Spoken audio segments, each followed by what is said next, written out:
Huaxia Yao do 10:30 in the evening. A man with a bewildered gaze rode a Yadea electric scooter along the outermost electric vehicle lane of the road, passing one magnificent skyscraper after another. Yao Du was prosperous with wealthy people everywhere, but all this had nothing to do with him. Fan Tian, an ordinary graduate with a bachelor's degree in mechanical engineering, had been working in a factory for 2 years since graduation. He slogged his heart out for a pre-tax monthly salary of 7,000 yuan, only worthy of eating braised pork trotter's rice in the urban village of Yaodu. Of course, the 20 yuan braised pork trotter's rice was delicious. It was the happiest moment of Fan Tian's day. What difference would it make if there were one more wealthy person in this world? Fan Tian saw a fathead, big-eared, bald, middle-aged man holding a pure and seductive young woman as they alighted from a luxury Mercedes. His bewildered eyes flickered with a hint of color. However, the thought of that pure and seductive young woman accompanying that fat, ugly man stirred a pang of jealousy in Fan, but soon he withdrew his jealous gaze. "Daddy, look at the way that man stared at me. Like a dog," said the pure and seductive young woman in a sweet, coquettish voice. The pure and seductive girl said, coyly, casting a disdainful glance at Fan Tian, as if looking at a mangy dog. "You're so beautiful it's hard not to look twice." The fat and bald middle-aged man glanced over, utterly indifferent, or rather feeling a trace of pride. Having such a beautiful and well-proportioned female college student by his side gave him face wherever he went. "Daddy, the rich really know how to have fun." Fan Tian cast a sidelong glance, feeling a flush of heat, his lips becoming dry. But due to the disdainful look from that pure and seductive college girl, he could only accelerate his electric scooter to its maximum speed, fleeing the awkward scene.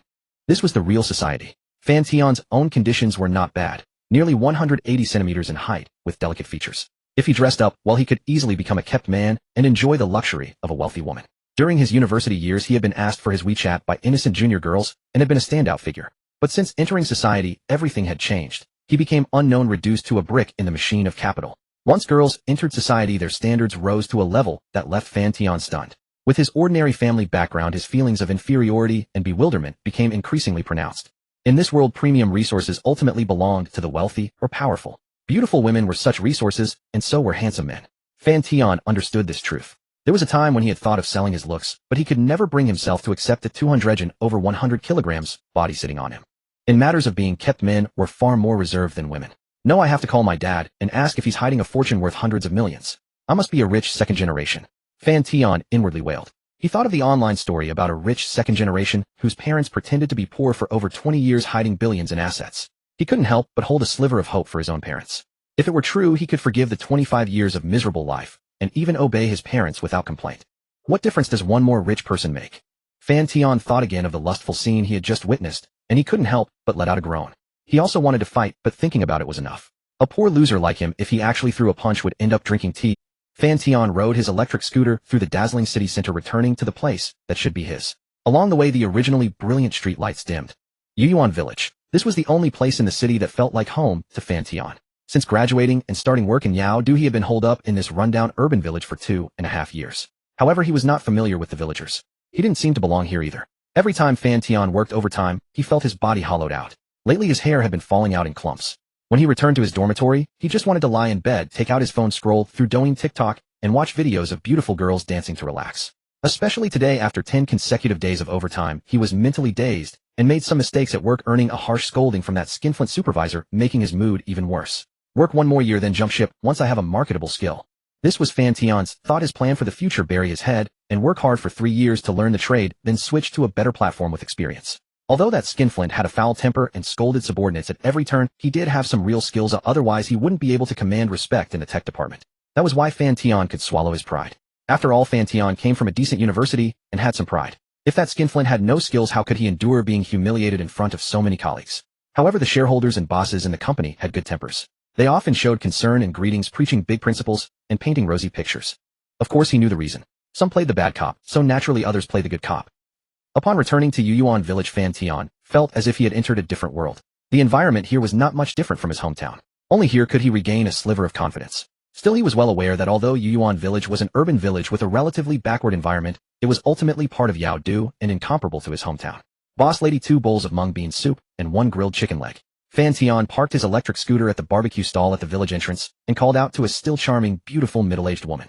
In the sweltering summer, the boss lady was dressed coolly, wearing only a neck t-shirt clinging to her body above and loose trousers below. Fan Tian occasionally stopped here for a late-night snack after work for no other reason than to appreciate the pleasant view.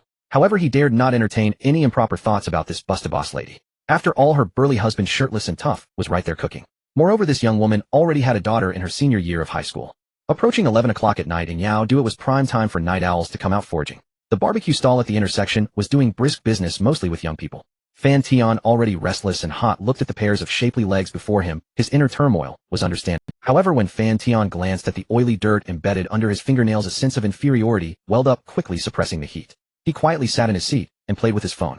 These beautiful young women were not someone he could mess with. Fan Tian was self-aware. He had tried before, and the girl had drained his money and then told him to get lost, not even letting him touch her.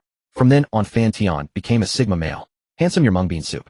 The chicken leg will take a moment, the boss lady said as she brought 2 bowls of cool mung bean soup, showing a gentle smile. A ripple stirred in Fan Tian's heart, as if encountering a drop of nectar in a long drought. He said, "Thank you," to the boss lady and lowered his head to enjoy the food. A married woman is still better. She doesn't look down on people and even calls him handsome. Ding. Suddenly a crisp sound exploded in Fan Tian's ears.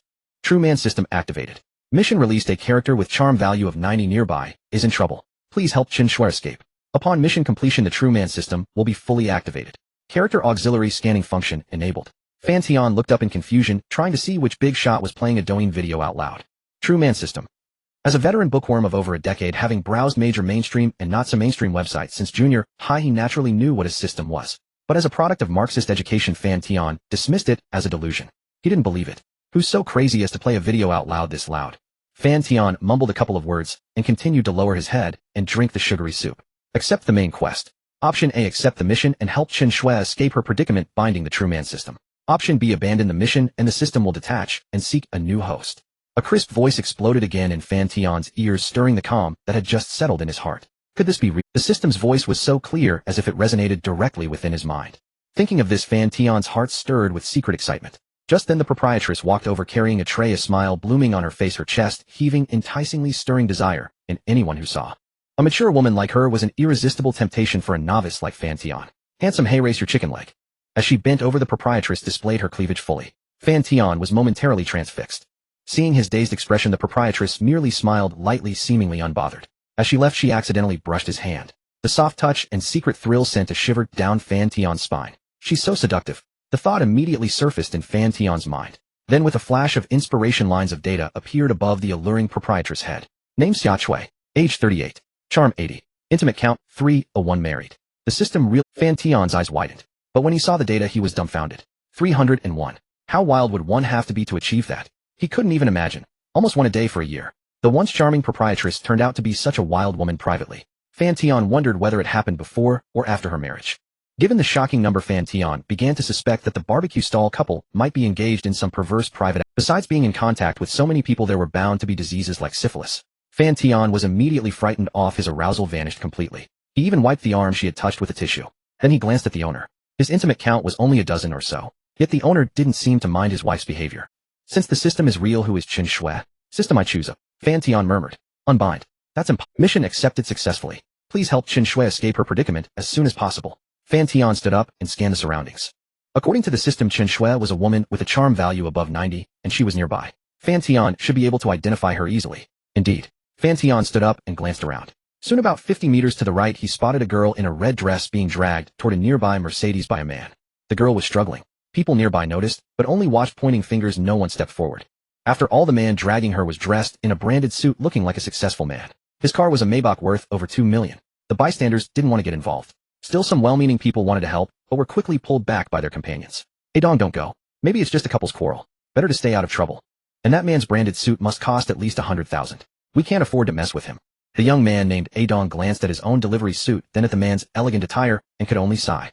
It's the landlady. Fan Tian immediately recognized the woman in the red dress. It was his landlady. That figure was unmistakable. In all his life, Fan Tian had never seen anyone with such allure. So beautiful it was intimidating, a pure, yet seductive young divorced mother with a child. But his landlady was cold, especially to men. Fan Tian's interactions with her were limited to monthly rent collection. This was why Fan Tian didn't even know his landlady's name. He had seen it on the contract 2 years ago, but forgotten it long ago. He didn't recall the name, but he remembered the person. My landlady's name is Chen Shui. As Fan Tian focused, lines of data appeared above the beautiful young woman's head. Name Chen Shui. Age 28. Charm 92. Intimate count 0. Fan Tian saw the data, and his mind went blank again. A divorced mother with a child, intimate count 0. Is the world this crazy? He knew his landlady had a 4-year-old daughter, lively and cute. According to village gossip, she also had an ex-husband, a handsome, fashionably dressed young man. Fan Tian had seen him once. Indeed, rumors are unreliable. Fan Tian snapped back and quickly stood up to walk over. Even though he and his landlady weren't close, he still had to complete the system's mission. He had verified the system was real, so naturally, he wanted to complete the task and fully activate the true man system. Meanwhile on the other side, Zhang Fan let go of me. I told you we're not suited. Landlady Chen Shui looked at the man reeking of alcohol, her tone icy. Zhang Fan was the younger brother of her best friend. Usually he seemed polite, but after drinking he turned into a different person, reckless and unruly. If it weren't for her friend Sake, Chen Shui would have dealt with him already. Swear I truly like you. I've chased you for a year. Can't you give me a chance?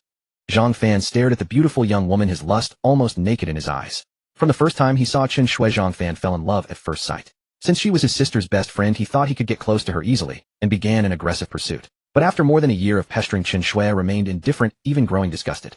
Zhang Fan had to change his strategy. Tonight Zhang Fan planned to pretend to be drunk and force the issue, making the rice cooked. If there was a physical relationship plus his sister's persuasion, Chen Shui might have to swallow it. With that thought, Zhang Fan tightened his grip. Don't call me Shui. I've made it clear. I've always seen you as a younger brother. Get in the car with me, then I'll let go, Zhang Fan said with domineering tone, his lust intensifying, as he looked at Chen Shui's flushed face with anger. This young mother with her girl-next-door purity drove him crazy with desire. But just then an untimely voice rang in. Friend, a forced melon isn't sweet. Fan Tian held up his phone, filming them. Get lost. My girlfriend and I are having a spat. It's none of your business. I'm not his girlfriend. Swear, don't be stubborn in public. Let's go home and talk. Zhang Fan was getting anxious. His girlfriend. Fan Tian chuckled. I never knew my landlady had a boyfriend. And let me remind you, I'm live streaming. 1,000 people online are watching an Indian guy violating a woman's will. Live stream. Indian. Damn loser. Zhang Fan's chest heaved with rage and shock. He wished he could tear Fan Tian apart, but fearing the consequences of notoriety, he finally released Chen Shui's wrist. Sorry, Swear, I had too much to drink tonight. I didn't mean that. I just wanted to talk. Since you're not in the mood, I'll find you another. Zhang Fan spoke with false sincerity, glancing apologetically at Chen Shui, then turned and left. What a Fan Tian stood aside stunned. The man's shamelessness was beyond anything he had ever seen. In the film industry, he could have won an Oscar. Just then the system's voice rang again. Main quest completed. The True Man system has bound to host Fan Tian. Further functions will be unlocked. Hereby the system wishes the host a life of unrestrained freedom to be a true man. Fan Tian heard this and felt puzzled. Was he not a true man already? What did the system mean? Fan Tian quickly grasped the workings of the True Man system after some exploration. Yes, host.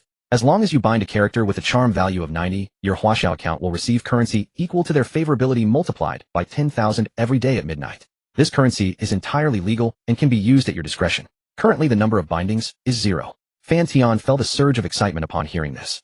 It is said that money is a man's courage. In this society there is no aspect that does not require wealth. Frankly, having money can resolve over 90% of issues in this world. If it hasn't been resolved, yet it simply means there isn't enough money. As for a character with a charm value of 90, isn't there one right before him? Fan Tian snapped back to reality and turned his gaze towards the landlord Chen Shui. She was indeed a strikingly beautiful woman, captivating enough to make one hesitate. Chen Shui wore a red, form-fitting dress that showcased her alluring figure under the streetlight. Her snow-white shoulders, slender waist like a willow leaf, cascading black hair, and that perfectly rounded posterior were all eye-catching. However, what drew the most attention was her full and perky bust.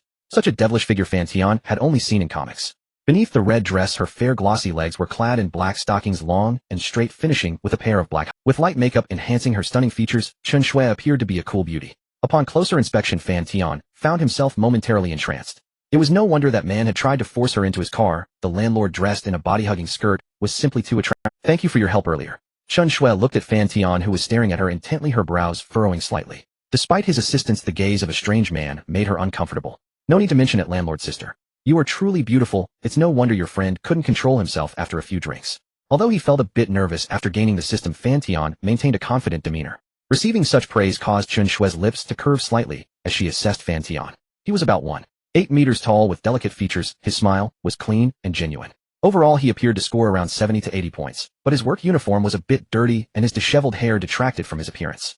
However, noticing the exhaustion in his eyes, Chen Shui assumed he had just returned from a late shift. This thought made her view him with a bit more respect. It was already past 11 o'clock and he was still working late. He was indeed a diligent young man.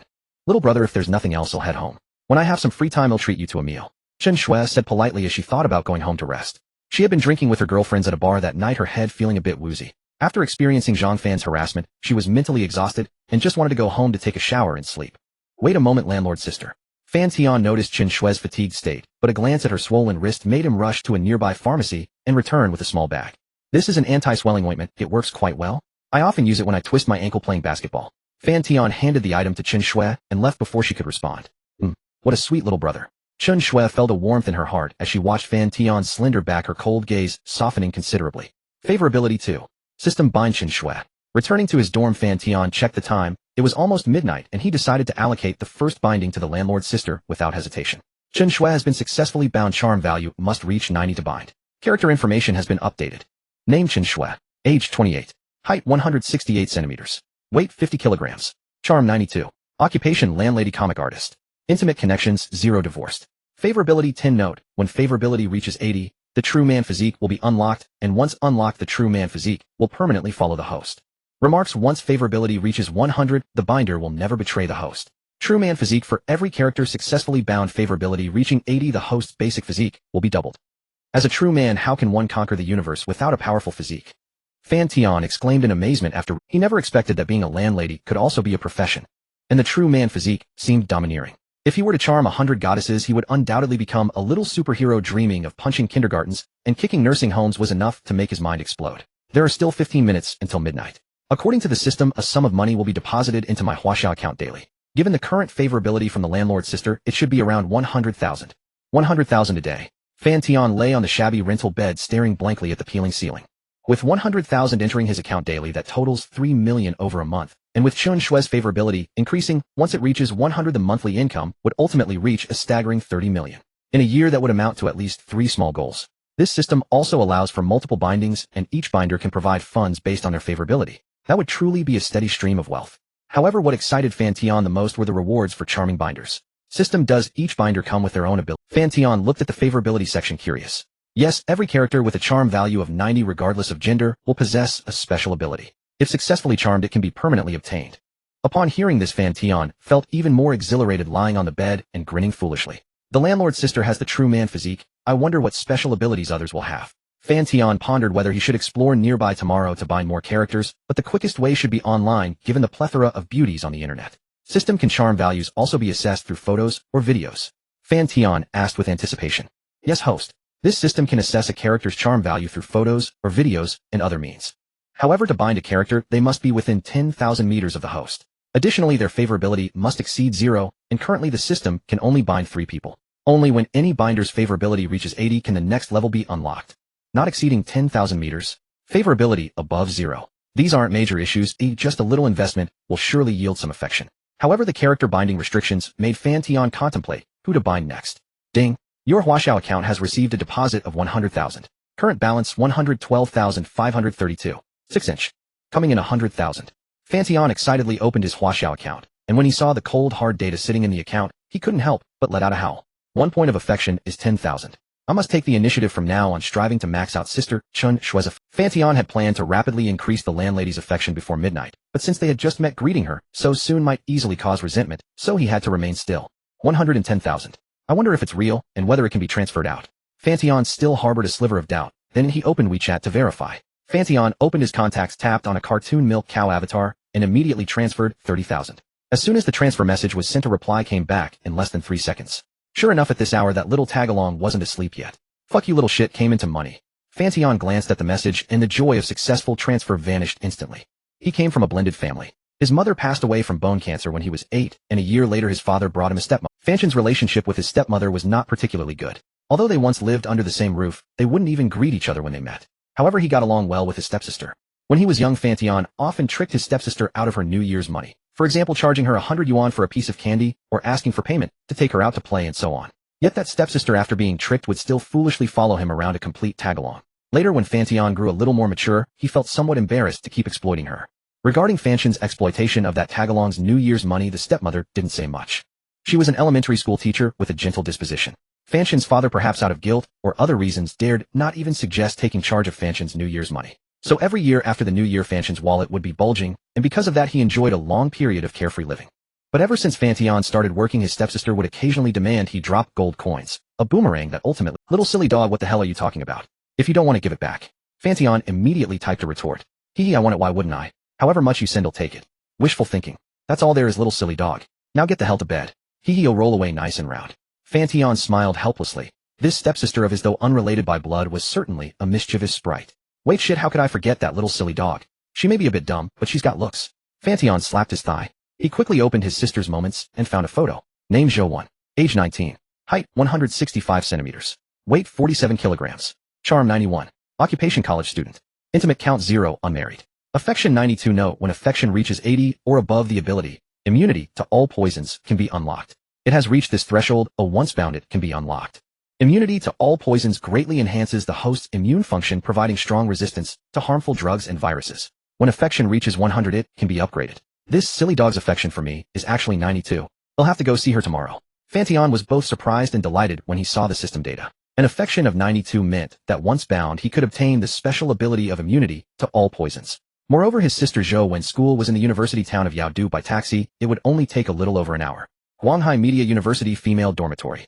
A girl with delicate features dressed in pink pajamas lay on the bed, letting out goose-like laughter. After she clicked to receive the payment, her body twisted like a penguin, swaying cheerfully over and over.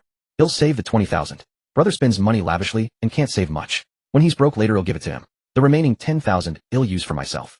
Zhou quickly planned out the 30,000. Every time she tapped her brother for gold coins, she would save the bulk. Xiaowen, what's got you laughing so happily? A dorm mate playing a mobile game on her bed asked curiously. Snagged your dream guy? Or struck it rich?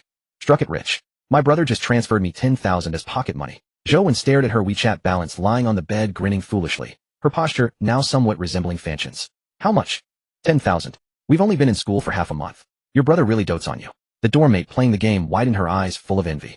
Generally speaking, female college students spend more than male ones, on cosmetics, clothes, and so on, all of which require money. This leaves some girls financially strapped during college, occasionally taking part-time jobs. 10,000 yuan was a huge sum for a female college student, with only 1,000 or 2 in living expenses, enough to live comfortably for a while. When baby, does your brother have a girlfriend? Even if he does, it doesn't matter. They'll be his mistress, just enough to cover my monthly. On the bunk across from Zhou, when a stunningly beautiful girl with a sweet face put down her game and gazed at Zhou when pity. Sure, little Lele, I'll message my brother right now and see if he wants to keep you.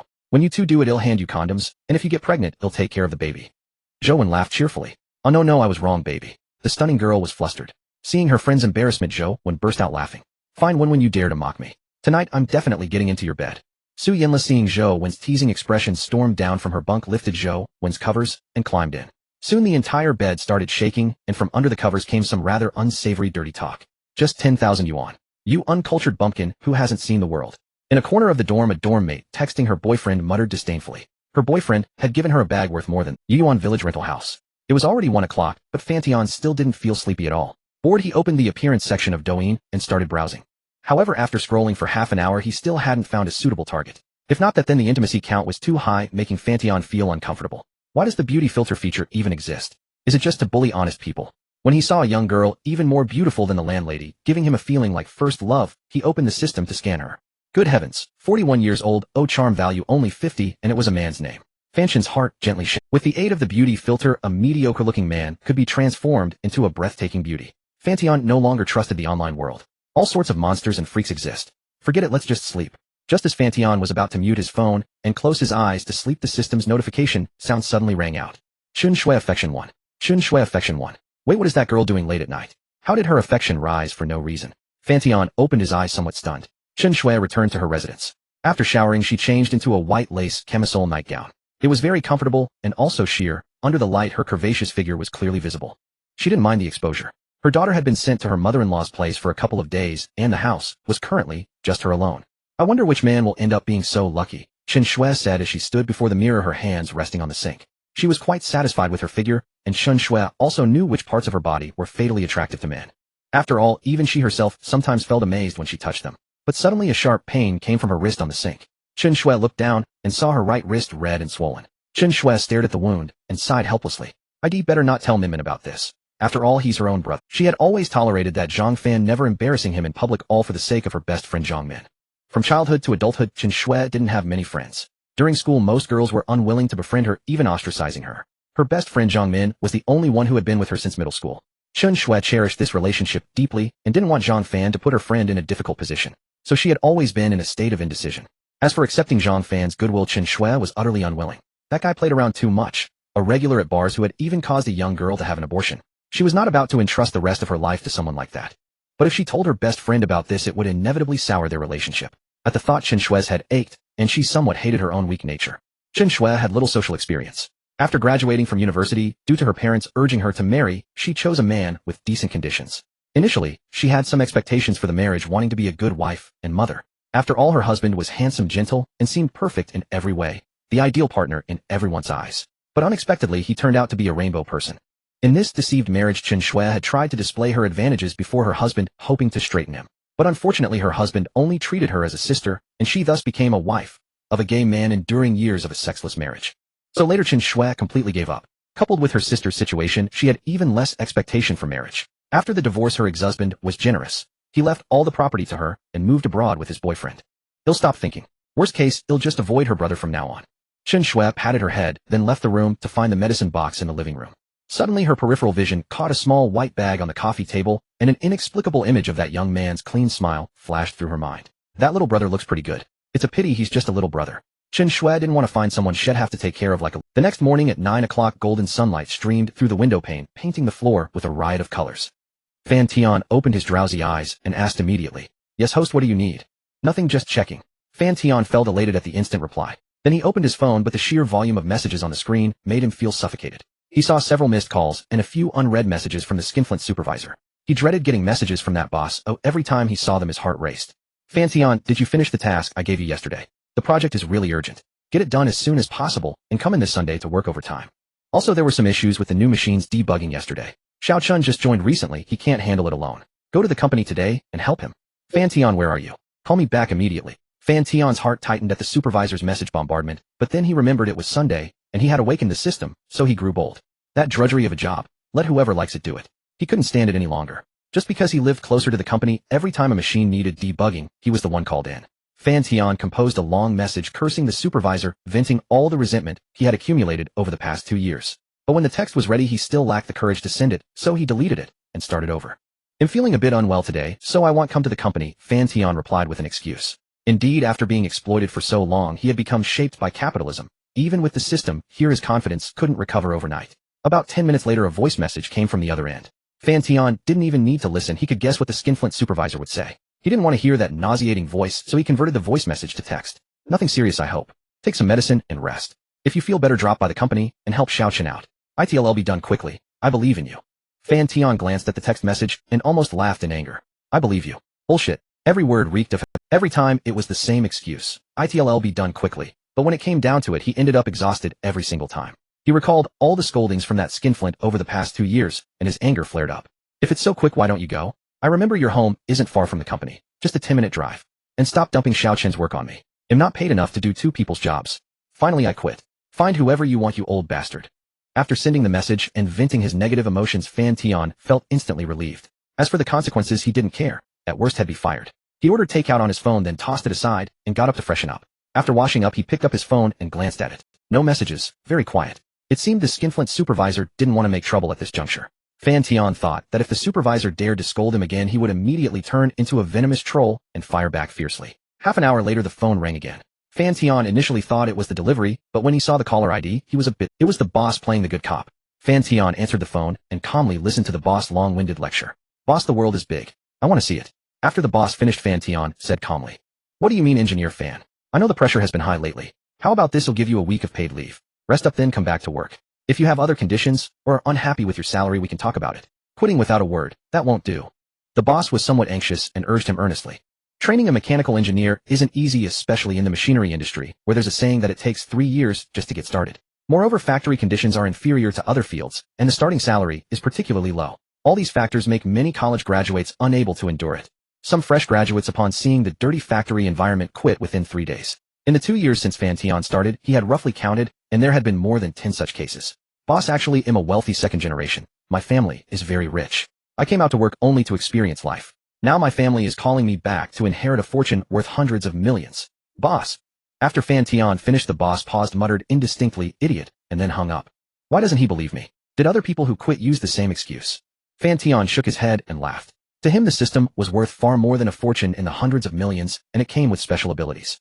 If it had been last night when the boss lectured him, Fan Tian could only nod and say yes, yes, not daring to disagree. But now he could calmly joke with him. His mindset was gradually shifting from the previous subservient and timid demeanor to being bright and confident. Indeed, money is the backbone of a man. It's like inferiority and a Ferrari. They can't coexist in the same person. Just then the system's voice chimed. Ding. Main quest released. Host must raise your charm to 80. Upon completion, you will receive a McLaren 750S. Another main quest. And the reward is a supercar. How does the system know my ultimate dream? Fan Tian's eyes widened in disbelief. A supercar's allure to a man is undeniably fatal. Fan Tian was no exception.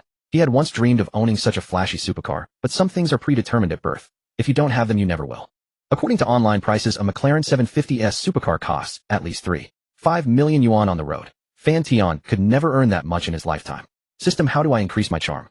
Fan Tian asked excitedly. Your charm value differs from that of a bonded person.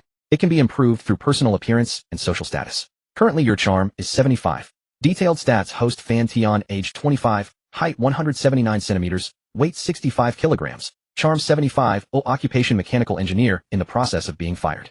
System, bonded persons 1 Chen Shui. Improving personal appearance comes down to outer looks, inner cultivation, and social skills. For me now, the fastest way is to enhance my outer image. Fan Tian glanced at his whole body mirror, taking in his clothes and messy nest-like hair. He understood very well that his charm value of 75 was almost entirely due to his handsome face. Later he would buy some clothes, get a haircut, and a facial SBA, clear up the blackheads. That should boost his charm quite a bit. Fan Tian hastily finished breakfast, then searched online for his idol's videos. When he saw a clip of his idol walking the runway for Armani, turning supermodels into mere bodyguards, his eyes lit up. Let's do it just like that. First, go to the nearby beauty salon for a hairstyle and facial SBA, cleansing, then head to Wanda Mall to buy several sets of the idol Armani same-style outfits, and then go to the university town to find that silly dog, and then bind to achieve a daily income of millions. Without further ado, Fan Tian sent a message to his sister Zhou Wen, and then went out. Is my brother treating me to supper tonight? At the university town snack street, Zhou Wen secretly felt excited upon seeing the message from Fan Tian. What's wrong, Wen Wen? Her roommate Wang Yan, seeing Zhou Wen beaming with joy, couldn't help asking curiously. My brother is coming to see me. I'm afraid I can't accompany you to tonight's dinner gathering. Zhou Wen looked apologetically at her roommate. Oh, your rich brother is coming. Why don't you ask him if he wants to join the dinner? I think Sister Yi and the others won't mind. As for Zhou Wen's brother, Su Yanla was also somewhat interested. She had seen a photo and thought he was decently handsome. Roommate's birthday party. Sure, I'll come find you then. Fan Tian replied, then walked into the beauty salon. He first opted for the 588 package facial SBA to cleanse blackheads and dead skin. Though a bit pricey, Fan Tian didn't mind the small expense now. After the SBA, he found a professional hairstylist nearby and had his hair styled to match the idol's video look. Host charisma value 1. Host charisma value 1. Current host charisma value 77. After these 2 procedures, he gained 2 points of charisma. He stood before the mirror admiring the striking resemblance to the idol's look and didn't mind the professional hairstylist charging over 1,000 yuan. I remember there is an Armani store on the 2nd floor of Wanda Mall. Fan Tian hailed a DD Express car and arrived at Wanda Plaza in less than 10 minutes. Although it was Sunday, being early morning, there weren't many people at Wanda Plaza. As soon as he reached the 2nd floor, the sales clerks came up to ask, but Fan Tian ignored them and found the Armani store from memory. As soon as he entered, a beautiful saleswoman came to greet him. Although she saw Fan Tian dressed in cheap clothes, her service was still warm. In Yaodu, unlike other places, people focus more on comfort, and it was the place where one should least judge by appearance. An old man in slippers and shorts might be a multimillionaire, while someone in a suit might be a salesman. Such examples: sir, are you here to buy clothes? Let me see what suits you. Fan Tian sized up the saleswoman. Quite pretty, her smile, charming makeup, delicate figure, slim, with straight legs and black stockings, and high heels. As expected of a luxury store, her figure and appearance were already outstanding.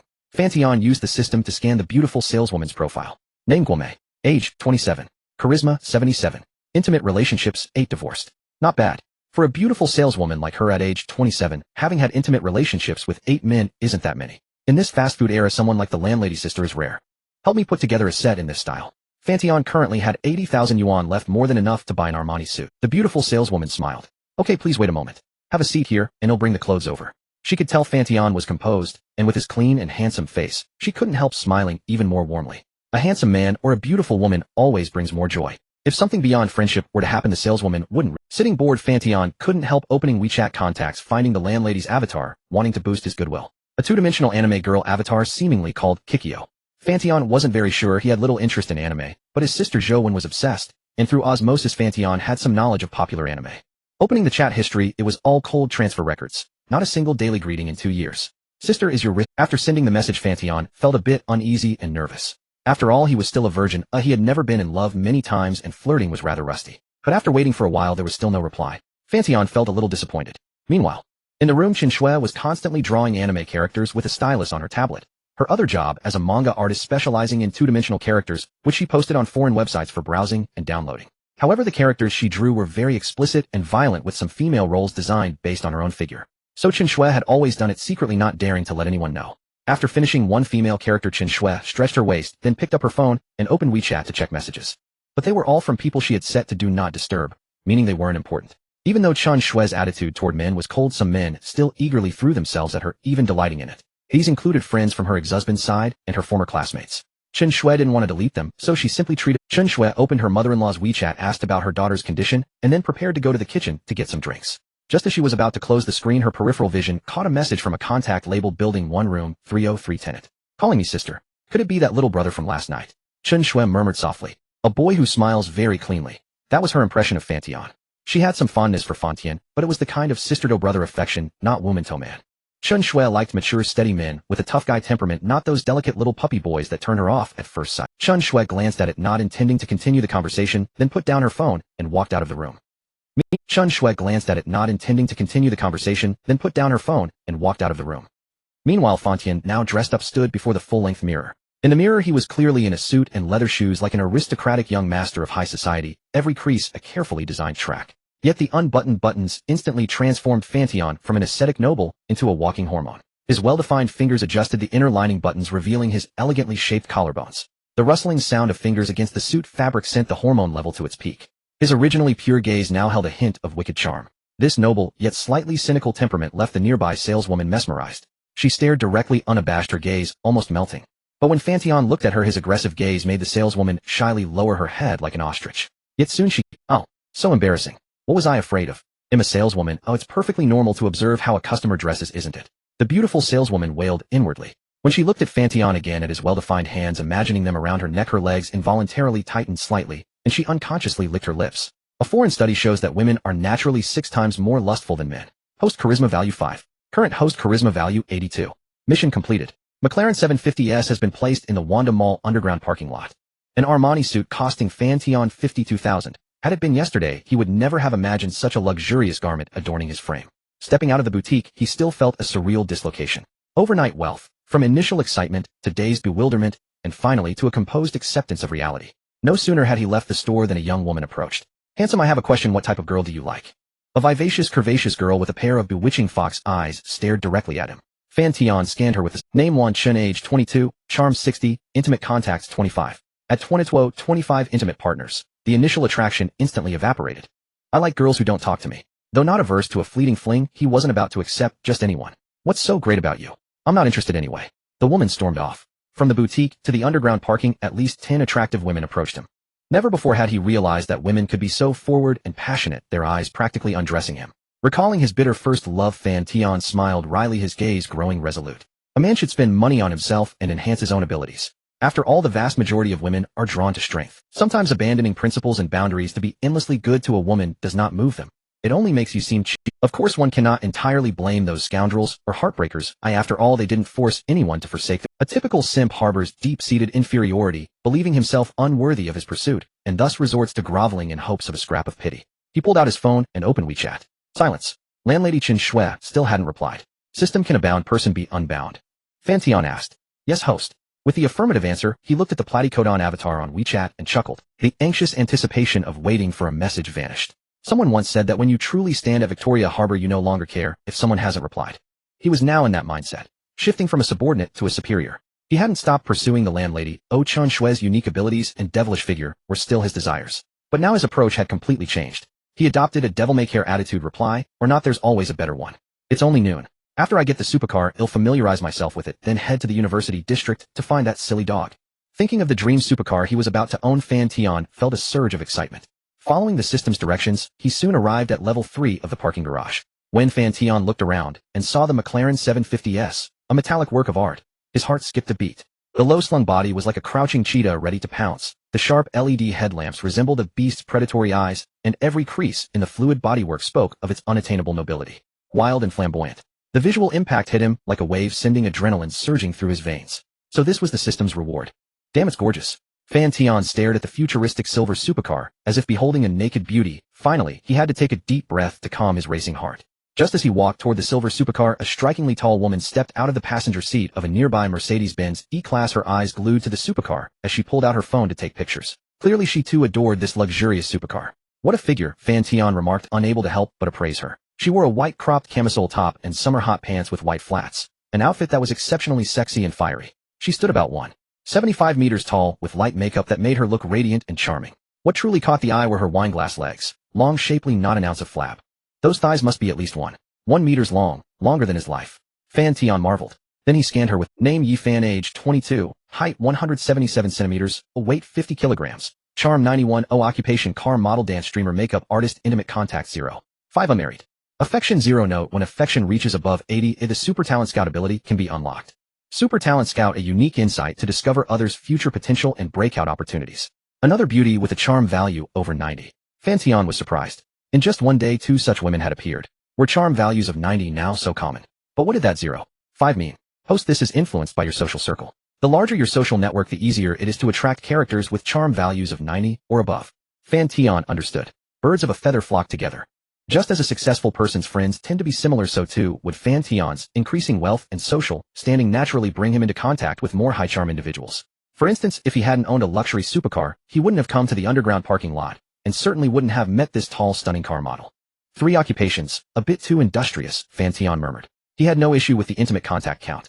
As he had said earlier, in the real world a beauty with charm 90 and no intimate history was rarer than a panda. This car should be young Master Jiang's. I recall he also has a supercar, said a woman around 40 stepping out of the Mercedes-Benz drive. Sister Qin, is young Master Jiang that well off? This car must cost at least 3.5 million on the road. Yi Fan's eyes grew misty. Over 3.5 million. That expensive? A flicker of unease passed through Qin Lu's eyes, vanishing instantly. If young Master Jiang didn't have the means, would I introduce him to you? Later when we go up, make sure to perform well. If he's satisfied, he'll invest resources in you. Just then the silver supercar suddenly roared to life. Startled, Yi Fan stumbled backward, colliding into a strong embrace. Fan Tian felt the soft, delicate body in his arms, a little embarrassed. Just now Qin Lu had said the supercar belonged to that so-called young Master Jiang, which made Fan Tian doubt. So unexpectedly the tall beauty reacted like a startled rabbit, springing backward, and of all places landing right in his arms. Of course Fan Tian had no objection to a beauty falling into his embrace. Sorry, I didn't mean to. Yi Fan turned and apologized. When she saw Fan Tian's handsome face, her cheeks flushed. Yi Fan's affection 5. So she's a looks-obsessed one, Fan Tian thought, emboldened. He said almost instinctively, I did it on purpose. Those words sent Yi Fan's imagination running wild. Are you young Master Jiang? Is this car yours? My surname is Fan. As for the young Master Jiang you mentioned, that's not me. But this car is indeed mine. Yi Fan's affection 5. A gold digger 2 noted, Fan Tian pleased. For gold diggers, throwing money at them boosts affection, and he would never be short of money in the future. Throw tens or hundreds of thousands at her, and surely her affection would climb to 80. Fan Tian thought to himself, then the supercar's butterfly doors rose slowly like a beast spreading its wings, releasing a blend of rubber and metal. Under the envious gaze of the 2 women, Fan Tian slid into the driver's seat and closed the door. As for Yi Fan, she stood in a daze. She had thought that with her beauty and figure Fan Tian would take the initiative to ask for her number. But reality differed. Wasn't he just flirting with me? Why didn't he ask for my contact info? The thought stung. He's so handsome and drives such a nice supercar. He must have his pick of beautiful women, Qin Lu remarked. Yi Fan's eyes dimmed. True, a man so handsome and wealthy could find any beautiful woman he wanted. Yi Fan's affection too. In the car, Fan Tian heard the system prompt and smiled meaningfully, then surveyed the interior. True to a car worth over 3 million, every component and detail exuded refinement. He turned the ignition and a thunderous roar swept through the garage, drawing the attention of nearby car owners. Damn, what kind of supercar is that? So cool. I looked it up. It's a McLaren 750S, costing 3.5 to 4 million on the road. That's enough to buy 1 or 2 apartments. Rich people with money to burn. Cars depreciate the moment they leave the lot, someone said sourly. Yi Fan felt even worse listening to the chatter. A deep-seated inferiority surged up. Having worked in Yaodu for 3 years, she understood the cruelty of class. Without background or sufficient guile, no matter how beautiful a woman was merely a pretty vase, a plaything of capital. A man so young owning a supercar worth over 3 million. She knew the chasm between them was immense. At best she could be his mistress. This disparity left Yi Fan lost and anxious. But her thoughts were soon interrupted. Fan Tian rolled down the window and held up his WeChat QR code. Hey sis, my phone just died. I charged it and turned it on. Could I get your contact info now? Yi Fan's affection 15. System bind Yi Fan. Yi Fan with seductive eyes like silk watched the roaring supercar disappear, and the grievance in her heart instantly vanished without a trace. So it wasn't that he didn't want to ask for my number, his phone was simply out of battery. He got into the car just to charge it. I'm not that undesirable after all. Yi Fan quickly comforted herself. Qin Lu beside her saw Yi Fan's lovesick expression, silently cursed her as a naive fool for believing such a flimsy lie about a dead phone, then spoke, worried that Fan Tian might lead her astray. Xiao Fan's sister Qin has been through this. These handsome playboys are definitely wild behind closed doors. Don't have too much contact with him, or you'll end up losing both your heart and your money. Don't say Sister Qin didn't warn you. Sister Qin, I understand, Yi Fan replied absent-mindedly. Seeing Yi Fan still stubbornly refusing to listen, Qin Lu anxiously escorted her away to meet Mr. Jiang from Blue Star Media. Sister's legs are not legs, but spring waters by the saying. Sister's waist is not a waist, but the curved blade of the life-taking warrior. In the supercar, Fan Tian couldn't help humming a few lines. How could his phone be out of battery? That was merely an excuse to stir Yi Fan's emotions.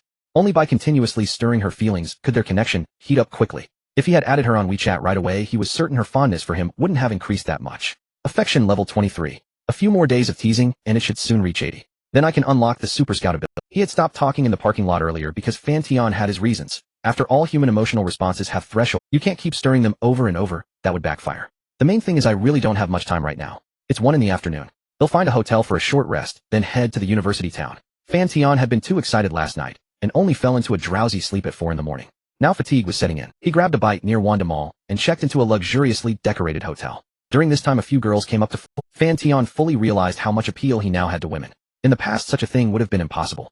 Money really does shape a person. Standing before the hotel mirror, Fan Tian gazed at his own delicate features and composed demeanor, a hint of narcissism in his tone.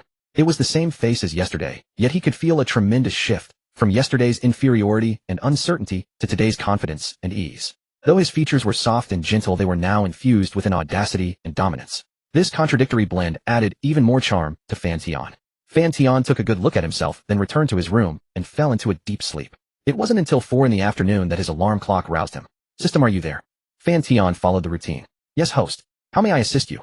Nothing, just checking. Reassured, Fan Tian unlocked his phone and checked his messages. Tag along, little rascal, look at these egg tarts photo, want me to buy you some? Yi Fan, brother, your supercar is so cool. I wonder if he'll ever get a chance to ride in it and be envious. Chen HR, Fan Tian, you violated company regulations. Your employment contract has been terminated. Come to the office immediately to pack your things and get out. Terminated. Fan Tian couldn't care less. He sent a photo of a McLaren 750S and then said, the passenger seat still needs a lady companion. That Chen HR, relying on some connections in the company, had always made things difficult for him since he started acting snobbish and daydreaming about marrying into wealth. Fan Tian had long been fed up with her. Is this car yours? Fan Tian didn't reply. He sent another image. The vehicle purchase documents which he had found in the car showing all the details. Wow, 385W. Brother Fan, you're so rich. Can your little sister ride in the passenger seat sometime? I want to know what it feels like to bounce in a supercar. Go look in the mirror. I'm afraid the tire will blow. If you let me sit, I can lose weight, and he'll even wear black stockings for you. Get lost. Fan Tian sent the message, then blocked and deleted her. A full service. So satisfying. A wave of relief washed over him, and he then sent a message to tag along. In 2 hours come curse me to my face. Hee, I won't do it in front of you. Fan Tian, seeing that crazy dog whose online and offline personas were complete opposites, felt a surge of irritation. Then he messaged the tall, beautiful Yi Fan. Sister, your thighs are also lovely. I wonder if he'll ever get a chance to touch them. Toward the car model, Yi Fan, Fan Tian went straight for the direct approach. Currently, Yi Fan's affection level had reached 23, a decent score. Fan Tian felt comfortable saying something a little out of line. Men and women. It's all the same game, and everyone knows it. But if it were his landlady's sister Chen Shui with such low affection, he wouldn't dare be so flippant and say something so lecherous as wanting to touch. The affection display was like a progress bar in a strategy game, allowing Fan Tian to handle things with ease. In a soft pink room, Yi Fan, in a bad mood, was about to rest. But when she saw the message from her crush, her heart couldn't help. That depends on how you perform in the future, brother. Yi Fan blushed as she sent that highly ambiguous message. Then, thinking of something, she picked a close-up photo of her bare legs from her album and sent it. This woman is way too perceptive. Fan Tian's mind raced, and he instantly lost his composure. Do you have any blackstocking shots like this? Fan Tian sent the message expecting Yi Fan to send one right away, but after a minute there was still no response. He reflected a bit, wondering if he had been too impulsive, but seeing that the system hadn't indicated any drop in Yi Fan's affection, he knew she wasn't bothered. About 5 minutes later. Brother, are you there? I'm here. I just took this. Take a look, but don't save it. Yi Fan replied, then sent a photo of her lower body in black stockings. Brother, have you seen it? I'm withdrawing it. Fan Tian sent an okay, and Yi Fan quickly retracted the photo. Her face was already flushed. She didn't know what had gotten into her to take such a bold picture for a stranger she had just met. In the past, she wasn't like this. That was impressive. Recalling the extremely audacious black stocking photo, Fan Tian was stunned. That skirt was way too short. He even wondered if Yi Fan had done it on purpose. But since she had been so generous as a man, Fan Tian couldn't be stingy. After all, Yi Fan was also a target for his strategy. He checked his balance. 31052. Thinking that Yi Fan would provide him with 2300 yuan by tonight, he directly transferred 100. Yi Fan stared at the transfer, dumbfounded. A black stocking photo. Was that really worth it? She didn't understand why men were so obsessed with black stockings. Was an ordinary pair of stockings really that appealing? Yi Fan wanted to accept the money right away, but she was afraid it would make her seem shallow. After a moment's thought, she restrained herself and sent a voice message. Brother, why are you transferring me money? Hearing that sweet, sticky voice, Fan Tian's barely suppressed desire flared up again. He wanted to reply with a single character, but after a second thought he decided it wasn't necessary. That would be going too far. He was a restrained man, only asking for black stocking photos. Nothing much. Big brother just has a bit too much money and wants to spend some on his little sister. Fan Tian was unusually domineering. Ah, is that okay? Then little sister will accept it. Seeing Fan Tian's commanding tone, Yi Fan no longer feigned modesty. When she heard the chime of coins dropping into her virtual pocket, a brilliant smile spread across her face. Yi Fan's affection 5. 5 affection points, not bad. Fan Tian also felt a surge of excitement upon hearing the system's prompt. 10,000 for 5 points, a win-win situation. He wished he could have more of such exchanges. If not for his current financial constraints, he would have thrown in 1,000,000 to max out Yi Fan's affection. Brother, you don't need to send money next time you want to see photos. By the way, are you free tomorrow evening? I want to buy some skincare products for my younger sister at home. I'm not very knowledgeable about these things. Could you help me out? In the parking lot, Fan Tian clearly overheard their conversation and knew that Yi Fan was going to meet that young Master Jiang. At that time, having no ties or obligations, he naturally didn't interfere. However, upon checking Yi Fan's close relationship status remained unchanged. It was apparent that young Master Jiang hadn't secured her yet. Since she was still unclaimed, he wouldn't hesitate to snatch her away. Yi Fan hesitated for a moment, her gaze flickering to the recent transfer record before replying, "Sure, I'm free tomorrow." Afterward, she sent a message canceling the entire next day's auto show event. Yi Fan was a non-professional model. An auto show gig only earned her around 2,000 yuan. Although she wanted to earn that money considering Fan Tian had just transferred 10,000 to her, she reluctantly gave up the auto show activity. Since Fan Tian was so generous, maintaining a good relationship with him was the top priority. Alright then, we'll meet tomorrow evening at today's Wanda Plaza. Okay, see you tomorrow evening. He had expected her to make some excuses, but she agreed so easily. In contrast, Fan Tian couldn't help recalling his painful first love from college. During his college years, Fan Tian had dated a girlfriend, but every time he tried to ask her out, she would either say she was busy or only if she felt like it. On their dates, he was only allowed to lightly hold her hand. Any further intimate gestures were out of the question. Fan Tian had initially thought his first love was just reserved and traditional. She had also told him that intimacy could only happen after marriage. Under the rosy filter of first love, he firmly believed her and never doubted. Until his close roommate sent him a video of his girlfriend with another man. Fan Tian was utterly stunned. In front of him, she pretended to be so virtuous and restrained, yet behind his back she was nothing but a tattered cloth. "Since you've seen it, let's break up? The life I want you can't give me." Those were his ex-girlfriend's last words to him. From that moment, Fan Tian was completely awakened.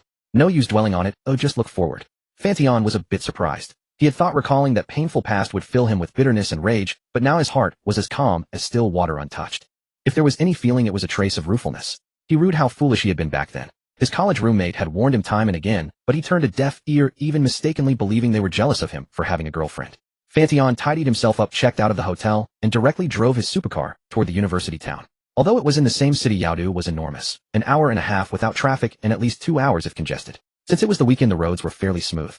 Moreover, because Fan Tian was driving an expensive luxury car, other drivers kept their distance and refrained from cutting him off. This allowed Fan Tian, who was still not very skilled at driving, to proceed with peace of mind. Prioritizing safety above all, Fan Tian stretched the Huranda-half journey into a full 2 hours. He arrived at the university town at 6:30 in the evening, still an hour before the agreed time. Fan Tian parked the luxury car by the roadside and decided to stroll through this once familiar place.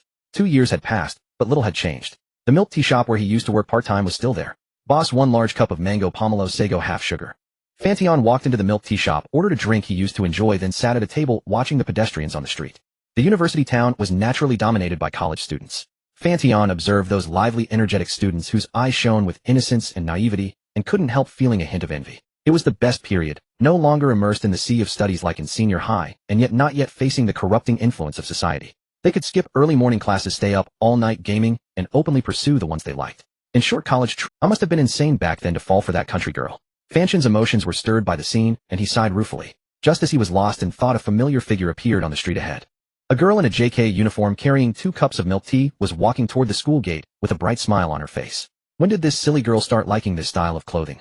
Fan Tian looked at his younger sister, wearing a Japanese-style campus top, a pleated skirt, knee-high white socks, and shiny little leather shoes, and furrowed his brows slightly. He enjoyed seeing others dressed this way, but not his own sister. It felt like a father watching his daughter whom he had raised suddenly being whisked away by some punk. Of course, Fan Tian wasn't entirely opposed to Zhou when having a boyfriend, but had need to give his approval first.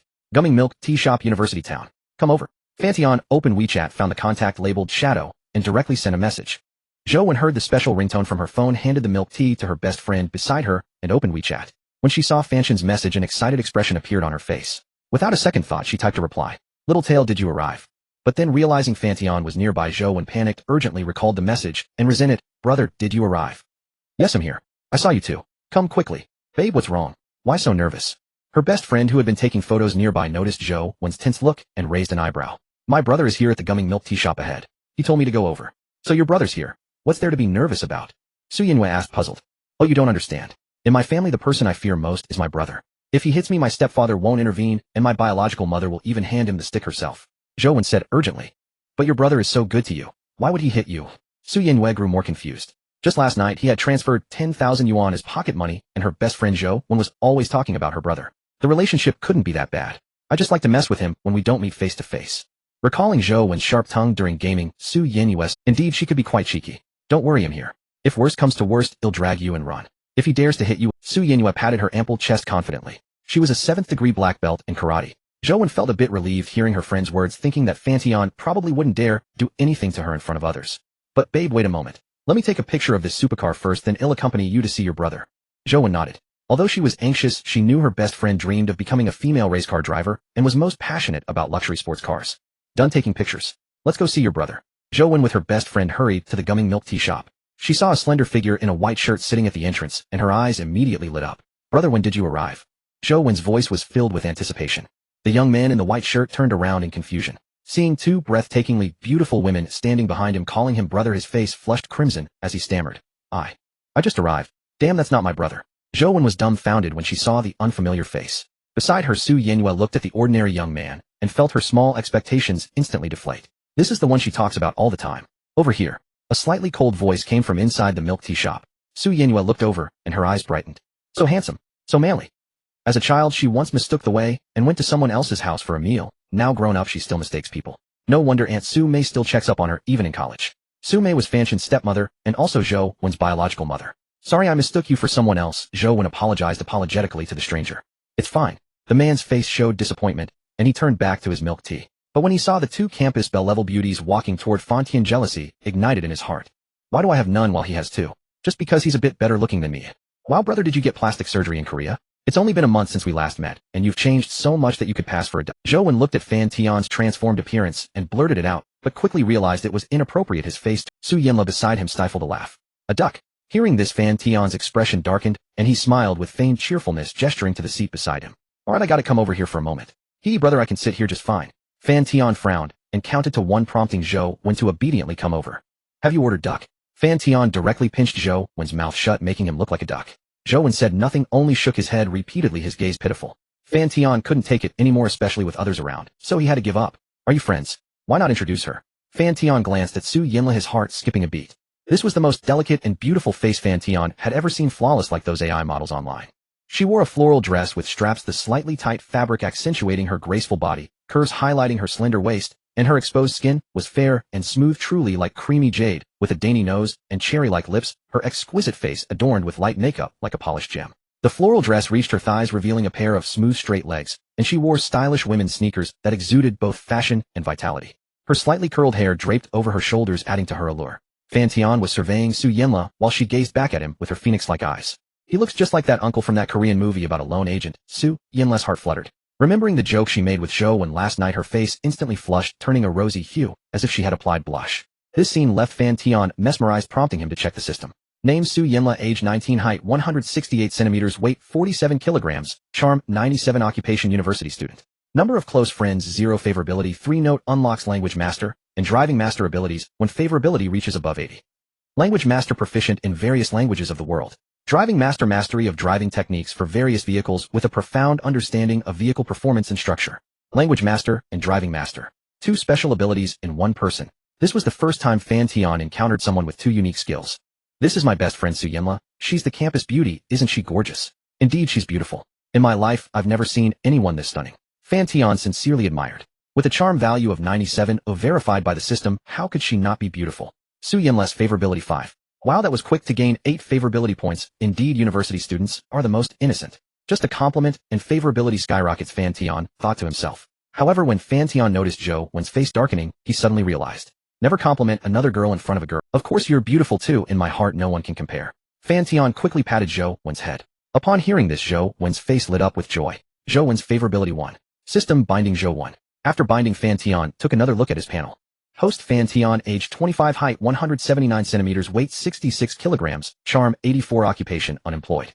Number of bindings in the system 3. Qin Shui Yi Fan Zhou Wen. Currently the bound Zhou Wen has reached a favorability of 93, and the binding limit has been extended to 4. Special ability: immune to all poisons Zhou Wen.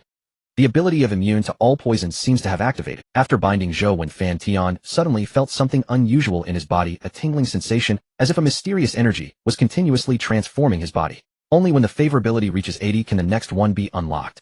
But the system can unbind, so it should be fine, Fan Tian thought to himself. System binding Su Yinla. For slots have been filled, the next task is to boost their favorability. Currently Zhou Wen has the highest favorability at 93, followed by Yi Fan with 28, then the landlady with 12, and finally the campus beauty, Su Yinla, who only has single-digit favorability of 8. This is my brother Fan Tian, who graduated 2 years ago. He is from Huadu University of Technology, just across from our school. So it's a first-class university across the street. Your brother is impressive. Su Yinla's university, Guanghai Media University, is only a second-tier university. That's not true, my alma mater is strong. When it recruited me, it wasn't even first class yet. Fan Tian chuckled. Then they chatted about funny university stories during which Su Yinla's favorability also increased by 5 points, reaching 13. Brother Fan Tian, you really look like a star from that movie. Can I call you uncle from now on? Su Yinla looked at Fan Tian with some expectation. Though Fan Tian was puzzled, being just 6 years older than her, he couldn't understand why she wanted to call him uncle. However, seeing Su Yinla's eager gaze, he could only nod in agreement. Brother Yi has booked a room at a nearby restaurant for her birthday celebration. It should be starting soon. Zhou Wen glanced at her watch, and then added, hopefully brother, didn't you say you had already quit your job? So will you be going back tonight? If not after dinner, let's go watch a movie. There's a good anime that just came out. Right uncle, if you're not going back then come join us. Su Yinla was also a bit tempted. Alright, with a beautiful companion, I am more. Fan Tian smiled. He didn't plan to go back tonight anyway. Let's go, brother Yi has called us in the group. Wait a moment, I'm going to. Zhou Wen was confused, but when she saw Fan Tian walking towards the supercar Su Yinla had just taken pictures with, she was stunned. That supercar can't be his brother's, right? How could that be possible? Her brother, who still asks her for New Year money, could never afford it. Could it be rented? It must be rented. Her brother is used to spending lavishly. My brother is really wasteful. Renting a supercar costs a lot per day. Zhou Wen pouted, glaring at Fan Tian, wishing she could confront him. Renting a McLaren 750S for a day should cost between 6,000 and 1,000. Su Yinla frowned slightly. Didn't Zhou Wen say her brother graduated just 2 years ago? Are workers today earning such? He just transferred 1,000 to his best friend Zhou Wen, and is now renting a supercar, just for the sake of appearances. Such extravagance is completely unnecessary. She initially had some goodwill towards Fan Tian as she liked his uncle-like appearance, but now his actions inevitably made Su Yinla look down on him. Upon hearing that it cost at least 6,000 a day, Zhou Wen's face was filled with resentment. That rental fee might as well be her pocket money from the past 10 years.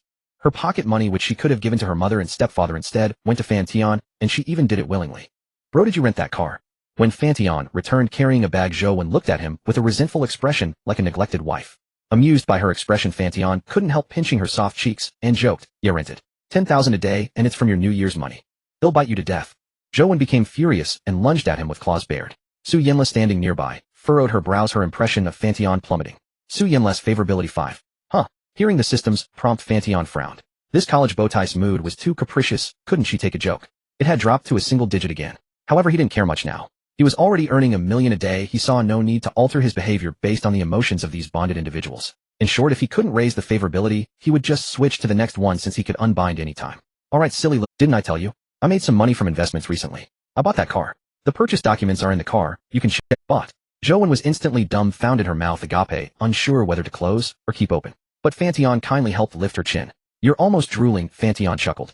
Zhou Wen stared blankly at the supercar, then glanced at her brother, taking in his expensive attire. It seemed what he said made sense. Since my brother has struck it rich, can I ask him to shower me with more money? Damn, then I'm going to become a little rich girl. Just now realizing Zhou Wen's voice suddenly turned shrill, and she let out a scream. She had never doubted a word her brother's. When he said he bought it with her New Year's money, she bid him. When he said he made a fortune, she believed it too. So little rich girl, buy whatever you want, spend as you like. If it's not enough, just ask your brother. Fan Tian was always generous with Zhou Wen. After all, even if he sold this naive sister, she would think he had a reason to. Moreover, Fan Tian felt some guilt toward this unrelated sister. As a child, he had swindled all her New Year's money, and made her believe the common sense, against human nature, that New Year's money should be handed to her brother. Most importantly, no one in the family corrected it. So it was investment profits. Su Yinla felt a little embarrassed about her earlier misunderstanding upon hearing this. It seemed that uncle had some skill after all. But then she thought that Fan Tian hadn't explained clearly, so she became righteous again, adopting the mindset that it wasn't her fault anyway. What is this college beauty thinking now? Fan Tian, hearing Su Yinla's fluctuating favorability toward him, was somewhat curious. They say a woman's heart is like a needle at the bottom of the sea, and now he truly understood. Forget it, whatever. If he worried every day about the bonded one's favorability, letting his mood swing up and down, he would be unworthy of the true man system. Bro, what's this? Zhou Wen stared at the bag in Fan Tian's hand, excited. This is a gift for your roommate. Didn't you say it's her? Where's mine? Zhou Wen asked excitedly, as if she assumed Fan Tian would definitely buy her a gift. Yours is in the car. They'll give it to you when we get back to the dorm. Fan Tian affectionately ruffled Zhou Wen's hair. At 8 in the evening when Fan Tian and his group arrived, the lavishly decorated KTV room already had 8 people seated. 3 men and 5 women. The men were tall and handsome. The women were all made up and looked stunning. Truly worthy of an art major. Fan Tian couldn't help but sigh. He had studied mechanical engineering, also known as the monk class. Only 2 girls in the whole class, and they showed up makeup-free to gatherings and events, hardly arousing any desire. This led to many in their class being single, including those 2 girls. Fan Tian remembered that during the entire college period, fewer than 5 couples in his class managed to date. When Lele, you're finally here. Wow, is this your brother? I thought some celebrity had arrived.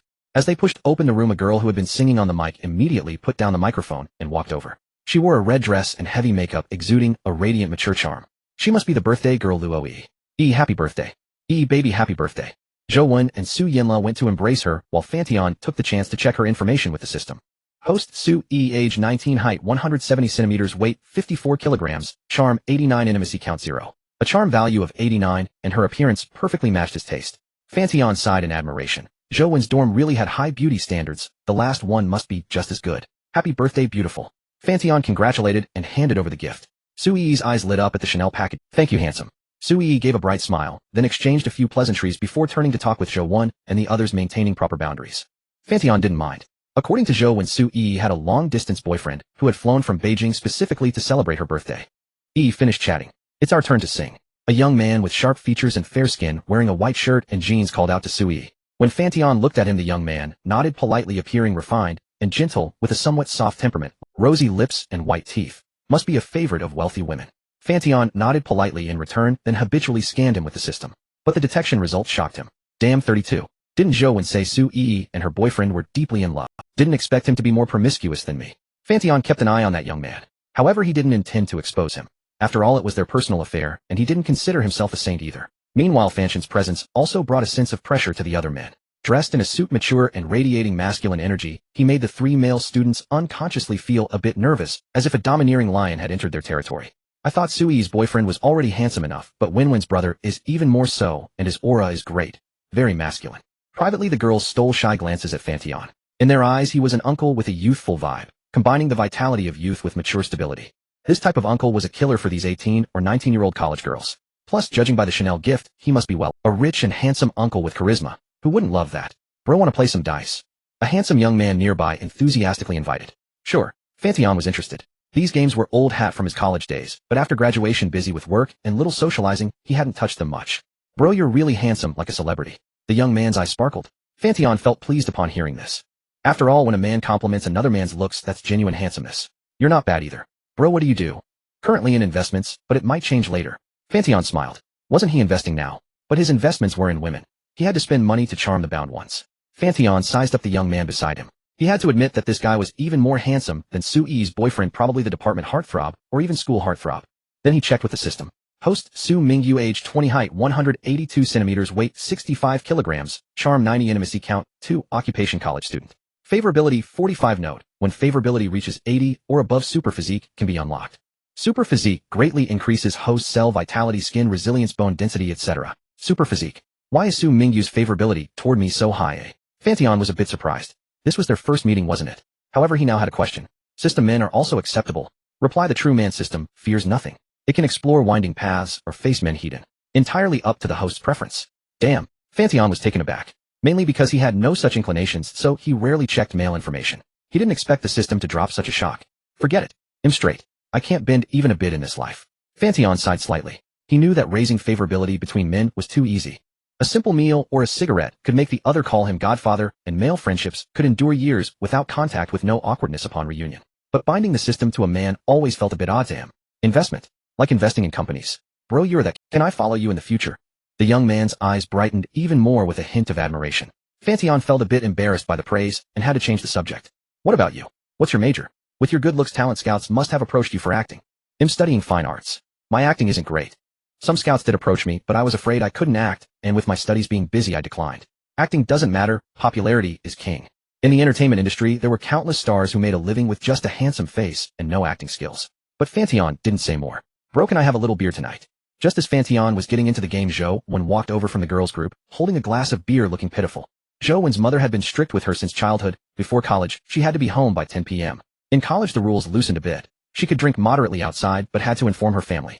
Zhou Wen was obedient in this regard. Oh, she might not fear her mother, but she was afraid of making Fan Tian angry. At most, Fan Tian replied. She had already brought the glass to him, and she still asked if she could drink. Fan Tian knew well that Zhou Wen was a little drunkard. Her tolerance could match his current self. 3 glasses were nothing to her. Okay. With permission, Zhou Wen happily skipped back to the girls. This silly little pup.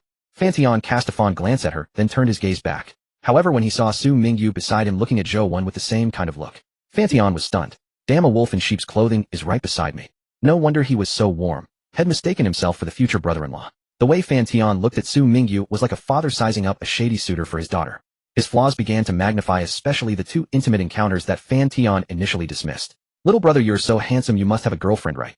Fan Tian started probing. No, big brother, I've never been in love. Single since birth. Su Mingyu let out a bitter single since birth. Then those 2 intimate encounters, were they paid for? Pure carnal transactions. Indeed, life is a stage, and all men are merely players. If not for the system's display, Fan Tian would have believed Su Mingyu was an innocent boy with that earnest expression. Fan Tian just smiled, not exposing him. Instead, he consoled. Want me to set you up? I know quite a few beautiful rich— No thanks, a rich woman's wire brush. I can't handle it. Su Mingyu joked. Huh, not even a rich woman. Truly, youth knows not the value of a wealthy woman, mistaking girls for treasures. Fan Tian said no more, just kept gaming, beating the campus heartthrob into self-doubt, while the drinks kept flowing. But during this time, Su Yinla sang a few Cantonese songs that drew his attention. Weren't they from Chuandu? How was her Cantonese so flawless? That Cantonese song was really nice. Singing Su Yinla exuded a focused charm that made one want to delve deeper. The boys present couldn't help but cast their gazes her way. So beautiful.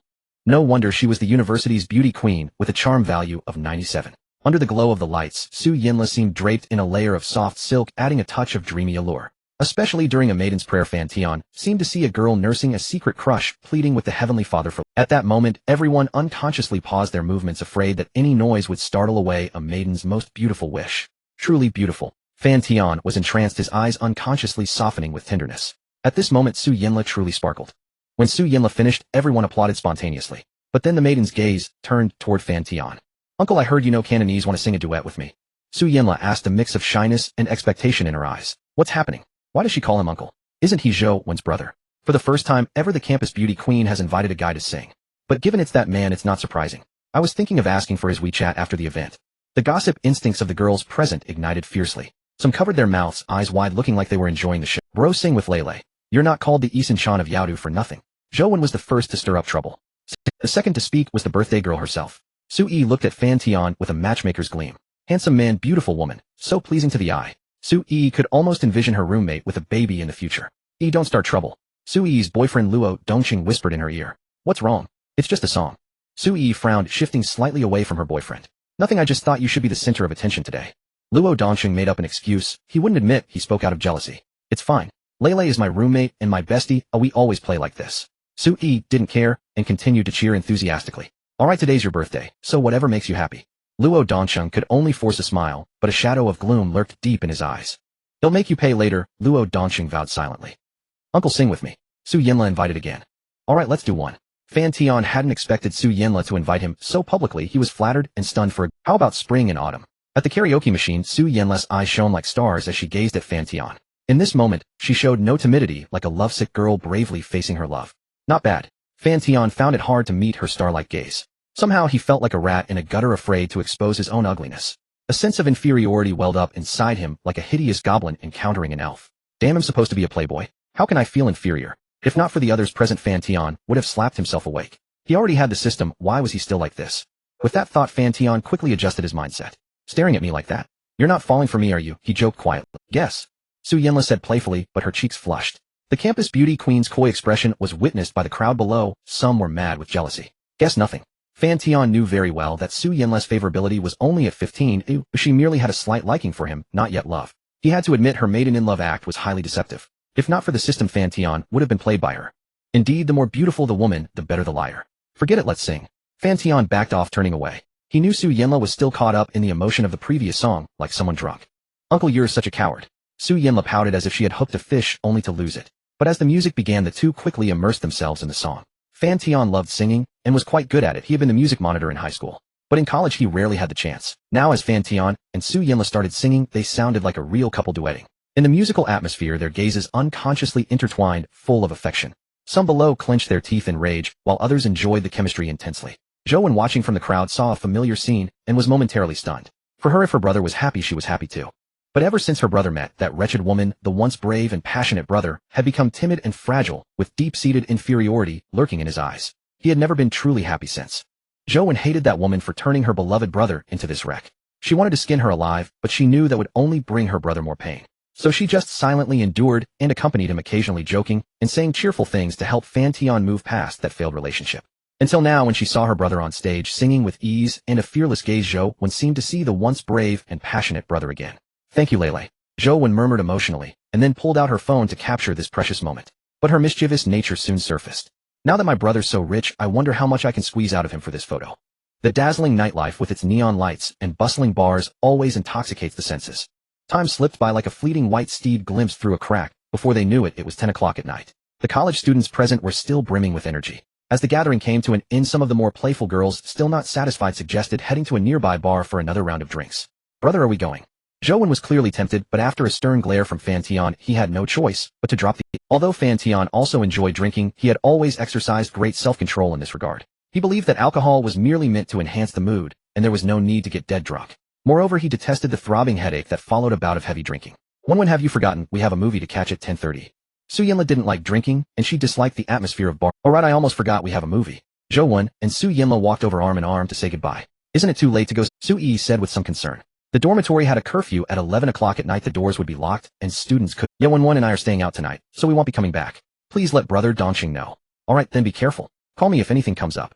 Seeing this, Su Yi didn't insist. After Fan Tian and the other two left, Su Yi's boyfriend Luo Dongqing returned from settling the bill outside. But when he noticed Su Yinla and the others were gone, his brows furrowed slightly. "Did your roommates go back? Why didn't they say?" Luo Dongqing was slightly annoyed. After all, he was Su Yi's boyfriend and the host of tonight's gathering. How could they just know they went to see a movie with Zhou's brother? "They're not coming back tonight," Su Yi explained. "Going to a movie this late. Two girls spending the night out with a man. What were they thinking?" "Don't you think Zhou's brother seems a bit shady? Dressed like a lowlife, totally a street punk."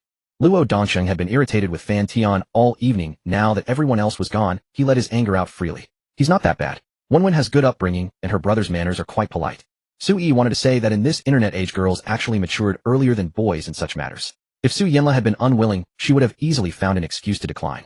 That kind of person is the most dangerous. On their first meeting, Zhou's brother tricked your roommate into calling him uncle. Don't you think he's a bit twisted? He's only a few years older than your roommate." Luo Dongqing saw his girlfriend's increasingly impatient expression and felt a surge of anger in his chest, but he held it back. Somehow he felt that his girlfriend was no longer as docile as before. "Alright, I'll stop. Don't be angry, Yi. Let's go shopping at the commercial street later. We haven't shopped together in a long time." Su Yi glanced at the time and said expressionlessly, "I'm a bit tired tonight, so I don't feel like shopping. How about we join Lele and the others for the movie instead?" Upon hearing this, Luo Dongqing became excited. As long as they didn't go back to the dormitory, it would be easy. With a little coaxing, he might be able to engage in some ambiguous activities. Tianji International Cinema in the university town. The movie was still about 10 minutes away, so Fan Tian and the other two had to sit on the chairs outside and wait. "Uncle, am I not fun? Why have you been playing with your phone all this time?" Su Yinla returned with popcorn and cola, staring at him with a look of reproach. "What kind of flirtatious talk is that? Can you play?" Fan Tian looked up slightly taken aback. After their duet of that song, his relationship with Su Yinla seemed to have become somewhat ambiguous. "Only 15 favorability points, and you're acting like this." Fan Tian complained inwardly, but he understood it was due to Su Yinla's personality. She seemed like a Leo, always cheerful and passionate like a scorching summer. Fan Tian flipped his phone over, and with a casual swipe of his finger quickly deleted the chat history with Yifan. "Clean and swift. Practice makes perfect. Just some work stuff," Fan Tian said with a calm and composed expression. He had almost been caught. He wondered if the phone's privacy screen protector had blocked Su Yinla's glance just now. "Working this late? Uncle, what exactly do you do to be so rich?" Su Yinla wasn't too suspicious after all. She wasn't anyone special to Fan Tian and had no standing to interrogate his private life. "Stock trading and investments. The U.S. market just opened not long ago, so I'm checking the trends. Can stock trading really make so much money? My classmates all lost everything and are always yelling about jumping off the rooftop." "Your classmates trade stocks too?" "Yeah, they trade with their living expenses, both guys and girls, but more boys. I also buy some once in a while, but lately it's all been in the red." "Uncle, can you recommend a promising stock to me? The market hasn't been great lately." "We'll talk another day." Fan Tian brushed it off. His stock trading skills were only so-so. In 4 years of trading, he had made less than 1,000 in profit. But in the stock market, just breaking even already put him ahead of 70% of traders. Fan Tian figured he must have some skill. This was just showing his hand a little. "Stingy," Su Yinla muttered, thinking that Fan Tian looked down on her paltry sum, and thus brushed her off. Ding dong. Su Yinla's phone notification sounded. "Sister Yi wants to come see the movie too." Upon reading the message, Su Yinla's delicate brows furrowed. Su Yi coming meant her boyfriend Luo Dongqing would also be there. To be honest, Su Yinla didn't think much of Luo Dongsheng. Luo Dongsheng was a senior 2 years older than them, studying at a top university in the capital. Every time he came to Yaodu to visit Su Yi, he always put on an air of superiority and occasionally acted pretentiously toward them. He had an overly paternalistic attitude. But Su Yi was into that kind of thing, which Su Yinla never quite understood. Thinking of Luo Dongsheng, Su Yinla couldn't help comparing him with Fan Tian. Uncle is still better. He has money but no heirs. Su Yinla couldn't help stealing a glance at Fan Tian. Fan Tian heard the system notification and was momentarily stunned. He hadn't said much of anything, but why did her favor go up? What are you thinking about?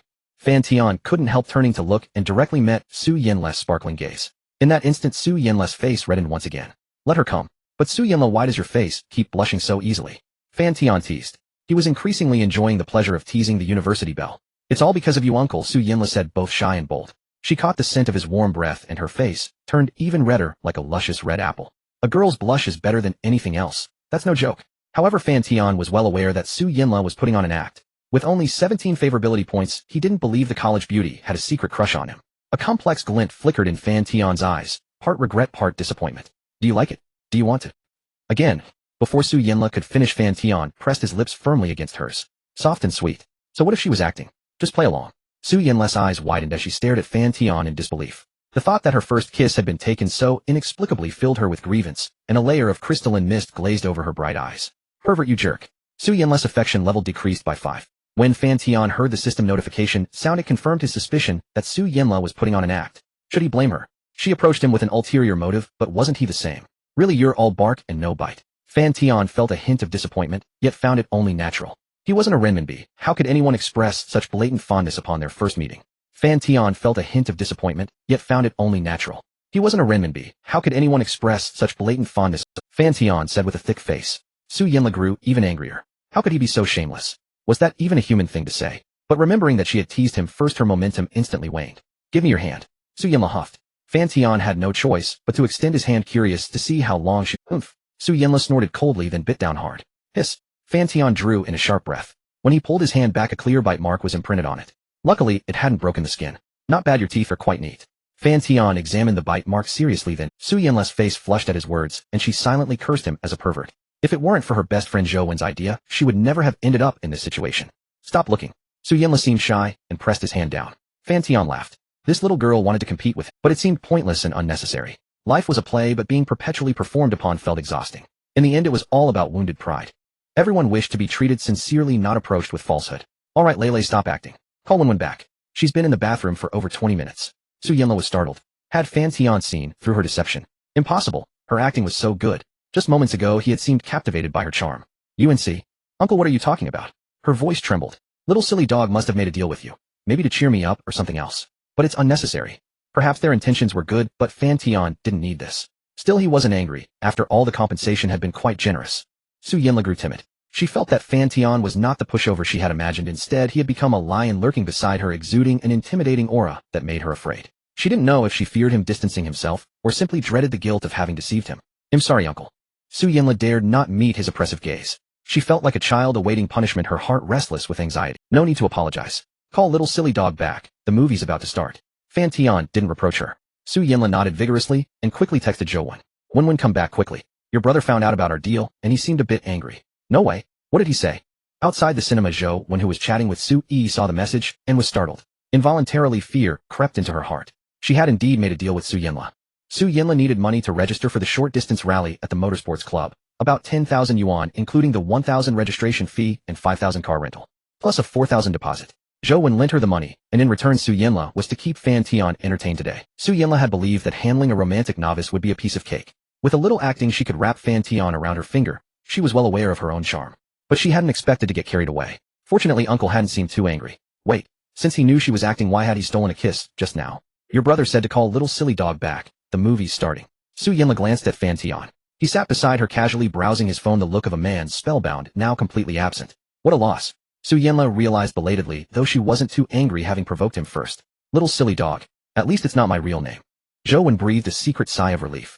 If Fan Tian had called her by her name, it would mean he was truly furious. Zhou Wen still remembered the last time he had called her by her full name. Half a year ago, when she had gone out with high school friends, had too much to drink, and slept for a long stretch. She hadn't answered calls or replied to messages. Her mother had been frantic and called Fan Tian. He had immediately taken leave and rushed over. When Zhou woke up, she still recalled Fan Tian's cold expression and his almost domineering words. Zhou, if you ever drink like that again, don't call me brother. Fan Tian had only left that one remark, but it had made Zhou tremble in fear for over a month. It was the first time he had spoken to her with such indifference. For that month, no matter how she begged, Fan Tian treated her with coldness bordering on ruthlessness. From then on, Zhou learned her lesson. Unless necessary, she would never drink outside again, or if she did, she'd have family accompany or notify them beforehand, and even then only a few glasses. But come what may, she would never again drink to the point of blacking out. What's wrong? Su Yi was curious. Why had Zhou asked them to wait, and now looked so nervous? Had something happened between Su Yanla and her brother inside? That couldn't be. The progress was too fast. It didn't seem like Su Yanla's style. Nothing, Sister Yi. Let's go into the movies about to start.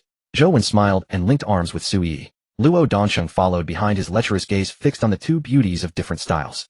One was an innocent-looking type in a JK uniform with a short skirt and white socks. The other was a seductive older sister type in a red slip dress, with high heels and sexy fishnet stockings underneath. As for why Su Yi was dressed like this, Luo Dongsheng had coaxed her into it, and he had even paid for the outfit. He knew exactly how alluring the sexy lingerie she wore inside was. Yet her coy reluctance only enchanted him more. A woman who obeyed unconditionally would have been off-putting. Yet her coy reluctance only enchanted him more. A woman who obeyed unconditionally would have been off-putting. If I mess around with Zhou, how would that guy react? Would he go crazy or beg me to call him brother-in-law? Luo Dongsheng grew excited, even fantasizing about a double score, with two gorgeous women of different styles serving him in bed. If he could add the sweet campus belle Su Yanla into the mix, Luo Dongsheng's mouth went dry and his face flushed. Especially that university belle Su Yanla, who had always treated him with disdain. That type gave Luo Dongsheng an even stronger urge to conquer. After all, what man wouldn't want to pull the lofty campus belle off her pedestal and have her grovel like a maidservant? For now, Luo Dongsheng's priority was locking down Su Yi. Of a more malleable nature, she would be easier to handle, and through her, he could later worm his way into her dorm mates' lives. As he mused, Luo Dongsheng secretly snapped a photo of the two girls from behind and posted it to the piggish group chat named Share Wheel and Woe Share Pleasure. About to take first blood from one of these two. Guess which one? Correct guess gets a video reward. Damn, the boss is getting lucky again. So envious. JK skirt and black stocking mature lady. Boss is awesome. Take me along. My guess is the JK skirt girl. Boss, livestream it. Luo Dongsheng basked in the sycophantic praise from the group, his ego swelling with immense satisfaction. When Zhou and his companions arrived at the cinema lobby, they soon spotted Fan Tian and Su Yanla seated in the front row. Luo Dongsheng, upon seeing how closely the two were sitting together, felt his heart nearly explode. His originally cheerful expression instantly darkened. First she invited Fan Tian to sing at the gathering, and now this ambiguous posture. Was this the same cold-faced university belle who had always given him the cold shoulder? How could she have become so cheap, throwing herself at a man? Luo Dongsheng still couldn't believe it. Her jealousy was about to overflow. When Sister Yi, you're here. Su Yanla, as if finding a savior, quickly stood up to greet them, her expression looking very aggrieved. What's wrong, Lele? Su Yi asked with concern. Among the four roommates, she was the oldest, gentle and kind by nature, naturally assuming the role of an elder sister. Nothing. Su Yanla glanced back at Fan Tian and noticed he had looked up at her, which made her somewhat flustered. Su Yi glanced at Fan Tian and then pulled Su Yanla aside. Lele, what exactly is your relationship with him? Do you like Zhou's older brother? Su Yi asked in a low voice. Su Yanla was startled upon hearing this and quickly explained, no, I don't like him. It's just that when asked me to help out a bit to make big brother have a good time. You know, I've been short on money lately. Upon hearing this, Su Yi for some reason secretly breathed a sigh of relief. Lele, you'd better not joke about others' feelings. What if they take it seriously? Don't play games. Su Yi said earnestly. I know, Su Yanla replied, feeling somewhat guilty. She did have some fondness for Fan Tian. After all, his face was indeed to her aesthetic taste, which was why she had gone to such lengths for the sake of that little bit of money. But it hadn't yet reached the level of love. Originally she thought amusing Big Brother would be easy for her, but unexpectedly Fan Tian was more like a cunning old fox effortlessly stealing her first kiss. Thinking of this, Su Yanla felt quite downcast. She had once sworn to find a boyfriend who was better at racing than she was, not just someone good looking. Right, it's just some fondness, not love. I can't possibly like Big Brother, he doesn't know how to race. However, at that moment Su Yanla couldn't help but think how wonderful it would be if Big Brother knew how to race. Brother, I'm sorry. I won't dare do it again. Zhou walked over to Fan Tian, obediently squatting down looking at him with a pitiful expression. Fan Tian took a deep breath. Sometimes he really didn't know what to do with this younger sister after all he had watched her grow up. As long as it wasn't a matter of principle, he almost never held it against her. You don't need to apologize. You didn't do anything wrong. Hearing that her brother wasn't blaming her, Zhou's eyes curved into, let's go see the movie. Fan Tian stood up, and Zhou excitedly took his hand, then called out to Su Yanla. Su Yanla stood in the middle wanting to approach, but then thinking she shouldn't like Big Brother, and should keep some distance, so she didn't go. What did Lele say to you? Luo Dongsheng and Su Yi stood at the back and his hand involuntarily reached for his girlfriend. There are people here. Don't. Su Yi frowned slightly, and quickly removed Luo Dongsheng's hand. Luo Dongsheng gave an awkward smile, thinking his girlfriend was just shy. After the movie, can I take a look at your inner wear? Luo Dongsheng whispered close to her ear, his gaze fervent. Not tonight. I'm on my period. Can we do it another time? Su Yi frowned slightly. On her period, Luo Dongcheng cursed his bad luck inwardly, but her implication suggested she would soon be completely open with him, which stirred a trace of excitement on his face. He had already waited a year, a few more days wouldn't hurt. He could just find another excuse to come over later. It's okay, Yi. Your health comes first. After the movie, get a good night's rest. Luo Dongcheng's tone was full of concern for his girlfriend. Su Yi nodded. Soon they each took a pair of 3D glasses and walked into Cinema 7A. Originally there were 3 consecutive seats, but with Su Yi and her boyfriend added it became a row of 5. Because of what had just happened, Su Yanla seemed a bit afraid to face Fan Tian, so she sat in the innermost seat followed by Zhou Wen then Fan Tian. However, to Fan Tian's surprise, Su Yi sat on his right side, with Luo Dongcheng at the far end. She was wearing a red strapless bodycon dress today, with black stockings on her long straight legs. Fan Tian had originally thought it was a simple style, but once she sat down it was far from simple. Fan Tian naturally recognized the style. He hadn't expected Su Yi to dress so daringly. Su Yi's figure was naturally voluptuous.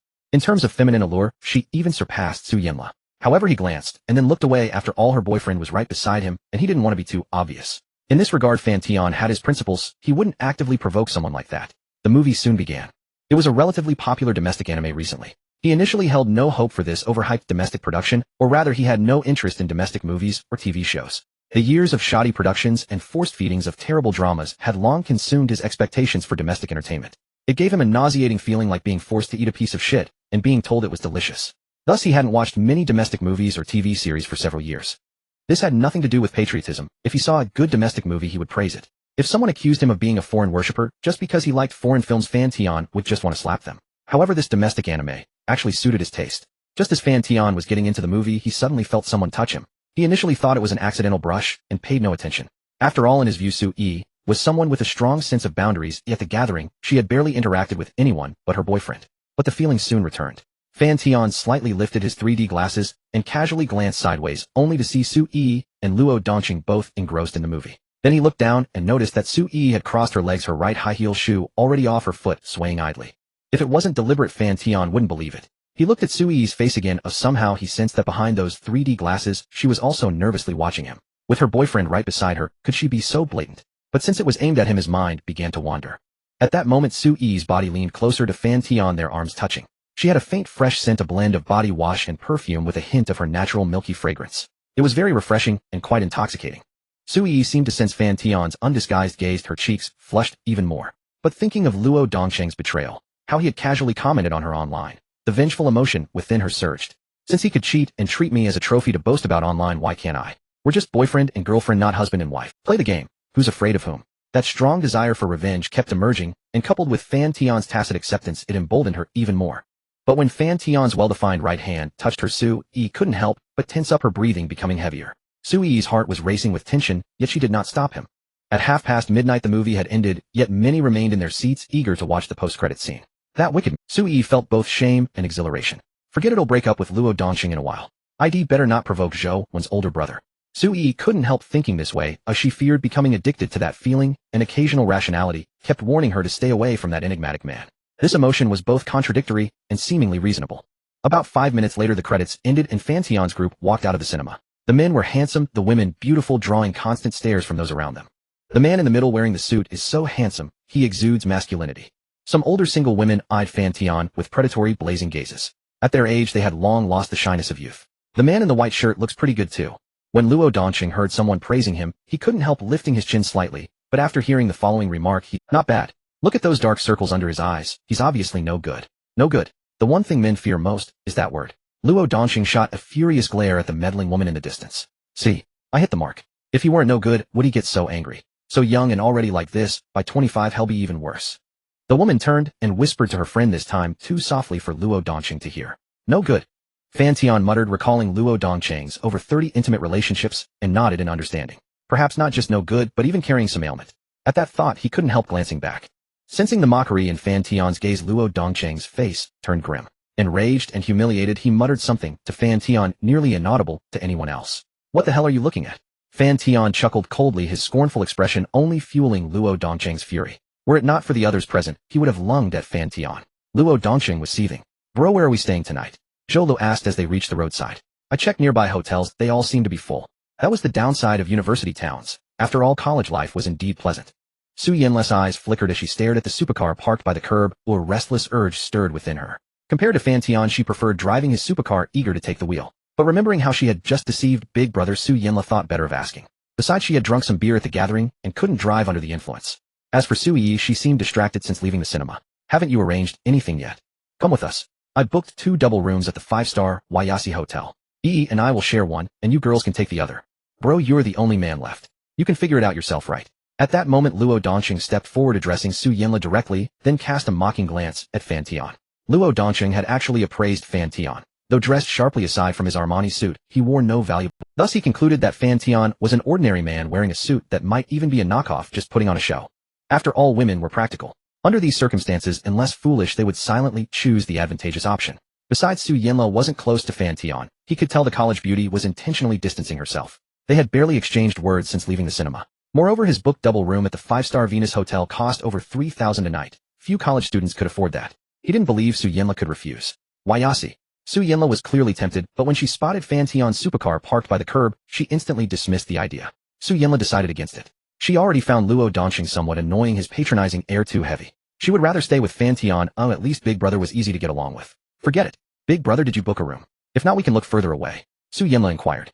Refused. A flicker of gloom passed through Luo Dongqing's eyes. Doesn't the 5-star Wayasi have rooms? ITLL due for one night.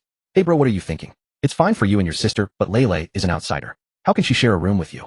Can't you even afford a lousy hotel room? Luo Dongqing's tone turned icy, then he sneered. If you're really short on cash, just say the word. I can get you a room at another hotel. Fan Tian ignored Luo Dongqing's mockery, treating him as a clown beneath notice. Recalling how Su Yi had let him touch her in the cinema, Fan Tian even cast a playful look at Luo Dongqing. Tonight he'll stay with Lele and the girls. You're on your own. At this, Su Yi stepped forward, moving to Su Yinla's side. What? Yi, I already booked the room. What do you mean by not coming? Luo Dongqing couldn't believe it. He could understand Su Yinla's refusal, but his own girlfriend. He was stunned. Hadn't Su Yi already made up her mind? Though she was on her period and he wouldn't do anything to her, her avoidance of even sharing a room struck him as highly suspicious. She means she doesn't want to stay with you for now. Can't you get that? Su Yinla shot Luo Dongqing a cold look and muttered, stop pretending. You all you think about is what's in your pants. Blunt and bold. That was Su Yinla's style. That's not what I meant. But since the room is already booked, wouldn't it be a waste not to use it? How about this, you 3 take one room, and he'll take the other. Luo Dongqing grew impatient. As for where Fan Tian would go, he couldn't care less. Bro, where are we going? Zhou Wen ignored Luo Dongqing. She would follow Fan Tian wherever he went. Wayasi, didn't I already say? I booked a room there too. Now I'm waiting for someone to come. Fan Tian said casually. Keep pretending. Luo Dongqing sneered coldly at him. Waiting for someone? What a load of crap. This posturing disgusted him. Since bro also booked a room at Wayasi, you can ride with me.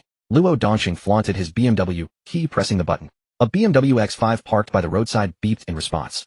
Of course the car wasn't his, he had borrowed it from a relative in Yaodu. Luo Dongqing certainly had some skills. Beep beep. Big boss, I'm about to fall asleep. What's the rush? We're on our way, aren't we? The Wayasi in Yaodu. No wonder you're the big boss staying at such a fancy hotel. It's alright. Luo Dongqing replied, and put his phone away, unaware that Su Yi's expression was growing increasingly sour. They'll pull the car around. You said you weren't feeling well today, so let's get to the hotel early and rest. Luo Dongqing said with feigned concern. His BMW was parked across the street. He needed to bring it over. But as he walked, he spotted a McLaren 750S supercar parked by the curb, and his eyes lit up. Damn, that's gorgeous. If only I could take it for a spin. Bro, what are we waiting for? Zhou Wen asked curiously. Waiting for Wayasi to send a car to pick us up. I booked the presidential suite. Such services are part of the package. Fan Tian replied. Presidential suite. Holy crap. Zhou Wen's eyes widened in disbelief. She quickly checked the price online. 98,000 per night. Bro, why did you book such an expensive room? 98,000. Even Su Yinla and Su Yi shot him astonished glances. Big brother, it's just one night, we could stay anywhere. 98,000 for a single night. Freaking rich guy, Su Yinla said with a hint of jealousy. I thought he was just an ordinary working man, turns out he's loaded. Su Yi's feelings were complicated. What she had done with Fan Tian in the cinema was purely to spite Luo Dongqing. She hadn't known Fan Tian was this wealthy. But I guess it wasn't a loss after all. Luo Dongqing had managed to put on a front in front of Fan Tian for a while. Somewhat excited, he drove his BMW X5 around a traffic light. When he cast his gaze back to the roadside, he was utterly dumbfounded. It appeared that Fan Tian had handed his car keys to a staff member in uniform, who then cautiously approached the McLaren 750. The staff member actually got inside. That car is his. Luo Dongqing was completely stunned. The McLaren 750S cost, at least 3.5 million renminbi after taxes. How could such an expensive car possibly belong to Fan Tian? Luo Dongqing, or rather his family, had some wealth with assets in the tens of millions, but most of it was fixed assets. Although he could have managed to buy a McLaren 750S if he gritted his teeth, his family would never agree to purchase such an expensive supercar for him. No, it must be rented. How could he afford it? Luo Dongqing was mad with jealousy. Then he saw a Rolls-Royce pull up in front of them. Fan Tian, and the others got and even his girlfriend followed. Damn! Luo Dongqing slammed the steering wheel in rage. Soon he received a message from Su Yi. "I'm feeling unwell, so I left with them." The reply was reasonable and well-founded. No matter how angry Luo Dongqing was, he couldn't vent his temper on his girlfriend. He could only shout bitch at the air in fury on the street. "Where are you staying tonight?" After calming down a bit, Luo Dongqing gritted his teeth and sent a message to Su Yi. Zhou Wen's brother booked a presidential suite. There's a master bedroom and 2 side rooms. Lele and I will stay in the side rooms. You don't mind, do you? For some reason, Luo Dongqing felt that Su Yi at this moment seemed unfamiliar, acting like a flirtatious schemer. She was no longer the innocent college girl he could easily manipulate. "Of course I don't mind. After a while, when I start working, if you want to stay, I'll book one for you too." Although Luo Dongqing was furious, he couldn't put pressure on Su Yi at this critical moment. That would only push him further. Whatever. The message came still icy cold. "Just because you have money you think you're special, you slut. So vain. When I get what I want, I'll destroy you." Luo Dongqing cursed inwardly and stepped on the gas to follow the Rolls-Royce. 10 minutes later, the Rolls-Royce stopped at the entrance of the Venus Hotel. A high-level butler about 30 years old, dressed in a professional black stockings outfit, with a figure-hugging skirt and a face rated around 9 out of 10 approached. "Sir, madam, welcome to the Venus Hotel." Senior butler Su Lulu with a standard smile addressed Fan Tian and his group. However, when she saw Fan Tian appear with 3 stunning beauties, her eyes widened in surprise. Wow, this is like 3 heroes battling Lu Bu. The rich really know how to play. Although she had seen even stranger situations, this time the 3 girls Fan Tian brought were too stunning. In any school, they would be the campus beauty queens, and each had a different type. One was a pure college girl, one a sweet campus beauty, and one a black-stocking mature woman. Although Su Lulu was slightly surprised, she handled the surface elegantly, not causing any discomfort to the guests. As a senior butler, she had to maintain that professionalism. After Su Lulu completed the check-in procedures with Fan Tian, Luo Dongqing arrived, belatedly jogging all the way until he stood before Fan Tian and the others, panting heavily. "Your physique really isn't good." Fan Tian looked him over. You see, although he often stayed up late working overtime, he still cared about managing his body. He was the type who looked slim in clothes and muscular without. "Are you really not coming with me?" Luo Dongqing had a hint of pleading in his eyes. You know, in the past, as long as he showed this expression, Su Yi would almost always agree to his somewhat excessive demands, except for her bottom line, such as this time's lingerie request. "No, we'll stay with Lele and the others tonight." Su Yi seemed not to notice her boyfriend's expression, speaking calmly. She was now utterly disappointed in Luo Dongqing. Some expressions that seemed pleading before now only made her feel sick, or rather every word and every action of Luo Dongqing's now was extremely repulsive in her eyes. So disgusting. Su Yinle's goosebumps rose, and she couldn't help making a sarcastic remark. A grown man so affected and fake a total gold digger. But what is the situation now? Senior butler Su Lulu felt a surge of gossip in her heart. A man brings 3 stunning beauties, then another man runs over and pleads. She couldn't figure it out. Was it a case of stealing? But what did it have to do with her? Right now Fan Tian was her god. "Mr. Fan, are these your friends?" Su Lulu asked with respect. "No," Fan Tian said coldly. Then Fan Tian and his group followed Su Lulu into the VIP elevator, leaving Luo Dongqing standing there. "Damn it, so what if you have money?" Luo Dongqing growled, his face flushed with anger. "What's wrong with Yi? She's not the kind of girl who is dazzled by money." After calming down, Luo Dongqing finally seemed to notice that Su Yi's current state was very off. In the past, she would never have treated him so coldly. Could it be that she had discovered something? But Luo Dongqing recalled his actions. He had always hidden them while never exposing anything in front of her. Why had the girl who used to take part-time jobs just to buy him birthday gifts turned into this? Luo Dongqing couldn't understand. If she had really discovered something, why didn't she make a scene? He could just coax her then. This cold treatment reminded him of how he used to treat girls he had grown tired of. Does she not like me anymore? A somewhat absurd reason suddenly crossed Luo Dongqing's mind. This is impossible. She loved me to death before. Her attitude at the party just now hadn't changed. How could she suddenly stop loving me? Impossible. Luo Dongqing shook off the unrealistic thoughts. Forget it, he wouldn't think anymore. He was too angry right now. "Sister Yi, you look really upset. Did Luo Dongqing make you angry?" Zhou Wen asked with concern. The situation tonight was too abnormal. Was this still the same Sister Yi who used to be completely obedient to her boyfriend? Although Zhou Wen also disliked Luo Dongqing, she never spoke ill of him in front of Su Yi. "If he makes you angry, just dump him. There are plenty of men. The next one will be nicer and better."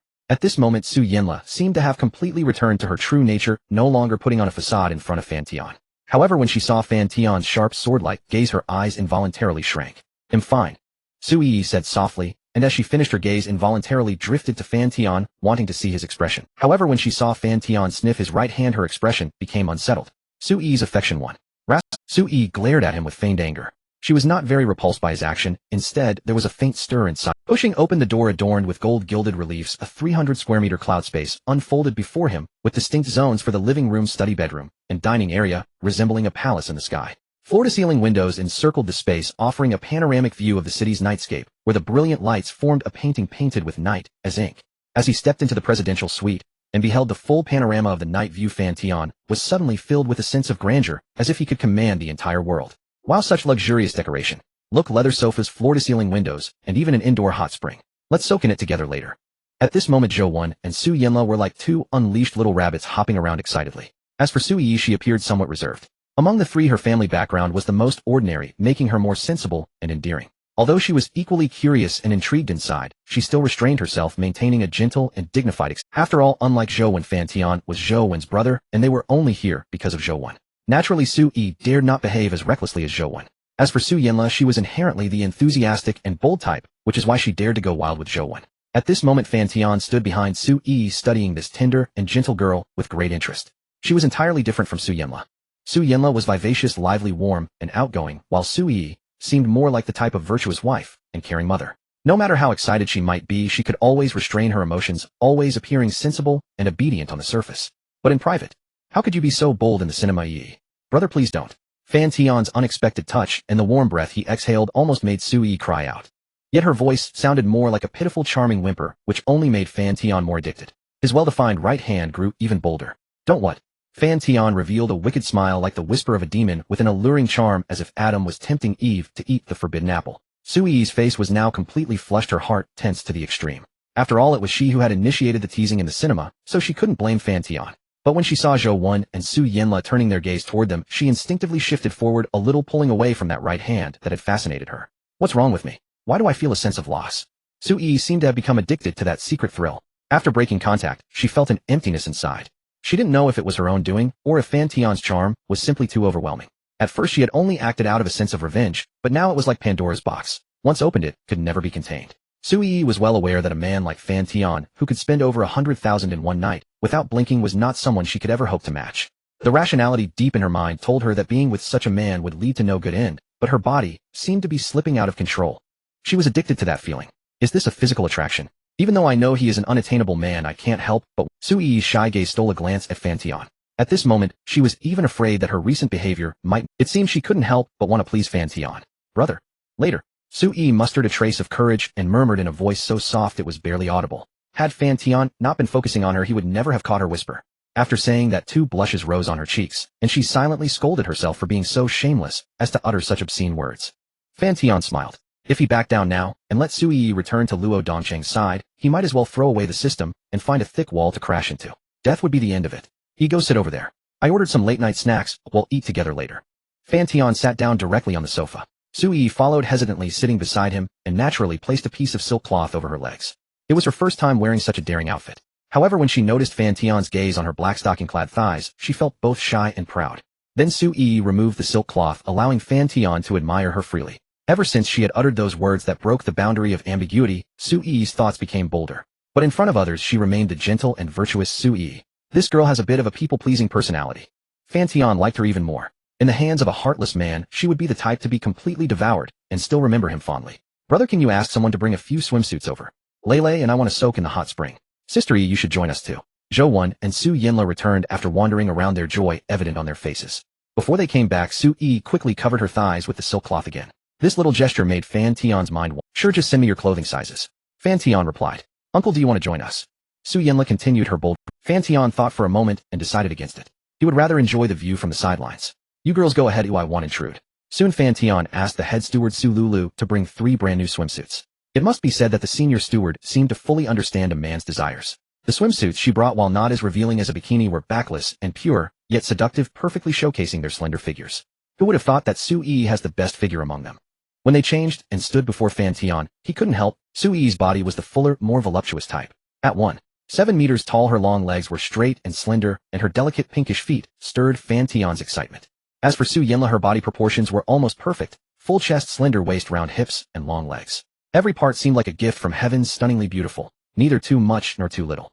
Her flat and firm abdomen faintly revealed abdominal muscles. Her legs were long and straight, standing like birch trees with flawless lines, and not a trace of excess fat, as if meticulously sculpted by God himself. As for Zhou Wen, she was not bad either, but Fan Tian only saw her as a younger sister, and never harbored any improper thoughts, so he didn't scrutinize her. Uncle still not joining us? Su Yanla's eyes sparkled with mischief. Her earlier timidity toward Fan Tian had vanished. She was extremely confident in her figure, believing few men could resist. Su Yi said nothing but looked at Fan Tian with a tender, expectant gaze. her eyes so soft they could drown him. Brother, maybe you should come too. Damn, if he didn't go now, he wouldn't be a man. Fan Tian said nothing, but simply walked into the room. When he came out, he revealed a body that was as sculpted as if chiseled by an artist, strong yet lithe. His physique was smooth and graceful, neither too bulky nor too lean, perfectly balanced. Though Fan Tian often worked overtime in the past, he never neglected his physical management. In fact, after his failed relationship, he trained even harder. Su Yinla's favorability 10. Su Yi's favorability 20. Zhou Wen's favorability 1. Hearing the system's notifications, he naturally understood how attractive his body was to the women before him. Men appreciate a woman's slender figure, and women likewise admire a man's 8-pack abs. Uncle, let me touch your abs. Su Yinla's gaze was terrifyingly pure, purely an appreciation of a beautiful body. As a fitness enthusiast, Su Yinla naturally knew how much effort and perseverance it took to sculpt such a physique. However, as soon as she touched him, Fan Tian felt as if electrocuted, his hair standing on end. Uncle, what's there to be shy about as a grown man? Su Yinla couldn't help but smirk. Fan Tian, somewhat embarrassed and annoyed, slapped her hand away and walked into the hot spring. He wondered how this college beauty, who was also inexperienced in such matters, could always be so bold. Su Yi, who was also somewhat expectant, had the status of being a girlfriend here, so naturally, she couldn't act like Su Yinla. Thus, she could only keep her gaze fixed on Fan Tian. Fan Tian entered the hot spring and lay down to rest with his eyes closed, the warm water enveloping his body, quickly relaxing his mind. The others saw this and felt it inappropriate to disturb him. Sister Yi, what did you eat to grow up? At least an E-cup. Fan Tian didn't need to open his eyes to know it was Su Yinla's. Nothing special, just ordinary daily diet. Being addressed like this by Su Yinla, Su Yi's cheeks involuntarily. Zhou Wen made a comparison and immediately felt a bit deflated. Although her figure was good, slender, and slim, she was indeed lacking in that area compared to Su Yi. When you're not small either. All of you are hiding treasures so deeply. Lele, my brother, is here. Zhou Wen was a bit embarrassed. Since Su Yinla stopped acting, she had completely let loose and returned to her true nature. Let him be here. Uncle, do you want to come over and touch? Haha, how about you come over? He'll give you a massage proper. Fan Tian scoffed. Upon hearing this, Su Yinla, bad at it, yet loves to play. That was the label Fan Tian gave Su Yinla. About 10 minutes later, when Fan Tian heard the doorbell, he got up and put on a bathrobe. I ordered some late-night snacks. You guys soak for a while, then get up. And late-night snacks too. Uncle's arrangements are so thoughtful. A perfect day starts with midnight snacks. Ho!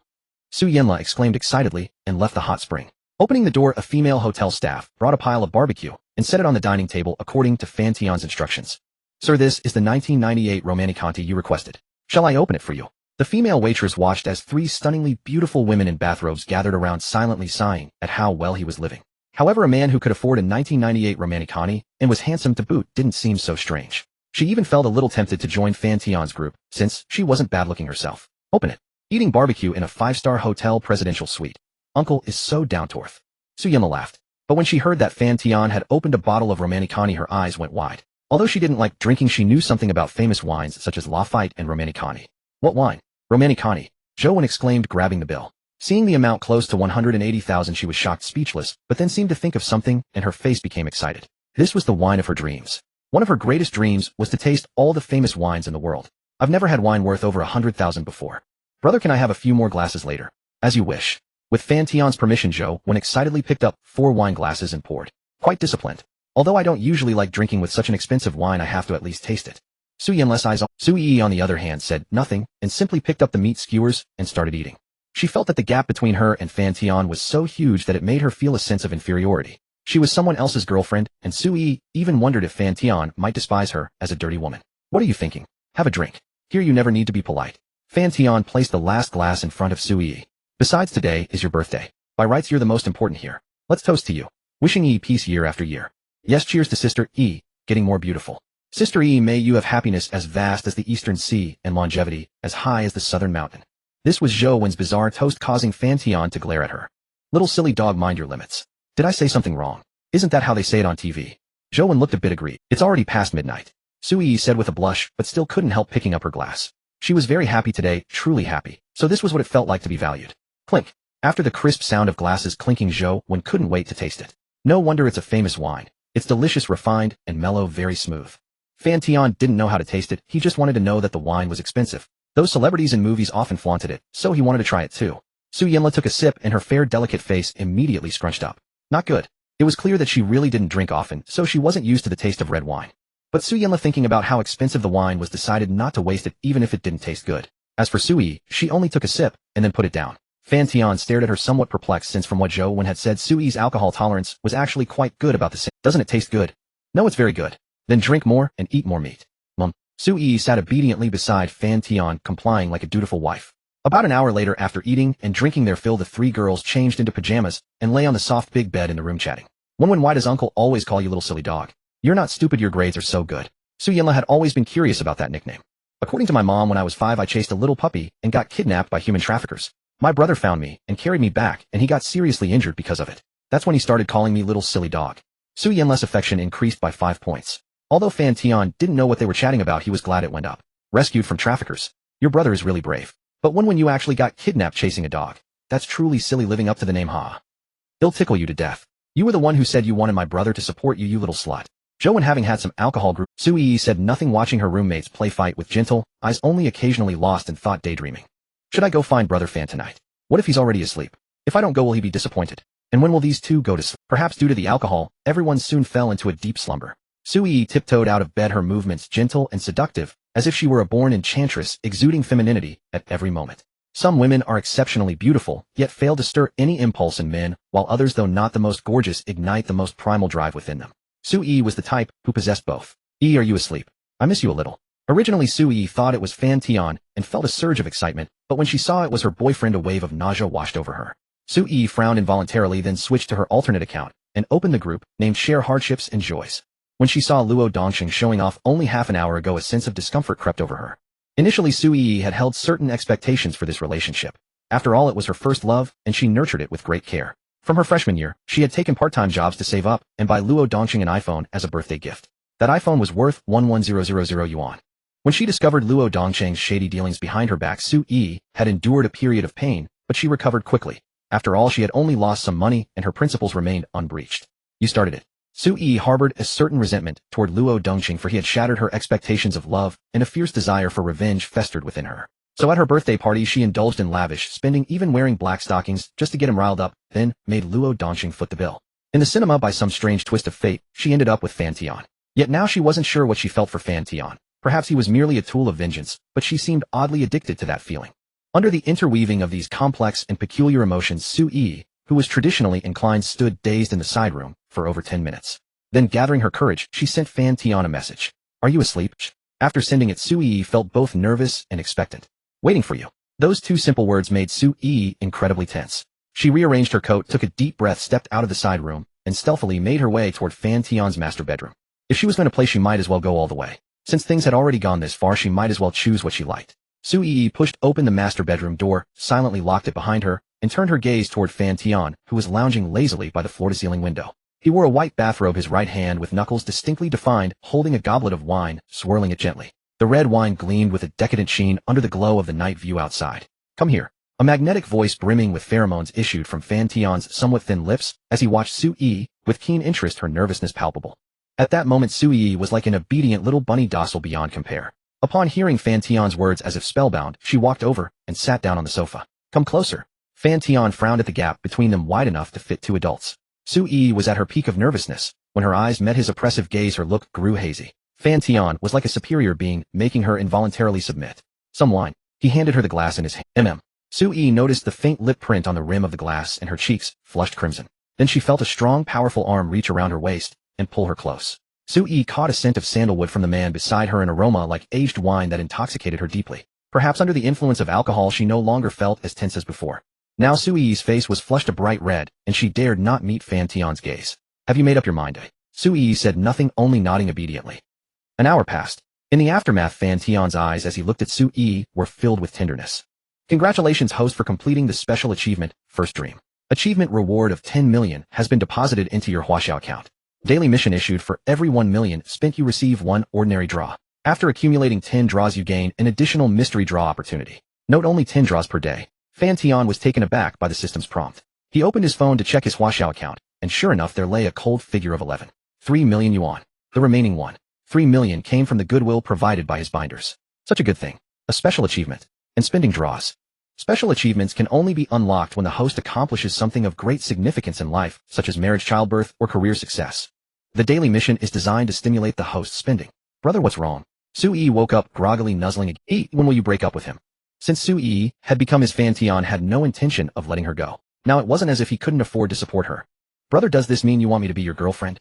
A smile tugged at the corners of Su Yi's mouth, clearly delighted. What? Fan Tian pinched Su Yi's soft cheeks, but to his surprise, she was as docile as a kitten. What's the matter? E is just happy. She shook her head gently and lay obediently on Fan Tian's chest. If brother wants I can break up with him right away. But can we keep our relationship a secret from Lele and the others? Fan Tian felt a flutter of excitement at her words. Su Yi's words seemed to carry another implication. If that were true, he would adore her to bits. But he dared not show it on his face. If a man's words couldn't be trusted, could a woman's? If he agreed, Su Yi might turn around and cuckold him without hesitation. Fan Tian certainly didn't want the next time he saw her their intimacy level to suddenly spike by 666. What do you mean by that? Fan Tian pretended to be angry. Whatever brother has in mind, that's what it means. Su Yi was a little shy and didn't bring up the topic directly. But seeing Fan Tian's feigned anger secretly pleased her. With her ordinary family background, Su Yi felt a certain inferiority in front of Fan Tian, and she knew she could. Moreover, Su Yi felt a pang of guilt. After all, Su Yanla had met Fan Tian first. She had essentially poached her best friend's love interest. Don't overthink it. With that, Fan Tian pulled Su Yi even closer. Although her charm value hadn't reached 90, he found her far more captivating than others precisely because she was so obedient and sensible. He wondered how the system made its judgments. And now Su Yi's affection toward him had already reached 82. Brother, I have to go back. Su Yi lingered for a moment, then got up and dressed. Fan Tian rose and approached Su Yi, now tasting a newfound addiction, savoring it with relish. Next time, okay, brother. Su Yi felt the strong arms encircling her, her heart fluttering with unease. Not that. If Yi feels any discomfort, tell me immediately. Fan Tian gazed at the obedient Su Yi and couldn't help but kiss her. Su Yi, reserved and gentle in nature, unlike Su Yanla's vivacity, made him worry she might endure hardship in silence. I understand, brother. He'll go now. Su Yi kissed him and prepared to leave. I want to hear Yi call me that again on her own initiative. Which one? Su Yi was initially bewildered, uncertain what Fan Tian wanted to hear. But soon certain scenes flashed through her mind and her cheeks flushed crimson. The way you called me. Fan Tian's voice now held a seductive allure like a demon of desire. Su Yi looked into his eyes, brimming with anticipation. Her love had long overflowed into a river, and at this moment, she saw Fan Tian through a thick rosy filter. She had always been starved for a sense of security, yearning for an emotional void, which is why she had inadvertently expressed it. Su Yi lowered her head and uttered the two repeated syllables. Yi is such a good girl. Blushing with shyness, Su Yi left the master bedroom and returned to the guest room. Seeing the two still sound asleep, she breathed a sigh of relief. With a guilty conscience, Su Yi climbed onto the bed, but the slight movement stirred Zhou Wen from her half-sleep. Sister Yi, why is your body so hot? Zhou Wen mumbled. No, I just sweated a bit and took a hot shower.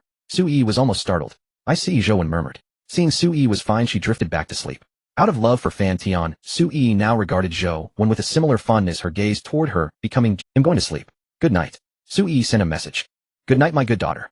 Good daughter. Su Yi's affection won. When she saw the endearing nickname Fan Tian had sent, Su Yi's eyes grew misty and her breathing quickened. It was the first time Fan Tian had called her that, and she adored it. The next morning at 8, Fan Tian woke up, washed up, and casually ordered 4 breakfasts. He and Su Yi had been up until past 3 in the morning, yet he felt full of energy when he got up. After breakfast, Fan Tian lounged on the sofa, scrolling through his phone. At 10 past 8, Su Yi was the first to emerge from the side room. When she saw Fan Tian reclining lazily, her eyes brightened, and she approached slowly. Why are you up so early? Su Yi asked softly. Still feeling okay? It's all because you're so overbearing, Su Yi said with a hint of coquettishness. Fan Tian felt a pang of remorse. Ask your counselor for leave this afternoon. He'll stay with you here. No need for leave, I just need a little time to adjust. Actually, I like this. Fan Tian was slightly puzzled. Sit down first. Fan Tian brought over the breakfast, peeled an egg, and handed it to Su Yi. Have some eggs and milk or some porridge. Or if he wants anything else, just tell me. Su Yi gazed at Fan Tian with tender affection, relishing his care. Why are you staring at me? Eat. Fan Tian's voice carried a trace of sternness, but Su Yi's lips curled even higher. This girl scold her, and she smiles. Fan Tian feigned helplessness, but deep down he truly liked it. After all, who wouldn't appreciate such a well-behaved and understanding person? Will you stay by my side forever? He'll be very good. Su Yi finished breakfast and leaned against Fan Tian. What if he isn't good someday? If I'm not good, you can punish me with a ruler on my palm. Fan Tian stared at Su Yi, somewhat stunned. Was this girl taking things a bit too far? Yet he felt he had fallen into a deep trap. Su Yi looked at him anxiously, fearing he might reject her. Alright, if he ever misbehaves, don't blame me for enforcing family rules. Fan Tian recalled a movie line, eyeing Su Yi with a scrutinizing gaze. Okay, Su Yi blushed. I'm a bit hungry, I want breakfast. Sure, I'll get it for you. 15 minutes later, Su Yi finished breakfast and went to freshen up. Fan Tian lay lazily on the sofa playing with his phone. Wan and Lele are sleepyheads, they never get up before 10 if there's no morning class. Fan Tian chuckled. Okay, stop fussing. Yi plays Honor of Kings right. Play a few rounds with me. Fan Tian used to game often with Zhou Wen, and she would occasionally invite her roommates. He recalled Su Yi's in-game name was probably not so good. Su Yi sat gracefully beside Fan Tian and opened the game. Fan Tian chose a highly technical hero mirror. He had spent over a month mastering it just to impress girls. His skill was now flawless, and he had once ranked on the national leaderboard. I need to take a call. Midway through the game, Su Yi's delicate brows furrowed deeply as she apologized to Fan Tian. Luo Dongqing, inexplicably frantic, kept sending her voice messages, forcing her to pause the game. So annoying. Why haven't you replied to my messages? Luo Dongqing's accusatory voice came through as soon as, just woke up. Is something up? Su Yi replied absently. Having exacted her revenge, she no longer felt any attachment to this boyfriend and was considering breaking up with him once he returned. Would you like to come down and have breakfast with me? I've already eaten. Su Yi glanced at Fan Tian inexplicably. At that moment, Fan Tian also turned his gaze toward her. Their eyes met, and Su Yi recalled what had just happened, her cheeks flushing instinctively. They'll be back this afternoon. When are you coming down? There's a security guard here, I can't get in. I don't know. Seriously, Su Yi, do you even see me as your boyfriend? Hanging out with other guys is one thing, but you can't even spare a moment to— Luo Dongqing shouted sternly. Su Yi stood frozen, stunned by the reprimand, unsure what to do. Seeing this, Fan Tian walked over, snatched the phone, and hung up directly. Am I a terrible person? I already have a boyfriend, Su Yi murmured, lifting her head to look at Fan Tian. Her pitiful expression stirred a pang of pain in his heart. This girl still carries a heavy moral burden. Of course not. And in matters of the heart, there is no right or wrong. I only wish for Yi to be happy forever. Really? Su Yi gazed at Fan Tian with hopeful anticipation. Without a word, he kissed her firmly, catching her off guard. Instinctively, her arms wrapped around his body. After a moment, their lips parted. Fan Tian felt a lingering desire. Still thinking about another man? Su Yi shyly shook her head. No. Around 10:30, Su Yinla and Zhou Wen finally woke up. What's going on with Luo Dongqing? He's been blowing up my phone. Su Yinla grew increasingly excited as she scrolled through the messages. Could it be? They're breaking up. That would be amazing. Su Yinla had never liked Luo Dongqing. Even though he had a girlfriend, he always found ways to subtly express ambiguity. He'd say things like, I wish my girlfriend were even half as lively as you, or urge her to take you out for exercise more often. In Su Yinla's eyes, such shameless remarks perfectly painted him as a toxic, repulsive man. In her view, Sister Yi's gentle and virtuous nature was so endearing. Why should she change for him? Did he have money? Looks, billions of assets. He had nothing, yet he demanded so much. If he weren't constantly disappearing and then trying to control everything, she sometimes wondered what Su Yi saw in that foul man. Now Su Yinla felt as though Sister Yi had finally awakened. She was overjoyed, like seeing sunlight after parting the clouds. What's up, Lele? Zhou Wen was roused by Su Yinla's sudden excitement, rubbing her drowsy eyes. The bed at the 5-star hotel was far too comfortable, and she felt an urge to slip back into a doze. Great news. Sister Yi and Luo Dongqing must have had a fight. Let's add fuel to the fire and get them to break up for good. How is that good news?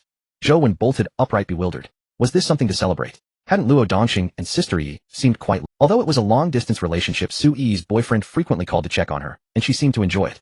When you're always burying your head in the sand. Luo Dongqing is definitely playing around behind her back. Don't ever date— I won't date anyone. My brother will find someone for me. Su Yinla felt a wave of despair. She was dealing with a brother-obsessed girl, what was there to discuss about relationships? Anyway, this time you have to support me. We need to rescue Sister Yi from that fire, okay? Okay. The two quickly freshened up and left the room. Fan Tian was still lounging lazily on the sofa. As for Su Yi, to avoid arousing suspicion from Lele and the others, she sat primly, like a virtuous wife, far from Fan Tian, quietly watching anime, even covering her fair legs with a towel. Fan Tian wondered, is this really necessary? Why is she acting like she's guarding against a thief now? Good morning, Lele. Good morning, Wen. Su Yi greeted. Good morning, Sister Yi. Good morning, Sister Yi. Sister Yi, how come you look so much better than us? Your skin seems even smoother than before. Zhou Wen leaned in for a closer look. Really? Such a radiant complexion. With her beauty, how could Luo Dongqing ever deserve Sister Yi? Su Yinla joined in, dropping insinuating remarks. Su Yi grew extremely nervous, afraid they had noticed something. No, I just woke up early and put on a light touch of makeup, she replied hastily. Just then Fan Tian's cynical voice chimed in from across the room. Hey, I'm right here. Don't I deserve a greeting? Am I not worthy of being called Big Brother? Good morning, Uncle. You look a bit worn out. Su Yinla approached and studied his face. Brother, are you feeling okay? Zhou Wen also came over with concern. Su Yi grew even more tense, fidgeting nervously. Her gaze was fixed on Fan Tian, afraid he might say something careless, yet also anxious if he said nothing. No, I just stayed up late last night. He'll rest on the sofa for a while and take you all out for a big lunch later. Fan Tian was indeed tired. Though his body was fine, his mind felt drained. Seeing him like this, Su Yinla and the others didn't disturb him. They quickly ate breakfast and began to play around. When won't the loud music bother your brother? Su Yi asked as she watched Zhou Wen turn up the volume on her phone. No, my brother can sleep through anything, even noise. He says a bit of commotion helps him sleep better. So let's just do our thing. How about a few rounds of King of Glory? Zhou Wen and Su Yinla were diehard fans of King of Glory. They often do a queue in the dorm during free time, and Su Yi occasionally joined them. But when she logged in, a game message from Luo Dongqing popped up immediately. Why did you change your in-game name? And who is Jiang Ninyu? Why are you playing with him? Su Yi grew annoyed as Luo Dongqing's messages clung to her like a stubborn stain. She ignored them. Luo Dongqing was idle in the hotel seeking entertainment. When he opened the game, he noticed Su Yi had changed her nickname, which had remained unchanged for years. Something felt off. He then checked her recent match history. He discovered that morning she had duoed several times with a player named Jiang Ninyu. Scrolling further back, the most recent record before that was a week prior. This meant Su Yi had known Jiang and Yanyu for some time. It only now dawned on him. Luo Dongxing was furious. He had explicitly warned Su Yi not to play alone with other men. Now she was doing it openly, and she had even changed her nickname from Yi Naughty to Yi Best and Most Obedient. He felt a vast green grassland spreading over his head. Is Su Yi having an online romance? Who is this Jiang? As for Fan Tian, Luo Dongxing only had slight suspicion since Fan Tian had known Su Yi for less than a day.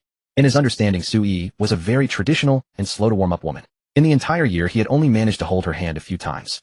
Moreover, Fan Tian was accompanied by the beautiful Su Yanla. There was no way he would pursue a girl who was already taken. Su Yi, answer me now.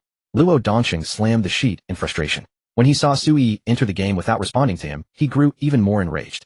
She hadn't been like this before. Whenever he lost his temper, she would obediently become a meek little lamb, too scared to resist. Now she was ignoring him. He'll change my name if I want to. As for the rest, think whatever you like. Su Yi sent that message, and if not for fear that Luo Dongxing might go mad and cause trouble for Fan Tian, she would have already broken up with him. Suddenly a notification came through on WeChat. They raised some pocket money for you. Transfer to note voluntary gift. Su Yi looked up in surprise only to see Fan Tian put down his phone, give a slight nod, and then turn away gracefully. 2000 pocket money. She wasn't foolish. She clearly understood what voluntary gift meant. I can't accept this. It's too much. I'm not worth that much. Su Yi was deeply moved, tears glistening in the corners of her eyes. This was the first time someone had shown her such unconditional kindness. Still, she hesitated to accept such a huge sum. She didn't want money to become entangled with their feelings, making her feel as though she were being kept. The 20W was merely WeChat's daily limit, not Fan Tian's ceiling. Not obeying. Want some family discipline. Under Fan Tian's threats and inducements, Su Yi held back tears and accepted the huge sum. System, can Su Yi also increase her charm value? Fan Tian saw that Su Yi's favorability toward him had reached 83. Wouldn't it be a waste if she couldn't be bound? Furthermore, Su Yi was merely a hair's breadth away from the charm value target of 90. Why couldn't she improve? After all, he himself could increase his charm through other means like changing his appearance. So why couldn't Su Yi? Moreover, Su Yi was his first woman, and Fan Tian held a special affection for this obedient and sensible girl. Yes. Upon receiving the affirmative answer, joy surged within Fan Tian. Raising and nurturing her himself gave him an even greater sense of pride. The sun was high in the sky when Fan Tian slowly awoke. Opening his eyes, he saw that in the spacious hall only Su Yi remained by his side, like a little tail. Yi is the most well-behaved. Where are those two? Fan Tian asked curiously. Lele and Wenwen are swimming. Hearing this, Fan Tian turned his gaze. Two slender figures in cool swimsuits were gliding through the azure water, a sight most pleasing to the eye. Daddy, do you like Lele? Su Yi gazed at Fan Tian, noticing his eyes fixed on Su Yanla outside. A pang of inexplicable bitterness stirred in her heart. Yet remembering that what happened between her and Fan Tian was merely a momentary impulse that caused trouble, how could she dare to hope that this wealthy and handsome man would be devoted solely to her? Besides, Fan Tian had known Su Yanla first. She was merely a latecomer intruding upon their relationship. At this thought, Su Yi slowly consoled herself, letting the bitterness fade away. Her bottom line before Fan Tian seemed to be sinking lower, almost hitting rock bottom. Why do you ask? Does he like? Fan Tian did not fall into the trap of self-justification, but instead asked back. Of course I like her. Lele is warm and cheerful, always like a sunflower. At school, she is the teacher's best assistant and the joy of her classmates. She often helps me fend off harassment and refuse unreasonable requests. Actually, sometimes I wish I could be as brave as Lele.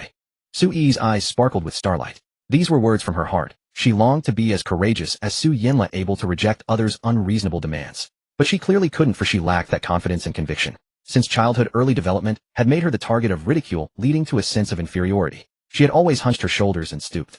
Coupled with her father's sudden death and mother's remarriage, Su Yi's confidence had vanished completely. She never expected the world to be kind to her. She only wished it would stop hurting her.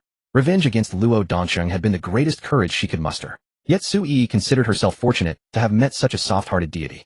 I am not really fond of talking about these emotional issues. For me, living in the moment and seizing the day is what matters most. But one thing I can tell you for sure, at this very moment, the one I love most is you. Fan Tian swore his words had never been as sincere as they were now. His affectionate eyes seemed to span 1,000 years. He likes you so much.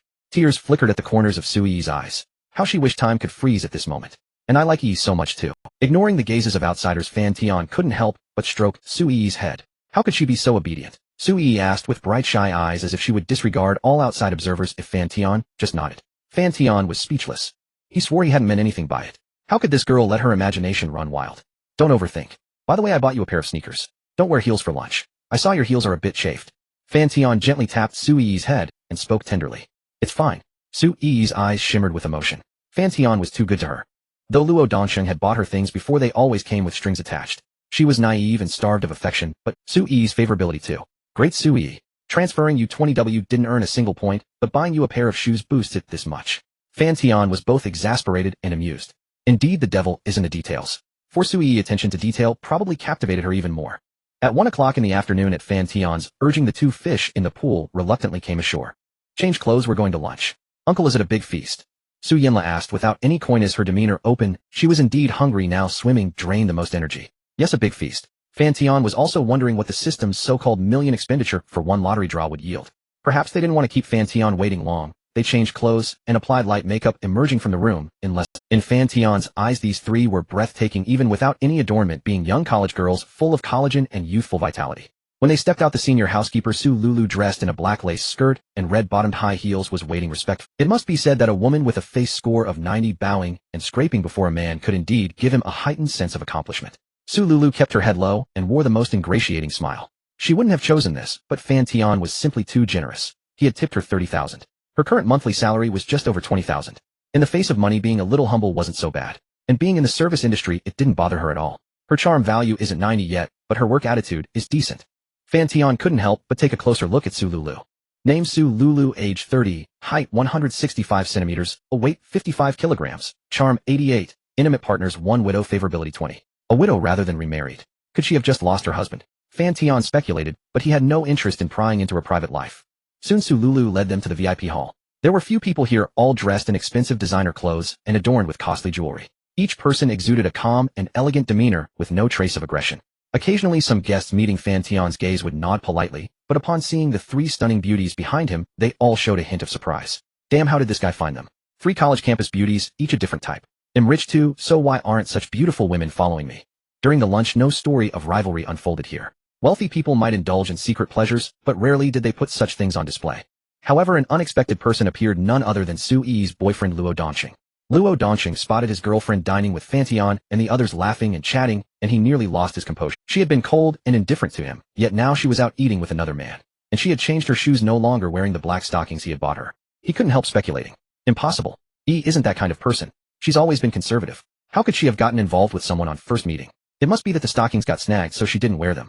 Luo Dongqing struggled to convince himself, especially since his roommate was also present. Such a thing was even less likely. Aching, isn't that your girlfriend? Let's go say hello. The man beside Luo Dongqing's eyes lit up. Especially when he saw Su Yinla's breathtaking beauty, his heart stirred with a long-lost flutter. She was so beautiful, like a celestial maiden descending to earth. Every smile and every frown tugged at his heart. After 30 years of living, he felt he had rediscovered the sensation of first love. Even more beautiful than some celebrities on TV. Yes, the one in the red dress. Luo Dongqing nodded and followed. Why didn't you ask me to join you for dinner? After all, I am your legitimate boyfriend. Luo Dongqing suppressed his anger and forced a reluctant smile. Fan Tian frowned slightly at the newcomers. He checked their information and discovered that Luo Dongqing's intimacy count had increased once more, while the man beside him boasted a staggering 65 intimate partners. Birds of a feather flocked together. Still, he wasn't a cop. He didn't care about such matters. Su Yi looked flustered and cast a pleading glance at Fan Tian. Before Fan Tian could speak, Su Yinla snapped first. Why didn't we call you? Because we don't want to eat with you. Even a 3-year-old understands that. Su Yinla sneered disdainfully. Why did some people have to seek discomfort? She knew exactly what was going on in their heads. It was no secret that she disliked Luo Dongqing. The more miserable he felt, the happier she became. Didn't we hang out just last night? What's wrong with having a meal together now? Luo Dongqing glared at Su Yinla, barely containing his rage. He couldn't understand why she always targeted him. He had always been polite and said plenty of nice things. For the past year, she had constantly meddled in his relationship with Su Yi. Otherwise, with his skills, he would have already succeeded with Su Yi. His cousin Luo Zhan frowned beside him. Aching, is that how you talk to your future wife? Mind your words. Luo Zhan slapped Luo Dongqing on the head, making him, Cousin, why did you hit me? Luo Dongqing couldn't believe it. But his words only earned him another blow from Luo Zhan. Luo Zhan ignored his foolish cousin and turned his gaze to Su Yi, putting on an innocent smile.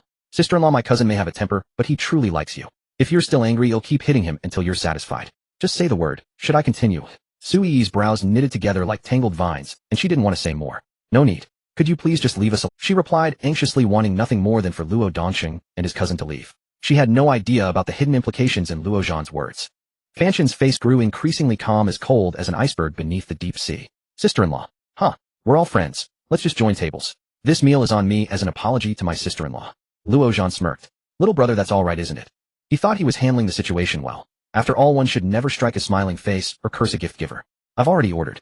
Are you sure you want to pick up this tab? Fan Tian's lips curled with amusement. Fan Tian had placed this order to fulfill the system's million consumption requirement. 2 bottles of Romanicani alone cost over 300,000, and all the other dishes were the most expensive, Australian king prawns 2 per person, and a full kilogram of almost caviar. The total had already reached 510,000.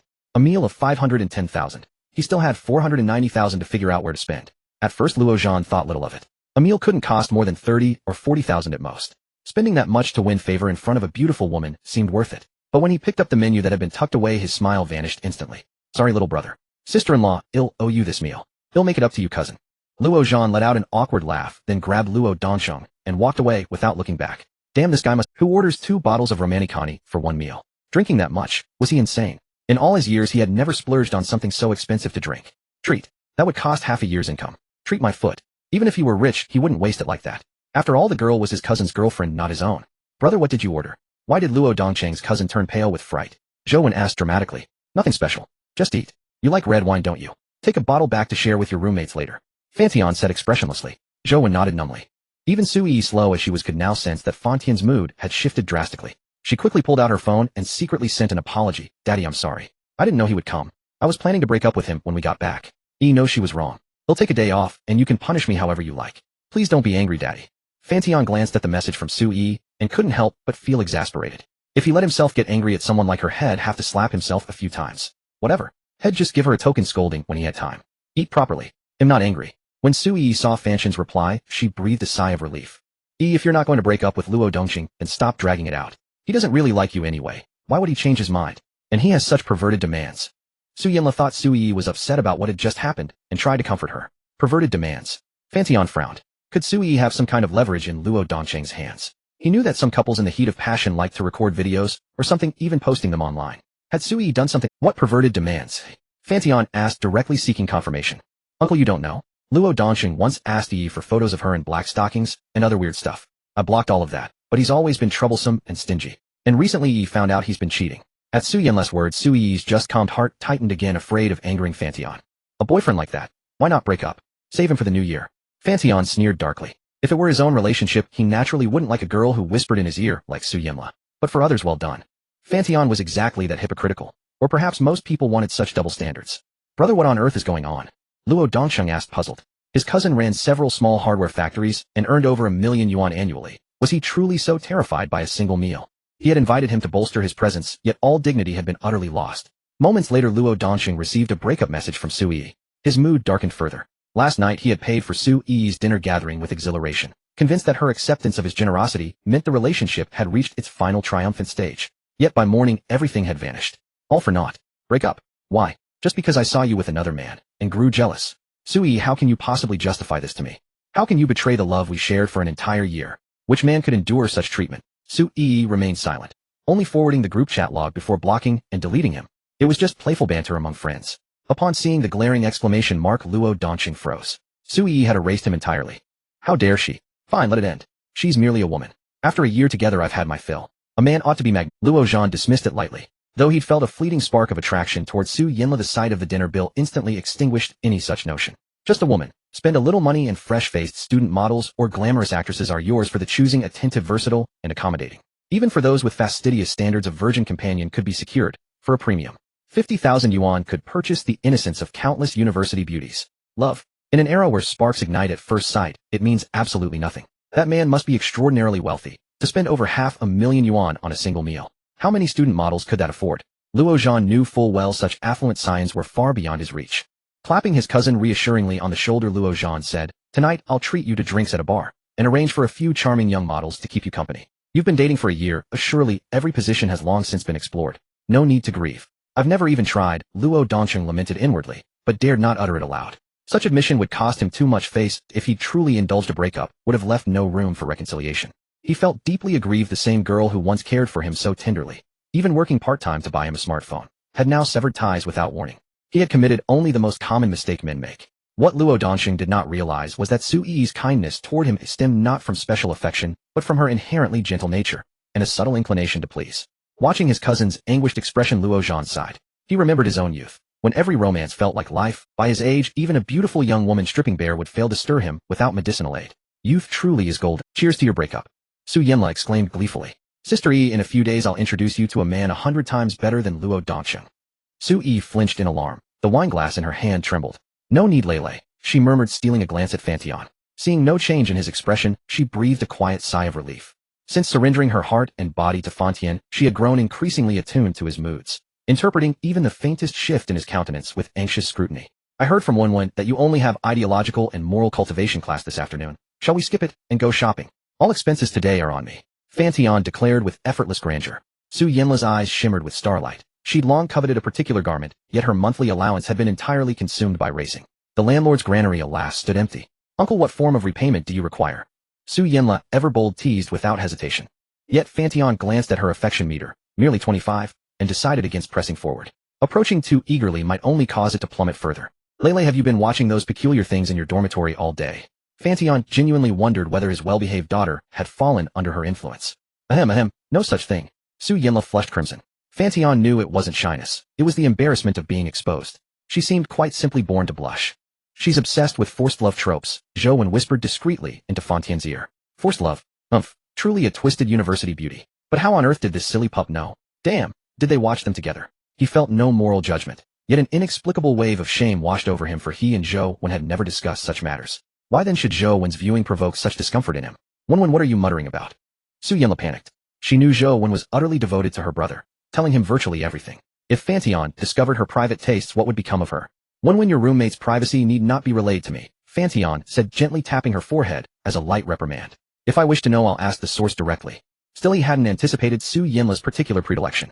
Her warmth and vivacity belied any inner masochistic tendency, traits often associated with such inclinations. Zhou sheepishly stuck out her tongue. She hadn't given it much thought. After all, Lele frequently dragged her and Sister Yi to watch those strange films in their dorm, calling it deromanticizing men. Nothing serious, Lele, just watch less of that sort of thing. Fan Tian smiled faintly. I'll watch it anyway, uncle. You can't control me, Su Yinla retorted, lifting her chin defiantly, her gaze locking unflinchingly onto his. Fan Tian felt both exasperated and amused, but saw no reason to press deeper. Matters of love and desire were personal. If she enjoyed such content, who was he to object?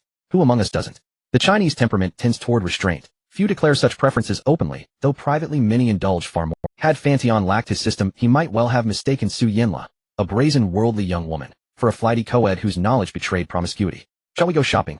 Of course, we're going. Uncle, prepare for a heavy expenditure tonight. No matter. You've just ended a relationship. Surely you're heartbroken. Buy freely, our retail therapy cures all ills. Fan Tian watched Su Yi, who sat quietly, and a faint smile curved his lips. Heartbroken? Not at all. Su Yi looked up bewildered. She assumed Fan Tian was angry, until meeting his gaze and suddenly realized she was being playfully teased. Naughty daddy. A sweet warmth bloomed within her. After settling the bill, Su Lulu excitedly offered to dispatch a luxury car to ferry Fan Tian to the nearby mall, an undeniable high-value client who'd spent nearly 1 million yuan in a single day. Fan Tian politely declined. A stroll after dinner ensures longevity to 99. Thus he set off on foot with the 3 peerless beauties. Indeed, handsome men and radiant women inevitably draw countless glances, especially Fan Tian, who found himself the quiet envy of countless passers-by. What does he have that I don't? Is it just his looks? I'm taller, and with proper grooming and wealth I'd rival him easily. Damn, 3 stunning statuesque beauties, each distinctly captivating. Is that man collecting them like stamps? If I had money I'd do the same. Fan Tian listened, growing ever more delighted. No wonder second-generation heirs loved parading with beauties. It delivered unparalleled emotional gratification from onlookers. At their first stop, he led them into a Chanel boutique. A poised saleswoman in a black stocking short skirt approached with effervescent warmth. Welcome, beautiful ladies, distinguished sir. How may we assist you today? She especially relished serving men shopping with women. Men eager to impress rarely left empty-handed, especially before 3 such exquisite companions. Ask them. My role is simply to pay. Fan Tian strode in and settled comfortably into a chair. The saleswoman's eyes gleamed brighter still. Such commanding confidence implied purchases were inevitable. Uncle, no need. We'll just browse them all. Su Yinla tugged gently at Fan Tian's sleeve. Her earlier bravado had been mere teasing, not a genuine expectation of lavish spending.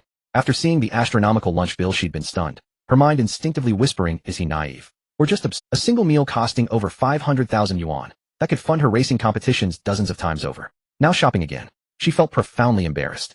They'd met only that morning, no bond yet formed. Wasn't he quite literally a walking target for exploitation? Still, she couldn't deny a man who spent so freely was undeniably magnetic. Brother, just some skincare products will do, Zhou interjected gently. Su Yi remained silent, shaking her head softly. Fan Tian's head throbbed. He longed just once for these girls to display a hint of materialism. No need to spare his wallet. He still needed over 400,000 yuan to trigger his system's next lottery draw. Buying something for himself. Not impossible, but not yet. He hadn't finished performing his role. After all, what meaning does life hold without a little showmanship? Do you like handbags? Fan Tian asked. Who doesn't? Su Yinla replied. But they're too expensive. Let's look. Right, brother, too costly. Let's try another store. The saleswoman's heart sank, but professionalism held firm, her smile unwavering. If you like it, buy it. And remember, 100,000 yuan is the absolute floor. I won't lose face purchasing anything cheaper. He gestured expansively. Choose what delights you, not what the price tag says. Su Yi's affection increased by 3 points. Su Yinla's rose by 2. Zhou Wen's gained 1. Affection grows harder to elevate the higher it climbs. Zhou Wen's affection stood at 95, Su Yi's at 85, while the university beauty Su Yinla lagged far behind at a mere 27. Fan Tian pondered whether he ought to deploy more assertive tactics with Su Yinla. Her affection meter proved stubbornly resistant. Moreover, he coveted her unique skills, master linguist and master driver, especially now that his sole acquired ability remained immunity to all poisons. Ladies, this way. The saleswoman, perceptive and eager, guided Su Yinla and the others toward the boutique's most exclusive displays. She even stole glances back at Fan Tian from time to time, hoping her own allure might capture his attention. After all, she wasn't unattractive herself. 10 minutes later, the trio emerged jubilant, and each carrying a designer handbag. Fan Tian scanned the receipt and frowned. Remarkable. Each hovered just above 10,000 yuan. He wished he'd set the threshold higher. Never mind. Better not corrupt the pure hearts of these university students. Other women awaited his attentions. Thank you, uncle. Next month, when I get my allowance, I'll buy you gifts too. Though they won't be quite as extravagant. Please don't mind, okay? Su Yinla beamed. Having accepted the gift, she embraced it wholeheartedly. That was her nature. Zhou Wen merely grinned, foolishly resolving inwardly to spare her brother's coin next month. As for Su Yi, her gaze softened into liquid tenderness, threatening to drown Fan Tian utterly. The sight sent a delicious shiver through him. By the time they exited the mall, it was 7 o'clock. Most of their time had been spent genuinely browsing and playing, much to Fan Tian's quiet disappointment. The spending power of university students remained frankly underwhelming. They bought 15 yuan ice cream cones, 2 yuan street stall trinkets, and bizarre plush keychains. Had they not visited the arcade, their total expenditure, excluding the Chanel bags Fan Tian insisted upon, would not have exceeded 500 yuan. Naturally, Fan Tian also purchased several Armani ensembles, selected carefully matching the aesthetic sensibilities of all 3 women. They truly had enjoyed themselves, especially Su Yinla, who became so absorbed in the arcade games, she lost all track of time. Suddenly Fan Tian recalled, he had a rendezvous with a stunning woman tonight, and judging by the hour, he was already late. Yi Fan felt a bit stifled. Fan Tian had arranged to meet her at Wanda Plaza at 6 tonight, but by the appointed time, there was no message from him. Clearly she had been stood up. She, a stunning beauty, had canceled her day's activities, spent over an hour on exquisite makeup, put on daily disposable colored contacts, carefully selected a pure and seductive bodycon skirt, and even wore an extremely transparent pair of black stockings to cater to Fan Tian's preferences, only to find him absent. He hadn't even replied to her message. Yi Fan was furious. Though she was somewhat materialistic and a bit of a look snob, she was no less attractive. If he didn't like her, he could have said so directly instead of humiliating her this way. Yi Fan's favorability 10. Damn, man, she muttered, angrily staring at the WeChat profile that never replied. The more she looked, the angrier she got. Yi Fan almost wanted to block him, but she quickly convinced herself that perhaps Fan Tian had been delayed for some reason, and that's why he hadn't responded. He was wealthy and handsome, so her tolerance for him was a tad higher. Forget it'll just stream for a while. Since her makeup was done, and she didn't want to remove it, yet she opened her phone to start a live stream. Yi Fan had been a Douyin streamer for over a year, mostly posting videos of her dancing. Her traffic was decent with about 100,000 followers, and she occasionally went live to chat with others. However, she only provided online services and refused offline meetings, so she had few loyal big spenders, and her streaming income was unstable. Last time at Wanda Plaza, she had intended to join a guild, but the offer from that young Master Jiang was too outrageous. He wanted her to accompany him and sleep with him, so she refused. Yi Fan had only been in one relationship which ended half a year ago. Now all she wanted was to earn money, lots of money. Fan Tian lay alone, feeling bored in the king-size bed of a 5-star hotel. The 3 girls had returned for an evening class activity, leaving him a lonely old man to lie there in solitude. So boring. Fan Tian opened WeChat and scrolled through his moments. Little Shadow, another great day. It's so satisfying spending Xiao Bis money. EE, the sweetest. I think I've met a merciful god heart, only visible to Fan Tian. Cute and twisted villain. Hee, thanks for the treat, uncle. Looking forward to the next meeting. 9 grid image. Fan Tian gave each a like, not bad, no ingratitude. He had long grown accustomed to Zhou Wen's posts. Still, she must have blocked her parents, or else there would have been a phone call by now. Daddy, what are you doing? As soon as Fan Tian liked the post, Su Yi sent a message. Lying in bed thinking of E. I miss Daddy too. When will we meet again? Fan Tian thought for a moment. He probably wouldn't have much time in the next few days. Right now his top priority was to win over his landlady Chen Shui and unlock the true man constitution. Otherwise he truly couldn't withstand Yi's demands. That girl was obedient when obedient, but terrifyingly wild when she let loose. And he couldn't resist her temptations. In a few days after I finish my business, I'll find you. Take good care of yourself, E. Okay, Daddy, remember to come for E. E will. To be honest, Fan Tian hadn't expected things to develop so quickly with Su Yi. Her emotions were too intense, bringing him both joy and worry. It seemed he needed to speed up winning over his landlady Chen Shui, but he didn't know how to approach her. Landlady Chen Shui seemed uninterested in men, extremely aloof. Let me see what Yi Fan is up to. I got too caught up having fun and forgot our appointment. Fan Tian opened the chat with Yi Fan and sent a message. I got busy with something today and forgot. Sorry. The message was sent, and after a moment she replied. Humph. Fan Tian could almost picture a girl pouting with a proud look. What are you doing? Streaming. Fan Tian opened Douyin, and following Yi Fan's earlier hints quickly found her. Yi Fan had put on an incredibly delicate makeup look tonight with fiery red lips. However, her stream only showed her upper body dressed in a white sleeveless top. She was in the middle of a PK battle with someone else, but it was almost over. Fan Tian watched without making a move. Then he clicked into Yi Fan's Douyin profile, which was full of videos of her dancing in tight outfits, her long fair and slender legs particularly dazzling. This is too sexy. She really knows how to move. Fan Tian was stunned. He wouldn't hesitate to call Yi Fan a peerless dancing enchantress. With her slim waist, curvy hips, and full chest, most of her dances were performed in white stockings, her movements incredibly alluring. Fan Tian couldn't take it anymore, so he returned to Yi Fan's live stream. She seemed to have lost the PK and was being punished to do a slow dance. In the stream, a bunch of viewers were shouting that they were done. Fan Bao, go for another PK. Next time, I'll lead the charge. Stop saying that. All you ever do is egg Fan Bao onto PK just to see her dance right. Fan Bao, your figure is amazing. At that moment, Yi Fan's body was fully revealed. She wore a white short skirt showing off her incredibly fair and long legs. In white stockings, she swayed to the music, her movements extremely seductive. Thank you for the like badges, babies. If you like Fan Bao, you can click the like button at the top left. After finishing her dance, Yi Fan began interacting with the audience. Streamer, what does it take to get your WeChat? Someone asked. Streamer, stand up and show us your legs. Can you dance in black stockings? Fan Tian watched the stream. Apart from being lively while dancing, Yi Fan mostly responded to comments. Seeing this, he sent a message himself. Zhang and Misty Rain, do the train dance once, and I'll gift you a carnival. I only leech, damn man, just say you want a freeload. Only a third level talking nonsense. 666, Fan Bao, meet offline, I'll take care of you. Mortal Lord, always flaunting your body. Yi Fan watched the comments scroll by with a slight smile. Most of these viewers were under level 10 with little spending power. But when she saw the name Zhang and Misty Rain, she paused. Looking closer, she sent Fan Tian a WeChat message. If you came to my stream. Zhang and Misty Rain, that's me. Not dancing. You stood me up tonight, shouldn't you send a carnival as an apology? Humph. Yi Fan knew that since Fan Tian could afford a McLaren 750S, he probably wouldn't bat an eye at 3,000. And earlier, after just seeing her photo, had directly transferred 10,000. 3,000 should be no problem. Dance once, and I'll guarantee you win every PK tonight. No. I'm still angry. Yi Fan felt a smug sense of satisfaction seeing that Fan Tian was captivated by her sexy dance. Serve you right for standing me up. I want dance. Look at the stream. Confused, Yi Fan put down her phone and glanced at the stream. Zhang and Misty Rain has gifted a carnival 1. Zhang and Misty Rain has gifted a carnival 5. Zhang and Misty Rain has gifted a carnival 30. As the carnival special effects popped up one after another, Yi Fan's eyes widened. She had only ever received a single carnival in all her time streaming. Who would spend on a small streamer like her with only 100,000 followers and no offline meetings? The viewers weren't stupid. Zhang and Misty Rain dance or not. Yi Fan saw that domineering message and her face flushed with excitement. 30 carnivals. That must be 90,000 yuan, right? She'd get 45,000 in hand. That was more than she'd earned in a whole month. Her anger vanished instantly, and her favorability toward Fan Tian's soared. Yi Fan's favorability 10. I only leech, holy crap, a real big shot. Big brother Jiangnan, I kneel to you. 666, did you dump your whole year's savings in here? And then dance or not? Acting cool. I only leech, hey 666, why don't you send one yourself? All you do is freeload off the streamer's train dance, and then thank you brother Jiangnan for the 30 carnivals. Fan Bao will go change into a different outfit. Yi Fan knew exactly what Fan Tian liked. About 5 minutes later, she appeared on the screen with a pair of bunny ears and transparent black stockings, then began swaying her slender waist. She's as sensible as ever. Fan Tian smiled with satisfaction. She danced wonderfully. When would she dance? Yi Fan finished her dance still in a state of excitement. She was a girl raised in a single-parent family. Her father had passed away early, and her mother had toiled for half a lifetime to raise her and her younger brother.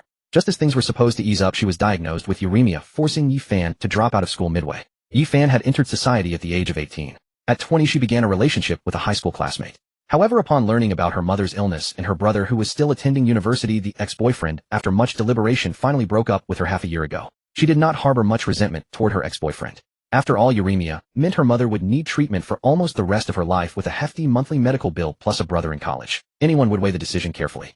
Yi Fan could not abandon her mother who had single-handedly raised her and her brother. She knew well that with such circumstances finding a suitable marriage partner was nearly impossible. For now, she only wanted to earn money. Lots of it. Thus, she worked tirelessly. With her tall, slender figure and striking appearance, she became a car model. Hearing that streaming could make big money, she turned into a dance streamer, as she had always loved dancing. With decent makeup skills, she even occasionally helped ordinary people with their makeup, charging around 200 yuan per session. Yi Fan turned down no jobs that could bring in money. She was desperately in need of funds and loved riches. There was nothing wrong with that. Yi Fan herself acknowledged that she was indeed materialistic. But what was wrong with that? Who doesn't love money? Now that someone was throwing money at her, she felt that sacrificing a bit of dignity was acceptable. After all, there were plenty of shameless people online. When she first started streaming, she couldn't bring herself to let go, but gradually she cared less and less. Brother Jiangnan, what other dance would you like to see? Fan Bao can do it all. Yi Fan took a deep breath to calm her excitement. Jiangnan Yin Yu another time. Want to go for a PK? Yi Fan suddenly recalled what Fan Tian had just discussed with her. You'll win the PK tonight guaranteed. Could it be true? But now Yi Fan hesitated. Fan Tian had already poured in so much money, clearly with an ulterior motive. Yi Fan knew well how twisted some wealthy people could be in private. For instance, that young Master Jiang once offered 300,000 to take her on a 7AC trip, but Yi Fan refused. She loved money, but she still held on to some principles. She wouldn't sell her body purely for wealth, otherwise why would she work? Given her current situation, Yi Fan had already considered her options. She would never consider an ordinary man from an average family. Burdening such a family with her own problems would only make things worse, and she couldn't endure that kind of ordinary life. Her ideal scenario was to find a rich and handsome man to marry and have children. But she only had a high school diploma and was not highly educated. Why would wealthy men even look at her? They would likely tire of her and discard her. Settling for being a wealthy man's mistress, Yi Fan had resisted the idea a month ago. But as she kept working non-stop with hardly any rest, her body had recently started showing adverse reactions, forcing her to reconsider. If she collapsed, her mother's treatment would be cut off and her brother's education would be interrupted, a situation she dreaded. So when a target matching her criteria appeared, she became exceptionally understanding and proactively fulfilled some of Fan Tian's small requests. But that didn't mean she would completely give in. If Fan Tian turned out to be one of those perverted rich men, Yi Fan would. If he gives me away to others, I'll just leave, Yi Fan thought with a mix of emotions. In truth, if capital really set its sights on her, she wasn't sure she could outplay it. After all, there had been cases of wealthy men sending their mistresses to prison. For now, at least, Fan Tian had left a decent first impression. Alright, I'll find someone to connect with. After coming to a decision, Yi Fan began searching for a co-streamer. She didn't have many choices anyway. Soon Yi Fan connected with Xiao Pidden, a singing streamer with decent traffic. 2 frames appeared on the screen. Xiao Pidden had over 4,000 viewers online and was a Douyin blogger with 1 million followers. She looked sweet and cute, the type that triggers a protective instinct in men. Hello, sister. I'm a singing streamer, Xiao Pidden spoke first. Hello, I'm a dance streamer, Yi Fan replied simply. Shall we do a PK? Sure, but let's keep the punishment light. If you lose, dance to Gokura Kajodo, and then shout Xiao Pidden sings great 10 times at the end. Xiao Pidden giggled. That was the request from her big spender to give him a sense of involvement. Brother Jiangnan, do you want to set the punishment? No, just decide whatever you like. Fan Tian glanced at the opponent's profile. Her charm value was only around 70, so he lost interest. He had just recharged 400,000 to meet the system's daily spending task. System lottery draw. Congratulations, host. You've won a double reward on your spending. 2 million has been transferred to your Huaxiao bank account. Fan Tian's eyes lit up at the news. Spending 1 million and getting 2 million back. Damn, what a godly system. Overjoyed, Fan Tian recharged another million into Douyin. System draw again. Congratulations, host. You've won a sexy sequined tulle black silk stocking. You may choose the item or exchange it for 39 yuan in cash. 39 yuan. Did he need such a paltry sum? Fan Tian looked at the silky smooth black stocking in his hand and was dumbfounded. 1 million for this. A single sequined tulle black silk stocking. He had spoken too soon in praising the system. Well, black stockings are black stockings. The system knows me, but I wonder who will wear them. Fan Tian stared at the high-quality stocking, lost in thought. This must be size S. Would it fit Yi Fan's long leg? Meanwhile, as Fan Tian was zoning out, the PK in the live stream was heating up. 4-0-2-0-2. Yi Fan's side was 401, and she was losing badly. She had no loyal big spenders. Some men who tried to meet her offline and were rejected naturally stopped hanging around. I only freelo John in Big Shot. Where are you? Did you run away? Mortal Dust laughing my ass off. Calls for a PK, and then bolts faster than anyone. Mortal Dust send a pair of sunglasses. 666, haha, lost again. I even went over to the other side and dropped a wave. Fan Bao just danced Gokura Kajodo obediently. Yi Fan saw the huge gap in scores and felt a little disappointed, but she didn't urge Fan Tian. Losing meant just dancing a routine. It wasn't as if she hadn't lost before. Tonight she had already received 30 of Fan Tian's carnival gifts. That was more than enough. On the other side, Xiao Pidden noticed the opponent's streamer had no fighting power. She kept smiling on the surface, but was actually unhappy. What she wanted most was a close match where big spenders would go all out. Such a huge gap made it hard to stir up the audience's emotions. The opponent has no bite, but that streamer sure has a great figure. Wonder how she'd look dancing Gokura Kajodo. 666, better watch out, someone might steal the win. The opponent seems to have a big spender, Jiangnan Yin Yu. 666 sent a sports car one. They have one, and we don't. Where does that leave Brother Hao? Xiao Pidden saw the chat heating up and coaxed her own viewers into another spending spree. Thanks for the sports car, 666. Thanks for the rocket, Brother Hao. Love you, moi. Jiangnan Yin Yu sent a carnival 1. Jiangnan Yin Yu sent a carnival 10. 300501 32,002.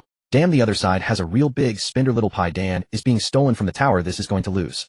Foolish money. 10 carnivals are 30,000 yuan. Wouldn't it be better to use that money to buy something for your own parents? How do you know they haven't been filial? In the eyes of those big shots, 30,000 might be no different from 3 yuan. What do you understand about the world of the wealthy? Those top streamers have had millions showered on them. You actually believe those so-called big spenders online? Do you really think the rich are stupid? Millions or tens of millions poured in just for pleasure. And maybe that big spender is just someone from her guild. The rich aren't foolish. Did the streamer Little Pi Dan care about the viewers' quarrels? No, she didn't. She only knew it was time to make money. Brothers, Little Pi Dan doesn't want to do squats. Can anyone help boost the votes? Please, brothers, help pull the votes. Little Pi Dan immediately shouted excitedly. For a moment, another wave of big spenders contributed.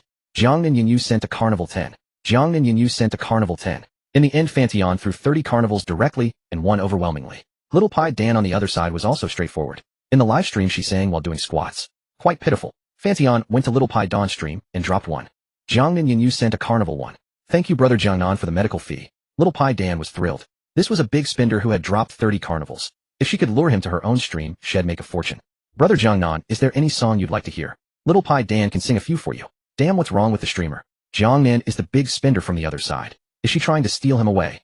Brother Househead already has a green fabric ornament. Not necessarily, maybe it's plastic, but it's green anyway. Seeing this, Hao Yin, the top spender on Little Pi Dan leaderboard, sneered. He had already taken Little Pi Dan offline days ago, and he couldn't care less who she played with afterwards. 30 carnivals. He could drop them too, but not for a streamer who had already cleared the dungeon. Just playing around, why take it serious? Fan Tian watched the chat in the live stream and couldn't help but chuckle. These viewers really knew how to talk. Then he exited and re-entered Yi Fan's stream. Yi Fan was extremely excited. Fan Tian had dropped another 30 carnivals for her. That night, he had dropped 60 worth 180,000. Even after the platform took half, she would still get 90,000. So much money. Yi Fan's affection 10. But if Fan Tian had transferred it privately instead, wouldn't she have lost 90,000? For some reason, this thought suddenly crossed Yi Fan's mind. Damn, the streamer's expression is off. Looks like she's about to be stolen by big spender Jiangnan. Another good cabbage about to be plowed by the rich. Why am I not rich? So jealous. Maybe it's already been plowed. Otherwise, why would big spender Jiangnan drop so Fanshin Gongzi? Impossible. Fan never meets netizens in private. I only like to leech. Big spender Jiangnan, do you need a lackey? I eat very little, and if you mind, I can go without food. At this moment, because Fan Tian had dropped 180,000 for Yi Fan and put her on the hourly leaderboard, some viewers came to see what all the fuss was about. Damn, this girl is gorgeous, and she has long legs. Best long legs I've seen in any stream. Just so you know, Fanbao is nearly 180 centimeters tall. 180. The streamer is incredible. Look at me, male 160, perfect height difference. Interested streamer. Yi Fan saw more and more viewers flooding into the stream, with the online count nearing 3,000. She couldn't help but feel nervous. This was a milestone she hadn't achieved in her year of streaming. Thank you, Fanshin Gongzi, for the sports car. Thank you, I only like black stockings for the private jet. Fan Tian was also a bit troubled. His name sat at the top of Yi Fan's leaderboard, and many people were sending him private messages, some even sending revealing photos and asking for sponsorship. Some called him daddy or master. Was he that kind of person? The photo editing is too obvious. She looks beautiful, but the system only gives a 60. Damn, does this guy have a problem? Sending me such disgusting stuff. Fan Tian eventually stopped looking. Some of the private messages were too shocking, completely challenging his worldview. Jiangnan Yinyu, continue. Yi Fan. Okay, brother Jiangnan. She took his words very seriously and immediately found someone else to connect with via co-stream. After all, she had already made up her mind to become Fanshin's lover or girlfriend. He was rich, handsome, and generous with her. What was there not to like? Besides, sleeping with a handsome man who also paid her was a win-win. She might even be the one gaining more. Now Yi Fan's inner thoughts had gradually shifted. She wanted to hold on to Fan Tian tightly. As for what came later, she didn't care. A bit boring. Fan Tian lay in bed watching Yi Fan battle others in PK, occasionally dropping a few carnivals. But the opponents were small streamers. After 10 carnivals, they had no strength to resist. Each PK lasted 15 minutes. After 4 rounds, over an hour had passed. He won every single one.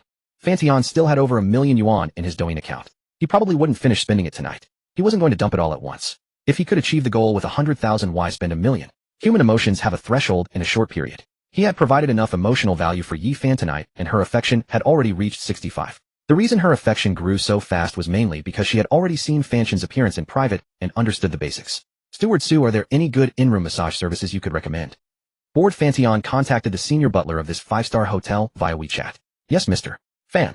Su Lulu, who was about to finish her shift, perked up when she saw Fanshin's message. This was a generous big spender. And she knew that the 3 pretty female college students had already returned to their school. For her, this was a perfect opportunity to build a closer relationship. As the butler in charge of Fanshin's hotel life, Su Lulu knew he was extremely generous. If she could secretly form a connection, even as a hidden lover, she would be more than willing. Su Lulu's husband had died in a car accident a year ago, leaving behind a 3-year-old daughter. Whether for her daughter's better life or to fulfill her own needs, she indeed needed to find another man. But those from ordinary families who would drag down her quality of life, she looked down on. As a senior butler in a 5-star hotel, she had seen too many wealthy people. Having tasted fine food, it was hard to swallow rough grains. Over the past year, several wealthy men over 30 had subtly suggested she become their mistress. But they were all married, and she knew that if she were later cast aside, their wives could sue to reclaim the property, so she had never agreed. As for how she knew whether those men had spouses with her connections, it was far too simple. Now Su Lulu didn't plan to remarry. For her, marriage was the most useless thing, too binding.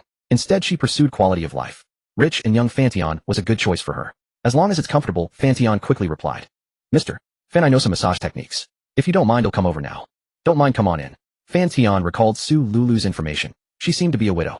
Nevertheless, he had no qualms about her status. Su Lulu possessed a striking beauty with an alluring face and a voluptuous figure. Perhaps in her youth, she would have been a campus belle. The main thing was that a married woman had her own merits. She knew how to be considerate. About 10 minutes later, Su Lulu, dressed in a black skirt with stockings, entered the presidential suite. She seemed to have made an effort to dress up. Her usually tied hair was now loose, a cascade of orange blonde waves spilling over her black suit. She wore fiery red lipstick, and 2 more buttons of her blouse were undone compared to daytime. Su Lulu had an exquisite figure. Her curvy bust was only slightly less ample than Sui's. She didn't mind Fan Tian's blatant stare, displaying herself openly, even subtly thrusting forward a little. She had no intention of playing hard to get with such a generous benefactor as Fan Tian. A man who brings 3 women at once must be well versed in those tricks. After opening the door, Fan Tian walked straight into the master bedroom, lay down on the soft king-size bed, and took out his phone to continue sending virtual gifts to Yi Fan. For the dance streamer Yi Fan, he aimed to raise her affection to 70 tonight, then arrange a real meeting to fully win her over and obtain her special ability. As for anything further, he would let fate decide. Su Lulu smiled gracefully, unfazed by Fan Tian's aloofness. After all, to a wealthy man, beautiful women were not rare. Familiarity often bred indifference. Mr. Fan, is this pressure all right? Su Lulu asked respectfully. It's fine. Truly a top-tier butler. She even knew massage techniques, and quite professionally at that.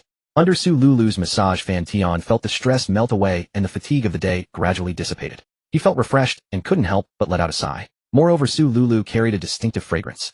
In close proximity, it was like the subtle scent of peach blossoms wafting over, calming his mind. He couldn't resist taking a deep breath. Meanwhile, as she massaged, Su Lulu's peripheral vision caught a glimpse of Fan Tian's phone screen. Seeing the cascade of dazzling effects, envy flickered in her eyes. She knew exactly what that was. Her deceased husband had once done the same for female streamers, leading to a huge quarrel. To men, even the finest home flower could never rival the wild grass outside. No matter how beautiful a woman was once obtained, she often ceased to be treasured. Since giving birth to their daughter, she and her husband had slept separately, and their intimacy had vanished. Su Lulu watched as Fan Tian kept tapping, each tap costing 3,000. She saw him tap at least dozens of times. Truly lavish spending.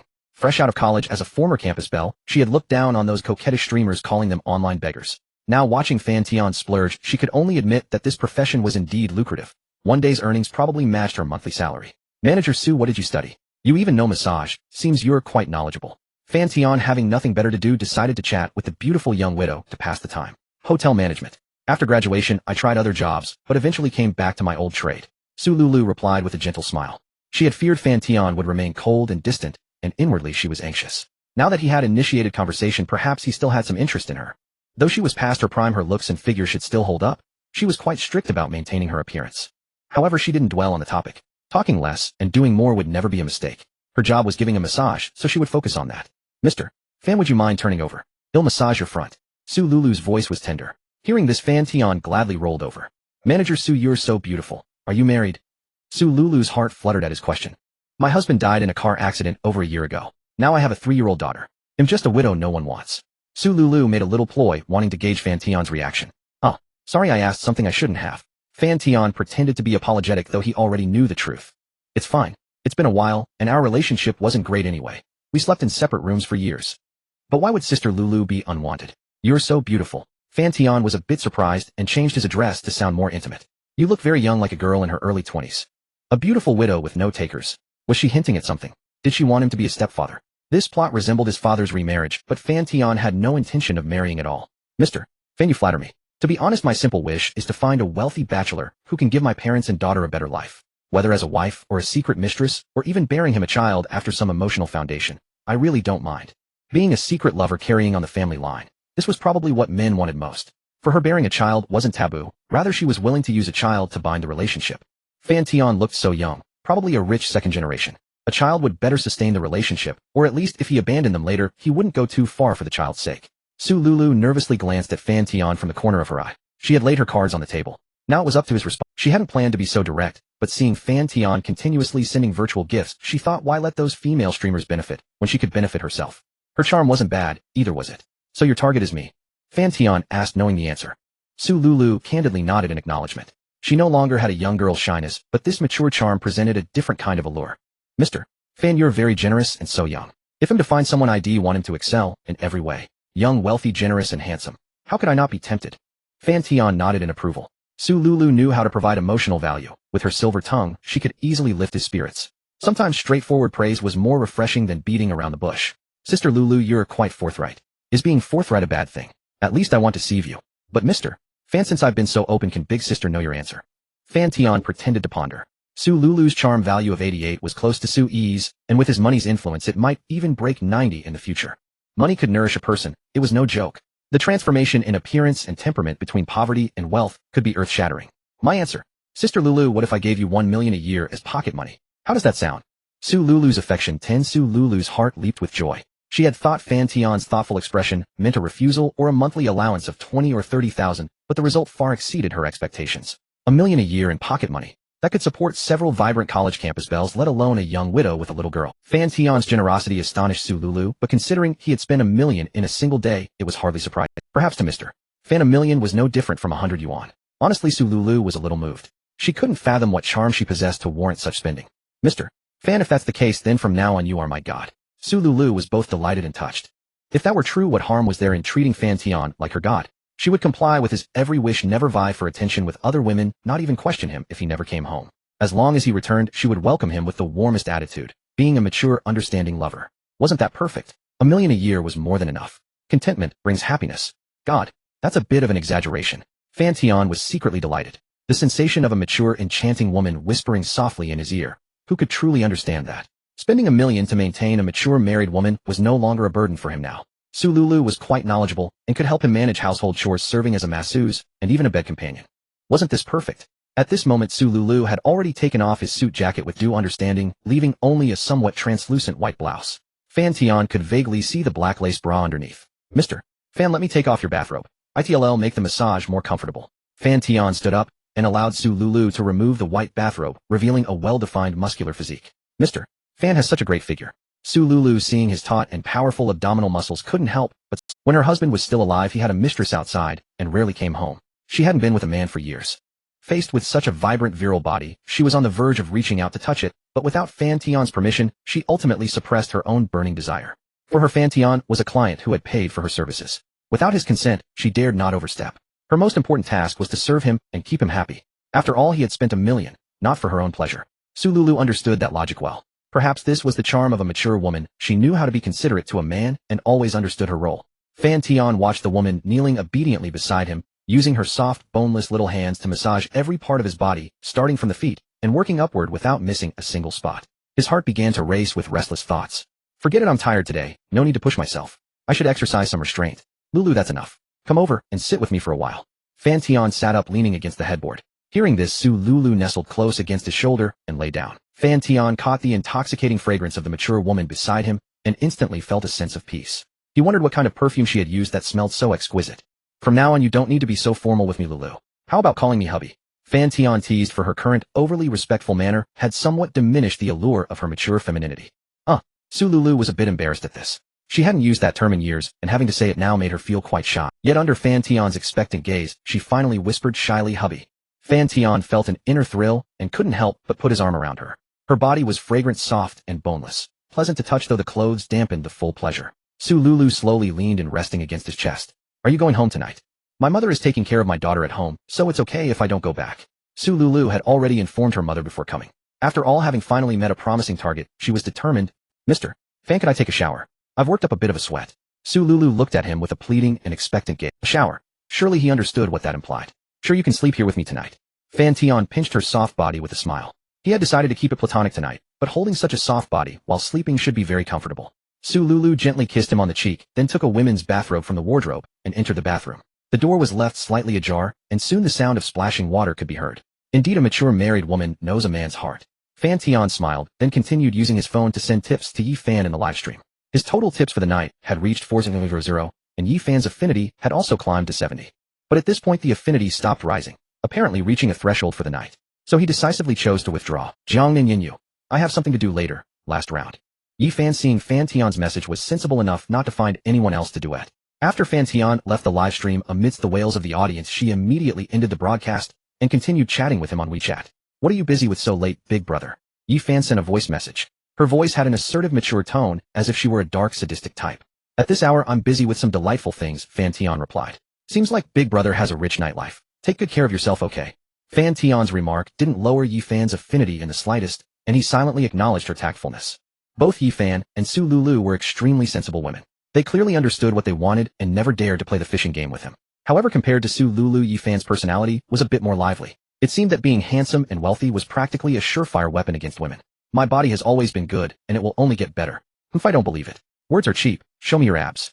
Fan Tian pulled back the blanket and casually snapped a photo of his abs under the night light. "Oh, you actually have them. Impressive." Seeing that proud reply, Fan Tian chuckled lightly. "Shouldn't it be a mutual exchange? What does big brother want to see? Forget it, you've been streaming for so long tonight, you must be tired. Get some rest." Fan Tian thought for a moment and decided against it. After all, he already had the real thing at hand. "No, I want to show you." Then came a 5-second video of Yi Fan tearing her black stockings with her hands, violent yet sexy. She really knew it. "Done, thanks." Fan Tian replied politely. "That fast?" Fan Tian. Was this appropriate? Fan Tian chatted heatedly with Yi Fan for a while longer, then brought the topic to a close. "Big brother, you spent so much tonight. Are you trying to win me over? Or do you want to keep me?" After talking so much tonight, Yi Fan finally broached the topic with a hint of unease. She was well aware of the unspoken rules among streamers behind the scenes. In truth, she didn't dislike the handsome and wealthy Fan Tian. Besides, given her family situation and her physical condition, she couldn't afford to keep working at such an intense pace. She needed to decompress. Yi Fan was gradually yielding to reality. As for love, she had long stopped expecting much. Lying in bed, Fan Tian read the message from Yi Fan and fell silent. He actually quite liked Yi Fan's playful personality. If he kept her, she would likely change the way she treated him, losing some of her individuality, like Su Lulu becoming docile and obedient. Was that what Fan Tian wanted? To use money to smash away a girl's entire personality, turning her into a submissive toy? That would be too monotonous, too boring. Once one level of desire is satisfied, the next higher level of desire follows. Fan Tian now wanted both. For example, if he wanted someone obedient, mature, and sophisticated, he could find the beautiful married woman Su Lulu. If he wanted a girl who looked innocent on the surface, but had a huge contrast in private, Su Yi would do. If he wanted a dancer with incredibly long legs who was occasionally playful and mischievous, Yi Fan was the one. In short, find one for each type. There was no need to make all their personalities the same. That was Fan Tian's current dream. "Tomorrow evening at Wanda Plaza 7 o'clock, come out and play with me. He'll give you your answer. Good night." Fan Tian sent this final message and ended the conversation for the day. Su Lulu emerged from the bathroom, wearing a white bathrobe. A soft hiss. Fan Tian's body involuntarily grew hot, but in the end, he suppressed his inner restlessness. Gazing at Su Lulu's tender eyes, he gave her a light kiss and refused. "Let's talk about it later." Hearing this, Su Lulu thought Fan Tian still disliked her body. A bitter, barely concealed smile crept onto her lips. "All right, then I'll put my clothes on." "No need. It's fine to see each other as we are." Of course it ended there. It wasn't that he was unmoved, but one must take things step by step. If he indulged too much, what if he exhausted himself? He didn't want to completely collapse before obtaining Chen Shui's true masculine constitution. The beautiful young woman Su Lulu lay on the bed and soon drifted into sleep. After all, she wasn't a professional masseuse. She had massaged Fan Tian for nearly an hour and was already exhausted. Now that she relaxed, she naturally fell asleep quickly. Seeing this, Fan Tian couldn't help but take a closer look. Although this beautiful young woman was 30 years old, she was well maintained with delicate, smooth skin that still held its allure. Her tall, delicate nose, crimson lips, and features were quite charming. Especially her small lips, even without lipstick, they were as crimson as blood. He couldn't resist kissing her. The beautiful young woman seemed to sense the movement beside her and slightly opened her lovely eyes. "Husband, what's wrong?" Su Lulu murmured unconsciously. "Don't worry about me, wife, go back to sleep." Fan Tian, "Husband, you go to sleep soon too." Being called that by Fan Tian made Su Lulu's heart sweet. The next morning the sun was already high in the sky. Harsh sunlight streamed through the window glass, refracting into colorful patterns and painting an exquisite picture on the floor with light as ink. Fan Tian picked up his phone and checked the time. It was already 9 o'clock in the morning. Since he no longer had to work, he never set an alarm and had put his phone on rest mode, waking up naturally every day. "Where's Lulu?" Fan Tian buried his face in Su Lulu's pillow. A peach-like fragrance filled his nose, and he slowly drifted back to sleep. It wasn't until 10 o'clock that he got up, energetically washed and dressed. As soon as he stepped out of the bedroom, Fan Tian saw the beautiful young woman, Su Lulu, wearing tight yoga clothes, stretching on a yoga mat in the living room, which made his mind wander with desire. "Mr. Fan, breakfast is ready." Hearing footsteps, Su Lulu stopped and stood up, gazing affectionately at the breakfast can wait. "I am very angry right now." Fan Tian's passion completely subsided, and he lay lazily on the bed. "You did that on purpose, didn't you?" Fan Tian asked knowingly. This fully ripe young woman really understood men's minds. "Husband, I didn't. I was just doing yoga exercises," Su Lulu said coquettishly. She certainly wouldn't admit it, knowing well that a woman's coy and evasive demeanor attracts men's attention more. Besides, saying things too explicitly loses the charm. That's not what you said just now. Fan Tian patted the beautiful young woman's curvaceous bottom. After chatting for a while, his body calmed down. Feeling sticky, he had to take a hot shower. By noon, Su Lulu had changed back into her work clothes. Fan Tian sat at the dining table enjoying the nourishing chicken soup the beautiful young woman had made for him. Husband, just tell me what you want to eat in the future, and he'll make it for you. The beautiful young woman Su Lulu spoke the term of endearment naturally, and their relationship seemed closer than during the massage when they were more distant. Have some too. Su Lulu affection too. Thank you, husband. Lulu, give me your bank card number later. Fan Tian fed the remaining chicken soup to Su Lulu, then said, WeChat transfer has a daily limit of 2,000 yuan, and he didn't want to bother with that. The beautiful young woman was startled, getting paid right after starting work. When she sent her bank card number, she soon received a transfer of 1,000,000 yuan, shocking her even more. Although she had never been a kept woman or someone's mistress before she knew the going rate. Few people were as generous as Fan Tian, daring to give such a lump sum at once. Su Lulu affection 10. Spent 1 million, gained 1 lottery chance. Transfers count too. Then why didn't the one I gave Sui count? And if I ask her to transfer it back and then transfer again, would that count twice? Then 10 small lotteries a day plus an extra big lottery would be effortless.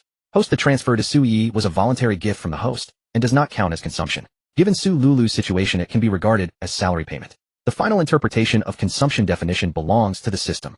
Alright, the system is awesome. System lottery. Congratulations, host, you have drawn the highest 10-fold consumption rebate. 10 million has been deposited into your Huaxiao account. Wow. So the more he spent, the more his wallet grew. Last night, he only earned 91 million from the bonded person's affection. Fan Tian checked his system and saw that his Huaxiao account had indeed reached 23 million. Then he glanced at Su. The beautiful young woman's affection for him had reached 68, second only to Zhou Wen and Su Yanla. Next, he needed to raise her charm to 90, and then he could bind her. Su Lulu was now a bit infatuated. After all, Fan Tian was wealthy and generous, and they were perfectly compatible in that aspect. Such an ideal perfect partner made her feel she had hit the jackpot. Husband, Lulu is yours from now on. The beautiful young woman said tenderly. Lulu, is there a career you want to pursue? Fan Tian asked. In the future, he would have more binding targets and more women. If every woman focused all her attention on him, he would be overwhelmed. Serving you, does that count? The beautiful young woman was slightly aroused. Having tasted the sweetness in the morning, she now wished to wrestle with Fan Tian to the death. Seeing the passionate look in the beautiful young woman's eyes, Fan Tian simply stopped asking and directly gave her a slap, which made the desire in Su Lulu's eyes even stronger. Ignoring her gaze, Fan Tian said seriously, business matters. Husband, I can't think of anything right now. How about I become a food blogger? I really enjoy making all kinds of dishes at home. Su Lulu knew when to stop. She couldn't go back to being a senior manager at a 5-star hotel. Otherwise, if Fan Tian saw her serving others humbly, where would his face be? Wealthy people care most about face, and Su Lulu understood this principle. Originally, she planned to be a good housewife at home, occasionally going out with friends for beauty treatments, shopping, and tea, taking good care of herself, and learning more skills to help Fan Tian. Alright, later you come with me to the mall. He'll buy you some clothes and jewelry. Su Lulu nodded gently. At 2 o'clock in the afternoon, Su Lulu, having applied delicate makeup and changed into a floral waist-hugging dress and high-heeled strap sandals, stepped out with Fan Tian. Su Lulu's skin was that cold, pale type, gleaming under the sunlight. Her long, straight, fair thighs were full and plump, and her exposed feet, painted with red nail polish, looked exceptionally beautiful and captivating. Her flowing hair casually scattered over her snowy shoulders, drifting gently in the breeze. A faint fragrance of peach blossoms floated around, making Fan Tian involuntarily immersed in it. Some male colleagues from the hotel's customer service department, seeing her dressed like this for the first time, were first stunned by her beauty, then looked at Fan Tian, who had his arm around her slender waist, with envy. Su Lulu, this renowned beauty of the hotel, had long been the object of desire for these male colleagues, but she had always been indifferent to them, maintaining a strictly professional demeanor. They had never seen her so gentle and obedient before. The guest is in the presidential suite. It seems Sister Lulu has been completely won over. Poor manager Wang, who has been pursuing her since before her husband passed away, is said to have never even touched her hand. Some female colleagues gossiped, watching the receding figures of Fan Tian and Su Lulu. Arriving at the first store in the mall, Fan Tian took the beautiful young widow into Chanel as it was near the entrance. Welcome, beautiful lady and handsome gentleman. What can we do for you? It was the same familiar female sales assistant looking at Fan Tian and Su Lulu with a strange expression. Another beautiful woman. Is this man here to stock up? And this beauty is her best friend. Good heavens. What now? Should she confess to her best friend? Better just keep her mouth shut.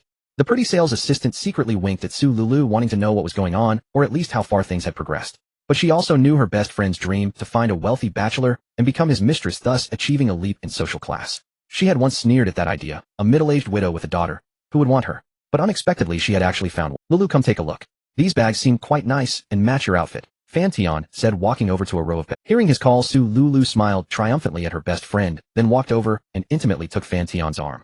The sales assistant followed closely, wanting to assess the wealth of her friend's sugar daddy. She then recommended a bag to Fan Tian. Sir, this bag suits this beautiful lattice temperament quite well. Would you like to try it? The sales assistant maintained her professional smile, though her thoughts were unreadable. Do you like it, eh? Fan Tian looked at Su Lulu, who was strangely quiet since entering the Chanel store. You two know each other. Sales assistant no. Su Lulu yes.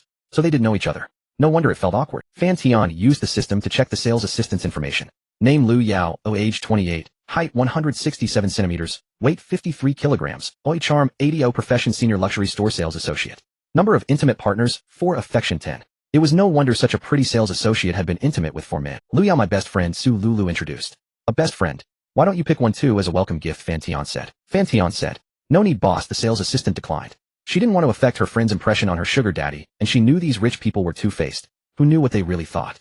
However, when she thought about the price of the bag she had recommended, she felt a bit guilty. She hadn't expected her best friend to expose their relationship directly. What if this sugar daddy thought they had set him up? Would this deal fall through? Oh heavens, she really hadn't meant to ruin her friend's opportunity. Yao, wrap it up for me. Honey, you just gave me so much pocket money, you'll pay for it, Su Lulu said, gently pinching her best friend. No need, a bag costs next to nothing, Fan Tian replied. Su Lulu, hearing his words, obediently stood by his side and secretly gave her friend a feigned, angry glare. This Chanel bag was made of crocodile leather, priced as high as 158,000. She had only mentioned it casually before saying she would get it when she had the money, but unexpectedly her best friend had secretly arranged it for her. However, when Fan Tian asked if they knew each other, Su Lulu answered honestly without hesitation, because she still intended to keep in touch with her friend, and she didn't want to hide anything from Fan Tian.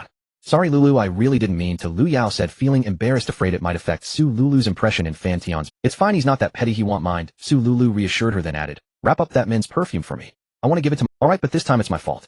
Let that perfume be my apology gift. No need, it's just a bottle of perfume, not much. He just gave me $1 million in pocket money. You little minx, already following your husband's tune. After Fan Tian paid, he sat on the sofa playing on his phone since the friends were meeting and needed to chat freely. He didn't mind.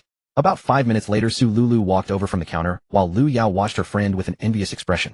Lu Yao wondered whether she should break up with her current boyfriend and then try to seduce her best friend's sugar daddy. $1 million yuan was a lot of money, lowering some standards would be normal, right? What were you talking about? Your friend's look at me was a bit off, Fan Tian asked curiously. Nothing, I just showed off a little about the pocket money you gave me, Su Lulu said proudly. She was a bit materialistic, but so what? The sugar daddy she found was so generous and handsome. It would be hard not to brag. Besides, life without showing off would be boring. Su Lulu felt a secret thrill at her friend's dumbstruck expression. She didn't care if her friend was tempted. The beautiful young widow already knew Fan Tian's nature because she had personally changed the bedsheet with plum blossom red stains from Fan Tian's first time. She knew that a past her prime widow like herself couldn't compare to those lively, innocent, beautiful young college girls. Besides, that girl had given her first time to Fan Tian, and she knew that men might say they don't mind, but in reality they do. By bringing her best friend into her own camp, she would gain an extra bit of strength, perhaps even occupy a larger place, and, of course, she wouldn't bring it up herself, but if Fan Tian really had that intention, the beautiful young widow would encourage her best friend. After all, good fortune shouldn't be shared with outsiders. Fan Tian was somewhat incredulous. This progress was too fast. But he used the system to check Su Lulu's affection towards him, which had reached 82. At this level, it was about right. But regarding children, Fan Tian wasn't ready yet, as he still considered himself a child. There will be a child for the two of us in the future, he said. Fan Tian glanced around. A little Judgia seemed to have run into the room to play with toys, so the beautiful young widow dared to be so bold. There will be one in the future, Su Lulu said softly, leaning on Fan Tian's shoulder. She felt herself becoming more dependent on him.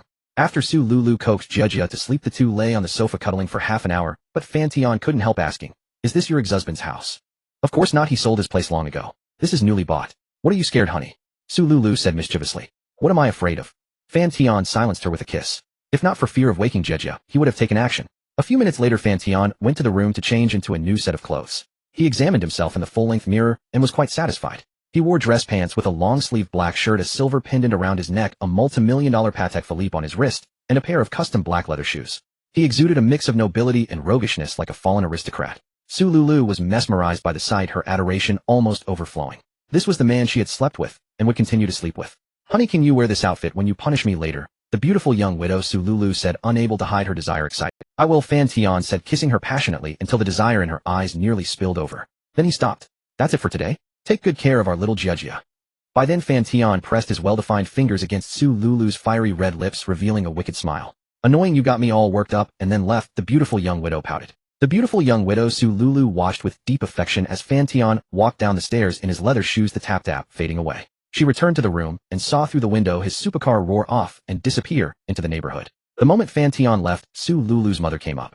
Lulu, did he really promise to give you $1 million every year? Is Xiao Fan deceiving you? What if he changes his mind later? Zh's mother asked nervously.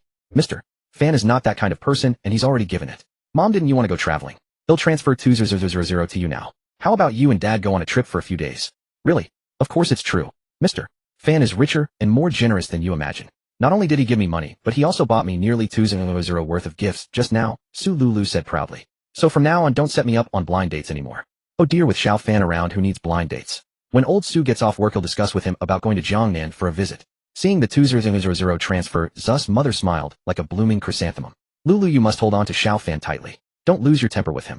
Su Lulu nodded. How could she ever lose her temper with Fan Tian? The beautiful young widow knew her place very well. Mom, where is the handsome uncle? Little Jejia seemed to wake up from the noise looking for Fan Tian as soon as she got out of bed. That handsome uncle had promised to buy her toys, hadn't he? Why did he leave? Little Jejia rubbed her eyes with her little hands, then ran to Su Lulu's feet. Mom, did the handsome uncle leave? Uncle Fan left. He'll come again in a few days. What day is a few days, eh? Little Jejia didn't understand, leaving Su Lulu speechless. She didn't know either. That's what Fan Tian told her. Moreover, how could she make demands of her sugar daddy? The beautiful young widow could only wait obediently at home. Wait, let me ask for you, Su Lulu said. Does Jejia like Uncle Fan? The handsome uncle promised to buy me toys. Then does Jejia want the handsome uncle to be your daddy? Upon hearing this, Jejia's eyes lit up.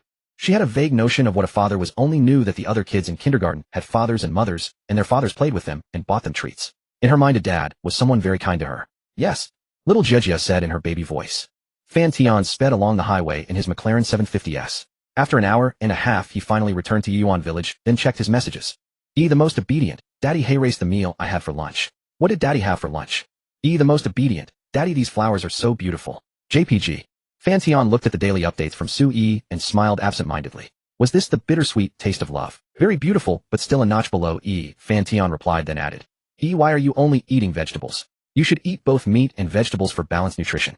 Fan Tian definitely didn't want Su Yi to lose weight. She was 1.7 meters tall and weighed 54 kilograms, which was perfect.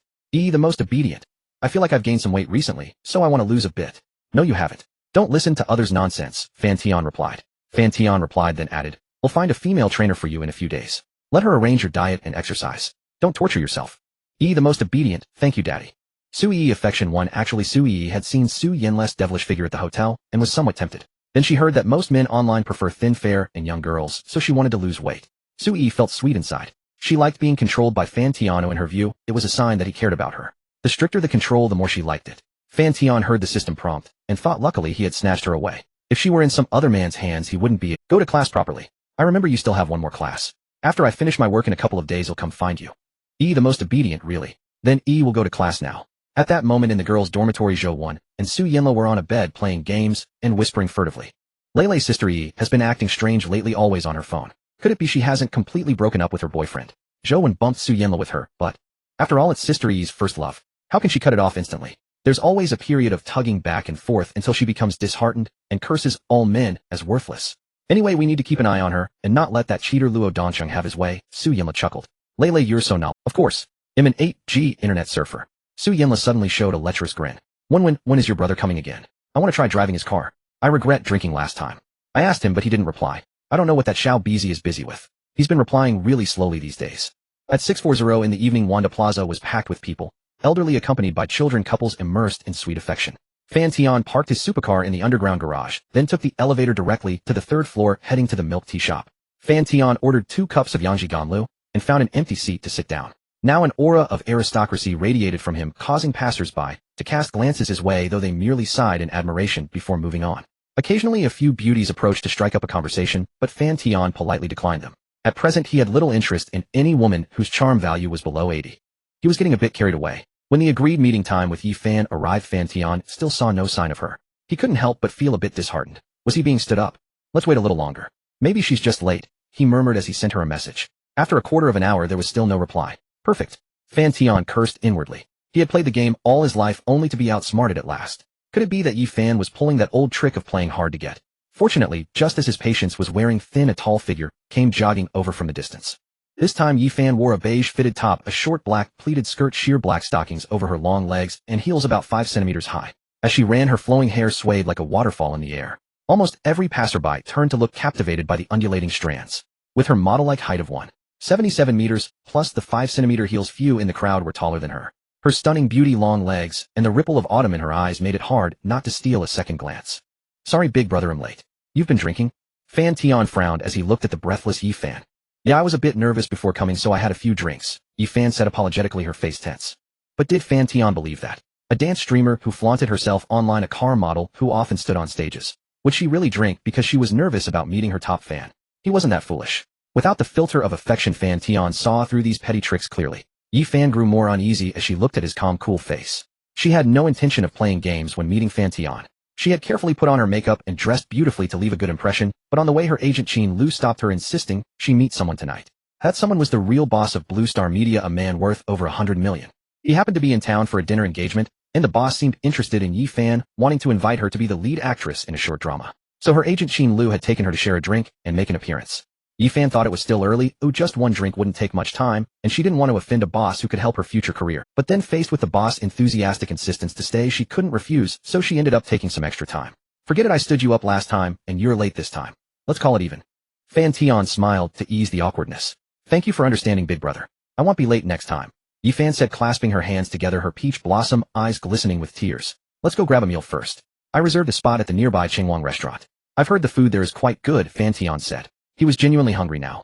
He had only eaten some small desserts at the beautiful young woman's place, and after a few hours they had been completely digested. Yi Fan's face fell as she heard this. She had just come from there. She didn't know if that boss had left yet, but facing Fan Tian's invitation, could she refuse? Have you eaten? Then tell me what you'd like to eat. Yi Fan regretted saying that instantly. If only she had told the truth. Now one lie would require countless more to cover it up. Fan Tian walked ahead, glancing at Yi Fan beside him. In her heels she was almost as tall as he was, but Fan Tian felt no pressure. In fact, he saw it as a man's honor. Soon he reached the hall of Chengwang restaurant and found a seat by the window. Yi Fan grew even more nervous because not far behind her was the private room of that boss, and she could faintly hear the hearty laughter of the surnamed Chun boss coming from inside. I ordered a fish soup and a few dishes. I heard you're from Shan province. Any favorite dishes? Fan Tian ordered his own and then placed the menu in front of Yi Fan. Yi Fan wanted to decline because she had already eaten her fill in the private room, but she found it hard to say so. They'll just have a boiled cabbage. I'm on a diet, so they'll skip dinner. She made up an excuse. So you'll just watch me eat. It's okay, big brother. Yi Fan smiled. She just prayed that Fan Tian would eat quickly so that if the boss came out she wouldn't have to explain. Fan Tian nodded. Bored, he opened Douyin to browse beautiful women. Meanwhile, Yi Fan kept stealing glances at that private room, planning to excuse herself to the restroom when the boss party ended to avoid a meeting. But she didn't expect a man who looked sharp and capable to come out of the restroom, immediately recognizing Yi Fan's silhouette. Earlier at his friend's dinner, Chun Wan had been utterly charmed by this tall beauty. Not only was she gorgeous, but her figure was among the finest, and being a dance streamer only added to her allure. Scrolling through Yi Fan's Douyin page, he couldn't stop himself. Today Chun Wan had just sold a luxury watch and had some spare cash. He thought he might try to deepen his relationship with this streamer, but to his dismay, she had slipped away while he was in the restroom. He almost slapped his thigh in regret. Now seeing her outside, he didn't want to miss the chance. But when he noticed Fan Tian in black sitting next to her, Chun Wan was taken aback. What a small world. Could Yi Fan be this wealthy, second-generation's woman? If so, he could only lament his misfortune. Compared to the beautiful woman, he was more eager to build a good relationship with Fan Tian, who had spent millions without hesitation. Mr.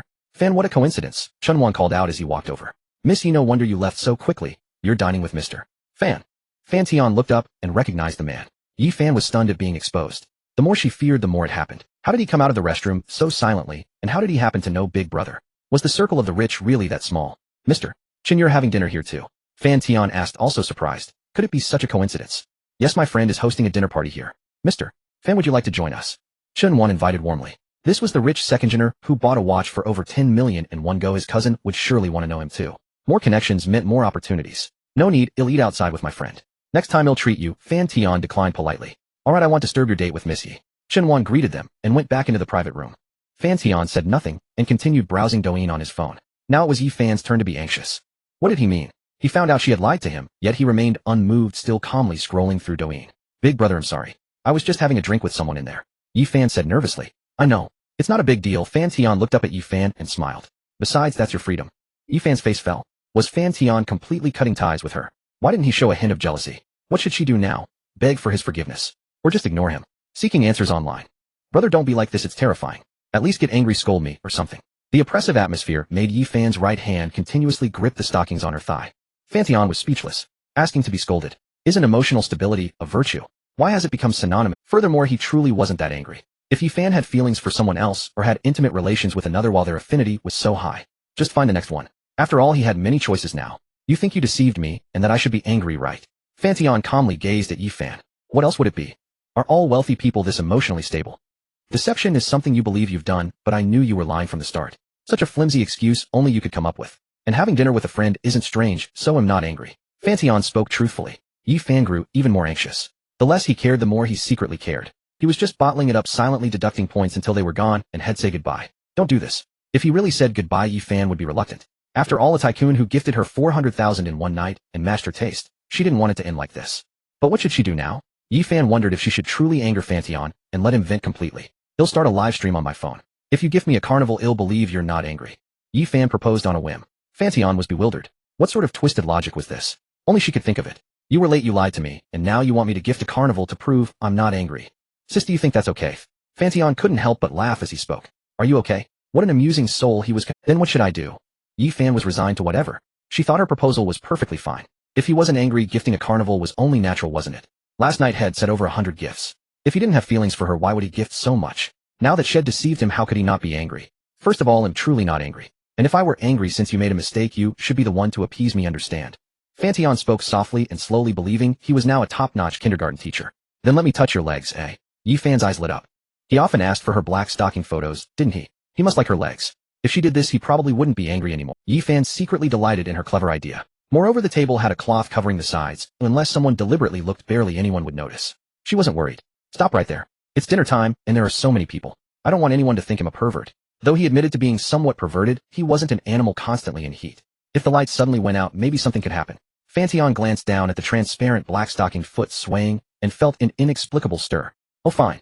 Since you don't want to, you can't be angry with me anymore. Yi Fan's expression shifted dramatically from pitiful to proud, and Fan Tian couldn't help but rub his head with a wry smile. He realized this girl seemed a bit naive, and she even dared to cross her legs. Brother, you gifted me so much last night. I have nothing to give you, so I bought you a Cartier watch. At that moment, Yi Fan took out a box from her bag and pushed it in front of Fan Tian. A Cartier watch. He had just bought 2 today, but Fan Tian still opened it. After all, apart from his family, this was the first time he received such. How much? Fan Tian asked. The style was decent, a rather fashionable type. 110,000. Brother, are you a bit disdainful? Yi Fan thought Fan Tian was looking down on her gift as the watch on his wrist, though she couldn't identify, it looked extremely Fan Tian shook his head. He had spent 400,000 on her, and Yi Fan only netted 200,000. Buying him an 11,000 watch showed her sincerity. No, it's very nice. He'll take it. I didn't bring you a gift this time, but he'll buy you one next time. Fan Tian accepted it openly, seeing that Yi Fan couldn't help but smile. Fan Tian's acceptance of the gift meant he truly didn't mind what had just happened. I didn't mean to. Sister Qin suddenly asked me to accompany a big boss for dinner. I'm a nobody, and didn't want to offend anyone, so I had to come. I thought it would be quick, but that boss kept me there a little longer. Yi Fan began to explain. Who is Sister Qin? A pimp. Why did she ask you to accompany someone? Fan Tian was brutally honest. No, she's my agent. She helped me a lot when I was in trouble. Yi Fan explained. She brought me here just to network, so those bosses might consider me for suitable jobs in the future. Fan Tian smirked. Like being a kept woman. Nonsense, I don't want to be kept. I want to be independent. Why else would I work so hard to earn money? Yi Fan pouted angrily. Didn't you say that to me? A blush crept across Yi Fan's face. That was a joke. I was just tired and talking nonsense. It doesn't count. No amount of money. Fan Tian enjoyed teasing this silly girl. If it were you, I might consider it a little. Yi Fan's clever eyes flickered over Fan Tian's face as she suddenly spoke. With anyone else, she would act as reserved as possible. But Fan Tian was different. He was handsome, generous, and considering her current situation, she wouldn't mind taking things further. Where's your pride? Gone so soon. Fan Tian laughed. Pride comes and goes. Besides, you're so handsome. Sleeping with you wouldn't be a loss. You're even paying me, so I'm still ahead. Yi Fan blinked her bright eyes as she spoke. Yi Fan felt she could chat easily with Fan Tian, and she grew less afraid of him. He seemed gentle and incredibly emotionally, like nothing could make him angry. Yi Fan now had that curious urge to see what Fan Tian looked like when he lost his composure. You're quite the businesswoman, Fan Bao. Fan Bao was what the livestream audience called Yi Fan, and Fan Tian used it now. Then name your price, good brother. Yi Fan said it jokingly, but inside, she felt nervous. Afraid had agree, yet afraid. If you were with me, would you still do live streaming? Fan Tian asked. I have no restrictions on your future career path, but there are some things you understand. Wait, brother Jiangnan, are you actually planning to keep me? Yi Fan feigned surprise with a laugh. Allow me to introduce myself, Fan Tian, a handsome and wealthy first-generation rich. Fan Tian politely extended his right hand. Alright, I'm Yi Fan, a tall beauty with legs that go on forever. Yi Fan cooperated with a chuckle. This cheerful interaction put Yi Fan at ease. It felt like she wasn't opposite a rich second generation, but a soulmate who perfectly meshed with her. She thought she might be a bit silly, but Fan Tian was willing to play along, and that was good. Move your hand aside. Soup's coming, boss. The male waiter set the soup down and glanced sideways, thinking to himself, these two must be crazy shaking hands while eating. But damn, this woman is gorgeous with such long black stocking legs. Wait, when I came I only saw one foot. Where's the other? Are they playing that hard? The male waiter looked on enviously, dying to peek under the tablecloth to see what magnificent scenery lay beneath. He ought to be under that table. You had some wine, so now have some fish soup to warm your stomach. It's quite light and good for your digestion. Fan Tian ladled a bowl for Yi Fan. Brother, you know so much. I'm so silly. When I stream, I just read the comments and dance when people ask. After a year, I still don't understand streaming well. Some viewers even call me silly. Sister Chin often scolds me for being dumb and not knowing how to talk. Fan Tian. This girl has been oppressed for too long. She gets moved by a few nice words. If anyone ever scolds you, just call me, and I'll go help you scold them back. It's a deal then. Actually, raising a silly little sister isn't so bad, I think. The corners of Fan Tian's mouth lifted slightly, revealing a hint of a smile. You're the silly one spending over 4.0 on stream tips, and the platform takes half. Yi Fan said angrily. It would be better to transfer it to me privately, then you'd save on the cost of supporting me. Fan Tian stopped smiling. If he didn't tip, how else could he increase Yi Fan's affection towards him? Moreover, direct transfers actually carried a high risk of being asked to return. Just over 2.000 can support you. You're that easy to keep. Otherwise, it's not like you'll stop working. They'll keep streaming and become the #1 on Douyin. When I have money, you'll support you instead. How about that? Yi Fan suggested. So are you agreeing to let me support you? Supporting, not keeping. There's a big difference. You tipped me so much money. If I really returned it, I'd be reluctant. Besides, you're a little cute. Yi Fan suddenly became a bit stuttery, and a blush spread from the base of her ears to her cheeks. Just a little cute. As soon as the words left his mouth, Fan Tian suddenly felt he had become greasy. Heavens, he really wasn't like this. Right, it must be Yi Fan. This woman is a bit foolish, so she dragged him down to her level. Since it's already like this, he might as well. So shall we stay at a hotel together tonight? Upon hearing this, Yi Fan almost choked on the fish soup. She coughed a few times before calming down. How could this guy's thoughts jump so wildly? They've only met a few times. Does he want to go from acquaintance straight to having children in one day? Too fast. Yi Fan instinctively refused. Although she didn't mind, at least they should go on a few more dates to get familiar. Such a fast pace. Let's not. Okay. Brother, can we take it slow? Going to the hotel so soon. If she agreed, Yi Fan felt she would go. Having affection for him didn't mean they had to do that kind of thing. At least she needed some mental preparation. Besides, I didn't bring my ID card today. Then how about your place? Just to sit for a while, Fan Tian continued. Yi Fan was silent for a long time, looking at the handsome face that exuded charm all the time, and finally couldn't help but compromise. Forget it, as long as he's happy. Just going up to sit for a while, nothing else, right? Of course your cat can't do a backflip. What else? Alright then, just a look, Yi Fan said half-heartedly. Once she refused, it would be hard to refuse again, and she had agreed to date, even if it was under the guise of support. Fan Tian smiled. If he really went to her place, he naturally had ways to stay, and could even get Yi Fan to dance a sexy cat dance for him alone. He felt he was so bad. Let's finish eating first. Fan Tian was still thinking about going back quickly to take the marrow cleansing pill given by the system to improve his physical condition, and then try out that massage technique to see if it's as miraculous as the system claimed. Brother, why are you smiling so perverse? Yi Fan asked while drinking the fish soup. With a great beauty in front of me, how could I not be happy? Hey, why is this fish soup so greasy? Brother, didn't you say it was a clear soup? Yi Fan stirred the fish soup a few times, making a disgusted face. Was she insinuating something? Fan Tian ate very fast, finishing almost everything in less than 10 minutes, leaving Yi Fan dumbfounded. She wondered if he had been imprisoned somewhere for the past few days, and only now released. Let's go for a walk to digest, Fan Tian suggested after paying the bill. This meal wasn't expensive, only the fish soup cost 48 yuan, which was a bit pricey. The total of the other items didn't exceed 100. Do you need to change into running shoes? There seems to be a shoe store nearby, Fan Tian asked, glancing at the black leather red-soled stilettos on Yi Fan's feet. No need. When I'm on stage, I can wear high heels all day without a problem. I'm used to it. Yi Fan and Fan Tian walked side by side on the sidewalk along the road. Occasionally passers-by couldn't help but glance at them, and some young guys with dyed yellow hair even whistled boldly as they rode by on motorcycles. He suddenly remembered that when he used to get off work, he also envied those older men who had beautiful women on their arms. And now he himself had become the object of others' envy. Fan Bao, besides streaming, is there anything else you want to do? The summer evening breeze brushed past, and a faint fragrance drifted into Fan Tian's nose. It was very light, like a girl's hazy affection stirring in him an impulse to uncover more. Go to university. I also want to see what college life is like. But now I'm 22. By the time I graduate, I'll be 26. It's too late, Yi Fan said somewhat dejectedly.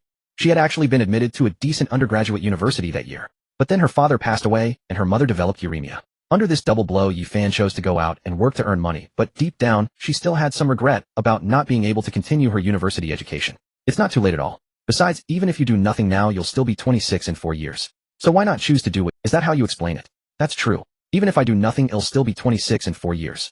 Yi Fan looked at Fan Tian with some admiration, not expecting him to encourage her in such a clever way. Exactly. And don't you like dancing? You can also stream at school. Yi Fan was somewhat tempted by his words, but when she thought about how she had already gotten used to life in society, she feared that going back to university wouldn't give her the same drive as before. I'd better not.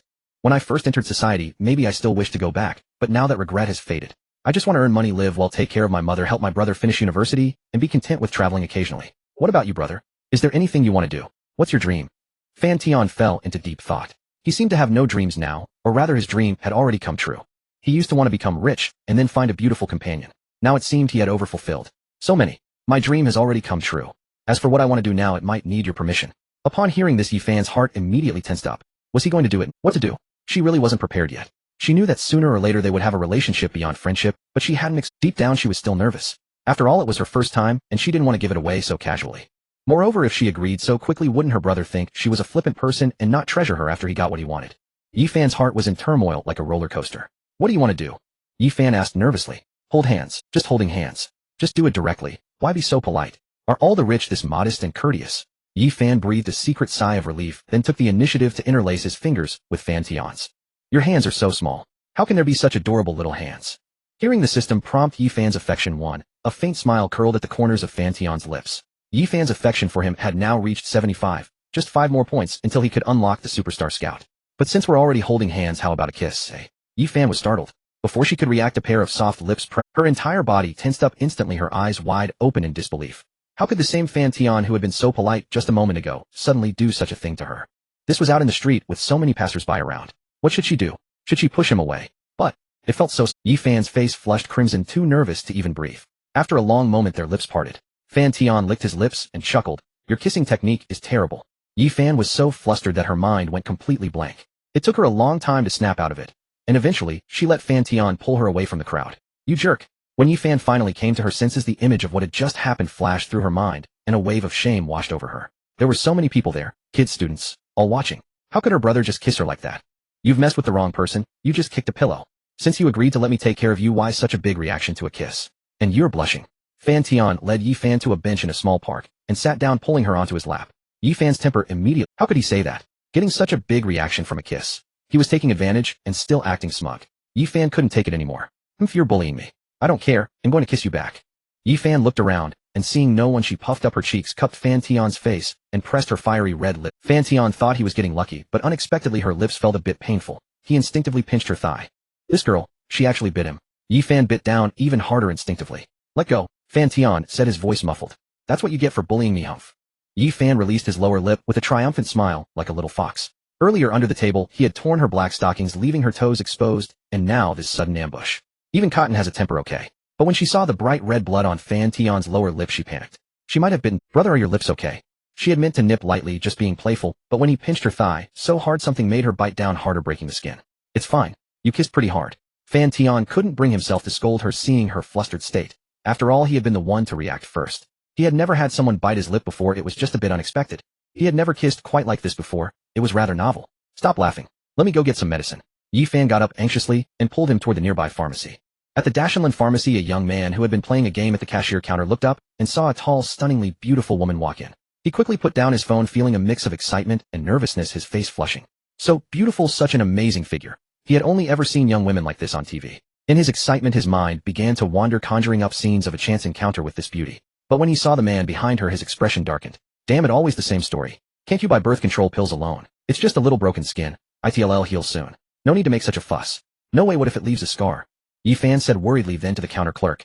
Excuse me, my boyfriend's lip is a bit scraped. Could I get some medicine? Boyfriend? Why did she have to say it out loud? And that lip injury looked oddly like a bite mark. The young clerk began to imagine the scene of them biting each other's lips, feeling increasingly envious of Fan Tian. Still with professional detachment, he fetched a bottle of watermelon frost spray. 14 yuan. Any slower, and it would have healed by now. What a fussy guy, acting like a woman. The young clerk shot Fan Tian a contemptuous glance. How did a man like him end up with such a gorgeous woman? Thank you. Yi Fan opened her phone to scan the payment QR code, took the medicine, and pulled Fan Tian over to a bench. It's nothing serious. My lips crack like this all the time. Brother, don't move. Yi Fan spoke softly and gently. It hurts. Baby, blow on it. Fan Tian said deliberately. Yi Fan shot him an annoyed glare, but still blew a few gentle breaths, sending a fragrant orchid-like air that made Fan Tian feel as refreshed as a spring breeze. So fragrant. Kiss me again. Fan Tian pointed to his cheek. The young clerk watched through the transparent glass and cursed Fan Tian shamelessly under his breath, but then he saw the beauty actually lean in and kiss him. His jealousy boiled over.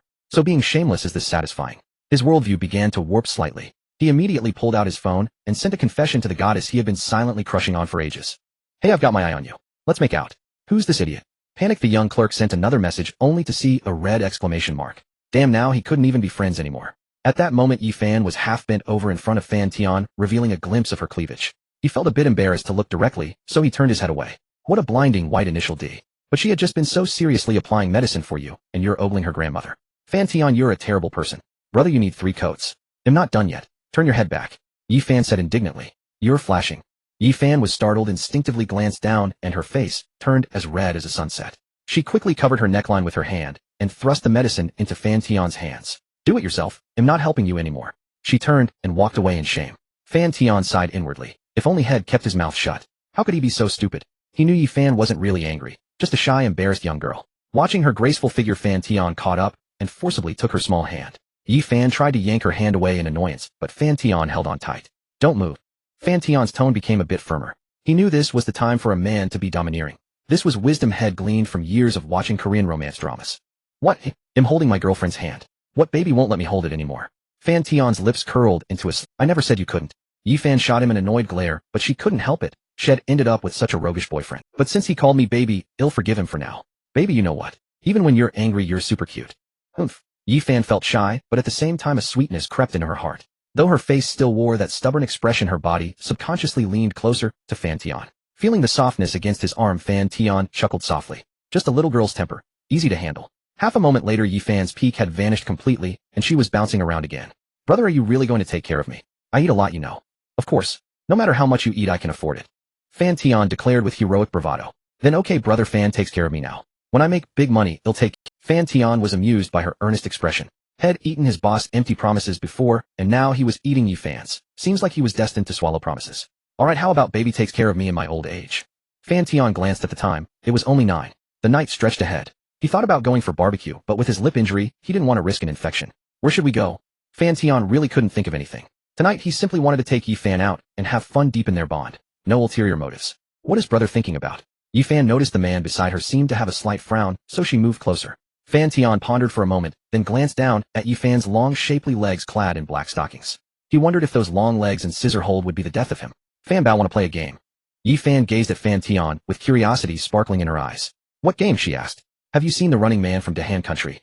In that show, there's a game where male guests carry female guests on their backs, and the female guests wrap their legs around the male's waist to hinder his advance. I want to see if it's really that terrifying. Fan Tian was genuinely curious, wanting to see whether those variety show games were real or not. Fan Bao, have you seen that? Fan Tian asked Yi Fan. Yes, I have. Brother, do you want to play that game? If I beat you, will you blame me? Yi Fan seemed a little shy, but inwardly she was secretly thrilled. Fan Tian always appeared too calm before her, always unruffled. She really wanted to see him lose his composure, to go from his unperturbed demeanor to flustered and irritable, as if there was a thrill in dragging a noble prince off his pedestal. If you manage to beat me, I'll grant you one request within my power as a reward for the game, Fan Tian said with a smile. Alright then, don't blame me, brother. Yi Fan chuckled. She was a dance streamer and leg strength was the most basic requirement. Yi Fan nervously looked around, and seeing no one nearby, she suddenly sprang onto Fan Tian's back like an excited rabbit. Fan Tian caught a faint fragrance wafting from behind her, hair brushing against his cheek, making him increasingly unsettled. Just as his thoughts wandered, her legs suddenly clamped down with force. In less than 5 seconds, he collapsed onto his knees in pain. Cold sweat poured down his face. Holy shit. It really hurts. Fan Tian drew a sharp breath, his handsome face slightly contorted. His slender, well-defined hands pressed against the ground, veins bulging. It took him a while to climb back to his feet. Brother, you sure knelt fast, Yi Fan giggled. Upon hearing this, Fan Tian's long eyelashes involuntarily twitched. Let go, you win. Tell me, what's your request? Fan Tian rubbed his waist, caught his breath, and said. Seeing that Fan Tian wasn't angry and her goal hadn't succeeded, Yi Fan's playful spirit surged again. She looked around again, still no one. She immediately put away her grin and replaced it with an aloof expression, staring coldly at Fan Tian. At the thought of that scene, Yi Fan's heart raced with excitement. Seeing Yi Fan's icy yet barely concealed expression, Fan Tian inwardly sensed trouble. Sure enough, before he could even think, Yi Fan spoke coldly. I heard you like black stockings. Sister, now I'll give you. Yi Fan pretended to be aloof. When she saw Fan Tian's dark and handsome face, she grew even more excited. You were the one who said I could make a request. Can't you take the heat now? Brother. After saying that, she even playfully kicked at the hem of his pants, provoking him secretly. Fan Tian's face darkened completely. If it really happened like that, where would he put his face? He would probably live forever under the ridicule of that silly girl Yi Fan. But he was a man of his word. What's the big deal? He'll just go for it. As long as I'm not embarrassed, the embarrassment will be on others. When Yi Fan saw Fan Tian actually kneeling on one knee, she panicked. Holy shit, brother is really crazy. He actually dared to do it for real. Yi Fan struggled to pull her foot back, but it was firmly held. At that moment, someone was approaching from ahead. You don't mind this, do you? Fan Tian looked up playfully. Brother, I'm wrong. Just treat me to milk tea. Yi Fan hurriedly crouched down on the verge of tears, pouting and acting pitiful. Really, just milk tea? Milk tea it is, but I was all ready. Such a pity. Fan Tian sighed deeply, his expression making Yi Fan even more ashamed. What a rascal. Come on, I'll buy you 10 cups, Fan Tian said with a laugh, taking her hand and heading toward Wanda shopping mall. Yi Fan secretly breathed a sigh of relief. Perhaps because of this little episode their relationship became closer. That night, they wandered around like a pair of It wasn't until midnight that Fan Tian and the others left Wanda Plaza. At that moment Yi Fan's affection level had reached 79, just 1 point shy of breaking through to 80. But that single point seemed like an insurmountable chasm, refusing to budge. I want to see where you live, Fan Tian couldn't help asking. Just to see. Yi Fan confirmed again. Although they had a great time tonight, she still didn't want things to develop too fast. They weren't at that stage yet. What else would I want? Uffed. Yi Fan blushed, spitting lightly at Fan Tian. I don't want to. But brother, I'm currently sharing a place with my bestie. Can I ask for her opinion first? Yi Fan said a little sheepishly, as this kind of thing wasn't hers to decide alone. Sure, no problem, Fan Tian replied. Hearing this, Yi Fan breathed a sigh of relief, and then messaged her bestie tactfully, saying she was bringing a male friend over for a cup of tea. I'm flying to Kyoto tonight, and staying at a hotel here. I won't be back until around 5 p.m. Tomorrow, her bestie quickly replied. Silly girl, are you sure it's just tea? Got it, love you. They'll treat you to a meal when you're back, Yi Fan replied, her face flushed. She glanced sideways at Fan Tian, and when she saw his gaze drifting elsewhere, she secretly relaxed. Let's go, brother. My bestie isn't home tonight. Alright, I'll go get the car. Wait here for me, Fan Tian said, and walked. His car was parked not far away, so there was no need for Yi Fan to accompany him.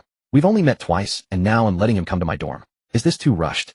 Yi Fan watched Fan Tian's back, feeling uneasy. Hello, beautiful. I think you have great temperament. Can we get to know each other? Just as Yi Fan was lost in thought sitting on a chair, a young man dressed in designer brands came up to hit on her. No need him wait. Yi Fan politely declined. I know you're waiting for someone, but having one more friend can't hurt. Let's get to know each other.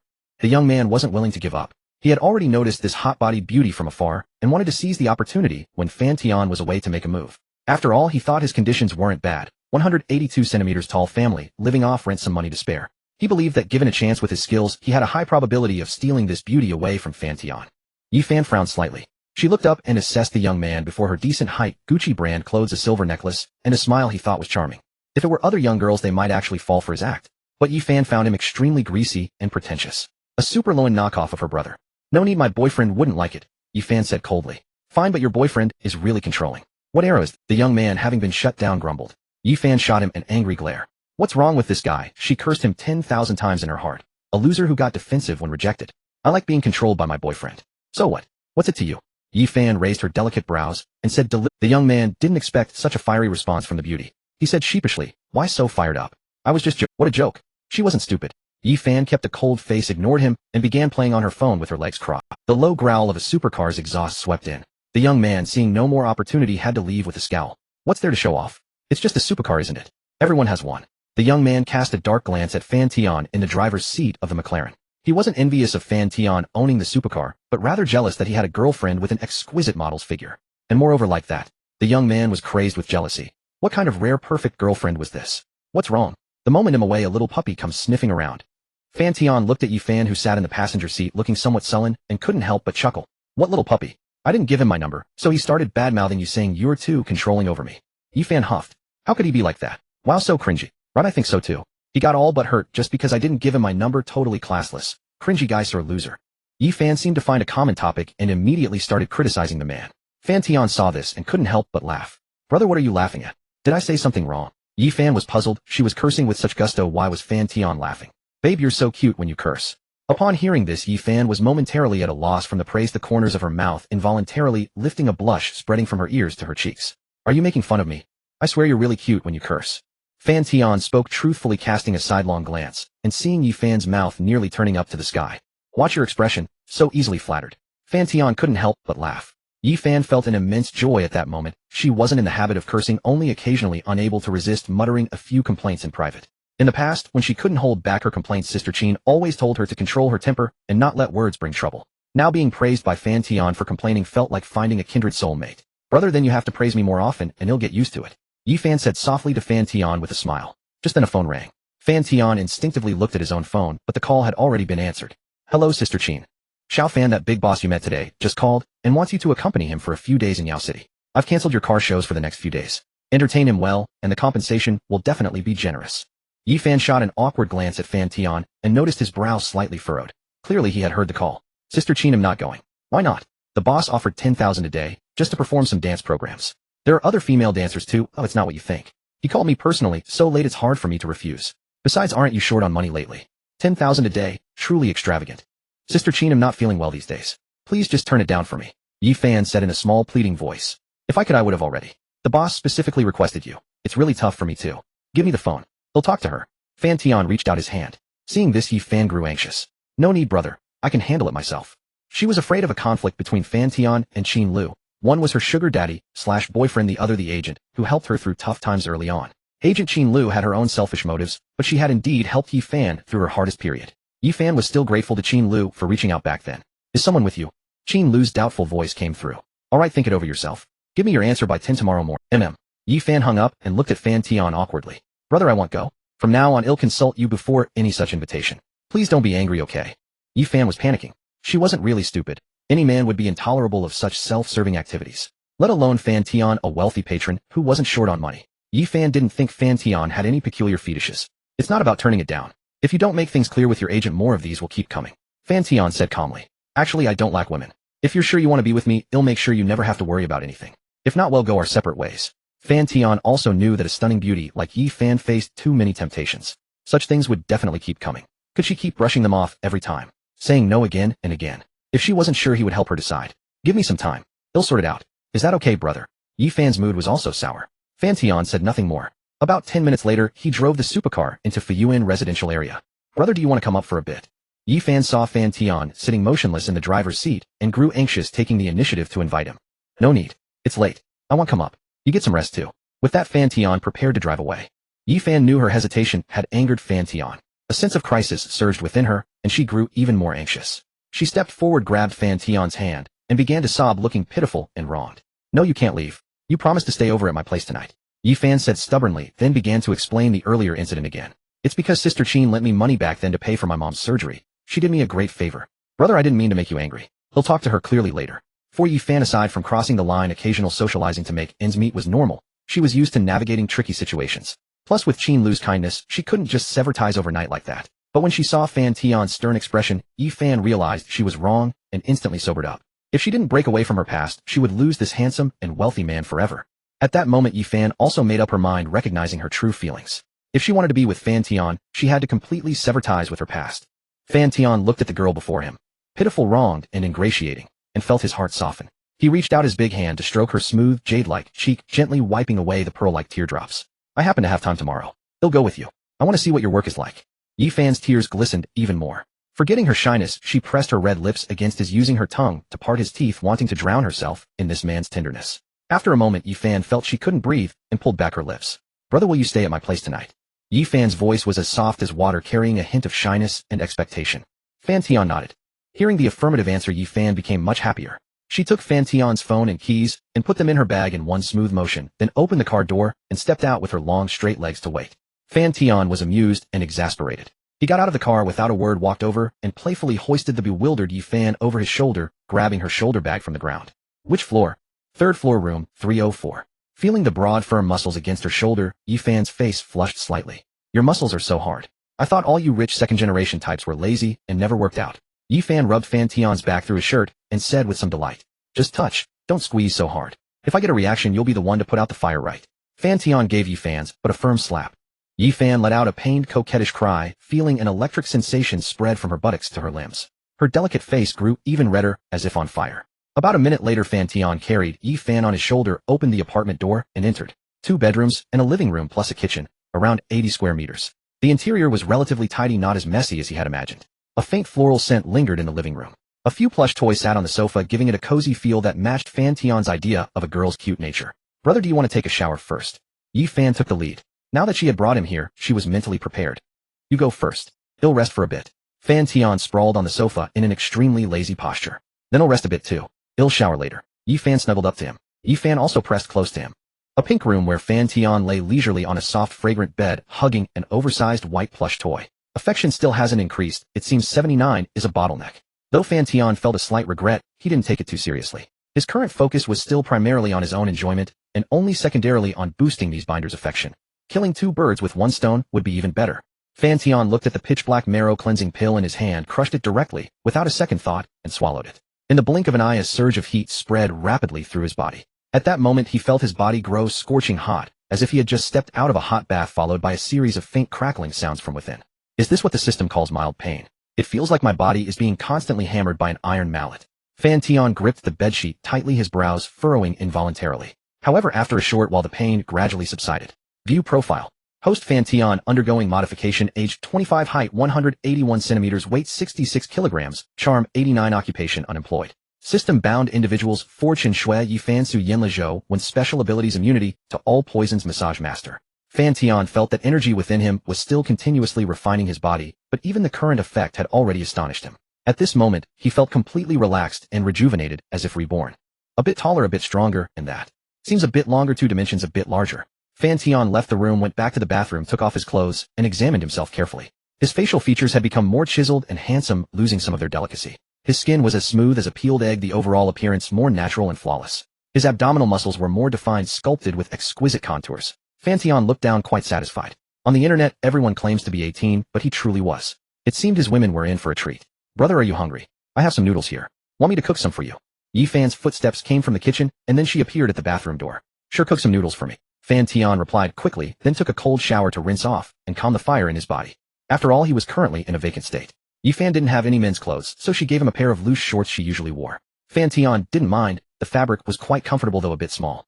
Once his body returned to normal, Fan Tian finally opened the door and walked out of the bathroom. In the living room, Yi Fan was sitting cross-legged on the sofa in a black silk pajama set, eating noodles while watching a variety show on her tablet. When Fan Tian arrived in the living room, he saw a steaming bowl of noodles on the coffee table. How you even put 3 eggs in it? Pretty generous. Fan Tian smiled, took a taste, and couldn't help but praise, it's quite delicious. Of course, this is my secret recipe noodles, tasty and nutritious. Yi Fan's lips curled up at Fan Tian's compliment.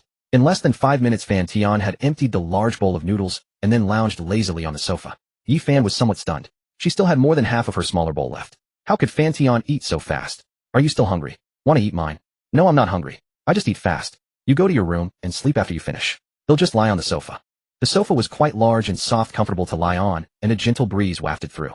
Fan Tian didn't want to move anymore. While relaxing, he picked up his phone to check messages. Yi is the most obedient. Daddy, what do you think of this dress? Yi wants to wear it for you next time we meet. Fan Tian opened the video Yi had sent. It showed a pink plaid bow-tied halter-neck pleated short dress with a waist-cinching design that accentuated the figure, looking extremely youthful and vibrant. As expected of a young college girl, like a blooming flower in spring, full of vitality. Fan Tian felt a surge of heat as he couldn't help but think of Yi's astonishing figure beneath. Sending him a video like this late at night. What was her intention? In response, he sent Yi a few suggestions about her outfit. She replied quickly, Yi will listen to Daddy. Go to bed early. He'll come find you the day after tomorrow. Fan Tian replied, and continued checking other messages. Beautiful young wife. Honey, your ID and keys are still here with me. Should I bring them to you? No need, I'll come get them myself when I'm done with my matters. Fan Tian sent the message, and after a few minutes the beautiful young wife replied. Okay honey, take care of yourself, and don't. By the way, have you found a house yet? Honey, what do you think of this one? It's a re-added moving house. Link, alright, I'll buy it tomorrow. As long as you like it. Go negotiate with the salesperson tomorrow. He'll transfer the money directly to you. Fan Tian skimmed through it. Roughly 280 square meters, more than enough space with a wide view and fairly complete features. Most importantly, it had separate Chinese and Western kitchens. It seemed the beautiful young wife had indeed taken Fan Tian's advice to heart, preparing to become a food blogger at home. Total of 11 million, roughly 40,000 per square meter. Not too expensive. If it were in the bustling area of Yaodu, it would be over 100,000 or even several 100,000 per square meter. Fan Tian thought to himself. The area where the beautiful young wife lived was in Fanshu district of Yaodu, so the prices for luxury apartments weren't that outrageous. Huh. Honey, aren't you going to take a look? You're already decided. Su Lulu on the other end seemed very surprised and sent a voice message. Fan Tian directly converted it to text since there was a beautiful girl beside him. No need. I trust Lulu's taste. After all, as a former senior housekeeper, her knowledge was far beyond his. He didn't know much about houses anyway. Love you, honey. Su Lulu, affection 1. But it surprised him that Yi Fan, that silly girl, was still sitting on the sofa, and she had even deliberately put on black lace stockings. The tight lace clinging to her thighs made his body heat up again. It's almost 1 in the morning. Why aren't you sleeping yet? Brother, can I make a deal with you? Yi Fan glanced at him quickly, the corners of her mouth lifting slightly. What deal? He'll transfer you 1,000 yuan, and you let me touch your abs for 1 minute. Pretty good deal, right? Yi Fan leaned forward, slightly moving closer. This silly girl always came up with unexpected questions. For example, during dinner, she asked him to send a celebration to show he wasn't mad, and now she wanted to use his own money to make a deal with him. Are you treating me like a gigolo? Fan Tian laughed helplessly. No, you're my boyfriend. Oh wait, since you're already my boyfriend, can I touch for free then? Yi Fan showed a sly smile. I'm still your sugar daddy. 10,000 per minute. Take it or leave it. Stingy. I don't care, I'm going to freeload. Yi Fan finished speaking and jumped beside Fan Tian. Holy crap. Did you do that on purpose? Fan Tian inhaled sharply, instantly feeling a surge of heat. He stood up, directly pinned Yi Fan beneath him, and bound her hands with one hand. Brother, if I said I didn't do it on purpose, would you believe me, eh? A flush crept onto Yi Fan's cheeks. She wanted to struggle to escape, but the more she struggled, the hotter Fan Tian's body became. A wave of masculine pheromones made her movements slow down involuntarily. Finally, she shyly closed her eyes. Remember to transfer 10,000 to me. Fan Tian stood up helplessly and covered himself with the blanket again. It hasn't even been a full minute yet. Yi Fan muttered, secretly lamenting the missed opportunity. But seeing the fiery look in Fan Tian's eyes, she panicked and fled back to her room. Back in her room, Yi Fan cheerfully transferred 10,000 yuan via her phone. Sugar daddy, great physique. Perhaps because Fan Tian never put on airs in front of her, was gentle-tempered, and never lost his temper, Yi Fan dared to mess around with him without restraint. Yi Fan thought for a moment, then blushed, and pressing her legs together took a photo of her legs clad in black stockings with her phone and sent it to him. Brother, wanna try this? Just now when they were bathing together, she couldn't stand it and had stopped midway. Yi Fan felt a bit guilty, so she wanted to compensate in other ways. The next morning, Fan Tian lay drowsily on the sofa, catching a faint fragrance drifting from beside him. Why are you up so early? It's only 7 o'clock. Bleary-eyed Fan Tian picked up his phone to check the time, then immediately rolled over to continue sleeping. Did I wake you with— No. Fan Tian murmured sleepily, though Yi Fan's movements were subtle. It was the car horns from downstairs that had— I'm going downstairs for a run. What would you like for breakfast? He'll bring it back. Yi Fan dressed in a tight sportswear stretched in the living room before quietly sitting beside Fan Tian and speaking in a soft whisper. Fried dough stick, soy milk, and a rice noodle roll. Fan Tian found the sunlight a bit glaring and pulled the blanket over his head. All right. Yi Fan snuggled close, pecking Fan Tian's cheeks a few times before moving downward. What are you doing? Fan Tian— The sun was already high when Fan Tian finally woke from his blissful slumber. By then Yi Fan had changed clothes and was quietly enjoying breakfast on the sofa. This decadent life has clouded my eyes. I can't keep on like this. I need to be disciplined. Fan Tian checked the time. It was well past 10 in the morning. In the past, he wouldn't have dared to imagine such a thing. Even weekends were subject to being called up at any moment. But now squandering his life as he pleased left him somewhat adrift, though he soon cast those thoughts aside. If not now, when? Wait until he's old and worn out, only to sigh and regret. With nothing left but tears. Life is short. Seize the day. Brother, you're awake. Yi Fan shifted to make room, then tore off a piece of fried dough stick and handed it to him. Their dynamic now was like that of a pair of passionate lovers. Fan Tian didn't mind in the slightest. He took the half stick and started eating. Yi Fan felt a sweetness in her heart at the sight. Sweetheart, can you play the violin? Fan Tian spotted a violin in the corner of the living room and asked out of curiosity. No, that's my bestie's. She plays the violin beautifully. Sometimes when I film videos, she provides the background music. And it's not just the violin. She also plays the piano, and she's reached an amateur mastery level. Fan Tian was taken. That's impressive. Of course. My bestie is not only talented, but also stunningly beautiful. I have to bow to her in that regard. Hey big brother, don't you dare try to hit on her. As Yi Fan spoke, she suddenly noticed a strange glint in Fan Tian's eyes, and quickly shut her mouth. Not interested. Fan Tian's lips curled into a slight smile. If you player. Yi Fan huffed when he didn't deny it. But she also knew. Was it really possible that the big tipper who burned a fortune overnight only had her? She didn't quite believe it, as she understood that truth better than most. But knowing was one thing. She wasn't about to introduce her bestie to Fan Tian. If he wanted to chase someone, he could do it himself. Of course, I never planned to get married in this life. I just want to wander through the garden of flowers without a single leaf clinging to me. Fan Tian spoke, half-jokingly revealing his true thoughts. Definitely a player. Brother wants to find 8 wives, that's why you want Mary, right? Yi Fan saw right through him. Wow, how did my baby suddenly get so smart? Fan Tian feigned astonishment, and before she could react, gave Yi Fan's delicate lips a quick kiss. Shameless. Yi Fan's face flushed, and she shyly turned her head away. Baby, do you want to experience your husband's prowess? Fan Tian gently wrapped his arm around her slender waist and whispered.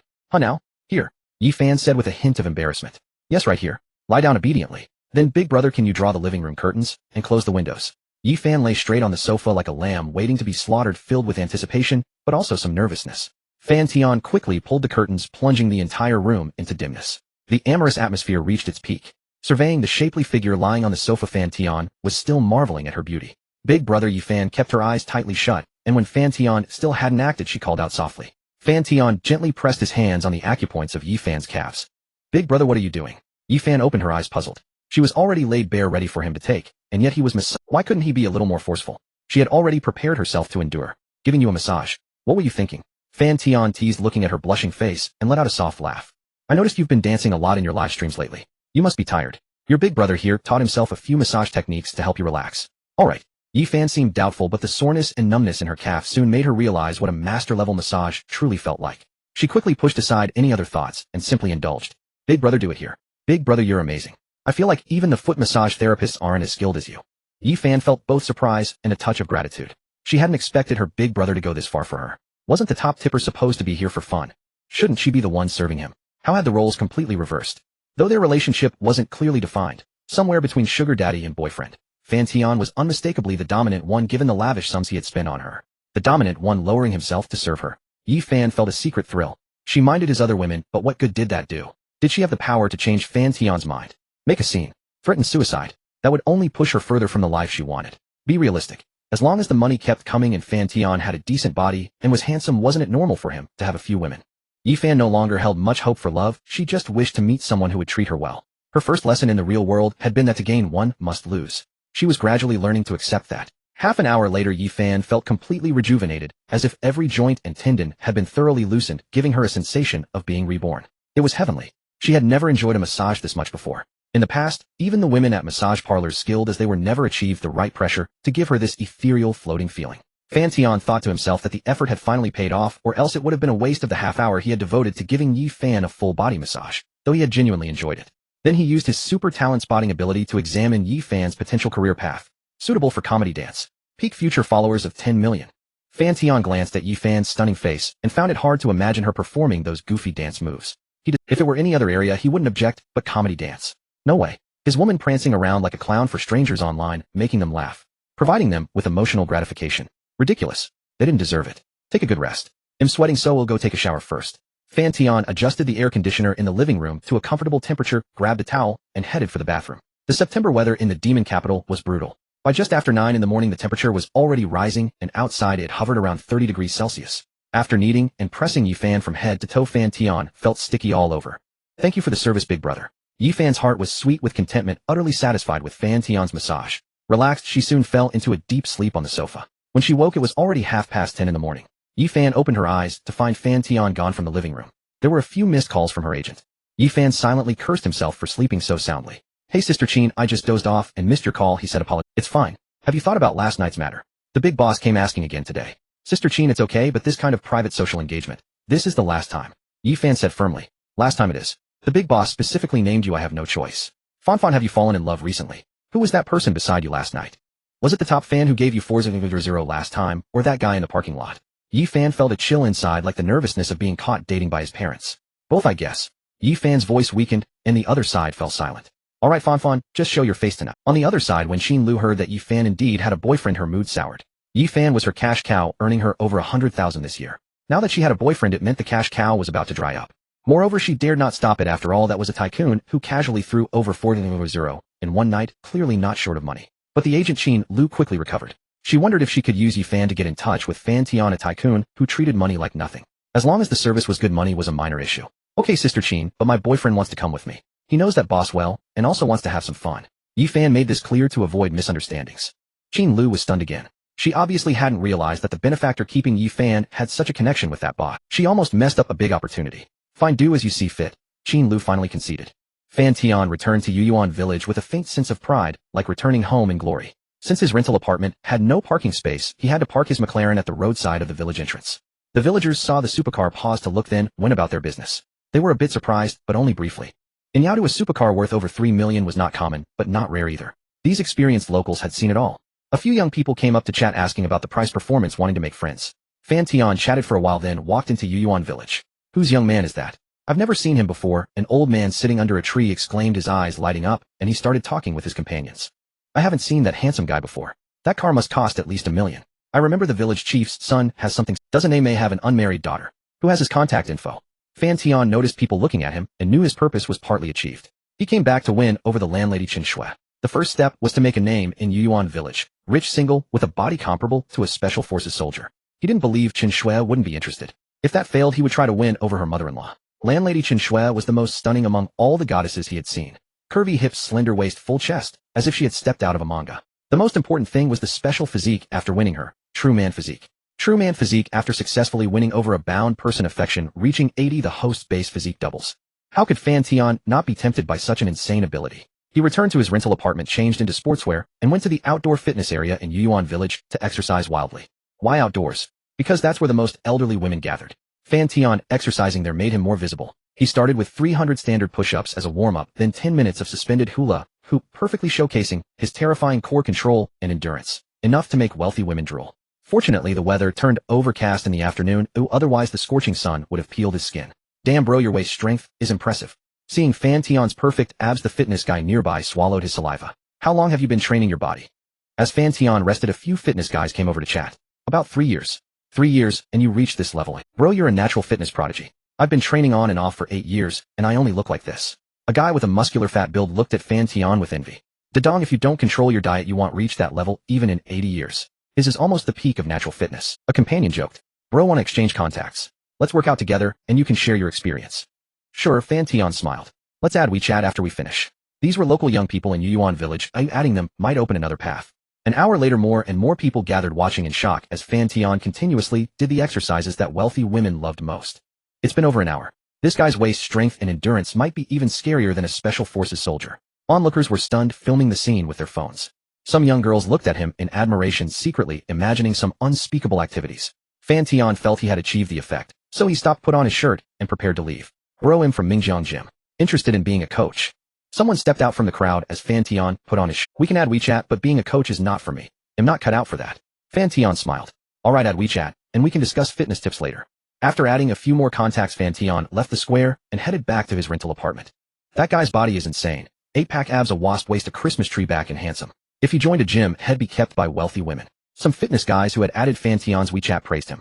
Why doesn't the law ban handsome guys from working out? They leave no room for us. Of course they knew how much effort it took to reach that level, so they felt no jealousy, only a sense of mutual respect. After returning to his rental apartment, Fan Tian waited for his body to calm down, then took a shower. While bathing, he heard the system's notification, knowing his goal had been achieved. Someone had spread the news to the people he wanted. Chun Shui affection 4. It seems the landlady can't resist this. Fan Tian smirked. Although landlady Chen Shui was extremely beautiful, she was a semi-recluse, preferring to stay in her self-built villa. After her ex-husband gave her everything in the divorce, and she invested with a girlfriend, she achieved financial freedom and became a billionaire. She now had 2 hobbies: painting at home and surfing the internet, occasionally appreciating photos of handsome men to satisfy her. Because of her sister, Chun Shui disliked men, but due to physiological reasons, she liked men's bodies. Occasionally when she saw something she liked on TikTok Live, she would play the generous wealthy woman. He looks familiar, she said. Chun Shui opened a video a friend sent her. In it, a man was frantically doing suspended hula hoop. Though Chun Shui didn't quite understand, she knew this man had an extraordinary advantage in one aspect. Chun Shui zoomed in on the video to see more clearly, but since the video sent by her friend was blurry, she could only recognize him as one of her tenants. Is that the young guy from that night? Chun Shui confirmed his identity through the blurry video and felt more favorable toward her. Recent manga had hit a creative block. Seeing this video with the hula hoop movements, inspiration gushed forth. Chun Shui picked up her tablet pen and started sketching. Soon the outline of the man's body was drawn. She looked at it, found it unsatisfying, deleted it, and redrew. Half an hour later she finally put down the pen with satisfaction and titled the work, My 26-Year-Old Male Tenant. Chun Shui admired her masterpiece, polished it, and uploaded it to an overseas anime website. She had over 100,000 followers there. As soon as she posted, diehard fans left comments. Damn, Xuan Yang is amazing. You even came up with that upside-down hook pose. Awesome. As expected of the most hardcore, Xuan Yang, you never disappoint. Chun Shui saw those praising comments and felt a bit proud. Making money was trivial. Having her art recognized was what. Fan Tian lounged leisurely on the bed in his rented room. He had already completed today's consumption mission when he transferred the money to Su Lulu for the house purchase. System initiate lottery. Congratulations, host, you have drawn a nail clipper, redeemable for 19 yuan. Congratulations, host, you have drawn a Ferrari LaFerrari model, redeemable for 1299 yuan. Congratulations, host, you have drawn a silicone doll, redeemable for 269 yuan. Congratulations, host, you have drawn a tenfold consumption amount return. 10 million yuan has been deposited into your Huaxiao account. Congratulations, host, you have drawn a tenfold consumption amount return. 10 million yuan has been deposited into your Huaxiao account. Damn, 2 tenfold return crits. But why did the mysterious lottery give me? Thank you for your patronage. Fan Tian's mood was swinging wildly because of the system. The more he spent, the more money he had. Now there was a cold 31 million yuan quietly sitting in his Huaxiao account. Host, the additional reward of the mysterious lottery has a 50 chance of thank you for your patronage, a 49 chance of a premium item, and a 1 chance of a special ability. Fan Tian was startled upon hearing this. He hadn't expected the probability of drawing a special ability from the mysterious lottery to be so low, yet he remembered drawing one last time. Could it be that the first draw had a bonus? Yes, host, the first draw has a 100 chance of obtaining a special ability. The system seemed to hear Fan Tian's thoughts and replied automatically. So that's how it was. Fan Tian suddenly understood. But what were all these items this time? They all seemed related to that area. He converted all the ordinary items into money. A mosquito's leg is still meat.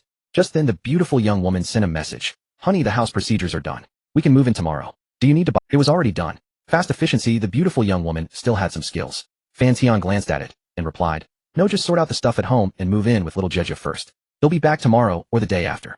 Okay, honey, come back soon. Lulu misses you. Photo. Fan Tian opened it and immediately felt a surge of fire. But now there was still a way. Fan Tian directly opened a video call. Take it off. Su Lulu's affection 1. Honey, I'm going to take a shower. They'll hang up now. The beautiful young woman Lulu's face was flushed, her gaze shyly fixed on the man in the video.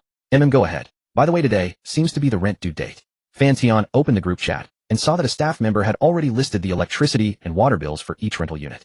Fan Tian's electricity consumption this month was 305 kilowatt-hours, charged at 1.4 yuan per kilowatt-hour, which came to 427 yuan in electricity. He had used 4 tons of water this month at 1 yuan per ton plus the rent and garbage fee of 900 yuan, totaling 1331 yuan for the month. The air conditioner really consumes an insane amount of electricity in summer. Although he no longer cared about such small money, every time he saw the consumption, he couldn't help but think it was ridiculous. Back in his hometown, his whole family didn't use that much in a month, and the electricity rate, there was only 0.6 yuan, but that was the characteristic of urban villages. Although there were policies limiting these electricity prices, they were hard to implement at the grassroots level. If you wanted cheaper electricity, you could rent in the residential compounds. The rent there was a bit higher, around 2,000 to 3,000, but the electricity rate was normal. Moreover, the environment in those compounds was much better than in the urban villages. That was why many young people chose to rent with friends in a 3-bedroom apartment costing 2,000 to 3,000, which split to just about 1,000 per person. Fan Tian had considered that option before, but the problem was that girls only looked for girls and guys only looked for girls. It was absolutely absurd. Fan Tian no longer had that desire now, since he had the means to buy a house in the compound outright. In Fanshu district, a good compound apartment of over 100 square meters cost only 2 or 3 million yuan. After Fan Tian sent the rent to the landlord, he went back to scrolling through Douyin. He still had over 1 million in his account, and now one more person was bound to the system. He wanted to find a goddess with charm value of 90 to fill the gap. But first, as usual, he checked on Yifan. She wasn't streaming at the moment. Yifan had just told him that she was going to a friend's private event at 7 in the evening at the Yulong Club. Fan Tian only replied with a single okay. His follow list now consisted only of Yifan, and the rest were comedy streamers. First, he opened the local city option since the shorter distance made it easier to approach and manage. But after scrolling for a while, he couldn't find anyone suitable. Some had a charm value of 90, but they had too many times, which made him uncomfortable. Fan Tian had grown picky. After more than 10 minutes of scrolling, without finding a match, he had to expand his search range. Soon he entered a rather quiet live stream, with only about 50 viewers online. When Fan Tian scanned the host's figure, his eyes lit up instantly. Big Milk Rabbit. Fan Tian used the system to check. Name Long Xiaoxiao. Age 18. Height 163 centimeters. Weight 52 kilograms. Charm 92. Occupation college student. Intimacy count 0. Affection 0. Note: when affection reaches 80 or above, the immortal kidney is unlocked. Immortal kidney, as the name implies, an indestructible kidney that allows the host to achieve great things. Fan Tian stared his eyes wide. The true man physique plus this immortal kidney. If these two were combined, Fan Tian really couldn't imagine how powerful his body would become. Welcome Zhang and Yinyu to the live stream. In the stream, Long Xiaoxiao was holding a teddy bear in front of her, blocking the beautiful scenery. Clearly, she wasn't skilled at streaming. Yet this kind of hazy beauty had its own charm. Singing streamer. Long Xiaoxiao, seeing a level 50 big shot enter her stream, couldn't help but feel nervous. In her month of streaming, this was the first time she'd seen such a high level. That meant he had spent over 400 yuan. She had started streaming just to earn some pocket money during college breaks. The nickname, Big Milk Rabbit, was actually given by, yes, brother Yinyu, am a singing streamer. Long Xiaoxiao replied, nervously afraid the big shot would slip away. Do you know? Yes, I'll look for the song list. Long Schwerer still holding the plush toy, typed to find the song. In a moment, a gentle and moving voice emerged from the stream. How should I describe you most aptly? What can I compare you to make it special? Fan Tian was a bit surprised. Long Schwerer's speaking voice and singing voice were completely on different tracks. When speaking normally, it was a more lowly voice, but when singing, it turned into a mature, sexy voice. She could switch effortlessly. He just wondered what her voice was like in private. Fan Tian was curious, but he had to admit that her singing was indeed excellent. Even Fan Tian, an amateur, could tell it was impressive. Maybe she was. After finishing the song, Fan Tian felt a little unsatisfied. Zhang and Yinyu sent a carnival one. Ah, thank you, brother Yinyu, for the carnival. What other songs would you like to hear? Long Schwerer was excited when she saw the screen effects. Long Xiaoxiao's affection 10 just from singing a song. He gave a carnival. A carnival cost 3,000 yuan. She would get 1,500. Almost a month's living expenses. Of course, with her beauty and that explosively stunning figure, if she lowered her standards a bit, she could live very comfortably in college with countless simps throwing themselves at her. Or like now, she could run into a rich man who was interested in her. Still, college girls are the best. 18 years old, just graduated from high school, the most innocent. Fan Tian thought to himself, a single carnival increased her affection by 10 points. Once she entered society, those women would only demand more, and they would honestly say, if you love me, you have to spend money on me. Long Xiaoxiao was ecstatic. Over the past month, she had been live streaming with her roommates, hoping to earn a mere 1,000, yet unexpectedly Fan Tian had fulfilled her wish in one go. But Fan Tian hadn't stopped there. He started with the smallest gifts, sending them one by one. Damn, is he trying to unlock every gift in the gallery. What Zhihui Bai Piao, damn, it's Jiang and Dalao again. I caught you, please adopt me. What Jiang and Dalao? Do you know him? What Zhihui Bai Piao? What Zhihui Bai Piao, did you know? That Dalao reached level 50 in a single night. In one night. Damn, is Big Milk Rabbit about to hit it big. At that moment Long Xiaoxiao was extremely nervous, thanking him endlessly. Fan Tian found it a bit exhausting. This girl really didn't understand how to build a show. Jiang and Yinyu, can you keep singing? Sing something you like. What a coincidence running into each other like this. Wajirhui, Jiang and Yinyu gifted Wajirhui Bai Piao a carnival one. Wajirhui Bai Piao damn, thanks for the carnival Dalao. I'll be your most loyal lackey from now on. At this moment in a dormitory at a top-tier university in Hangzhou, a female graduate student suddenly jumped out of bed. Lu Yuxi had been browsing online to watch beautiful streamers dance and sing, hoping to relieve the pressure of her studies. When she first encountered Fan Tian, she was stunned by his lavish spending, so she made a few polite remarks. But she never expected to be so fated with Fan Tian. They met again in the same beauty streamer's room. After all, men are all old perverts at heart. Lu Yuxi felt this was a sign from heaven. If she could get to know Fan Tian, it might smooth her future path considerably. So she made polite remarks again. After all, online no one knew her true identity. What harm was there in being a little reckless? Some women even sent scantily clad photos to strangers to vent their desires. Yet Lu Yuxi never imagined Fan Tian would be so generous as to directly send her a carnival. Was this the world of the ultra-wealthy? A few flattering words, and 3,000 yuan was thrown away. She didn't understand, but she was deeply shaken. However, the one even more shaken at that moment was the livestream host Long Xiaoxiao. She sang her favorite song Camellia, but her voice wavered with nervousness, clearly off-key. 5 minutes later, Fan Tian finally filled the entire gift gallery. Thank you, brother Yinyu, for the gifts. Thank you. Long Xiaoxiao was so moved that tears nearly spilled from her eyes, and she bowed deeply. A flash of Snow White appeared on the stream. Damn, we're in for a treat. Wajirhui Bai Piao slurp slurp, thanks to Jiang and Dalao, I got a freeload. Heavens, isn't this too inappropriate? The stream content was flagged for violation and was being adjusted. Fan Tian froze as he saw the stream get taken down. He had wanted to keep sending gifts to boost her favorability, but he didn't know how long she would be banned. He gave a follow to Big Milk Rabbit, and then moved on to browse other live streams. He was now level 50, which wasn't uncommon on a large platform like Douyin. Plenty of others were at that level. But every time he entered a stream, the host would call out his name. At first it was exciting, but now it stirred no emotion. Boring. Fan Tian opened his Douyin backend. Big Milk Rabbit had already sent a WeChat friend request. You have successfully added Xiaoxiao. Still using real name authentication online, only missing the surname Long. Fan Tian mused. This college student really had a big heart. Brother Yinyu, my stream was banned for 10 minutes. Wearing a pitiful expression, it's fine. Just be more careful next time. At this moment in a dormitory at the Shanghai Conservatory of Music, 3 beautiful young women surrounded Long Xiaoxiao. What do I do? What do I say next? Long Xiaoxiao was as frantic as an ant on a hot pan. Filling the gift gallery with 6 Douyin coins, plus a carnival added up to nearly 10,000 yuan. Long Xiaoxiao had never seen such a scene in her month of streaming. What if the person on the other end was a pot-bellied bald man and invited her to meet offline? What if she refused and he demanded a refund of the gifts? What if he was underage? Xiaoxiao, why don't you video chat with him and take some precautions? Her roommate suggested. If you don't like what you see and he invites you to meet, just refuse. At worst you can refund the gift money. Oh okay, let me ask if he's free first. Long Xiaoxiao said nervously, then sent a message to Fan Tian. Brother Yinyu, are you free? Can we video chat? Fan Tian saw the incoming message and directly initiated a video. Long Xiaoxiao suddenly heard the prompt sound, and her heart leaped into her throat. She had never been in a relationship, and this scene left her at a loss. It's okay, Xiaoxiao. Answer him. We'll stay here and see if he's some demon or monster, her roommate said excitedly. Long Xiaoxiao had no choice but to accept, and then a face with deep handsome features appeared on her phone screen. So handsome. Long Xiaoxiao's eyes lit up. She had imagined Jiang and Yinyu to be a pot-bellied, balding, middle-aged man, but he turned out to be this good-looking. This outcome, far better than expected, filled her with delight. Hello, brother Yinyu. Long Xiaoxiao waved shyly at the screen. Hello, Big Milk Rabbit.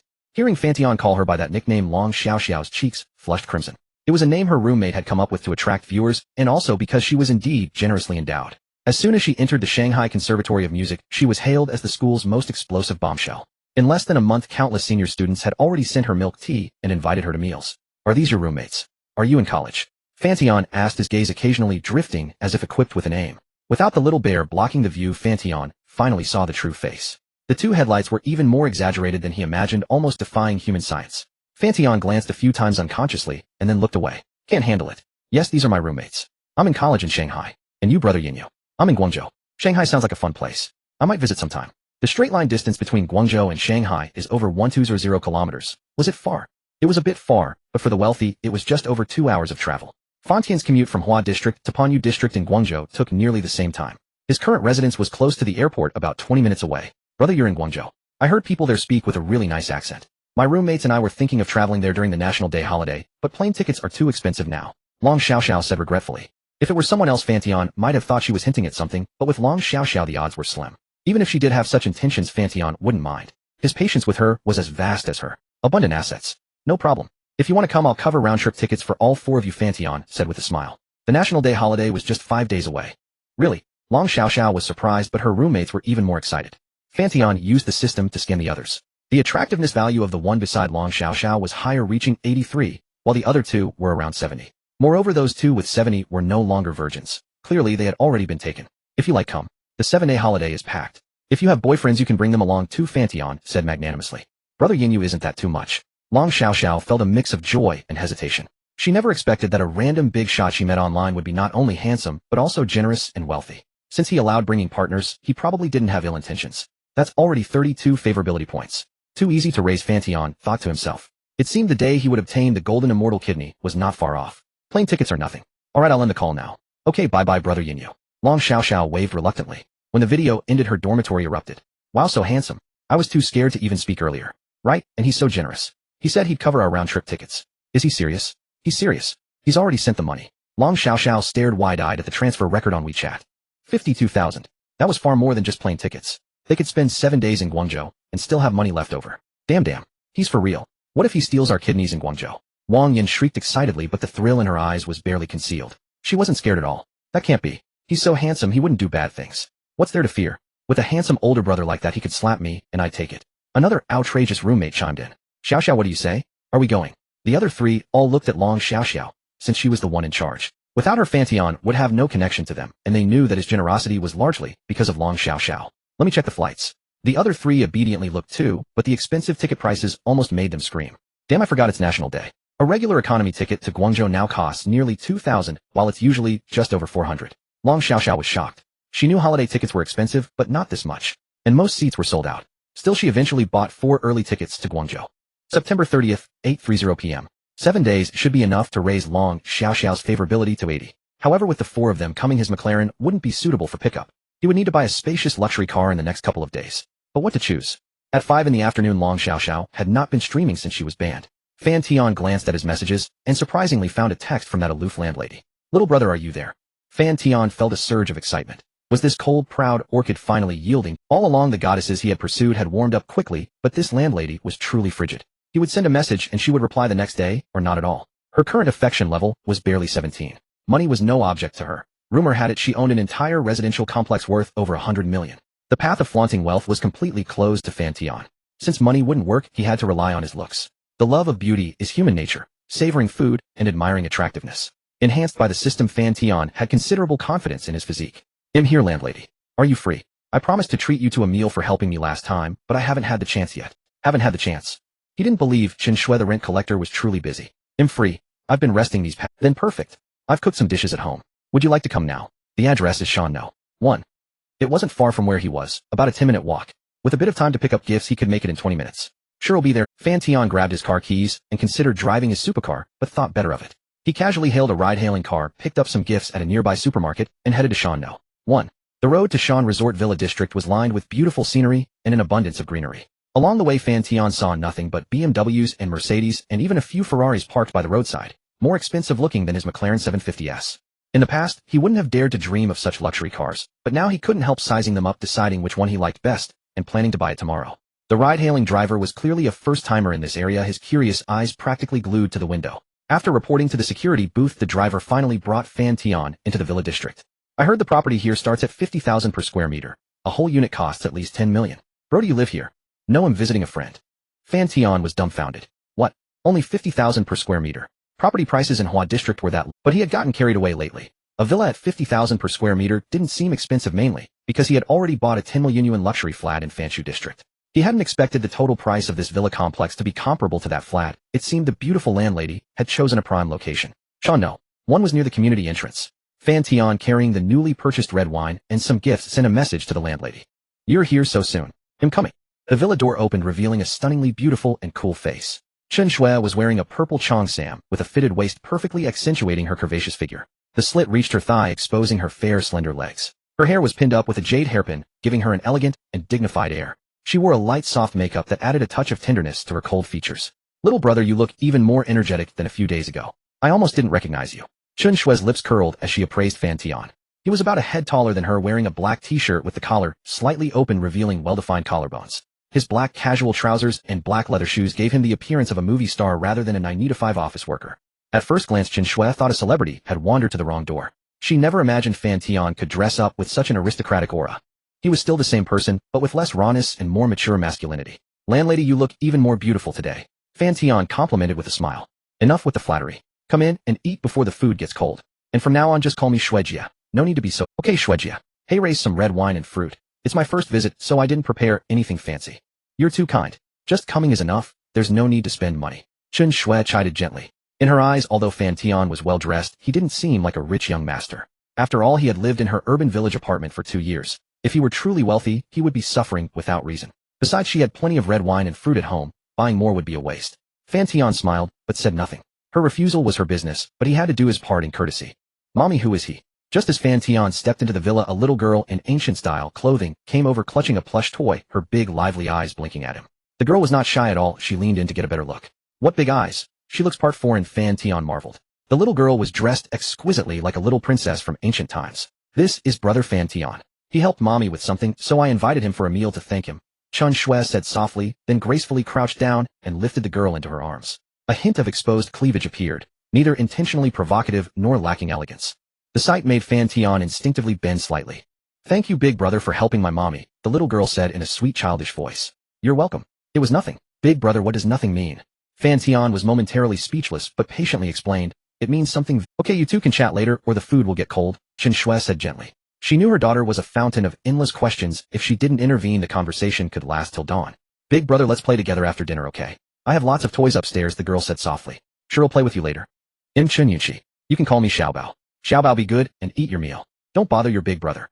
At the table, Fan Tian sat across from Chun Shui with the little girl between them. Little brother, what do you do for work? The video she had seen at noon had left a deep impression. If her wealthy socialite friends found out, they would devour Fan Tian without mercy, a thought that stirred a hint of possessiveness in her. I'm a designer, but I quit. I'm currently unemployed, Fan Tian replied. Unemployed? I've heard it's not easy to find a job lately. Chun Shui raised an eyebrow, a flicker of satisfaction in her heart. Yeah, the economy is sluggish. Jobs are harder to come by than before. A difficult job market. That suited her perfectly. Chun Shui had invited Fan Tian with a private motive. She wanted him to model for her photos, fulfilling some of her desires. Not that she intended anything indecent. Still, she had to take it slow.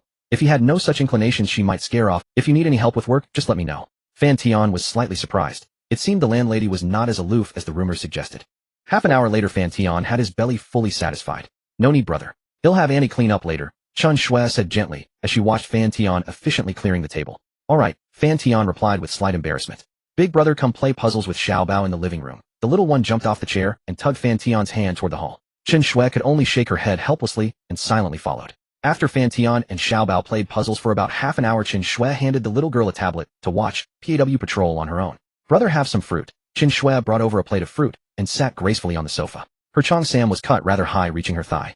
Fan Tian's gaze swept over her fair thigh and his body grew hot. Chun Shui also realized she was slightly exposed. After a knowing smile, she grabbed a thin gauze to cover herself. Brother, you have good conditions.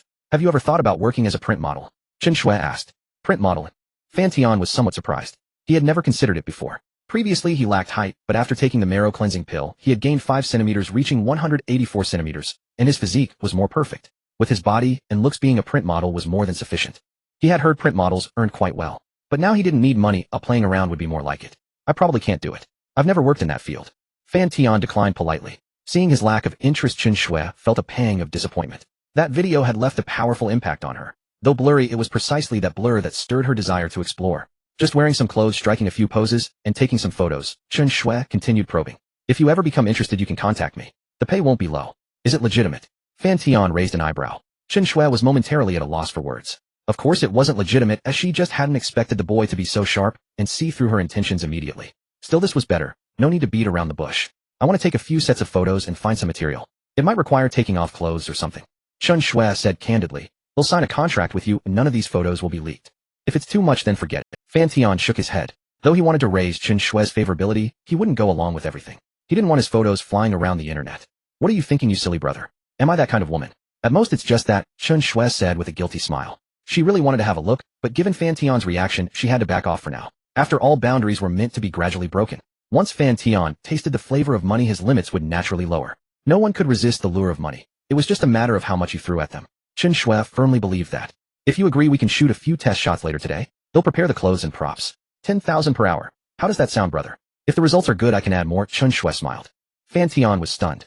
This was like the trick male photographers used to coax female models. Had he become the prey? but a skilled hunter often appeared as the prey. In the end, no one knew who was the hunter and who was the prey. 10,000 and Fan Tian feigned shock. Sister, that's too much. Do print models really earn that much? More or less. So do you agree, brother? Chen Shui flashed a victorious smile. Of course print models didn't earn that much. Newcomers only made a few hundred an hour. Only veteran well-known models could reach that figure or higher. But if she didn't give Fan Tian some sweetener, how could he gradually abandon his principles? Once people grew accustomed to a luxurious life, it was hard to return to the ordinary, and ultimately, they would go all the way. Chen Shui didn't care about money. She earned over $1 million every month, and had spent several million tipping streamers online. Right now what she cared about was emotional value. Since she had finally encountered someone who made her heart race, spending some money to satisfy her emotions seemed harmless. I agree. Who would turn down that much money? Fan Tian laughed cheerfully. Just tell me the location and content when you— How about now, brother? Let's take a few test shots. Still 10,000, Chen superposed. You're not going to be the photographer, are you? Fan Tian asked suspiciously. That's right. He'll be doing all the shoots from now on. Alright then. After Fan Tian agreed, Chen Shui called the nanny to look after her daughter. She then handed Fan Tian a strap vest and a pair of black sunglasses. Change into this first, and try it. Fan Tian quickly changed. When Chen Shui saw him, her eyes lit up. She led him into the studio, turned on the lights, and everything was ready. Sit on this chair, then slowly pull out your belt. Your expression should show 3 parts arrogance, 3 parts sneer. Spread your legs a bit wider. That's it. Hold that pose. Chen Shui transformed into the most professional photographer, circling around and snapping different angles of Fan Tian. Alright, next pose. Take off your shirt, turn your back to me, and turn your head slightly. Make it a bit tougher. Yes, like that. Chen Shui's favorability too, though she said it would be a half-hour shoot, she finished in just over 10 minutes, but still paid Fan Tian for the full hour. Not bad. You really have potential as a print model. You pick up the poses quickly, Chen Su said, gazing contentedly at the photos on her camera. She ended early because she was a bit tired and the material from this suit was mostly done. Fan Tian looked at the photos and agreed they were well taken, though some poses felt a bit like a CEO's attitude. I don't want what you think, I want what I think. Could it be that landlord Chen Shui liked this style? Sister, how about I give you a massage? You seem a bit tired, Fan Tian offered, trying to probe further. Chen Shui's favorability, 5 Fan Tian. Hearing the system prompt, he was dumbfounded. Chen Shui's face also turned cold. She said flatly, no need. Today's shoot is done. You can go now. I'll call you if I need more shoots. Fan Tian didn't indulge her. He changed back into his own clothes and left directly. Chen Shui sneered inwardly, thinking he was just pretending and would come back to apologize. A massage? Who would believe that? He was probably trying to take advantage of her. She had thought Fan Tian was simple-minded, but it turned out he was so sleazy. Truly a nice queen. Just mentioning a massage made me lose 5 points of affection. Fan Tian was feeling a bit downcast at the moment. He had hoped to use his master-level massage skills to boost her affection, only to end up making things worse. However, he quickly cast the matter aside. A minor setback. Just like stocks, they rise and fall, and the same goes for a goddess affection as long as it doesn't stay perpetually in the red. He then opened his WeChat moments and began browsing. Imperial Dragon Club. Isn't that where Yi Fan is attending the event tonight? I didn't expect him to be there too. Fan Tian found Chen Wan's post quite amusing, so he left a comment underneath. Bored, any fun places to go? Sure enough, Chen Wan replied promptly. Boss Fan, why not come to Imperial Dragon Club? There's a gathering here with pretty girls and models. Chen Wan sent a message along with a photo. Fan Tian smirked. This would give him a legitimate excuse to take Yi Fan there. Alright, I'll be there soon. However, the system's chime caught Fan Tian off guard. Chen Shui affection 1. Damn, are you never— Fan Tian gritted his teeth. The little demon inside him unleashed, vowing to get back at her someday. He then sent a message. I'm not filming anymore. Outside the entrance of No. 1 Villa Shan. Chen Shui, who was about to go shopping with her bestie, opened WeChat moments. When she saw Fan Tian's post, she assumed he was splurging after getting paid, and naturally her affection for him dropped.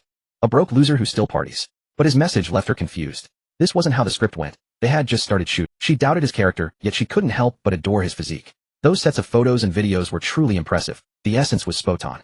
It suited her little fantasy. A cunning thought crossed her mind. She wanted to mold Fan Tian in that direction. Why? We were shooting just fine, weren't we? Did you find a job, little brother? No time. Chen Shui frowned at his reply. In her circle, all the men were courteous, showering her with attention and fulfilling her every wish, terrified of displeasing her. Yet here was a younger guy blatantly turning her down. Chen Shui was a bit annoyed. Still, she was truly enticed by Fan Tian's young, robust body, especially those sharply defined hands with protruding veins. They struck her fancy. But mentally, she felt his current behavior was immature, failing to earn her genuine admiration. Chen Shui lacked nothing financially and was exceptionally accomplished herself, so she naturally had high standards for those above her. If someone could truly captivate her, she wouldn't mind submitting. Now, among the many men she had encountered, Fan Tian came closest to her ideal. His body surpassed her expectations, giving him the most perfect foundation. Now, among the many men she had encountered, Fan Tian came closest to her ideal. His body surpassed her expectation. That might work too. How about more money? Just spare some time to shoot a few sets. Chen Shui sent a message. Can't spare time, but I can spare my body. Chen Shui's heart fluttered. Chen Shui affection 1. If such crude words came from any other man, she would have blocked and deleted him instantly. But for Fan Tian, she unconsciously raised her tolerance threshold. She admitted she had been thinking about it, especially in recent days. His strong, perfect body was far too tempting to her, especially the cold, domineering gaze Fan Tian had during the shoot, like a lion on the hunt or an emperor above 10,000 people in ancient times. There was nothing like the pretend CEOs mimicked by those TikTok puppy-like influencers. Chen Shui couldn't fathom why an ordinary office worker could possess such a look. Wasn't it reserved for high-ranking executives with life-and-death authority or tycoons at the pinnacle of global wealth? With even a bit of life experience, one could read a person from their eyes. Chen Shui believed she had seen many powerful officials, and she felt Fan Tian's gaze somewhat resembled theirs. He's just a 9-to-5 salaryman, Chen Shui couldn't understand. Little brother, you're joking. Forget it if you don't have time, Although Chen Shui was also tempted, she instinctively refused. She still didn't know what Fan Tian was thinking. Was he so angry that he wanted to hit someone? If so, she must have misunderstood. Xiaoxue, why are you waiting for me at the door? Just as Chen Shui was lost in thought, a woman in a purple dress stepped in from outside, wearing 10-centimeter heels. Behind her followed a handsome young man. The young man kept his head down, a collar around his neck, marking his identity. Why did you bring him out? Chen Shui raised her slender willow-like brows. Just taking my little pet for a walk. If you don't like him, I'll send him back. Don't worry, I won't bring him in front of Xiaobao. Zhang Yuner said with a flirtatious smile at Chen Shui. The young man dared not make a sound, staring at the ground. Chen Shui shook her head helplessly. Her bestie was actually married on paper, but she and her husband lived separate lives without interfering with each other. Xiaoxue, I heard from the neighbor that a handsome guy came to visit you today and stayed for over 2 hours. Don't tell me you've come around. Zhang Yuner raised an eyebrow with a grin. Xiaoxue, I heard from the neighbor that a handsome guy came to visit you today and stayed for over 2 hours. I know you too well. Since you divorced that loser, this is the first time you've brought a man home to shoot. How did it go? Come inside and let your sister admire the photos. Inside, Zhang Yuner's eyes lit up when she saw the distinct lines of Fan Tian's upper body. Chen Shui could feel her bestie's breathing grow heavier. Clearly the domineering queen had taken a liking to Fan Tian. Swear, if you don't want to play, give him to me. I just broke my toy and need a new one. We can play together too. Chen Shui knew that her best friend's financial strength was not inferior to her own. First, her family was a local demolition household in Yaodu. Right after graduation, with her family's help, she used 5 million to establish a high-end cosmetics company. Coupled with Chen Shui's investment, that company was now worth hundreds of millions. Moreover, she owned more than just one such company. Without a doubt, Zhang Yuner was a true strong woman. In her work, she was thunderous and commanding. In her private life, she was like a queen, keeping several male concubines scattered across various locations in Yaodu. And herself, Chen Shui felt that she was actually quite useless. She had graduated from a prestigious university, but upon graduation her parents arranged a blind date and marriage for her. At that time, Chen Shui also wanted to escape her parents' control. Moreover, her ex-husband was handsome and of excellent quality, so she readily agreed. Unexpectedly, reality played such a huge joke on her. After marriage, Chen Shui invested a lot of emotion into building her family, but after half a year she discovered that her husband only wanted to be sisters with her. When Chen Shui first learned of this, she felt the sky was falling. Her husband was also a bit stunned at first. After all, before the marriage he had mentioned this to Chen Shui's family. They would only maintain a superficial marriage, and he had even given her parents a large betrothal gift. Her husband had assumed that Chen Shui also knew about this because he didn't think her parents would deceive her. But it turned out that her parents indeed hadn't mentioned it to Chen Shui because they thought it was unnecessary. After all, even if they had told her, their daughter would have agreed anyway. She had been very obedient since childhood. After learning the whole story, Chen Shui's husband also felt compassion, so he voluntarily divorced her. He gave Chen Shui all his domestic assets, and then went abroad with his boyfriend to get married and settle down. Before the age of 25, Chen Shui was thus semi-financially independent. She entrusted a portion of her money to her best friend Zhang Yuner to manage. Zhang Yuner was also capable. Within 4 years, she multiplied Chen Shui's investment several times over. Money was increasing, becoming merely a string of numbers. But Chen Shui felt her life growing more and more hollow, like a bird forever trapped in a cage. The day it broke free and flew under the vast sky, it only became more bewildered. It should have been something exciting, yet Chen Shui felt none of the thrill she had imagined. She discovered she had absolutely no goals. Years of discipline had long stripped away her initiative. It wasn't until her best friend occasionally revealed another side of the world to her that Chen Shui's calm heart began to stir. So this was how it could be played. Those highly educated university professors, those campus idols pursued by everyone, those CEOs who seemed so lofty in society. Behind closed doors they could be like this. Chen Shui admired her best friend even more. However, she was curious about how her friend managed it all. Yin, can you why do I need to manage them? He wants this, I want that. Everyone is willing. If someone isn't happy, they can just leave. Hearing this, Chen Shui couldn't help raising an eyebrow. What she admired most was her friend's ability to stay so clear-headed in relationships. Or rather, it seemed she had no feelings at all. If it were her, she absolutely couldn't do it. She was used to being passive. So have you changed your mind? Or do you have your eye on someone? He'll teach you step by step. Zhang Yuner raised an eyebrow as she spoke. In fact, Zhang Yuner was also somewhat surprised by Chen Shui's self-control. How could she remain so indifferent after achieving financial freedom and spending so long by her side learning so many things? She knew very well that her best friend's drawers were full of little gadgets, one set after another, each different. Regarding this, she had a vague feeling something was off. But no matter what, she hoped her best friend could be happy. The two had been innocent playmates since childhood, though not blood-related. Their bond was deeper than that of real sisters. As for matters between men and women, Zhang Yuner had always instilled in Chen Shui, in the end it's all the same. Your own happiness comes first. As for whether her friend took it to heart, or how much, Zhang Yuner had no idea. No need, Chen Shui repeatedly refused. She didn't like those things of her friends, just seeing them killed her desire. Xiao Shui, let me tell you, don't let anyone treat you that way, or he'll beat you to death. I can't bear that shame. Zhang Yuner frowned, feeling that her friend's state was becoming more and more troubling. She was financially free now, so why couldn't she shake off the personality molded by her parents since childhood? I'm not like that, Chen Shui said, feeling a bit ashamed. I haven't even said anything yet, and you're already like this. I'm very suspicious. Zhang Yuner forcibly turned Chen Shui's head with her hands. Godmother, are you buying a little dog for Xiao Bao? Just then Xiao Bao, with curious eyes sparkling, came over holding a fluffy. The two on the sofa were both startled, then revealed awkward smiles. The dark world of adults. They never showed it to children, not even a hint. Yes, in a few days Godmother will buy Xiao Bao a little dog. Which one do you like? This is a Labrador, this is a Samoyed, and a Golden Retriever. Zhang Yuner's usually cool face softened into unparalleled tenderness. With a doting expression she picked up Xiao Bao and took out her phone to search. This one is cute. Xiao Bao pointed to the white Samoyed. Alright, I'll buy it for you tomorrow. Xiao Bao clapped her little hands, excited, knowing that her godmother's word was as good as gold. After coaxing Xiao Bao, they called the nanny to take her back to the room. The two again started discussing Fan Tian. He should be quite capable in that aspect, but as a person, he seems rather promiscuous. Zhang Yuner looked at the video Chen Shui had taken of Fan Tian and raised an eyebrow. Chen Shui was surprised. So this was the queen who had men wrapped around her finger. She only thought Fan Tian had a good physique. When you've seen enough men, you can roughly guess 7 or 8 out of 10 from their looks. Xiao Shui, remember not to invest your feelings. However, if you want pleasure, he's indeed not bad. Zhang Yuner raised her eyebrow. If it were her, she naturally wouldn't be afraid. But Chen Shui was different. She was somewhat of a semi-reclusive woman. After graduating, she married a rainbow person under her parents' orders, and since the divorce, she hadn't had deep contact with any other man. Zhang Yuner didn't want to hear her friend later say, he's different, that kind of nonsense. So she laid it all out clearly, now dissecting the matter of feelings to completely disenchant her friend from men. It's fine to date, but don't take it too seriously. Before establishing a relationship, it's best to be upfront about each other's requirements. There's no need to be coy or shy. If you want to keep him, remember to take him to a proper hospital for a recent health check report before anything happens. If you're shy, I could talk to him maybe. Physical value and emotional value. At least one must be satisfied. Chen Shui was stunned by Zhang Yuner's, but she also knew that was her best friend's nature. Perhaps she concealed it in front of others, but with her, it was almost unreserved. It was so sincere that even hearing it made her blush. If he says any sweet words like, "I'll be with you forever," or "You're the most beautiful woman I've ever seen," that kind of bullshit, don't believe it. In matters between men and women, always put your own happiness first. Got it. If it were you, how would you respond to him? Chen Shui deleted that message from her chat with Fan Tian and showed her friend. He indeed has an excellent figure and looks. Since he dares to say that now, he naturally doesn't lack women around him, so he's not afraid of you getting angry. However, let me remind you, this aspect is similar to business. Whoever takes the initiative loses the right to speak. You'd better ignore him for a few days and teach him a lesson. After Zhang Yuner finished answering, Chen Shui was also torn. Her friend had thoroughly analyzed Fan Tian and given her the answer, but now she was even more conflicted.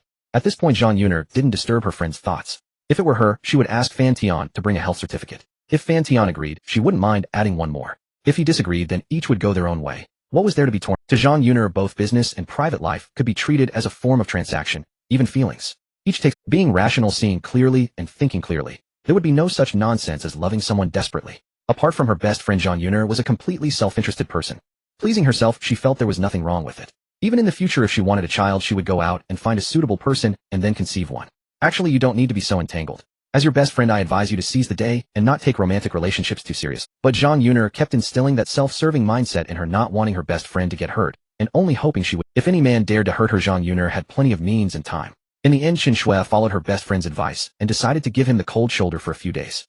Meanwhile, after sending the message, Fan Tian no longer cared about Chen Shui's thoughts. He simply grabbed his car keys, put on his Patek Philippe watch, and rushed to the Yulong Club with Yifan. The Yulong Club was a relatively high-end leisure and entertainment venue surrounded by green hills and clear waters, featuring artificial hot springs, a large swimming pool, and functions for entertainment, relaxation, and socializing, ideal for wealthy people to hold parties. In the club's parking lot, luxury cars were everywhere. Fan Tian's McLaren could hold its own in appearance, but in terms of value, there were at least 10 cars on par with his, and even some supercars worth tens of millions. Yaudu was not short of wealthy people. Especially in these high-end entertainment clubs, one could easily encounter them.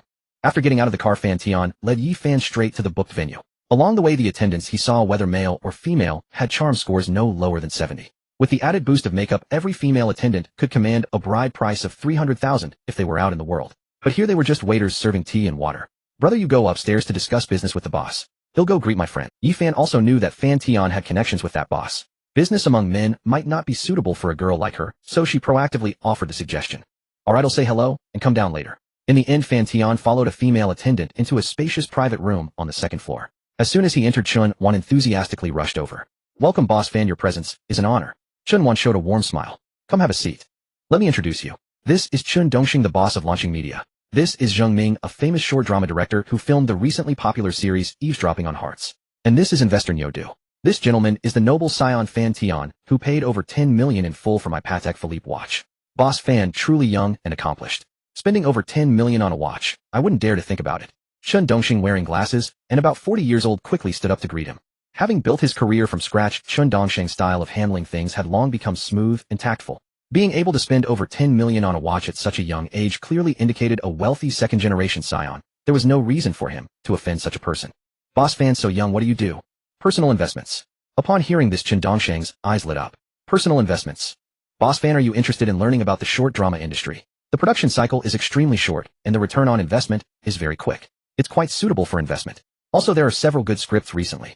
Fan Tian had heard that those short dramas could be completed in as little as 10 days, severely exploiting the actors. He didn't know if it was true, but if there really were such high returns, he wouldn't mind investing some money. After all, a low-cost short drama was only about 400 to 600,000. He indeed needed some channels to complete the daily 10 million consumption task assigned by the system. In fact, he was even considering opening a media company. Alright, I'll look into it. In a few days I can invest 10 million to test the waters. Fan Tian said casually. The others at the table were even more shocked upon hearing this. 10 million to test the waters. Even Chun Dongxing, who controlled 60% of launching media's shares, couldn't come up with that much money right away. Although he boasted a net worth over 100 million, most of it was in real estate. For large investments, he would need to mortgage loans from the bank. What deep pockets, Boss Fan. Xiao Zheng, you need to carefully refine the script. Don't let Boss Fan's investment go down the drain. Chun Dongxing said with a serious face, smiling at a 30-year-old middle-aged man beside him. Absolutely. When I go back, he'll stay up all night to polish the script. The director quickly nodded with a smile. Being put on the spot by Fan Tian, he also felt some pressure. He was called a famous short drama director, but in front of these capitalists he was just a high-level worker. If Fan Tian really invested tens of millions, and had any issues with him, he could be removed at any time.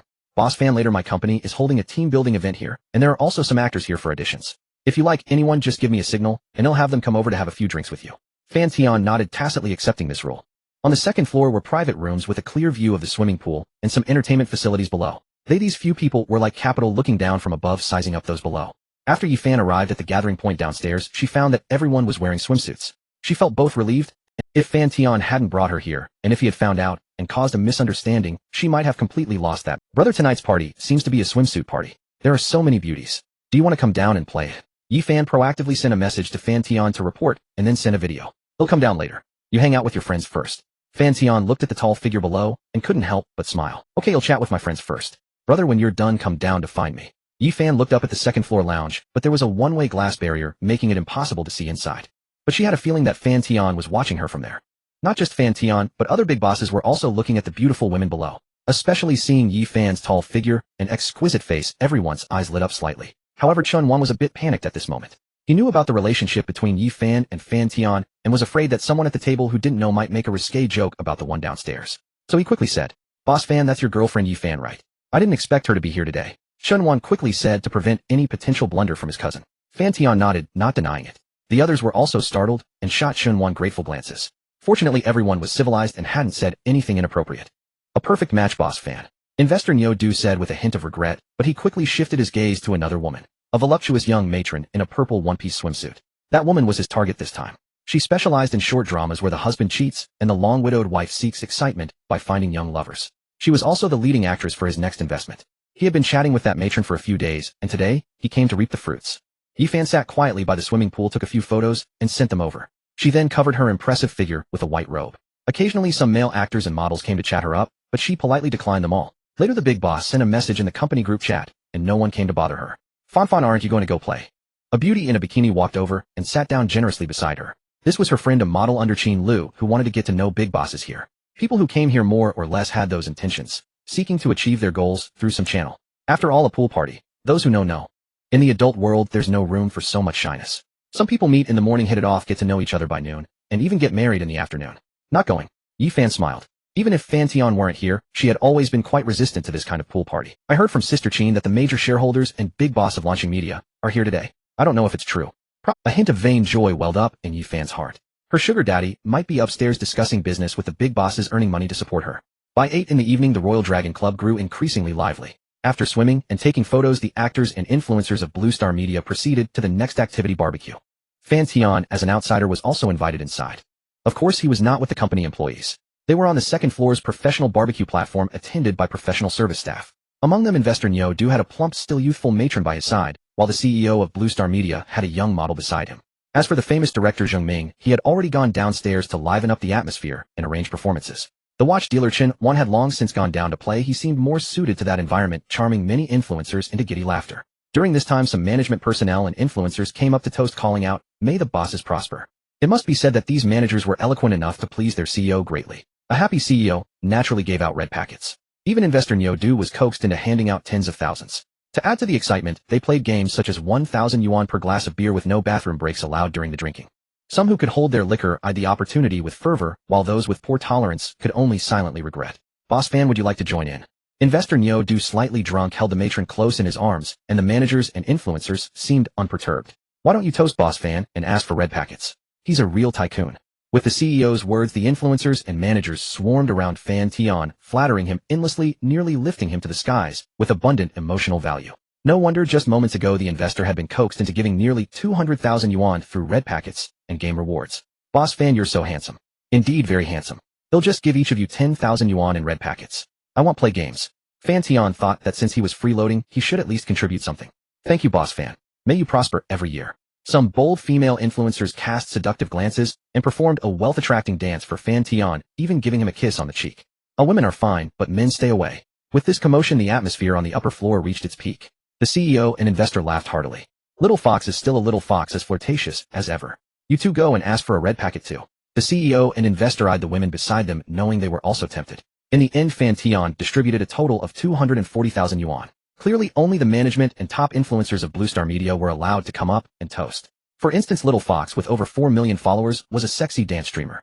"I got kissed by force." Fan Tian wiped the lipstick mark off his face with a tissue, looking helpless. After the clamor, the managers and influencers gradually left, leaving behind a few more open-minded girls and a young crossdresser. Among them was Little Fox, who had just danced the wealth dance for Fan Tian. She was dressed lightly, a white crop top, hot pants revealing a pair of straight fair legs, and black sneakers, giving off a youthful and lively vibe. Bright eyes and white teeth, her hair cascading like a waterfall over her shoulders. She was the kind of girl who exuded allure. Little Fox sat to Fan Tian's right, casually tucking a strand of hair behind her ear, revealing a fair swan-like neck. A faint scent of musk wafted over, fresh and natural, clearly a high-end perfume. "Boss Fan, want to play dice?" Little Fox smiled brightly, her eyes almost entirely on Fan Tian. She had been tasked by her CEO to ensure this distinguished guest enjoyed himself. If Fan Tian was happy, the investment would be no problem. Wealthy and handsome, she was winning big. Even though she had a boyfriend, she wouldn't mind trading up.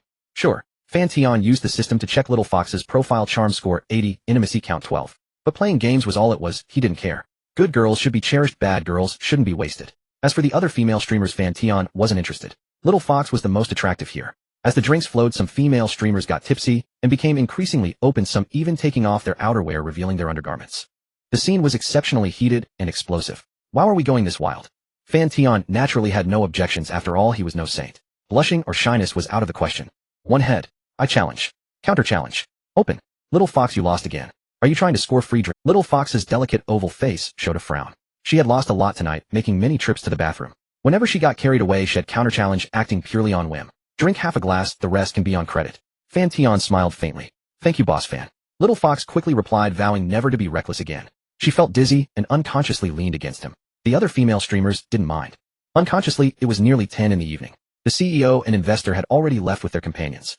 Being older, they reserved their energy for matters more substantial and hadn't even touched the alcohol. Just as Fan Tian was enjoying himself, he heard the system's affection prompt. It dawned on him that Yi Fan had arrived at the private room, guided by a waiter. Yi Fan was furious, her lips pouting. As soon as she entered the private room, she saw a scantily clad woman leaning against Fan Tian's shoulder, dead drunk.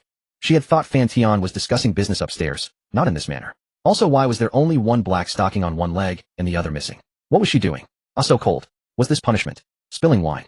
Fortunately, Yi Fan had seen many situations and kept her composure. "Done chatting with your friends? Come over." Fan Tian gave an awkward smile and waved at Yi Fan. He hadn't realized he had forgotten about her while playing. The other female streamers, understanding the situation, tactfully made room and quietly put their jackets back on. "Wow, sister, you're so beautiful. How do you take care of your skin? It's so fair." "Yes, sister, you're stunning, and your waist is so slim. Can we take a picture together?" "Sure." Yi Fan smiled sweetly, assuming a graceful pose. After the photo, her little hand couldn't help but pinch Fan Tian. Hiss. Fan Tian's drunkenness dissipated halfway. Was pinching an essential skill for women? Who's the one leaning on you? Yi Fan's lively eyes stared straight at Fan Tian, as if trying to unearth his deepest secrets. Little fox a streamer. She's drunk. Fan Tian replied. Mph. Shameless scumbag. Yi Fan snorted inwardly. She had thought Fan Tian would come down after finishing business, not that he'd be having such a great time up here hitting on a woman inferior to her in looks and figure. If she had known what was happening upstairs, she would have come up earlier. Don't pout. Let's go. Fan Tian pinched Yi Fan's mouth into a duckbill shape with 2 fingers. Seeing it was late, he handed the drunk little fox to her companion and wrapped his arm around Yi Fan's slender waist as they left the private room. Little fox, he's gone. You want to get a taste? No wonder his female companion is so beautiful. He remains unfazed. You haven't been drinking, have you? Can you drive? Fan Tian pinched Yi Fan's puffed cheek with a smile, not mentioning what happened upstairs. No, didn't you tell me not to drink outside? Fan Tian didn't argue, pulling the car key from his pocket and tossing it to Yi Fan.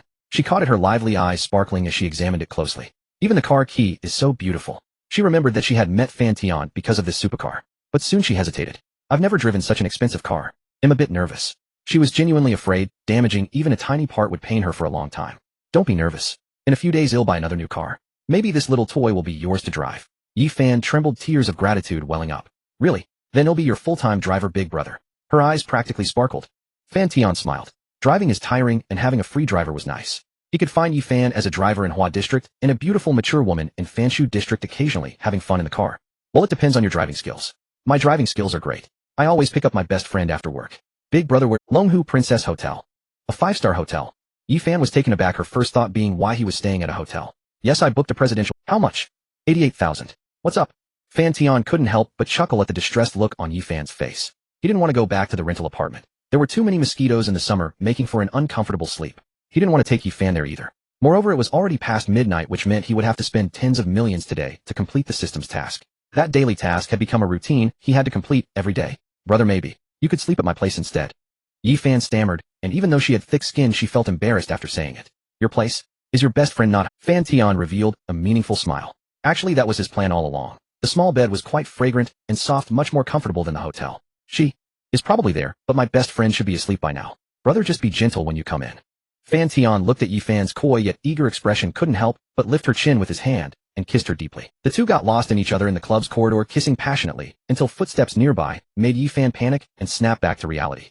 Her face was flushed as if on fire, whether from the alcohol on Fan Tian's lips or something else. Yi Fan buried her head deep into Fan Tian's shoulder like an ostrich afraid of being seen. When the footsteps faded, Yi Fan timidly raised her head and glared at Fan Tian with a mix of shame and anger. Why are you glaring at me? But your lips are quite fragrant. Want to go again? Fan Tian laughed. If you pervert. Tonight you'll be punished by giving me a massage, Yi Fan said, embarrassed by his words, pouting. Otherwise I won't let you kiss me anymore. Fine, baby. He'll take care of it when we get back. Fan Tian chuckled, pinching her cheek. Although he called it a massage, he actually enjoyed it himself. You dirty pervert. Seeing Fan Tian still in his carefree demeanor, Yi Fan snorted and headed straight for the door. But as soon as she stepped out, her legs felt weak and she stumbled. Fan Tian was quick and caught her. And you say you didn't enjoy it just now, he said amusedly, easily lifting her up and walking straight toward the parking lot outside. That's a rare sight. It's my first time seeing a girl like this, Fan Tian teased, looking at the shy Yi Fan in his arms. At this moment, Yi Fan was teased into silence like a shy new bride, burying her head in his shoulder. However, Yi Fan then recalled the scene with Fan Tian in the private room, and anger flared up in her heart. Of course, it was just a flash of anger with no real effect. I don't believe you've never seen this. You're such a player. I have no idea how many women you have out there. I just feel sorry for those girls who I don't want them to fall into the hands of other bad men and suffer. How does that make me a player? Fan Tian laughed teasingly. And you say you're not a player?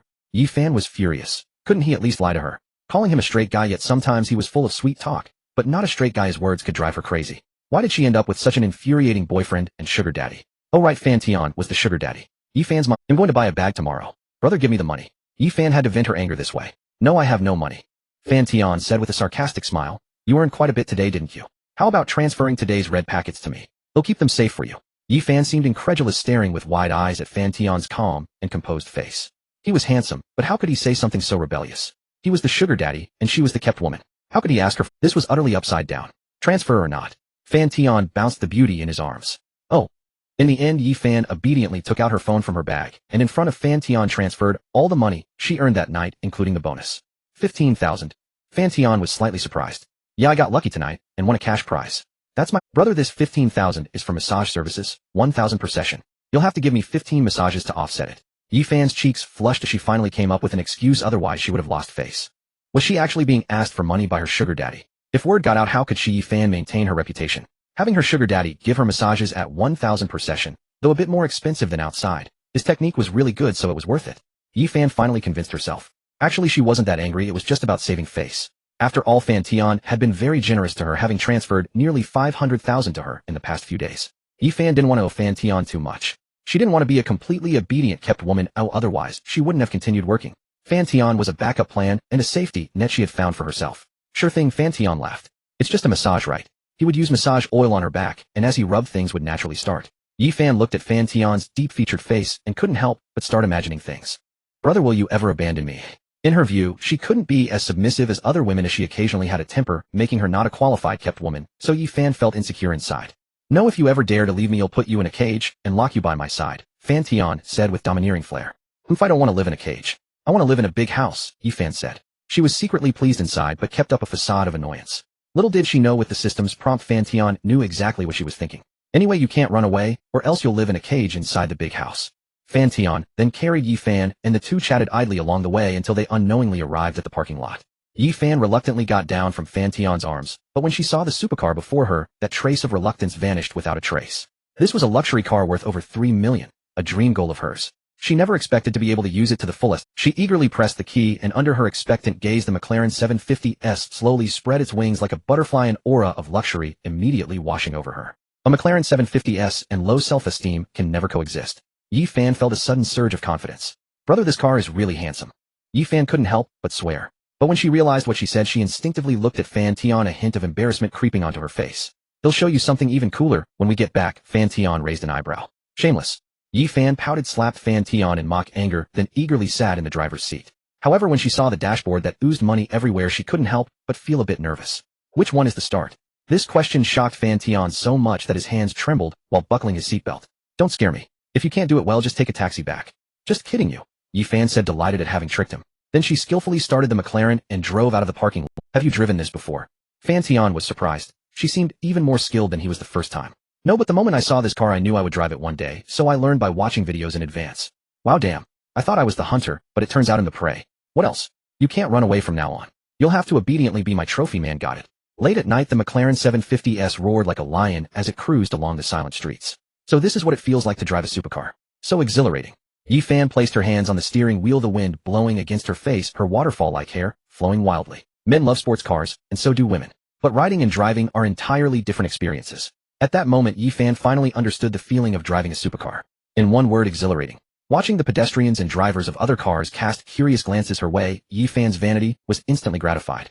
Although she was very beautiful and drew attention wherever she went, this was a completely different feeling. Hey beautiful, can I? While waiting at a traffic light, the owner of a BMW 3 Series next to her rolled down the window. A man with deep features and a handsome face flashed a set of pearly white teeth. Sorry buddy, this rich sister has already taken me as her kept man. Find someone else. Fan Tian stuck his head out and said with a laugh. The handsome man instantly wiped the smile off his face, silently rolled up the window, and cursed under his breath, damn.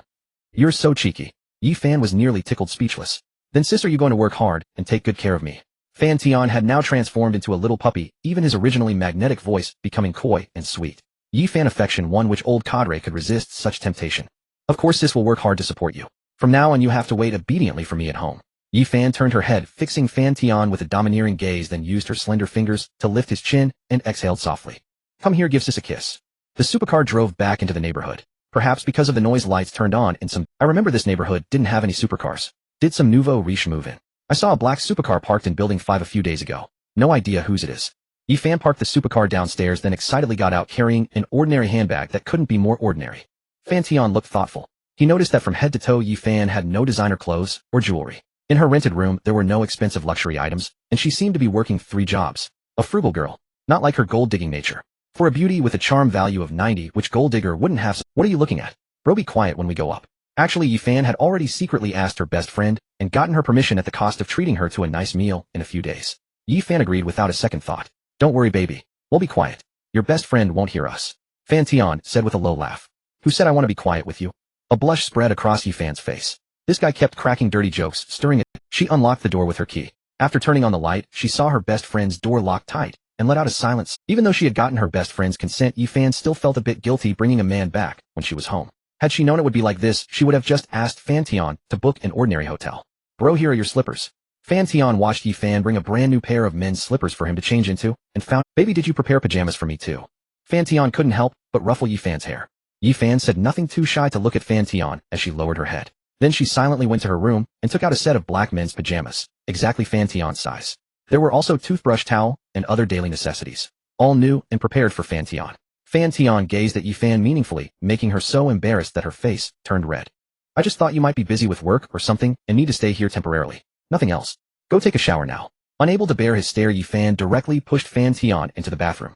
Just then her phone received a message. Remember, you owe me a big meal, you little rascal. Yi Fan looked guiltily at her best friend's door. She knew her friend must be awake, eavesdropping behind the door. When the sound of showering from the bathroom started, sure enough, the door opened a crack. In the darkness, a pair of lively eyes looked at Yi Fan in the living room.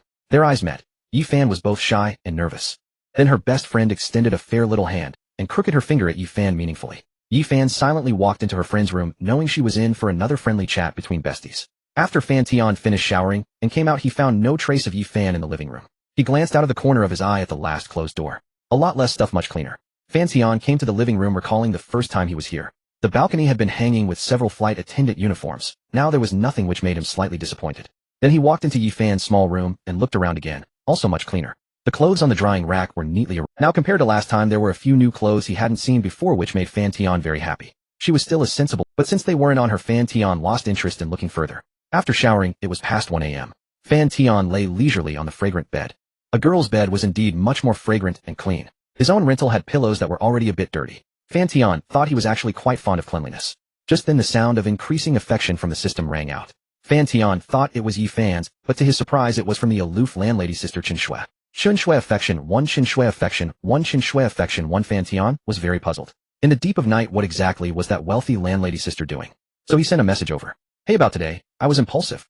At Sean, no. 1 Villa. Chen Shui lay flat on the bed, her stunning figure faintly visible. At this moment, Chen Shui's eyes were glazed as she stared at the photos and videos Fan Tian had taken earlier. The late-night message from Fan Tian made her feel incredibly nervous and excited. After hesitating for a few seconds, she replied, "Not here." Normally Chen Shui would have been asleep by this hour, but now she couldn't sleep. She was busy with serious matters. "What are you doing?" "Nothing much." Chen Shui's reply was completely unlike her usual state. She had never encountered such a situation before and couldn't help feeling even more thrilled.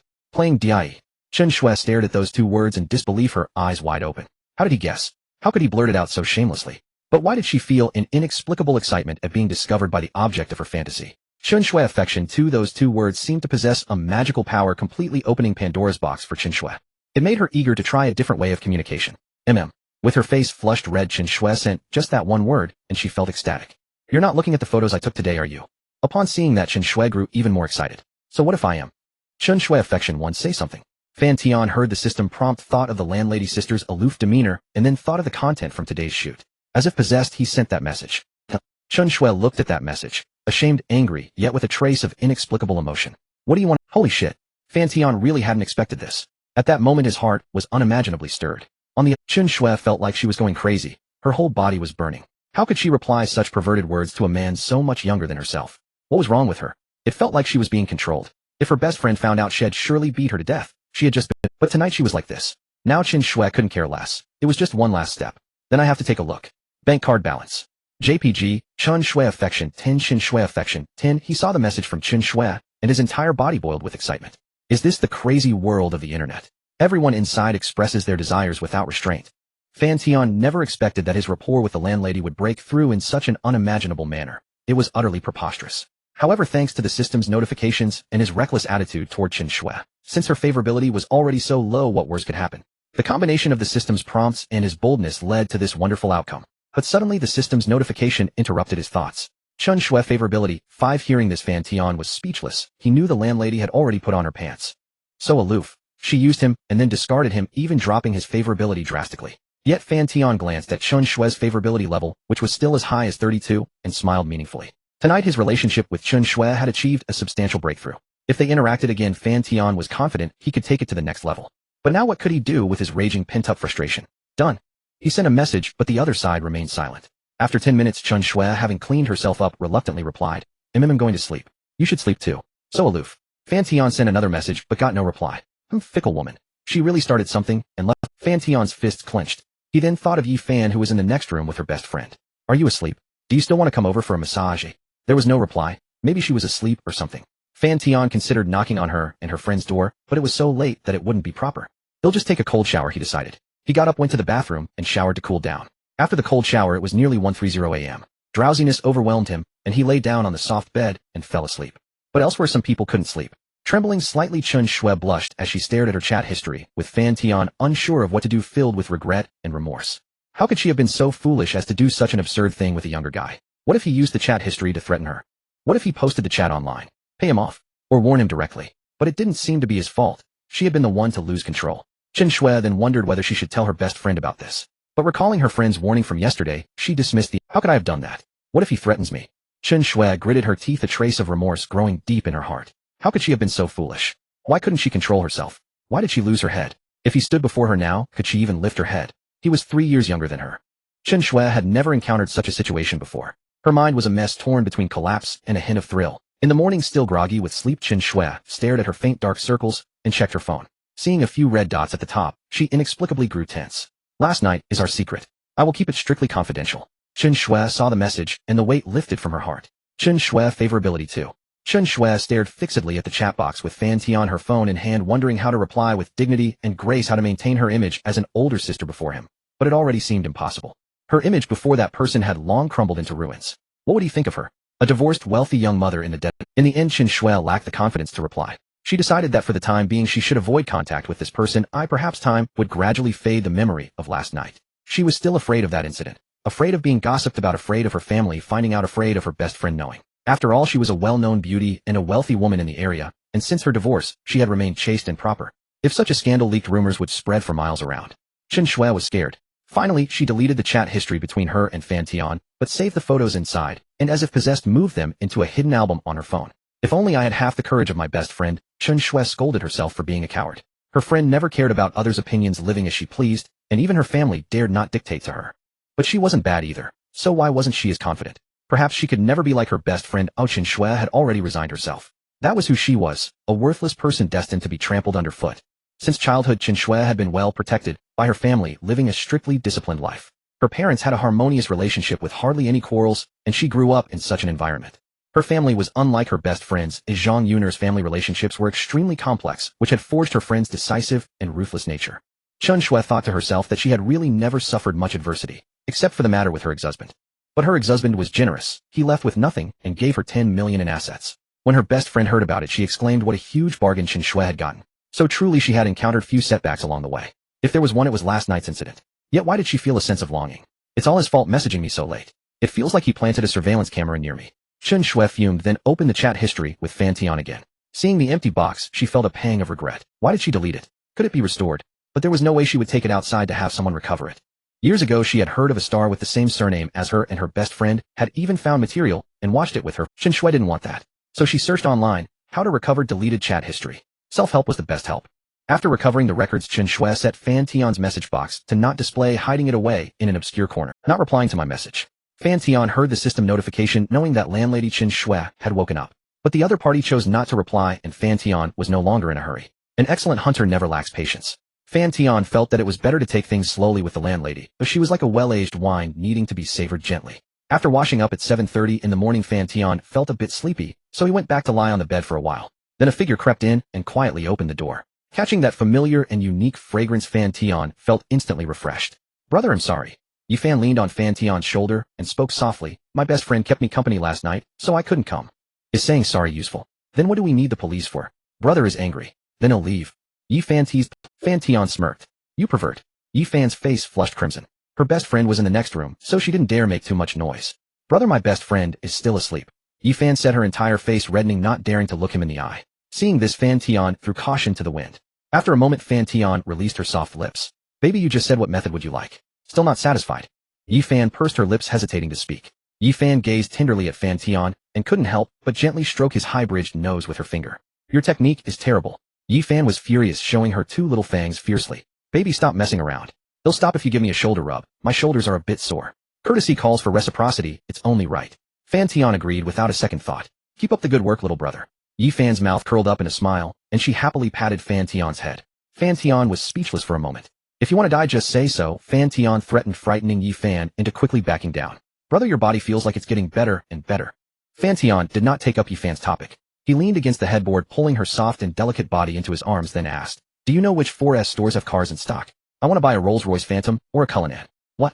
Buying a car? A Rolls-Royce Phantom and a Cullinan?" Yi Fan was completely stunned, her mouth falling open. Last night Fan Tian had indeed mentioned his intention to buy a car, but he hadn't said it would be this expensive. Even a cheaper Cullinan would cost at least 7 million. Was her benefactor this rich? Yi Fan had never asked Fan Tian what he did for a living, so she didn't know much about his assets. He'll send a message to ask.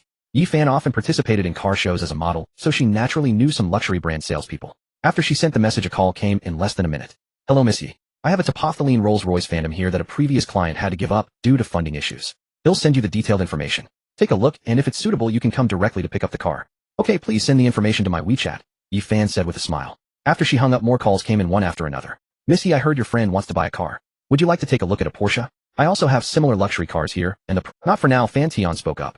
There was a pause on the other, and then a warm voice said, "Okay, sorry for disturbing you, sir. Have a nice day." Fan Tian picked up his phone to browse the Rolls-Royce Phantom details that Yi Fan had forwarded. 2025 Phantom extended wheelbase, midnight blue, silver cognac black, limited top edition, priced at 14.8 million.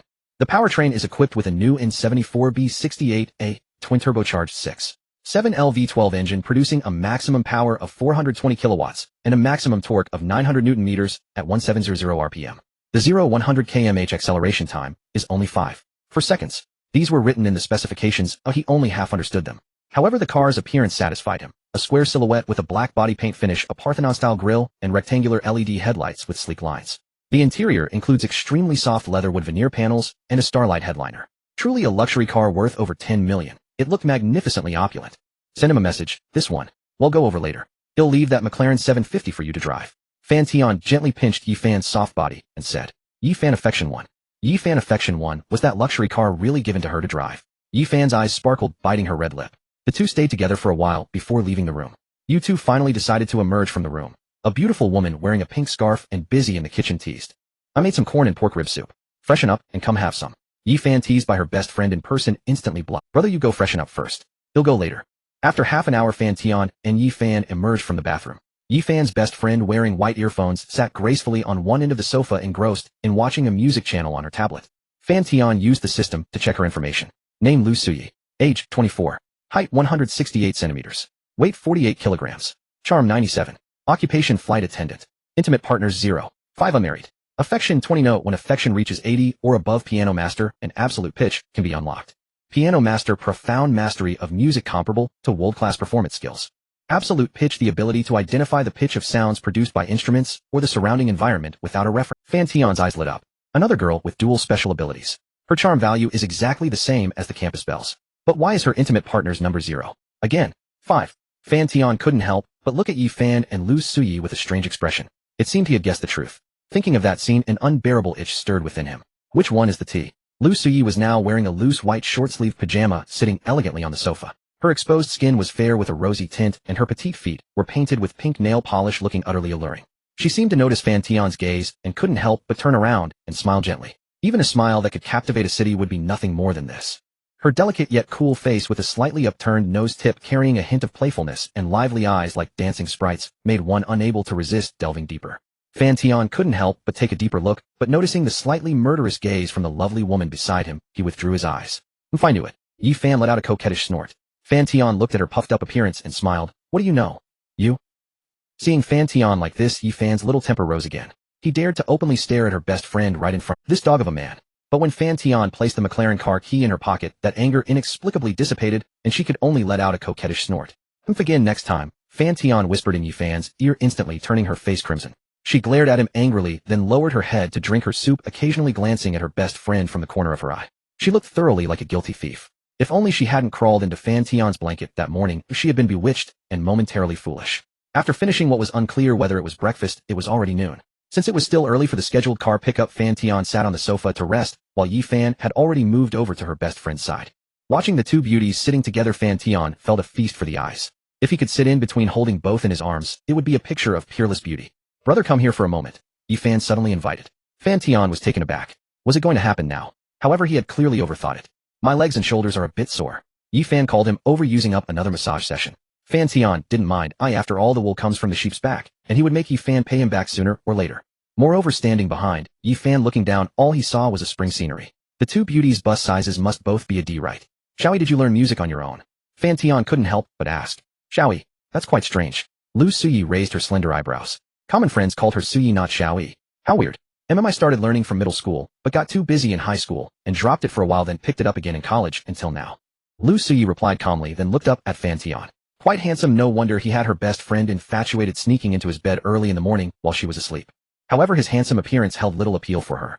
As a college student majoring in flight attending, who joined China Southern Airlines after graduation, she had seen too many handsome guys, many of whom were her pursuers. Having seen many, she no longer felt amazed. Instead, Fan Tian's wealth was more attractive to her.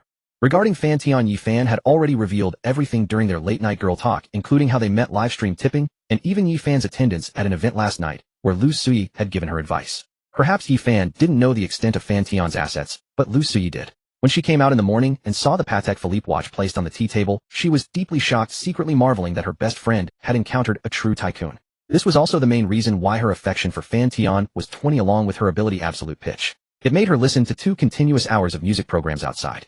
Lu Suyi also didn't know what they had been doing inside. Since you started in middle school, why didn't you major in music?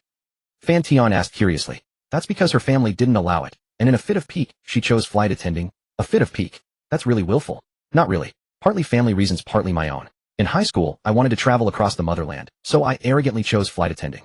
And you, young master from Yaodu, I heard from Fan that you are into personal investments. Lu Suyi asked curiously. Young master? That title is quite unique. Sort of. I invest in a bit of everything, make a little money, nothing major. A young master wearing a Patek Philippe worth tens of millions on his wrist, how can that be just a little money? Lu Suyi chuckled. Tens of millions. Brother, this watch of yours is worth tens of millions. Yi Fan suddenly turned around, grabbed Fan Tian's left hand, and examined it closely, shock almost spilling from her eyes. Oh my god, she had thought it was just an ordinary watch. Good thing she hadn't bumped into it during their playful scuffles. Brother, why didn't you tell me? What if I accidentally broke it? Yi Fan felt a lingering fear. She often fooled around with Fan Tian, and if she accidentally damaged it, even if Fan Tian didn't ask her to pay, she would be heartbroken.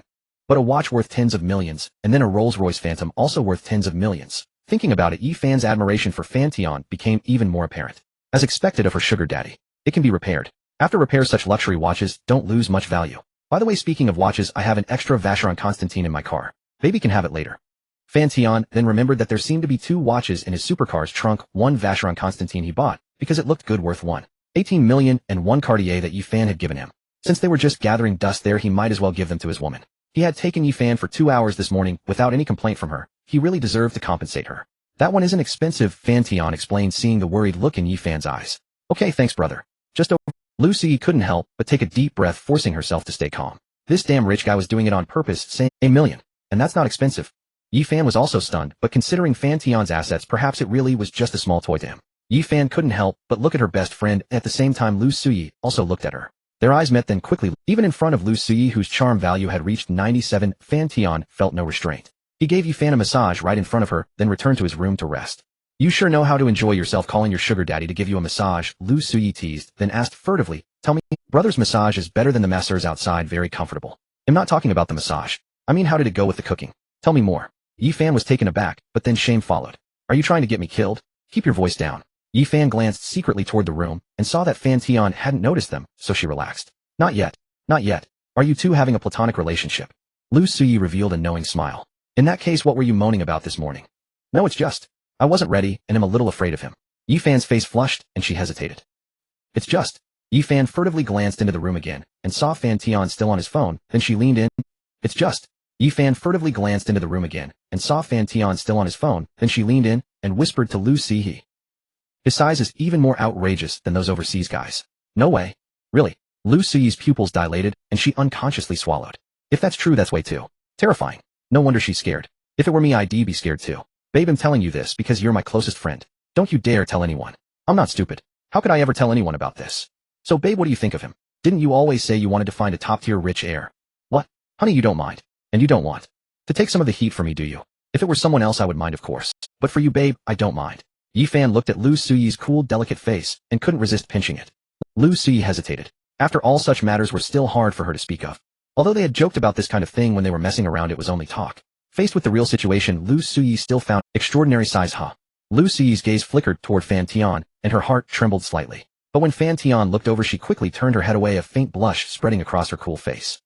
Fan Tian was unaware of this conversation between the girlfriends. So when he occasionally got hints of increased favorability from Lu Sui, he was even more puzzled. What were those two whispering about outside? They kept glancing over at him, giving him the feeling of children hiding mischief from them. Fan Tian took out his phone and sent a message to the beautiful young woman saying he would be returning tonight. She replied quickly, "Honey, what dish would you like to eat? Let me prepare in advance. Fish soup, a few stir-fried dishes in you."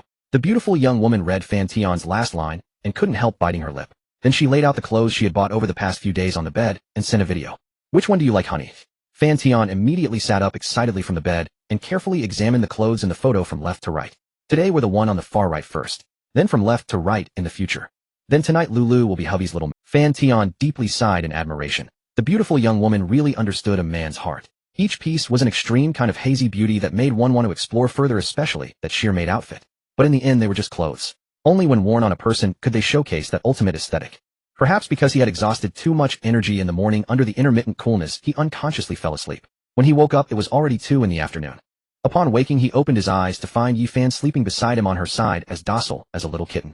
Her exquisite face looked much more gentle. Fan Tian didn't dare disturb her. He pulled the blanket over her exposed body and then picked up his phone to play. There was still an hour before he needed to pick up the car, so he wasn't in a hurry. The 4S dealership wasn't far from here, just about 10 minutes. Half an hour later, Yi Fan slowly woke up. As soon as she opened her eyes, she saw Fan Tian staring at her and immediately felt shy. "What is it, brother?" Yi Fan said coquettishly. "Do you?" Yi Fan was so startled that her face turned pale, thinking Fan Tian was really going to start. "Brother, my best friend is still here. How about tonight?" Fan Tian didn't expect such a strong reaction from Yi Fan and felt amused. He fondly patted her little head. At that moment, she looked like a pitiful injured kitten, making one want to cherish her. "Just kidding. You keep resting. I'm going to get the car." Fan Tian lowered his head for a deep kiss, then got up to get ready. "Huh, is it time already? I want to go too." Yi Fan sprang up as if injected with adrenaline, throwing open the blanket to search for clothes in the wardrobe. It was a Rolls-Royce Phantom after all. How could she possibly still sleep? "Just change here, baby. Where are you going?" Fan Tian saw Yi Fan holding clothes and about to leave the room, so he's, "All right, but can you close your eyes?" Yi Fan said shyly. "Sure." Fan Tian smiled and covered his eyes with his hand, but left a gap to admire. Lace cotton, just as sexy as her figure. Yi Fan glanced out of the corner of her eye and noticed Fan Tian's gaze, but she didn't say anything to stop him. Instead, she slowed down her movements, becoming more charming, every motion as if meticulously choreographed. Especially the way she put on the black stockings made Fan Tian exclaim, it was too much. He almost lost control. "Watch me charm you to death, big sister." Seeing that Fan Tian seemed captivated by her charm, Yi Fan felt secretly pleased.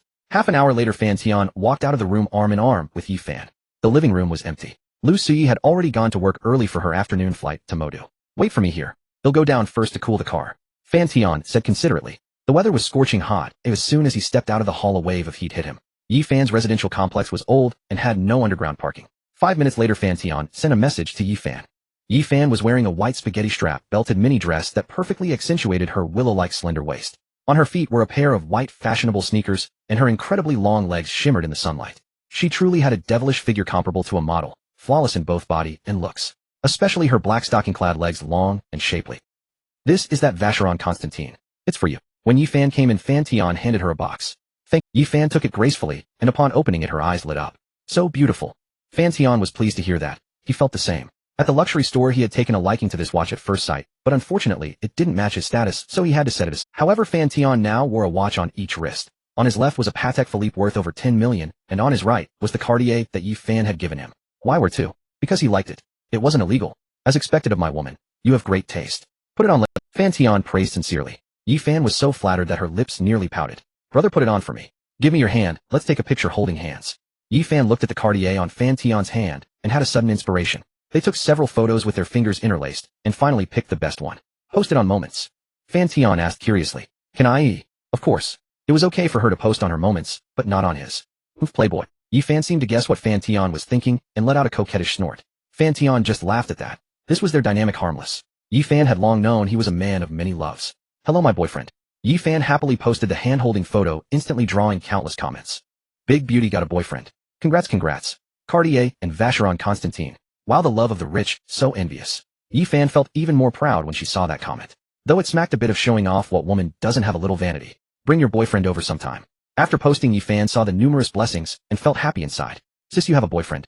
But when Yi Fan saw a message, she realized she had been careless. She had forgotten there was one fish that slipped through the net. She had blocked her family, but forgot that her younger brother had 2 WeChat accounts, and she hadn't blocked his secondary one. "Don't tell mom, okay? Or he'll beat you. Sis, National Day is coming soon, and I'm short on cash. Little brother-in-law, give me his WeChat, I'll transfer him some. Fan Tian read Yifan's message and chuckled. Yifan glared at him angrily, but ended up transferring 2,000 to her brother. Spend it wisely. Wishing you and brother-in-law 100 years of harmony. I'm out. Fan Tian saw the chat between Yifan and her brother and smiled. Pretty cute little brother-in-law. Yifan didn't shy away as she openly showed her phone to Fan Tian, having no secrets from. He's just a kid, always asking for money. He just started college and is chasing a girl in his class, so his expenses are even bigger. When talking about her brother, Yifan's expression seemed to mature. Spending money to chase girls is no big deal. Don't you women always say that if a man doesn't spend money on you, he doesn't love you? Fan Tian smiled. Do you think so too, brother? Does it matter? I have money.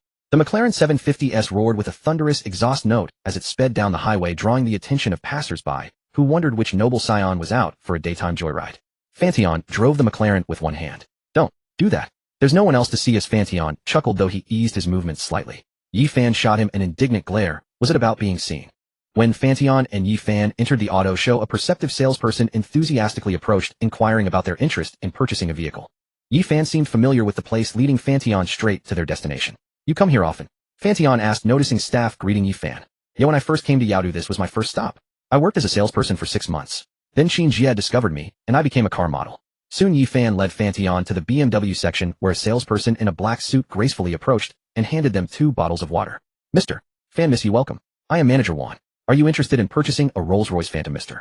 Fan? Fan Tian nodded, and the manager beamed. Her commission was 2%. Closing this deal would earn her nearly 3 zillions. Mr. Fan, would you like to step inside and experience it? I'll give you a detailed introduction. Manager Wan warmly invited, striding to the Rolls-Royce Phantom and swiftly opening the door with a welcoming gesture. Her attentiveness was perfectly calibrated, neither obsequious nor insincere. As Fan Tian entered, she began introducing the luxury vehicle. She covered the car's performance, the advantages of Rolls-Royce, and more. Can I drive it away today? Fan Tian interrupted after a brief overview. If you pay in full, yes. We'll expedite the paperwork. If you choose a loan, you'll need to wait for the bank procedures. Let's sign the contract. I'll take it today. Very well, Mr. Fan. Manager Wan suppressed her excitement and invited Fan Tian and Yifan to the VIP lounge. Sir, Miss, here is some afternoon tea. Please enjoy. I'll proceed with the formalities. Brother, you're buying it just like that. Seeing Fan Tian casually pay the full 14.5 million for the luxury car without blinking, Yifan was stunned. It was money she could never earn in a lifetime. She wondered what it would feel like to sit in the passenger seat of a Rolls-Royce Phantom, planning to take many photos for her social media. And the McLaren 750S, hadn't her brother promised to let her drive it? The thought made her even more excited. How had she managed to land such an extraordinary man? Well, you want to try it? Fan Tian seemed to read her mind.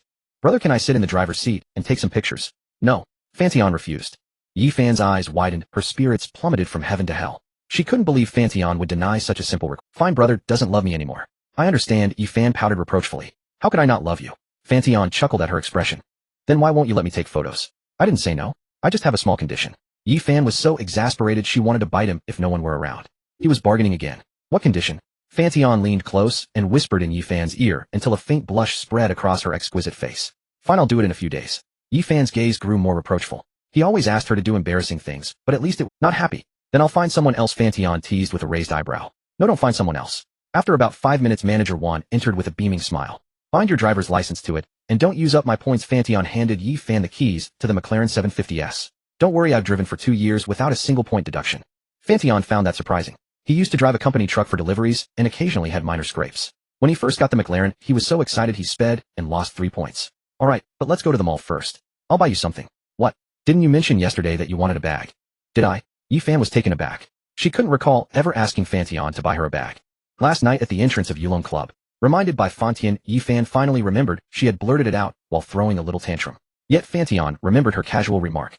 Yifan felt touched. She herself had forgotten. Let's not buy it. I was only joking. We're buying it, Fan Tian insisted. Your beauty is my pride, understand. The more stunning you look, the prouder I'll be. Fan Tian's dominant words left Yifan starry-eyed. After all, what woman doesn't appreciate a man who spends money on her? Brother, can I sit in the passenger seat? Can we leave the supercar here? Even if you hadn't asked, I wouldn't let you drive now.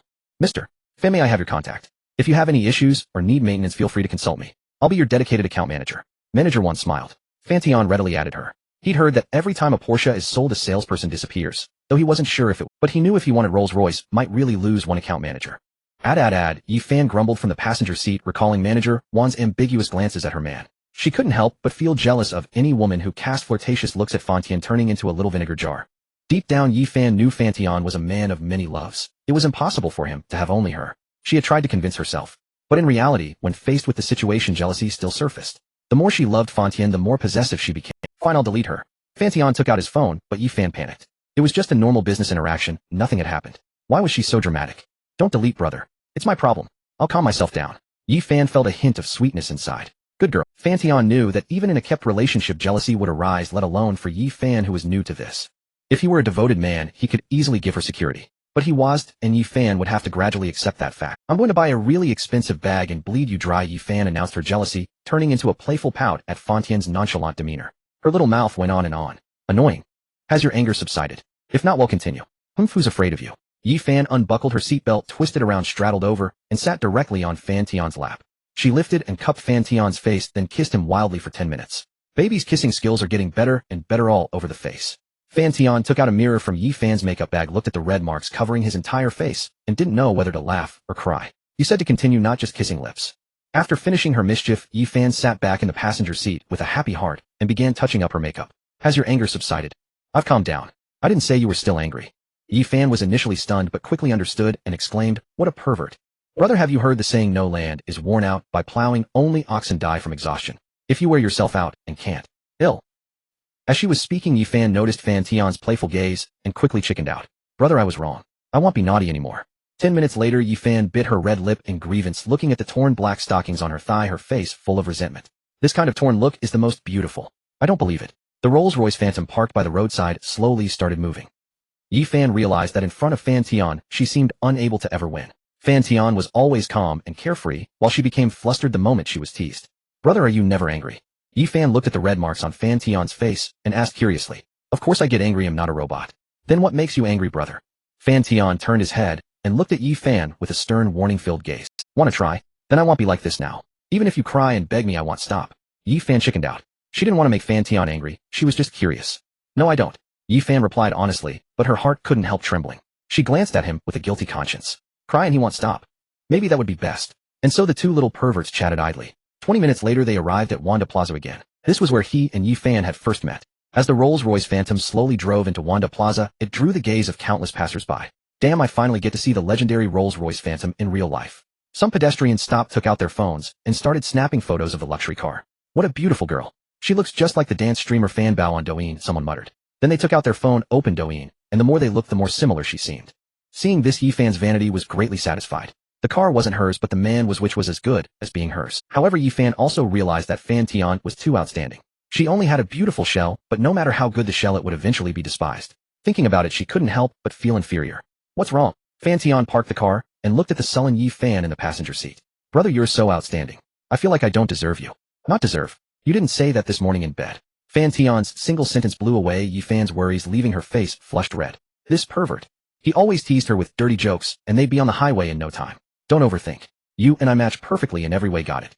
Fan Tian gazed at Yi Fan with tender eyes. If you still think we don't match, let's go to the back of the car and find out. Seeing Yi Fan still a little worried, Fan Tian teased. Perfect match, brother, we're a perfect match. Yi Fan quickly agreed, feeling ashamed. Don't think too highly of me. I just have some dirty money and am lecherous with a bunch of bad habits. It's good if baby doesn't dislike me. Maybe you'll go bankrupt and be liquidated in the future. I won't dislike you, brother. If you have no money in the future, I'll work and support you. Yi Fan said seriously. Fan Tian laughed. Another love-struck fool. Soon, hand in hand, like a pair of passionate lovers, they walked into the Wanda Mall. 1 mango pomelo sago, and 1 taro bubble milk tea with 30 sugar. Okay, sir. 36 yuan. Pay up. Didn't you say you'd support me? Fan Tian patted Yi Fan beside him, hinting for her to pay. Without thinking much, Yi Fan took out her phone and paid. Brother, I remember there's a super delicious cake shop nearby. Should I buy some for you? Sure, I'll wait here. A male college student nearby was insanely jealous. What right does he have? He's living off such a beautiful woman and ordering her around. Isn't he just a bit handsome and tall? I'm not bad either. I'm 180, 9 centimeters, and young and strong. The male student kept scanning Fan Tian from head to toe with his peripheral vision, from his behavior to his attire. He wanted to see what this man was capable of. About 5 minutes later, Yi Fan bought the cake and trotted back.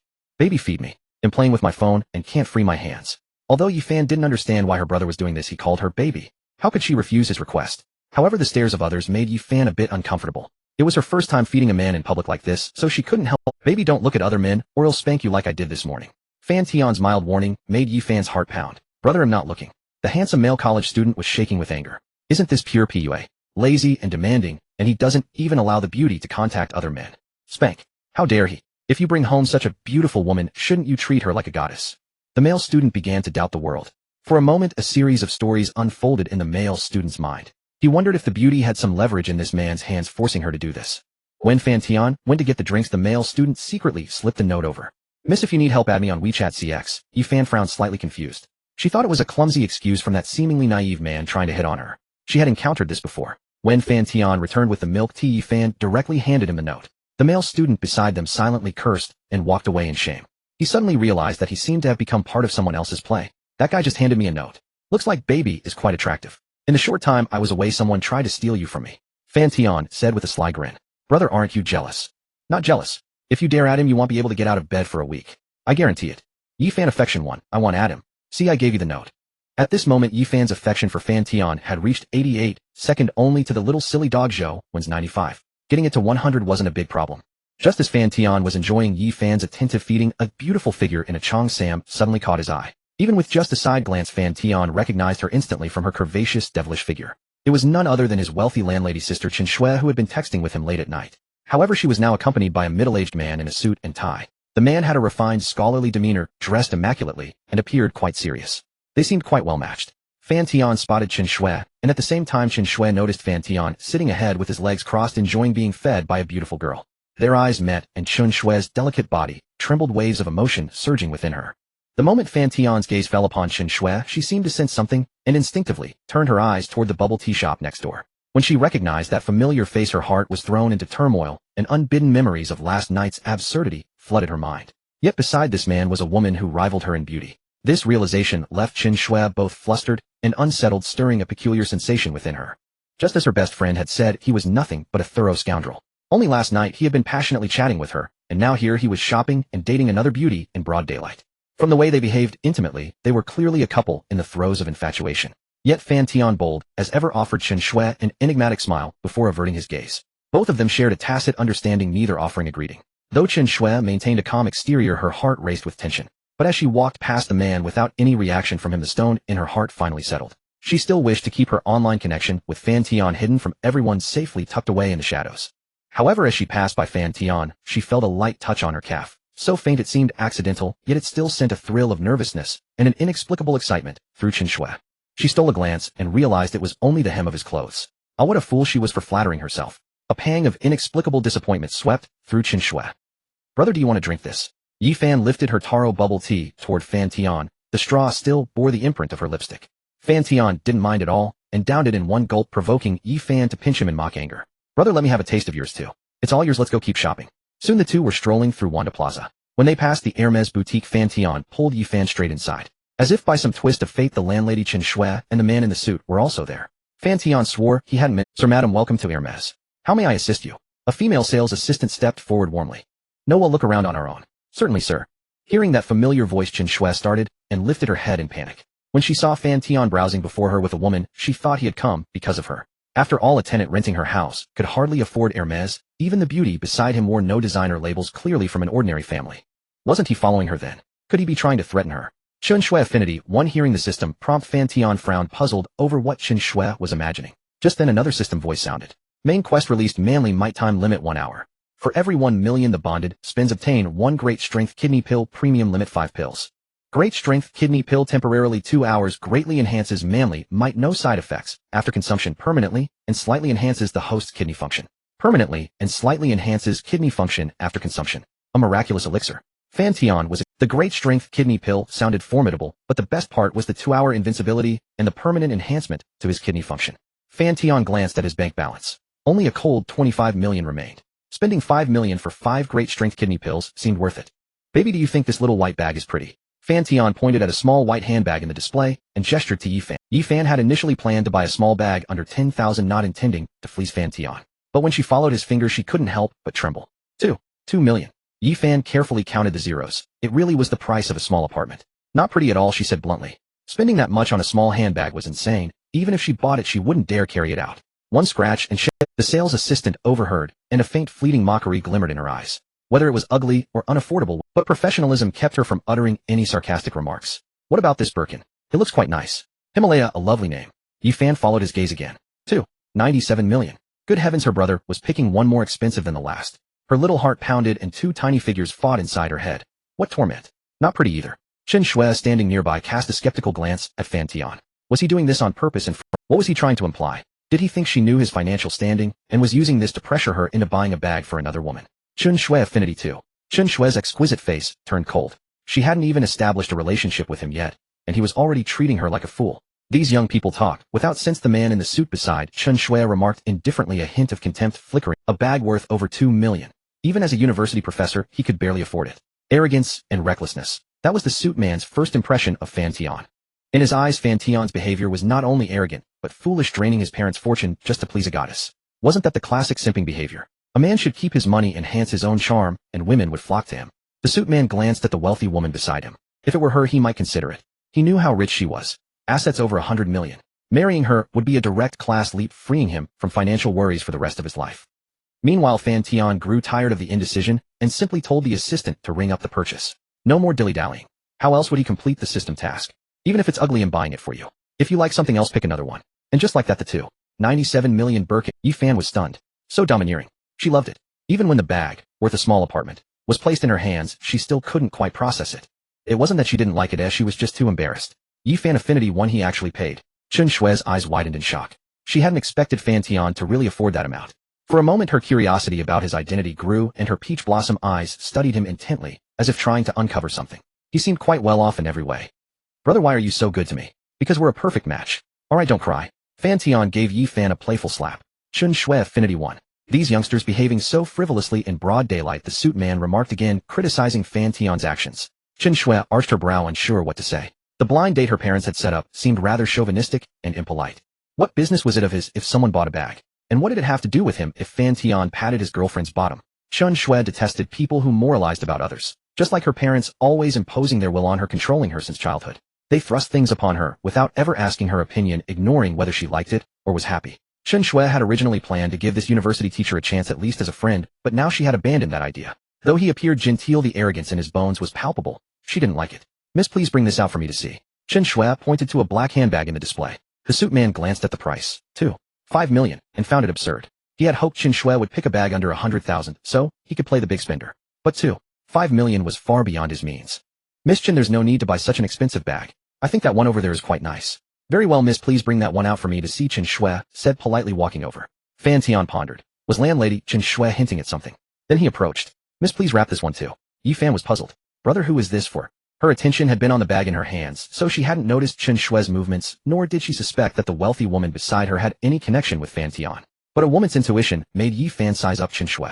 Even from 10 meters away, she couldn't help but admire her, especially that voluptuous figure. She involuntarily swallowed. Even as a girl, she found her irresistible. Her figure and face were top tier, and her gentle, virtuous aura was like that of a refined lady from a noble family. Is a national day coming up? He'll give it to the Anne at home. If she doesn't want it, he'll just throw it away to someone else. Someone else. Brother, you're kidding. Maybe I'm not. After the payment went through the system, prompt arrived. Congratulations, host, on completing the main quest, Manly Might. 5 great strength kidney pills have been delivered to your inventory. Retrieve at any time. Chun Shui's gaze swept over Fan Tian's receding figure. Her heart stirred involuntarily. Please wrap this up for me. Chun Shui ultimately did not choose the small handbag that the suited man had selected. Instead, she picked a black one worth 1,200,000. Okay, how would you like to pay? The sales assistant glanced at the suited man beside Chun Shui. The man in casual clothes just now had casually spent over 5 million to buy 2 bags without blinking. This well-dressed man in a suit should be able to do the same, right? He looks older and should have much more capital than that young man. Charge it to my card. Consider it a gift for our first meeting. A university teacher with an annual salary of just over 300,000. This small handbag costs 1,200,000. 4 years' salary gone, just like that. When it actually came time to pay, he suddenly felt a bit reluctant, but after a moment's thought, he spoke generously. No need, Teacher Lu. He'll handle it. Just swipe the card. Chun Shui took out a black bank card. The suited man showed a hint of secret delight. He had known it would be like this. How could a cultured and wealthy woman easily accept such an expensive gift from someone else? By pretending to pay, he could save face without losing anything. After shopping, the suited man said cheerfully, Miss Chun Shui, my parents and family like you. If you're willing, why don't we try dating for a while? Teacher Lu is very nice, but we're not really suited. Chun Shui said indifferently. The suited man's face immediately became awkward. He thought his conditions were quite good, but unexpectedly he still got the nice guy card. Miss Chun, is there something about me you're dissatisfied with? No, you're great. I just feel our personalities aren't very compatible. Personalities not compatible. I can accommodate you. Let's exchange contact info. Chun Shui revealed a smile as cold as winter, exuding an aura that kept people at a distance. She wanted to curse. No, there's no need. After politely declining that idiot, Chun Shui returned to her Mercedes, opened WeChat, and felt a pang of disappointment upon not seeing any message from Fan Tian. She hadn't sent him a message this morning. Couldn't he muster the courage to text her first? After all, she was a girl, it was only natural to be a bit shy, right? Chen Shui suddenly felt a bit resentful towards Fan Tian. That damn player was completely indifferent to her. She wanted to send a message demanding an explanation about earlier, but after hesitating for a long time, she ultimately lacked the courage to send it. Chen Shui suddenly felt that she didn't even have the standing to question him. What the hell? Do you have any plans for National Day? After shopping, Fan Tian returned to the car carrying bags and packages. Yi Fan was touching up her makeup in the passenger seat. National Day. I might go back to my hometown for a few days to be with my mom. Yi Fan turned her head looking a bit embarrassed like a little girl who... Hometown. Alright, have you booked the tickets? Yeah, a month ago. Sorry, brother. It's fine. Spending time with family is the most important thing. You're my family too, brother. Back at Yi Fan's rented apartment, they cuddled for a while before Fan Tian prepared to head to Fan. Baby, help me look around these days for a nice place nearby. A villa or a large flat. I want to buy one and well move in. Although the rental had everything needed, it was still a bit shabby with pitifully few parking spaces and poor soundproofing. Last night, while sleeping, he kept hearing the neighbors making strange noises. Though it lasted only a minute, it did disturb his rest. A villa or a large flat. Was she really going to move in? Upon hearing this, Yi Fan was immediately thrilled, but then thinking of her best friend, her face fell. When you get rich, don't forget each other. That was the vow they had made when they first met. Was she going to abandon her best friend now that she had found a sugar daddy? The money for her mother's kidney transplant had been lent by her best friend. To her, Lu Suyi was the second benefactor she met when she first entered society. The debt to her best friend had only recently been paid off. Yi Fan didn't want her best friend to be left pitifully alone in a rented apartment. Brother, can I bring Suyi along? Fan Tian frowned slightly, but inside he was ecstatic. Although he was a player, he couldn't sure have your best friend pay rent at this rate, but you don't have to. Brother, my rent here is 1 yuan a month. 1 yuan. Find a quadratic equation. Yi Fan was momentarily stunned, not understanding what Fan Tian was talking about. But recalling his frequent dirty jokes, she immediately associated it with something inappropriate. "You damn player." Blushing, Yi Fan picked up a pillow and threw it at him. "I told you I'm a passionate man, not a player. Baby, remember to correct yourself next time." After getting dressed, Fan Tian went over to Yi Fan, leaned down, and kissed her deeply until her breathing became rapid. "Brother, are you leaving?" Yi Fan was reluctant. "Take good care of yourself. Don't work these days, rest well, and remember to take your supplements on time." Fan Tian noticed that Yi Fan had some minor health issues, likely from overworking recently. After his massage therapy, she had improved somewhat, but still needed more rest. Yi Fan was initially delighted by Fan Tian's sweet words, but his next remark made her bristle. Being angry and explosive all the time. Definitely a hormonal imbalance. You're the one with a hormonal imbalance. Exactly, that's why I need baby's yin-yang union. Find my best friend isn't home. As soon as the words left her mouth, Yi Fan's face grew even redder like a bud about to bloom, both expectant and nervous. Next time after your body is fully recovered. Fan Tian chuckled. Yi Fan was instantly furious. She was a girl, and it was her first time. She had even invited him like that, yet he refused. How boring and annoying. She lunged at him like an angry lioness. Bite him to death. The king of teasing with his mouth only. In the end, Yi Fan watched reluctantly as Fan Tian walked out the door. What a heartless man. Ding ding. A WeChat message arrived. Yi Fan opened it and saw a message from a stranger. She didn't know when she had asked. "Fan Fan, are you in a relationship?" Fan Fan. Which bastard dared to call her that intimately? Yi Fan's brows furrowed. "Who are you?" "Winner." Seeing the name, Yi Fan frowned even deeper. Wasn't that her incompetent mama's boy ex-boyfriend? She remembered deleting all his contact info. She had no idea when he had secretly switched to a small account to stalk her. "Is there something?" Yi Fan replied extremely coldly. Ex-boyfriends should stay as dead as a doornail, not suddenly rise from the grave. Yi Fan had long felt nothing for him. "Are you doing well lately?" "Very well. Can we still be friends?" Seeing her ex's ridiculous words, Yi Fan was filled with 100 question marks. Did he even read what he was sending? He knew she had a boyfriend and still asked if they could be friends. Did he have no sense of boundary? Deleted half a year ago and now asking if they can be friends. Anyone could see his intentions. "No, don't bother me." With that, Yi Fan deleted him and blocked him. Then another strange call came in. "How could you block me? Can't we even be friends after a year of relationship? If there's nothing, I'm hanging up. Don't call me again. I just miss you a little.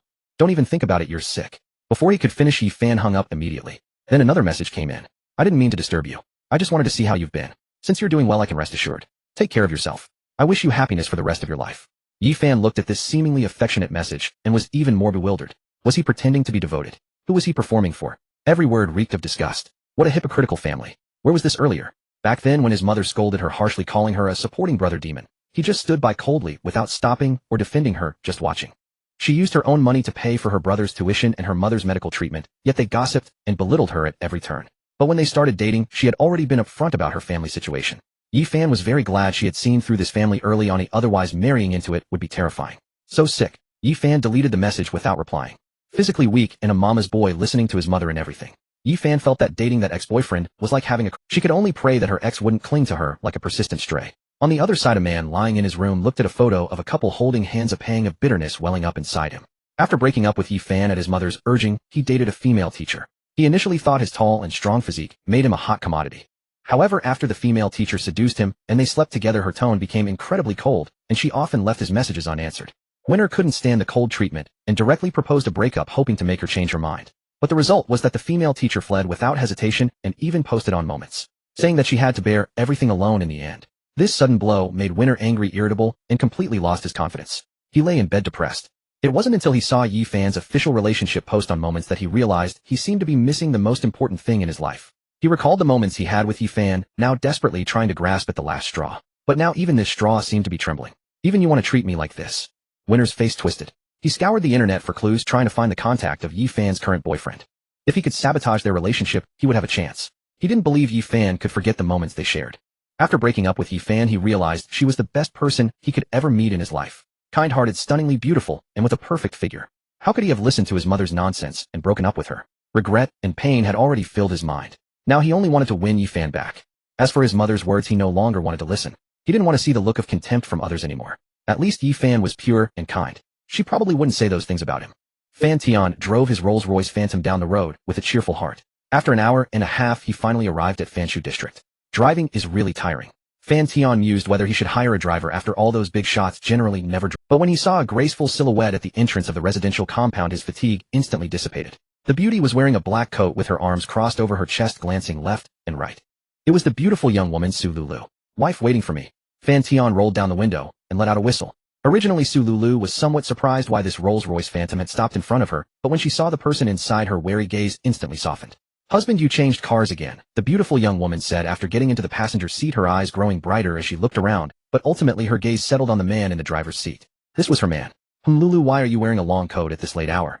Fan Tian asked curiously, but then something occurred to him, and his body instantly burned with fury. Could it be? How bold of her to dare come out wearing only a coat. Under Fan Tian's scorching gaze, the beautiful young woman shyly showed him what she was wearing underneath. Fan Tian stared, his eyes fixed. No wonder she needed a coat. Otherwise she'd be taken for a pervert on the street. What kind of maid outfit was this? The fabric combined was less than one of his shirts. Su Lulu looked at Fan Tian with a coquettish expression, her seductive demeanor making him want to tear her clothes to shreds. But remembering he was still driving, he finally suppressed his inner fire. Then he drove the beautiful young woman to an extremely secluded spot before glaring at her fiercely. Go to the back seat. Please be gentle with me, Su Lulu said, feigning fear. She truly knew how to precisely grasp a man's heart in every aspect. Especially that pitiful appearance made one want to cherish her even more. As for the consequence, that piece of lingerie naturally ended up as torn cloth. Su Lulu lay with rosy cheeks in Fan Tian's arms as she found herself increasingly unable to leave this man. Honey, do you like it like this? Su Lulu looked at Fan Tian with some expectation, wanting an after-sales evaluation. Love it to death. Fan Tian gave her a deep kiss, and then with interest touched the straps on her back. Aren't you afraid it will fall off? A little, that's why I wore a longer coat. Then can I try it next time? Fan Tian smirked mischievously. The beautiful young woman Su Lulu was taken aback, but eventually blushed and nodded. The two calmed down, and the Rolls-Royce Phantom slowly set off, driving into the Nanao residential area under the security guard's salute.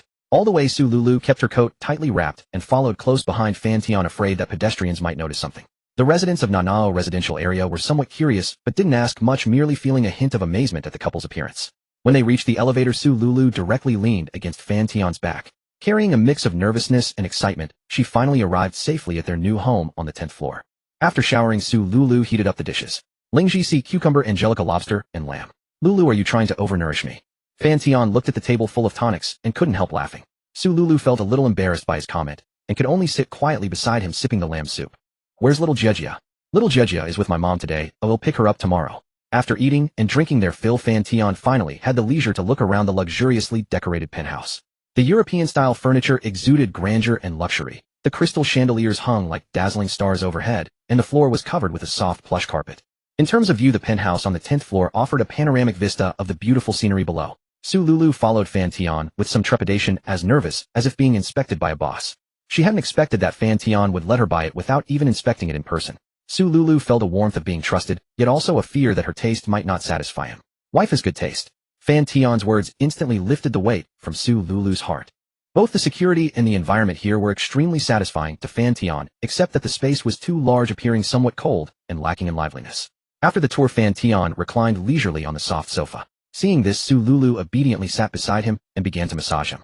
To serve Fan Tian better, Su Lulu had recently learned several massage techniques, and even specially bought a massage bed system draw. Having nothing else to do, Fan Tian then remembered today's lottery task.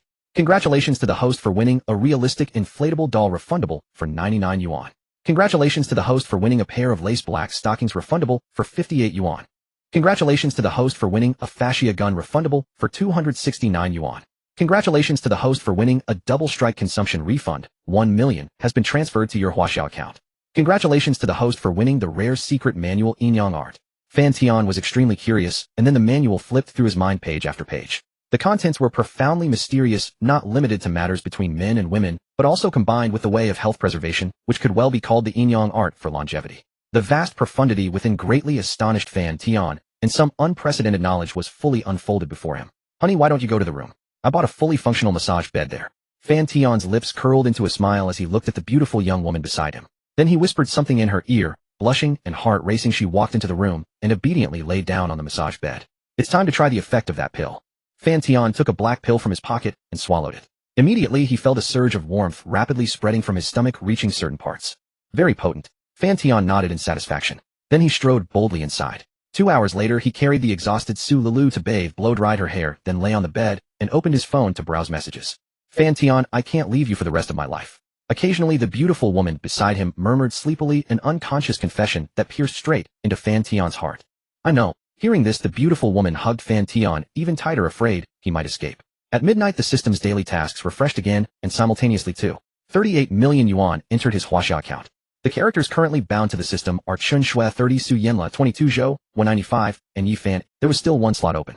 Originally he intended to give it to Yi Fan's best friend, but at that time, he was having too much fun. The True Man system also has its temper. Basically, if you don't ask, it won't remind you. Even if a beautiful woman with a charm value as high as 90 is right in front of you, you still have to discover it yourself.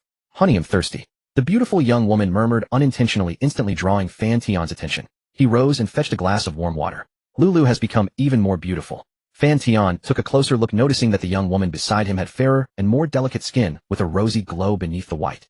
Then he checked using the system, and indeed her charm value had increased by 0.5. It seemed the Inyang art combined with the master massage technique could indeed enhance her appearance. After drinking the water, the young woman fell back into a deep sleep. Fan Tian was about to sleep as well, but a late-night message dispelled his drowsiness. Usually the only ones awake at this hour were the landlady and Zhou Wen. At Shanno, one villa, Chun Shui lay on her bed tossing and turning, unable to sleep, pondering what Fan Tian's gesture at the luxury store meant. And how did he have so much money? Spending over 5 million to buy 2 Hermes bags directly. Even she would have to think twice. Wasn't he just a 9-to-5 office worker? Had a little lamb suddenly turned into a lion? All kinds of mysteries and confusion swirled in her mind, leaving Chun Shui's thoughts filled with nothing but Fan Tian. She opened her chat history, with Fan Tian read through it from beginning to end, and certain images grew increasingly clear. In the end she couldn't help but send him a message. Is the girl with you today your girlfriend? After sending it, Chun Shui held her phone, her heart a mix of nervousness and anticipation. No. Chun Shui's small hand tightened involuntarily upon seeing the reply. You two looked so close. Is little brother lying? Little brother. Chun Shui saw the question mark and understood that Fan Tian was implying something. Embarrassment welled up inside her, yet she couldn't bring herself to use that title for him again as she had that night. What else? Little brother, you've even learned to lie. Chun Shui sent the message rebelliously, her heart torn between fearing Fan Tian's anger and fearing he wouldn't be angry at all. She's not my girlfriend. She's my little mistress. For some reason, seeing this sentence made Chun Shui's heart stir with if it were a girlfriend, she might have pulled back, not wanting to be a third party in someone else's relationship. But just a mistress. He really was a scumbag. And he was always so blunt, never putting her in his eyes. Not a hint of hypocrisy. That contemptuous, condescending demeanor began to awaken certain traits in Chun Shui. Just a mistress. Yeah, I've kept several. Several little mistresses. Can you even afford them? Be careful they don't. Chun Shui's lips curled upward like a rebellious girl constantly challenging authority. Keeping an expensive lady like you would be more than manageable. Chun Shui favorability, one how perverted. So he saw her that way. A blush crept onto Chun Shui's face, her thoughts scattered by Fan Tian's unabashed crudeness. Little brother, be careful. They'll tell your family. Huh. We're all mortals, so spare me the sanctimonious crap. If you want to be hypocritical, go ahead. I don't care either way. Mortals. Chun Shui nodded in strong agreement. What's your decision? Decision about what? She asked, feigning ignorant. After 5 minutes, there was no reply from him. Chun Shui grew irritated. How could he do this? They were having a perfectly good conversation. Why did he disappear? She had only wanted to play hard to get. Was he that impatient? She didn't understand what her feelings for Fan Tian were anymore. She seemed to be increasingly led around by him, yet she was so pathetic that she enjoyed it. The colder he was to her, the more she wanted to throw herself at him, craving the punishment. The more unattainable he seemed, the more she desired him. Fell into the toilet. Hey, didn't you say you'd keep me? Hey, raise my bank account. Prove your strength by sending 5 million. Hey, cat, got your tongue. Don't just talk. Little brother, if you can't, big sister will keep you as her little wolf dog. In the shower. Wait a moment. Oh really? Send a video. Seeing Fan Tian's reply, Chun Shue's disappointment vanished without a trace. She teased with a smile, but her smile soon faded, because 5 million really did appear in her bank account. Oh no, he was serious. She was a billionaire rich lady herself. Chun Shue panicked, feeling she had gone too far, and was about to sink herself completely. No way. Are you for real? Little brother, your money is way too easy to fool. Chun Shue felt a rush of nervousness. It was a mix of anticipation and excitement tinged with resistance and rebellion. Little brother, should those eyes of yours be checked at a hospital? If they're useless, gouge them out. What should you call me? Don't you know? Chun Shue stared at the crude words on the screen, biting her lip lightly, as an inexplicable thrill coursed through her body. I won't call you anything. 5 minutes passed without any further message from him. It seemed her words had truly ignited someone's. For some reason, Chun Shue felt a flicker of fear. Seriously, you're mad now. Can't take a joke. Send me your account number. I'll return the money. She typed tentatively. I'm picking out jewelry. Needs some ceremony. Look, which style do you like? Then he sent several pictures. All were well-known luxury accessories, but their implied meaning was obvious. Seeing that Fan Tian wasn't angry, Chun Shue grew playful again. The third choker. I think it suits you better. That black choker wasn't as flashy as the others. Even if she wore it out, no one would suspect anything. They'd just think it was an accessory. But that secret underhanded feeling stirred a strange excitement in Chun Shue. Send me your phone number and address. Also that bag from today. It's useless sitting here with me. Fan Tian's almost domineering words caught Chun Shue off guard. She hesitated whether to send them. How about no? I was joking. They'll send the money back to you. What right do you have to refuse now, eh? Address, phone number. With a mix of excitement and trepidation, Chun Shue sent me a goodnight voice message. Remember, I want to hear what I want. Chun Shue stared at the message, stunned, and felt a wave of embarrassment. Typing was fine, but a voice message. She felt she could barely manage it, couldn't bring herself to say it. Can I type instead? Do you think you're in a position to bargain with me, eh? Chun Shue favorability 1. For 1 week, morning and evening, you will pay your respects. Fine. After sending the message, Chun Shue felt a little lost. She couldn't understand why she had so foolishly fallen into this, but somehow it didn't feel bad. Quite thrilling, actually. Chun Shue then opened Xinlan and updated her daily feed. This was the internet, no one knew her real identity. She could say whatever she wanted, and since this account was bought online, even less could trace it back to her. Today that person is going to give me jewelry. I don't know whether to wear it. He's such a scumbag. He keeps several mistresses outside, but he's not my boyfriend. He's mine. Don't care about my feelings. Don't think I'm good or praise me for being sensible. Who would know that I a rule-abiding good girl, a good child in my parents' eyes outside? Actually, I've never felt warmth in this family. You all act so sanctimonious, always saying you love me and want what's best for me, but it only makes me uncomfortable. In college, I couldn't even get a haircut without it being improper. Romance was forbidden. The moment I graduated, I was married off to a stranger. If they ever found out I'm acting as a mistress to such a scumbag outside, they'd be furious. Who would expect a billionaire rich lady to post her daily life here? After posting, a flood of replies came in with caring words. Chun Shue randomly replied to one. Xiao Xuemei, that scumbag isn't worth it. I'm 175 centimeters, gentle and devoted. Want to give it a try? Chun Shue suddenly remembered it was Thursday. VME 50, prove your worth. Get lost, you con artist. Where do you get the nerve to say that? Chun Shue was a little speechless. So much for being gentle. This was her first time replying to someone tonight, and she got cursed out. And did he even deserve to know her? He couldn't even afford a membership. In real life, trash like him wouldn't even be worth her glance. Did he really think she was some cheap thing who would take anyone? Without enough capital, how could he make her submit? Fan Tian had unhesitatingly sent 5 million to prove his strength. Even though she would return it, the fact that he could produce that much showed his deep pockets. Chun Shue cursed him out, then before he could reply, unhesitatingly blocked him. Meanwhile, on the other side, listening to the voice message Chun Shue had sent, Fan Tian felt his blood boil. Using the system's favorability prompts as a guide, he gradually figured out how to handle the aloof landlady Chun Shue. He had to be direct and blunt with her. No hypocrisy, or she would tank his favorability. With the system's favorability boosts, even if Fan Tian couldn't fully read a woman's mind, he could roughly guess. Through constant testing, Fan Tian gained insight into women's inner thoughts. No, I need to learn more, or I won't be able to keep her in check later. At 7:30 the next morning, Chun Shue sent a photo. Is this okay, eh? It's passable. Next time remember to bend, but it's really hard to do. I don't need excuses, I only need your execution. Fan Tian said coldly and mercilessly. Alright, I'll try my best. Chun Shue sighed, complaining inwardly about how she ended up with such a person who showed her no mercy. She was also pathetic. The worse he treated her, the more she liked it. If you can't satisfy me next time, just you wait. Nope. Fan Tian also felt deeply moved, experiencing an inexplicable thrill. Who could make a billionaire beauty so humble? The emotional value brought by such conquest was enough to intoxicate any man. Main quest released raised the favorability of 4 bound individuals to 90. Reward ownership of the 30th floor of Guangmao International Building located at Zhujiang, Xinjiang. Completion time, no deadline. Another main quest. Need 4 bound individuals to reach 90 favorability. Zhou Wen counts as 1 Yi Fan is already at 88, rounding up counts as 1, so 2 more are needed. Fan Tian was ecstatic. Wasn't this quest basically giving him a free floor of office space? As long as he raised the charm levels of Su Lulu and Su Yi, bound them, and coaxed them a little, wouldn't it be done? Now Su Lulu's favorability toward him was at 85, and Su Yi's at 83. This quest couldn't be easier. Zhujiang Xingqian is the most prosperous area in Yaodu. Ownership of one floor is worth at least 100 million, right? Fan Tian checked online. Guangmao International Building, total height 180 meters, 43 floors above ground, and 4 underground. A commercial shopping and office complex, O per square meter, can reach 8000. The 30th floor is estimated at 260 million. 260 million. Fan Tian was full of motivation. At that time he could open a media company or a financial company on that floor. Husband. The beautiful young woman Lulu seemed to have been awakened by some sounds, and after getting up she murmured coquettishly. It must be said that the sleepy voice of a woman just waking up was indeed irresistible. After waking up, Lulu stretched lazily. She felt her body was better than before, her mind refreshed, as if all her meridians had been unblocked. Did you sleep well? Fan Tian scrutinized her carefully. Lulu's skin had indeed become much more moist and smooth. However, being stared at by Fan Tian like this, even the young woman's cheeks couldn't help but blush. Very comfortably. Husband, let me prepare some breakfast for you. Okay. Fan Tian checked the time again, 7:40. College students with 8 a.m. classes hadn't even gotten up yet, so he went back to sleep for a while. At 8 o'clock, he was woken up by a WeChat notification. You see, when he wasn't waking up, his phone was always set to silent mode. Obviously, that phone belonged to the young woman. Lulu, someone's texting you on WeChat. Husband, I'm busy, please check for me. The password is your birthday.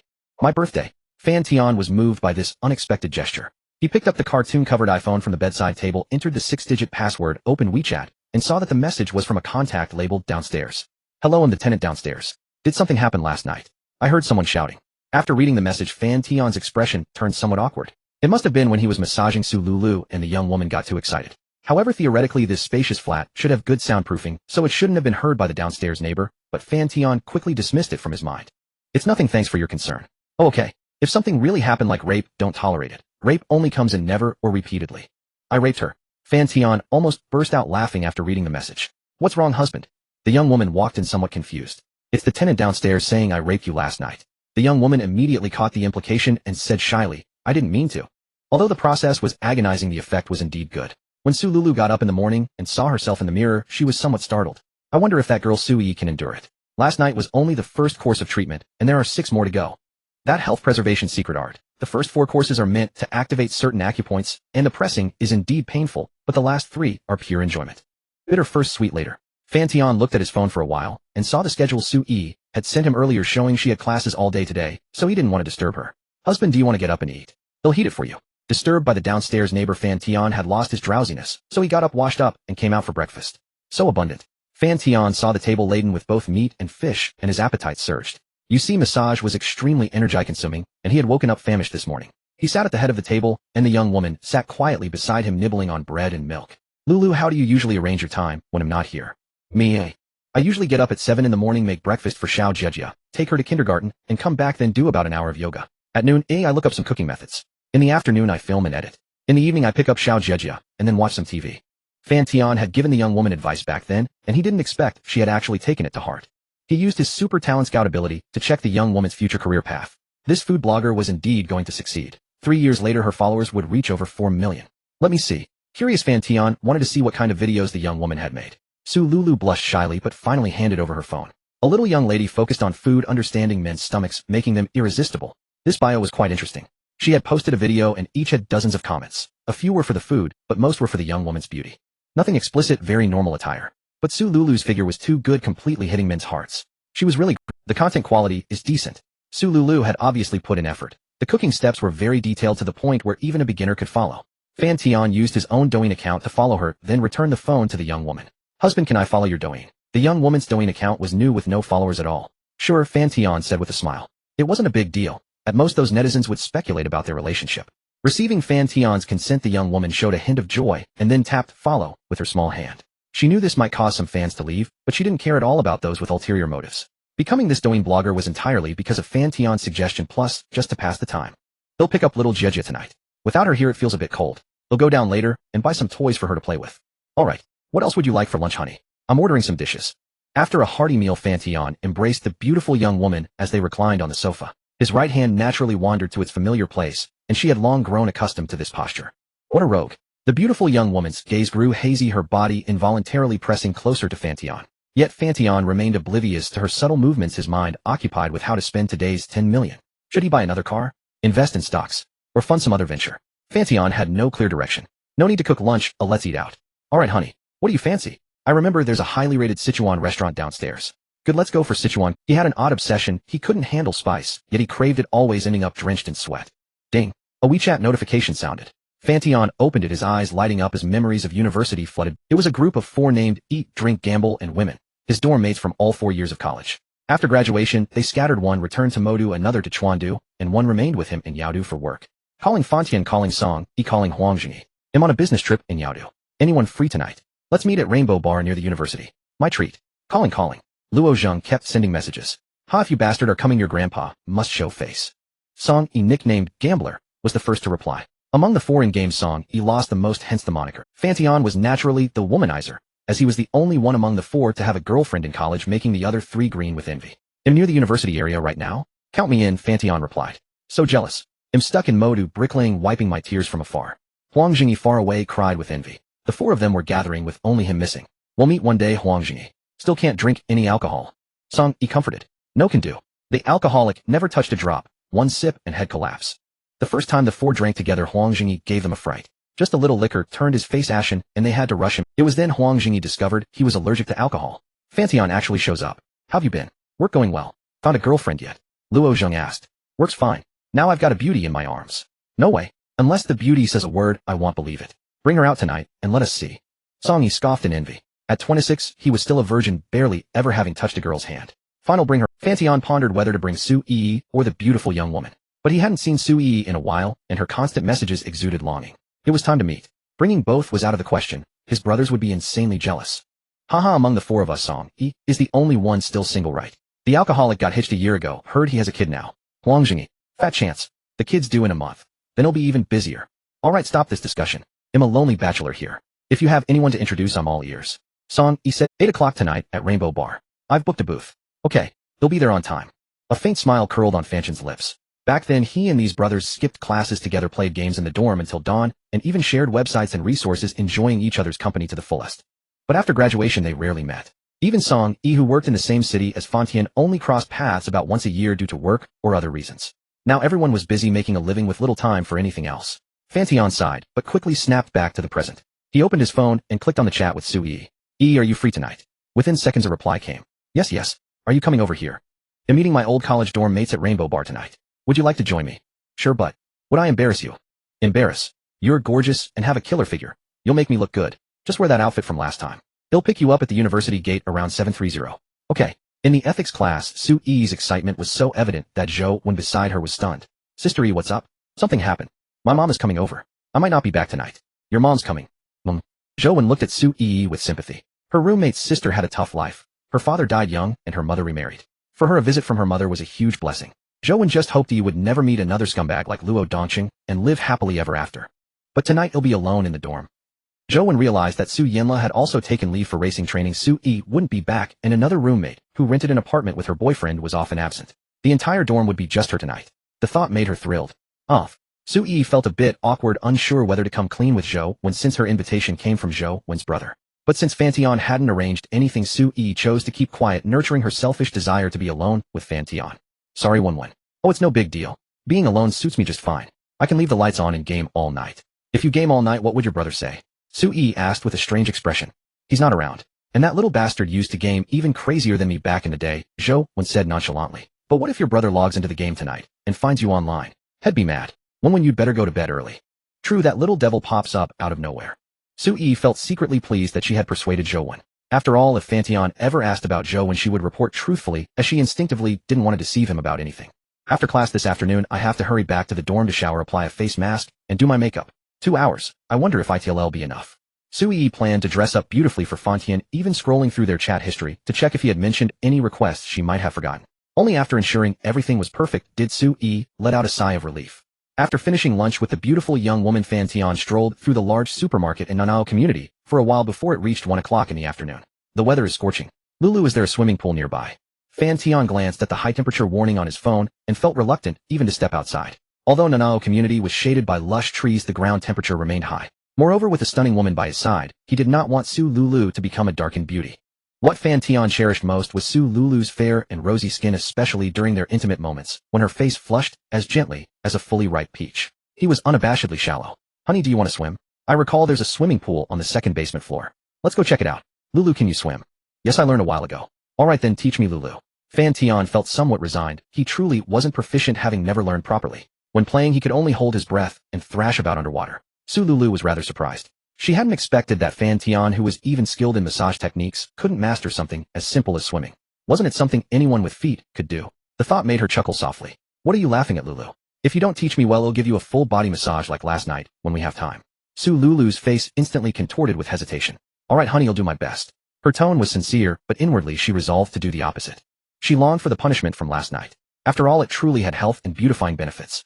Taking the elevator, the couple soon arrived outside the swimming pool. The facility did not admit outsiders, so the crowd was sparse. Only about 20 people were in the 1,000-square-meter large pool. Welcome. A lovely attendant stepped forward. Sir and madam, please come here for facial recognition. After verification you may. Fan Tian mused that there were quite a few rules, but that was presumably what wealthy people enjoyed. Imposing layers of regulations to distinguish hierarchies, thereby accentuating their exalted status. After successful verification, they entered the pool area. There were few attractive figures. Most were middle-aged women with children, along with some balding middle-aged men. At the nearby convenience store, Fan Tian purchased goggles, a swim cap, and trunks, while the beautiful young woman chose a very conservative one-piece swimsuit. 5 minutes later, they emerged from the changing room, dressed in swimwear. The handsome man and beautiful woman immediately drew the attention of everyone around. Men stared at the beautiful young woman with some restraint, but the older women gazed at Fan Tian with unabashed fiery intensity, devoid of any pretense. Both Fan Tian and his companion were seasoned individuals, undisturbed by such a scene. They selected a secluded spot and walked over. Handsome guy and beautiful lady, is this your first time here? I haven't seen you before. A sophisticated woman in her mid-30s initiated a conversation. She wore waterproof makeup, appearing quite refined, and her physique was well maintained, firm, and toned, likely from regular exercise. Yes, it's our first time. Fan Tian replied with a smile. You both have great figures. Yours isn't bad either. The woman was somewhat astonished that Fan Tian conversed with her so openly, and the beautiful young woman beside him smiled agreeably, seemingly unbothered. The hierarchy was unmistakable. Fan Tian continued forward, and after reaching an empty corner, he tested the water temperature with his foot. The water felt icy cold, a stark contrast to the sweltering summer outside. Then he leaped in with a splash, diving into the water. The pool was about 1.8 meters deep, nearly submerging his head. The beautiful young woman performed warm-up exercises on the edge, then sat quietly watching Fan Tian paddle in the pool, spinning in place, unable to swim even 5 meters in a minute. It seemed her husband truly couldn't swim. His strokes were even clumsier than a grade school duckling. A smile crept onto her lips as she secretly chuckled. Yet why did his awkward movements appear so endearing? Lulu, come down. Hearing her husband's call, the beautiful young woman smiled gracefully, then glided into the water with the elegance of a fish. Wow, Lulu, you're such a good swimmer. Not really. I participated in a city-level swimming competition in middle school and won a small championship. City-level swimming champion. Why didn't you pursue it further? Fan Tian exclaimed, amazed at his treasure of a wife. I developed too much. Lulu said shyly. Fan Tian paused, then lightly cupped his hand. Indeed, he had personally verified. Both the beautiful young woman and Su Yi were of comparable size, cup talents. The landlady Chen Shui was even larger, while the freshman schoolgirl from Shanghai Fan Tian considered defied normal human anatomy. Honey, let me teach you. Sensing the curious glances around, the beautiful young woman blushed and stopped Fan Tian's next move. Relax your body, I'll support you. Thus began a half-hour gentle lesson. Lulu ultimately decided to teach her husband wholeheartedly. A nearby balding middle-aged man observed and sighed inwardly, thinking that with a wife like that, what more could a man ask for? Envy practically dripped from his drooling mouth. He was after all a deputy general manager of a company. Why couldn't his own tigress be so gentle and virtuous? Instead, she was always shouting lousy Shudao Mountain at him. The middle-aged man wondered why the gentle girlfriend he had during courtship had transformed into a tigress after marriage. But when he caught sight of Fan Tian's robust physique, he understood. It was a matter of insufficient tribute. Gazing at his own bloated body, he could only sigh inwardly. Youth was truly better. On the other side, Fan Tian was like a child with a new toy, brimming with enthusiasm as he swam back and forth. Is swimming really this fun? The beautiful young woman sat on the edge, her gaze tenderly following Fan Tian's figure. Seeing him joyful brought her happiness, but suddenly her smile faded. She saw a woman abruptly change directions, swimming like a fish beneath the surface, heading up. A minor collision ensued. Lulu knew that the mature woman who had greeted them earlier had done it on purpose. Fan Tian had been swimming only in a certain area. The woman had abruptly intruded. However, it was a public space, and nothing prohibited such behavior.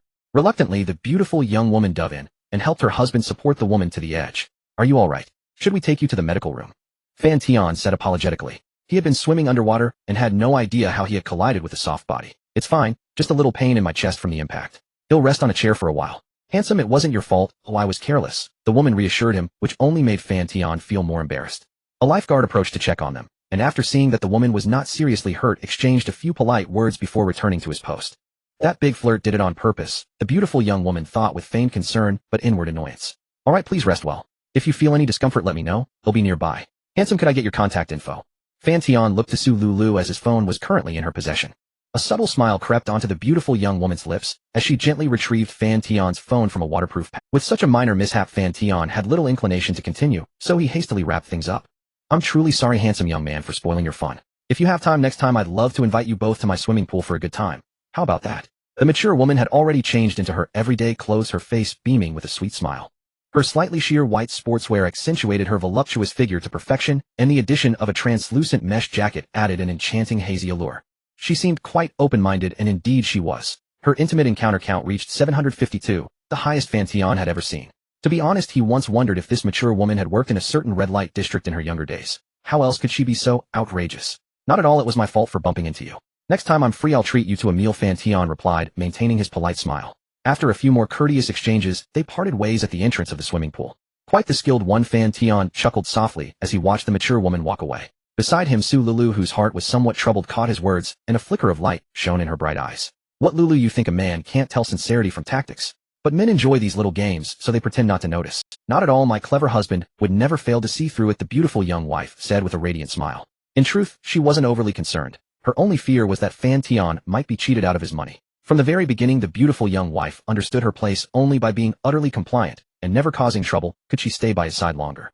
Then they strolled around the neighborhood for a while. Fan Tian bought many toys for little Jejia, things like Gundam and Superman figures, while the beautiful young wife stocked up on household supplies, even buying several pairs of Mandarin thermal underwear for Fan Tian, and secretly slipped a few boxes into the cart when he wasn't looking. When Fan Tian went to pay, he noticed a few extra items he hadn't known about. He cast a curious glance at the beautiful young wife, who with eyes like black pearls looked everywhere, but at him feigning innocence. But her evasive gaze and the blush creeping onto her cheeks completely betrayed her. After the shopping was done, the beautiful young wife leaned close to Fan Tian's ear and whispered shyly, we used up all of them last night. I bought some for future use. I'm not asking you to use them now. Fan Tian said nothing, only smiled meaningfully. After purchasing all the daily necessities, they returned to the penthouse at 3 in the afternoon. On the sofa, Fan Tian lay quietly on Su Lulu's lap, while the beautiful young wife, dressed in a lace nightgown, gently cleaned his ears with an ear spoon. A faint fragrance of peach blossoms drifted into his nose, prompting Fan Tian to nuzzle closer to the beautiful young wife. Seeing this, her gaze grew even more tender, and her movements became delicate and gentle, afraid of hurting the little man in her arms.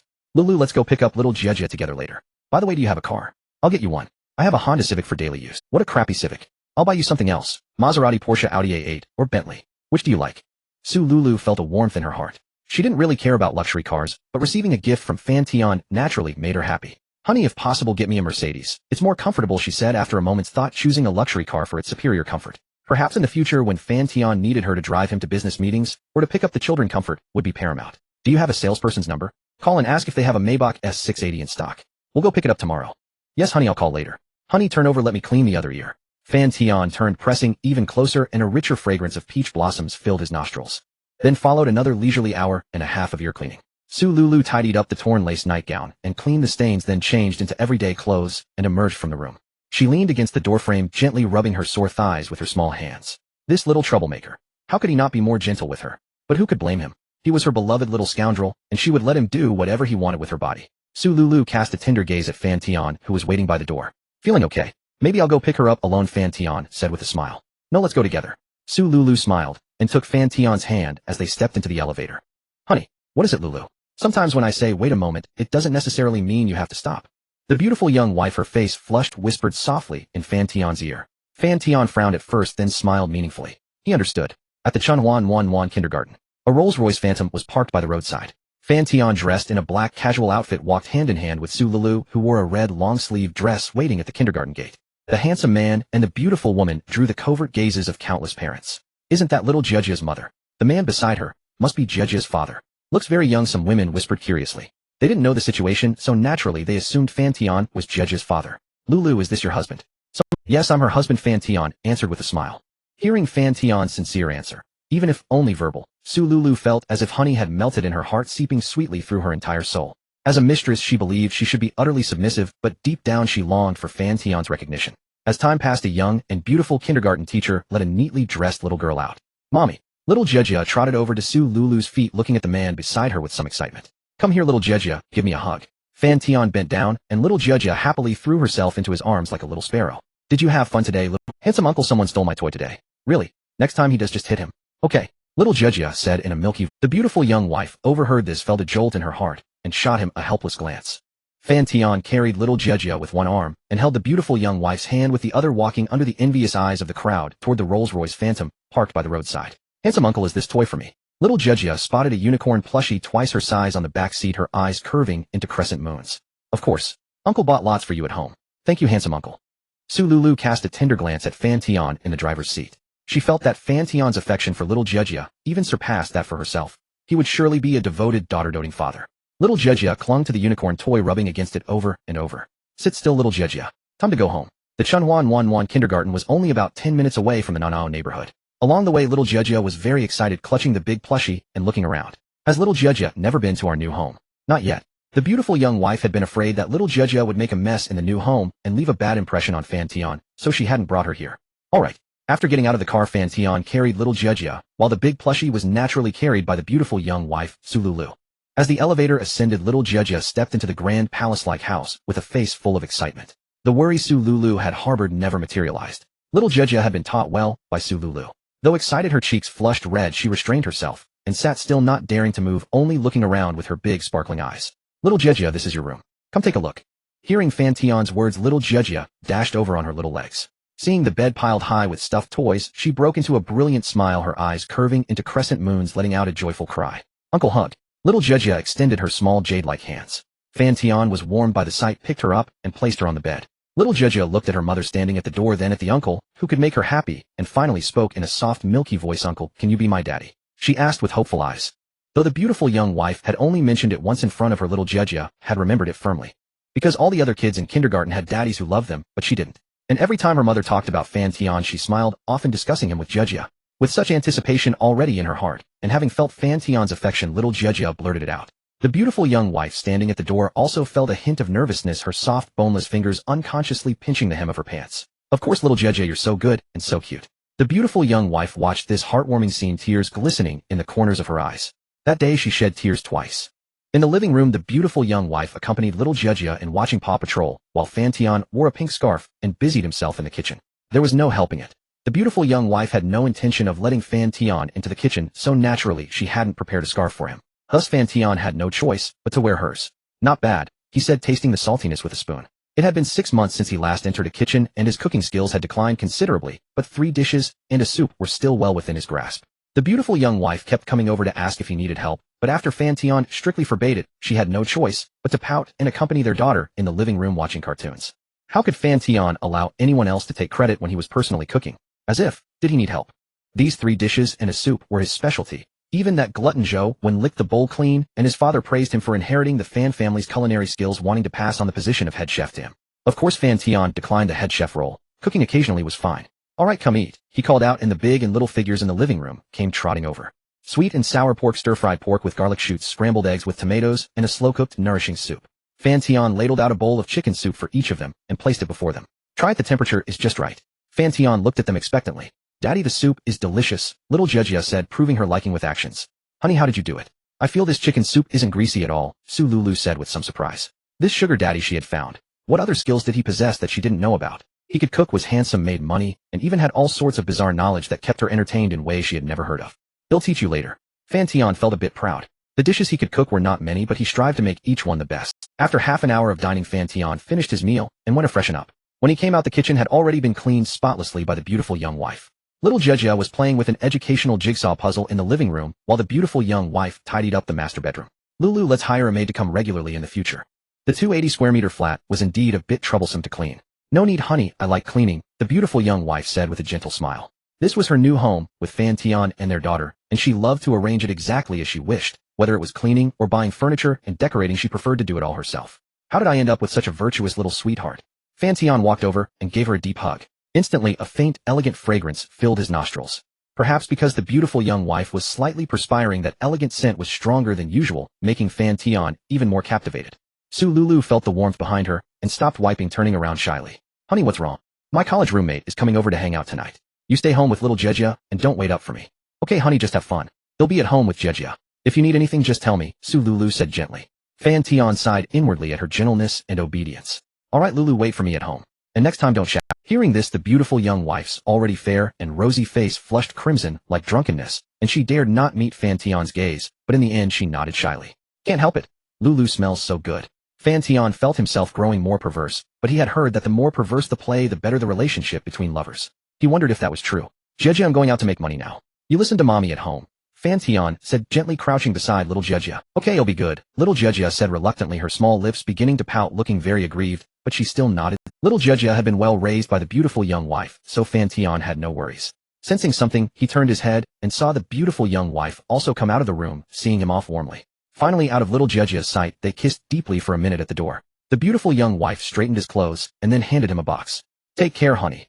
At the gate of Guanghai Media University, Fan Tian arrived 10 minutes early, but to his surprise, Su Yi was there even earlier. Su Yi wore a pink plaid bow-tie halter-neck pleated short dress with a waist-cinching design that flattered her figure. She had a pair of straight long legs, and as Fan Tian had requested, she wore slightly transparent white stockings paired with a new pair of stylish white sneakers. Her waterfall-like hair cascaded over her fair collarbone, exuding a mix of innocence and allure. Su Yi stood quietly by the university gate, a Chanel bag that Fan Tian had bought her earlier slung over her shoulder and a milk tea bag in her hand. Her appearance, a blend of mature and youthful charm, and even her ample chest, attracted the attention of many male students passing by. Some bold ones enthusiastically approached to ask for her WeChat, only to be met with a cold rejection. Su Yi looked somewhat uneasy, keeping her head down and playing with her phone. It was only the second time she had worn this kind of outfit, and she still wasn't quite used to it. She was afraid a familiar face might see her and spread rumors in her class. Miss, can I add your WeChat and chat? A voice sounded beside her ear. No, Su Yi refused instinctively, but in the blink of an eye she reacted and looked up in surprise. It was the voice she had been longing to hear. How could she not recognize it? But after just a few days apart seeing Fan Tian again, she felt he had become more mature and imposing. The mature masculine aura overwhelmed her, deeply captivating Su Yi. Yet as she gazed at his noble handsome face, she couldn't help but feel a trace of fear.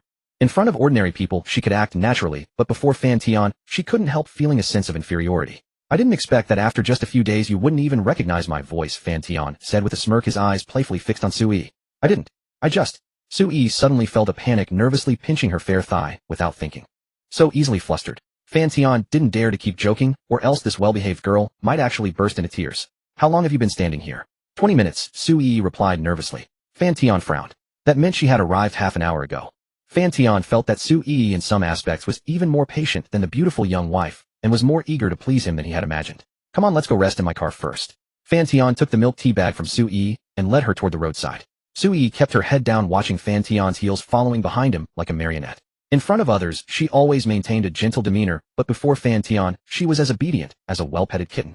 Once inside the car, shielded from prying eyes, Su Yi became a bit bolder, gazing at Fan Tian's face with admiration. Are your legs tired from standing? Fan Tian asked with some concern. No, Su Yi shook her head earnestly. Fan Tian thought for a moment and decided not to ask further. Su Yi was even more well-behaved than he had imagined. The type of person who would endure quietly even if you hit her. He had experienced that one night. But this only applied if you were the one she truly acknowledged in her heart. Fan Tian felt fortunate to have met such a treasure of a girl. Su Yi became increasingly infatuated, gazing at his deep-featured face. The confined space was filled with the mature, masculine aura of Fan Tian. As if recalling certain images, her cherry lips parted, and a thread of crystalline saliva dripped from the corner of her mouth. When she realized her loss of composure, a flicker of panic flashed in her eyes. She quickly wiped it away with her hand, while a flush spread from her ears to her cheeks. Su Yi turned her head away in embarrassment. How humiliating. How could she drool in front of him? Would he think she was a perv? Her shame was unbearable. If there were a dog hole nearby, she would have gladly crawled into it. What happened in just a few days to make her so timid? Fan Tian chuckled. He noticed Su Yi's state. Recalling her boldness that night, when she climbed into his bed, now she was as timid as a mouse. Had a few days without communication made them so distant? Online she chatted with him enthusiastically, now she was so distant. How could that be? Turn your head around, Fan Tian said sternly. Hearing this, Su Yi instinctively turned around. Then a softness pressed against her. With a muffled sound, she closed her fox-like eyes, her hands unconsciously wrapping around Fan Tian's neck as she indulged in the kiss, responding eagerly. 5 minutes later their lips parted. Su Yi felt her heart pounding wildly as she gasped for breath, her cheeks burning. Her body grew so weak that she could barely remain seated, and her mind instinctively blurted out a word. Fan Tian gazed at Su Yi with satisfaction. This was the obedient daughter he remembered. What's wrong? Want more? Su Yi's cheeks flushed crimson, her long lashes trembling slightly. A delicate pink tint spread across her fair arms. Her eyes were filled with longing and attachment, and finally she shyly nodded. She was somewhat addicted to Fan Tian's scent, both physically and emotionally. Fan Tian graced her with a brief light kiss, like a dragonfly skimming the water, and did not deepen it. Hey, race a bracelet for you. See if you like it. Fan Tian took out a red box and opened it to reveal a rose gold bracelet with a 4-leaf clover pendant. I love it. Su Yi's eyes lit up with delight. Even if Fan Tian had given her a bundle of grass, she would have adored it. Could you put it on for me? Of course. Fan Tian picked up the four-leaf clover bracelet and fastened it around Su Yi's left wrist. The snow-white skin against the rose gold seemed incredibly playful. There's a kind of luck called meeting you. Fan Tian gently tapped Su Yi's small red lips with his index finger. It's almost time, let's head to Rainbow first. Okay. Su Yi's face flushed with shyness at his words, and she subconsciously licked the spot where his finger had touched. Meeting you is the greatest fortune of my life. Su Yi gazed at his sharply defined profile, touched the four-leaf clover bracelet on her wrist, and a ripple stirred within her heart. Rainbow Bar, located in the University District, was a mid to high-end establishment. An ordinary booth had a minimum charge of a thin, tall young man sat in booth number 7 on the side of the bar, his body swaying in rhythm with the music. During their college days, Fan Tian and his 3 friends were all relatively poor, so they never frequented such places for pleasure. Now it was a way to make up for some missed youthful experiences. Luo Zheng, your dad is here. A booming voice rang out from the booth. A sturdy man about 5'9" appeared wearing a gray t-shirt and black jeans. Luo Zheng turned abruptly, and when he saw the familiar face before him, he punched him in the chest. Damn, third brother, you've gotten stronger and stronger like an ox. I didn't expect you to still be a skinny pole after 2 years. Song, he didn't mind Luo Zheng's greeting. He laughed and hugged him. Hey, let go, I can't breathe. Haha, you really need to exercise more. Song, he laughed heartily. Work is too busy. I got a yearly gym membership, but haven't gone even once. Forget it, let's have a drink first. That bastard hasn't arrived yet. He said he's still looking for a parking spot outside. By the way, what do you think Fan Tian's girlfriend looks like? Luo Zheng's tone turned slightly lecherous as he raised an eyebrow at Song Yi. Don't you know his taste? He judges by looks. She should be attractive, but I believe after what happened he's matured. Inner qualities matter more in a woman. Song Yi replied. Talking about me, eh? A cool light laugh came from behind them. Song Yi and Luo Zheng turned around simultaneously. When they saw a man dressed in a black shirt, black trousers, and black leather shoes standing before them, they were profoundly stunned. The aura of an aristocratic young master hit them directly, making it hard to believe that this man was the same old friend they had lived with for 4 years. Song Yi in particular couldn't help comparing himself. He was still in his college-style simple attire, a black t-shirt, jeans, a complete loser. But his roommate, after a year apart, looked like a movie star in his refined clothes, standing taller and more muscular with a completely transformed aura. You two bastards, don't you recognize me? Fan Tian was enjoying his roommate's shocked expressions. Holy crap, Fan Tian, you bastard, did you go to Korea for plastic surgery? Luo Zheng, hearing the familiar greeting, threw a punch at his former bunkmate. Yeah, we met not long ago, but now even my mom wouldn't recognize you. Song Yi said excitedly. They were both genuinely happy that their former roommate had improved so much. Hey, didn't you say you were bringing your girlfriend? Luo Zheng finally noticed that a woman was following Fan Tian. Fan Tian called softly. Su Yi stepped out from behind him a little shy. This is Su Yi, my girlfriend. This is Luo Zheng, and this is Song Yi. They were my college roommates. Hello. Su Yi bowed politely, her heart racing with nervousness. It was the first time she had formally met Fan Tian's friends, yet there was also a hint of sweetness inside. Luo Zheng's mouth fell open, his eyes wide in shock. He couldn't believe his roommate could find such a beautiful, stunning girlfriend, who also seemed so gentle and sensible. Wait, what did this bastard do to deserve her? Fan Tian becoming better didn't bother them, but finding such a gentle and pretty girlfriend was utterly unacceptable. That kind of girl they didn't even dare to imagine. Hello, sister-in-law. Song Yi became a bit awkward, his expression uneasy, cursing himself for being so vulgar in front of her. How could he say such a crude word as bastard? Come on, don't just stand there. Sit down and have a drink. Luo Zheng quickly recovered his composure and averted his gaze. Fan Tian, you're late. No problem with a self-imposed penalty, drink right. Luo Zheng handed over a bottle of beer. Lateness calls for 3 drinks. That's the rule. Fan Tian was also in high spirits. It was rare to reunite with old classmates, so he naturally wanted to drink to his heart's content. Fan Tian is still the straightforward one. Luo Zheng laughed. After 3 drinks, Fan Tian only felt a slight bloating in his stomach. Luo Zheng, how long is your business trip to Yaodu? Just a week. I have to go back to Chongqing tomorrow. I only had time to call you out after finishing work. Chongqing. Isn't your hometown also Chongqing? Fan Tian turned to ask. Su Yi's eyes paused briefly, then she obediently nodded. Sister-in-law is from Chongqing, but works in Yaodu. No, she just started her sophomore year. Hasn't graduated yet. Su Yi, overhearing Fan Tian, nodded twice like a little chick pecking at rice. Luo Zheng's eyebrows twitched. A sophomore, so about 19 or 20. You lecture, you beast. You're almost 26 and you're messing with such a young girl. But 1,000 words condensed into his eyes.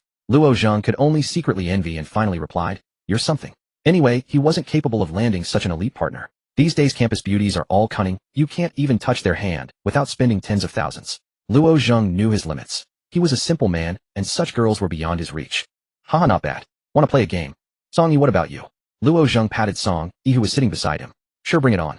Who's afraid? I won't be satisfied unless I make one of you drink until you collapse tonight. Song Yi was provoked, and besides, in front of the beautiful sister-in-law, he couldn't lose face. No problem. None of you are leaving sober tonight. Fan Tian laughed. His old roommates were all excellent drinkers. When drunk, they'd just find a quiet corner and lie down. I'm even more fine. My ticket is tomorrow afternoon. Ew, I can't possibly sleep until then. Luo Zheng laughed fearlessly. The game, of course, would be dice rolling. Fan Tian also knew hand games, but they weren't suitable now. You join too. If you lose, I'll drink for you. Fan Tian saw Su Yi sitting quietly beside him. Hey no, if sister-in-law loses, she can drink soda or juice. Otherwise you'll get drunk and say we bullied you. Luo Zheng waved his hand. What would you like to drink? Cola. Luo Zheng then called the waiter and ordered a large bottle of cola. These 4 cocktails, I didn't order them. Luo Zheng watched the male waiter bring over 4 drinks and asked, Sir, they are from the guests at booth 5. They'd like to invite you over to join them. Fan Tian looked back. At that booth sat 2 men and 4 women. The men were flashily dressed, and the women wore revealing outfits. Except for one who looked relatively clean, the rest were heavily made up, but still presentable. The booth was quite large, easily seating 10. No need. I don't know them. Send it back.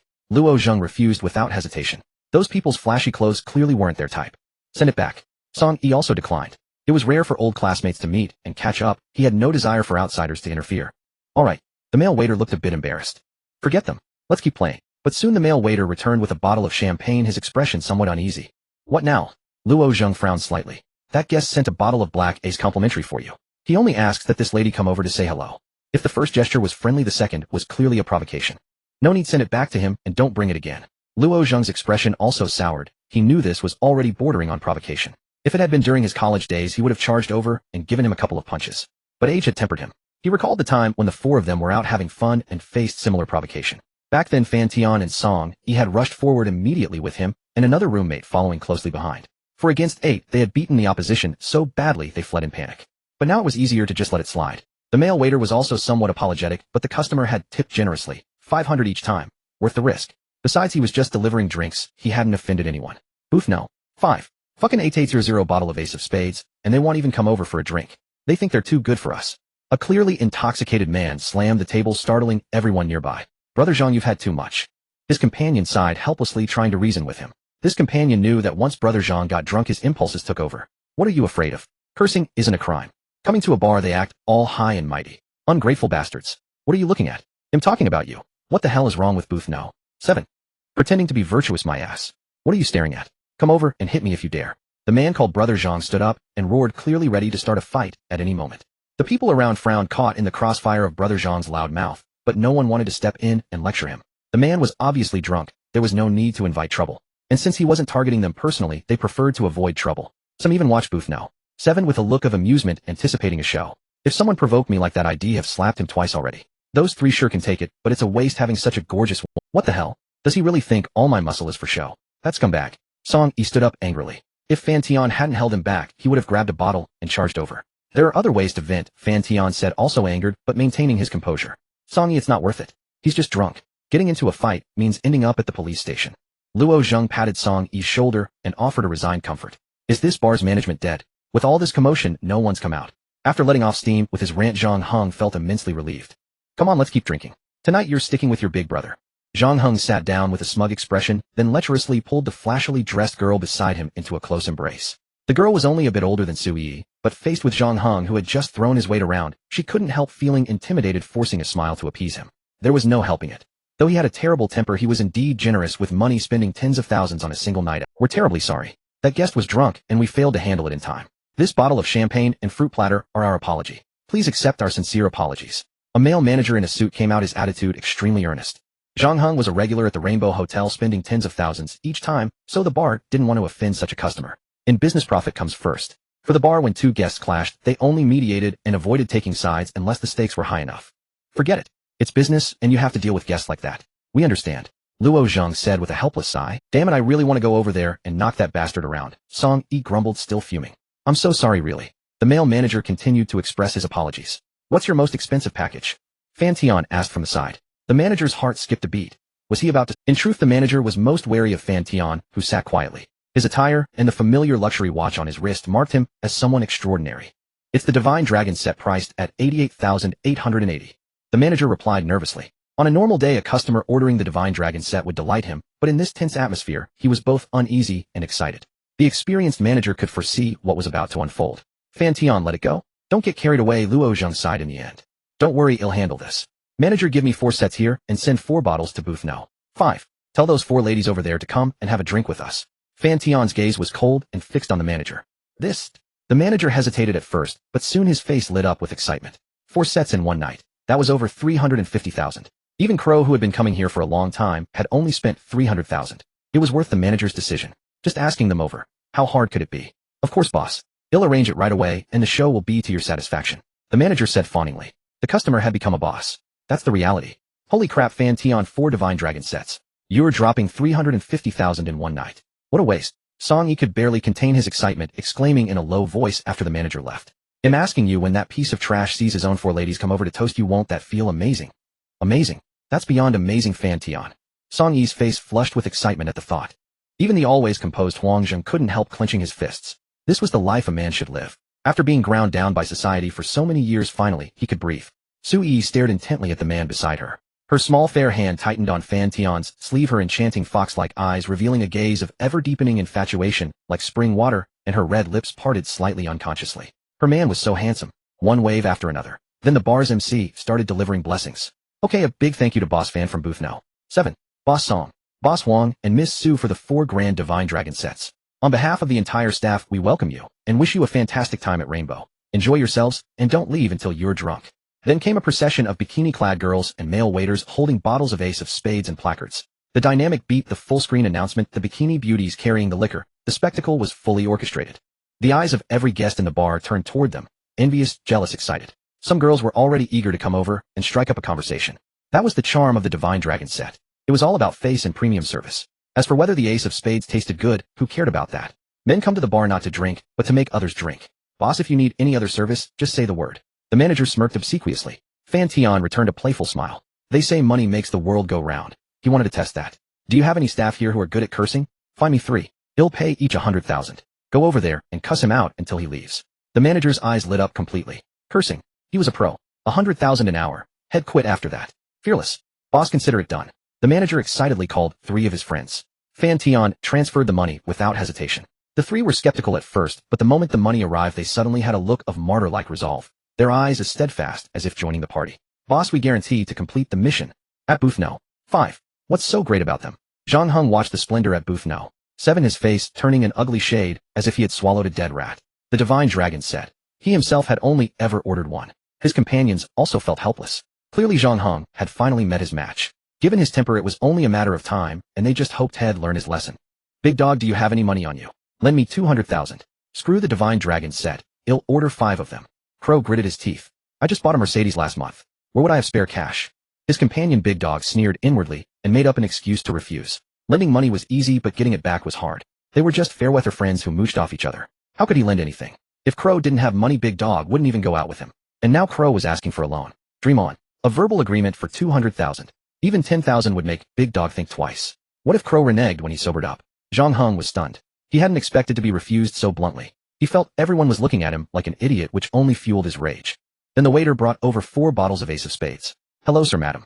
The boss over there is sending you these 4 bottles as a gift, and he'd like your 4 ladies to come over for a toast.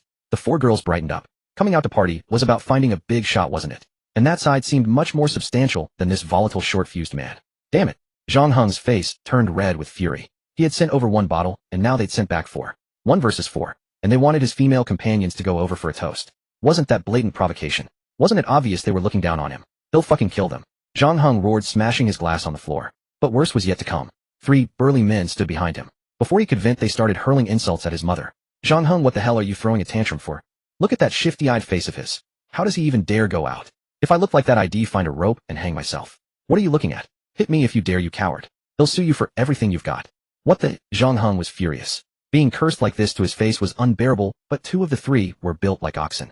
Weighing just over 100 pounds, he didn't dare touch them, so he vented his anger elsewhere. Putting his hands on the table, he tried to flip it.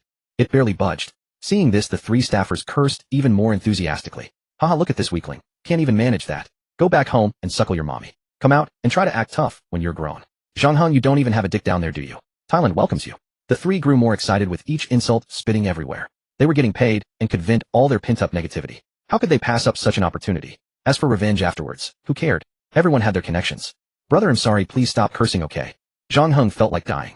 The 3 men stood behind him like a wall. He was a man. He had his pride. In the end, Zhang Heng was cursed until he doubted his own existence. Utterly crushed, he tried to walk out of the bar, but the 3 pursued him, chattering, relentlessly chasing him out. They wanted to earn their money with a clear conscience. Having cursed for only 5 minutes, they naturally couldn't let Zhang Heng go that easily. They cornered him and kept on cursing. Oh, going home to mommy. If you've got no guts, don't act tough outside. Just 3 minutes and you can't take it. Idiot Zhang Heng. You were having so much fun cursing earlier, Stand up, Zhang Heng. This frenzied scene drew the attention of the entire bar. When people heard that someone had paid 100,000 for this, they were full of regret. I could do that too. Finally, a figure in a black fishnet dress and a tall, burly security guard appeared before them, and the farce ended. Enough. Booth No. 7 became the center of attention. Especially Fan Tian, dressed in a black haute couture suit, lounging lazily on the sofa with his long arms spread open, his cold and indifferent gaze fixated on the dancing figures before him, revealing a hint of disdain. His domineering, yet roguish aura drew flirtatious glances from the female college students around. Sorry bro, I was wrong, said Zhang Heng, who had smashed a bottle, leaving a tear of regret. Alright, go take care of it. Fan Tian said coldly. Zhang Heng, clutching his bleeding forehead, as if granted a pardon, breathed a sigh of relief, and dared not harbor any ill will toward Fan Tian. Sister-in-law, it's all my fault for drinking too much. It won't happen again. Zhang Heng, if you dare cause trouble here again, next time it won't just be this. A woman in a black silk pencil skirt shot a cold glare, her icy gaze making Zhang Heng's hair stand on end, almost forgetting the pain in his head. No, I want sister-in-law, he replied. Zhang Heng was truly scolded into doubting his existence. Being cornered just now, the feeling of helplessness was terrifying. He wanted to cry. More importantly, his cousin's ex-wife had told him that the man's car alone was worth 5 years of his father's factory income. How could he even compete? He was tough, but not stupid. A person like that could kill him with a flick of the hand. Zhang Heng now only wanted to escape this place. As for revenge, he dared not. And that damn big dog had abandoned him and run off, ignoring him. If not for that, at least there would have been someone to share the heat, and he wouldn't have had to bear the scolding from those 3 men alone. Was this even as good as 3 visits to the thatched cottage? Zhang Heng couldn't help but feel a bit of resentment toward his own friends. Get lost, said the bar owner Yan Ruzhen, her voice cold as ice. Her staff had informed her that a customer driving a Rolls-Royce Phantom had come to her bar and was provoked by her ex-husband's cousin, so she rushed over from another place. Fortunately, she returned in time to prevent a major conflict. I'm so sorry, boss Fan. It's my staff's fault for making you suffer here. I'll punish myself with 3 drinks first. The owner Yan Ruzhen took the baijiu handed by her subordinate and drank 3 small glasses in succession. After 3 glasses, she remained calm and composed. If Boss Fan has any other requests, I will do my best to arrange them, ensuring that Boss Fan and your friends are satisfied. Fan Tian gave a slight glance. No, none song, he stammered as he looked at the fiery red-lipped bar owner opposite him, his heart pounding wildly. She was a fully mature beauty, exuding a seasoned charm from head to toe, both dignified and alluring. Her cascading waves of hair fell casually over her fine suit, her plump thighs wrapped in sheer black stockings, and her feet clad in stiletto heels. Sitting quietly opposite her, every gesture exuded a charm that stirred certain onlookers. Song Yi grew nervous, swallowing hard. It was his first time encountering a beautiful, mature woman who perfectly matched his ideal. His face flushed even redder. Fortunately, others attributed it to alcohol, avoiding an awkward scene. Just kidding. Having such a beautiful boss lady come to drink with us is already more than enough. Fan Tian nodded, then turned his gaze to the quiet and demure Su Yi beside him. His tone softened, and he How about you, Yi? I don't either, Su Yi replied, feeling the warm breath against her ear, a blush spreading across her cheeks. Boss Fan, if you don't mind, I'll stay and have a few more drinks with you, the owner Yan Ruzhen said with a smile. No problem. With such a beautiful boss lady, my brothers shouldn't mind, right? No, I don't mind, Song Yi stammered. Brothers are good. Even after 2 years, they still understand his fetish. Song Yi liked older, mature women, preferably divorced ones over 35 with a taste for luxury, as it could satisfy his fetish and let him struggle less for years. Yan Ruzhen also glanced sideways at Fan Tian's friends. Facing the rough-looking boy's innocent demeanor, she merely smiled faintly, her heart unmoved. She had seen too many of these seemingly innocent men. One could hit several by tossing a coin in the university district. The owner Yan Ruzhen believed that if she crooked her finger, these seemingly pure men would eagerly cling to her. Besides, were they really that innocent? The owner just smiled. Boss Fan, and everyone, let me toast you another round, Yan Ruzhen said, pouring a glass of champagne and drinking it down in one go. Good capacity. Fan Tian marveled at the bar owner's drinking ability, secretly using the system to check her profile. Name Yan Ruzhen. Age 35. Height 164 centimeters. Weight 50 kilograms. Charm 92. Occupation bar owner. Intimate count 1, divorced. Favorability 5. Note, when favorability exceeds 80, A, unlock National Medical Hand. National Saint Hand can understand the patient's physical functions through observation, listening, questioning, and palpation, and then diagnose and treat. A, everything has its basis, everything can be cured. Another goddess with charm value reaching 90, but her age is a bit old, 10 years older than me. Still, this special ability is really awesome. Fan Tian fell into thought. His previous criteria for a partner were within 5 years older or younger than him, but now it seemed utterly ridiculous. Even 10 or 20 years older was not impossible. You try some too, Fan Tian said, pouring half a glass of champagne. Su Yi obediently took it and sipped it. The 2 former roommates were even more jealous and envious, silently cursing how Fan Tian had found such a well-behaved girlfriend with a figure and looks that were stunning at first glance. The kind of youthful beauty with a mature woman's charm.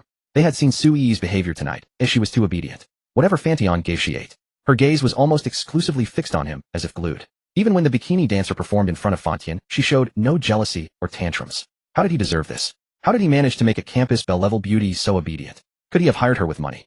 Huang Zheng was insanely jealous. He didn't believe such a girlfriend truly existed. The one he found in Chongqing was always yelling, "I'll count to 3. Drink, why are you staring at me?" Fan Tian felt secretly pleased at the two brothers' jealous looks. "Come on, drink up. Let the music and dancing continue." After a few glasses of champagne, everyone gradually loosened up. Even Su Yi is secretly pressed closer to Fan Tian, her heart racing and her cheeks flushing at his familiar scent, involuntarily crossing her legs. But afraid of being discovered, she forced a serious expression. "Boss Fan, you're from Guang province. Your accent sounds like from Jiang City." The owner, Yan Ruzhen, asked. "You could tell that from my voice." "I thought my Mandarin was pretty good," Fan Tian said in surprise. He didn't have an accent either. He was indeed from Jiang City, Guang province, but he had always believed his Mandarin was excellent and shouldn't have been detected. "Boss Fan, your Mandarin is quite standard, but some of your verbal habits remind me of my friends from Jiang City, so I guessed." "Boss Fan, may I ask what you do for a living?" Yan Ruzhen gestured delicately as she spoke. "Private investments, though I haven't found many good projects lately." "Private investments." Upon hearing this, Yan Ruzhen's bright eyes lit up immediately. So he was a young tycoon, but she didn't fully believe it. Many young people these days gave themselves whatever titles they pleased. Some claimed to be rich second-generation heirs, tricking innocent girls. Others posed as directors, casting for roles, and so on. Truth and lies were hard to distinguish, and one had to judge for oneself. Nonetheless, Fan Tian had indeed shown some evidence that he had money, though the exact amount remained unknown. "Good projects. What do you think of this bar, Boss Fan?" "Business is booming, but management could use some improvement." Yan Ruzhen gave a wry smile upon hearing this. She was well aware that her staff had failed to handle Zhang Heng promptly, which had already displeased this boss. She didn't want it this way either. After all, she wasn't the majority shareholder of this bar, and many things were beyond her control. Moreover, some of the staff were relatives placed there by the major shareholder, making management even more difficult. But now that major shareholder was facing a capital crunch and wanted to mortgage or even sell off some assets to tide over. That was why Yan Ruzhen was desperately seeking like-minded friends who could help her acquire the remaining shares of the bar. "Boss Yan, are you thinking of selling this bar?" Fan Tian asked curiously. If that were the case, he would indeed consider taking it over, finding someone to manage it, and finally having a business of his own. After all, according to the system's records, he was still unemployed. Private investor. That was a self-given title. The system. No, it's another shareholder who wants to sell their stake. "Would you be interested, Mr. Fan?" Fan Tian nodded. This was an opportunity to get closer to the bar owner, and he certainly wouldn't pass it up. "I am somewhat interested." "What?" Perhaps because the bar's DJ was too loud, Yan Ruzhen didn't catch what Fan Tian said, so she stood up and shifted her position. Whether it was because the beer spilled on the floor during Zhang Heng's warm-up dance hadn't been cleaned up by the staff, or for any other reason, the owner suddenly slipped and stumbled, collapsing on a Fan Tian. "Are you okay?" Fan Tian raised an eyebrow and took a deep breath. This woman, was she doing it on purpose? "I'm fine, the floor is a bit slippery." "Sorry, Boss Fan, did I hurt you?" The owner stood up, awkwardly tidying her slightly disheveled hair and clothes. Then she noticed a piece of watermelon rind under her stiletto heel. "It's fine as long as you didn't fall, Boss Yan." Fan Tian adjusted his own clothes. After being bumped into by Boss Yan, a button had been pulled off, but he didn't mind. He had 3 full sets of spare clothes in his trunk, meticulously prepared for him by the beautiful married woman from head to toe. "Brother, are you okay?" Su Yi looked at Fan Tian, nervously scanning him up and down. "I'm fine." Su Yi was a bit tense. Then she counted the watermelon rinds on her own table, 3 neatly stacked pieces. The one under the owner's foot wasn't hers, which made her breathe a sigh of relief. She had been careful the whole time, speaking as little as possible, afraid of making a mistake and embarrassing herself in front of Fan Tian's friends. "Boss Fan, what did you just say?" "The music is too loud, I didn't catch it." Yan Ruzhen adjusted her clothes and sat back down, now closer to Fan Tian. Song Yi, sitting across from them, felt a pang. But what could he do? Helpless and bitter, he could only continue playing the guessing game with the college girl whom Fan Tian had lured over with 4 bottles of Ace of Spades. "How much is your shareholders' stake?" "About 13 million or so, but the shares can be split. There's still around 7 million worth available." Yan Ruzhen had actually told a small lie. That major shareholder was her ex-husband, and this bar was originally a joint venture. After the divorce, her ex-husband took the bigger share, 70%, while she held 30%. Now that her ex-husband's other businesses were suffering heavy losses, and he needed to sell off some assets, Yan Ruzhen wanted to secure full management control of the bar by finding an investor. She would handle the daily operations and management, while the investor would simply collect returns on their investment. This was Yan Ruzhen's ideal outcome. Yan Ruzhen had approached several investors, but most didn't agree to this arrangement. Some tried to drive down the price, while others hinted at expecting certain favors. She hadn't fully agreed or rejected them, yet still negotiating. She also had some friends who could only pool about 5 million, still falling short. "Find a time to show me the bar's daily cash flow and annual revenue. If the profits are good, I'll take all the shares," Fan Tian said with a smile. "Take them all." That was quite bold. Yan Ruzhen was pleasantly surprised. She had been working tirelessly on this for days, and her ex-husband was pressuring her. She had less than a week before he would have no choice but to sell the stake to someone else. "I can do that. I've already prepared all the documents and can show them anytime. But may I ask, Boss Fan, do you have any ideas about the bar's management?" "Management? I won't be involved in management. I'm just an investor. But I do have one request. Reserve a private room." Yan Ruzhen felt a surge of excitement mixed with inexplicable doubt. She almost couldn't believe that Fan Tian was making such a trivial request. Reserving a private room was hardly a demand. "So, Boss Fan, are you free tonight or tomorrow?" We can set a time to discuss the Not tonight. Tomorrow, Fan Tian said, glancing at Su Yi beside him with a smile. It was time to take another vigorous kidney-strengthening pill, no side effects, and it would even mildly enhance kidney function afterward. For a man, kidney function was the one true god. Faster, higher, stronger. Su Yi felt both anticipation and sure boss Fan. Yan Ruzhen also knew she was being a bit impatient. His girlfriend was right there, who would focus on, but then again she was a career-driven woman who poured almost all her time and energy into work. Yan Ruzhen not only ran a high-end bar, but also owned several low-cost pubs and massage parlors elsewhere. For her, career success was the only way to soothe the loneliness in her heart. Not even a man could do that. In the dazzlingly illuminated demonic capital, the closer it drew to nightfall, the more resplendent the earthly fireworks became. Some say that where money flows and consumption soars, beauties abound. A truth Fan Tian had come to believe. In just over an hour at this rainbow bar, he had encountered no fewer than 20 women, with charm ratings surpassing 80, and even one goddess-level beauty scoring 90. Yet that 23-year-old goddess already had 145 close connections, and after she emerged from the private booth the number increased by 1. In the bustling demonic capital, everyone is busy with work, the pace for young people is swift and pressure demands release. Fan Tian understood this well. Now witnessing such scenes, he remained unmoved. He had asked the system and received an answer that made him realize the true terror of a real man. The poison immunity ability rendered him completely invulnerable to any biochemical crisis. Yet unless necessary, he had no desire to walk the same path as others. A real man must walk alone. Of course, that didn't mean he refused all communication. After all, to conquer a goddess, he only needed her favorability to reach 80, and he could permanently acquire her unique ability. At 10 o'clock at night, Fan Tian habitually checked his phone. The first message was a photo from his landlady Chen Shui. Her movements were no longer correct. She still needed practice. He had set times for her, 8 in the morning and 10 at night. And failure meant a small punishment. The details need not be mentioned. Fan Tian hadn't wanted things this way. It was Chen Shui who had changed him. A once model student, he now had to cram in knowledge just to reform her. Learning that knowledge was painful, requiring an outlet for negativity. So naturally, he turned to the one who had caused it, forming a closed loop. Moreover, Fan Tian discovered that Chen Shui was exceedingly mischievous. Spare the rod, spoil the child. For instance, she would send photos of muscular college boys, saying they were good-looking. Occasionally, she even expressed concern for his health, suggesting he take another girl so the pressure wouldn't be too much on him. Fan Tian said nothing, only silently marking her mistakes on the whiteboard. Then came Yi Fan, who kept sending messages. Unusual, completely out of character. What's wrong? Only half an hour without me, and you miss me this much. Taking advantage of a bathroom break, Fan Tian replied. My brother finally responded. I was just streaming and got bashed by viewers. You weren't there, boo-hoo. I need a 520 therapy fee to soothe my wounded heart. Fan Tian transferred, 520. Wow, thanks bro, I love you. Tell me what happened. Someone started drama in the chat, said I was dating another guy while trying to scam a big spender, called me a scammer. I can't. Do you have another big spender? Huh. No, I only have you, bro. Fan Tian knew this well, if not for her best friend. Damn them. But Fan Tian decided to join their little game. In a group of 3, there must be a teacher. He had always been. Fan Tian was now openly a scumbag. Go live, I'll handle the trolls for you. No need, bro. I just needed to vent. What? You know exactly what. I guess I haven't drained you enough. You're still sneaking off to other women, you jerk. At that moment in her pink room, Yi Fan read Fan Tian's reply and gnashed her little tiger teeth, pounding her pillow fierce. You think you can handle me? Come on then. As soon as she sent the message, Yi Fan immediately regretted it. But words once sent cannot be withdrawn. Her heart fluttered with anxiety, fearing he might actually show up. Fine, wait there. You're at home, right? Oh my god. Yi Fan panicked and quickly made an excuse to escape. My friend wants me to pick her up. Next time, bro. Coward. You're the coward. Fan Tian couldn't help but smile at that message. When he first met Yi Fan, he thought she was an obedient gold digger, but once the mask slipped, he found a proud little kitten. When riled, she would fight tooth and nail. When soothed, she was utterly submissive. Baby, love you. I'm working outside. Take care of yourself at home. Wait for me. Fan Tian sent the message. Bro, I love you too. Lying in bed, Yi Fan read the words, the corners of her mouth lifting uncontrollably, her legs kicking joyfully in the air. Bro, I'm thinking of quitting live streaming. They'll just shoot videos and take ads, become a video blogger. Yi Fan finally remembered the matter she had wanted to discuss with Fan Tian tonight. She felt streaming wasn't for her. After all this time, she remained lukewarm, barely earning any real money, unable to lower her standards like other streamers, and occasionally getting into arguments with viewers when angry. In short, she was a mess. And now, spoiled by Fan Tian, her tolerance for other men was shrinking daily. Sure, I'll find some renowned designers to create custom content for you. Don't overwork yourself. Great.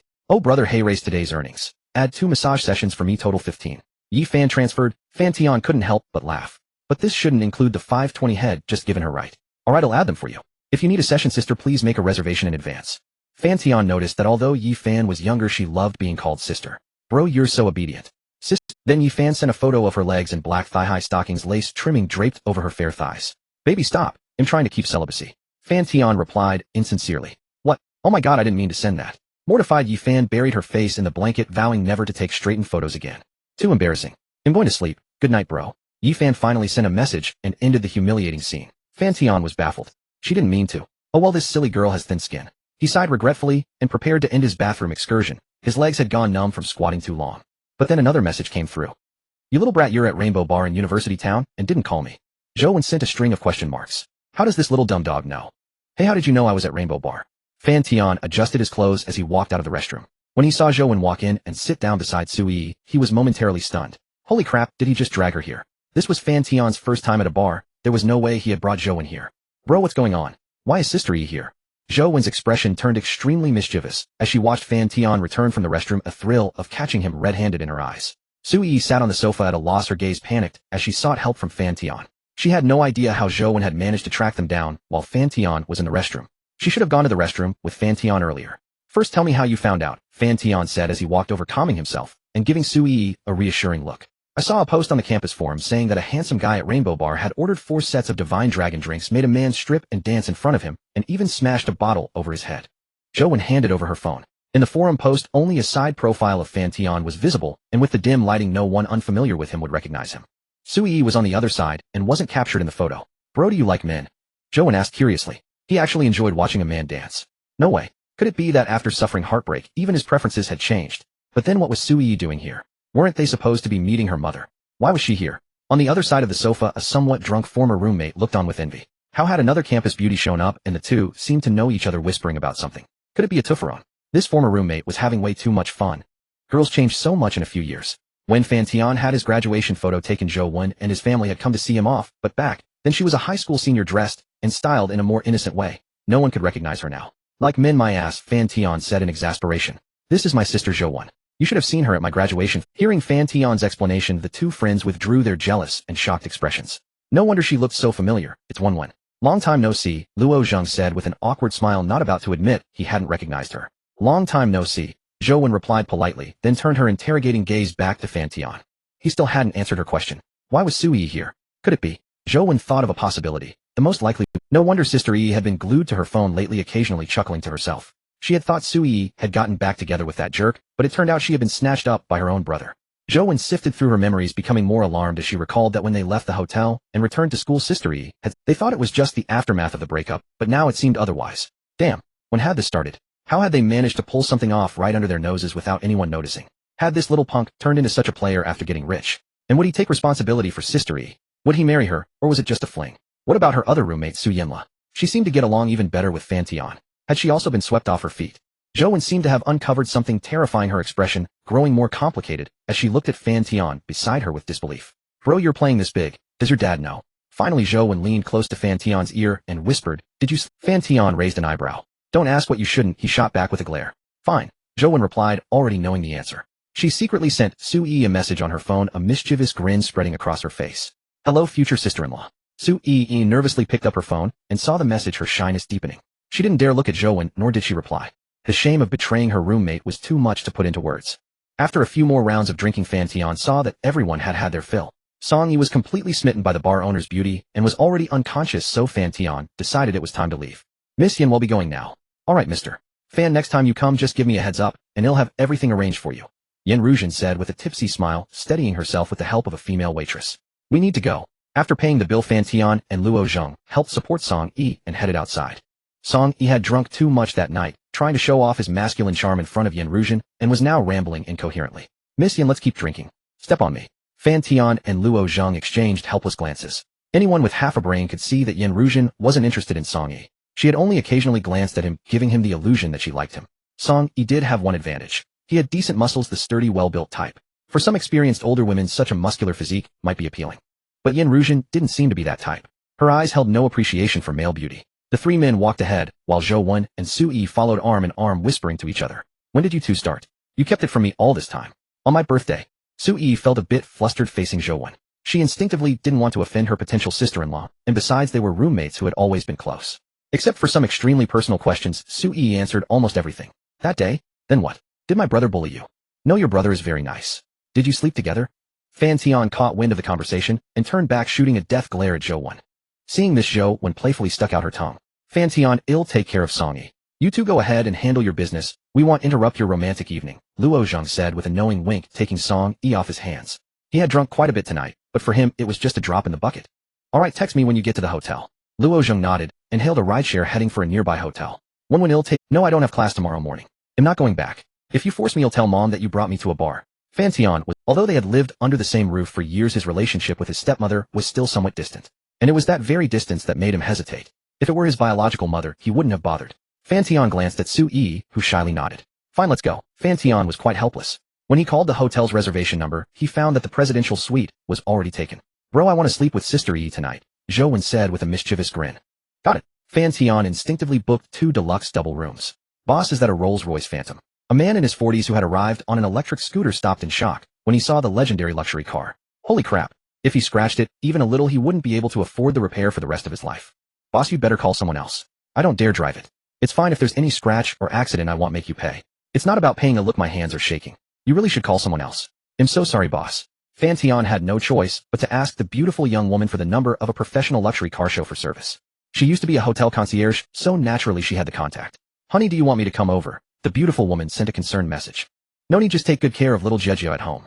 Fan Tian glanced at the 2 women beside him. Although he was looking forward to it, he quickly dismissed the thought. Tonight wasn't the right time. At 11 o'clock late at night, the trio soon arrived once more at the 5-star Wayasi Hotel. However, Zhou Wen bristled with irritation when she saw that Fan Tian had booked 2 deluxe twin rooms and insisted on canceling one. Brother, you're being wasteful again. Even if you have money, you can't spend it like this. A deluxe twin room costs over 2,000 yuan. Refund it and give it to me. Zhou Wen was truly distressed, as she had an obsessive fixation on Fan Tian's money, like a housekeeper's obsession. Enjoyment is fine, but not wastefulness. Whenever she saw him waste things, she couldn't help but intervene. All right. Hello, just open one room for me. Fan Tian thought there was no need to be stubborn over such a trivial matter. Brother, remember to transfer the money for the other room to me. Zhou Wen chuckled. The female receptionist at the counter felt an intense gossipy curiosity flaming inside her, but no matter how she thought, she simply couldn't figure out what exactly the relationship among these 3 people was. Adopted sister. Forget it, she couldn't figure it out. Still, the receptionist couldn't help but cast a few more glances at Fan Tian. No other intentions. He was quite handsome, just a treat for the eyes late at night. Sir, here are your ID cards. Please keep them well. Fan Tian took them and glanced sideways, noticing that Su Yi's photo looked incredibly youthful, obviously taken a long time ago. Let's go. Room 303. Fan Tian inserted the key card, and Zhou Wen as joyfully as a little maniac threw herself directly onto the softest large bed nearest to the door. Indeed, the hotel bed is fragrant and soft. Zhou Wen was wearing a white blouse on top and a gray pleated skirt on the bottom. Her straight fair calves were clad in white socks just past the knee, and she had on a pair of black leather shoes. At this moment, Zhou Wen lay on the bed, her pleated skirt flipped up, revealing lace leggings underneath. Watch yourself. Watch what? Zhou Wen looked up at Fan Tian in slight bewilderment with big, innocent eyes. He'll take a shower first. You guys wash later. Generally, bathing after drinking is not recommended, but Fan Tian's physical condition was beyond ordinary, so he wasn't worried about any mishap. As for the other 2, they had barely touched the alcohol. Zhou Wen had taken only half a sip, found the ace of spades unpleasant, and hadn't touched it again. While Fan Tian went inside, Zhou Wen stealthily pulled Su Yi to start the next round of discussion, such as some details. 10 minutes later, Fan Tian blew his hair dry and walked out wearing the hotel-provided white pure. He lay languidly on the innermost large bed, then opened his phone, ready to complete today's daily tasks for the system. Transferred 5 million to a beautiful young wife to buy a high-end Maybach S680. There's still over 4 million left to complete the task. With no time now, we'll just invest in stocks. Fan Tian had also heard that recently there was a financial nuclear bomb preparing to enter the U.S. stock market. Wherever that person went, markets would plunge. Quite magical. He thought he might as well go short directly. Fan Tian transferred 4 million into his U.S. stock account, then chose an internet advertising company and went short. Fan Tian set a profit target of 100 and then simply ignored it. As for losses, he wouldn't sell, so he wouldn't lose. Impossible. Xiaoyu, it's up to you. Fan Tian opened Douyin and silently followed a streamer. Sister Yi let Zhou Wen with a mischievous grin like an old pervert directly pulled the still-dazed Su Yi into the bathroom. Fan Tian was left speechless. Little silly dog, isn't she also from Guang province like me? Su Yi is from Chongqing, so she shouldn't like the public bath culture. He had planned to take advantage of Zhou Wen bathing to steal some intimate moments with Su Yi. Hearing the laughter and joy from the bathroom, Fan Tian became even more resigned. It probably wasn't the first time they bathed like this. System, give me a good draw. Fan Tian had no choice but to vent his frustration on the system, hoping to draw some rare items. Congratulations, host, for winning a gastrointestinal cleaner redeemable for 128 yuan. Congratulations, host, for winning a pair of pure cotton seamless antibacterial white socks redeemable for 69 yuan. Congratulations, host, for winning a bottle of body lubricant redeemable for 59 yuan. Congratulations, host, for winning a 5x multiplier on consumption amount refund. 5 million yuan has been deposited into your China account.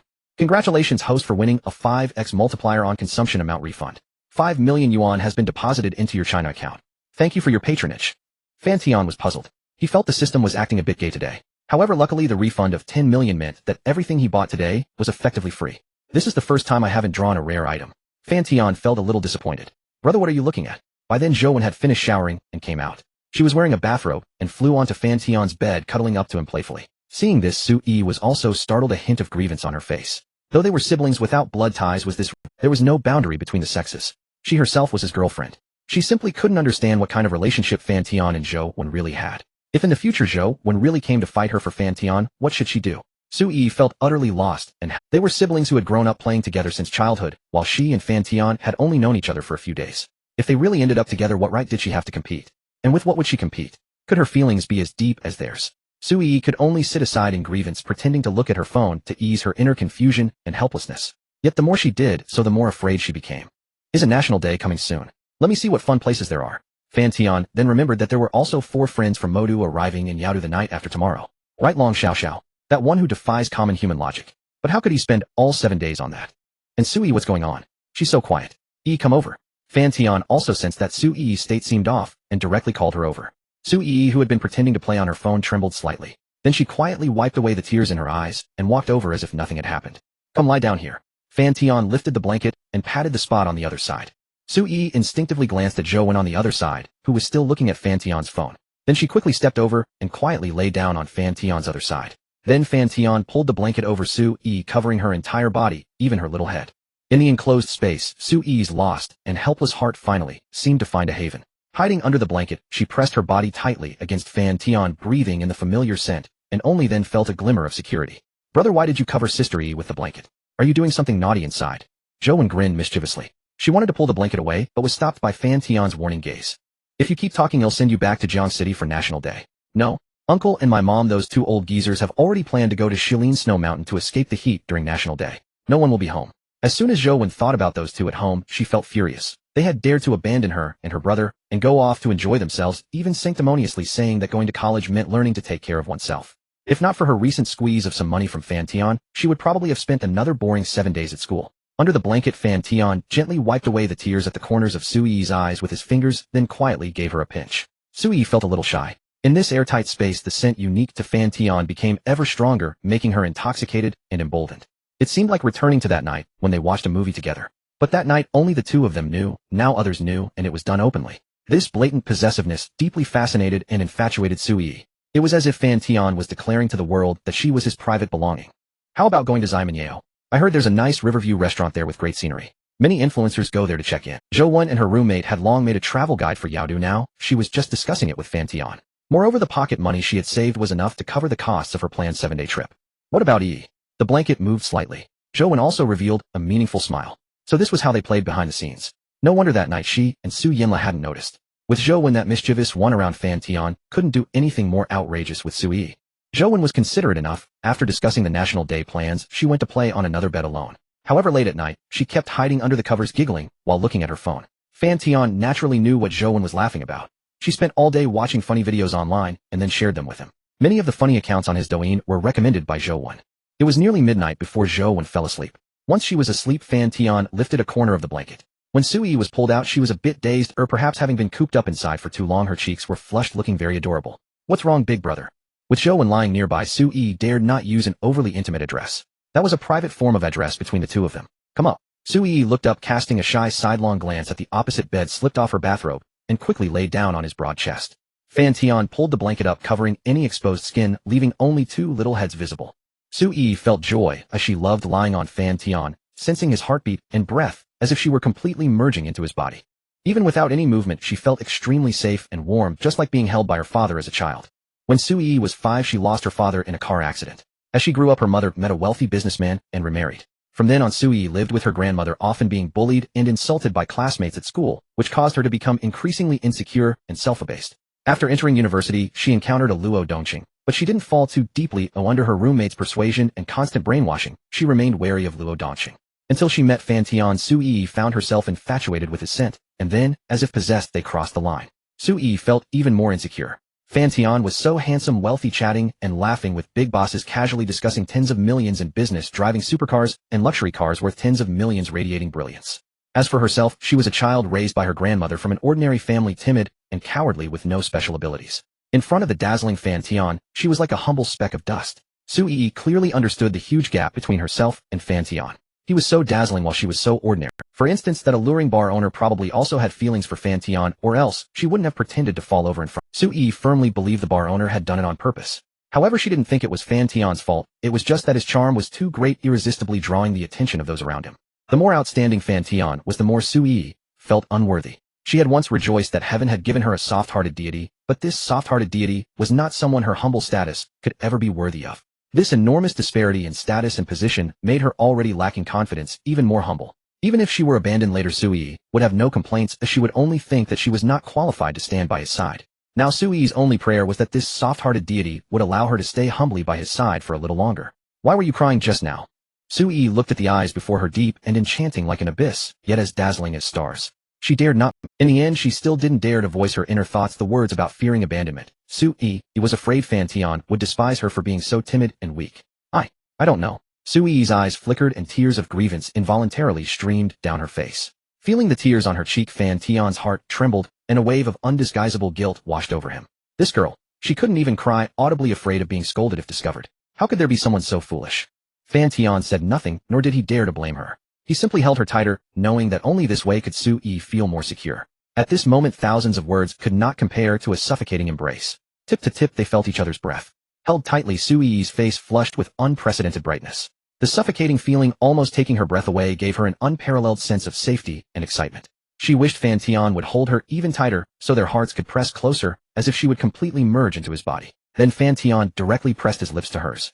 Her movements were clumsy and timid, like a little duckling just getting into the water, while Fan Tian, like an experienced hand, slowly guided her.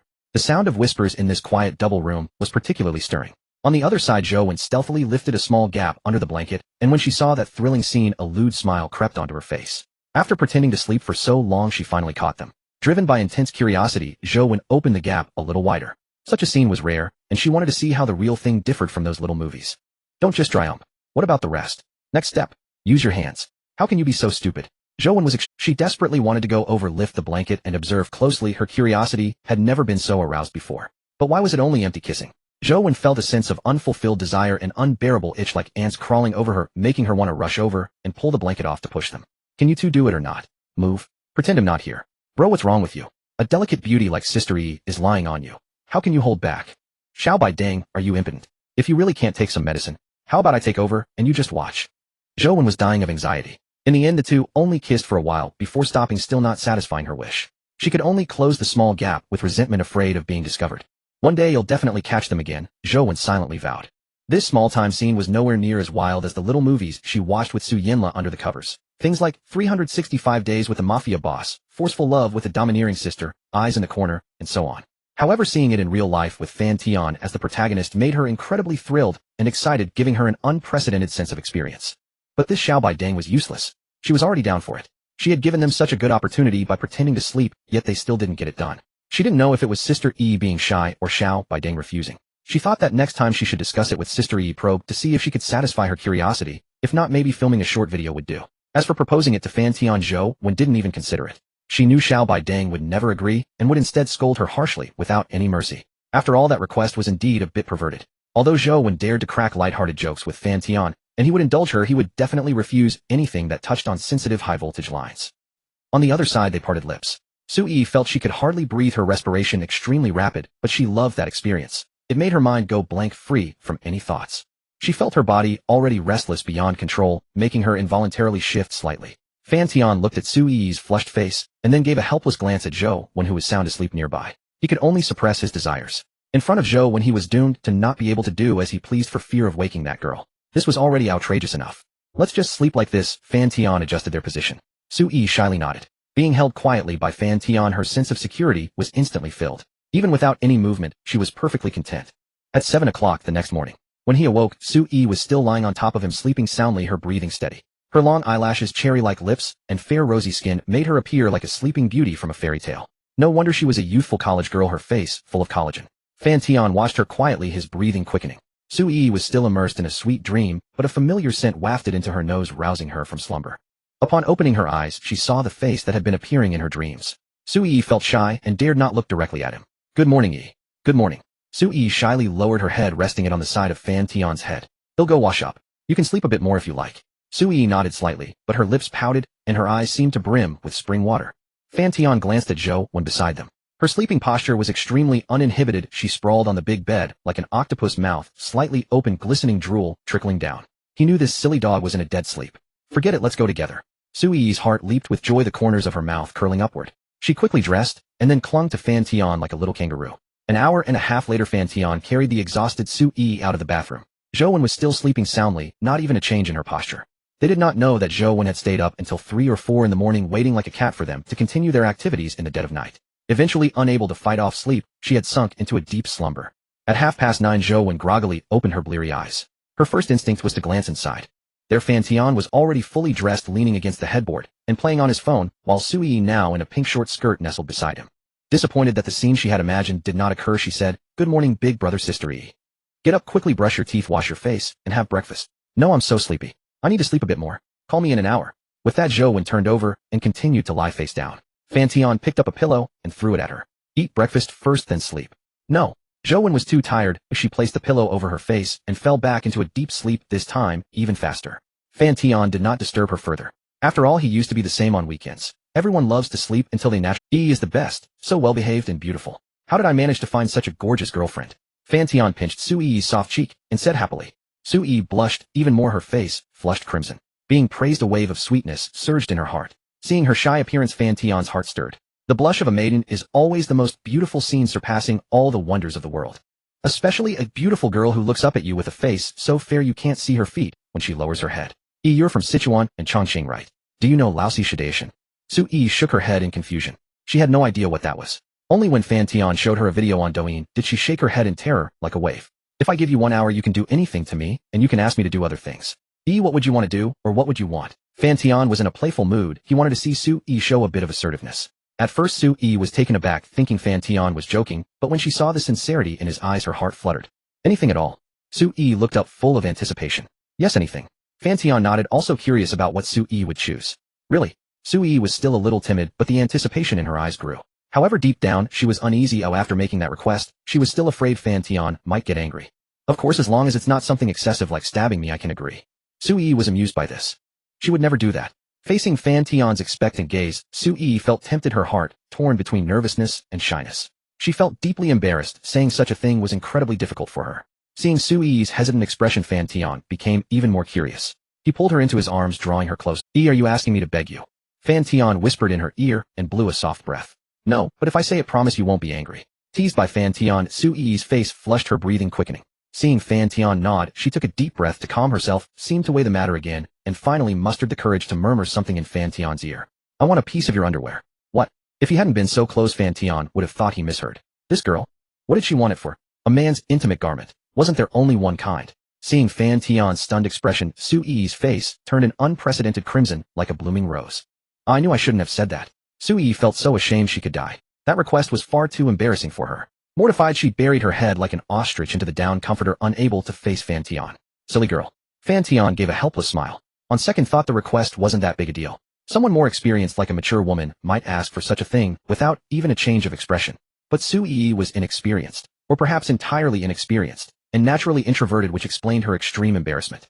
Fan Tian recalled when he had first stumbled upon certain websites while looking up information. His reaction back then hadn't been much different from Sui's. "Come on, come out."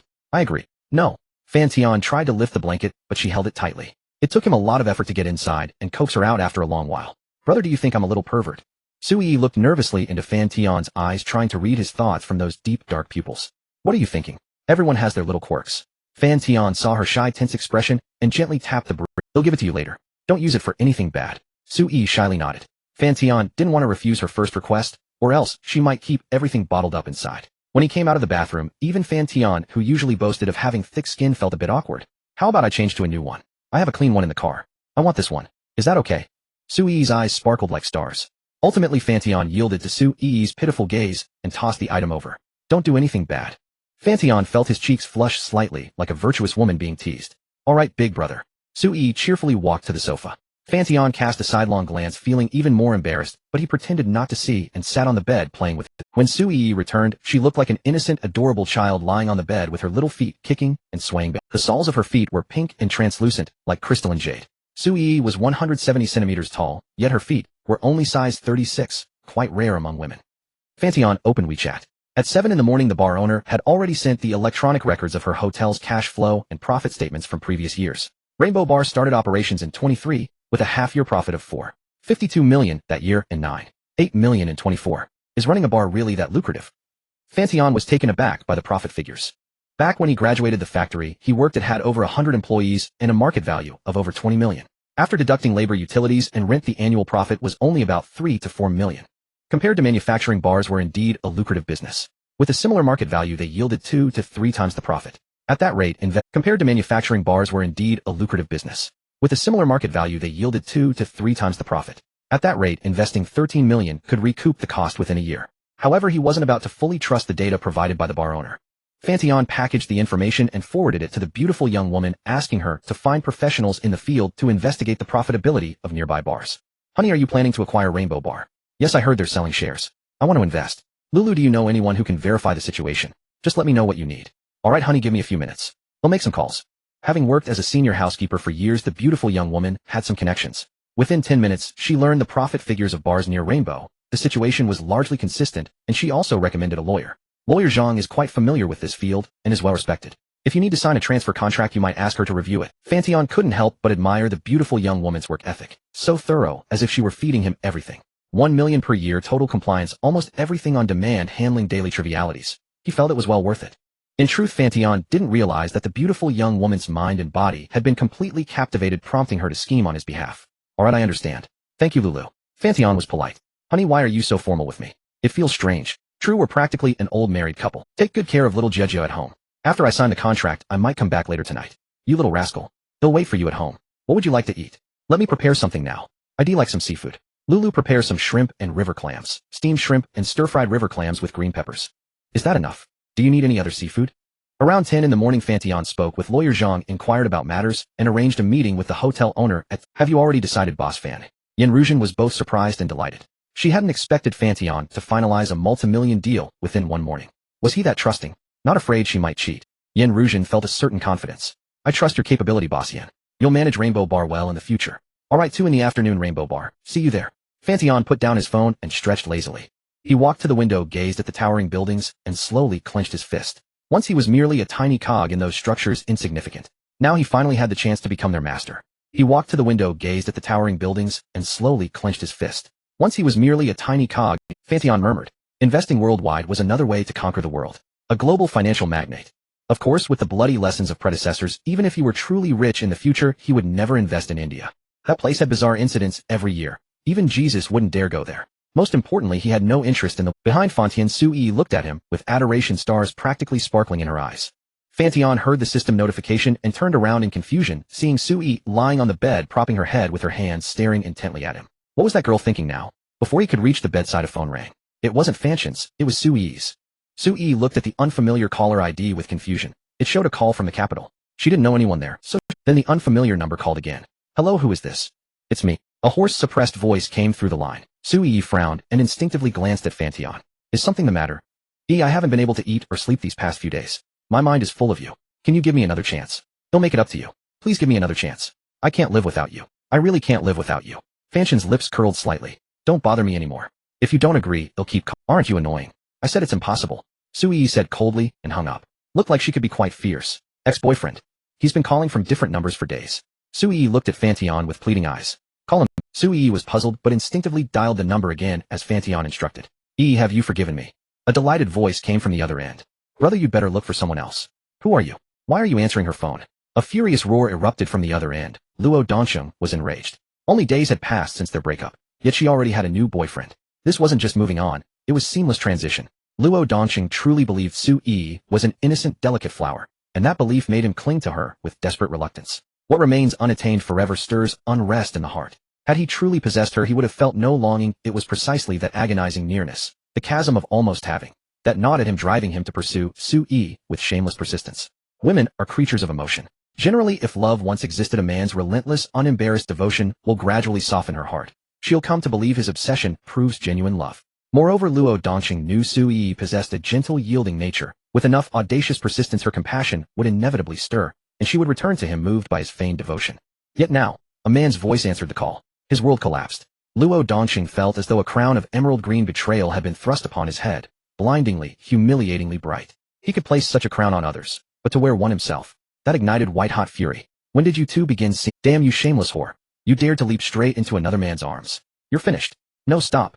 Her soft, honeyed voice pierced through the line, and Luo Dongqing fell utterly silent. We're resuming now. Do you still wish to hear what happens next? At least tell me who you are. Luo Dongqing ground his teeth together.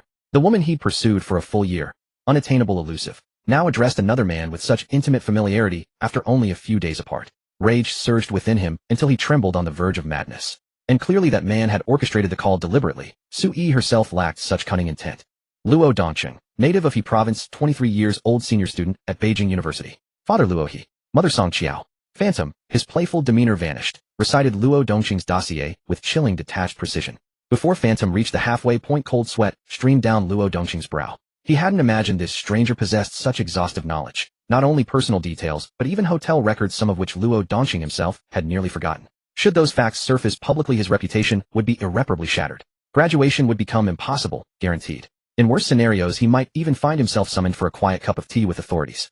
After all, he'd once deceived a minor. At the thought, his hand trembled involuntarily, and a chill swept over his entire body. How did you learn all this? This is your first and final warning. Should you dare call again to harass her, I will destroy you without mercy. Phantom's voice dropped to glacial severity, edged with lethal intent. Then tell Sui to repay me the 8,800 yuan I spent on her rent, parties, and airfare. I promise never to contact her again. Get out. Phantom found speaking another word to such a man intolerably revolting, and hung up instantly. Did this man actually dare demand money? Phantom let out a bitter, incredulous laugh. A bitch and a dog, perfect match. Luo Dongqing's face turned ashen. Since reconciliation was no longer possible, he'd simply hoped to reclaim some funds, only to be met with a single contemptuous command to vanish. Damn it all. Blind with rage, Luo Dongqing dared not threaten Phantom. So instead he hurled whatever lay nearby, shattering it completely, to vent his fury. No matter who you are, you will die by my hand someday. A cold, venomous vow slipped from Luo Dongqing's lips. This was the nth time in his life he'd endured such humiliation. He'd swallowed the past once, but this time he refused to yield. Is youth not meant to burn with passion? Ah Chung, such fury. Who are you planning to kill? None of your business.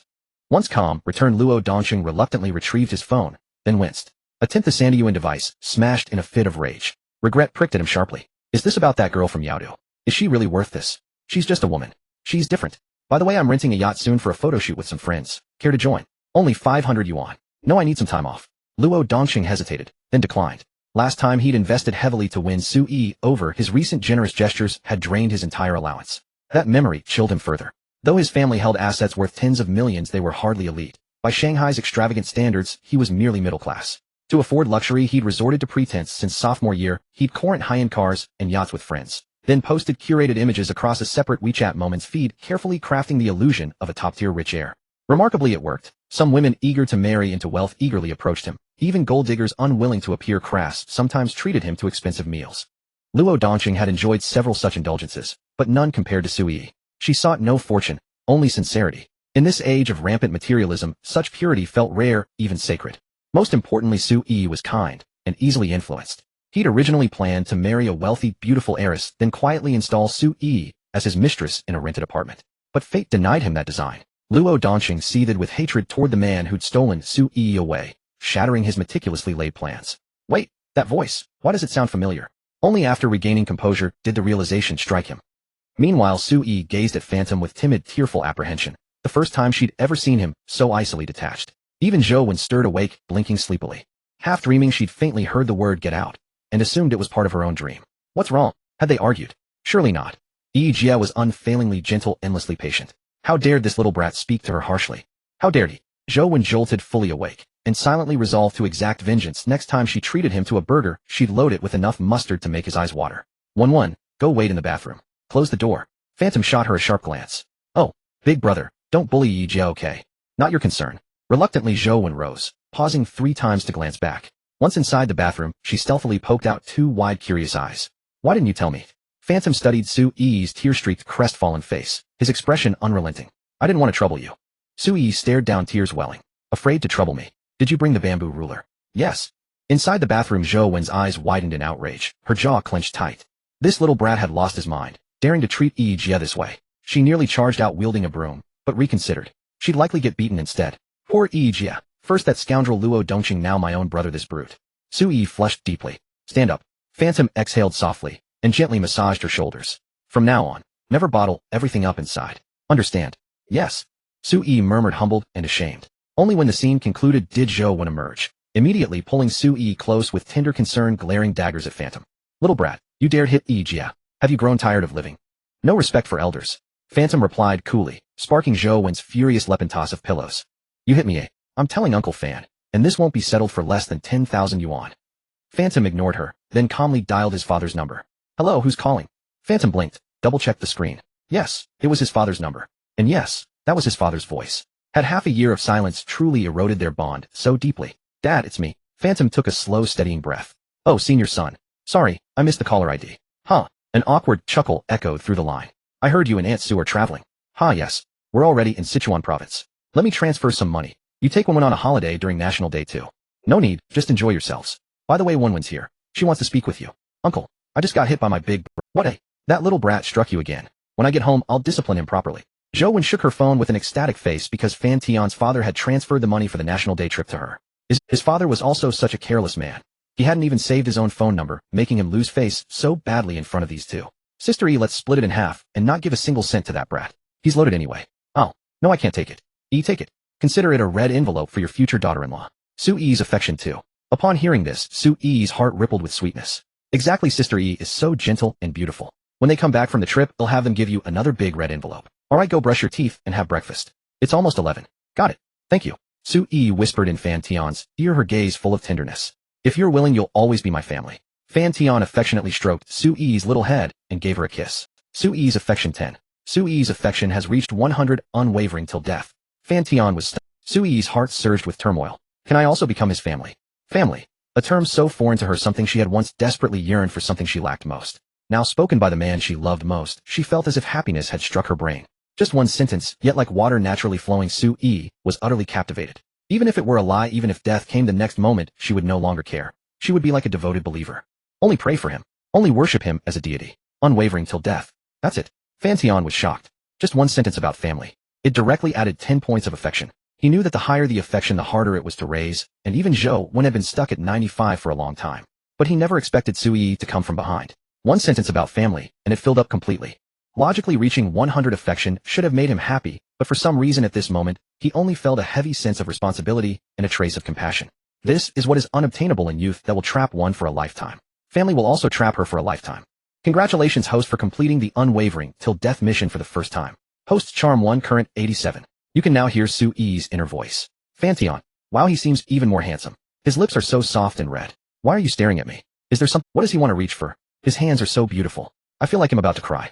After hearing Su Yi's inner voice, Fan Tian was stunned. His right hand, which had been about to caress her cheek, froze midair. Was this still his well-behaved, sensible Su Yi? How could her mind be filled with such trashy thoughts? He felt a disorienting sense of his filter being completely shattered. But to pinch or not to pinch? Fan Tian's face was full of hesitation. However, the feeling of being watched from behind made him abandon the idea. He could only gently tap Su Yi's cheek. What are you always thinking about in that little head? Fan Tian stared intently at Su Yi. In an instant her cheeks blushed. He patted so softly, Su Yi thought to herself. Stop daydreaming. Fan Tian felt overwhelmed and shot her a He's so fierce, but I think I like him even more. Su Yi's gaze grew more infatuated. Fan Tian had no solution left, wearing a look of utter resignation. What's wrong? Are you feeling unwell? Su Yi asked with concern. It's nothing. He'll rest a bit. Fan Tian lay on the bed contemplating life. If Zhou Wen hadn't been there, he would have truly taught this wandering-minded girl a lesson. It made him restless and irritated. His head was about to explode. The sweltering summer turned the outdoors into a giant steamer. Fortunately, a heavy rain fell at noon, cooling the temperature slightly. Media University did not allow outside vehicles to enter, so Fan Tian had to drop Su Yi and Zhou Wen on the university campus. Even though countless rich second-generation guys drove luxury cars to pick up girls, a Rolls-Royce Phantom worth tens of millions was still a rarity. Countless male and female students stopped to see what kind of big shot or rich heir had arrived. Then 2 goddess-level girls stepped out. The girls were envious, and the boys let out groans. Another tragic story like this. Why were such beautiful girls always so shallow, unable to appreciate and interest? Did they have to be so materialistic? Isn't that Zhou Wen? My God is stepping out of a Rolls-Royce Phantom. My world is... The one in the pink dress looks like Su Yi from our class. No way, she's so stunning when she dresses up. It really is Su Yi. Someone revealed a lecherous expression. Bro, Sister E, and I will go now. Drive slowly. Brother, drive safe. Okay. Call me if anything comes up. E, remember what I told you. Alright. Su Yi reluctantly watched Fan Tian drive away until his car disappeared at the end of the road. Come on Sister E, your man will be here tomorrow. Stop staring. Zhou Wen said teasingly, taking Su Yi's hand and leading her toward the school. Okay. Su Yi was still reluctant to part. In truth, Zhou Wen felt that her own brother didn't deserve such a gentle and virtuous Sister E. Was her brother really that handsome? After seeing him so often, he was just average, and he had some dirty money. She couldn't understand why Sister E liked him so much. When Su Yi dressed up, even Zhou Wen felt she was barely second best. The way she walked swaying gracefully made Zhou Wen feel a little flustered. Beautiful women also love looking at beautiful women, especially someone like Su Yi. Sister E, it's so hot and stuffy today. I'm sweating a lot. How about we go back to the dorm and take a shower together before heading to class? Stuffy. Fine. I also plan to go back and change clothes. Su Yi felt that her current outfit was unsuitable for class. Too many eyes were on her, making her uncomfortable. Who was that who dropped you off? Just as they stepped into the school, a flamboyantly dressed female student approached Su Yi with a tall, thin man. However, the two of them focused only on Su Yi, not giving Zhou Wen a single glance. It was Su Yi and Zhou Wen's last roommate Lu Wanqing, and her rich boyfriend. Lu Wanqing's outfit was extremely revealing, a white halter crop top, and a pair of ultra-short. She was also very tall, about 1.7 meters, matching Su Yi. With a slender waist and perky hips, she was exceptionally seductive. The only flaw was that her future children would go hungry. My brother, Zhou Wen said flatly. Your brother? More like your sugar daddy, the man beside Lu Wanqing sneered. He had known Zhou Wen for over a year. Her clothes had never cost more than $200, and she dared to say the Rolls-Royce Phantom driver was her brother. Did he look like a fool? If she was being kept, she should just admit it, saying my brother. If she had admitted it boldly, Yi Shuquan might have respected her a little. But now he was left with only contempt. You're sick. Zhou Wen rolled her eyes and directly pulled Su Yi away. Zhou Wen's feud with Lu Wanqing and her boyfriend wasn't something that started just yesterday. Insult me, and then try to leave. Who said you could? Yi Zukan's expression turned cold and jealous as he stepped forward. What did you build this road? Stop pretending to be some domineering CEO. If you touch me, I'll sue you for indecency, you hear? Yi Zukan's face darkened even further. Zhou Wen, are you insane? My boyfriend was just joking. Why are you cursing at him? Lu Wanqing stepped forward, too, casting a disgusted glance at Zhou Wen. In the dormitory, she despised Zhou Wen the most. It wasn't for any other reason, it was jealousy. Back when they were freshmen, Yi Shuquan had pursued Zhou Wen, but failed, and later, he turned to pursuing her. Lu Wanqing had initially refused. After all, if a man who failed to win over her roommate came to her, instead, wasn't that treating her as a second-rate option? If she agreed, how could she ever hold her head up among her roommates again? But Yi Shuquan took her to see a house full of luxury cars, bought her a designer handbag, treated her to a meal, and made her many promises. In the end, she agreed. It was because of that incident that Lu Wanqing had always disliked Zhou Wen. Every time Yi Shuquan gave her something, she would flaunt it in front of Zhou Wen, hoping to see her regretful expression. Only then would she feel at ease, feel balanced. Even a joke has its limits. When it makes others uncomfortable, is it still a joke? Zhou Wen replied bluntly. Zhou Wen, you're just lashing out because you've been exposed, right? If it weren't true, why would you be so angry? Lu Wanqing sneered. You're seriously deranged. Zhou Wen couldn't be bothered to deal with this insane couple any longer. They always provoked her for no reason, targeting her at every turn. Zhou Wen, you think you can leave without explaining yourself? Yi Shuquan gestured, and Lu Wanqing grabbed Zhou Wen forcibly. Zhou Wen's forearm hurt from the pull, and she grew angry. Lu Wanqing, are you done yet? Wanqing, let go. Don't make a scene, okay? Su Yi quickly tried to calm things down. She hadn't expected the relationship between Zhou Wen and Lu Wanqing to be so hostile, almost coming to blows over a disagreement. But since Zhou Wen was Fan Tian's sister, she unhesitatingly sided with her. Don't get involved. Zhou Wen, do you have no manners? You insulted my boyfriend. Shouldn't you apologize? Lu Wanqing, have some shame, will you? If you want to fawn over your boyfriend's stinky feet, don't drag us into it. You know damn well what your boyfriend is like. You bitch. Lu Wanqing's eyes reddened with rage. She raised her hand to slap Zhou Wen, but before she could, Zhou Wen caught her wrist and slapped her back. A sharp crack left Lu Wanqing, stunned, her body trembling. Then teardrops as big as beans streamed down her face uncontrollably. How dare she hit so hard? You actually hit me. Lu Wanqing was incredulous. What do I need to pick a special day to? Zhou Wen, you crazy bitch. Do you want to die? Yi Shuquan stepped forward angrily to support Lu Wanqing. How could she slap his girlfriend right in front of him? Would he have any face left? After all, he was the vice president of the student union and at least a rich second-generation heir. What do you want to slap to? Zhou Wen looked at Yi Shuquan with a mocking gaze. Only the magistrate may burn down the house while the common people cannot even light a lamp. That was exactly the kind of person he was. Seeing Zhou Wen's bloodshot eyes, Yi Shuquan felt a twinge of fear. Recalling the mistakes he had made before, he dared not completely burn bridges with Zhou Wen. Zhou Wen, I will report your assault to the school truthfully. They'll also take Wanqing to the hospital for an injury examination. You can wait for the school's disciplinary action and compensation. Yi Shuquan threatened viciously. Go ahead. At worst, it's mutual fighting. She'll get punished too. Zhou Wen sneered. Whether it's mutual fighting isn't for you to decide. The teachers will judge. Anyway, before the matter is settled, you'd better not go anywhere. Yi Shuquan said with a cold tone, planning to use his authority to frame it as one-sided assault, since Lu Wanqing hadn't actually struck. He had been humiliated by Zhou Wen for a long time and harbored a deep grudge. Back when he pursued her for so long, bringing her flowers and milk tea, Zhou Wen was like a piece of wood, completely indifferent. When she got annoyed, she even mocked him. He had endured Zhou Wen for far too long. His family was wealthy while hers was ordinary. To put it bluntly, she was just as a rich second-generation heir pursuing her, he was already doing her a favor. How dare she not accept it? This was unbearable for Yi Shuquan, who was used to flattery. If Shouwen hadn't been at school all the time, Yi Shuquan would have long found someone to deal with her. A woman from such a humble background dared to reject him. Who gave her the confidence? Especially when he recalled how lowly he had acted back then, Yi Shuquan grew even more furious. Whatever. I really can't be bothered to waste words on someone like you. Shouwen rolled her eyes. Just exchanging a sentence with him disgusted her. When Yi Shuquan first started pursuing her, she politely declined out of consideration for their classmate relationship. But unexpectedly, Yi Shuquan thought she was playing hard to get. Shouwen had no idea why he got that misconception. She truly didn't like this tall, skinny string bean at all. After she made her stance clear, Yi Shuquan still kept pestering her, buzzing around her like a fly all day. Shouwen couldn't understand how someone could be so thick-skinned. Over time, rumors spread in the class that she and Yi Shuquan were in a relationship. But only her dorm mates knew they had never been together. No matter how she tried to explain, many people refused to believe it. Why were they always together if they weren't dating? Shouwen was almost driven mad. She had never agreed, always stayed with her roommates. How could rumors spread that they were dating alone? Later she discovered that Yi Shuquan had deliberately spread such news, arrogantly thinking this hype could solidify their relationship. Shouwen was forced into a corner. Originally good-tempered, she was driven to fury by this lunatic to the point of wanting to. So when Yi Shuquan gave her another gift, she finally blew up, causing quite a stir. But later rumors shifted to them having a lover's quarrel. Shouwen couldn't be bothered with such tricks. Whenever Yi Shuquan dared to come near her, she would lash out, her skin thickened by his antics. Eventually Yi Shuquan started pursuing Lu Wanqing, and the matter was finally put to rest. However, the two had become enemies. Frustrated by his unrequited love, Yi Shuquan used his petty power and connections to make trouble for Zhou whenever he found the chance. For example, she would be inexplicably ostracized in clubs, assigned heavy workloads in the student union. Sensing something amiss, Zhou simply stopped participating, staying in her dorm playing games with Xiao Biding and others when she had no classes. Zhou didn't dare tell Fan Tian about her troubles. At that time, Xiao Biding was heartbroken, posting sentimental songs on his social media, in very low spirits. Yi Shuquan, enraged by Zhou's haughty attitude, his face slightly twisted.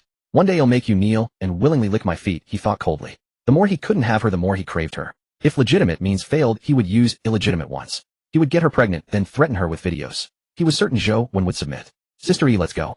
Zhou couldn't be bothered with this despicable couple anymore. Meanwhile, Brother Kuan, are you just letting her go? Lu Wanqing said pitifully, a flicker of jealousy in her eyes. She had given everything to Yi Shuquan, even had an abortion for him. Now that she was wrong, he just stood by. Lu Wanqing began to regret her choices. She regretted giving herself away so early. She should have gotten more benefits first. Now, it was all too late. Lu Wanqing felt Yi Shuquan growing colder toward her, no longer as passionate as before.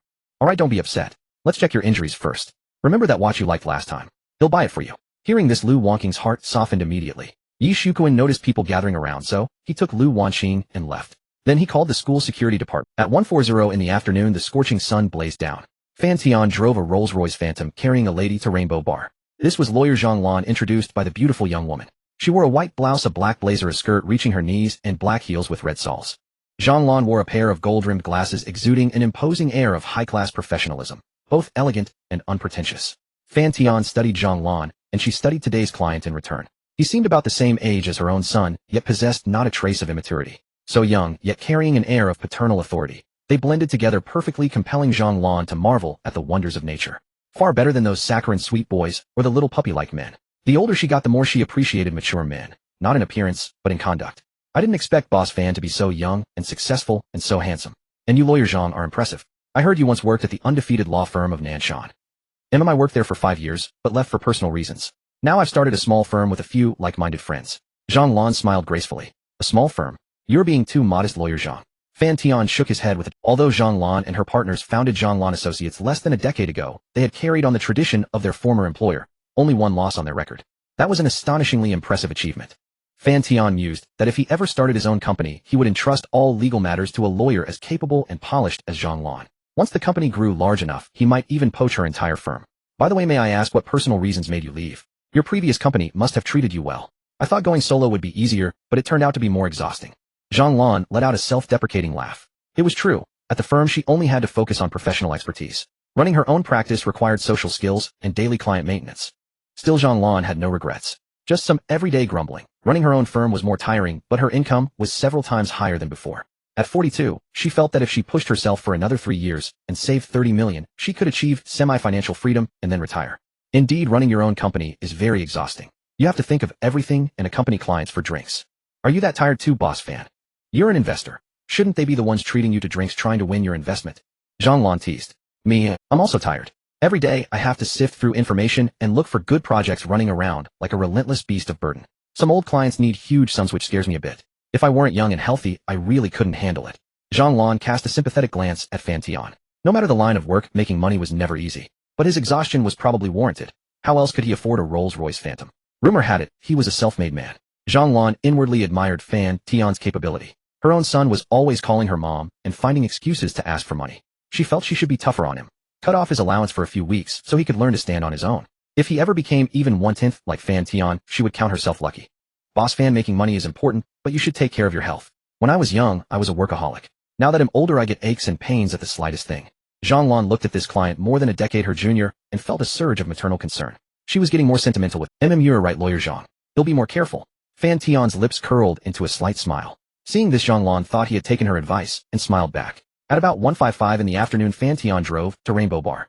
The bar owner Yan Ruzhen had been waiting at the entrance. She wore a light-colored dress, a black blazer, and nude heels, her long fair legs bare and eye-catching. Still as charming as ever, making it hard to look away. Beside her stood a middle-aged man in his 40s, looking exhausted with deeply sunken eyes. When he saw Fan Tian step out of the car, his brows furrowed. Ruzhen, is this the deep-pocketed investor you mentioned? You must be joking. Xiao Yu stared at the approaching Fan Tian, suspicion in his gaze. At that age, had barely graduated from university. Though the Demon City was full of hidden talents, this was too young. If it weren't for his ex-wife standing beside him who knew him, well, he would have suspected a setup. Do you have any other choice? Yan Ruzhen shot him a glance. Xiao Yu's face flushed with embarrassment, but when he saw his ex-wife's alluring figure, his displeasure turned to lust. Keep your hands to yourself. Xiao Yu awkwardly lowered his hand. This is just a temporary setback. Once I raise enough capital and restart the project, I'll get back on my feet. Save that speech for your wife. Don't waste it on me. Yan Ruzhen naturally didn't believe him. The new energy project was devouring more and more funds with little progress. Several investors had been bled dry, and only Chao Bufan was still scrambling for investments to keep it afloat. She had advised Xiao Yu to sell the project to someone else to at least recover some of the losses, but her suggestion had fallen on deaf. In the luxurious office on Rainbow's second floor, the four sat on sofas. Zhang Lan carefully reviewed the contract while Fan Tian surveyed the office decor. It was rather old-fashioned, exuding a tacky aura that didn't match his aesthetic. Yan Ruzhen sat with her legs crossed, poised and graceful. She didn't mind Fan Tian's distracted gaze. If the deal went through, this office would become his. Lawyer Zhang, is the contract all right? No major issues, but regarding management, since Boss Fan won't be involved, some liabilities should be waived. If economic losses arise from mismanagement, the major shareholder has the right to intervene. What do you think, Boss Yan? Zhang Lan smiled. Having been hired, she did her best to secure Fan Tian's interests. After another half hour, the contract was finalized. Professional matters were left to professionals. As for Fan Tian, he mostly coasted, but his presence was essential. Pleasure doing business, Boss Fan. I've prepared some food and drinks downstairs. Care to join me for a toast? Yan Ruzhen smiled. The transaction, though somewhat tortuous, left her quite satisfied. Even Xiao Yu had begun to flatter Fan Tian. Sure, Lawyer Zhang, come along too. Fan Tian was delighted. He finally had a venture of his own. Even the system acknowledged him as an investor. Fan Tian cast a sidelong glance at Yan Ruzhen. Her favorability toward him had reached 20-0, enough for the system. So far, he had bound Chen Shui Yi Fanzhou when Su Yanla and the bar owner Yan Ruzhen, earning him 2.6 million. In high spirits over the drinks. Boss Fan, are you interested in a new energy project? Xiao Yu said, smiling over the table. He wanted to bring Fan Tian into his camp to ease the pressure. Xiao Yu. Yan Ruzhen's brows rose in anger. The very thing she had feared was happening. Fan Tian had just invested in Rainbow Bar and become her partner, someone she would meet often. Now Xiao Yu was bringing up that bottomless pit of a project. As someone in the know, she could neither speak nor stay silent. Wasn't that putting her on the spot? Yet Yan Ruzhen assumed Fan Tian would have his own team to assess and evaluate. In the end, she chose to remain silent. Go ahead, Fan Tian said flatly. It's like this. For the next 10 minutes, Xiao Yu spun an extravagant tale, almost boasting that the new energy project was as easy as picking up money with a money bag. With a guaranteed return rate of at least 500%, even Lawyer Zhang Lan felt somewhat tempted, putting down her chopsticks with keen interest to listen. Boss Chow, when will that core new energy technology likely break through? Otherwise the investment will be a bottomless pit. Fan Tian shook his head slightly. Very soon. The R&D department has been working overtime, and we've even brought in a famous foreign expert. At the fastest 1 month, at the slowest half a year. Xiao Yu gave an awkward smile. In truth, he himself had no confidence. 2 years ago his friend had said the same thing, only to eventually buckle under the pressure and run off. Now Xiao Yu had sunk most of his assets into this project. If he were to give up, it would mean all his efforts in the first half of his life would go down the drain. How could Xiao Yu bear to let go? Even if he was wrong, he could only see it through to the end. So Boss Fan, are you interested? Profitable projects are always interesting, but new energy isn't my area of expertise. He'll need some time to think it over. Fan Tian neither refused nor agreed, perfectly demonstrating the golden mean. Seeing this, Xiao Yu had no choice but to keep smiling apologetically, then turned his gaze to Zhang Lan. Lawyer Zhang, how about you? Want to invest a sum? Zhang Lan had been interested initially, but when she saw Fan Tian didn't commit, she had to politely decline. When it came to legal knowledge, no one present was her match, but when it came to investment ability and insight, Zhonglan felt she was far inferior to Fan Tian. After all, the latter had earned enough from investments to buy a Rolls-Royce Phantom, while she had once put $1 million into the stock market only to end up with 100,000. How could she invest in a project that Fan Tian wouldn't touch? Zhonglan wasn't a fool. Seeing this, Yan Ruzhen, who was present, felt her sense of guilt lighten considerably. Indeed, people who had reached such a level were all shrewd. They wouldn't be swayed by mere sweet talk. Hello, are you a family member of Zhouwen? I'm Director Chun from the Security Department of Guanghai Media University. Please come to the school immediately. Fan Tian was enjoying a pleasant meal when this call made his heart leap into his throat. What happened? She hit someone, swelled the other person's face. You need to come over right away to discuss compensation. The voice on the other end sounded rather hostile. He'll be there in half an hour. Something's come up with my family. They'll have to skip this meal. Let's catch up another time. Fan Tian hung up, nodded to Yan Ruzhen, and hurried out. Hey, wait for me. Lawyer Zhonglan also dropped her chopsticks and trotted after him. After Fan Tian and the others left, Yan Ruzhen's face sank. She turned to Chao Yu and demanded, Chao Yu, they are investors I brought. What exactly do you mean by dragging them into your bottomless pit of a project? What bottomless pit? Once the key technology breaks through, it'll be a project worth tens of billions. Chao Yu said without batting an eye, slowly sipping his wine. Besides, aren't they investors? Gains and losses are normal in investment. Why are you so concerned about them? Could it be you have a thing with that young man? Yan Ruzhen's face flushed with anger. If you keep talking nonsense, get out. She slammed the table in fury. Chao Yu was unperturbed, but as he looked at his ex-wife's rosy, flushed face, a stir stirred within him, and his tone softened. I have no choice. That project is at a critical juncture. I can't just give up halfway. Chao Yu let out a deep sigh. Critical juncture.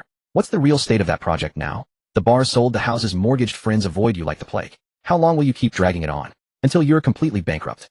Yan Ruzhen sneered. From acquaintance to marriage and then divorce, she had known Chao Yu for 17 years. How could she not see through his current bluster? Do you even know your own limits? Why must you be so stubborn? Yan Ruzhen continued to twist the knife. Enough. Struck at his core, Chao Yu burst out and roared at Yan Ruzhen. His ferocious expression startled Yan Ruzhen. She found it hard to believe that this hideous demon was the same refined, courteous man she once knew. You think I want this? If I give up now, will you pay off the bank loans I owe? I have no way back. I can only go all the way. His bitter tone and desperate look made Yan Ruzhen's heart clench involuntarily.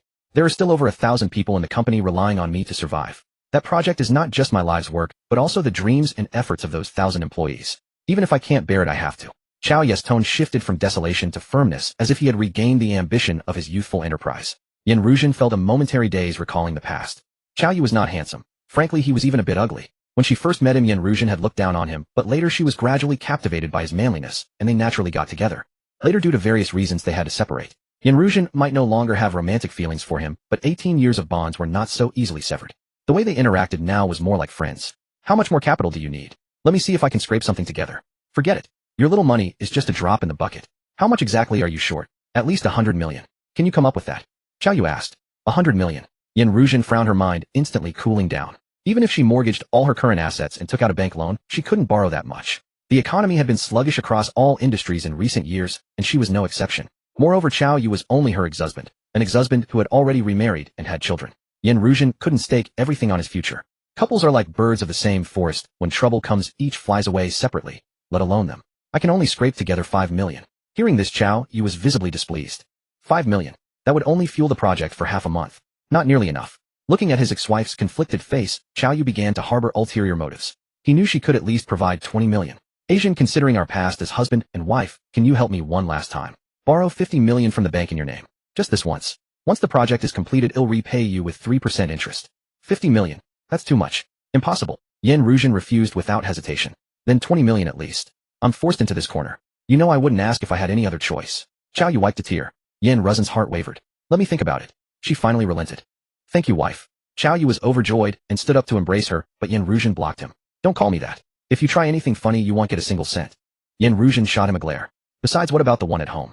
Aren't you being unfaithful to her? Chao Yu gave an off. Asian, you know I don't love her. Marrying her was just a temporary measure to appease my family. The one I've always loved is you. Enough, stop it. Hearing those words only disgusts me. I only see you as a friend now, nothing more. You're always thinking about that thing between your legs. Even if you're not tired of it, I am. Yan Ruzhen gave him a disdainful look. Do you really want to spend the rest of your life alone, eh? Chao Yu swallowed hard as he gazed at the alluring Yan Ruzhen. He hadn't touched her in 5 years since the divorce because she wouldn't let. I'm quite happy alone. Besides, I have friends and girlfriends. Why do you always think women need men? Yan Ruzhen knew exactly what Chao Yu was thinking. He wanted to keep one at home while maintaining a lingering affair with her on the side. But he didn't stop to think whether he still had the ability. A withered tree hanging a tiny pepper. Besides leaving her with a mouthful of spit, he had nothing else to offer. Naturally, she found him repulsive. If she really wanted someone, she'd rather find a 185 centimeters tall sports student with 8-pack abs. I lend you money only out of gratitude for your past help. Don't ever think I still have feelings for you. Besides, if I wanted a man, why would I choose a middle-aged bald guy like you? You're almost 50 and all you think about is what's between your legs. Chao Yu was stung by her words, but could only smile awkwardly. He knew Yan Ruzhen's temper. If he tried to force her, she would actually kick him where it hurt. She was the type who only responded to softness, not hardness. Moreover, Yan Ruzhen had a brother working in the bureau, so Chao Yu had to suppress his desires. She was the type who only responded to softness, not hardness. Moreover, Yan Ruzhen had a brother working in the bureau, so if she couldn't bear children, she was destined to be abandoned by men. In the security department office of Guanghai Media University, as soon as Fan Tian entered, he saw Zhou Wen standing with her head bowed, being berated by a pot-bellied man in glasses who was cursing her harshly. Wen, what's going on? Zhou Wen looked at Fan Tian as if he were a savior, and tears of grievance immediately streamed down her face. You're her brother, right? Good timing. He raised the medical report of the student she hit. Superficial tissue contusions. Fan Tian took it and handed it directly to lawyer Zhang Lan behind him. He looked at the clear handprint on Zhou Wen's face with deep concern, anger stirring within him. Who hit her? Inside the office, the pot-bellied man in glasses watched coldly, while two others sat on the sofa enjoying the show. Zhou Wen assaulted a classmate, spoke insolently to teachers, and flagrantly violated school regulations. The school recommends that she leave voluntarily. Director Chen sneered. Fatty. Fan Tian snapped. Director Chen's mouth twitched involuntarily. He was indeed somewhat fat, 165 centimeters tall, and weighing 165 g. But as the director of an undergraduate college, he was the one who usually did the scolding. No one had ever dared shout at him like this. Perhaps it had been so long since someone insulted him that Director Chen was momentarily stunned, unable to process the situation. Are you blind? Or do you take me for a fool? With such a big handprint, you tell me she assaulted someone else. Fan Tian swept his gaze with a hint of murderous intent, fixing it on Director Chen. Chen Jianwei, right? What are you trying to do? Threaten me? This is a society governed by law. You can't just do whatever you want. Director Chen was startled by the glare, but forced a stern expression. Just a young upstart, though dressed decently, still a brash rookie. Had seen plenty of this type. They needed to be taught a lesson to learn how to behave. Fan Tian couldn't be bothered. Threaten. He could spend a few $100,000 to hire some thugs to squat at his door every day and beat him up whenever he came out. With that kind of money, plenty would take the job. Fan Tian wouldn't even need to show up. If he put his mind to it, taking someone down would be threaten you. I suggest you go to the hospital and check your brain. Fan Tian sneered, then turned his gaze directly to the two sitting on the sofa. Which one is the mutual combatant? Step up and let me see. You. Lu Wanxing felt a chill as his icy eyes swept over her. It's okay, Qingxing. With me here, he wouldn't dare do anything to you. Yi Shuquan was irritated by Fan Tian's smug attitude. Why did he act so arrogant, swaggering like a big shot? But inwardly, Yi Shuquan also felt a bit of unease. He stayed glued to the sofa, and Lu Wanxing followed suit, not moving. After the last lesson, Lu Wanxing no longer trusted her boyfriend. No one had provoked him back then, so she hadn't realized Yi Shuquan was such a coward, only good for directing from behind the scenes. When push came to shove, he truly chickened out. Wen, who hit you? Brother, it was Director Chen who hit me. He said I talked back to him and slapped me, but I was just honestly describing what happened. He wouldn't believe me and insisted I was being insolent. I recorded our whole conversation on my phone. Zhou Wen pulled out her phone pitifully and handed it to Fan Tian. Director Chen frowned slightly. It was just audio, not video. He couldn't prove that he had hit her. Maybe he had made a small mistake, but he was confident the school wouldn't do anything to him. Besides, without a few tricks up his sleeve, he couldn't keep these hot-headed students in line. Director Chen sneered from the side. Damn it. Before Fan Tian finished listening to the recording, he swung his hand and slapped Director Chen across the face. The blow sent his glasses flying and left his cheek burning. Needless to say, Fan Tian's slap was fierce. Everyone was stunned, including Zhou Wen, who even stopped sobbing abruptly. Even lawyer Zhang Lan was taken aback. This Mr. Fan was truly a man of passion, and her fondness for him instant. Director Chen felt a searing sting on his face, gritted his teeth, and glared at Fan Tian, as if he were a mortal enemy. But faced with Fan Tian's tall, sturdy build and fierce eyes, he froze in place, too scared to advance. You dared to hit me. Here at school, in his own office, he had been slapped by a student's relative. How could he ever show his face again? Would he still be able to hold his position as security director? I hit you because I wanted to. Do I need to pick a special day, eh? Fan Tian's cold eyes flashed. Lu Wanxing, sitting on the sofa, heard those words and felt an eerie familiarity that made her face twitch. This domineering, arrogant attitude was exactly like Zhou Wen's at noon, only more vivid. Who was mimicking whom was Lawyer Zhang. I'll leave this to you. Money is not an issue. I'm taking my sister to see a doctor.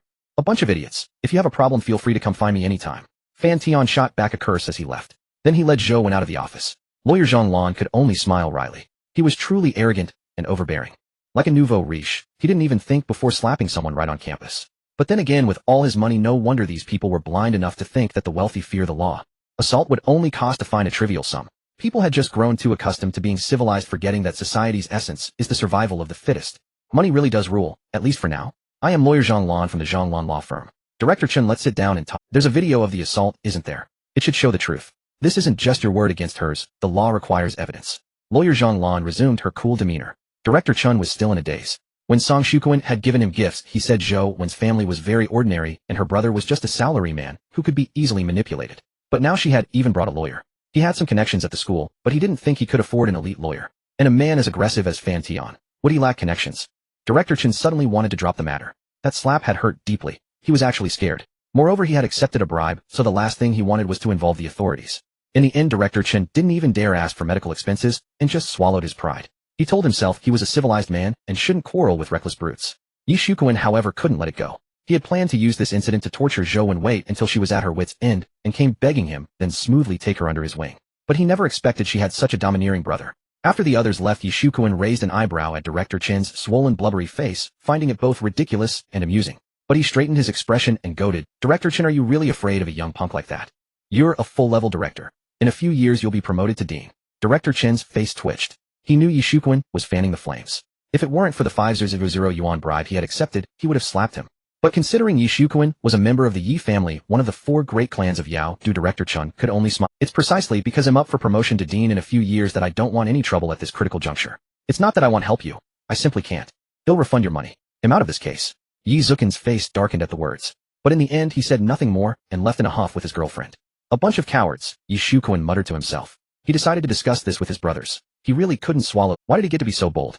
Rainbow Bar VIP Room No. 5. Yi Shukuan sat quietly on the left side of the sofa with his girlfriend Lu Wanxing on his arm. To his right sat a sharp-nosed man with a fierce countenance. He sat expressionless in the middle, his cold eyes as sharp as blades. In his right hand he toyed with a butterfly knife while his left hand twirled a string of Buddhist prayer beads, creating a rather incongruous sight.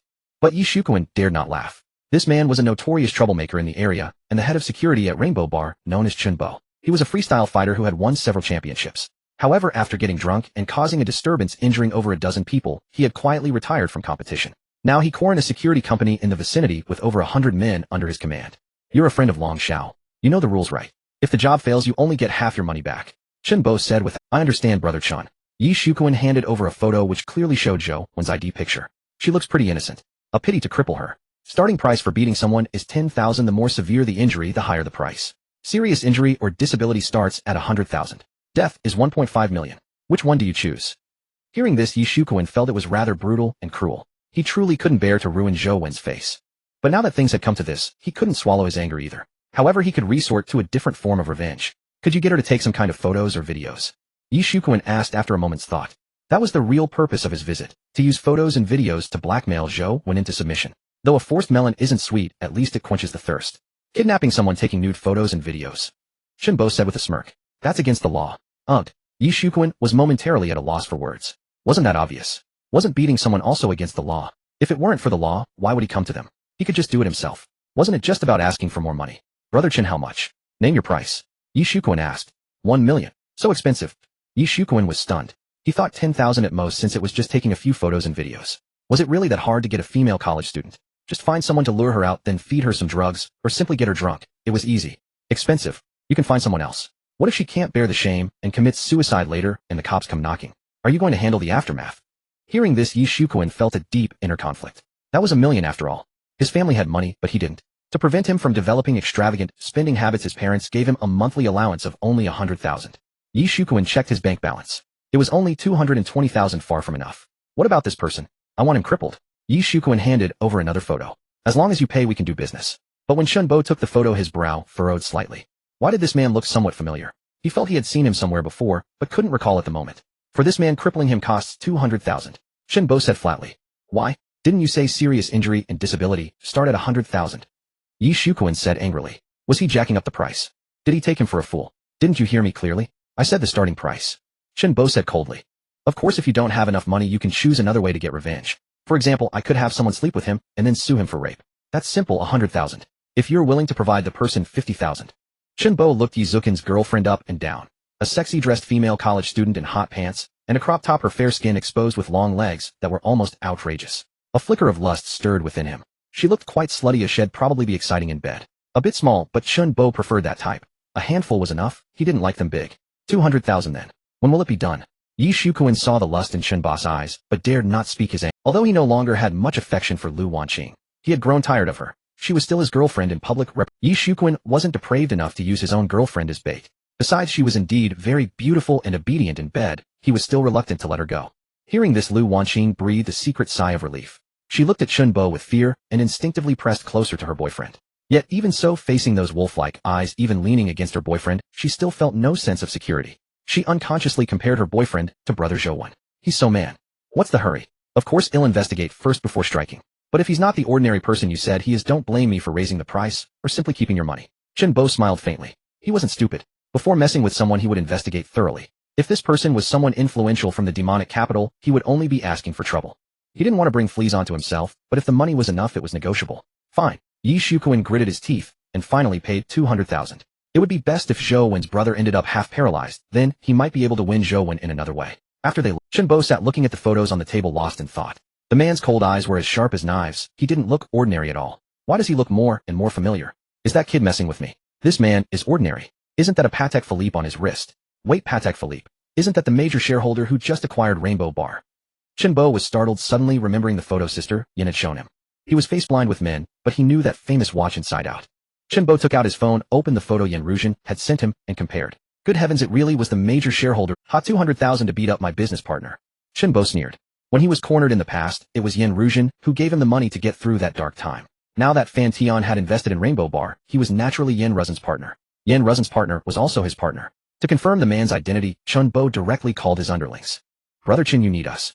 Two burly men walked in. Do you recognize this man? Chun Bo tapped the photo and pushed it over. The two underlings leaned in. I don't know him. I know him. He's the tycoon who told me Xiaodong and two others to shout insults at the bar and then gave each of us 100,000. A broad-shouldered, thick-waisted man's eyes lit up. Could this tycoon be handing out money again? The last time he earned 100,000 for just 10 minutes of shouting. Countless brothers were jealous. What? It's him. Brother Chun, is he coming again? Amen. Another man got excited too. For 100,000 head, even sell his ass. He's not coming. Go back to work. He had heard about that incident. The man had later spent 13 million to become the major shareholder of Rainbow Bar. Chun Bo thought it over and ultimately decided to send this news to the bar's Madame Yin Ruzhen exactly as it was. In the school infirmary. It's nothing serious. He'll prescribe some medicine for you to apply at home, the school doctor said after examining the slap mark on Zhou Wen's face, casting a peculiar glance at Fan Tian. In recent years, with the proliferation of the internet and the increasingly open-minded college students, some people driven by the pursuit of excitement and the satisfaction of psychological quirks engage in such games. As a school doctor, she had seen it all. There had been even stranger cases, piercing inflammation, private parts smelling of ginger, and even shattered testicles. In short, a myriad of bizarre incidents. All for the sake of seeking those thrills. How could they be so reckless? She couldn't fathom how they endured it. Next time someone hits you, if you can fight back, do it. If you can't, call me. Don't just stand there like a fool. I just didn't want to cause. Bro, that fat bastard is a school director. Are you sure it's okay to hit him? Zhou Wen frowned, still worried. After all, he was a school official, a person of authority. The common people do not contend with officials. The mention of officials instills an instinctive fear in the populace. This is ingrained in their bones. Compared to the common folk, officials are the upper class. Why else would so many people strive for civil service exams?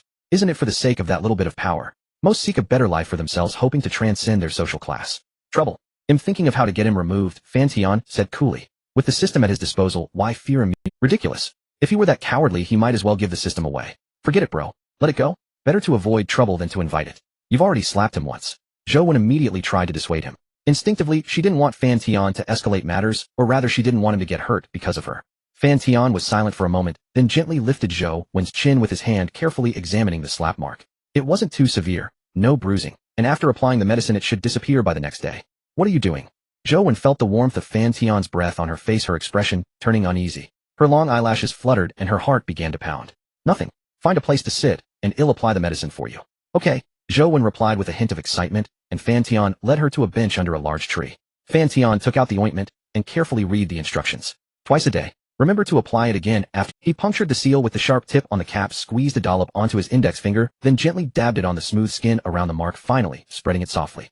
Zhou Wen felt the touch of his fingertips on her cheek, her face flushing and her heart racing. Even her breath stalled for a moment, and her heart trembled slightly. She couldn't remember the last time she had shared such warmth with Fan Tian. 2 years. 3. Or even 5. It had been so long that she had nearly forgotten what it felt like. When they were children, if she skinned her knee from a fall, or got hurt fighting other kids, Fan Tian would gently apply medicine to her wounds, just like this. But ever since he entered high school, the distance between them seemed to have grown. At first, Zhou Wen didn't understand why. She thought it was because of the differences between boys and girls, but siblings and other families still fooled around and laughed together. Later she gradually realized it was the gossip from people around them that influenced Fan Tian's thoughts, causing him to distance himself from her. Things like child bride, pedophile, and the like. After all, when Fan Tian was a senior in high school, she had just finished elementary school. People often teased them about it. Perhaps the speakers meant no harm, but the listener took it to heart. From then on, Fan Tian began to pull away, his behavior becoming reserved and distant. Although he still cared for her, the intimate, carefree horseplay never happened again. But Fan Tian was her brother after all. Wasn't it only natural for him to be good to her? For as long as she could remember, she had been following Fan Tian around. She couldn't understand why anyone would suddenly say such things, why there was so much malice. Just because they weren't related by blood.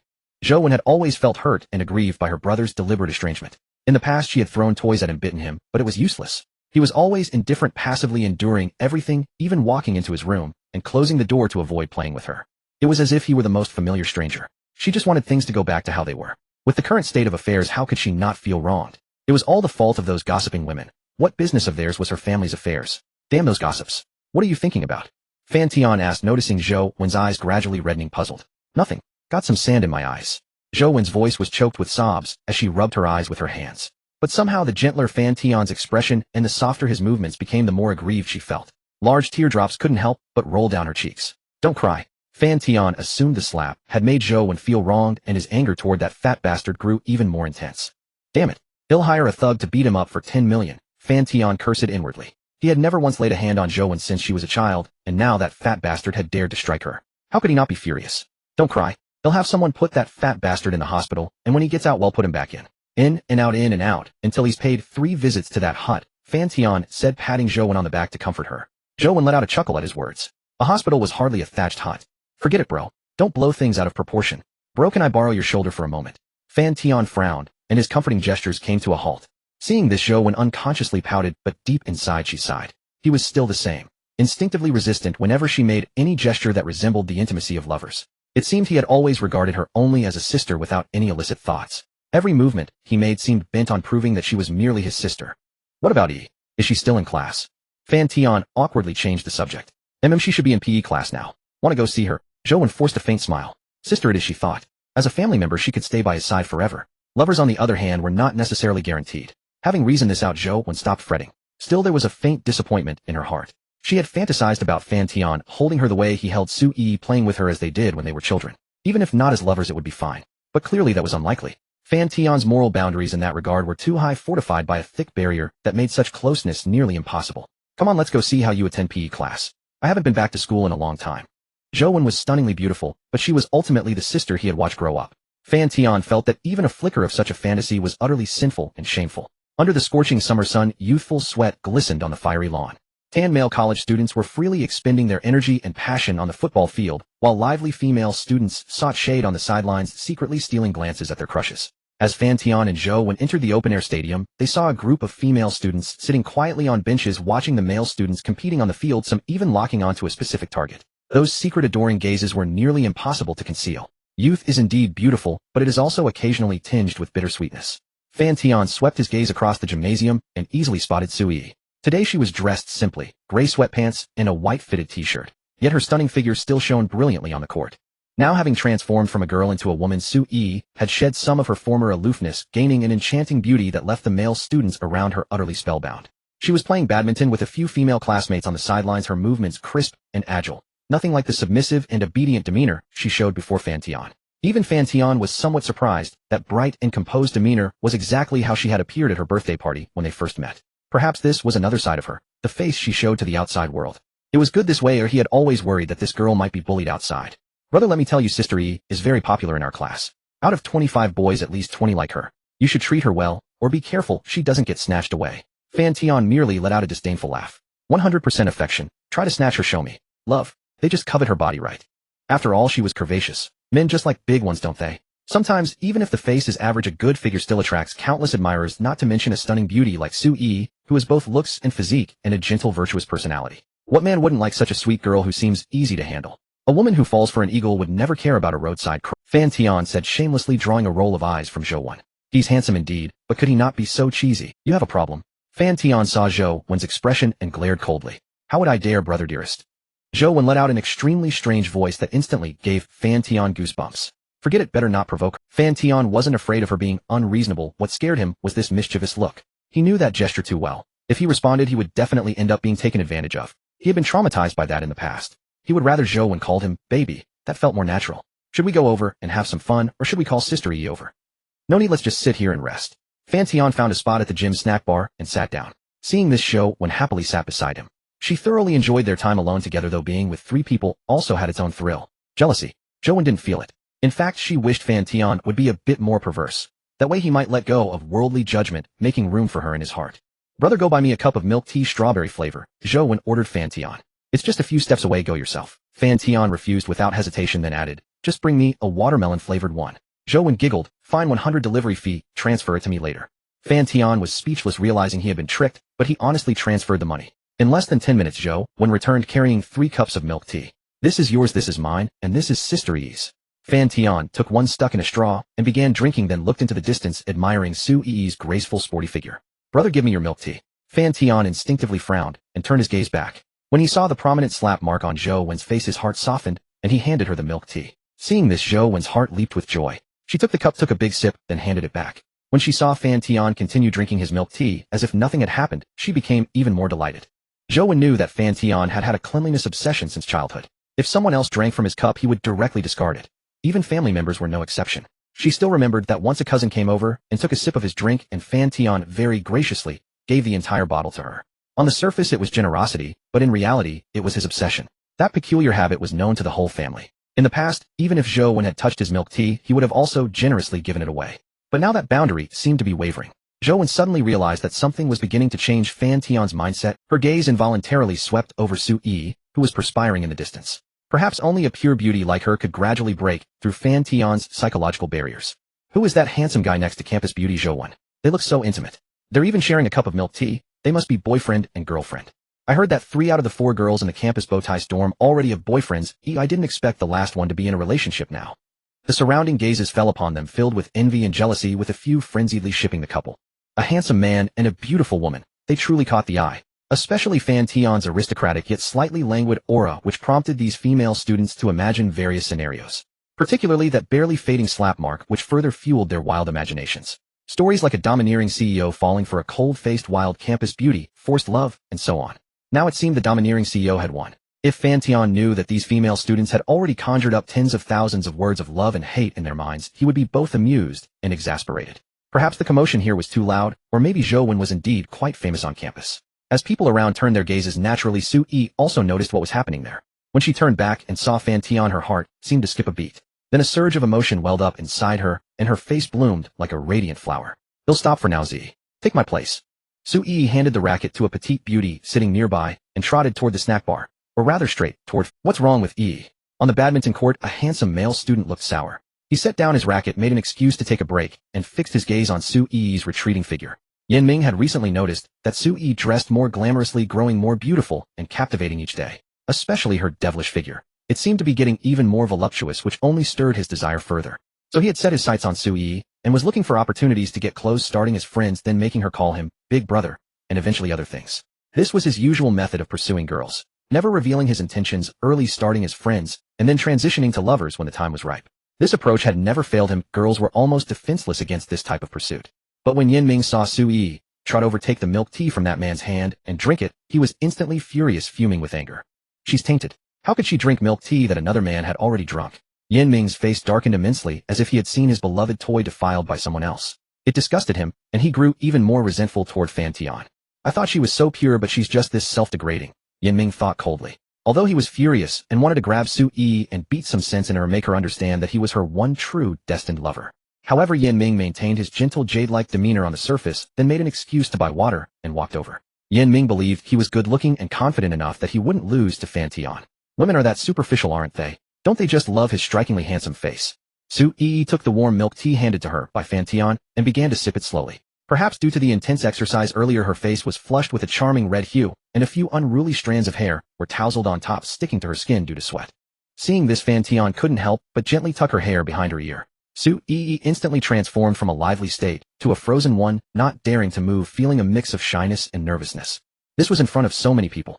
Her classmates and teachers were present. Su Yi's heart was racing with excitement. Don't overthink it, just keep drinking.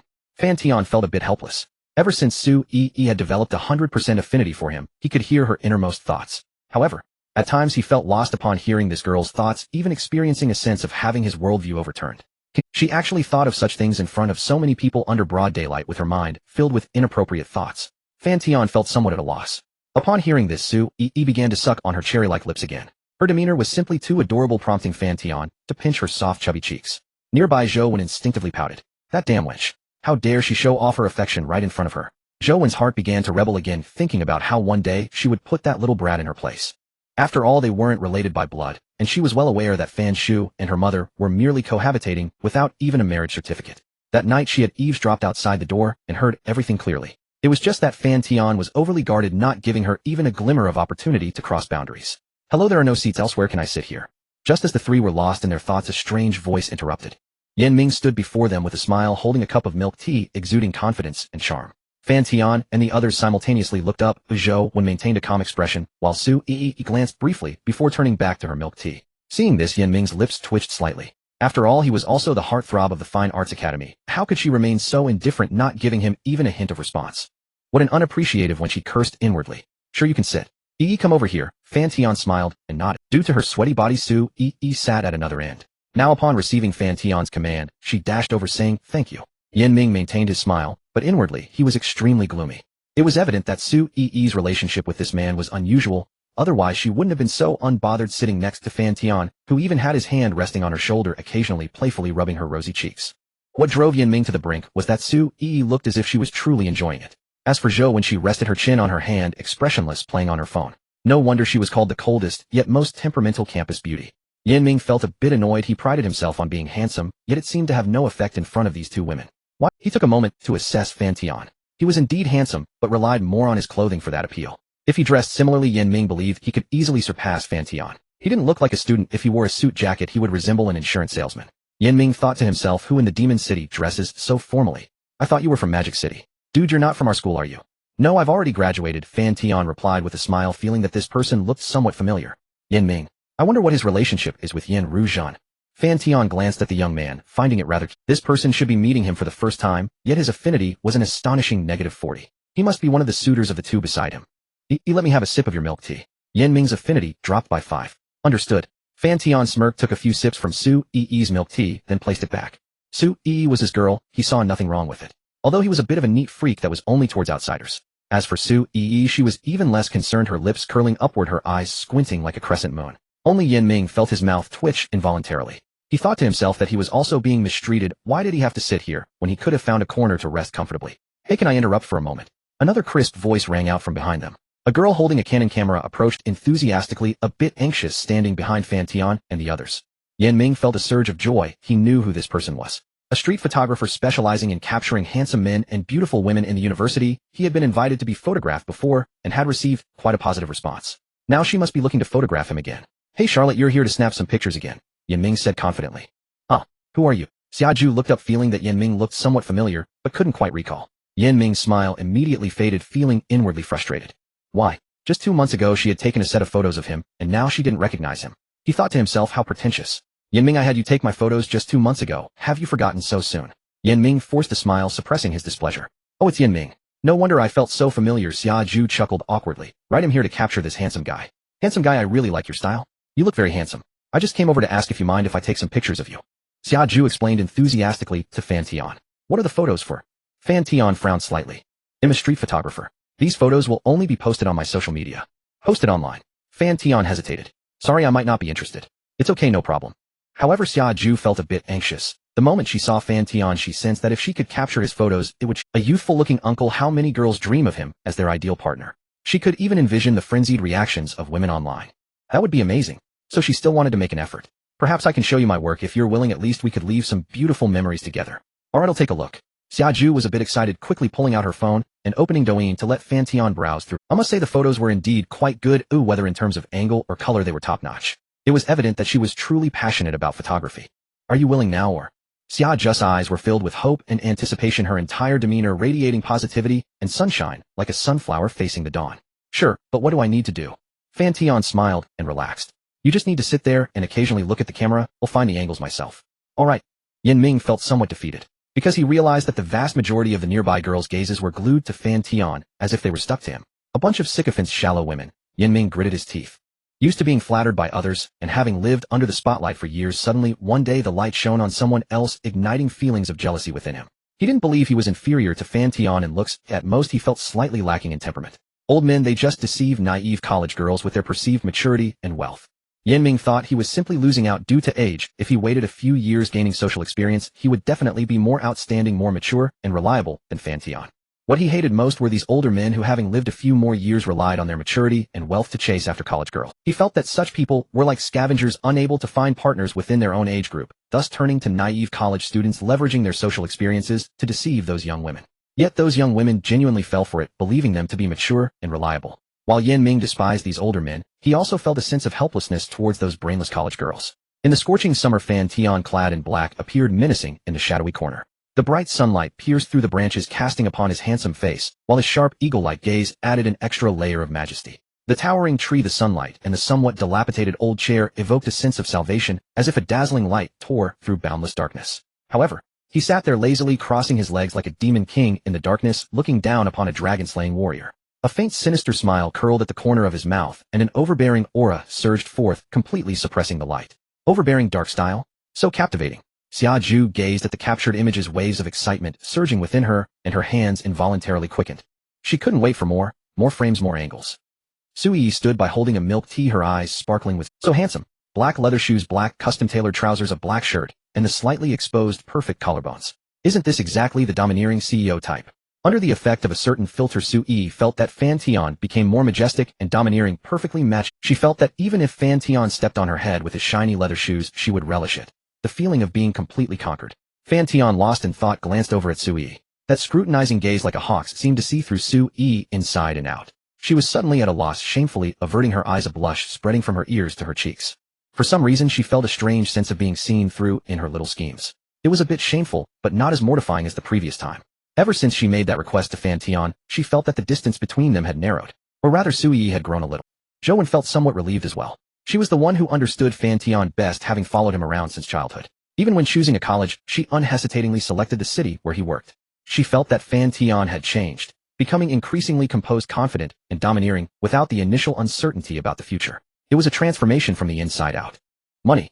Zhou murmured, especially recalling how he had unhesitatingly slapped the director to defend her, which made her heart. Many times, she didn't care about right or wrong, nor about worldly glances and constraints. None of that mattered. Life was her own, and as long as she was happy, that was enough. Abandon personal integrity, and enjoy a morally flexible life. The only thing she cared about, the only one she had set her heart on, was Fan Tian.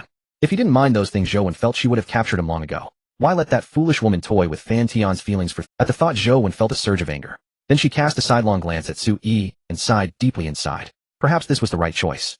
Sister E was a wonderful person, gentle, kind, and clear about right and wrong. Even if she married into the Fan family, she would be a gentle and virtuous sister-in-law. Zhou had no reason to refuse.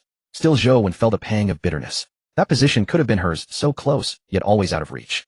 Zhou also knew that only by staying away from Fan Tian and interacting with others would this love, deemed twisted by the world, gradually fade. But she couldn't bear to, or rather she lacked the courage to sever a bond etched into her bones. It was what she depended on to survive. She could only pray that over the long course of life, time would gradually erase or alter her thoughts. Otherwise, she would have to change Fan Tian. Zhou's eyes suddenly lit up. That might work too. She thought she should find some pseudo-incest romance dramas to recommend to Fan Tian and test the waters first. Even recommend that type of adult film to him to break through his mental boundaries. Also, Fan Tian probably liked gentle and virtuous types like E, so she should maintain a ladylike image in front of him from now on. She should cut down on the foul language. Zhou's mind immediately became active. She stealthily opened a hidden folder on her phone, selected a few she liked that weren't too explicit, planning to send them to him late at night. But doing this seemed unfair to Sister E. On the other side, poser old man. Yan-Ming's gaze was dark, his heart filled with irritation. The woman he liked was attracted to a man from society, and that society man seemed to have fairly good conditions. A sense of frustration rose in Yan-Ming's heart. Although he was arrogant, he had to admit that Fan Tian's external attributes were indeed impressive, especially height. Yan-Ming was only 1.75 meters, which wasn't short in the south. But Fan Tian's bare height was at least over 1.80 meters, and Yan-Ming knew he didn't use height insoles. Some women only cared about height, appearance was secondary. So Yan-Ming, to maintain an appealing appearance, often used 34 centimeters height insoles. This was his inner pain. In fact, he didn't understand why those 1.5-meter tall girls online dared to demand 1.80-meter handsome men with 8-pack abs. The more you lack something, the more you crave it. But would a tall guy over 1.80 meters fancy you? Regardless, Yan-Ming felt he was no longer as arrogant as before when facing Fan Tian. To snatch Su Yi from him, he had to rely on inner qualities. He and Su Yi were classmates while Fan Tian was a society man, which gave him more time to spend with her. Through daily interactions as classmates followed by caring gestures, he felt he had a great chance. But for Yan Ming this was a humiliating matter, especially the thought that Su Yi might not be a virgin, which drove him crazy. If that were the case, he would just play around. Marriage was out of the question. Since she was just a girlfriend, not a wife, Yan Ming didn't mind. He even thought of pursuing two birds with one stone, flirting with another girl who had a crush on him. Actually, this was understandable. How could one treat seriously what others had already had? The more liberal a society's views, the higher the divorce rate. Of course, the divorce rate is not a criterion to judge a society's quality. Nowadays, marriage is more a transaction of weighing pros and cons, having little to do with love. However, what did this have to do with him? Yan Ming wanted to pursue both sides. Perhaps this was the best choice. Stuck in the middle with two women jealous over him, he could maximize his benefits. But that was just a fantasy not yet realized, yet Yan Ming had that confidence. Didn't Su Yi like playing badminton? Then he would often invite her out to play, casually creating small moments. He didn't believe she wouldn't be moved. When conditions were ripe, things would naturally fall into place. At the thought, Yan Ming couldn't help but lift his head and sweep his gaze over Su Yi. When he saw her prominent chest, a flash of heat flickered in his eyes. It was definitely love at first sight. Really beautiful. Xiaju beamed with joy. She felt that since the start of the shoot, her greatest gain was this man who possessed both a youthful vibe and overflowing masculinity. Do you want to take a look? Whatever you like is fine. Fan Tian smiled. Upon hearing this, Xiaju felt as if Cupid's arrow had struck her heart. He was so polite, so gentle and refined, yet brimming with a masculine aura. Out of the corner of her eye, she glanced at Su Yi, who had been standing nearby. The light in her eyes was pure, without a trace of jealousy, only full of admiration. Although Su Yi's outfit was simple, she appeared gentle and virtuous, a perfect match for him. Handsome guy, why don't you call your girlfriend over? I can take a few private shots for you as a gift. Xiaju said generously. Fan Tian nodded, then waved at Su Yi. What's up, brother? Su Yi happily trotted. She was Fan Tian's biggest admirer. Su Yi thought so herself, and she was happy about it. Let's take some pictures. Upon hearing this, Su Yi was momentarily at a loss. She looked down at her outfit and simple makeup, and a wave of inferiority surged within her, feeling completely unworthy of Fan Tian. Do I look okay? Su Yi asked worriedly. She regretted playing badminton earlier as her makeup had worn off, and it's fine, little sister. I have some cosmetics here. If you don't mind, I can help you touch up your makeup. Xiaju generously took out a makeup case from her handbag. Su Yi instinctively looked at Fan Tian. Seeing him nod, she happily walked over. Fan Tian didn't rush her. Instead, he walked over and carefully observed the makeup process, which made Su Yi blush and her heart race, her mind wandering. You were already beautiful. A makeup is just the icing on the cake, Fan Tian praised. It was true. Su Yi's appearance didn't differ much with or without makeup, or in fact, he thought she looked better with a natural face. She was only 20 in age, bursting with youthful vitality. Why would she need such things to adorn herself? It was in about 10 minutes with Xia just helped Su Yi completed a simple yet charming, pure and innocent makeup look. Stunning. Fan Tian gazed at Su Yi as if appraising a precious gem. She looked both shy and innocently naive, exuding an irresistible allure. However, with others present, Fan Tian didn't dare to be too obvious. If it were night, he might have pulled Su Yi into the grove to accomplish the feat he had failed to achieve in the past. Back then, he often heard strange noises coming from the grove and was terribly envious. Come on, Beauty, sit on his lap. Put your hand on his shoulder. Handsome guy, look at me. Beauty, look at the handsome guy. Xiaju was indeed a qualified photographer, effortlessly coming up with various poses. Fan Tian and Su Yi were like two puppets casually manipulated. Zhou, when standing nearby, became momentarily dazed.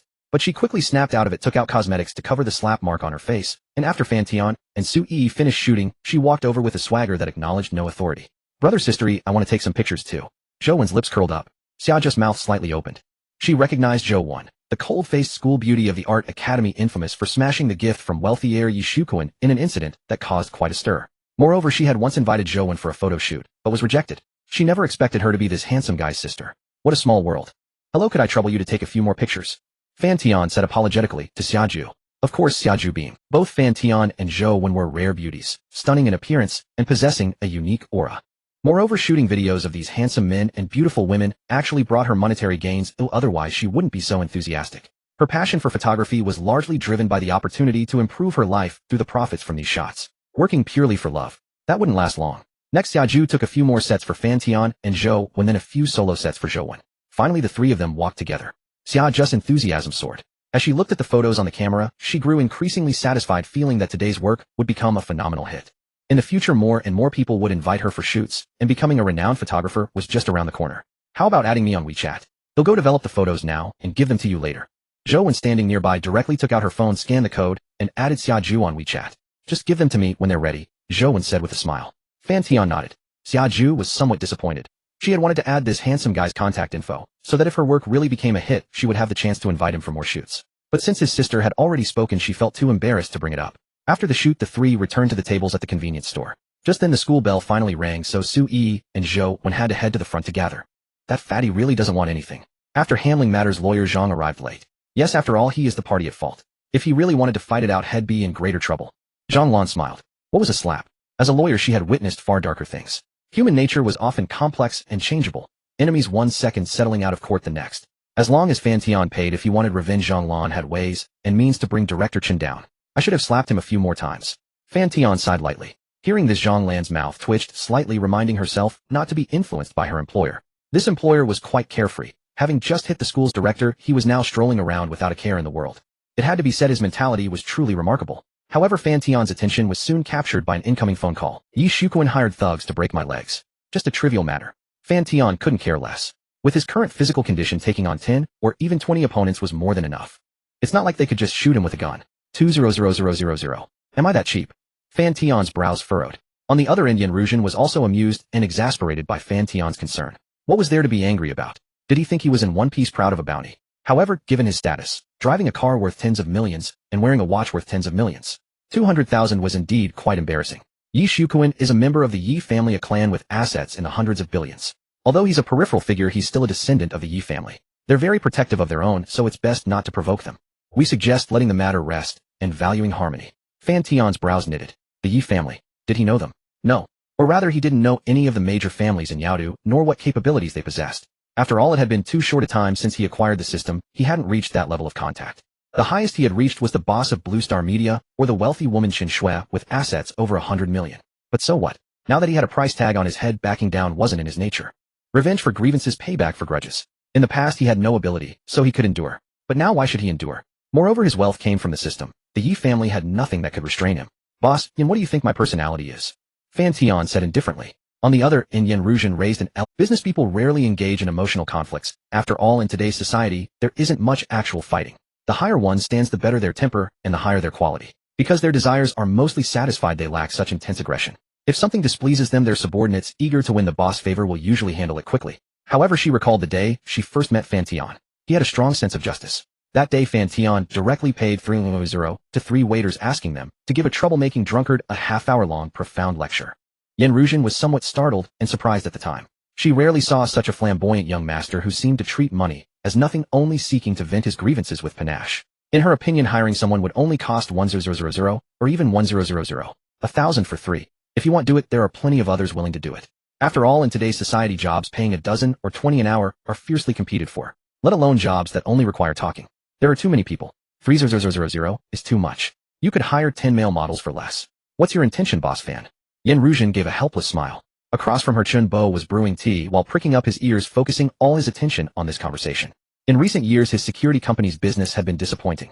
The brothers who followed him had become skin and bones from hunger, and Chun Bo was deeply frustrated. Early on, he had promised to take them to dine on delicacies, but unexpectedly, they now relied on subsistence allowances. You should have people over there, right? 5 million, and I want him to stay in the hospital for a month. Upon hearing this, Chun Bo almost dropped the teacup in his hand, his eyes shining like light bulbs. Yan Ruzhen heard the cold words from the other end of the phone and almost thought she had misheard. 5 million. So much. Is it just for entering the hospital? Yan Ruzhen instinctively asked, but she quickly realized this wasn't right. This is a civilized society. How could businessmen resort to violence? Boss Fan, this isn't good. After all, if you don't have anyone over there, I'll find someone else. Yes. Chun Bo next to her was anxious and couldn't help but speak up. 5 million just to keep Yi Shuquan hospitalized for a month. Such a simple matter, how could he let it go to someone else? If he didn't agree, his subordinates wouldn't agree either. If they found out he gave up such a large business opportunity, they would despise him. As for the Yi family, was Chun Bo afraid? Of course not. In today's open society with such advanced networks, the members of those big families are actually very cautious when operating outside, and they are generally well-educated and wouldn't openly cause trouble. As the saying goes, the barefoot are not afraid of the shod. Chun Bo believed that since he had a bit of a rogue nature, he was even less afraid. The Yi family were legitimate businessmen, but he was not. You? After Yan Ruzhen hung up the phone, her expression turned even more helpless. In fact, she didn't want to get involved in this conflict of pride and violence. It could be resolved in a simpler way, yet they insisted on escalating the situation. When the Yi family retaliates, it would be easy to trace it back to Chun Bo, and from there, they could pull out all the relevant personnel. The Yi family might not want to take a life, but if they were serious about it, her business would definitely be affected, and she would have to pay a large sum to settle the matter. One side has to back down, as she felt it shouldn't be the Yi family. Sister Yin Yi Shuquan is just the son of the Yi family's main person's younger brother. They don't really count as family. They may not stand up for him. Besides, you can rest assured that I will handle this. Keeping him hospitalized for a month is all it takes. I'll arrange for an accident, and it won't involve you. Shinbo didn't care. To put it simply, Yin Ruzhen was just overthinking. They say a penny can defeat a hero, let alone this is 5 million. Since he was going to deal with the head of the Yi family, he might as well do it. The bold thrive while the timid perish. This is also one reason why the wealthy are reluctant to confront the common people directly. The grievances of the common people are generally greater than those of the wealthy. If pushed too far, it doesn't matter who you are, a knife can still take your life. Of course, ordinary people find it hard to come into contact with those wealthy individuals. Moreover, if we don't do it, others will. That's 5 million. Just to keep a young kid hospitalized for a month. If this money goes to Yi Shuquan, he might even be willing to injure himself to lie in the hospital. After hearing this, Yin Ruzhen felt even more helpless. She knew Chenbo would definitely not give up this business. Even if she refused, Chenbo would still contact Fan Tian. It would be better to go along with it, or at least she wouldn't be kept in the dark. After all, Chenbo's security company had her shares in it, so she was also benefiting from it. Yin Ruzhen understood and no longer felt conflicted. You find a few people who know how to get things done. Just don't cause anyone to die, breaking a few bones will suffice. Yin Ruzhen said lightly. Don't worry, it's not the first time. Start with a verbal argument, then escalate to a fight. When the police come, it'll just be a slap on the wrist, and we can settle with a few hundred for medical expenses. Chenbo laughed. This money came too easily. If it was about taking a life, he would have to think twice, but if it's just injury, it's a small matter for him. Chenbo took a sip of green tea and a hint of ruthlessness appeared on his lips. He was thinking about how to give the employer a since he needed to lie in the hospital for a month, every second counted. Breaking bones also requires lying down, and food poisoning does too. So he would use all means at his disposal to ensure the employer's satisfaction. Moreover, since Fan Tian was so generous, if this matter was handled well, there might be future cooperation opportunities. As for the 200,000 from Yi Shuquan, Chenbo didn't even think twice before swallowing it. He despised men who used force against women and wanted to take nude photos and videos. Plus, with the recording from Yi Shuquan, he wasn't worried about retaliation from Yi Shuquan's family later. At such a young age, he doesn't learn well, and even imitates others to hire someone to beat people. This counts as a small lesson for him. By the way, Sister Yin, recently Chao Yu has been consolidating his assets. What does he want to do? Is he planning to run away? Chenbo said casually. He had heard that Yin Ruzhen was preparing to mortgage some assets to get a loan, which made him feel uneasy. Yin Ruzhen was a good person, but she had one flaw: she was sentimental. These past few years, Chenbo had seen how much she helped her ex-husband and had ignored the small conflicts before. But now in his eyes the boundary had been crossed. How could one mortgage their own assets to help an ex-husband through tough times? Moreover, Chao Yu had already remarried and had children. What would Chao Yu's current wife think? Would she be grateful for her ex-wife's generosity? Chenbo dared to say that Chao Yu and his current wife must be secretly mocking this foolish woman.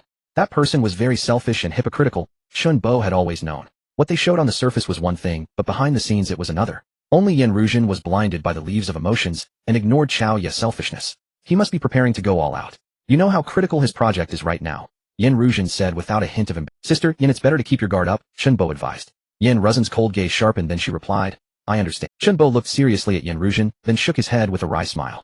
It was obvious that she knew but still chose to selectively ignore it, embodying a kind of blind determination that wouldn't admit the truth until someone stabbed her heart. He didn't know whether to say Yin Ruzhen was stubborn or insisted on being herself, but he knew he couldn't sway her. Chenbo said nothing more, swallowed his tea along with the leaves, and left Yin Ruzhen's office. After Chenbo left, Yin Ruzhen's stern face relaxed slightly, but her gaze was still a bit lost.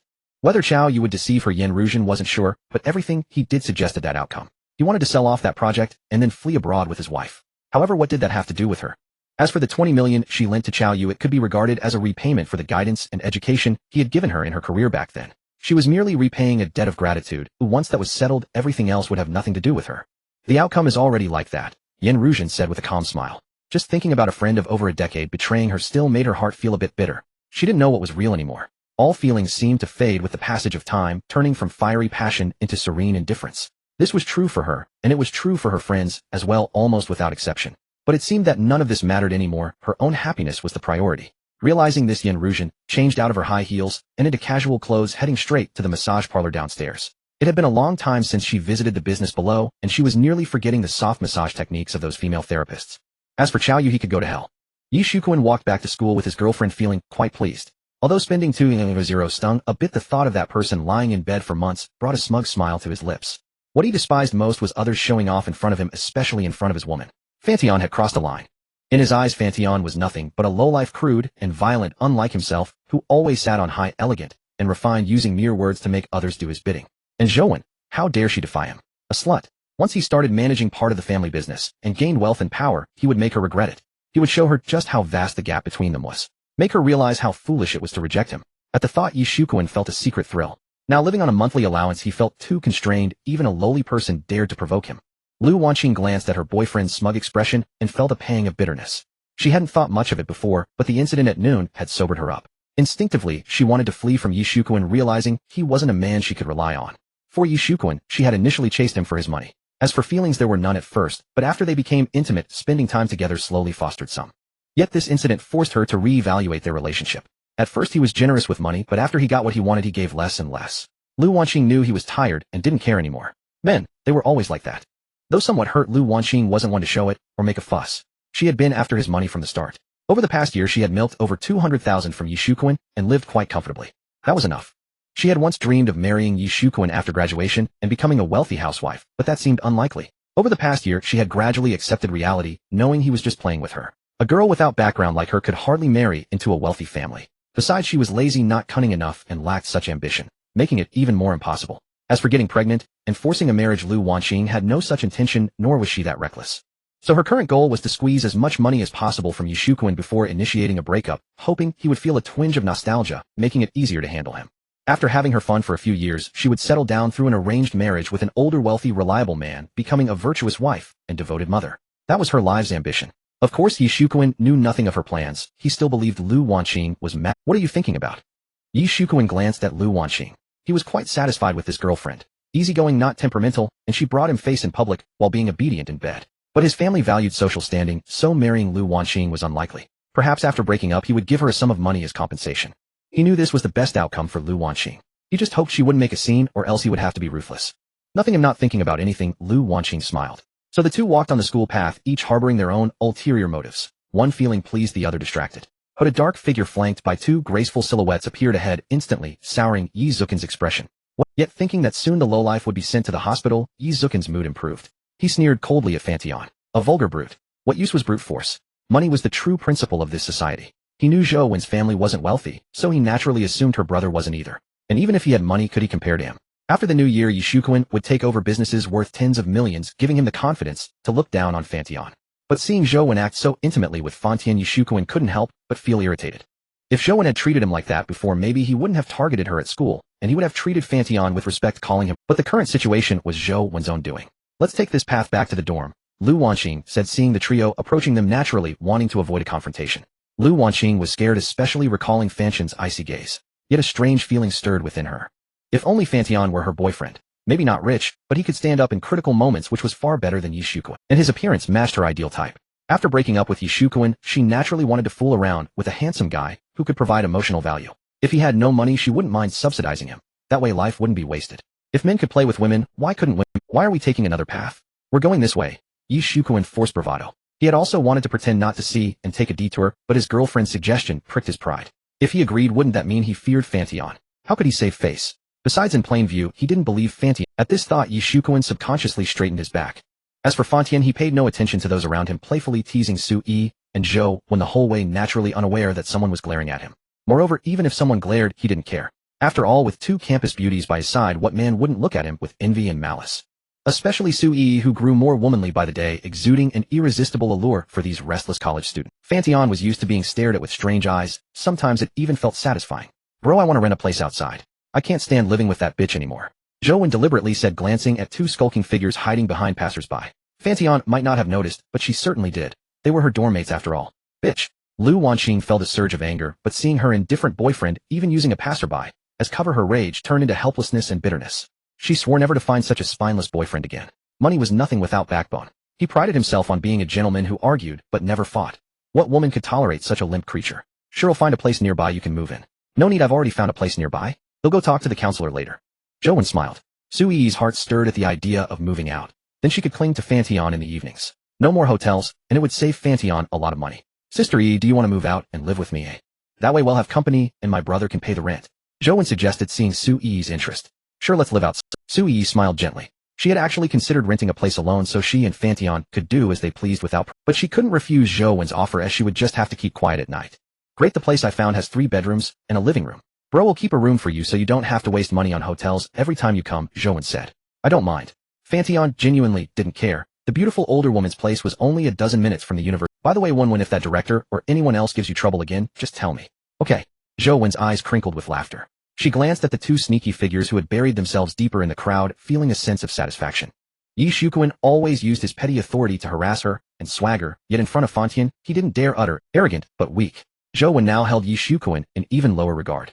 Bitch, he'll make you suffer someday. Yi Shuquan muttered, sensing Zhou Wen's mockery in a fit of rage. He considered himself an elite and civilized person, yet he lived so stifled. But he found an excuse. Heaven assigns great responsibilities to a man and first torments his will. He believed this was a trial from fate paving the way for his future. Still, he couldn't stand Fan Tian's audacity. Why could he live so freely and boldly, while Yi Shuquan felt so repressed? Yi Shuquan wanted to be brave for once, even if he ended up battered. You go back to the dorm first. I have some things to do, he said flatly to Lu Wanqing. Once she left, he dialed a number. Long, I need a favor. Yi Shuquan couldn't take it anymore. College life was truly wonderful with youthful traces everywhere. Fan Tian accompanied them around the campus for over an hour. As dusk approached around 6 in the evening, he finally found an excuse to slip away. During this time, he glanced at his phone, which was cluttered with countless red notification dots, but he paid them little heed. Had this been during his college days, he would have felt compelled to tap on each one and read the content. If his ex-girlfriend sent him a message, he would reply instantly, and he always made sure to have the last word in every conversation. Sometimes she would reply late, or even after an eternity, yet he still worried if something had happened to her, or if she was held up by some matter. If he didn't see her message and replied late, he would fret over whether she might be angry, whether she would have petty emotions. If she got mad, he would be fraught with anxiety, racking his brains on how to appease her. For instance, sending red packets and such. Back then he was always overly concerned about his girlfriend's feelings, even sensitive. But now Fan Tian has ceased to care. Before loving others, one must love oneself. There's no need to abandon your principles for anyone else, for that only makes others despise you more. To put it bluntly, he now holds the upper hand, expecting others to provide him with emotional value. He seemed to understand why those girls always replied so late. Because he too was busy. Even when browsing messages, he would scan them rapidly, replying only to what piqued his interest. Thus, if someone doesn't reply, it's not necessarily your fault. It could be that you haven't touched on what they like, or you're simply not their type, or maybe they're genuinely busy. For example, Yi Fan sent him a high-definition photo of legs in white stockings, which caught Fan Tian's attention. He replied without hesitation, and even asked about her health, jokingly suggesting she should examine herself for him. For example, the beautiful young housewife sent a 10-second short video. Fan Tian sneaked off to a corner to watch it, then offered his commentary on the clip. All of the above were content that Fan Tian quite enjoyed, so he replied with pleasure. Otherwise, he deemed scrolling through his phone a waste of time, preferring instead to get his hands on something tangible in real life. This was the advantage of having many people around. He never grew sentimental over someone not replying. Even if he had to fawn, he wouldn't limit himself to just one. Ahem, I've digressed. Actually, it's all just nonsense talk. Fan Tian enjoyed the beautiful scenery along the way, especially those vibrant young college girls. They truly made him feel a few years younger, as if he were back in his university days. No wonder men always fancy 18-year-olds. First, they're easy to fool. Second, they're tender. Third, they allow old geezers to relive the feeling of youth. What one doesn't have, or has lost, is naturally yearned for, sought from other sources. Just like those young college boys. They're more obsessed with mature, voluptuous, wealthy older sisters, while college girls crave mature, steady, financially well-off uncles who can show them the beauty of the world. Are they wrong? No, they're not. If you're not good enough to become that mature uncle or sister for those college girls or boys, then you'd better consider whether you've worked hard enough, whether you've been clocking in overtime, or if you've been reduced to a beast of burden. Stop complaining all day. Resources in this world are always held by the few. If you can't become one of them, resentment and jealousy won't get you there. Instead of resenting, it's better to endure more hardship while young. That way, when you're old, you can endure even more, continuing to provide capital with the resources they enjoy. If you don't want that either, then just go back to sleep. Hard work doesn't guarantee results, but not working will definitely feel great. Of course, for Fan Tian, that wasn't a choice. He walked out of the school gate and headed down a secluded side road where his Rolls-Royce Phantom was parked. The university was good in every way except for the difficulty of finding a parking spot. It was quite far from the campus, a 10-minute walk, though fortunately, there were shared-a-bikes available. Fan Tian scanned a shared-a-bike, paid a deposit of 50 yuan, and was about to ride it down the road. But then an unexpected turn of events occurred. A group of hooligans wielding steel pipes and wooden sticks with cigarettes dangling from their lips swaggered toward Fan Tian. At the forefront was a young man with dyed red hair, exuding extreme arrogance. Despite being only 1.7 meters tall, he radiated the aura of a 2-meter giant. Fan Tian's expression darkened at the sight, but then relaxed. In the past, he might have been scared, but now, with his body tempered by the system, he felt confident enough to face even a raging bear and emerge victorious. So you're Fan Tian.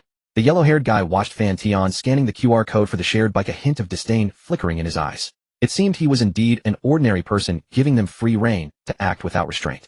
Fan Tian remained calm. He didn't recognize any of the 18 people before him, which meant the real mastermind still dared not confront him directly. Was it that Director Chun or Yi Shuquan who wanted to break his limbs? Yes, I am, Fan Tian said with a faint smile. He put the kickstand of the shared bike back down, looked down at the red-haired man, and exuded a chilling aura. Huang Long, gazing into those icy eyes, felt a shiver run down his spine.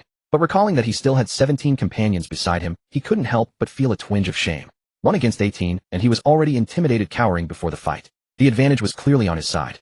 Fortunately, his mental fortitude was strong enough to keep that trace of fear from showing. Yet that very cowardice made him furious. Fan Tian, you've offended someone you shouldn't have. He'll give you two choices: kneel and apologize or lose a leg and an arm, Huang Long said, coldly pointing his iron rod at Fan Tian. The surrounding hooligans stirred restlessly, forming a tight encirclement. Fan Tian chuckled, his eyes sweeping the area. 1 against 18, had never tried it. In college the most had done was 1 against 3.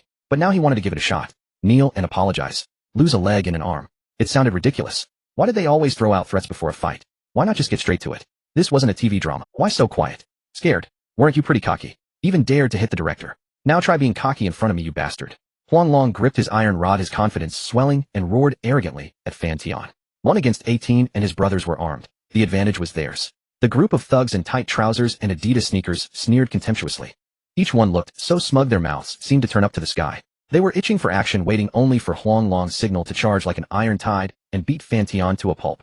Faced with Huang Long's provocation, Fan Tian showed no fear or nervousness. He quietly removed his Patek Philippe watch, put it in his pocket, and rolled up his sleeves. A bunch of idiots. Fan Tian's casual words exploded like a thunderclap among the hooligans. They were stunned, eyes wide with disbelief. How dare he still be so arrogant in front of so many people? Was he not afraid of death? Disbelief quickly gave way to fury, their eyes blazing red like angry bulls. Huang Long's face twisted with ferocity. He raised his iron rod, drove his feet into the ground, and charged at Fan Tian. Tonight blood would be spilled. Just as the rod was about to strike Fan Tian's body, he moved. His body dodged the lethal blow with incredible agility, and then his massive fist shot out like a gale, slamming heavily into Huang Long's abdomen. That single heavy punch nearly knocked Huang Long unconscious from the pain. His face contorted hideously, veins bulging like writhing earthworms. Though Huang Long had a sturdy physique and could take a beating, he felt he could barely hold on, even vomiting bile. Even more terrifying was that Fan Tian had already seized his iron rod, grabbing him by the collar with one hand and using his thin body as a shield against the other's attacks. Chaos erupted. Caught off guard, Huang Long took several more blows from his own companions. One strike even aimed directly at his head, splitting it open and knocking him completely unconscious. Fan Tian tossed Huang Long's body into the crowd, a strange look in his eyes as he stared at a young thug who had just swung his rod at Huang Long's head. Was this personal vendetta? Though the situation was chaotic, the others had been somewhat restrained while Huang Long was in Fan Tian's grip. Not this one. He had struck without hesitation, caring nothing for Huang Long's life. You little bastard. How dare you beat my brother like this? The young thug roared, and the remaining 16 grew even more. Kill him, avenge Huang Long. The remaining 17 people brandished iron rods and wooden sticks, shouting as they surrounded him. Fan Tian maintained a calm demeanor, advancing rather than retreating like a fierce tiger, descending from the mountain, charging into the crowd and directly crushing them.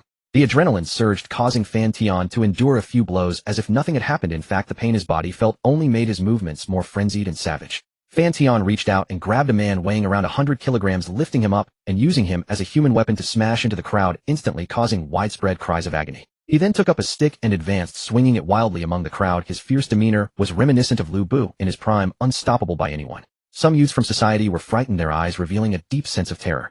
This was clearly one person attacking 18. Is there any justice? Why is he so fierce? It hurts so much being attacked. If I had known, I wouldn't have come. 10 minutes later, every youth from society bore injuries. Some, like Huang Long, were already covered in blood and lay on the ground in pain, howling. A few, terrified out of their wits, dragged their injured bodies to escape the battlefield. Fan Tian, holding a bloodied iron rod, scanned the surroundings with a cold gaze, and none of the youths dared to meet his eyes, fearing a follow-up attack. Especially Huang Long, who had just regained consciousness, looked utterly terrified, one hand clutching his head and the other his. He had originally been unconscious, but after being stepped on by someone, he woke up in pain, only to see such a brutal scene. 1 against 18 and he still lost. Is this scientific? Among those 18, there were even a few athletes from the school.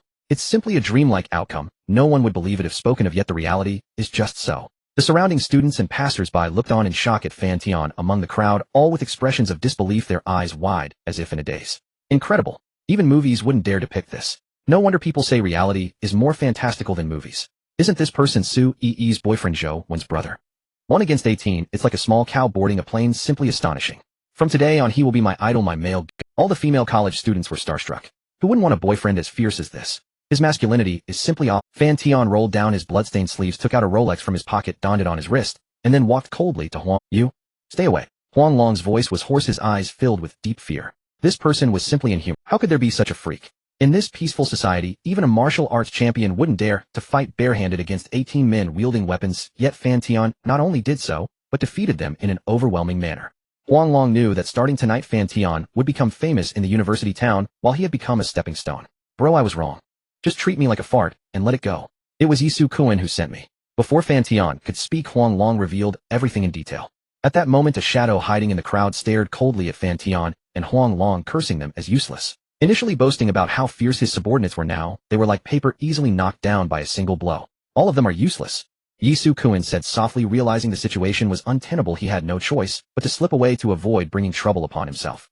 You all look badly injured. Do you need me to compensate you for some medical expenses? Fan Tian laughed lightly. Can I? Huang Long felt his mind was a bit muddled. Could this be a good person? You really dare to ask?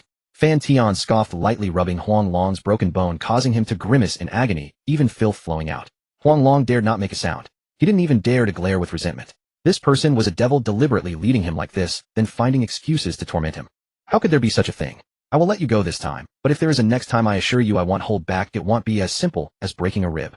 Fan Tian was not joking. He had not used his full strength. With his inhuman physical quality, if he had truly gone all out, Huang Long wouldn't have had the energy to speak to him now. He was merely trying to avoid unnecessary trouble. After all, this is still a relatively civilized society, at least you. Huang Long, upon hearing, saw the fierce gaze of Fan Tian and trembled all over. Next time? How could he dare to think of a next time? At the very least, he didn't have the courage to confront such a terrifying monster. Just then, an SUV business vehicle drove over from a distance. As the door opened, a man and a woman along with two burly men as strong as bears stepped out, charging towards the scene. Upon seeing this, Huang Long felt as if he had grabbed onto a lifeline, his eyes lighting up. The newcomers were his cousin. Yan Ruzhen felt that she was experiencing a streak of bad luck lately. First at the bar, her ex-husband's relatives provoked Fan Tian. Then at the massage parlor, the owner told her that the technician she had worked with for 3 years found a suitable husband and was leaving the profession. Before she could dwell on her sorrow, she received a call from Chun Bo urging her that her cousin had gathered a group to cause trouble. Others were fine, but why did it have to be Fan Tian? Yan Ruzhen felt her head swelling. Why couldn't everyone just let her be? Boss Fan, are you hurt? Yan Ruzhen approached with concern. Huang Long turned pale at her words, feeling he had caused a huge mess. Even his master did not glance at him. Even the fleeting glance revealed a sense of anger from disappointment.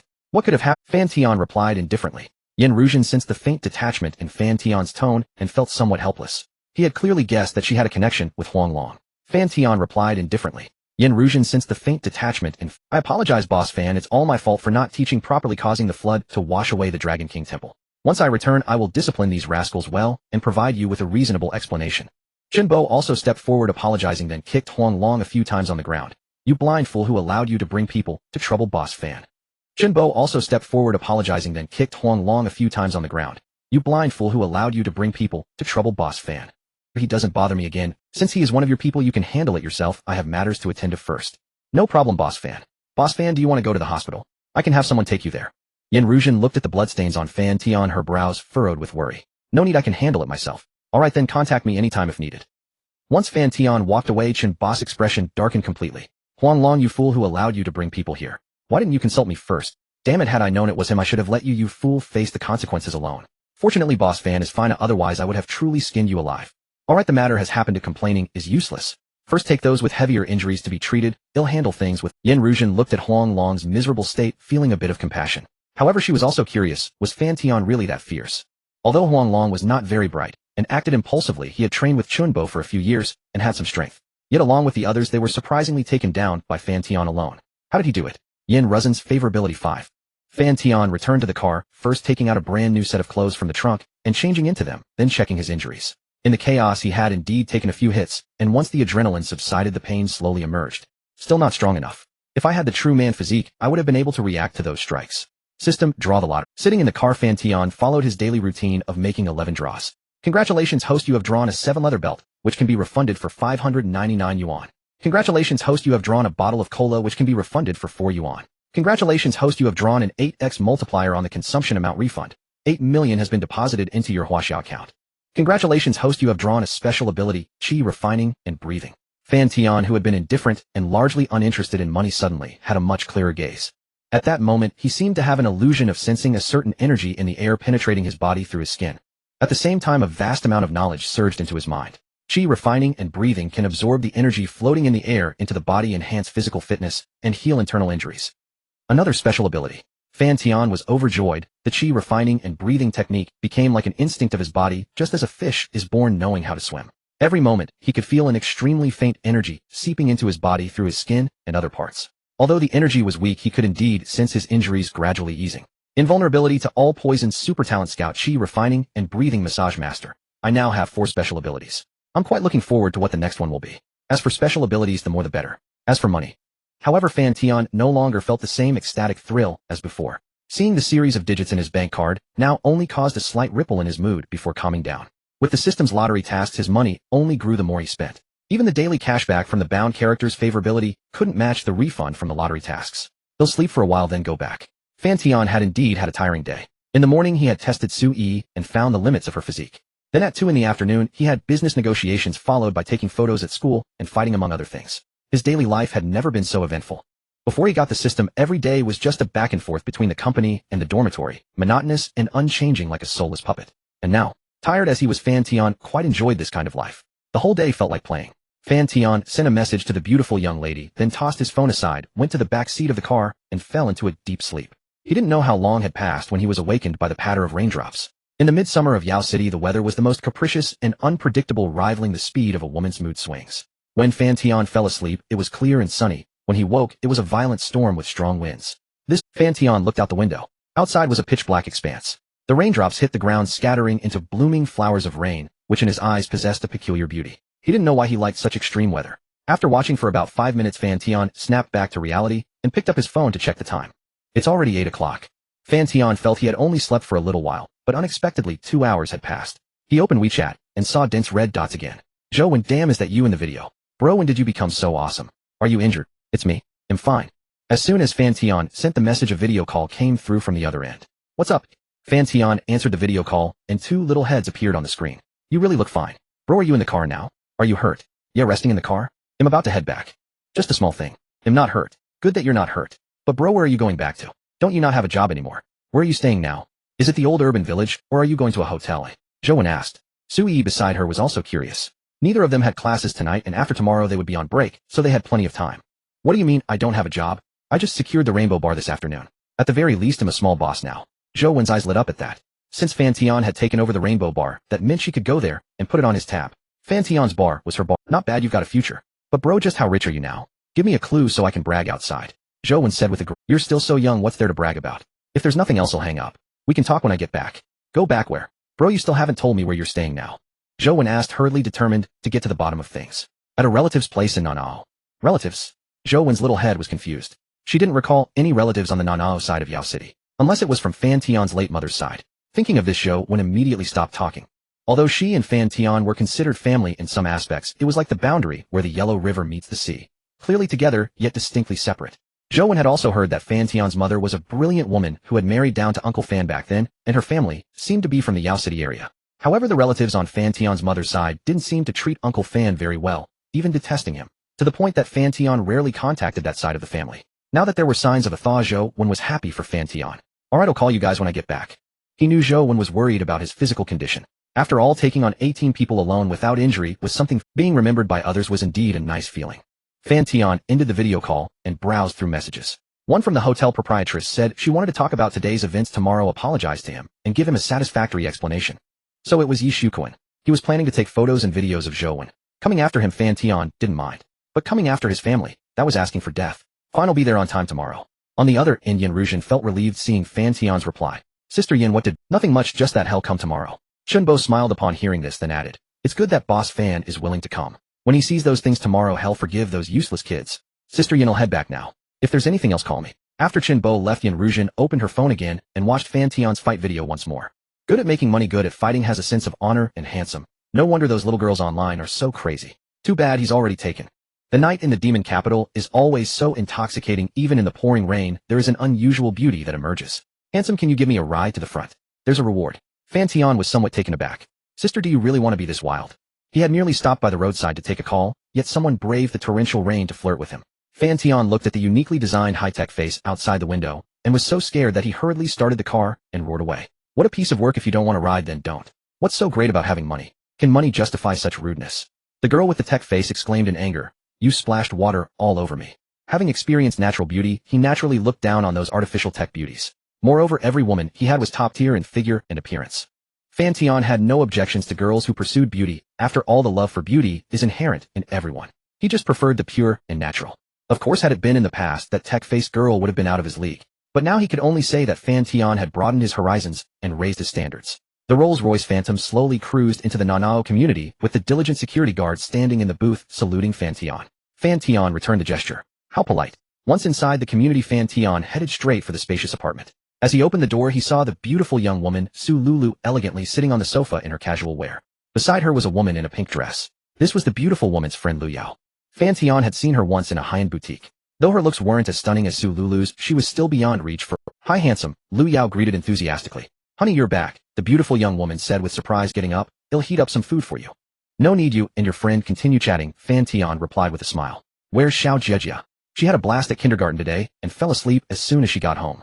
The beautiful young woman still walked over and heated up the food on the table. Seeing such a warm scene, Lu Yao felt a bit envious and was happy for her friend's good fortune. She had seen other wealthy people before. Although they appeared refined on the surface, the disdain in their eyes when looking at service staff was unmistakable, as if viewing cheap goods. "Honey, my friend just went through a breakup.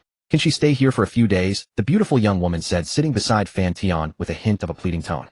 "A few days, eh?" Fan Tian was somewhat surprised. This consolation period seemed a bit long. However, he didn't mind. After all, there was plenty of space in the apartment, and more people wouldn't make it feel so empty. "Sure, you can decide on this matter.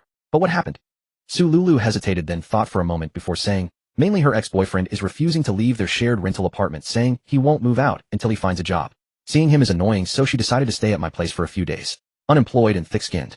Fan Tian caught the key words. How could such a person have a girlfriend? While Fan Tian found it strange, he also felt it made a strange kind of sense. Just like when he was in school, he never understood why those delinquent boys always had girls around them, most of whom were quite beautiful. He once suspected that those girls must be blind to be attracted to those delinquents who were nothing but show-offs. But now he was gradually understanding. Sometimes women don't need men to be overly polite. Rather, they prefer someone with a bit of blood and guts, a little rough around the edges, as it brings them a different kind of experience. Especially in bed. To put it plainly, they lack that, which is why they admire it. Some girls crave excitement, to break the monotony of life, yearning for a wild life, and those delinquents can precisely satisfy them. Su Lulu's friend's ex-boyfriend must have satisfied some of her friend's physical or emotional needs, which is why she tolerated him. "You can let her stay, but do pay attention to safety. You should know about the Jianggo incident, right?" Fan Tian reminded her. "Actually, with such scoundrels, the more you retreat, the more they will push forward, ultimately crossing your boundaries until you lose everything without realizing it." Fan Tian was well aware that Su Lulu's friend's ex-boyfriend was unlikely to find a job. Since he had the audacity to cling on, he would continue to do so until her friend could no longer tolerate it, leading to an explosive conclusion. Since that would be the outcome, why not cut ties now and avoid suffering so much resentment?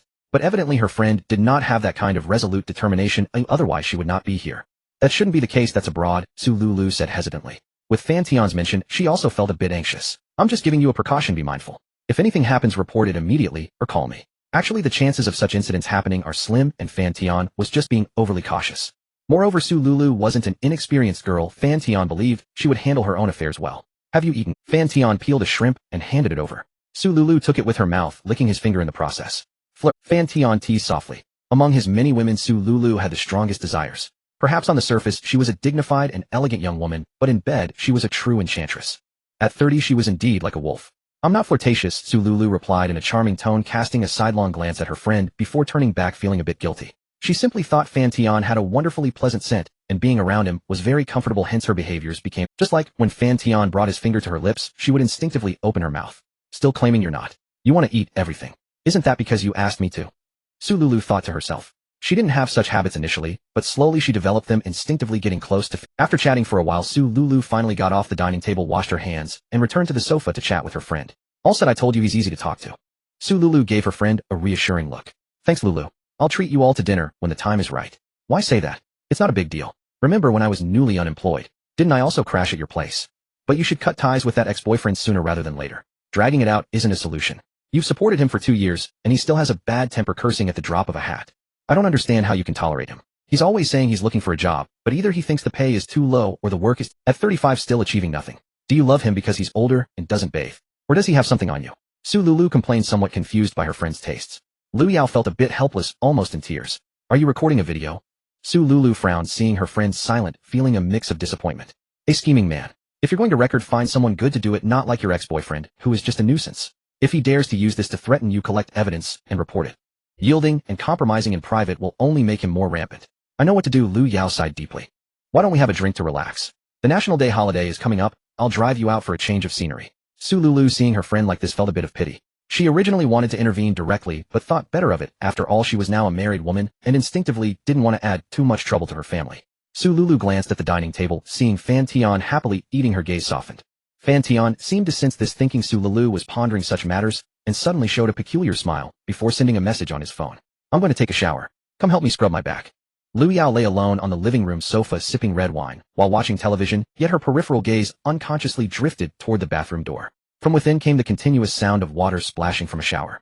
Seeing this, Lu Yao deliberately turned up the TV volume, hoping to mask her inner awkwardness. Lulu, you heartless woman, leaving me here to drown my sorrows in wine. However, Lu Yao was merely voicing a complaint. After all, she was currently lodging at her best friend's place, essentially intruding on her life. Su Lulu then emerged from the bathroom. Those who understand will naturally get it. Half an hour, not bad. Lu Yao said with a hint of sarcasm. Having had some wine, her usual temperament gradually surfaced.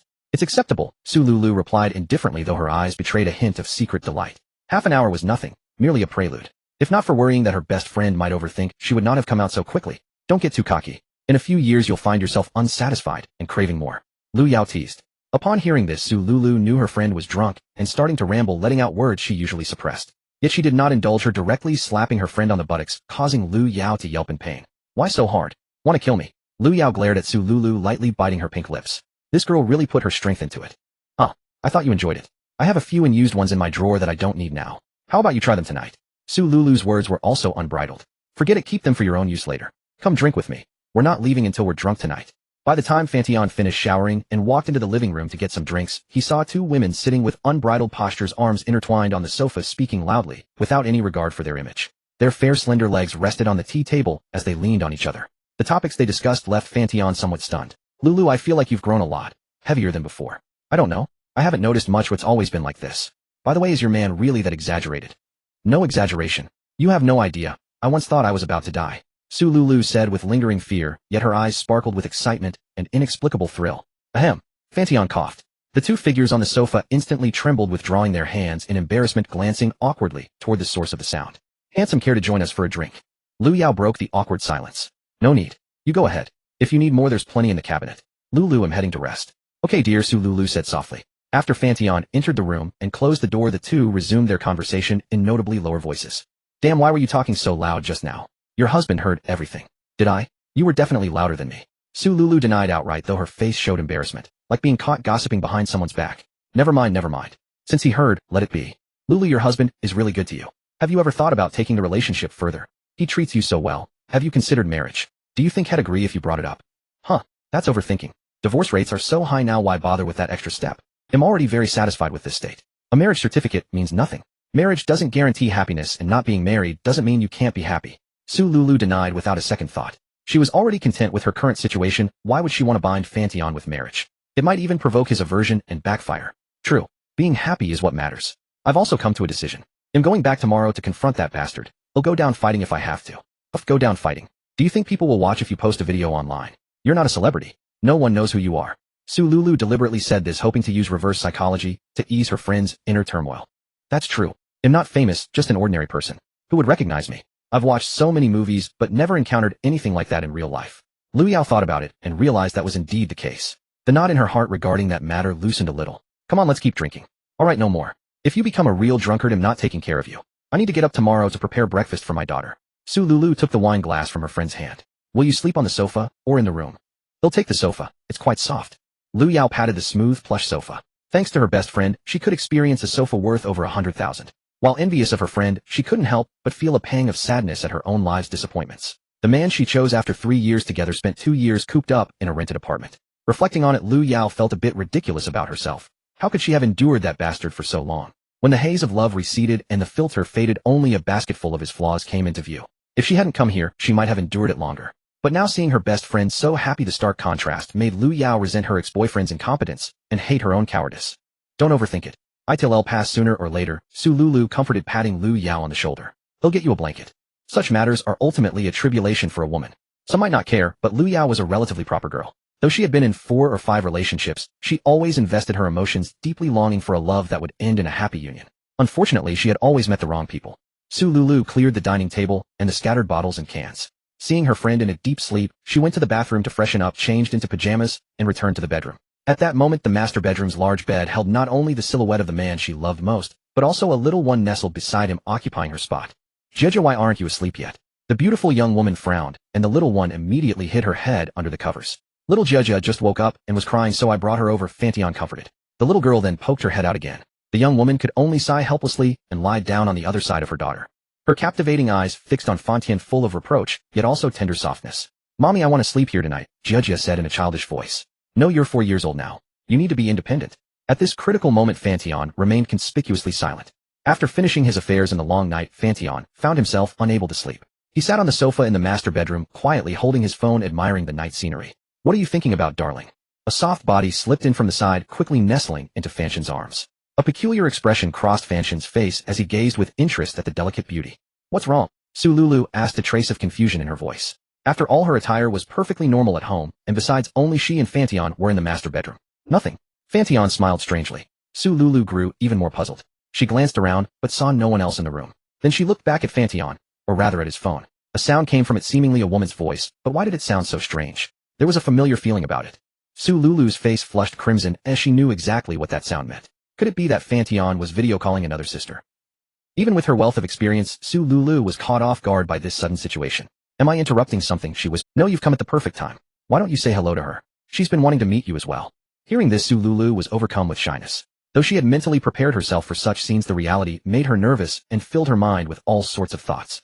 Who was the other woman? Was she prettier, younger, or had a better personality than her? How had she met Fan Tian, and in what capacity did she stay by his side? Was it the same as hers? Would they clash when they met, or would they become like sisters? What attitude should she adopt toward her? A series of questions flooded Su Lulu's mind, making her more anxious by the second. But she took a deep breath and quickly composed herself.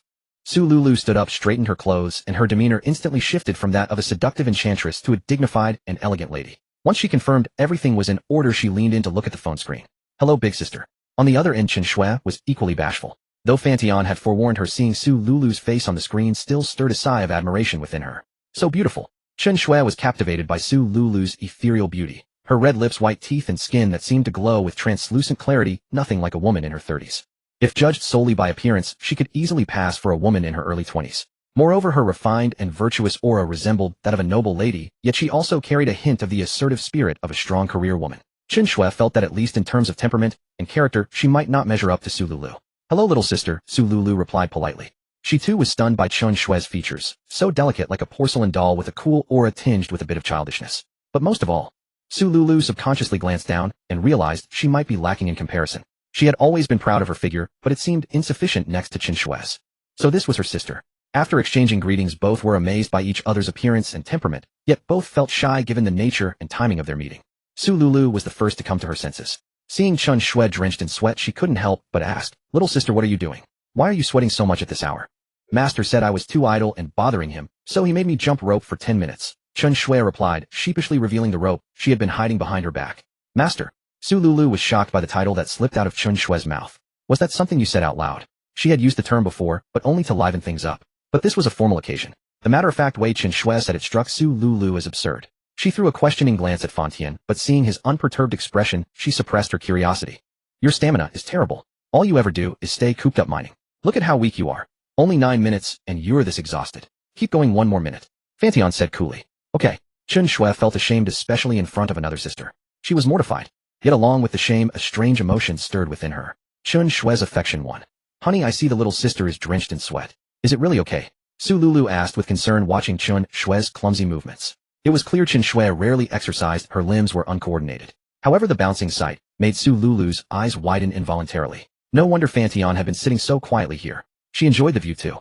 "I gave her 3 breaks every 5 minutes during the 10-minute session. If she really can't handle it, she's just too pathetic," Fan Tian said coldly without a trace of sympathy. Chen Shui felt even more humiliated. She knew her physical condition was poor. As a billionaire, she was used to a life of luxury, staying in her room, painting when idle, and going shopping or drinking with her girlfriends when not. She had never experienced anything like this.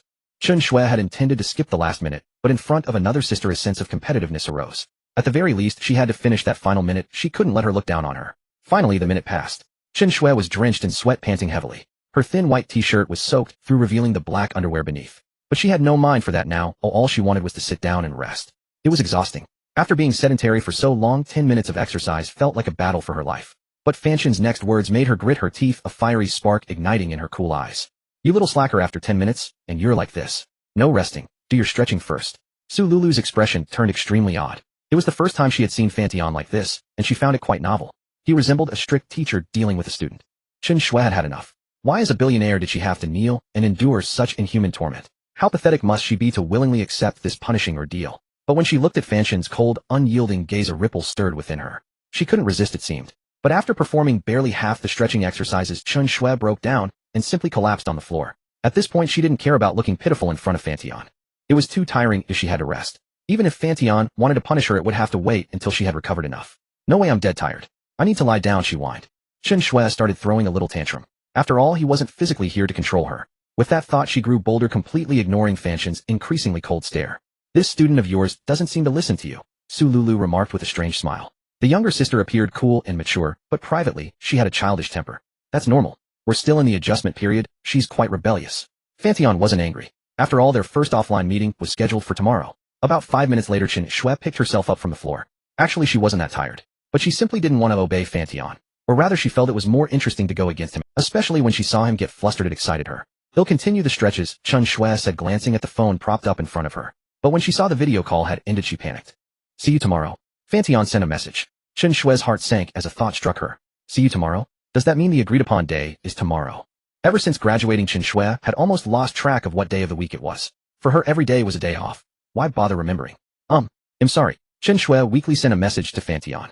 Knowing it's wrong and still doing it, double the punishment. You are doomed tomorrow. Seeing this reply, Chen Shui's face fell, but her eyes flickered with an indescribable light. Both fear and anger. Lulu will share her WeChat with you. You can take her to do yoga in the future.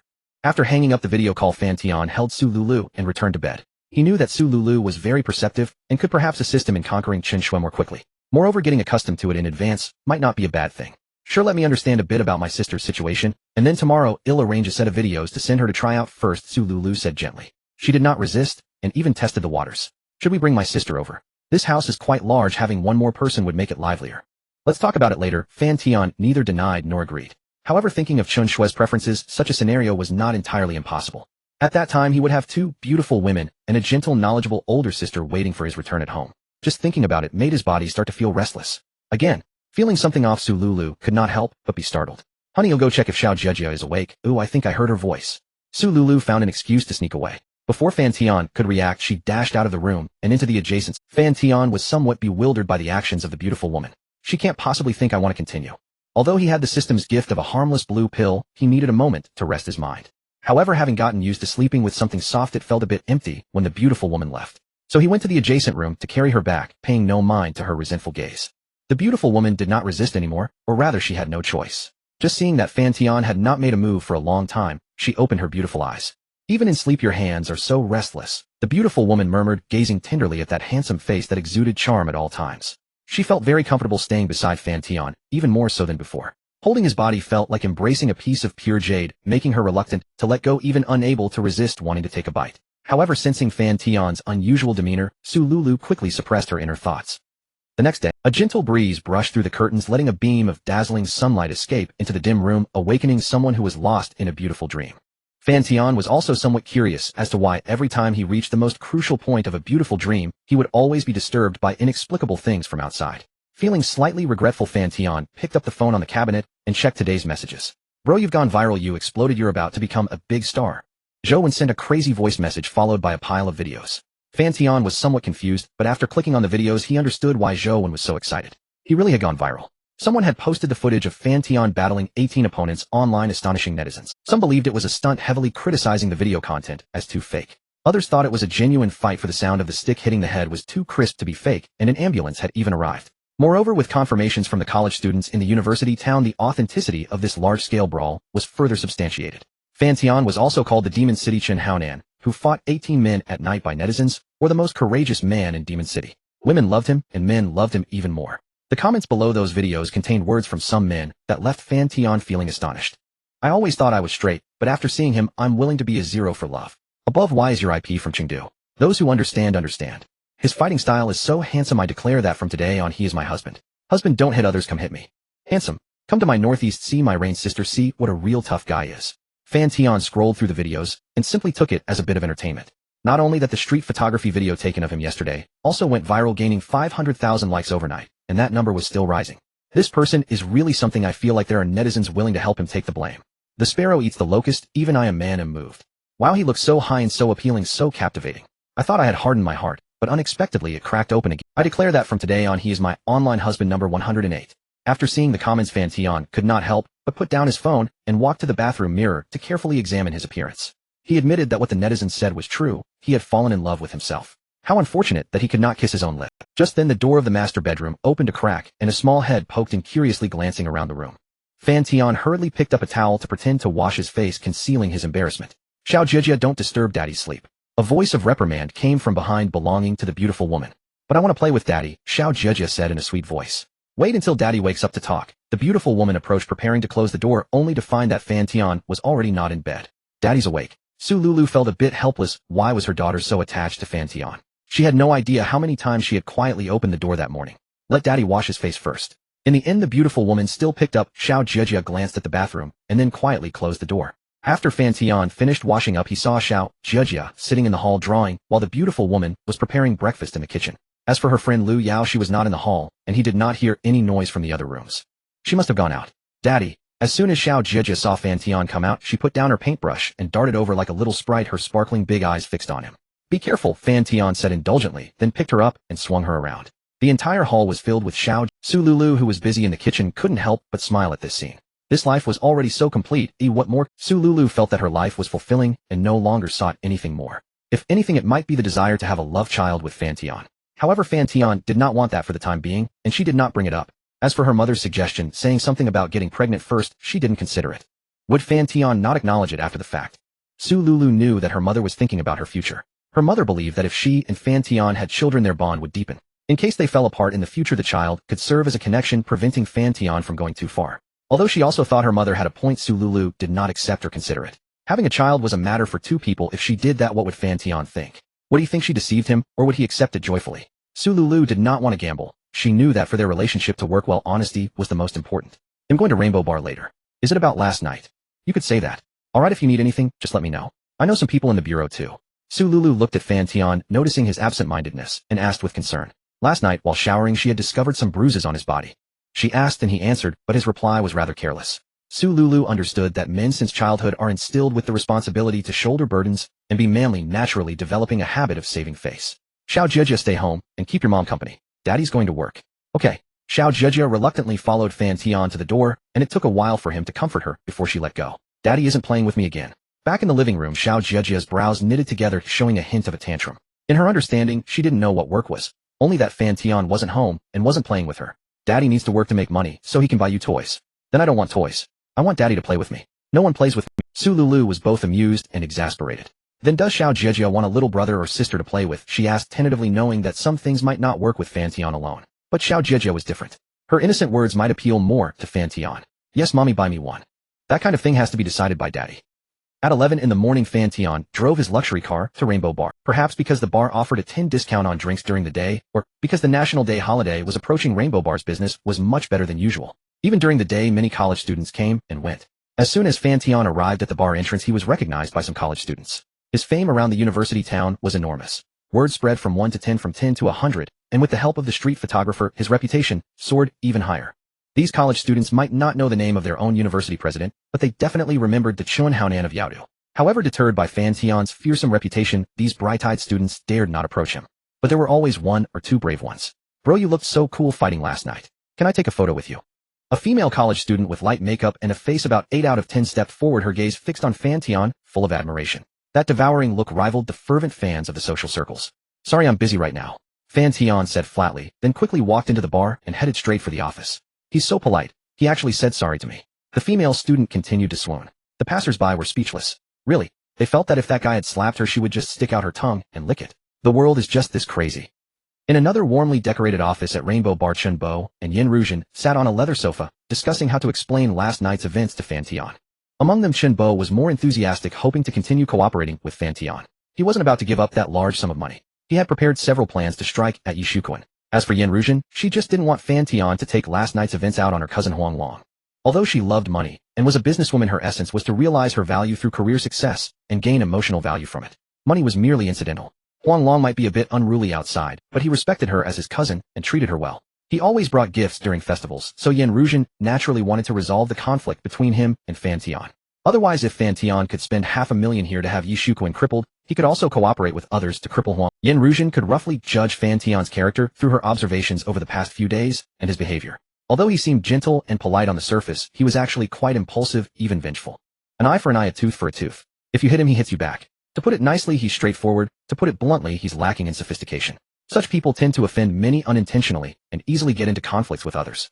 However, Yin Ruzhen rather liked this type of personality. Such people mostly can't hide their thoughts, and making friends with such straightforward people reduces the chances of being stabbed in the back. Especially after watching the video of Fan Tian fighting last night. Although she rationally knew fighting was wrong emotionally, she felt it was very man. So knowing she was going to meet Fan Tian, she deliberately put on an exquisite makeup and dressed in a trendy, youthful, mature style. A long-sleeve floral top, paired with a black short skirt and flesh-colored low heels. The floral top tucked into the skirt, her fair and slender legs crossed, exuding both elegance and allure.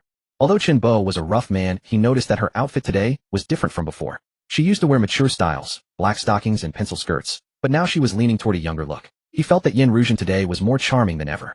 But out of respect, Chen Bo consciously averted his gaze from those. Yin Ruzhen didn't find Chen Bo's glance offensive or inappropriate. As a beauty, she was used to such looks. Chen Bo, what do you think of Boss Fan? Do you think he'll continue cooperating? Yin Ruzhen asked. He's not a stickler for details, generous. I think there's a high chance of cooperation.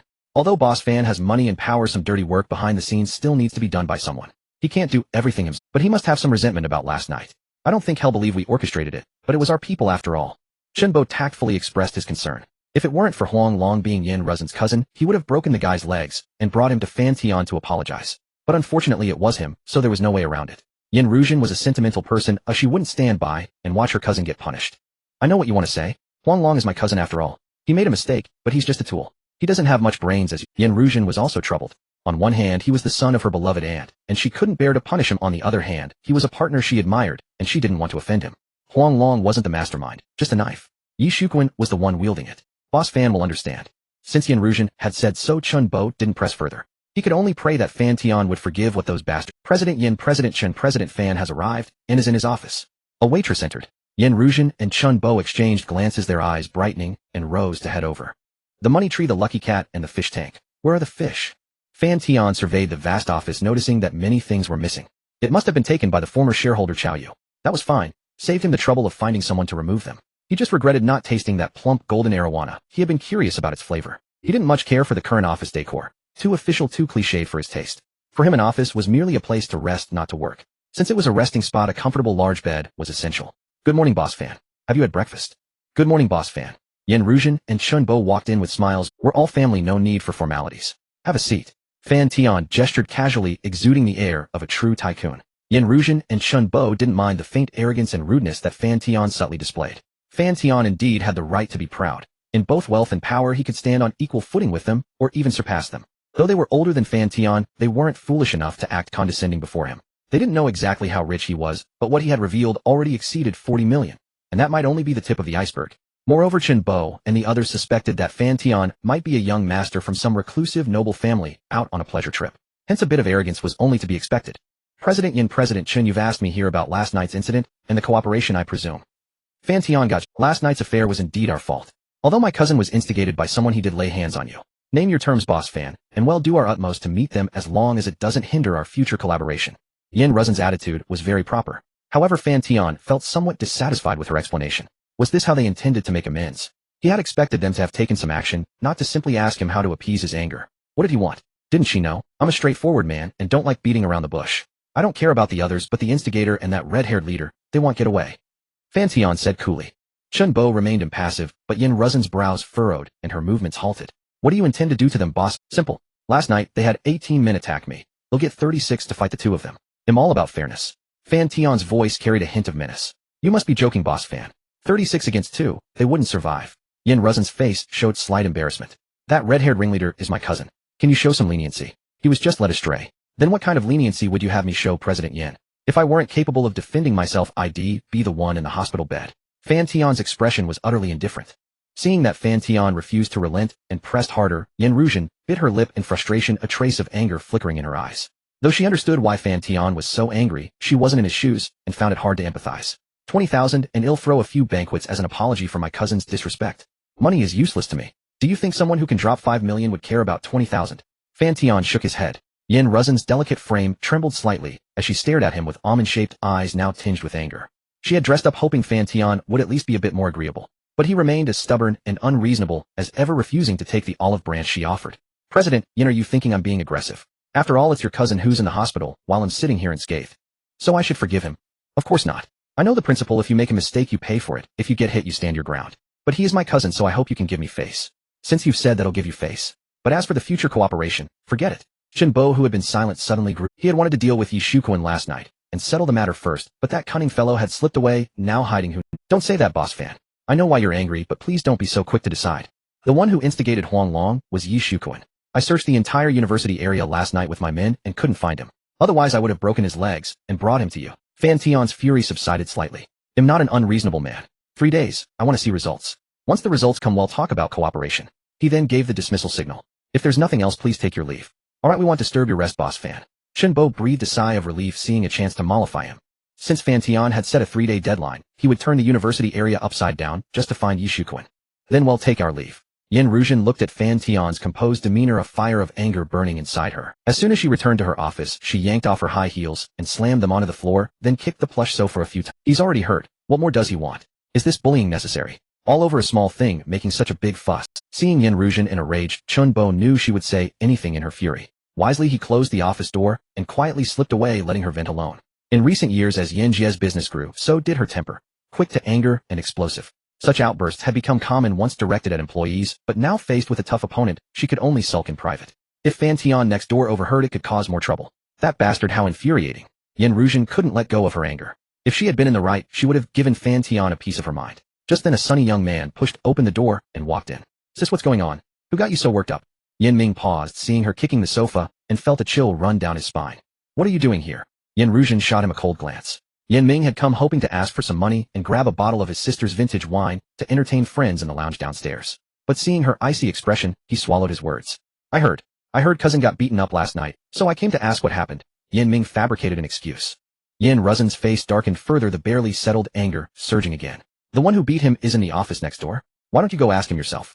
None of you ever do anything productive. You just bring me trouble. Yin Ming was stunned. The office next door, wasn't that where the other major shareholder worked?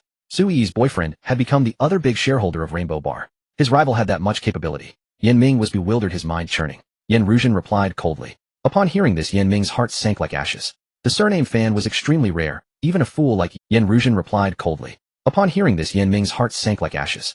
The surname Fan was extremely rare, even a fool like Yin Ming knew this couldn't be a coincidence of names. You don't have some kind of conflict with him again, do you?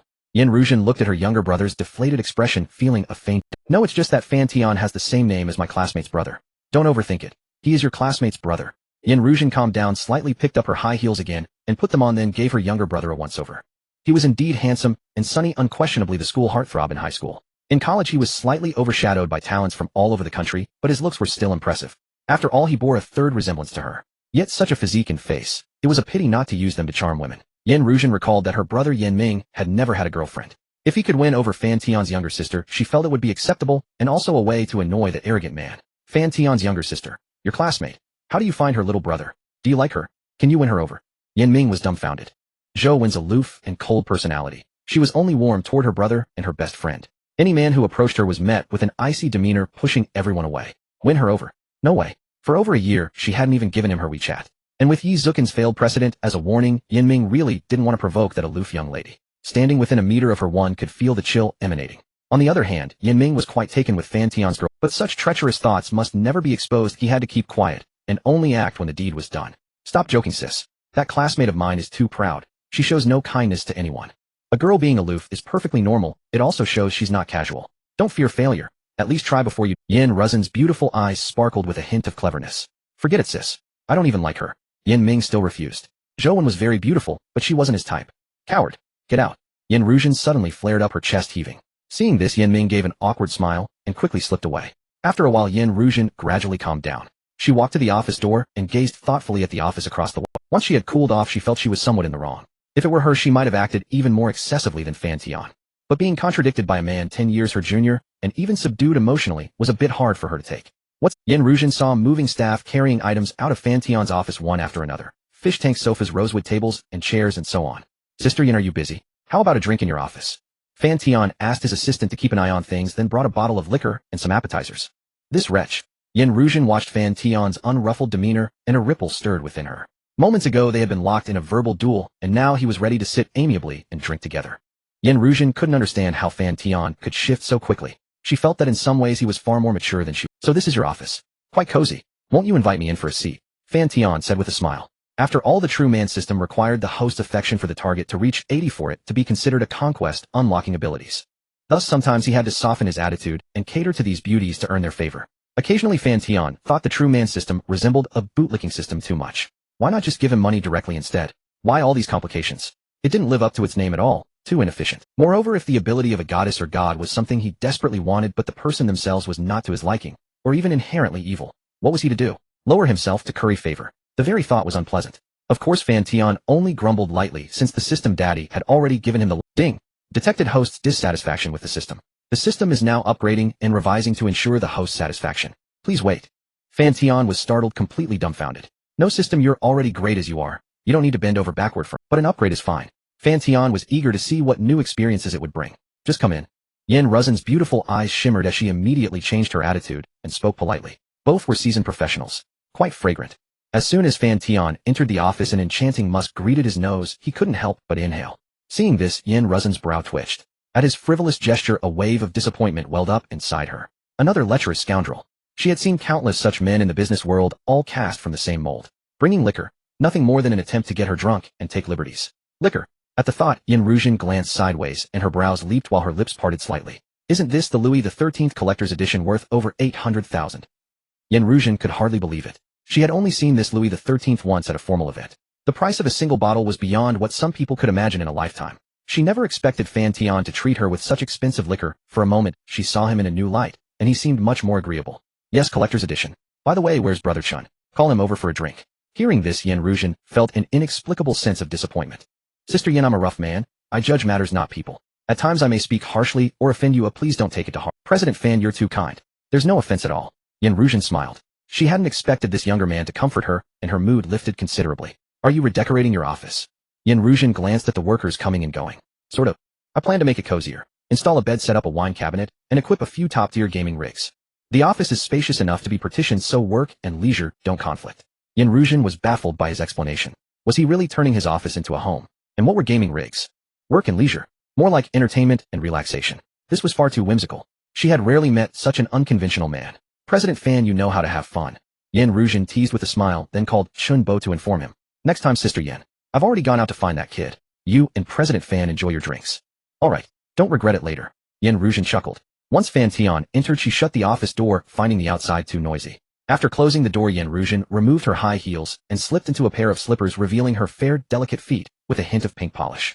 During the morning negotiations, being outmaneuvered by a man 10 years her junior had left her simmering with frustration. She was determined to reclaim her dominance in a different arena. Closing the door created an intimate, confined space. A deliberate move to cultivate an atmosphere of ambiguity, lure him and get him intoxicated, and then keep him at arm's length.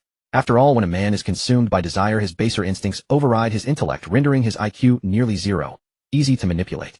This tactic had served Yen Ruzin well in countless business dealings, proving irresistible to men of all ages. Sister Yen, why did you close the door? It's stuffy without ventilation.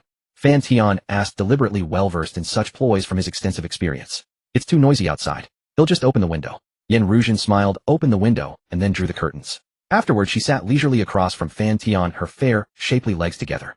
Sensing his gaze growing more intense, she chuckled softly and subtly tilted her legs to the side, a gesture that seemed almost like a clumsy attempt to conceal her intentions.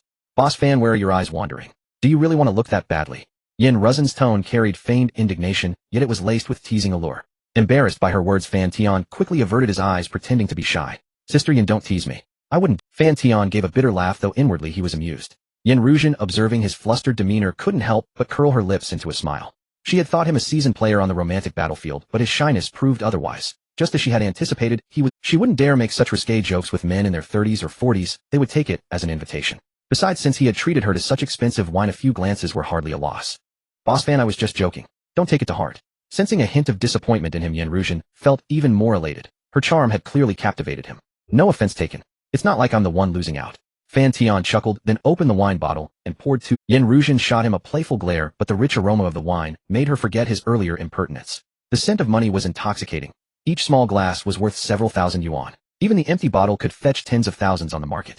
Business had been slow lately, and she hadn't enjoyed such expensive wine in a long time. Drinking alone is boring. How about we play a game, Boss Fan? After a few small glasses, Yen Ruzhen felt herself intoxicated by the scent of money and the masculine aura of the young man before her. Coupled with her doctor's advice, she began to lose sight of her original intentions. What games? Fan Tian's interest was piqued by her subtle suggestive movements. Truth or dare? Yen Ruzhen got up, fetched an empty bottle from nearby, and fixed her gaze on Fan Tian with keen anticipation. Wanna play?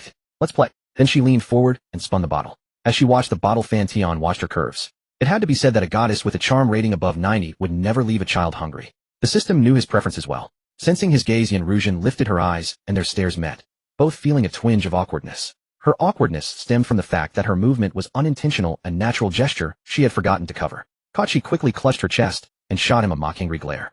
Fan Tian's awkwardness came from being caught licking his lips, a guilty thief's reflex. Eventually, the awkward yet ambiguous tension was broken by the stopping bottle. Truth or dare? Yen Ruzhen asked excitedly. Truth. Mind if I ask something for adults, boss Fan? Yen Ruzhen chuckled. Go ahead. When and where did you become a man? Her question made Fan Tian's pupils dilate. As a bar owner, she certainly played big. About a week ago at a hotel. After a moment's thought under her pressing gaze, he answered truthfully. A week ago. Yen Ruzhen clearly didn't believe it. She raised an eyebrow and studied him with a playful look, trying to discern the truth in his innocent eyes. Boss Fan, lying takes the fun out of it. I'm a straightforward guy. No need to lie about this. Fan Tian said with a, really? Gazing into his pure eyes, Yen Ruzhen felt a momentary daze. When he nodded, she felt an inexplicable pang of regret. A thought that she wished she had met him a few days earlier. No wonder he's so innocent, she murmured, unconsciously biting her lip. Her fondness for Fan Tian soared. For a handsome, wealthy man like Fan Tian radiating charisma, it was rare to find one so chaste at his prime age. So many beautiful women would throw themselves at him. It was truly admirable. She almost envied the woman who had taken his virginity. Boss Fan, you really are a proper gentleman. Yen Ruzhen laughed, her movements becoming more uninhibited. A proper gentleman? Since when did a proper gentleman have multiple girlfriends? Me? Not really. Fan Tian chuckled. Calling him proper was almost an insult. Fan Tian had completely let go. Being called a playboy felt oddly satisfying. Being called proper, that was Let's continue. Yen Ruzhen's interest was piqued. She grew more curious about Fan Tian. The second spin landed on him again. Boss Fan, you chose truth last time. How about dare this time? Yen Ruzhen flashed a sly smile, her eyes locked on him. She was nothing less than an old flirt teasing an innocent man. Sure, it's just a game. I'm fine with it. Yen Ruzhen laughed, genuinely amused. Call a female friend in your contacts, not your girlfriend, and ask if she wants to play a duo game together. Fan Tian was stunned. Truly stunned. Was this a dare? How was this supposed to work? He had never played before, but he knew this was way over the top. Under her expectant gaze, he pulled out his phone and dialed someone. Two different ringtones sounded simultaneously in the room, leaving Yen Ruzhen dumbfounded. She froze, then picked up her phone from the table. The contact name was unmistakable. Fan Tian, the man before her. The boomerang had come back to hit herself. Strangely, Yen Ruzhen felt a flicker of anticipation. But whether to answer or not, she was torn. Boss Fan, she pretended to be angry. You're in my contacts too, Sister Yen. Want a duo with me? Fan Tian joked. Forget it. You passed this round. Yen Ruzhen waved dismissively, having felt a sudden urge to agree. She had tried to tease Fan Tian, but he had turned the tables on her. Sister Yen, you play rough. Fan Tian forced a bitter smile. This is nothing. We're all adults. If you can't let loose in a game, it's no fun. Boss Fan, you're not a sore loser, are you? Yen Ruzhen laughed. As a bar owner, she wasn't as shy as younger women. Fine then. He'll have to be a bit rude later. Fan Tian seemed to grow serious. Whatever you want. Ask anything. I, Yen Ruzhen, am not afraid of anything, she declared boldly. She felt the conversation getting livelier, and it had been a long time since she had felt so relaxed and happy. The third spin finally gave Fan Tian the chance to ask. Truth or dare? Dare. Yen Ruzhen watched him with keen interest, wondering what challenge he would propose. Boss Fan, don't be shy. It's just a game.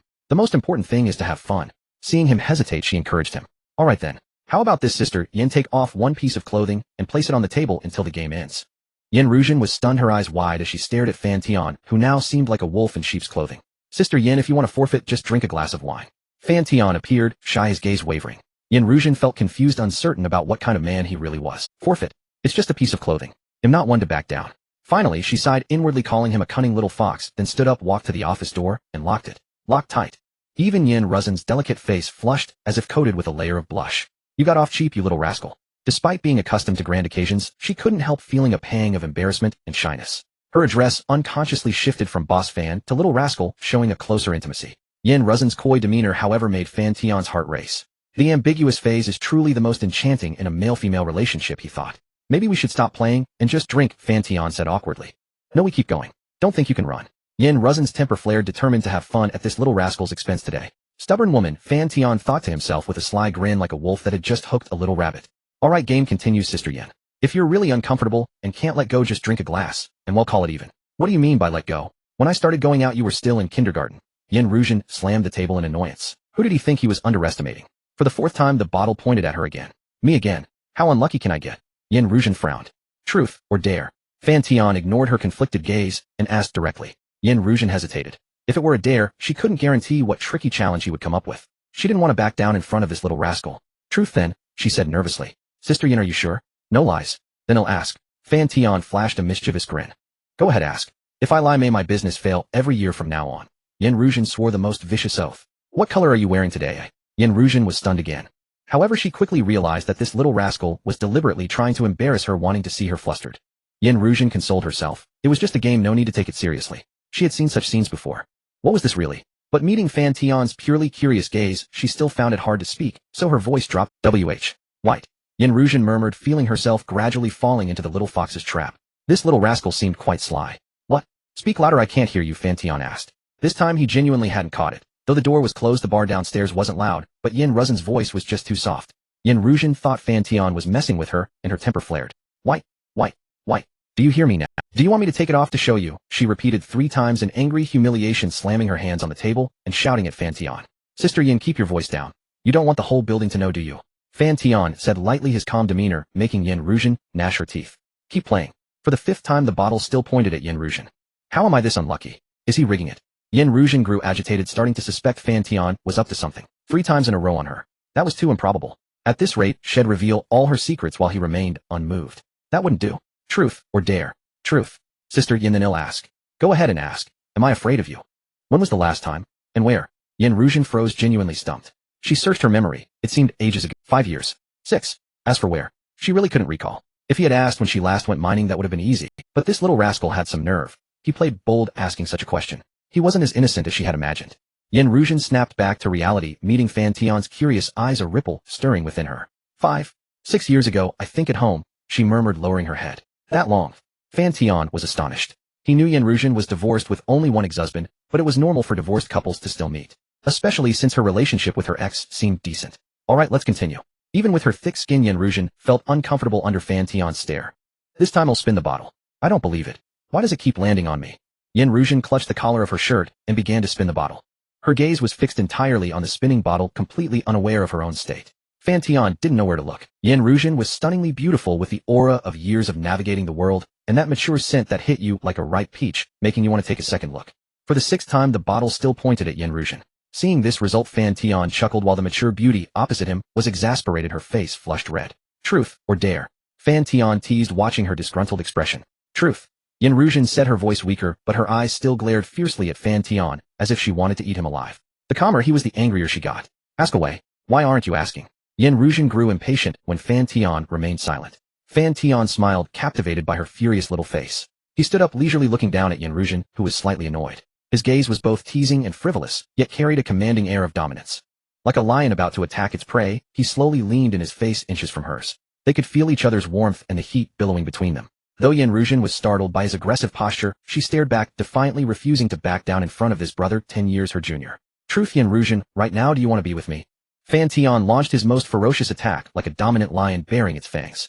His gaze was both overbearing and scorching, making Yin Ruzhen's heart race. Looking at his face, so close, hearing his beast-like grunt, she was mesmerized for a moment. Yin Ruzhen did not answer, but instead took the most tangible action to prove her feelings. She grabbed Fan Tian's collar fiercely and pressed her hot lips against his. Today she was determined to thoroughly conquer this little rascal, to make him her obedient junior. Today she would completely conquer this little rascal and make him her obedient junior. Yin Ruzhen had practiced martial arts in the past. Though absorbed in business over recent years, she understood all too well that a woman's figure and appearance were trump cards in the commercial arena, so she never slackened in maintaining her physique, naturally keeping in excellent condition. At first confident and condescending, she looked down upon Fan Tian with undisguised contempt. 2 hours later, Yin Ruzhen lay on the cold floor like a sodden mess, her eyes dull and lifeless. Want to see a doctor? Fan Tian asked. After a long moment, Yin Ruzhen came back to herself, the numbness in her gaze gradually rekindling with light. No need. Her face was flushed as blood, her voice weak. Should I get you some medicine? I said no. Yin Ruzhen glared at Fan Tian in irritation. Rested enough to regain some strength, she stood up to find her clothes. Help me look. Why are you standing there dumbstruck? She shot him a disdainful look. Fan Tian pulled a torn piece of white fabric from under the sofa, waving it. I've already asked someone to bring disposable ones. A ridiculous scene flashed through Yin Ruzhen's mind, and her beautiful eyes blazed with fury. Half an hour later, neatly dressed and composed, she sat on the sofa once again, appearing dignified. Today was just an accident. I want to take responsibility, and you're not allowed to speak of it. Her tone carried a slight threat, but her gaze was soft, lacking any persuasion. Understood. Contact me anytime if you need. Fan Tian said casually. Yin Ruzhen's heart was tangled, though after the chaos, she regained reason. Knowing Fan Tian had a girlfriend, she naturally didn't want to be the third party. This time was just a one-off, she told herself. Only this once. She seemed to make a resolve, wanting to draw a line with Fan Tian and leave him no hope. What? Can't bear to let go. Fan Tian gently brushed a strand of her hair, inhaling the fragrance of her locks. His body, which had been in the post-euphoric state, subtly stirred again. He thought of teasing her with some flirtatious words, but seeing the coolness in her eyes, he slowly calmed down. Fan, we're both adults. Playing around is fine, but taking it seriously ruins the fun, she said coldly, kicking away the faint longing inside. Is that what you think? Just playing.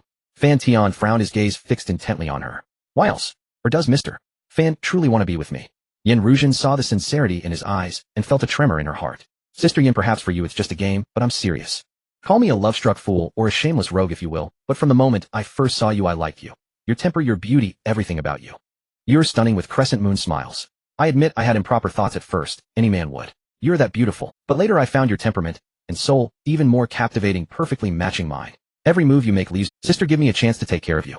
He'll prove every word is true. Yin Ruzhen's body trembled slightly, staring into his pure gaze, and hearing his nearly blunt confession. She was flustered. To say she wasn't tempted would be a lie, but soon her eyes dimmed. No matter how passionate, feelings eventually cool. Perhaps right now Fan Tian was sincere, every word true. But people change. If she were still young, she might have thrown herself into love without expecting anything in return. Now Yin Ruzhen only wanted peace, not more turmoil. He had a girlfriend. One day he would marry and have children, things she could never give him. Looking at the burning intensity in his eyes, she sighed inwardly, unable to bear rejecting him. Let me think it over, she said helplessly. Sister, Yin, am a possessive man. You can think it over, but don't see other men. Fan Tian held her in his arms, almost domineeringly. Yin Ruzhen, stop struggling. Do you think I'm like you? Already with a girlfriend, and still flirting with me? She shot him a glare. I don't care. From now on you're mine, sister. Fan Tian said almost cheekily, then kissed her deep. Yin Ruzhen gave a soft push, but finding she couldn't move him, she let it be. Sister Yin, if you ever need anything, just say the word. And honestly, I'm no saint. You haven't drunk much of your wine. Aren't you taking it? Keep it for you. Fan Tian waved his hand, leaving without a trace. Yin Ruzhen stared at his retreating figure, let out a helpless sigh, her eyes filled with desolation. Though she was decisive in business and seemed free-spirited, deep down, she was still a conventional woman. Otherwise she wouldn't have only one man through all these years. Fan Tian had left his mark on her. How could she not feel it? But thinking of a future with no conclusion, her heart wavered. Fan Tian would eventually marry and have children, things she could never provide. The deeper the bond, the more painful the eventual separation. She didn't know how to respond to his feelings. At a hospital in the demon capital, a female doctor in a white coat was examining her. When I told you to find a young wolf to regulate your life and treat your illness, did you misunderstand? You went for the real thing. The doctor's eyes sparkled with gossipy amusement. Yin Ruzhen blushed. Dr. Song, is it serious? Not too serious. Rest for about 3 or 4 days. Best to avoid it during this time, and don't do it again next time. There will be a next time. Why not? Regular activity helps treat your condition. Even though she already knew the answer, hearing the doctor's advice still brought her some joy, as if it provided a reasonable excuse for her reckless behavior. Even though she already knew the answer, hearing the doctor's advice still brought her some joy, as if it provided a reasonable excuse. At worst, he'll step back when he gets married. After secretly visiting the doctor alone, Yin Ruzhen returned to the bar office. When she saw the mess, she couldn't help but feel her face flush and her heart race. She couldn't have anyone come up to clean, as it would inevitably lead to unwanted associations about what had occurred.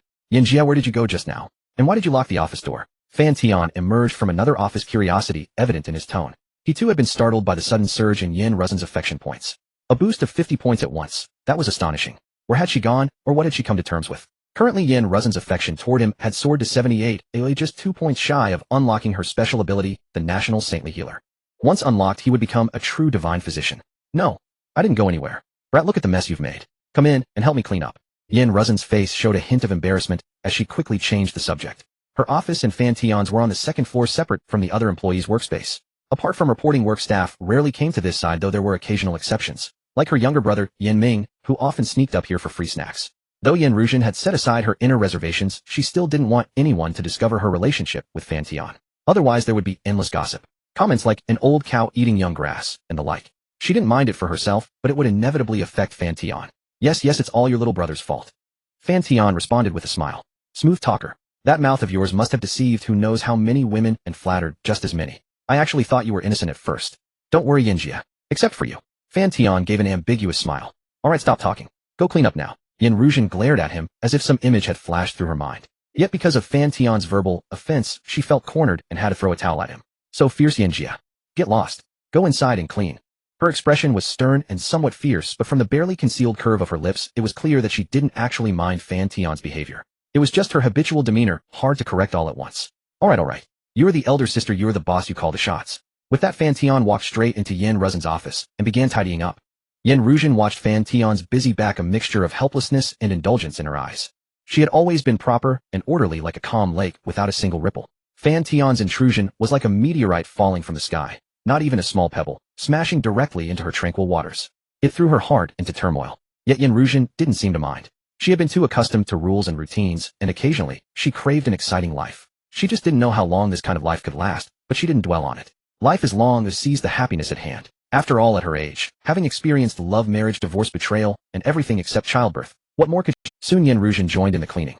Half an hour later, her office was spotless, but a hint of the intimate scent lingered. Yan Ruzhen had to meticulously wipe every suspicious corner with a cloth, and even used perfume to mask it. Want to rest in my place for a while? Fan Tian suggested, watching Yan Ruzhen busying herself. Even with the air conditioner set to 16 degrees Celsius, a thin layer of sweat glistened on her fair face. However, Fan Tian's attention was more drawn by her graceful figure. Though he had also just cleaned, he hadn't been as meticulous, as she was leaving no corner untouched. No need. You go rest, I'll handle the rest. Stop being stubborn. Let's do it together. Fan Tian ignored her objections and scooped her up in his arms. What are you doing? Put me down. I can walk on my own. Don't let anyone see us. Yan Ruzhen patted Fan Tian's shoulder in protest. It would have been better if you'd agreed earlier. Fan Tian smiled and set her down just before stepping out of the office. Brat. Yan Ruzhen sighed in resignation, but followed behind him, letting him hold her hand. Unfortunately, an employee happened to witness this scene.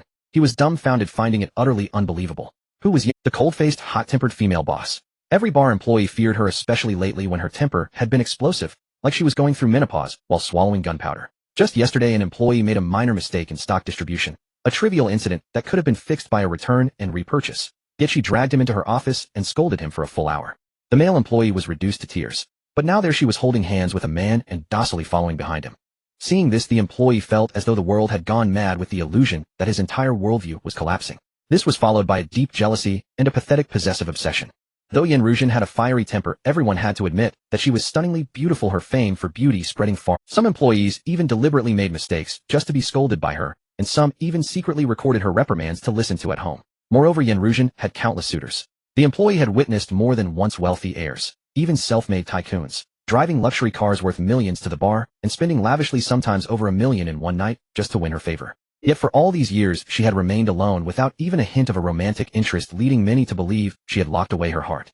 Now he had stumbled upon this unimaginable sight. Jealousy, envy, and that pathetic possessiveness flooded the employee's mind, causing an ache in his heart, a feeling akin to heartbreak. However, after a moment of thought, he still couldn't believe that Yan Ruzhen had been won over. Holding hands doesn't mean anything. Maybe he's just a close friend of Sister Yan. The employee speculated, silently comforting himself with that thought. Last month, during the Outstanding Employee Awards ceremony, Yan Ruzhen had praised him and even flashed a smile. So he believed that she must have feelings for him, but was constrained by their respective positions from expressing it. Why else would she smile at him and not at other outstanding employees? Wasn't it because he was special? Didn't it mean she was interested? Besides, stories of a beautiful boss falling in love with an ordinary employee happened in real life all the time. As for the employee's wild fantasies, Yan Ruzhen was of course completely unaware. Had she known, she would have felt only disgust at his delusions. Some men think that just because you glance at them, you must be interested. Yan Ruzhen was led by Fan Tian into his office, which could hardly be called an ordinary office. As soon as she entered, there was an entrance hall. On the lower half of the storage cabinet was a shoe rack, while the upper half was divided into two sections, one for hanging clothes, and the other holding a cluster of yellow roses, 25 in total, each crafted from 24K gold.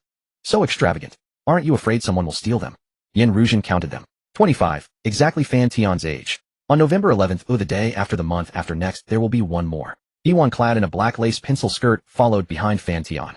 As she connected to the network to learn the duties and tasks of a secretary, soft and comfortable sofas formed a triangle with a mahogany coffee table at the center. On the other side, a massive 120-inch LCD TV was arranged. Yes, and a row of wine cabinets. Yan Ruzhen was astonished by the luxurious display of renowned spirits, feeling shocked by Fan Tian's extravagance. Famous wines like Romanée-Conti, Lafite, and Pavie were all showcased. Anything of note was there. To be honest, Yan Ruzhen felt a bit nervous just looking at them. If any careless employee secretly took even one bottle of these fine wines, they would end up in jail, convicted of a huge amount, facing a criminal sentence of 3 to 10 years. She initially thought the cluster of 24K gold roses at the entrance was already extravagant, only to realize they were the least valuable, hence placed there. Then she was led to another enclosed space, separated by a screen. Upon entering, her feet sank into the soft carpet, and what lay inside made Yan Ruzhen's pupils dilate in shock. A giant bed, 3 meters wide and 4 meters long, stood right in the center. She had never seen such a massive bed. It could easily accommodate over a dozen people. She had no idea what Fan Tian was thinking by making it so large. Could he really be planning to throw a party here? On one side of the bed was a row of gaming-grade computers, while on the other side was another set of cabinets displaying various dolls. Yin Ruzhen wasn't familiar with these dolls, so she didn't know their prices. But given Fan Tian's penchant for luxury, they were like, but really, was it necessary? It was just a temporary office. Did he plan to sleep here and treat it as his home? Besides, it had only been vacated this morning, and she hadn't expected it to be fully furnished by the afternoon. The efficiency was impressive. Such speed naturally cost a fortune, and with all the items in the room, the total value had to start at least 10 million yuan. It was too lavish. Yin Ruzhen didn't know how to judge Fan Tian anymore. However, given such an expensive office, she planned to isolate his area and create a separate passage. Otherwise, she feared that some dirty-handed staff from the bar or someone with ulterior motives might sneak in and steal something, causing trouble that would be a hassle to deal with. Little brother with millions of yuan worth of items in a bar full of mixed company, what if someone comes up? And while the soundproofing between floors isn't bad, if you really live here, it won't be good for your rest. The bar downstairs only opens at 7 p.m. and closes at 1 a.m. Except for holiday events, right? I'm usually awake at that time.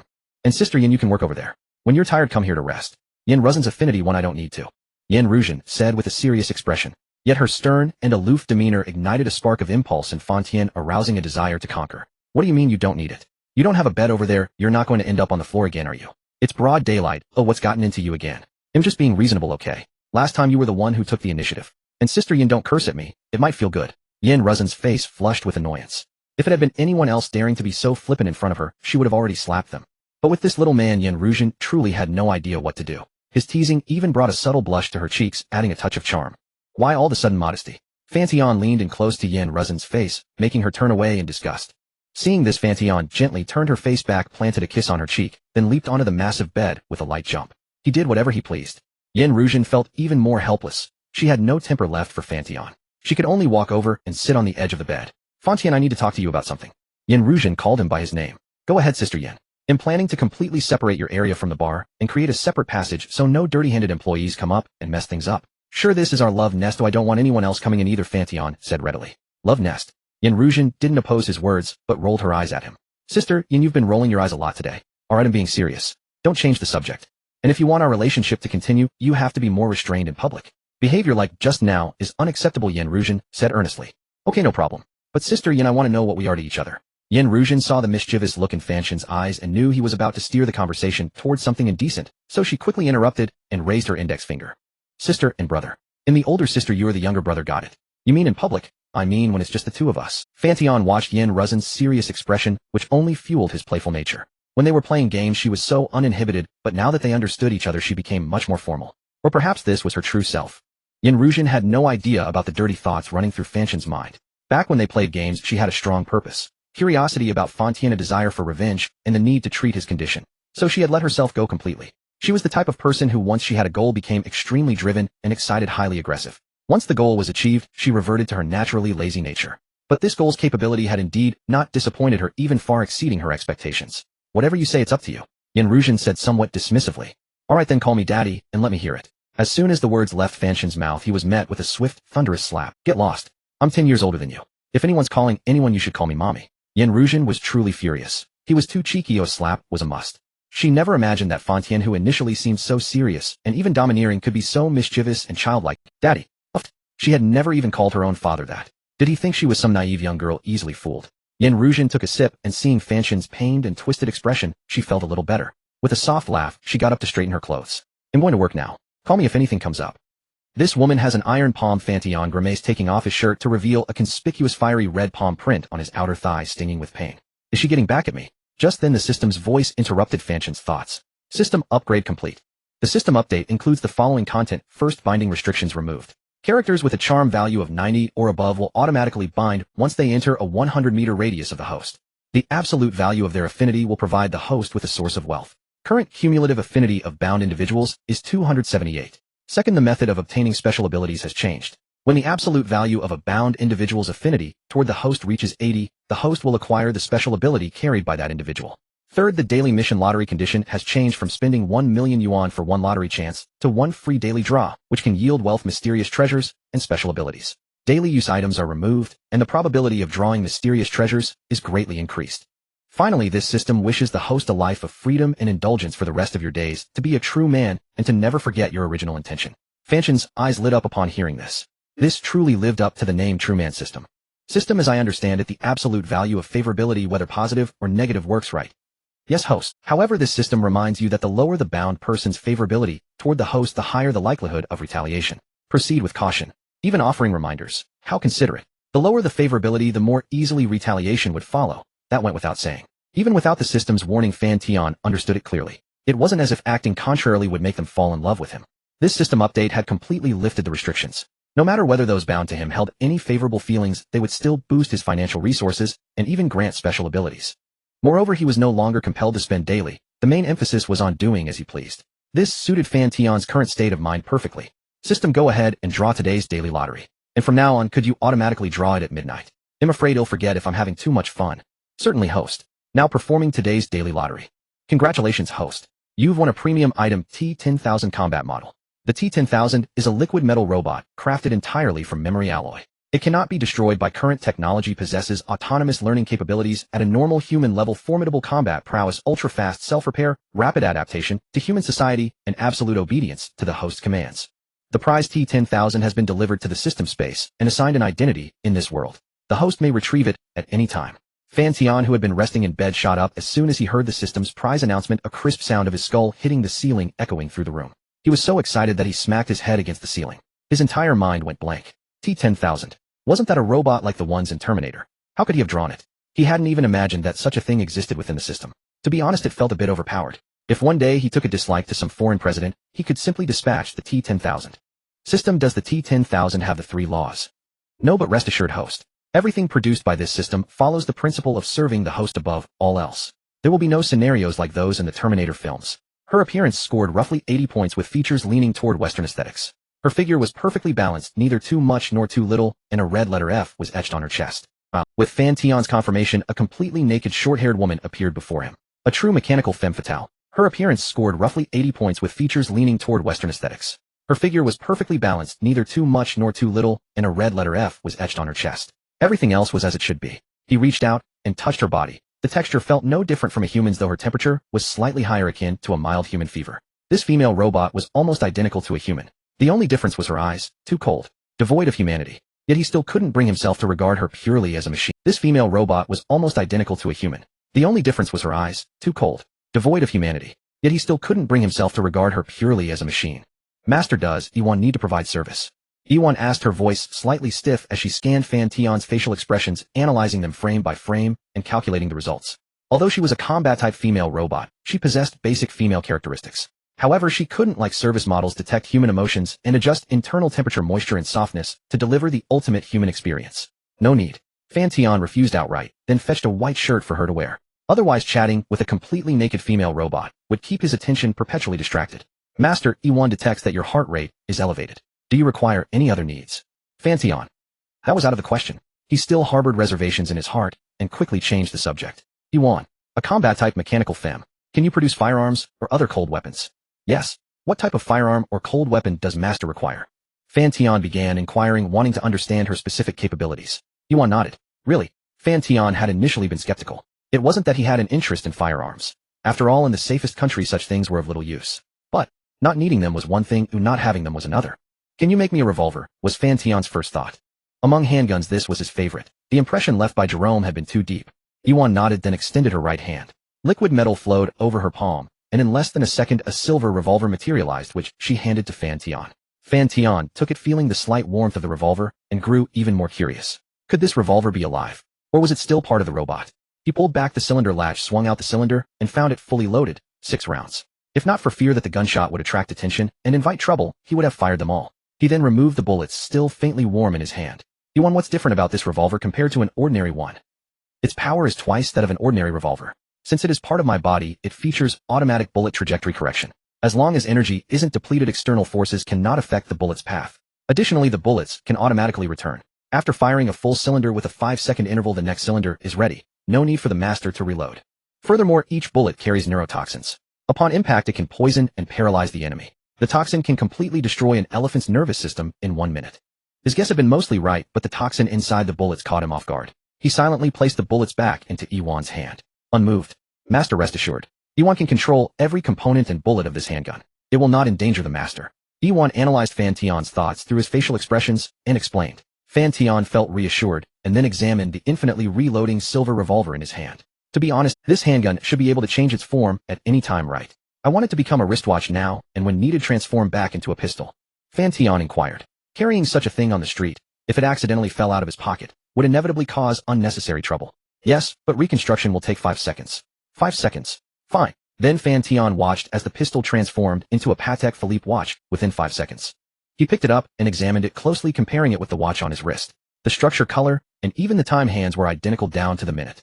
Then the transformed Patek Philippe watch even dropped in temperature. With this I'll have every watch I could ever want. Fan Tian took off his real watch and put on the fake one. Then he spent another half hour discussing with the mechanical femme to fully understand her capabilities. Yuan's primary abilities were still focused on combat, though everything else was roughly on par with a normal human.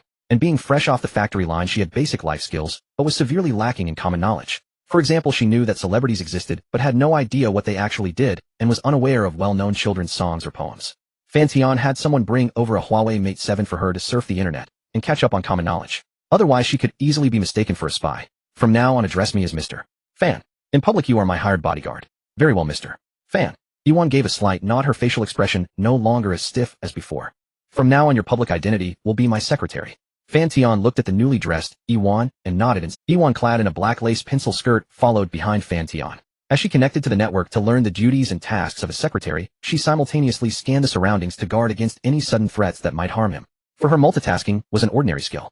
Moreover, she could access the internet without a phone as she had a signal transceiver, but human knowledge was so complex. Most of her mind, or rather CPU, was dedicated to combat skills, leaving only a small portion to learn other fields.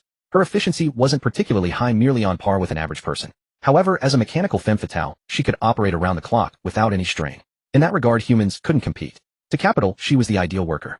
Boss Fan, at 6 p.m. You have a date with Miss Chin Shui at the Venus Hotel. It's 1 hour until 6 now, and the journey takes about half an hour. It had been only an hour since Fan Tian granted her identity, yet Yuan had already adapted to the role, a diligent and responsible secretary. I got it. Fan Tian replied calmly, quickly settling into the role of boss. As he went downstairs to prepare for the appointment, a familiar scolding voice drifted up from below. Fan Tian glanced toward the source of the voice and saw Yen Ruzhen harshly berating a female waitress. The waitress looked quite young, barely in her early 20s, with a delicate, pretty face. Yet now she was sobbing pitifully under Yen Ruzhen's reprimand, evoking a sense of sympathy. The other servers kept their distance, afraid of being implicated. Why are you crying? Was I wrong to scold you? You can't even hold a wine bottle steady. If you can't handle such a trivial task, why should I pay you? I'm sorry, Boss Yen. It won't happen again. Next time. This is the 3rd time this month. If it happens again, don't blame me for being harsh. Fan Tian watched Yen Ruzhen's stern expression as she scolded the employee, a hint of surprise flickering in his eyes. It seemed that in his presence Yen Ruzhen had still restrained herself quite a bit. Nevertheless, despite her fierce demeanor, her stunning beauty made it hard to dislike her. In fact, it added a unique charm, except for the one being scolded. No wonder netizens often say that one's values follow their looks. There was indeed much truth to it. As long as a beautiful woman didn't do something too outrageous, people tended to be far more tolerant of her than of an ordinary person. Moreover, most attractive women, if they had even a shred of intelligence and knew how to leverage their advantages, often lived a much more comfortable life than others in this superficial society. And there was reason for that. What's going on? Fan Tian walked over. Yen Ruzhen frowned at the newcomer, her fox-like eyes pausing on Yuan for a moment before settling on Fan Tian. What's going on? Fan Tian walked over. Yen Ruzhen frowned at the newcomer, her fox-like eyes pausing on Yuan for a moment before settling. It's nothing serious. Yen Ruzhen raised an eyebrow and said nonchalantly, Boss Fan, aren't you going to introduce the beauty? My secretary, Yuan. Fan Tian smiled. Yen Ruzhen's expression immediately turned unnatural, suspecting that Fan Tian was lying to her. Secretary.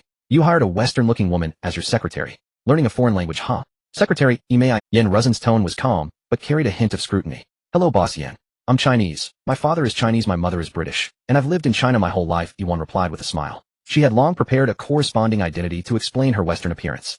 Hearing Yuan's perfect Mandarin, Yen Ruzhen's suspicion eased slightly. She then turned her slightly complicated gaze back to Fan Tian. Boss Fan, bringing your secretary along. Are you off to discuss business somewhere? Yeah, I'm heading to the U district to negotiate a deal. Fan Tian's eyes were calm and steady. No, I have something to do later. Yen Ruzhen cracked a slight smile, her fox eyes fixed intently on Fan Tian. Boss Fan, go ahead and talk business. I wish you a victorious start and plenty of profit. Fan Tian nodded.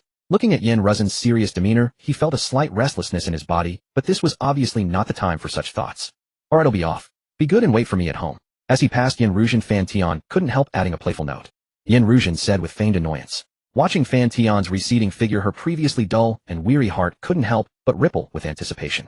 And she felt that after doing that kind of thing, her spirit and energy were getting better and better, especially when she thought of the doctor's advice. That ripple continued to spread. It seems the doctor was right. That kind of thing really promotes blood circulation and removes stasis. I feel much younger, refreshed, and full of vitality when scolding people. Yin Ruzhen looked forward even more to the next time.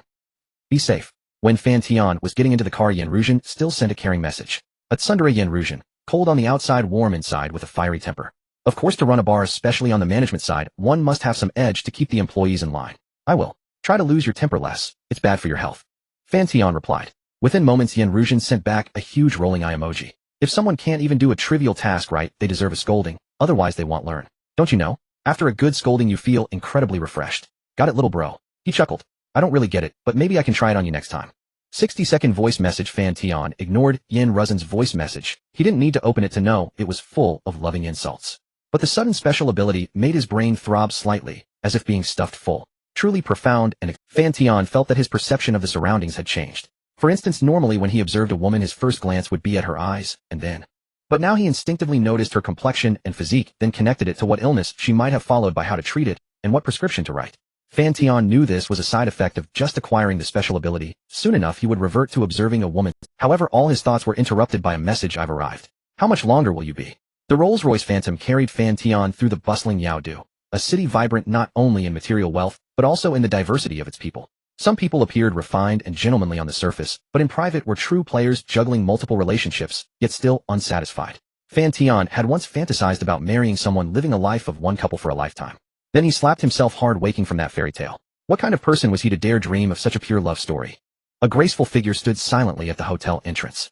The woman wore a red one-shoulder bodycon miniskirt dress, her exquisite and fair collarbone and perfect cleavage fully displayed. A black decorative choker encircled her swan-like neck, which instead of detracting from her beauty added a touch of allure. A pair of long slender legs and sheer black stockings elevated her charm exponentially. As she walked, the taut pull of the black stockings on her thighs was visible, captivating the hotel guests. The sound of her high heels clicking against the floor stirred their hearts. Of course, such an outfit wasn't particularly rare among the hotel guests, but what made the woman so eye-catching was her extraordinary beauty, so stunning that it was almost indescribable. Not only her delicate aloof face, but also her devilishly graceful figure, like something out of a manga, radiated a bewitching charm from head to toe. That charm could make someone go bankrupt just to have a taste. Among Fan Tian's social circle, the only one with such a manga-like figure, aloof temperament, yet a hint of nobility, was the landlady's sister Chen Shui. Her entire outfit followed someone's aesthetic trend. Chen Shui was nervous, pacing at the hotel entrance. It was her first time meeting a man in this manner and identity. Thinking about the upcoming scene made her even more nervous. Although she could chat fervently online with someone throwing out all sorts of bold words, when it came to a real meeting, she became as timid as a wilted eggplant. It was like a couple in an online romance, passionate online but shy and afraid to even hold hands when meeting in reality. She was now in that initial stage with a touch of anticipation, but even more tension. Finally, a man in a suit and leather shoes walked in, exuding a charm that was both sinister and domineering. A pair of gold-rimmed spectacles sat on his high nose bridge, giving him a gentleman rogue vibe. As soon as Chen Shui saw him, her restless heart inexplicably calmed down. Lead the way. What are you staring at? Fan Tian said indifferently. In the elevator, she leaned against one side, playing on her phone, as if she didn't know Fan Tian, only occasionally lifting her head to sneak a glance before turning away again. Both remained silent. What's wrong? Don't you recognize me? Fan Tian pushed up his non-prescription gold-rimmed glasses and said calmly. As requested by someone, he also wore these glasses, which were called the black stockings for men. I do, Chen Shui replied, her heart stirring. Although she was a billionaire and should not be in awe of a younger man, due to some filter, every move Fan Tian made touched her heart, and he exuded an irresistible charm from head to toe. Come here. At his words, Chen Shui, like a puppet whose soul had been taken, moved her graceful figure over. Then she resumed playing on her phone. She used this method to conceal her inner excitement and confusion. It was also her first time arranging a meeting at a hotel in this manner, so she didn't know what to do. Moreover, in that aspect, Fan Tian was the guide, and she was the one being guided. In fact, Fan Tian was also a bit nervous at this moment, as he was a novice too, still figuring things out. He looked at Chen Shui, who was keeping her head down, constantly playing on her phone. It seemed that in this elevator nothing much could be done. After all, there were surveillance cameras. But he wasn't without gains. From this angle, Chen Shui's cleavage was fully visible, and a faint subtle fragrance mixed with a milky scent entered his nostrils, stirring a restlessness in his body. In the end, they continued in silence, one after the other reaching the room. Chen Shui opened the door, and once inside sat down on the double bed. She watched Fan Tian examine a neatly arranged row of tools on the table, a tremor running through her heart. You've prepared quite a complete set, he said. Indeed, all these items were prepared by Chen Shui, not him. Why are you so quiet? Weren't you quite cheeky online? Fan Tian walked over and sat opposite Chen Shui. I wasn't cheeky. How could I be? Chen Shui looked up, her eyes flickering with a mix of shyness and an indescribable. She was 3 years older than Fan Tian and should have been the guide, but now she was the one below. This reversal of roles fascinated Chen Shui even more. Oh really? Didn't you say you wanted to ride on my head and dance? Didn't you say you wanted to ride on my head and poop? Fan Tian listed Chen Shui's wild online remarks one by one, as if enumerating her crimes. Chen Shui had always been thin-skinned. Being exposed like this made her face flush with shame, yet a strange pleasure surged inside her. Shame and excitement coexisted. Anything else to say? Fan Tian steadied himself, staring at Chen Shui sitting on the opposite bed. When he saw her lively yet shy eyes and thought about what they were about to do, Fan Tian felt both excited and a little scared. A flicker of reluctance even arose in his heart. I didn't do it on purpose. It's because you didn't reply to my messages I got angry and said those things. You can't take them seriously. Chen Shui began to act playfully defiant. Then it's my fault. You sent me a message at 2 in the morning expecting me to reply. And what about the exercise plan? You agreed, but why didn't you follow through? Fan Tian countered. Watching Fan Tian explain seriously, Chen Shui found it amusing and couldn't help laughing. She never expected that a man who commanded such authority online could have such an adorable side, so her fear of him lessened. Yes, little brother, it's your fault for not replying to me, Chen Shui said, without hesitation, reverting to her mischievous nature. A crisp sound echoed in the room. Chen Shui was stunned by the sudden slap. Her originally clear eyes became dazed and tears glistened at the corners. So whose fault is it? Fan Tian asked, sternly suppressing his inner reluctance with an unmistakable tone. It's my fault. Chen Shui bit her lip, looking at Fan Tian with pitiful eyes in a way that could soften even the hardest stone. But Fan Tian remained unmoved. How is it? Not bad. Fan Tian looked at his handiwork, a faint emotion stirring within him. It's alright. Back when I was studying, I was harder on myself than this. Whenever I fought with my mother and couldn't stand it, I would hit myself. Chen Shui, having come to her senses, assumed Fan Tian was frightened and immediately tried to soothe him. She could see he was an amateur. His gestures and manner were unrefined. He talked big, but was gentle in action, so she wanted to guide him to shape him into the ideal she imagined. Chen Shui did not want Fan Tian to pity her or hold back. Indeed, when her mother scolded or suppressed her, she would secretly punish herself to vent the pressure she could not voice.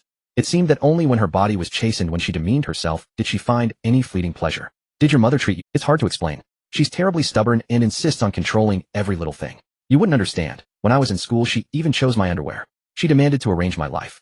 In that moment, Chen Shui opened up, pouring out fervent and unrestrained all the wrongs her mother had imposed on her. When my grades slipped, I came home to a barrage of insults, as she never once praised me. In university, she forbade me from making friends, tried to arrange my career and my marriage. Damned if she could not have a son, and then blamed me for it. Her anger flared, and she let slip a coarse word. Then, realizing her outburst, she quickly glanced at Fan Tian. Do you find me too tiresome?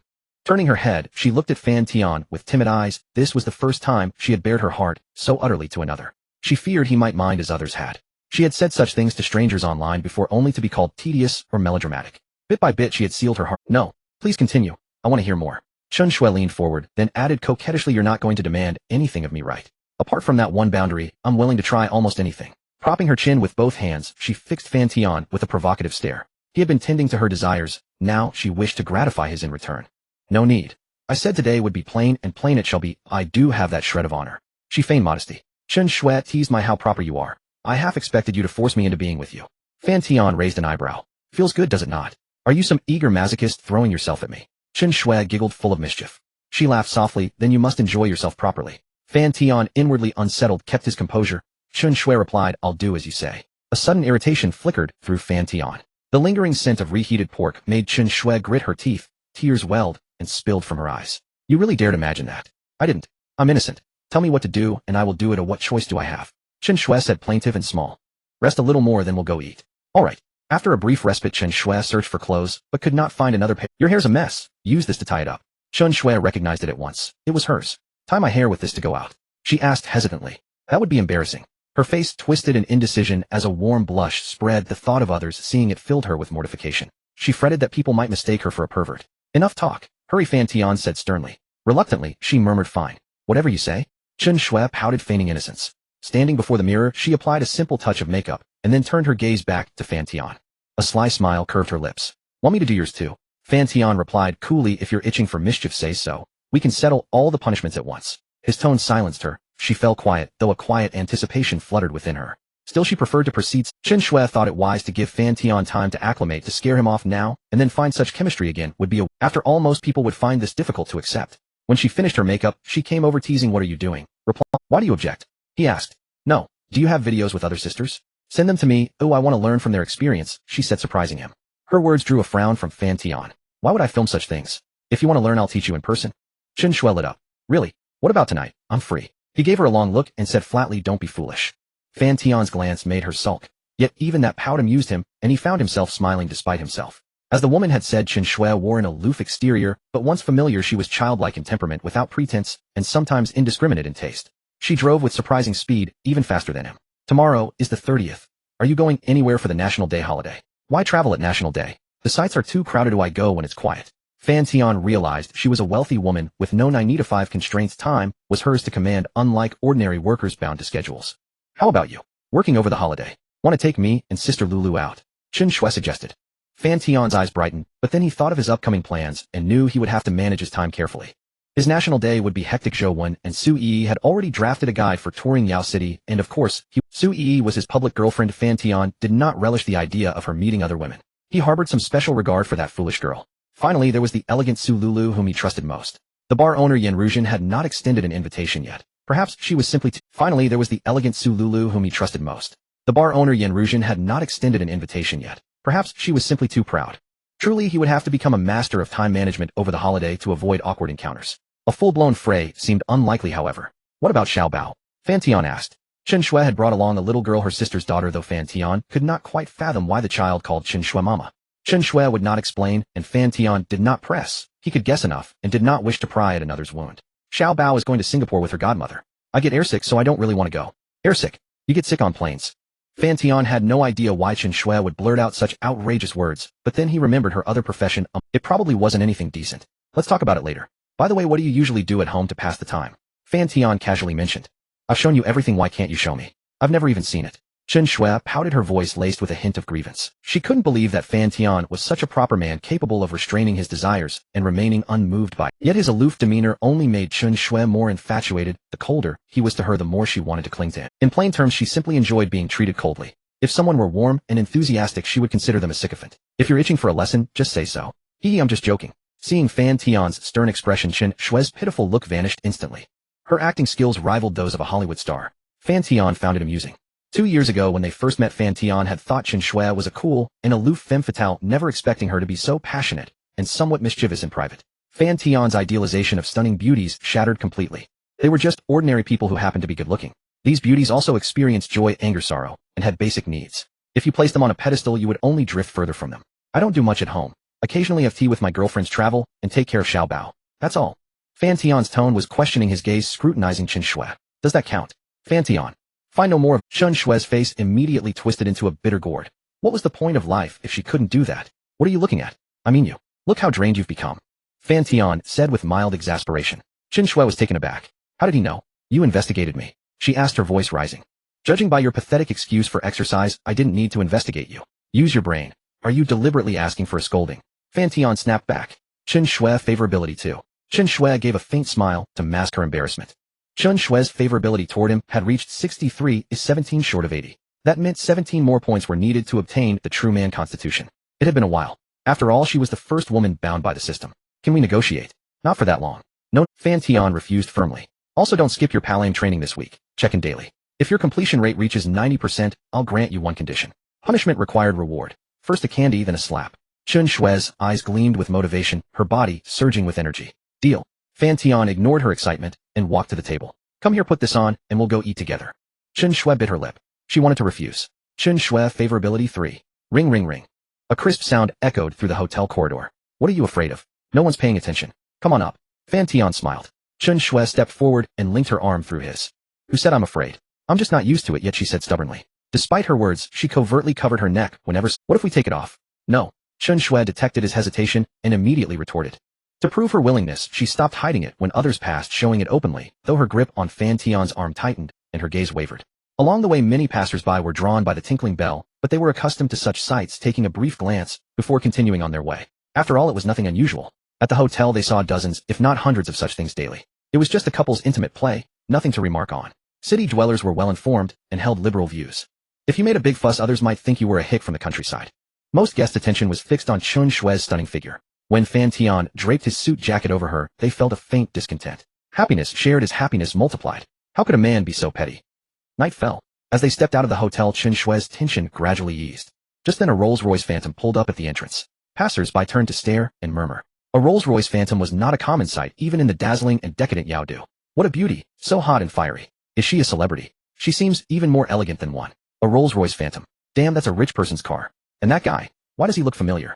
Holy crap, isn't that my internet dad? At that moment, a graceful figure got out of the driver's seat, opened the rear door, and made a courteous gesture. The onlookers buzzed even more. Even the driver was so beautiful, and a Westerner at that. What a damn rich bastard. He sure knew how to enjoy life. Admiration deepened, and envy grew. Mr. Fan Tian, please get in. Yuan stood by the door offering a polite. Chen Shui was slightly surprised. She hadn't expected the driver to be a Westerner radiating a daunting aura. Despite her courtesy, her eyes held a certain cold detachment. That fierce gaze almost made Chen Shui mistake her for a valiant female bodyguard. She definitely looked formidable. Finally, suppressing her curiosity, Chen Shui followed Fan Tian into the car. Secretary, E to Zinniandi. The backseat of the Rolls-Royce was plush, but someone felt as if sitting on pins and needles. Yet with an outsider present, she dared not move too much, using her back against the seat to ease the pain in her rear. This might feel better. Fan Tian patted his thigh. He clearly noticed her discomfort. No, I'm fine. Chen Shui forced a smile and refused. She was still uncomfortable in front of a stranger. Fan Tian remained silent. Chen Shui panicked. Under his cold gaze, a wave of pressure washed over her. Finally, she glanced at Yuan in the front. In the bustling night market, a Rolls-Royce Phantom quietly entered Zinniandi Square. Though it intended to keep a low profile, it still drew the attention of those around, finally under their envious and curious gazes. A man dressed in a black shirt, black casual trousers, and black leather shoes with red soles, accompanied by a graceful figure in red, stepped down from the vehicle. The moment they appeared, the entire bustling night market seemed to pause for a second, then erupted into even greater. The man was as handsome as a prince, radiating nobility. The woman was so stunning, she seemed otherworldly. The clear tinkling of her bells was like a celestial melody, fully amplifying her breathtaking charm. That night everyone, male or female, had a fantasy object. How can there be such a stunning man? I can't handle this, and swept off my feet. Another story of a tycoon with a girl. There are so many rich people in the world, what's one more? The bustling night market, the noisy crowd, and the two figures under everyone's spotlight. Being watched by so many people, Fan Tian was unbothered. He had grown used to it these past few days. But Chen Shui's eyes flickered and her breathing was slightly hurried. Her usual attire was elegant and dignified, either Chongsam's or mature styles. This off-shoulder bandeau body-hugging mini dress was still too avant-garde and bold for her, overly spicy. Put it on. Fan Tian draped his suit jacket over Chen Shui's shoulders, and the urgency and unease inside her subsided a little. It's okay. Chen Shui forced a faint smile and tried to take it off. This bold outfit was also an attempt for her. A try to step out of her previous circle. Maybe after a few more times she would get used to it. Keep it on, or I don't want others to see you fully. Fan Tian said sternly. Chen Shui affection won. Chen Shui, flustered by his severe tone, then took his arm and walked into Zinniandi. The crowded Zinniandi Mall. Fan Tian and Chen Shui together seemed to radiate an aura that made people involuntarily keep their distance, only watching from afar. The two had such powerful presence. Chen Shui was a billionaire to begin with. Perhaps in private in front of Fan Tian, she had a playful little girl's personality, but in public her matronly aura came naturally, making others feel inferior. As for Fan Tian, to maintain dignity before Chen Shui, he had to put on an act.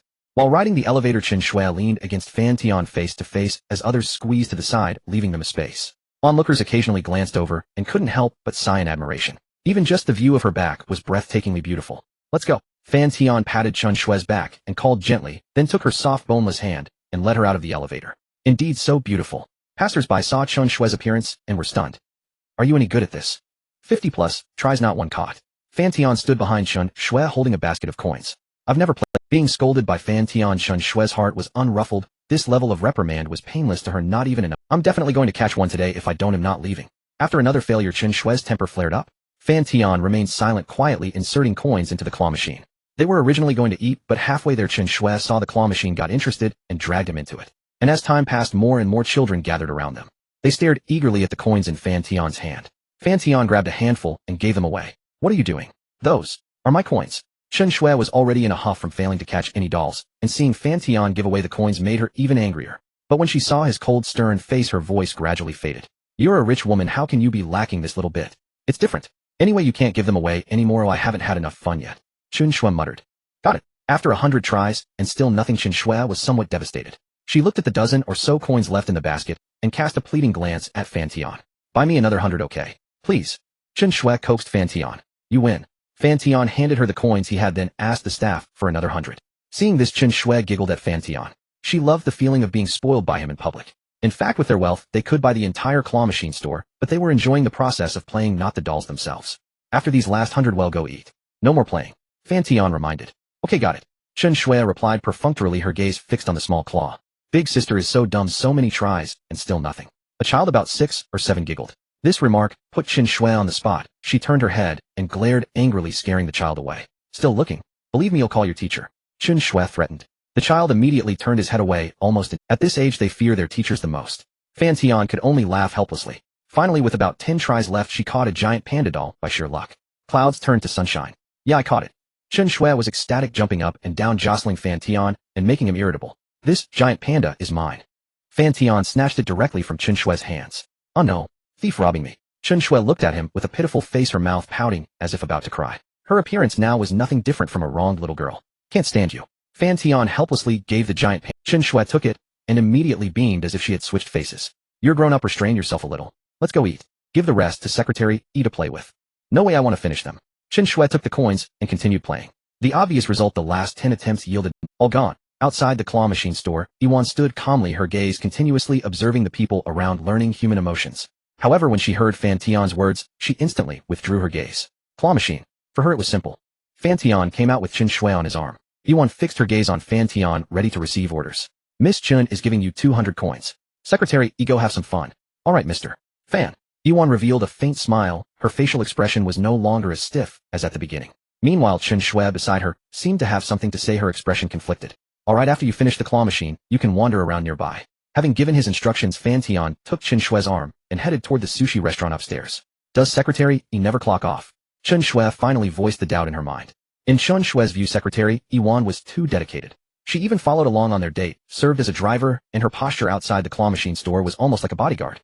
Secretary, bodyguard, driver. Chen Shui wondered if the capitalist Fan Tian was being too harsh on his secretary. Even a workhorse couldn't be used like this.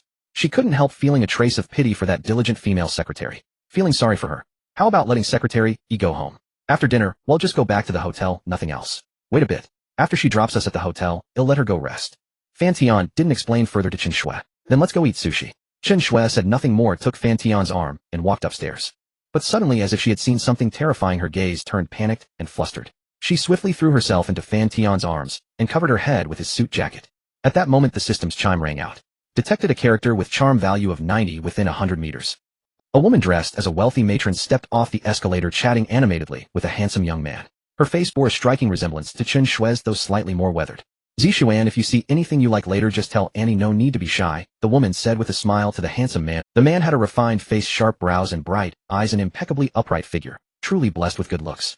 Combined with his clean aura and fair complexion, he was an absolute predator of wealthy women. No need, Aunt Zhou, I don't require anything. Just being able to accompany you shopping already makes me very happy, the man replied. Zixuan is so considerate. If only my daughter were half as thoughtful and understanding as you. The woman sighed, slightly seemingly dissatisfied with her daughter. Aunt Zhou flatters me. With your wisdom and grace, how could your daughter be anything less? The woman's face immediately lit up with joy upon hearing this. Don't try to sweet-talk me. You need to hurry up and get Xiao Shui to accept you, then give me a chubby grandchild as soon as possible. I will, Aunt Zhou. The two chatted and laughed as they ascended to the third floor, heading toward the luxury goods section. Once they were far away, Chen Shui poked her head out, contemplating escaping back to the hotel. Yet she couldn't bring herself to abandon her date with Fan Tian over them, leaving her expression twisted with indecision. Forget it, let them see me if they do. What am I afraid of? Hopefully it'll piss her off, Chen Shui muttered inwardly. But her nervousness compelled her to pull Fan Tian's large hand and steer them in the opposite direction. What's wrong? Fan Tian asked, his back to the woman, unaware of what had transpired. My mom brought her boy toy here. God knows what possessed her to shop at this place. Fan Tian sensed something and turned his head, catching sight of a woman leading a young man into a luxury store. At that moment, the young man happened to glance back, his eyes flickering with confusion. The woman in the red dress had a familiar silhouette, but he instinctively dismissed the thought. In his understanding, the dignified and virtuous Chen Shui would never wear such a fiery and sexy outfit. Yet the graceful figure with her fair and slender legs compelled the young man to steal a few more glances. Those few glances, however, revealed an unbelievable sight. At the corner, the stunning woman's profile came into view, leaving him utterly astonished. Lu Zixuan's face darkened. He had long regarded Chen Shui as his woman, and seeing her dressed so provocatively walking with another man was an unbearable affront. How could he tolerate being cuckolded so blatantly? Zixuan, come take a look. Try on this shirt. Chen's mother called out to Lu Zixuan, who had been standing dazed. She was quite satisfied with this young man. First, his appearance. Among the people she knew, he ranked in the top 10. Second, his education, a finance graduate from a prestigious 985 university, which might help him manage his daughter's assets in the future. Third, his demeanor, neither humble nor arrogant, considerate and sensible, a rare combination. Most importantly, Lu Zixuan was willing to marry into the Chen family and let any future children bear her surname. She looked at him as if he were the perfect son-in-law, and her fondness grew with every glance. Aunt Zhou, I might have been seeing things, but I thought I spotted Sister Xiao Shui just now, Lu Zixuan said deliberately. Xiao Shui? That can't be. What would she be doing in your district? Chen's mother asked, puzzled. Maybe I was mistaken. The person's dress was quite revealing, so it couldn't be Sister Xiao Shui, just a 70 or 80% resemblance. Lu Zixuan continued in a very mild tone. 70 or 80% resemblance. Chen's mother's curiosity was piqued. Did you send her a message? I did, but Sister Xiao Shui has probably been busy lately. Her replies might be delayed. That wretched girl, what's she so busy with? She doesn't have a job, just spends her days hanging out with her best friend and taking Xiao Bao all over the place, never giving anyone peace of mind. Chen's mother's anger flared as she picked up her phone and dialed. The call connected quickly and she demanded sharply, "Where are you? Why didn't you reply to Zixuan? I'm out having dinner with friends. Did he send something? I was eating and didn't notice," came a cool voice from the other end. Are you in U district? Zixuan says he saw you. Lu Zixuan's expression turned slightly awkward, but it vanished in an instant. No, he must have been mistaken. You need to communicate more with Zixuan, build some rapport, and get married as soon as possible. You're not getting any younger. How long are you going to keep messing around? Can't you be more responsible? You've been divorced once. What's there to pick and choose? I get it. He'll hang up now. Wretched girl, think you're too big for your britches. Daring to hang up on me. Chen's mother was fuming. Maybe Sister Xiao Shui is having dinner with an important friend. Coincidentally, the woman who looked like her also went up to the 4th floor to eat. What? That brat lied to me. Zixuan, did you see where that woman went to eat? Let's go have a look, Chen's mother said angrily. Meanwhile, in a lavishly decorated private booth. After hanging up, Chen Shui's expression turned slightly uneasy. Your mom's little man? Fan Tian asked with a hint of amusement. You bet. She's known him for just over a month, yet she treats him better than me. She takes him shopping all day long. What kind of madness is it to trust a fresh graduate stranger so blindly? And she wants him to marry into the family and give the Chens a child. My mother's really sick in the head. Chen Shui couldn't help but vent. Back in her student days, without financial independence, she had no choice but to obey her parents' arrangements. But now, as her mother had said, her wings had hardened, and every bone in her body was rebellious. The more her parents disapproved of something, the more Chen Shui wanted to do it a flagrant defiance. It was as if she were silently fighting back, venting the grievances of her powerlessness in the past. Suddenly a spark lit up in her mind, and she gazed at Fan Tian with a curious glint. Do any of your sisters get married? Fan Tian was taken aback. No, why? Chen Shui's voice trembled with excitement. Then, master, would you like to taste the flavor of a married woman? I could pretend to marry that little man, then continue to play with you on the side. A married woman? What was she thinking? Trying to stack buffs on herself? Did she think this was some kind of adult movie? Even Fan Tian, with his open-minded views, had to admire Chen Shui's audacity. I won't let him touch a single finger of mine. Chen Shui continued her excitement, growing her cheeks flushing. Do you hate that little man that much? Of course. He's nothing but a smug little green tea bitch talking in that passive-aggressive tone, thinking he's so clever. Can you what? Fan Tian chuckled, sending a chill down Chen Shui's spine. Waiter, he called, and the server waiting at the door stepped in. Sir, may I help you? The young waitress said respectfully. This was a deep-pocketed boss who had booked the entire venue for a meal. Her eyes were filled with envy and admiration. Please bring me a bottle of yogurt. Certainly, sir. One moment. Yogurt. Chen Shui's eyes flickered with a strange light. What was he planning? Was he going to give it to her? And Joe, perhaps my eyes were playing tricks on me. Sister Shui isn't that kind of person. How could she wear such revealing clothes and go out shopping with another man? Lu Zixuan continued to fan the flames. Upon hearing this, Chen's mother grew even more furious. What she feared most was her daughter associating with disreputable men. Take me to where you saw that woman right now. If it really is her, I'll beat her to death, Chen's mother said with raging fury. Seeing this, Lu Zixuan revealed a triumphant smile. It should be on the 4th floor in the food court. I saw them strolling around there earlier, though I'm not sure if they're still there. Chen's mother headed straight for the 4th floor, intending to check every shop. No need to go through all that trouble, Aunt Zhou. Lu Zixuan smiled confidently, then grabbed a passerby and asked, Excuse me, have you seen a woman in a red dress pass? With so many people around, how would I know? He was rebuffed on his first try. Lu Zixuan's previously calm demeanor momentarily faltered. Fortunately, he asked the second girl, whose eyes held a certain innocence, and got an answer. That older sister. I saw her go to the restaurant across the street. Thank you. Lu Zixuan politely expressed his gratitude. Still, Zixuan is quick-witted. After praising Lu Zixuan, Chen's mother hurriedly made a wide detour and rushed toward the restaurant across the street. Lu Zixuan followed closely behind. Though he appeared calm on the surface, inside, he was seething with rage. Over the past month, he had worked hard to ingratiate himself with Chen's mother, earning her deep approval. He was only one step away from achieving his goal, Chen Shui's consent. In his eyes, he was already the son-in-law of the Chen family, on the verge of reaching the pinnacle of life. Moreover, Chen's mother had told him that her daughter generally heeded her parents' advice on major matters, so Lu Zixuan naturally believed everything was settled. He had already bragged to his friends. They were all insanely envious. Envious that he had met a benefactor at such a young age, skipping decades of struggle and reaching the finish line directly. Lu Zixuan thought so too. This was his golden opportunity to rise from obscurity. He came from an ordinary family, had struggled to get into a prestigious university, and after graduation, worked a thankless job for meager pay. But unexpectedly, during his work, he caught the eye of Chen's mother, who came to invest. So he seized this chance swiftly, even breaking up with his childhood sweetheart to ensure the plan succeeded. He would not allow anyone to stand in his way. I'm sorry, the 3-star house is not accepting guests today. The hostess, elegant and poised, felt a shiver of apprehension at the sight of the furious visitors, but she maintained her polite demeanor. Private event. Chin's mother noticed that the restaurant still had waitstaff working inside, so she deduced it must have been reserved exclusively for someone. This didn't seem like Chun Shue's style, rather it resembled the domineering nature of her best friend Zhang Yuner. Chin's mother strongly disliked that friend of her daughter's, finding her too sharp-tongued. Her manner of speaking and acting matched Chin's mother's own style so closely that it irritated her. Yet because Zhang Yuner was highly capable and had helped her daughter become wealthy, Chin's mother had to swallow her resentment. Yes, someone has reserved the whole place, so we're temporarily not receiving other guests. Our apologies. The hostess apologized. Although Chin's mother was impatient, she wasn't sure if the person who booked the place was actually her daughter. If she stormed in, and it wasn't her, she would embarrass herself. At this moment, Lu Zixuan stepped forward. Mrs. the guest inside the woman in this photo.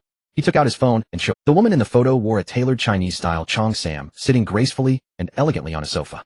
The hostess' first reaction was disbelief because the woman in the picture looked intellectual and mature, like a refined lady from a noble family. But the woman in the private room was fiery and sexy, always clinging to that man, behaving rather childishly. Their faces were exactly the same, yet their auras were completely different. So she stared at the photo for over 10 seconds before confirming. They must be twins.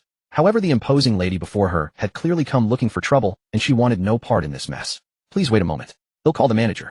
Soon a slick-looking man emerged. He also stared at the photo for a few seconds, then quickly resumed his smiling demeanor. I'm the manager here, surnamed Su. May I ask how you two are related to this person? Manager Su, the woman in the photo, is my daughter. I just want to know if the person who booked the place inside is her. Chin's mother spoke rapidly with an impatient tone. The guest inside does indeed resemble the person in the photo. But if she's your daughter, could you please call to confirm? Upon hearing this, Chin's mother flared up in anger. She took out her phone and dialed. After 5 seconds, a voice came through, cold and tinged with impatience. What is it now? Did you reserve the 3-star house in New World? Chin's mother demanded. There was a 2-second silence on the other end, followed by a cheerful male voice. The door to the private room opened and Fan Tian stepped out, warmly welcoming Chin's mother. Annie, what a coincidence to meet you here. It's an honor to finally see you in person. Just as the rumors on social media say, you are refined, cultured, gentle, and look no older than 20. Fan Tian's opening words flattered Chin's mother immensely. She had come in a fury, but after this shower of praise, most of her anger dissipated. After all, one doesn't strike a smiling face, especially not when a handsome young man is paying you compliments. Annie, have you eaten yet? Xiao Shui is inside too. Why don't you join us for a meal? The cuisine here is quite good. And you, young man, you're welcome too. Just 2 more chopsticks. Lu Zixuan, standing to the side, sensed danger. This man was even better at flattery than he was. Particularly when he saw the flames of anger in Chin's mother's eyes vanish completely, he felt he had completely lost ground. Fine, I'll go in and take a look. Although Chin's mother didn't know Fan Tian, his immediate use of auntie suggested he was her daughter's friend. She didn't want to lose her temper in front of such a hospitable stranger. Moreover, family matters were best not discussed in front of outsiders. Chin's mother was quite concerned about saving face. Young man, don't just stand there. Come in and have a bite. Fan Tian politely patted Lu Zixuan on the shoulder. Lu Zixuan frowned slightly. What a pretentious guy. Lu Zixuan looked at Fan Tian, whose appearance rivaled his own, and felt a growing sense of crush. If only he hadn't been so coy earlier. If he had accepted the clothes and gifts Chin's mother offered, he wouldn't have to dress so. He felt that his white t-shirt and jeans were utterly unworthy in front of the impeccably dressed Fan Tian, making him look like a country bumpkin. Nevertheless, he still believed he wouldn't lose to Fan Tian. Chin's mother and Xiao Shui valued inner qualities, not superficial flamboyance. Lu Zixuan steadied himself and followed Fan Tian into the private room. Then he exploded again. When he saw Chen Shui sitting inside dressed in a sexy red strapless dress, his fury blazed. Chen Shui was in a foul mood. She had been playing an exhilarating game with Fan Tian and had only just licked half of her yogurt when her mother's phone call interrupted everything. Truth be told, she didn't want to answer that call. She even considered blocking her mother and unblocking her a few days later. But Fan Tian urged her to pick up, so she reluctantly answered. When she saw her mother and that young man about to enter the private room, Chen Shui's mood soured even further. She very unwillingly picked up the plate of yogurt from the floor. What kind of nonsense was this? Chen Shui was irritated, and so was Chen Mu, because her daughter had lied to her. She had clearly said she wasn't eating here, yet Chen Mu caught her red-handed. And on top of that, she was wearing such revealing clothes to dine with a strange man. Chen Mu couldn't help but speculate how far her daughter and Fan Tian had progressed, holding hands, kissing, perhaps even further. But that wasn't the main point. Of what truly frightened Chen Mu was the possibility of her daughter being swindled out of her money. Yet among the 4 people present, the one in the worst mood was undoubtedly Lu Zixuan. His face was grim and dark, especially when he saw that the plates from which Fan Tian and Chen Shui had been eating were placed very close together. Clearly the two had been sitting side by side. And in such an intimate setting, Lu Zixuan's mind conjured up images of Chen Shui betraying him. Although he and Chen Shui had not defined their relationship, Lu Zixuan had long regarded her as his own. Such was the inexplicable confidence of men. Sister Shui, since when did you start liking this style of clothing? Lu Zixuan asked with a hint of accusation in his tone. Though Lu Zixuan was seething with rage, he had to suppress his anger, knowing full well that this was not an occasion where he could vent his temper. He hadn't yet married into the family. He wasn't Chen Shui's husband. If he lost his temper now, he would only make Chen Mu think him immature, and the likelihood of losing both the person and the money would be extremely high. So he could only endure. endure until Chen Shui married him. Once he had obtained her, he would change his face and vent all the grievances he had suffered from her all these days. This was why some men are utterly compliant before they get what they want, but once they succeed they turn their backs and dredge up. Generally speaking, the greater the grievance suffered before obtaining the goal, the stronger the backlash afterward. Some men in pursuit of their target pretend to be even more proper than women. None of your business. Chen Shui rolled her eyes as if to say, who do you Chen Mu was about to scold Chen Shui for her rudeness toward Lu Zixuan when Fan Tian's words interrupted her. Please have a seat, Andy. Waiter, add 2 more place settings. Fan Tian smiled and returned to his seat. What are you two? Don't tell me you came just to watch me have dinner with a friend. As soon as Chen Mu sat down, Chen Shui began to speak sarcastically. You little brat, is that any way to talk? Chen Mu, already in a bad mood, grew even more furious at Chen Shui's words.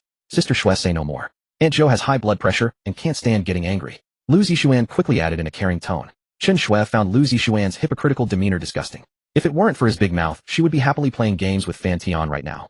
Now that he had ruined the fun, and she was angry, how could she not be allowed to speak her mind? And who are you? Just an outsider. What are you doing here? Mooching off a free meal, are you? Chen Shui was no longer going to put up with Lu Zixuan's little act. She wanted to make it crystal clear in front of Fan Tian that she had no connection with Lu Zixuan. She had already told him she wasn't interested, yet he kept buttering up her mother. An outsider might think he was her mother's kept man. Her father, on the other hand, never cared about anything, living a carefree. He spent his days either fishing or traveling with friends. Xiao Shui, say no more. Fan Tian patted Chen Shui's eyes immediately welled up with grievance. Lu Zixuan, witnessing this intimate scene and seeing Chen Shui actually obey Fan Tian, was furious. His face twisted slightly, but he quickly regained his composure, putting on a bitter, aggrieved smile. Aunt Zhou, since Sister Shui doesn't welcome me here, I'll take my leave. Enjoy your meal. Lu Zixuan made as if to leave, his face full of hurt. In truth, he was genuinely aggrieved. Before today, although Chen Shui had always been cool toward him, she had never been this confrontational. It was as if she was getting cocky because she had a backer. You little brat. Xiao Xian is such a good kid. What did he ever do to you? Why are you throwing a tantrum like a madwoman? Chen Mu scolded. Lu Zixuan felt slightly better being defended by Chen Mu. Can I just not like him? A grown man always playing the victim to gain sympathy. Have you been watching too many short videos? Chen Shui said sarcastically. Always looking for shortcuts. Lu Zixuan was left with no way to save face. Aunt Zhou, I'm sorry, but I really can't. Sister Shui, although I respect you and like you very much, I am a man with dignity too. Lu Zixuan said in a righteous tone, pulling out his chair and walking out of the private room. Who asked you to like me? Just go. Chen Shui muttered. You brat. When did you become so rude? What has Xiao Xian ever done to you? Chen Mu scolded Chen Shui harshly, then went out and somehow managed to coax Lu Tiski's back. Chen Shui continued her sarcastic tone. Xiao Shui, say no more. Little brother, since you're here, please sit and eat. Xiao Shui has always been like this, please don't mind. Fan Tian raised an eyebrow, signaling that he didn't want Lu Zixuan to leave now. Chen Shui seemed to quickly understand his intention. That's right, I've always been like this. If you can't take it, then you're the problem. My best friend has played with me for over 10 years. I even spat at him once, and he didn't bat an eye. You're just being too sensitive. Fan Tian was speechless. He had given her an out, but not like this. He had intended to ease the tension, but she went and fabricated such an absurd story. When had she ever dared to spit at him? Was she always imagining things that didn't exist? Or was it an intentional hint? Fan Tian's mind wandered to certain adult films. But seeing Chen Mu's face darken like a black pot, he quickly changed the subject. The food here is quite good, everyone please dig in. Fan Tian picked up a piece of sushi and placed it in front of Chen Mu. Andy, try the sukiyaki. If it doesn't suit your taste, he'll have a genuine chef brought over from a Michelin-starred hotel another day. Chen Mu's expression softened slightly at his flattering words. Meanwhile, Fan Tian's gaze occasionally fell on Lu Zixuan as he checked his information. Name Lu Zixuan. Age 23. Height 178 centimeters. Weight 72 kilograms. Charm 90. Occupation financial trader. Intimate contacts 3. Favorability 52. Note, when the absolute value of favorability reaches 80 or above, financial sense can be unlocked. Financial sense 100. Accuracy in predicting stock fluctuations. A single simple sentence that made Fan Tian. He was in love. Once he obtained this ability, Fan Tian's capital would grow exponentially, helping him build a world-class business empire much faster. But his thoughts were soon interrupted by Chen Shui. Why did you give it to her? Chen Shui frowned as she watched Fan Tian offer sushi to her mother. She didn't want Fan Tian to be so warm toward her mother. He should be on her side. Chen Shui, favorability 1. You eat 2. Don't pull that long face with me. Fan Tian placed a plate of sushi in front of Chen Shui, and her expression improved slightly. Chen Shui, favorability 2. Watching their intimate exchange, Lu Zixuan's hatred for Fan Tian deepened, and a spark of jealousy ignited within him. Lu Zixuan, favorability 5. Little brother, don't just stare. Pick up your chopsticks. If the food isn't to your liking, tell me what you want, and I'll have my assistant buy it for you outside. Fan Tian smiled at Lu Zixuan. Lu Zixuan, favorability 2. What a hypocritical man. Lu Zixuan's heart was filled with cold resentment. He found everything about Fan Tian irritating, but he didn't want to show it in front of Chen Shui, so he forced a polite demeanor. But Fan Tian, hearing the system's prompt, smiled even more happily at Lu Zixuan. No need to be polite with me. No need, bro. I ate some bread on the way here, so I'm not very hungry. Just enjoy your meal. they'll stick to plain water. Sister Shui, please have more of this. Aunt Zhou told me you haven't been feeling well lately, and often cough at night. Lu Zixuan pushed a plate of sushi toward Chen Shui, hoping to win her favor through such thoughtful gestures. He also wanted to see Fan Tian lose his composure. Only if Fan Tian made a bad impression on Chen Shui would Lu Zixuan. Shenmu noticed Lu Zixuan's gesture and felt quite appreciative. She hadn't expected him to remember something she had casually mentioned, showing that he genuinely cared about her daughter. As for that strange man across the table, though he was polite and courteous, she simply couldn't warm up to him. Shenmu looked at Fan Tian the way one would look at a delinquent trying to seduce away their daughter. You say you're my daughter's friend. What do you do for a living? Shenmu began her interrogation. Right, I've been so busy serving auntie that I forgot to introduce myself. I'm Fan Tian, you can call me Xiao Tian. I do personal investments and my family is from Jiang City. Lu Zixuan grew even more displeased. Personal investments. I've heard that industry is full of pitfalls, bro. You're so young and already in this line of work. Most investors I know are middle-aged men in their 40s or 50s. You're really accomplished for your age. His words seemed like praise but carried a hidden agenda. Shenmu, already wary of Fan Tian as someone who might be trying to swindle her daughter, became even more suspicious after hearing he was in personal investments, especially with Lu Zixuan fueling the fire. Her gaze turned hostile.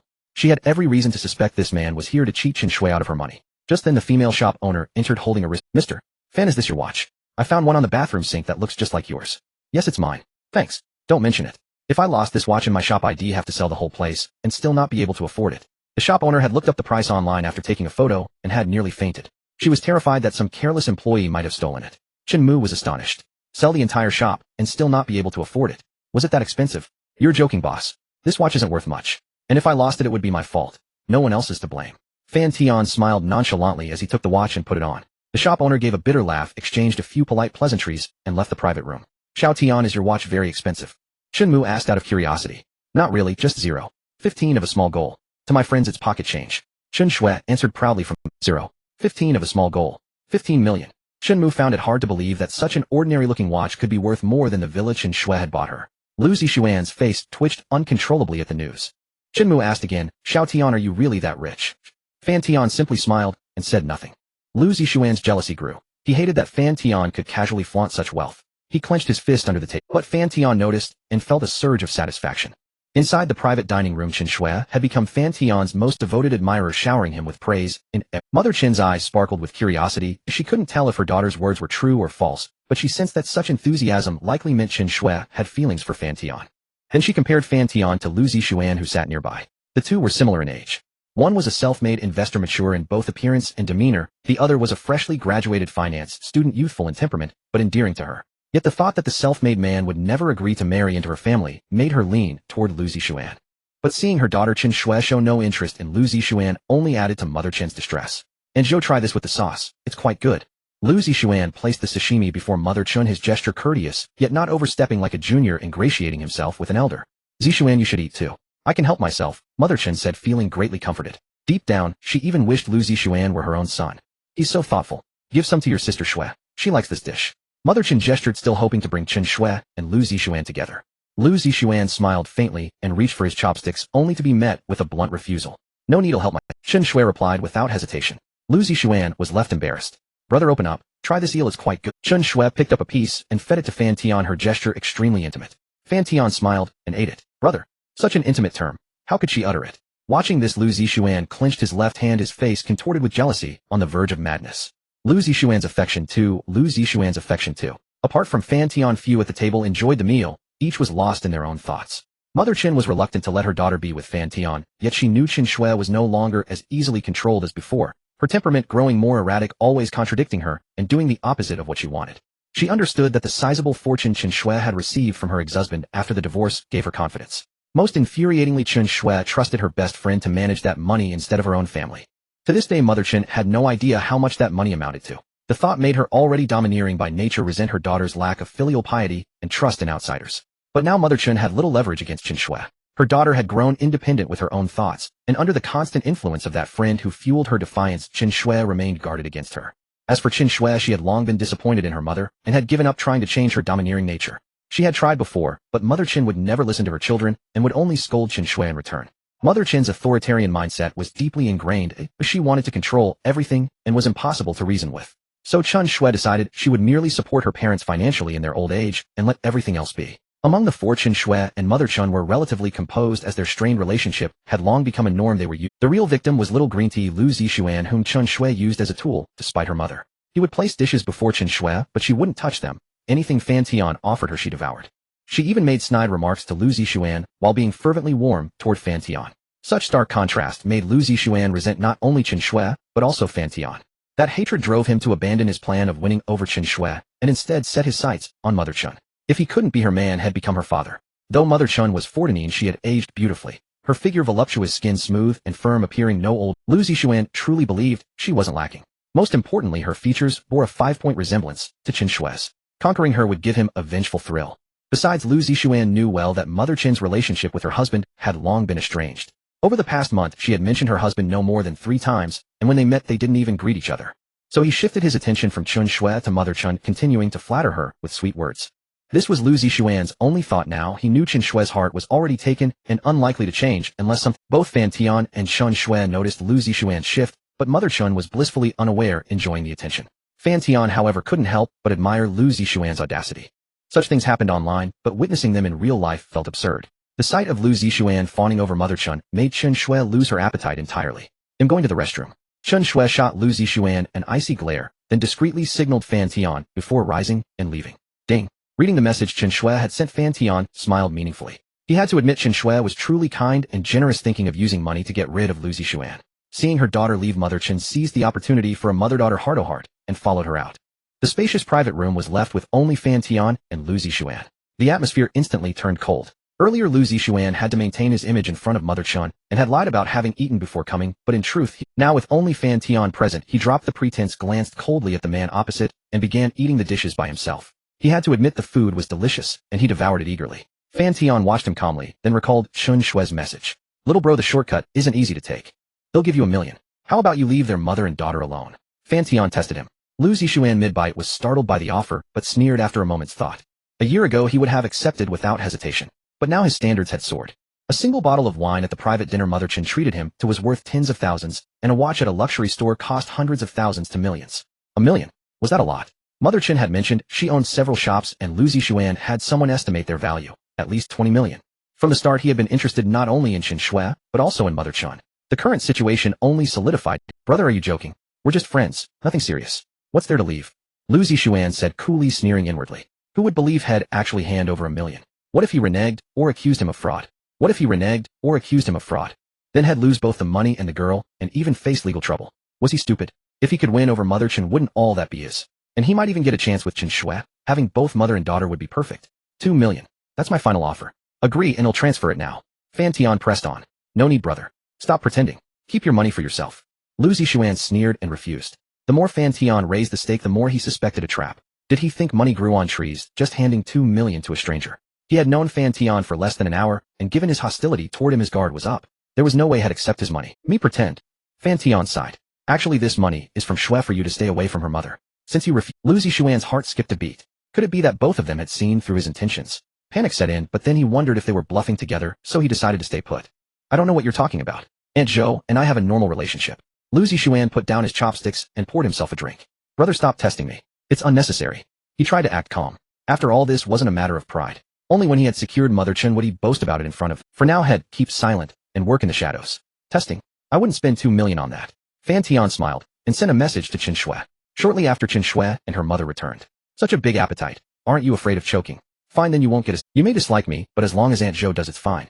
Lu Zixuan glanced at Chen Shui's indifferent demeanor, and for some reason a secret sense of satisfaction welled up inside him. You may dislike me, but as long as Aunt Zhou does, it's fine. Lu Zixuan glanced at Chen Shui's indifferent demeanor, and for some reason a secret sense of satisfaction welled up inside him. Aunt Zhou, I heard you've been having shoulder pains lately, so I picked up a few techniques. If you're free, I could give you a massage, Lu Zixuan said with a smile, casting a provocative glance at the others. Haha, Zixuan, you're so thoughtful. My shoulders have indeed been a bit sore these days. Chen's mother laughed. She hadn't given it a second thought. In her eyes, Lu Zixuan was just a 23-year-old lad, and his mind couldn't possibly be that twisted. Sister Xiaoxue, if you need, I could help you relax too, and you wouldn't have to spend money at a massage parlor. You'd be better off improving your own abilities than wasting effort on such things. Chen Shui replied coldly. Although she had conflicts with her mother, she was still her mother after all. Watching Lu Zixuan fawn over her stirred a feeling of disgust, and seeing her mother enjoy it made her chest ache even more. Asking for a spanking again. Chen Shui glanced at Fan Tian, and noticing his well-defined hands, she stealthily reached out. My. Fan Tian was puzzled. I don't want to stay here. That despicable little man annoys me. Chun Shui whispered into Fan Tian's ear, her breath like orchid. Let's go back to the hotel. Chun Shui confessed her thoughts to Fan Tian. Fortunately, Chin's mother and the others were seated opposite, so they didn't hear her wanton words, or Fan Tian wouldn't have known how to face Chin's mother. Though Chin Shui and her mother were not on good terms, Fan Tian had no grudge against Chin's mother and maintained a basic respect for her. In front of Chin's mother, Fan Tian naturally wouldn't indulge himself. Meanwhile, Lu Zixuan, seeing Chun Shui fawning over Fan Tian, felt even more hatred for this pair of dogs and bitches. He was eager to win over Chin's mother and flaunt it in front of them. Don't rush, wait a moment. He'll treat you to a good show. Fan Tian comforted her. What good show? Are you going to beat up that little bastard? Chun Shui's heart stirred, her star-bright eyes fixed on Fan Tian. She knew Fan Tian was a formidable fighter. She often browsed the internet and was well aware of trending events. She had watched the video of Fan Tian fighting 18 people at the university town no fewer than 20 times, and each time she watched, she liked him even more. His masculinity was simply explosive, perfectly matching her standards. Following that clue, Chun Shui dug up all of Fan Tian's videos online, including his Douyin account, and even secretly boosted them with dough, spending over 100,000 in total. She had become Fan Tian's fangirl. No, I'm not inclined to actively hit people, Fan Tian chuckled. I know. Chun Shui giggled without retorting. And would you like to browse around here after dinner? I noticed some nice jewelry. How about picking a few as a gift from me? Seeing that time was running out, Fan Tian spoke up. Chin's mother felt tempted. She had spotted some appealing jewelry earlier, but hesitated due to the high price. But if someone else was paying, she certainly wouldn't mind. Wasn't this man her daughter's friend? Was he pursuing her? Spending some money on his future mother-in-law was only natural, wasn't it? As for Lu Zixuan, Chin's mother sighed. In the restroom, Chun Shui had sternly warned her that she would never be with Lu Zixuan. Chin's mother knew her daughter completely looked down on this young man. If she continued to set them up, her daughter Chun Shui would even go so far as to sever ties. That wouldn't be good for Chin's mother, since her luxurious lifestyle depended on Chun Shui. More importantly, Chun Shui had told her that if she stopped interfering in her life, she would leave 60% of her assets to her parents upon marriage. Chin's mother had no further objections and let Chun Shui do as she pleased. Mom doesn't wish you ill. I'm strict with you because I'm afraid you'll be deceived. Chin's mother spoke earnestly to Chun Shui in the restroom, her attitude softening compared to before. Chun Shui felt no gratitude. Her feelings for her mother had long gone numb. Whether her mother was sincere or hypocritical because of money, it made no difference to her. She had always intended to leave some property to her parents to ensure their future. Xiaoyan, there's no need to be so polite. Andy doesn't need anything. Chin's mother declined with a smile. How could that be, Andy? Please don't stand on ceremony. Chin's mother broke into a grin. As for Lu Zixuan being crushed so thoroughly by Fan Tian, even his thick skin felt a tinge of shame, but soon his lust overwhelmed his mind. He had come this far, just one step from the peak of life. Giving up now would be a shame. However, his hatred for Fan Tian, he felt his goal was entirely compatible with Fan Tian's. Fan Tian pursued Chun Shui, and he pursued Chin's mother. A win-win situation. Why should he oppose Fan Tian, a self-made rich man? Lu Zixuan Affinity 10. Fan Tian was bewildered by the system notification. Wasn't it just 78? Only 2 points away from completion. Why are you adding 10 now? Aren't you supposed to hate me? Keep hating me. Fan Tian looked at Lu Zixuan expectantly. Lu Zixuan, seeing Fan Tian's gaze, smiled, as if letting go of some grudge. Lu Zixuan Affinity 10. Don't add to my affinity points. Fan Tian didn't want to get tangled up with Lu Zixuan. Bro, I was out of line earlier. I apologize. Chin's mother and Chun Shui were ahead, so Lu Zixuan secretly leaned in and said to Fan Tian. No, I'd rather you hate me, Fan Tian said honestly. At least let me get the special ability before you stop hating me. What is this? Bro, you're joking. I'm a recent graduate with no money or skills. How dare I hate you? Fan Tian felt even more perplexed, wondering if he should just slap Lu Zixuan to sober him up. Actually, there are some things I used to envy about you. Lu Zixuan looked baffled. Was it worth abandoning your pregnant girlfriend, your childhood sweetheart, just to climb up to them? Fan Tian sighed. Lu Zixuan trembled, staring at Fan Tian in disbelief. Lu Zixuan Affinity 10. Lu Zixuan Affinity 10. Lu Zixuan Affinity 10. Lu Zixuan Affinity 10. Upon hearing Fan Tian's emotionless revelation of his secret, regret and shame, Lu Zixuan's heart was filled with fear of exposure along with a trace of anger towards Fan Tian. How could he investigate him? How could he stop him from pursuing happiness? Lu Zixuan knew that if Chin's mother learned the truth, the innocent boy image he had cultivated before her for a month, of never having been in love, would completely collapse. He could already envision the furious expression on Chin's mother's face upon discovering his deception. Then would come not only accusations and insults, but even the possibility that Chin's mother in her rage might demand the return of the electronic products worth over 100,000 yuan that she had given him. Lu Zixuan was terrified. He looked at Fan Tian with a pleading gaze, as if begging him not to reveal the secret. Brother, I don't quite understand. My girlfriend and I broke up over a year ago. How could something like that happen? Lu Zixuan said with a trembling voice, still clinging to a shred of hope. It was like a gambler's final cry after losing everything. Fan Tian's gaze remained calm, his eyes fixed on Lu Zixuan with unwavering certainty. Getting someone pregnant was actually one of the smaller matters. Little brother, don't test my patience. 3 choices: first, leave with dignity and save face. Second, I'll tell them the truth and let them decide. A third, you confess yourself, and if they forgive you, I'll say nothing more. Honestly, if Chen Shui weren't his woman, he wouldn't bother with this. Lu Zixuan stood frozen at a loss. Confusion, fear, and hatred for Fan Tian surged within him. Yet he still clung to hope, stubborn, as someone unwilling to give up until the bitter end. Brother, we broke up amicably. That child was an accident. She wanted to keep it, I had no choice. Can you not force me? I know I was wrong. Just give me one chance. Lu Zixuan's voice was almost pleading. He knew that Chen's mother probably had some fondness for him, otherwise she wouldn't have given him over 100,000 yuan in electronics for no reason. Having endured a life of drudgery, he couldn't bear to give up this comfortable path. Men make mistakes in the past, don't they? As long as they correct them, it's fine. Lu Zixuan swore that if he eventually won over Chen's mother, he would turn over a new leaf and stop being a playboy. So you want me to help an outsider conceal this from my friend and her mother? Do you think that makes sense? Little brother, it's fine to play around, but at the very least you have to take responsibility. You want to hide this from them. Are you planning to use their money to support your childhood sweetheart and your child behind their backs? Xiaoxue told me her mother treats you well. Maybe she sees you as a son. If you confess, it might be okay. Fan Tian said calmly without a hint of anger or accusation, as if narrating something trivial. Hearing this, Lu Zixuan's ashen eyes seemed to flicker with a glimmer of hope. Perhaps Fan Tian had a point. Chen's mother had always been kind to him, without crossing boundaries. Maybe she really did see him, recognizing Chen's mother as his adoptive mother. That seemed like a good option too.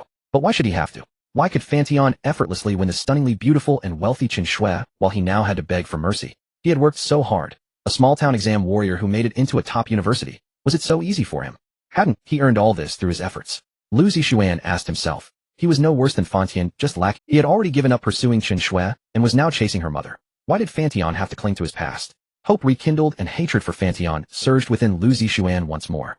Lu Zixuan favorability, 5 Fan Tian's calm heart rippled slightly. Finally it worked. He didn't care what Lu Zixuan. Bonded person Lu Zixuan's favorability toward the host has reached 83. Congratulations, host, on acquiring the special ability, financial intuition.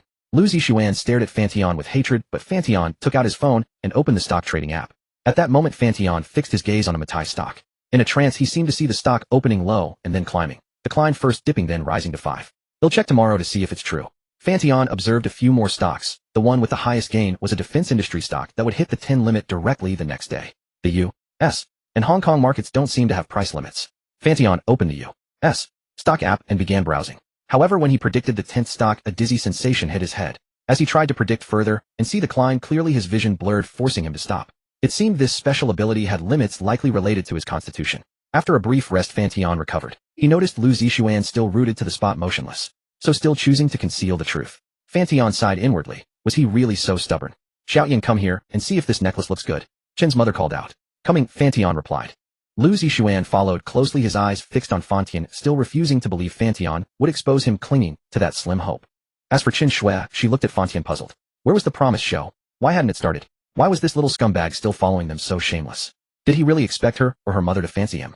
Why did he cling to such unrealistic dreams? She had given him so many. Chen Shui couldn't understand. 2 million yuan, enough to buy an ordinary house in Yaodu, a huge windfall many would dream of. Why was he so unsatisfied? Had Fan Tian not told him? Why? 2 million still isn't enough to satisfy your greed. Chen Shui asked coldly, taking advantage of Fan Tian and her mother examining the necklace. 2 million was like 200 to Chen Shui. Using such a sum to get rid of an annoyance seemed trivial to her. Huh. Lu Zixuan was taken aback by her blunt question, but quickly regained composure and flashed a calm smile. Sister Xiaoxue, I am not someone who covets wealth. I just feel that by your side I can learn a lot. I only have a grateful and eager heart. Nothing else really. Still pretending. Not after accepting those gifts worth over 100,000 from her mother. Chen Shui frowned. She had never met such a shameless man. Could it be that watching too many cheesy short dramas had affected his mind? Lu Zixuan, weren't you supposed to be at work? What are you doing here shopping with a woman? A furious roar came from the entrance. An overweight woman bedecked in gold and jewelry stormed in angrily. Lu Zixuan froze. How could she be here? Chen Shui quickly distanced herself from him, her eyes sparkling with unprecedented excitement. The show was finally starting. She wondered who this wealthy woman was to him. Sister Xiao, why are you here? Lu Zixuan's eyes were filled with fear, as if in disbelief. Instead of the childhood sweetheart he expected to break up with, he was confronted by the irascible rich woman who had been keeping him. That's right. To take a shortcut, he did not just rely on Chen's mother alone. This Sister Xia was the wealthy woman currently. Lu Zixuan had been kept by this obese rich woman for a year. During this period, Lu Zixuan had obtained many material possessions and even worked at the rich woman's company, living a comfortable life. However, he was not satisfied because although Zhou Xia was wealthy, serving her was mentally and physically exhausting for him. He believed that given his own qualities, he deserved better. The pig-like Zhou Xia was merely a stepping stone. So he pretended online to be a hard-working wage slave, even posting photos of himself working overtime until 1 or 2 in the morning along with some personal information. He claimed to be a 23-year-old pure boy who had never dated a graduate of a top 985 university 6 feet tall, and so on. Indeed, many women contacted him, but they only lusted after his body. Only a few were truly wealthy and met his conditions. Among them, Chen Shui was the best, possessing an overwhelming advantage over the others. A billionaire, innocent and kind, with a stunning figure and face. She was simply his dream partner. Moreover, for him, marrying into her family was not a shameful thing. Since he was already being kept, what face was there to talk about? To quickly win Chen Shui's favor, he focused all his attention on this. Not only did he end his secret relationship with his childhood sweetheart, but he also often concealed his outings with Zhou Xia to go shopping with Chen's mother. Why not with Chen Shui? Because Chen Shui, if she was not interested in someone, she would not give them any face. Lu Zixuan then decided to first win over the mother-in-law, and then build a relationship with Chen Shui. Chen Shui had no idea about Lu Zixuan's thoughts. She just felt that he was too obsequious and overly enthusiastic. She did not like that. She preferred someone who was indifferent to her. Moreover, it seemed that Lu Zixuan had clashed with her, so she had always been cold to him. You asked me how I got here. You spent my money, used me for a whole year, and still dare to fool around with other women. Sister Xia angrily strode over to Lu Zixuan and slapped him, leaving his face bruised and swollen. Then her gaze swept over Chen Shui. It has nothing to do with me, she said. Chen Shui quickly spoke, disassociating herself from Lu Zixuan for fear of getting involved. But recalling his disgusting deeds, she added fuel to the fire. However, he is indeed a scumbag. He even told me he had never been in a relationship. This bastard is clearly a habitual liar. They'll take him home and teach him a proper lesson. Sister Xia slapped Lu Zixuan again, making the marks symmetrical. She was reasonable and did not blame Chen Shui. I'm sorry, Sister Xia. I was wrong. I won't dare to do it again. Lu Zixuan, thinking of Zhou Xia's methods, immediately wept and begged for mercy. It was all her. She seduced me. In this situation, he had completely lost any chance with Chen's mother. Begging for mercy now might get Zhou Xia to forgive him. He had grown accustomed to the luxurious life over the past year and did not want to return to his former wage slave job. You still dare to shift the blame. You're unrepentant, aren't you? The wealthy Zhou Xia slapped him a few more times. Chen's mother, who was in the store, was stunned. Seeing Lu Zixuan kneeling and begging for mercy, she immediately understood what had happened. Her gaze towards Lu Zixuan was filled with deep disgust and nausea. She thought to herself that she had been blind. He told me he had never been in a relationship. I thought he was innocent and considerate, so I wanted to introduce him to my daughter. But it was all an act. He's a habitual liar. Chen's mother could not help but feel a lingering fear. If such a morally corrupt person were to marry into the Chen family, how much trouble would that cause? If his being kept were exposed, it would be a family disgrace. What's happening? The people around looked over. When they saw a handsome guy being slapped twice by a wealthy woman and constantly begging for mercy, they immediately found Lu Zixuan's behavior extremely disgusting. How can a man be so spineless? Doesn't he have any backbone? I heard he's being kept by that rich woman and got caught sneaking around for an affair. Damn, what a disgusting piece of trash. Even if you're being kept, you should have some principles. Otherwise, rich ladies won't dare to play around anymore, which will ruin it for all the guys. Some people took out their phones and recorded the scene, all expressing condemnation. Fortunately, Chen Shui had long hidden behind Fan Tian, also looking like she was enjoying the show, so she was not affected. Is this the show you mentioned? How did you know he was being kept? How did you find the person who keeps him? Chen Shui was very excited. She had endured this little jerk for a long time, and now her anger had dissipated, making her somewhat thrilled. Secret, Fan Tian said calmly. Actually, it was not he who found her. Yuan had gradually traced it through big data, uncovered Lu Zixuan's specific information, and then followed clues to find Zhou Xia's phone number, as well as information about Lu Zixuan's childhood sweetheart ex-girlfriend. He just did not let Yuan notify the ex-girlfriend. That ex-girlfriend still had feelings for Lu Zixuan, so coming here would not have vented any anger. This rich woman was impressive. She slapped him twice right away. Fine, don't tell me. Secret, huh? You think I care to hear it? Chen Shui pouted somewhat defiantly. Then don't listen, Fan Tian said with a smile, which made Chen Shui gnash her teeth in anger, even showing her two small fangs. Do you believe he'll bite you to death when we get back? Oh, quite fierce. Looks like you'll have to punish your two ringleaders properly when we get home. Chen Shui was a bit confused. Her two ringleaders. Could it be?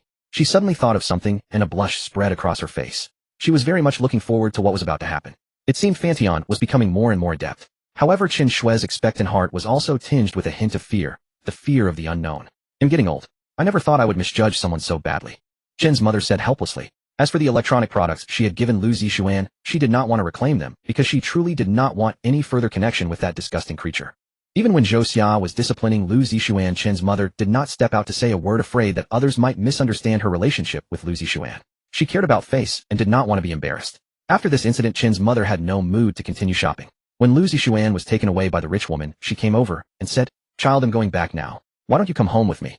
Although Chen's mother no longer opposed Chen Shui being with Fan Tian, she did not want her daughter to spend the night with a man outside. This was not about conservatism or tradition, as she felt that if a girl was not reserved and lacked principles, she would be less respected by men. Moreover, Chen's mother still harbored some wariness towards Fan Tian. Go back. Go back for what? Chen Shui refused without a second thought. Xiaobao was taken care of by a nanny and her best friend. Tonight she only wanted to pursue her own happiness. What does it mean for a girl like you to spend the night out with a man?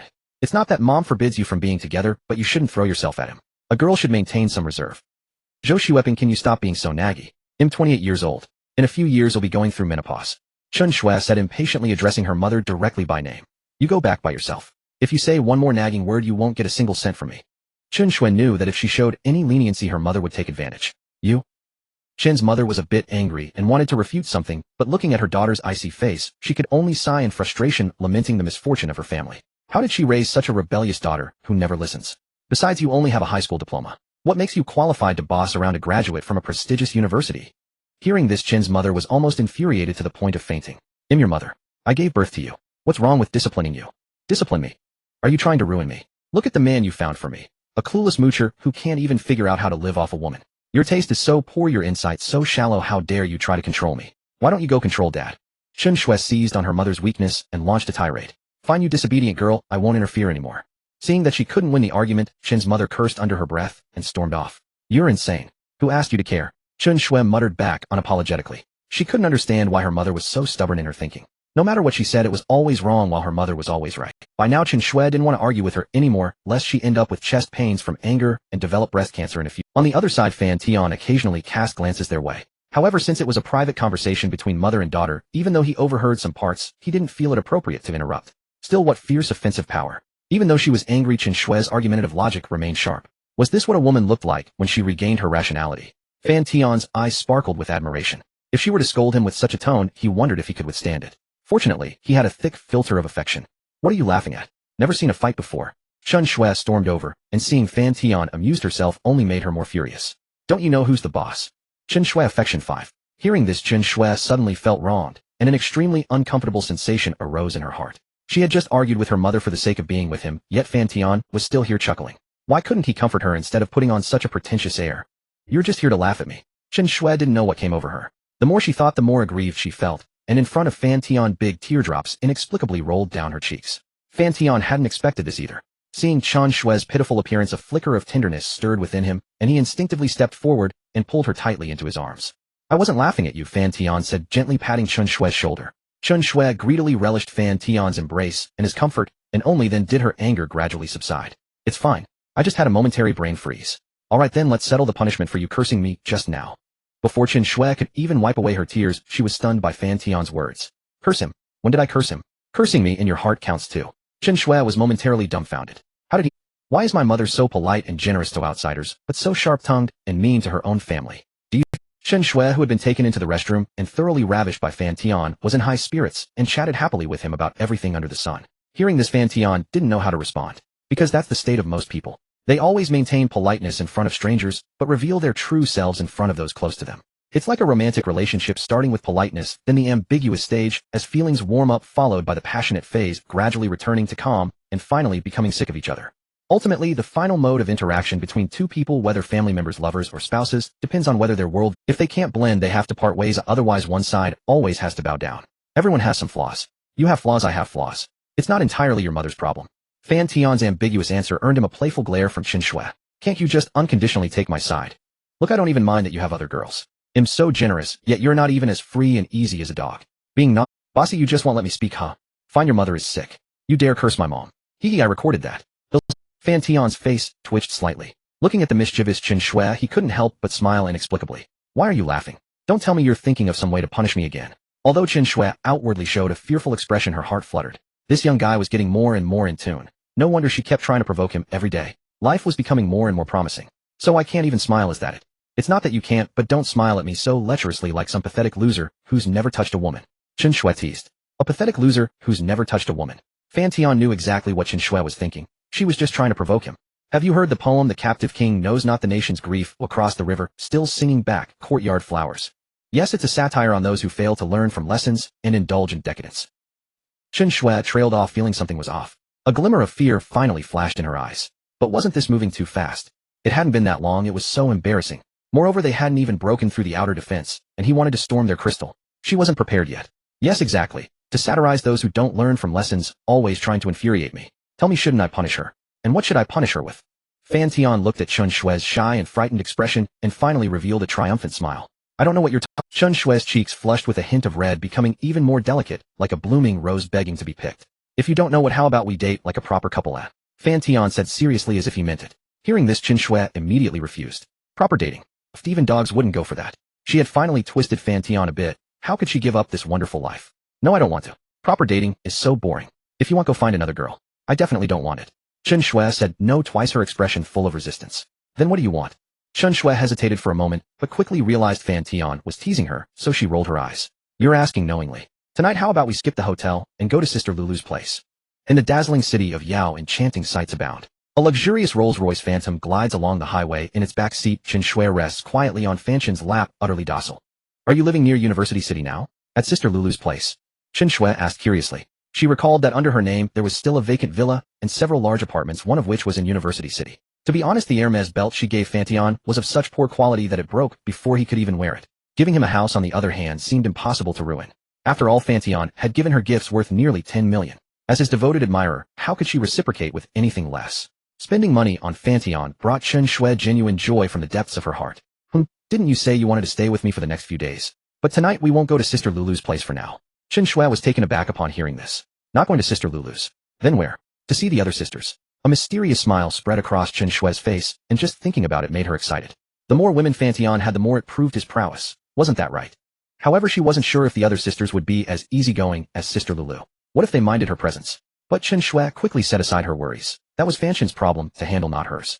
She believed that Fan Tian with his capability would take care of all those trivial matters and would not put her in an awkward position. All she had to do was think about how to have fun when she was with him. Actually, I have a house near University City too. I bought it because the location was good and it should still be vacant now. Fan Tian didn't find this surprising. This wealthy woman was now far richer than him. How big is it? Where is it located? It's right near University City, a 300 square meter apartment. How about I transfer the ownership to you tomorrow? Fan Tian was taken by surprise when he heard her words. Houses near University City were not cheap at all. Did she mean to gift him one just like that? Truly a generous and wealthy woman. All right. Fan Tian agreed, without hesitation, showing no reluctance. He could make up for it in other ways. Seeing Fan Tian accept so readily with such a calm demeanor, as if she had only given him a gift worth a few hundred, made her even more enchanted. But what was this annoying thing in front of her? Chen Shui reached out and playfully flicked it. Fan Tian was still thinking about what gift to give in return when his entire body jolted. Having been flicked at a vital spot, he couldn't help but frown. How bold. To dare do such a thing in front of an outsider. Fan Tian knew that Yiwan was a robot devoid of emotions, like a mere tool. But Chen Shui didn't know that to her, Yiwan was a living, breathing person. And yet she dared to tease him in this setting. Fan Tian lowered his head, meeting Chen Shui's gaze. Her eyes held not a trace of shyness, only sheer mischief. It was as if she was showing off to him. So much fun. You love playing games, don't you? Fan Tian said in a deep voice. Seeing his gradually serious expression, Chen Shui grew a bit nervous and blinked her eyes. No, I was wrong, she quickly denied. Never mind anything else. The first step was to sincerely admit her fault. After all, Fan Tian had already seen her at her most embarrassing. Chen Shui had long abandoned any pretense of pride in front of Fan Tian. The Rolls-Royce Phantom continued its journey on the highway, the captivating scenery still unfolding. Yiwan glanced at the back seat through the rearview mirror, a faint smile on her face, then turned her gaze back. Humans always playing these tiresome games. Cough, cough, cough. Chen Shui felt as if something was choking her, but she had to suppress her voice because there was an outsider present. How could you do this? Chen Shui wanted to question Fan Tian, but seeing his calm demeanor, she knew it was useless. Then, as if struck by an idea, a sly smile appeared on her face. She got up and quickly kissed Fan Tian. Even as Fan Tian tried to push her away, Chen Shui stubbornly clung to his head and stuck out her tongue. Fan Tian was incredulous. It wasn't that he lacked the strength to push her away, he just didn't want to hurt her. But he never expected her to be so perverted. She dared to make him turn against his own kind. How's that? Chen Shui released her mouth and blinked at Fan Tian. Fan Tian glared at her smug expression. So this is how you want to play? 3 days without discipline, and you'll tear the roof off. Secretary, turn on the lights and turn off the music, Fan Tian ordered. Yes, boss. Yiwan chuckled. Hearing this, a flicker of panic passed through Chen Shui's eyes. Why turn on the lights and turn off the music? Chen Shui asked fearfully. Just a moment ago, in the dark environment, the entire car was pitch black, and with the music playing, she hadn't felt nervous. But now, what did he intend to do? Could it be that he wanted to perform magic in front of an outsider? Chen Shui grew inexplicably tense. Fan Tian also watched her calmly, meeting her shy and anxious gaze. But now, what did he intend to do? Could it be that he wanted to perform magic in front of an outsider? Chen Shui grew inexplicably tense. Fan Tian, as her tension grew, the scent of her fragrant perspiration intensified, and a rich aroma of maidenly sweetness spread, making the atmosphere in the back seat even more ambiguous. I'm really sorry, Chen Shui said, hands clasped together, looking at Fan Tian with a pleading expression. What did you do wrong? Wherever you say I'm wrong, I'm wrong. Chen Shui replied without thinking. How perfunctory. Fan Tian thought for a moment, and still ignored her pitiful look. He reached out, not toward her thigh but toward her full, rounded chest. Chen Shui's expression changed slightly, as she hadn't expected Fan Tian to be so blatant in front of an outsider and teasing her. A flash of refusal instinctively appeared in her eyes, but then she thought of something. In the end, Chen Shui did not refuse. However, afraid that Secretary Yi would notice, she turned her back to the front. That way Secretary Yi wouldn't see. Chen Shui stared at Fan Tian with her big lively eyes unblinking. The light in her eyes was rich with shyness, tension, joy, and a hint of indescribable radiance. But then a hint of pain followed, and that pain almost made Chen Shui cry out. Fan Tian watched Chen Shui with considerable amusement. Her skin was crystal clear, glowing like precious jade under the car light, and he could even see the fine down on it. A perfect body, so alluring that Fan Tian found it hard to control himself. Most of all, that face flushed with spring looking at you in a pitiful and charming way made her allure even more radiant and moving. Fan Tian was no longer a virgin. With the abilities of yin-yang art and a master of massage in the realm of techniques, he had reached the pinnacle of an emperor. He controlled the force with a perfect balance, neither causing numbness nor harm. Before long, Chen Shui was biting her red lips while looking at Fan Tian, her moist eyes full of complexity, and occasionally, her delicate body trembled slightly. But she remained silent. After all, she was still an untouched girl, her lips were tightly sealed. At the Rainbow Bar late at night, at 11 o'clock, the bar owner Yen Ruzhen dragged her weary body back to the office after finishing her affairs. Glancing around, she felt an inexplicable emptiness in her heart. She had never thought much of it before, but after meeting Fan Tian, seeing the deserted office now stirred a vague melancholy within her. I wonder if he's finished with his business deals. Yen Ruzhen sent a message, then slipped off her high heels and lay down on the sofa. As she rested, her mind involuntarily replayed the absurd scenes that had unfolded here. She felt Fan Tian was hardly human. After all, what mortal possessed such terrifying physical prowess? In the latter half, she couldn't even recall how she had endured it. Her consciousness had been completely blurred, so torturous it was. Just as Yen Ruzhen was lost in reverie, a reply quickly came from Fan Tian. "I'm back playing games with friends next door. Little brother is back." Her weary eyes instantly brightened, and she sprang upright from the sofa, as if jolted. She quickly slipped back into her high heels and hurried over. The two offices were only a dozen meters apart. Yen Ruzhen soon reached the door, straightened her clothes, and knocked several times, but there was no answer. After hesitating for a moment, she took out her key, unlocked the door, and stepped inside. The moment she entered, she saw 2 pairs of stiletto heels and a pair of black leather shoes placed close together on the shoe cabinet.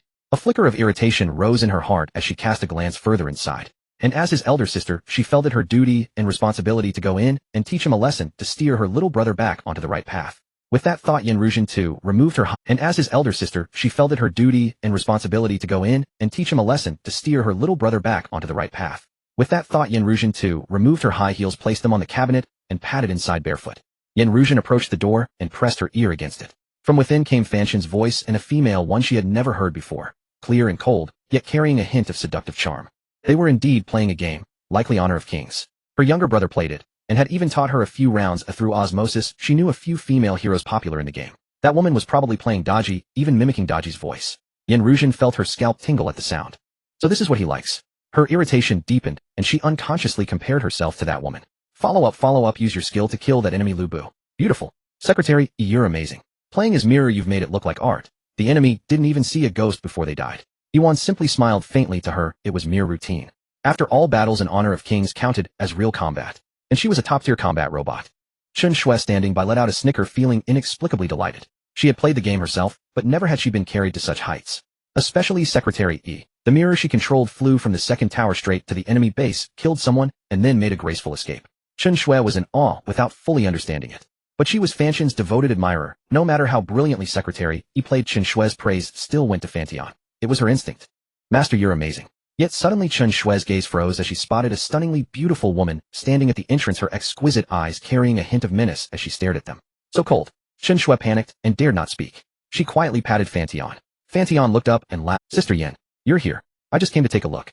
Go on with what you're doing. Yen Ruzhen gave him a flat reply, then turned and walked away. If she had known it would be like this, she wouldn't have come in. Out of sight, out of mind. Hadn't he told her just this noon that this was their love nest?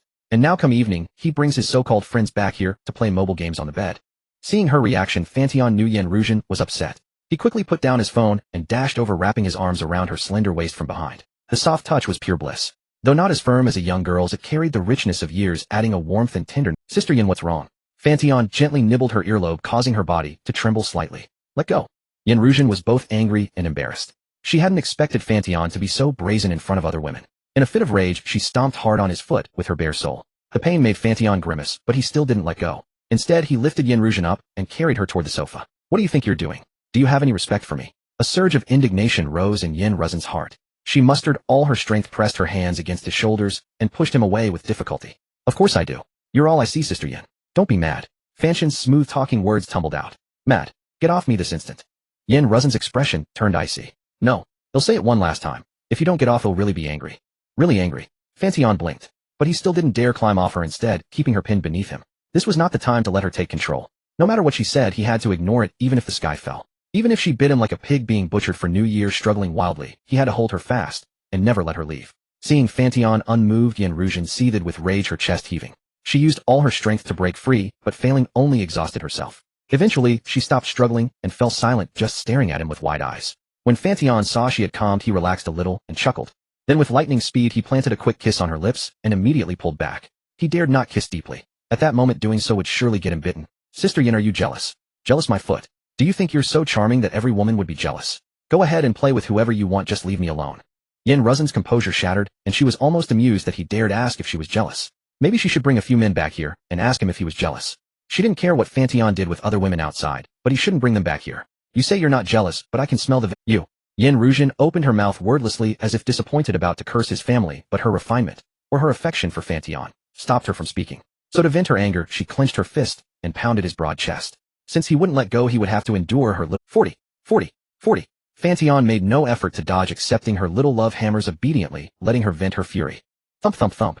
She didn't know how many times she struck, but she was soon worn out and couldn't lift her arms. Fan Tian gazed at her sweat-drenched, flushed face, utterly captivated. Every woman carries a unique scent, yet they all share one commonality, an enticing fragrance that easily stirs deep desires. Sister Yin, you look beautiful when you're angry. Get lost, get off me. You're crushing me. Yin Ruzhen panted heavily. After that wild flailing, most of her anger had dissipated. Only then did Fan Tian slowly rise, but he still held Yin Ruzhen in his lap, his arm around her slender waist. Yin Ruzhen shot him a glare. Look at this stubborn fool, afraid she would run away. Meanwhile, Chen Shui poked her head out from the bedroom, watching the living room scene. Seeing that the older sister had calmed down, but her gaze was filled with complexity, curiosity, nervousness, and a faint, inexplicable excitement.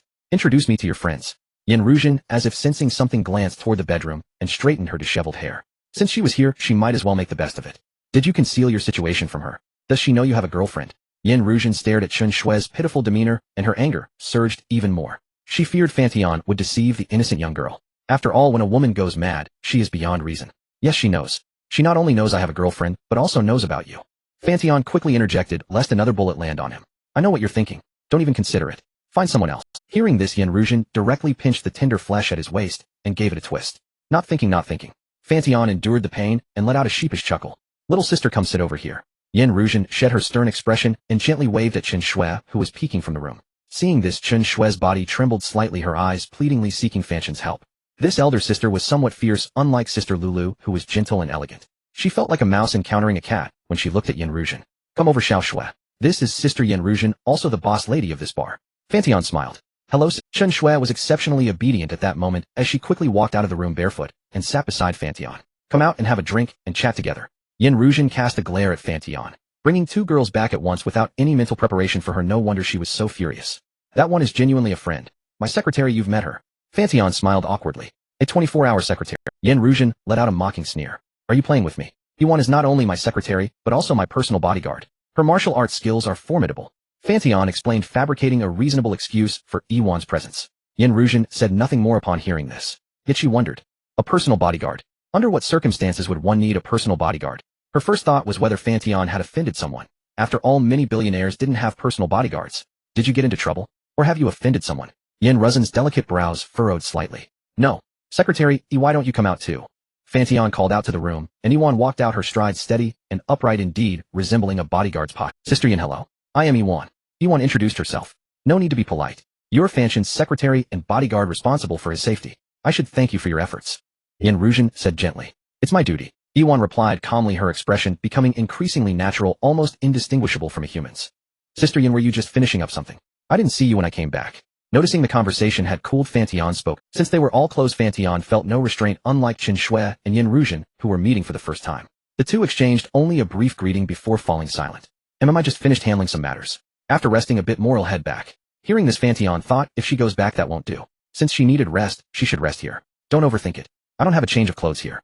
You just got me all sweaty. I reek. Yin Ruzhen knew exactly what was on Fan Tian's mind. Besides, the stunning girl before her didn't mind if she did. Wouldn't that make her seem petty and narrow-minded? Also, the doctor had said she still needed Fan Tian's treatment. Yin Ruzhen used this excuse to convince herself. No need to go back, Sister Yin. I've prepared several sets of clothes and pajamas for you. Just sleep here tonight. Later I'll give you a massage. I guarantee you'll feel revitalized. Fan Tian chuckled. You know how to massage. Yin Ruzhen was curious and didn't outright reject his offer. I do, and I promise it won't be much worse than what you'd get outside. Alright then. He'll stay here for the night. Yen Ruzhen clearly wasn't too keen on returning to that empty house either. Now that she had an out, she naturally took it. Where are the clothes? He'll go wash up first, and then come out to hang out with you all. Iwan got up and took out a set of purple lace pajamas from the wardrobe in the room. The fabric was smooth, but it looked a bit sheer. Yen Ruzhen took it, shot Fan Tian an annoyed glare, but didn't refuse. She then walked into the bathroom. Do you want to go in and take a shower with your sister? Chen Shui, now livelier, her eyes glinting mischievously, urged him on. No thanks, Fan Tian said calmly. He couldn't admit that he'd be kicked out if he went in. If Yen Ruzhen were alone with him, she might not mind, but with others around it was obviously impossible. Yen Ruzhen was still relatively traditional in certain aspects. Fan Tian didn't want to push her too hard. I was terrified when I saw your sister hitting you earlier. She hit you so she can't hit me now. Chen Shui feigned fear, but a hint of cunning lurked deep in her eyes. No, Sister Yen is quite reasonable. She's just hot-tempered. He'll train her properly later. Fan Tian said nonchalantly. Chen Shui giggled and said nothing more. She could tell that elder sister really liked Fan Tian, who otherwise her little fists wouldn't have just pounded his chest. It looked more like flirtatious banter. Don't worry. What you're imagining won't happen. Not at all. I trust you. Chen Shui seemed fearless. Yen Ruzhen's shower took an unusually long time. If not for Iwan, who could sense her vital signs were fine, Fan Tian would have thought she'd fainted in the bathroom. This guy. Why are the pajamas he bought so short? And are they too sheer? As soon as Yen Ruzhen stepped out of the bathroom, a chill swept over her, and her expression became slightly flustered. She had never worn such short sheer pajamas before. Wow, sister, you look amazing in those pajamas. Chen Shui's eyes lit up as she admired Yen Ruzhen, who emerged like a lotus from the water. Her skin was so fair, smooth, and translucent that Chen Shui even felt an urge to reach out and touch it. Hearing this, Yen Ruzhen's inner nervousness vanished instantly. Oh, well, we're all close. Why be shy? Moreover, she was quite confident in her figure. Though not as voluptuous as that little sister, she wasn't far behind. When Yen Ruzhen first saw Chen Shui's figure, she was also stunned, marveling at how that bratty little brother had been so lucky to pick up such a stunning beauty. Even she couldn't help but feel a flutter of admiration for Chen Shui's physique. Shall Shui go take a shower too? The pink Fan Tian raised an eyebrow. Okay. Chen Shui had no objections as she got up and walked into the room. Pink, and quite the player, aren't you, bratty little brother? Yen Ruzhen, seeing Fan Tian lounging lazily on the sofa with that smug expression, couldn't help but kick him with her foot. Though she was rather traditional in her private life as a bar owner, she had witnessed plenty of explosive scenes and possessed more knowledge than the average person. Meanwhile, Iwan silently retreated into the side room, leaving the two alone. By scanning Fan Tian's facial expressions, she knew he wasn't angry. In fact, he seemed quite pleased. Iwan couldn't understand why being kicked by Yen Ruzhen made him excited. She made a mental note to study this behavior. Yen Ruzhen gazed at Fan Tian, who was kneeling before her, earnestly massaging her feet, and a flicker of emotion stirred with. Though he usually seemed lackadaisical, when he was serious he exuded an undeniable charm, and with those sharp, handsome features, Yen Ruzhen found it impossible to stay angry at him. She could reprimand her employees without hesitation and mock the vulgarity of the mundane world, yet she couldn't bring herself to scold Fan Tian even once. Yen Ruzhen never imagined she could be such a shallow woman. From now on, quit smoking and drink less, Fan Tian said casually as he massaged Yen Ruzhen's feet, starting a light conversation. Yen Ruzhen's feet were exquisitely delicate, perfectly arched, with a rosy, lustrous sole that was fair and tender, fitting in his palm, like a tiny jewel smaller than his hand. Even though she often wore high heels, there were no calluses or rough patches, a clear sign that she took care of them. As Fan Tian massaged, it felt like caressing a piece of smooth, warm jade. Not tiring at all, but rather a delight. Yen Ruzhen felt a touch of gratitude inside, but her tone was dismissive. Pride prevented her from showing that vulnerable side to Fan Tian. Yet she hadn't expected this brat's massage technique to be so astonishing, thorough, and effective, far superior to the female therapists at the massage parlors she frequented. The pressure was perfect, the skill impeccable. It seemed he must have spent years honing this craft. Yen Ruzhen wondered how could his previous life have been a male masseuse. She couldn't help asking, "Brother, did you work as a masseuse before?" After all, who else would bother mastering such an extraordinary massage technique? Masseuse. You flatter me. My massage skills aren't something money can buy. Fan Tian let out a scoff. How dare she compare his skills to those of vulgar masseuses? Wasn't that an insult? He pressed deeper into Yen Ruzhen's soul. Hey! Yen Ruzhen yelped instinctively, pulling her foot back. She almost forgot this rascal could be quite vindictive. Your stomach seems out of sorts, Fan Tian said with a smirk, deliberately teasing. Your stomach is the one out of sorts. Yen Ruzhen retorted, though her heart fluttered. She had indeed been lacking appetite lately. The doctor said it was due to pent-up frustration. Yet she hadn't expected that Fan Tian's massage might actually help relieve that tension. Let's continue. There are a few spots left. If it hurts, just bear with it. You. Yen Ruzhen had every reason to suspect Fan Tian was getting back at her for the masseuse comment, but she had no proof. You. Be gentle, Yen Ruzhen said, meeting his determined gaze, and reluctantly placed her foot back. No, if I don't press properly it won't be effective. Fan Tian replied sternly. Seeing his serious expression, Yen Ruzhen furrowed her brows, but said nothing more. This is the kidney area. The more it hurts, the weaker the kidney.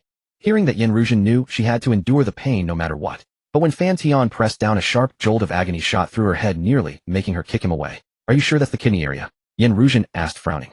She didn't know exactly where her kidneys were, but she was fairly certain they were fine. She didn't engage in the kind of activities that might lead to kidney deficiency like some other women. No, it's the liver. Yin Ruzhen shot him a glare. For a moment she thought her kidneys were failing too. Knowing it was just the liver, forget it, she thought. Let him do as he pleases. The guy probably has some strange fetish, shed, just treat it as a reward. After all, he was genuinely working hard on her, and the feeling of being cared for brought Yin Ruzhen a sense of peace. The dim light cast interwoven shadows across his handsome face. At that moment Yin Ruzhen was mesmerized by the sight of Fan Tian concentrating on his work. A gentle, tender smile touched her lips, a smile of contentment, of happiness, and of reassurance. Time slipped by faster than ever before. 20 minutes had passed in the blink of an eye. Chen Shui emerged from the bathroom after her shower, but froze on the spot, blinking her big eyes at Fan Tian as he massaged, curious, fond, and with a hint of eager anticipation. So he could do this too. Yin Ruzhen, still enjoying the massage, heard a faint sound, and looked up. Seeing Chen Shui standing there curiously, she panicked, and instinctively kicked Fan Tian away. Perhaps she used too much force. Fan Tian landed on the soft carpet with a thud. Fan Tian was furious. This ungrateful wretch. She had been enjoying his massage, and then she suddenly kicked him, catching him off guard, and sending him. Yin Ruzhen realized she had done something wrong, her face flushing with embarrassment. She quickly got up and helped Fan Tian. It had been pure instinct. She didn't want anyone other than Fan Tian to see such an intimate scene. Little Shui, you're done already. After helping him up, Yin Ruzhen smiled at Chen Shui, acting as if the kick had never happened. Fan Tian's expression quickly returned to calm as he saw Chen Shui behind him. I'm done. Sister, shall I go to my room so you two can continue? Chen Shui seemed a bit awkward, but a slight curl of her lips made it hard to read her true feelings. No need, Little Shui. Why don't you come over and let Little Tian help you relax too? Yin Ruzhen said softly, her tone unconsciously tender. Fan Tian didn't mind being treated like a tool. Little Shui said, over here first. He'll finish with Sister Yin first. Stopping midway wouldn't be effective and might even hurt the body. He put on a serious expression. Okay, Chen Shui replied, her big eyes blinking obediently without a hint of mischief. Yin Ruzhen saw right through his transparent excuse. He was clearly preparing to get back at her. That brat. As vindictive as ever. Knowing he was still brooding over her accidental kick and feeling slightly guilty, she chose not to expose his clumsy lie. Sister Yin, your body has many minor issues. They'll have to use my real skills now. If it hurts, just cry out. We're all family here, no need to be shy. Fan Tian smirked triumphantly. Yin Ruzhen wanted to put up a tough front, but seeing his expression, she found herself unable to speak. Better not say anything. She decided to avoid making things worse. Half an hour later, Yin Ruzhen lay on the sofa in a state of utter defeat, lips slightly parted, cheeks flushed like rosy clouds. She felt as if every bone in her body had been disassembled, aching everywhere. She didn't even have the energy to mind the large patches of red, almost bloodshot skin exposed to the air. If this doesn't work, I'll make him pay, she thought vengefully. To avoid looking weak in front of her sister, and to project the elegance of a mature woman, she had endured every bit of pain Fan Tian inflicted without a single complaint. Fan Tian watched with amusement as Yin Ruzhen lay limp like a pile of mud. He felt a grudging respect. She had, as always, silently borne the agony. Little Shui, your turn. After washing his hands in the bathroom, Fan Tian searched the hall, but found no trace of Chen Shui. She ran to her room. Probably hiding in a wardrobe, Yin Ruzhen said weakly, a slight smile curling at the corner of her lip. After being dragged out of the wardrobe by Fan Tian, Chen Shui lay nervously on the sofa. You must be tired too. Maybe we can do this another time. Chen Shui turned her head and said pitifully, having just witnessed the entire massage process. Seeing her sister's contorted face, she couldn't help but feel intimidated. I'm not tired. Are you dissatisfied with my technique? Absolutely not. I'm just concerned about you. You've been massaging my sister for so long, you must be exhausted too. How about I return the favor and help you relax? Chen Shui quickly changed the subject, trying to skip this part using another method. No need, I'm not tired. Fine, then go ahead. Seeing no escape, Chen Shui shifted her pitiful expression to one of resigned determination, as if facing death. She was determined to experience firsthand what kind of pain could make her sister show such a face. Quite brave. Fan Tian smiled slyly and pressed a specific acupoint on Chen Shui. Instantly a pig-slaughtering shriek rang out. Even Yin Ruzhen, who had been lying listlessly on the other side, was jolted in fright. Was he really that heavy-handed? Hearing Chen Shui's blood-curdling scream, her gaze toward Fan Tian softened considerably. I don't want this anymore. Tears nearly burst from Chen Shui's eyes. She had thought it wouldn't be that bad, but she hadn't expected that with just one firm press from Fan Tian, a piercing pain shot up from the soles of her feet. She left those words and fled into the room without looking back. Chen Shui was truly scared. If it hurt this much at the start, what would come later? Compared to that, the pain in her rear barely registered. She deeply admired her sister for being able to endure it without a sound. Her health really is poor. Fan Tian felt somewhat helpless. It wasn't entirely his fault. It was like opening up the sinews and bones. The first time was naturally painful, but once they were opened and the body adapted, it wasn't so bad. Moreover, the worse the physical condition, the stronger the reaction. In terms of physical fitness, Yin Ruzhen was indeed much better than Chen Shui. Both seemed mismatched with their ages, as if they had swapped. At 35, she looked 28. At 28, she looked 35. Chen Shui was the typical representation of those who are both weak and love to play. Accustomed to a life of ease, her perfect physique wasn't the result of exercise, but was naturally endowed. Splendid on the surface, but decayed within. However, after a moment's thought, Fan Tian walked into the room. Don't come near me. I don't want a massage. Chen Shui covered herself with the blanket, shrinking against the headboard, her face filled with terror as she looked at Fan Tian. To her, he was simply a demon. Seeing her fearful appearance, Fan Tian couldn't help but find it amusing. Come here. He'll press lightly. It won't hurt much. I don't believe you. Stay away. Being naughty again, are we? When have I ever gone back on my word? Really? Chen Shui still wasn't convinced, her eyes flickering with doubt. Less nonsense. Fan Tian's expression immediately turned stern, a strange glint flashing in his eyes. He had almost forgotten Chen Shui's nature. The typical type who yields to toughness but not softness. Seeing this, Chen Shui pouted with grievance and reluctantly crawled over. Compared to her own discomfort, she feared the disappointment that flickered in Fan Tian's eyes even more. Moreover, he genuinely cared about her health. Chen Shui understood the principle of bitter medicine curing illness. This time she was quite obedient, gritting her teeth and sweating profusely under the massage, but not fleeing. Stop making such a fuss. I haven't even started yet. Fan Tian gave her a tap. His movements were indeed many times gentler, starting light and gradually increasing, constantly observing Chen Shui's reactions, testing her tolerance bit by bit. Whenever Chen Shui frowned or her body trembled, Fan Tian would reduce the pressure. It could be said that compared to professional therapists, Fan Tian was truly doing his utmost. Hearing this, Chen Shui could only let out a sheepish laugh to mask her embarrassment. Wasn't she just shouting a bit louder and exaggerating her reactions so he would go easier on her? But this time the sensation wasn't as intense as before. Besides, Fan Tian was constantly monitoring her expression, easing off whenever things went a bit too far. So Chen Shui gradually relaxed and began to enjoy the service Fan Tian was providing. If Chen Shui were to rate this massage, it would be perfect. In the process, her heart gradually opened up, building trust in Fan Tian bit by bit. After the massage, Fan Tian offered the necessary reassurance, completely smoothing the fur of this little dog, leaving her virtually defenseless around him. At 1 in the deep night, Fan Tian stepped out of the bathroom after his shower, feeling a bit hesitant. One was on the living room sofa, the other on the big bed in the room. Let me go check on Sister Yin first, then I'll come back in. Fan Tian looked at Chen Shui, who was lying on the bed playing with her phone, and kissed her fair cheek. It's fine. Go accompany Sister Yin. Chen Shui said nonchalantly. Of course, if she could, she would have liked to go out and take a look too, but she was too tired and needed to rest. In the living room, Yin Ruzhen lay resting on the soft sofa. At that moment, she resembled a sleeping princess, her eyes closed, indescribably beautiful. Fan Tian stared for a moment, then quietly lifted the blanket and slipped in. Why aren't you inside with your little sister? Yin Ruzhen was startled, then abruptly opened her eyes, forcibly removing his warm, soft hand from her body. The doctor had advised her to refrain from any indescribable activities for the next few days. Though Yin Ruzhen longed for passionate lovemaking and the utmost pleasure, her body simply couldn't withstand Fan Tian's torment. That guy was like a tireless machine and exceptionally gifted at that. Yin Ruzhen was both fearful and enamored. What's wrong, Sister Yin? Don't you miss me? Do you want to drive me away so badly? No. Go back and keep your little sister company. Yin Ruzhen let out a coquettish growl, trying to push Fan Tian away with her hands. But how could she budge his solid frame? Resigned, she switched from pushing to pinching. Ouch. Ease up. Then go back if it hurts. Sister, Yin, the living room is too noisy.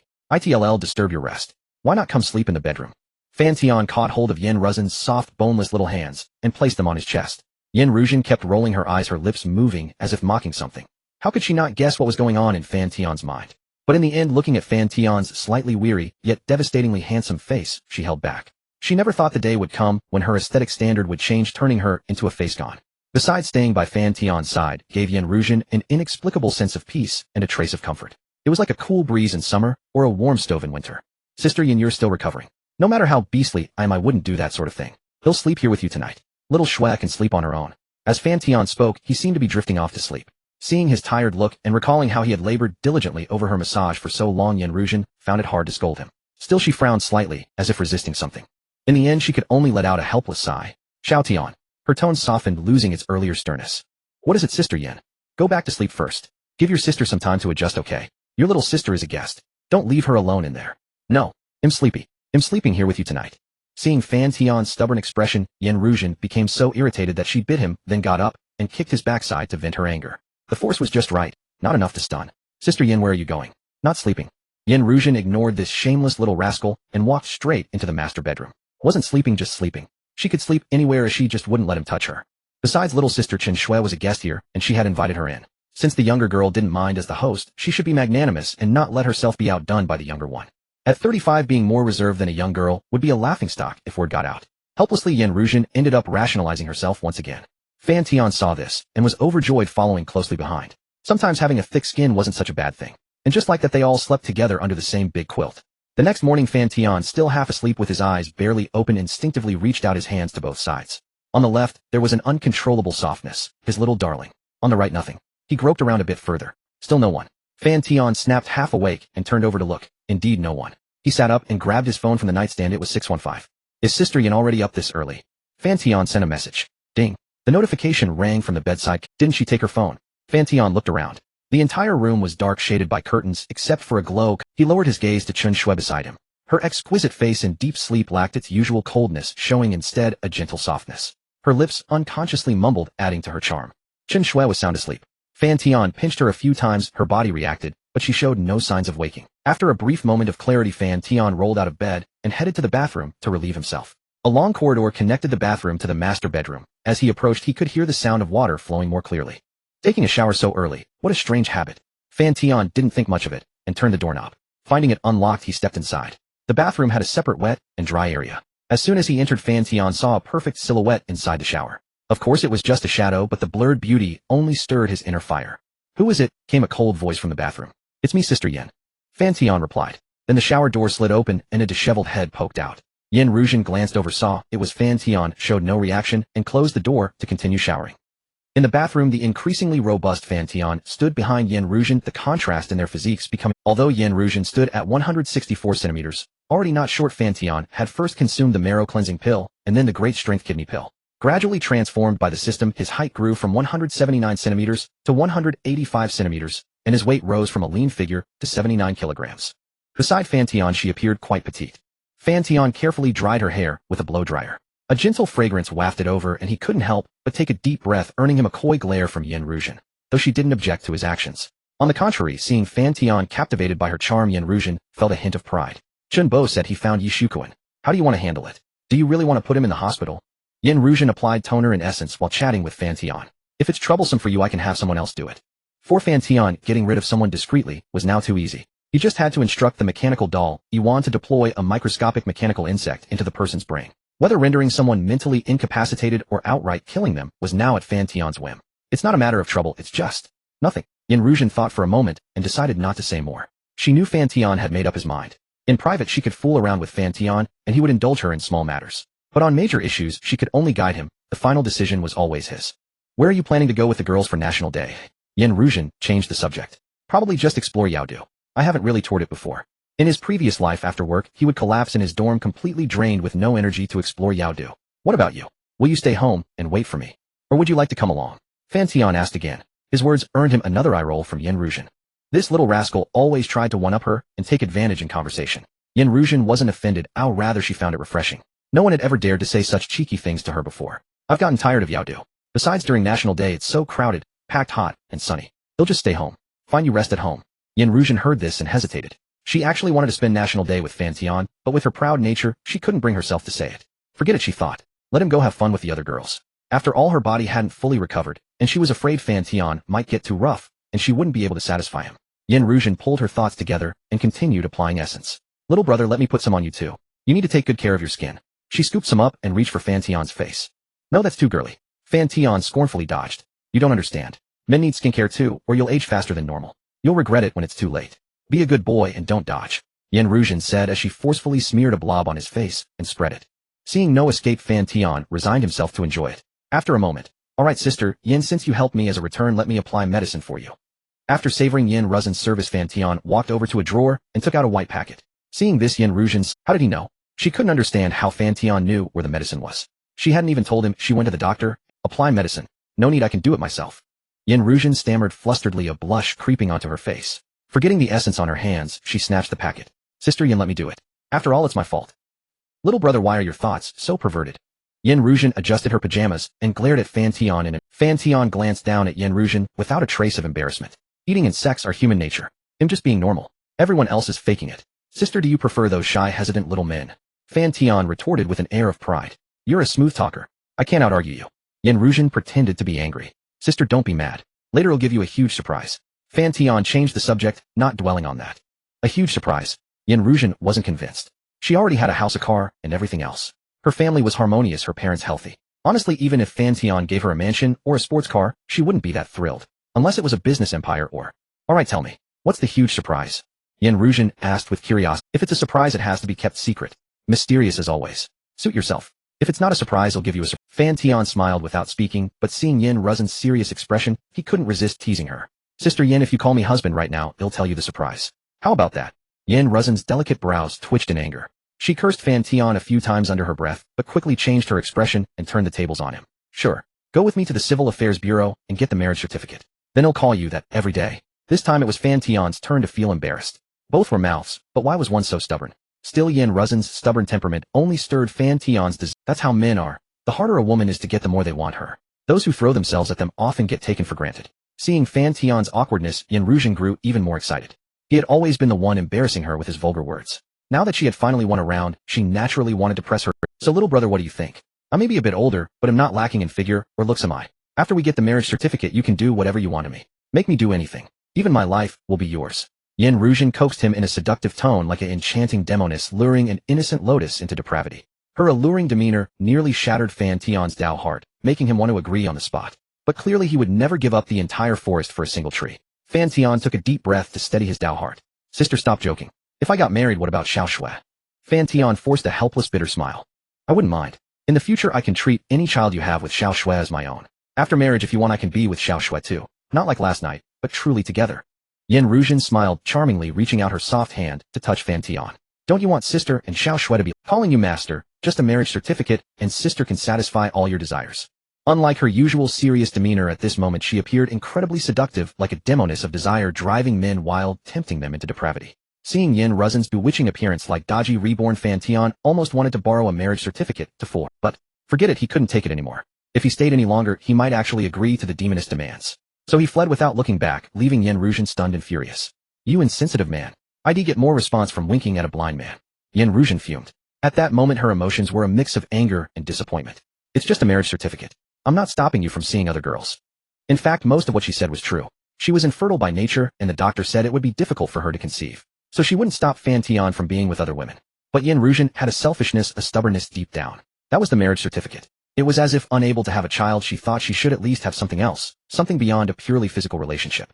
After calming her tumultuous emotions, Yin Ruzhen quietly wiped the tears from the corners of her eyes before stepping out. No one knew the inner turmoil she endured while inside. A mix of relief and reluctant acceptance of everything that initially Yin Ruzhen had intended to treat Fan Tian merely as a tool for her treatment, investing little emotion. Yet she was at heart a woman of traditional values, unable to separate sex from love. She was a proud woman commanding in the business world, and she expected the same in her personal life. But harsh reality had crushed her. Abnormal egg quality rendered fertilization impossible. She had once considered living alone, perhaps adopting a child later. However, due to her medical condition, Yin Ruzhen accepted the doctor's treatment advice.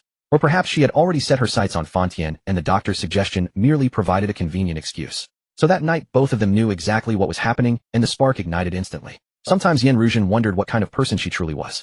Outwardly, she always appeared stern and proper, but in private the boldness she had just displayed before Fan Tian did not repulse her. Seeing his shy embarrassment, his infatuation with her only excited her further. Yin Ruzhen realized she was not an inflexible prude. Like anyone else, she had desires, and when the mood struck, her proper facade gave way to even greater abandon than most. It was simply that no one had ever stirred such emotions within her before.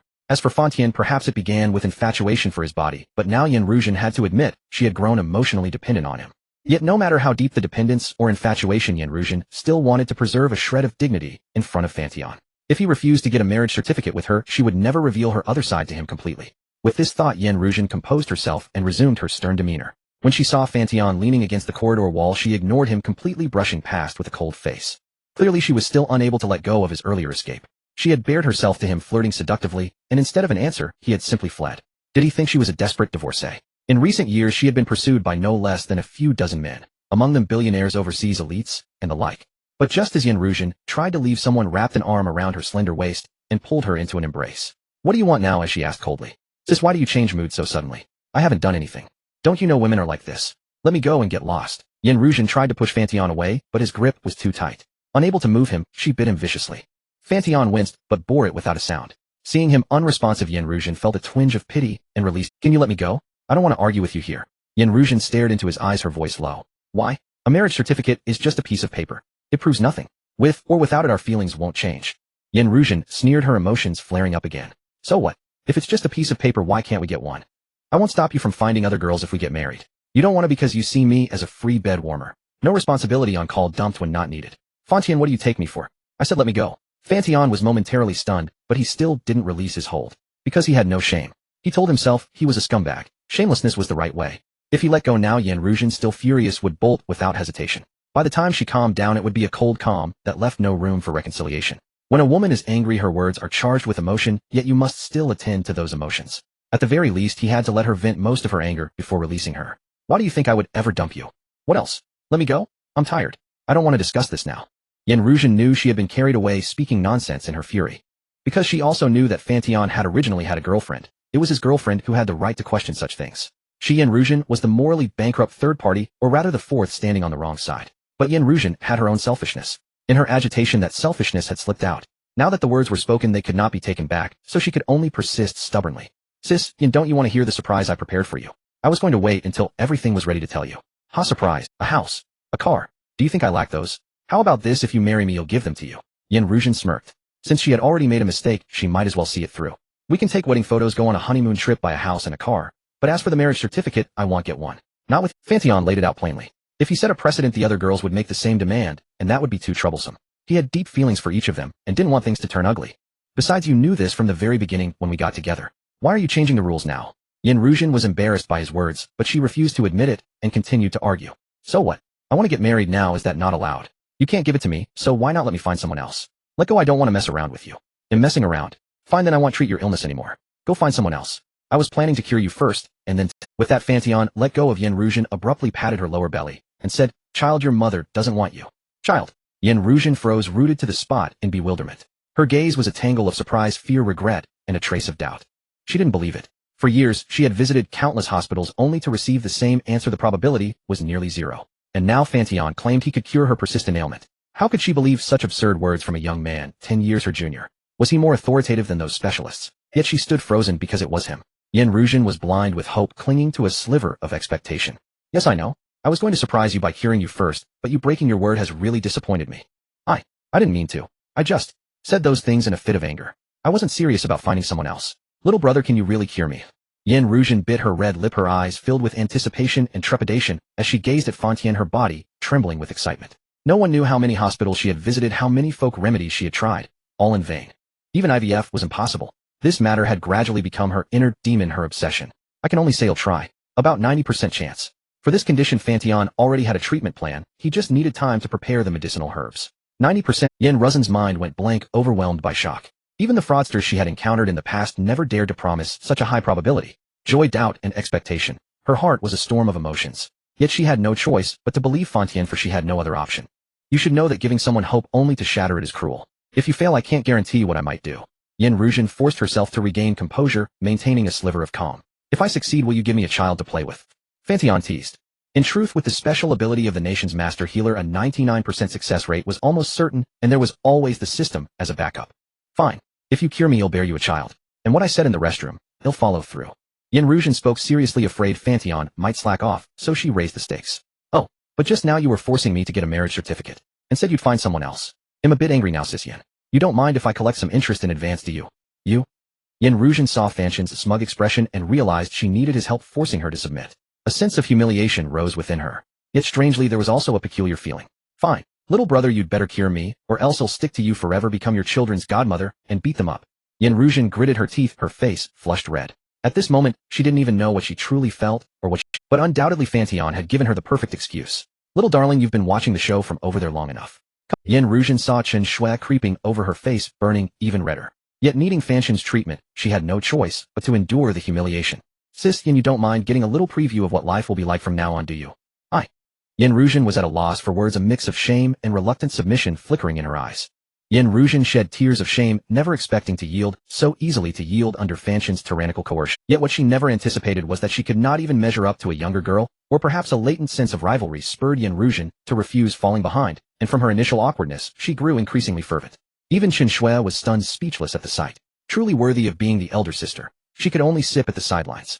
Afterward, Yen Ruzhen straightened her clothes, reverting from her disheveled state to her composed, career-driven persona, leaving even Fan Tian with a surreal sense of absurdity as he silently marveled at her resilience. You'd better not be deceiving me, or else. Or else what? Yen Ruzhen met Fan Tian's mocking gaze, and a wave of intense shame surged within her. Her mask of pride had been utterly torn away. What right did she have to act tough in front of Fan Tian? Yet Yen Ruzhen, a woman weathered by storms, quickly composed herself and regained an air of supreme composure. A person has 1,000 faces, as she reasoned that this was merely one of them, nothing to be embarrassed about. She would get used to it. Even as she thought this, recalling the scene just moments ago still stirred a sense of shame, and the tips of her ears flushed in She realized that she might harbor some hidden trait. The more humiliated she was, the more exhilarated she became. Yet upon this realization, her heart pounded with panic, for the thought was like a fatal poison, tempting her to sink deeper. Especially when she met Fan Tian's deep, penetrating eyes, she felt in that moment that he had already seen through her innermost. It's nothing. Do as you please. Yen Ruzhen no longer wished to provoke Fan Tian verbally, for the man's skin was as thick as a wall, and she could never win an argument. Rest assured, your master will find you good medicine and cure you. Moreover, massage and acupuncture are indispensable. Come find me every evening, and I will treat you privately. Fan Tian's lips curled upward like an old fox whose scheme had succeeded. All right, noted. Yen Ruzhen took a deep breath, choosing not to refute his claim of being her master. She reasoned with herself that he was merely a younger brother, 10 years her junior, bound to be childish. There was no need to argue. It was just a title after all. Far worse things had already happened. With this thought, Yen Ruzhen felt considerably more at ease. Wait, what? You'll give me acupuncture? Not a doctor. Yen Ruzhen seemed to catch on belatedly, her face registering shock. She had assumed Fan Tian knew a renowned physician, but now it seemed the so-called doctor was him. Yen Ruzhen found it utterly an investor, a massage expert, and now a healer. How could she not feel absurd? Unless Fan Tian possessed some special medicinal formula, made pills for her to take. Didn't you experience it last night? Didn't my massage have any effect? At these words, Yen Ruzhen's skepticism largely dissipated, and she began to believe him halfway. Fan Tian's massage the previous night had indeed been effective. As she aged, Yen Ruzhen maintained her exercise routine, but her bodily functions had inevitably declined. In recent years, it felt as though a heavy shackle had clamped down on her, leaving her feeling off in every way. After last night's massage, most of those shackles seemed to have vanished, freeing her from that oppressive weight. Now she felt utterly comfortable, as though she had shed 10 years. Thus Yen Ruzhen was convinced that Fan Tian indeed possessed some skill, yet his youth made her doubt. Until now, at this juncture, she had no choice but to believe. I trust you, but you must cure me properly. If you need anything, just tell me. If you require any medicine, let me know, and I'll help find it. Yen Ruzhen took a deep breath, seeing no other path but to believe in Fan Tian. After all, she had already paid the price, and perhaps she didn't mind that cost. But if Fan Tian truly dared to deceive her, Yen Ruzhen might not be able to do much to him. Yet she could stay by his side, and in the future teach his children a lesson. Moreover, Yen Ruzhen's gaze drifted toward Chen Shui beside her. Having fought side by side, the two had grown quite. She learned that this seemingly innocent sister was actually a billionaire, owning several commercial streets, multiple office buildings for rent, and holding shares in several companies. In fact, even Chen Shui herself did not know the full extent of her wealth. The moment Yen Ruzhen discovered the truth, she felt her worldview turn upside down. Billionaire women with such inclinations were not uncommon, but they usually held the dominant position, either keeping young gigolos or training somewhat famous male internet celebrities. Yet someone like Chen Shui, a billionaire who had been trained herself, was exceedingly rare. This made Yen Ruzhen less resistant to what had just transpired. After all, if a stunning beauty, wealthier, younger, and equally attractive as herself, could act that way, why couldn't she? But this wretched man must have saved the entire world in his past life to encounter such an exquisite beauty. Ample in front and behind, with a peerless face and obedient nature, her mind perhaps a little impure, but her body still untouched. Yen Ruzhen even felt a tinge of jealousy toward Fan Tian. Sister Shui, the bar downstairs, has invited a few internet famous singers to liven things up. Would you like to go down and have some fun? Yen Ruzhen proposed, her business instincts instinctively urging her to build a good relationship with this gentle-looking billionaire. Besides, wasn't this exactly what that wretched man Fan Tian wanted? Sisterly harmony. Yen Ruzhen's feelings toward Fan Tian had always been a mix of love and hate. For Yen Ruzhen, she would rather mold Fan Tian into her own male concubine, but she simply couldn't overpower him, and now she was forced into the role of the guided one. Yet Chen Shui instinctively looked at Fan Tian, seeking his approval. Can I go? Fan Tian reluctantly withdrew his. Yet Chen Shui instinctively looked at Fan Tian, seeking his approval. Can I go? Fan Tian reluctantly withdrew his hand from inside Chen Shui's clothes. He had developed a habit. Whenever a woman was near, he would instinctively reach inside. Sure, go have fun with Sister Yen. All right, come down when you're done resting. I'll wait for you downstairs. Chen Shui, having received permission, broke into a delighted smile. She quickly scrambled off the bed, pulled a few outfits from her suitcase, and asked for Fan Tian's opinion. The jeans and that white short-sleeve shirt. Fan Tian chose the most normal option, neither too revealing nor lacking style. Yen Ruzhen pouted at this and instinctively glanced at her own attire. Her lower half was clad in black stockings and a pencil skirt topped with a long-sleeved blazer inner, her usual work ensemble. She had never minded before, but now she began to wonder if it was too sexy. In the end, following Fan Tian's suggestion, Yen Ruzhen changed into a pair of black trousers. Master, Sister Yen and I are going down to play now. Chen Shui dressed and lightly made up, hurried over to Fan Tian, kissed his right cheek, and left a lipstick mark. All right, have fun. What about you, little Yen?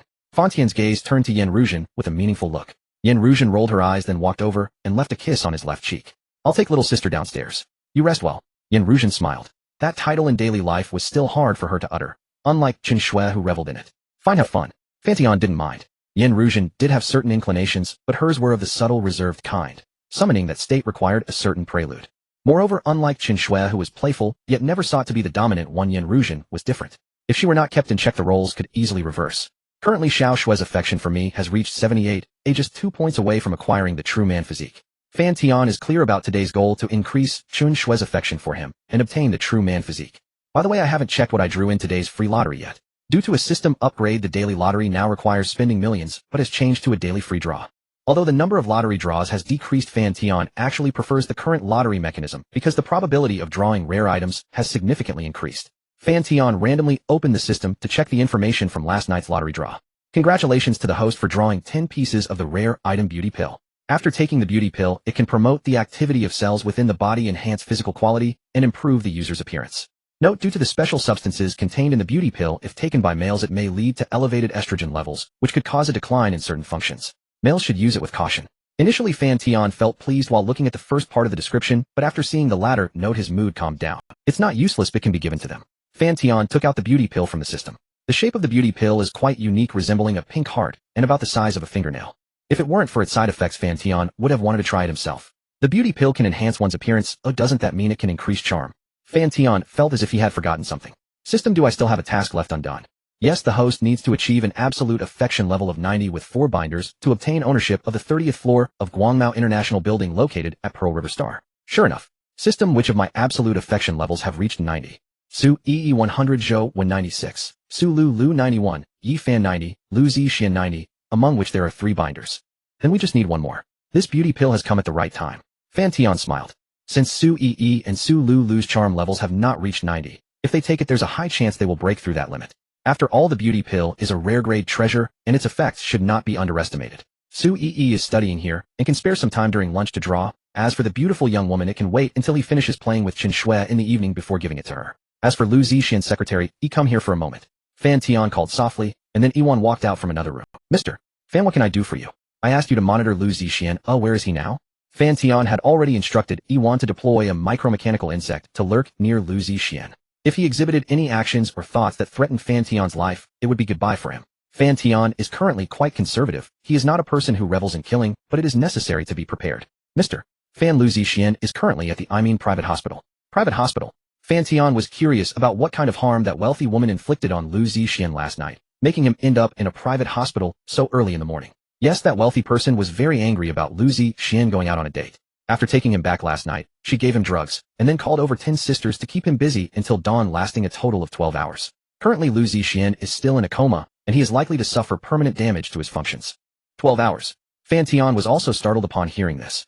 It means that he was taken back by that wealthy woman at 8 o'clock last night, and kept at it until now. It's only 9:30 in the morning now. Discounting the time in between, it's about right. How ruthless. Directly having her sisters play with the spoiled little man until he's ruined.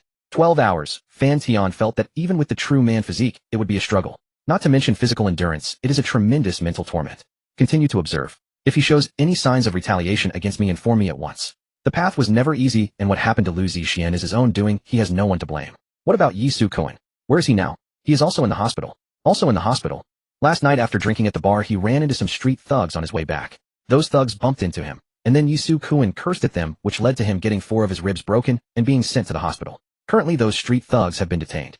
He went in last night. Then why did Yan Ruzhen ask him this morning how it was handled? Isn't it already taken care of? Did Chen Bo act without informing Yan Ruzhen of the facts? Fan Tian randomly dialed a number, and it was quickly connected. Boss Fan, good morning. A cheerful voice came from the others. Is everything taken care of? On the other side, Chen Bo was shocked. He knew that he had involved unrelated personnel to handle that matter secretly, and he had only told Yan Ruzhen to find Yi Su Kuan. Chen Bo originally wanted to give Fan Tian a surprise, but before he got the chance to tell Fan Tian, he found out that Fan Tian, it seems my guesses were not wrong. Fan Tian has such a wide network, spending money like water, and being so young, he must be one of those descendants of prominent families. Yet the surname Fan is not common in Huaxia. Could it be a pseudonym? Chen Bo secretly speculated, believing he was close to the truth. Moreover, he was even more reluctant to rashly investigate Fan Tian's background. After all, Fan Tian is so powerful, if he were to find someone to investigate, it would inevitably reach Fan Tian's ears. If this powerful person suspects that he harbors malicious intent toward him, he would really be unable to clear his name, even if he jumped into the Yellow River. It's done, Boss Fan. Alright, I'm at Rainbow Bar. When you have time, bring the contract over, still at the previous price. Fan Tian said calmly. The contract is a facade needed to transfer money through a legal channel, whether to hire their company's bodyguards or to send over some security personnel. As for what to do, that can only be discussed privately. Boss Fan, I'll be right there. Chen Bo was overjoyed. He thought Fan Tian would haggle, but he didn't expect him to be as generous as ever. He truly is a descendant of a prominent family and doesn't treat money as a serious matter. Bo recalled that previously a big shot spent over 3 million in Linlang Club in one night. The electrical wires at home were made of gold, and the purified water was shipped from abroad. To him, Fan Tian should be that level of big shot. Bo understood the ways of the world. When someone spends so much money, he could only deal with a spoiled young man. Perhaps they wouldn't mind, but he must be sensible. Isn't Fan Tian's sister and girlfriend studying in the university town? That must be arranged properly. They absolutely cannot suffer any grievances. At Rainbow Bar inside a semi-enclosed booth, Bo, sporting a gold chain, stood with a servile demeanor. Fan Tian lounged on the sofa, his slender fingers flipping through a contract. Have a seat, Brother Chen. We're all friends here. No need to stand on ceremony, Fan Tian said with a smile. Bo was a friend of Yen Ruzhen's, and Fan Tian didn't mind handing him 5 million. After all, someone would need to handle the trivial tasks later. Currently, Fan Tian possessed the special ability financial acumen, which meant wealth continuously flowed into his pockets every day. All he had to do was use financial acumen to pick a few stocks each day and have E1 execute multi-line operations buying in batches. Boss Fan, no issues. Bo had to be cautious. This was a 5 million yuan contract, pure profit for him. Even after splitting a portion with his crew, he estimated 3 million would land in his own pocket. No problem. Secretary, please transfer 5 million to this company. Fan Tian signed his name, and the contract was merely a facade. Although it stated a year's fee for dispatching 10 top-tier bodyguards, in reality none would actually be sent. Pleasure doing business, Boss Fan. If you need anything else, feel free to reach out, Bo said, slightly excited as he saw the company account credited with 5 million. Sure, how about a few drinks together? Fan Tian smiled, his gaze shifting to two graceful figures standing by the railing not far away. Those two figures, however, were focused on a female internet celebrity singer on stage. The woman was indeed talented. Her rendition of Bad Girl carried a husky, smoky timbre imbued with a sense of time and weariness. Yen Ruzhen and Chun Shue's bodies swayed with the rhythm of the song. They listened to the music while Fan Tian watched them. Of course, Boss Fan's orders, I must oblige. Bo flattered, his gaze sweeping over a familiar figure with a He was curious. Who was that woman beside Yen Ruzhen? Why didn't he know her? Logically, after knowing and working with Yen Ruzhen for so many years, he was familiar with almost all her friends. But this one he had never seen, and she was arm in arm with Yen Ruzhen, clearly close. Could it be? Bo glanced sidelong at Fan Tian and noticed his gaze also directed that way. A sudden realization dawned on him. If it was this all-powerful man, perhaps he really could have won over the proud Yen Ruzhen. Bo was tactful enough. After finishing one drink, he excused himself, leaving the space for Fan Tian and the two ladies. He even closed the door behind him. Is it that mesmerizing? You can't take your eyes off it, Fan Tian said with a smile, carrying 3 glasses of wine over to them and handing them out. Chun Shui and Yen Ruzhen each took one, then silently moved apart to leave the middle spot for Fan Tian. What kind of wine is this? It has a sweet taste, Yen Ruzhen asked.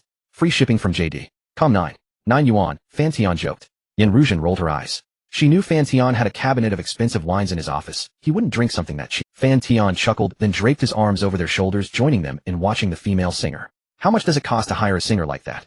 30,000, Yen Ruzhen replied with a smile. A day? That's rather expensive. Fan Tian was somewhat surprised. No wonder everyone wanted to be an internet celebrity these days. Once you blow up, it's a constant stream of wealth. Advertisements, events, product endorsements all come knocking. In this era, traffic is money. It doesn't care how you became popular, whether through gimmicks to catch attention or through genuine talent. As long as you're willing, there's a way to cash in. Think again, 30,000 an hour. She's quite famous online with over 1 million fans. You couldn't get her for less, Yen Ruzhen said flatly. Was 30,000 an hour a lot? She recalled that night, when Fan Tian spent lavishly at the bar, lining up rows of expensive wines, luxury cars, and watches. A man so extravagant shouldn't be surprised by this. Moreover, he had just casually handed over 5 million to Bo. 30,000. For someone like him, had probably not even bothered to pick it up off the ground. Don't look at me like that. I don't have many influencer friends, so I don't know their real income. Most of what I hear is just hearsay. Yen Ruzhen sneered inwardly. It wasn't that he didn't have many influencer girlfriends. He just didn't know their prices right. She knew Fan Tian's nature well enough. He fell for every beautiful woman he saw. Xiaoyan, are you making fun of me again in your head? Fan Tian squinted, unable to resist pinching her slender waist, the soft touch lingering. Don't get handsy outside, the employees might see. If I lose my authority, they won't listen to me anymore, Yen Ruzhen said seriously, subtly edging away from him. Alright, Xiaoyan has a point. Xiao Shui, you shouldn't have any concerns, right? Fan Tian grinned. I don't need to worry. Do whatever you want as long as you're not embarrassed and fine with it. Chun Shui said playfully, then her expression shifted to a mischievous one as she stared at Fan Tian. Want me to put on a show for you right here? No, I don't want to become famous, Fan Tian raised an eyebrow. They were in a semi-enclosed booth. He could see people outside, and they could see him. Unless they pulled the curtains closed. Yen Ruzhen watched the two bantering without restraint and felt a bit helpless. Couldn't they save that kind of thing for behind closed? Anything goes at home, but outside they should be more restrained. With cameras everywhere these days, you never know what corner someone is zooming in to secretly film. Yen Ruzhen watched the two little perverts with their arms around each other and silently stepped back. She didn't want to become famous and end up on some sleazy site with the headline, "Two sluts sharing one husband." Fan Tian acting wild was one thing, but she hadn't expected this younger sister to be even bolder. Honestly, she didn't know whether Fan Tian had corrupted Chen Shui or Chen Shui had corrupted that bastard. But judging by the current situation, it was probably the mischievous little sister dragging her into it. Thinking about it, Yin Ruzhen recalled the morning scene and her face unconsciously flushed, even her ears turning red. And now it seemed the spark was spreading to her again. Master, look at sister. So fierce this morning, but now she seems a bit timid standing so far from us, Chen Shui whispered teasingly in Fan Tian's ear. She's just too proud in public, Fan Tian chuckled, squinting as he fixed his gaze on Yin Ruzhen. Huh, shameless little perverts. Yin Ruzhen, as if her tail had been stepped on, felt a surge of shame and couldn't help but spit at the pair teasing her.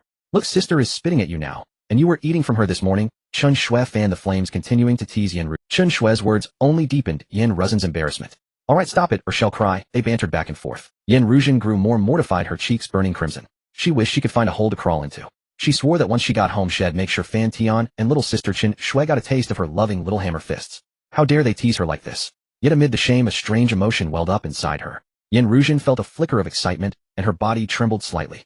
At that moment, the intimate interplay among the three in the booth was accidentally noticed by a sweet-faced girl outside.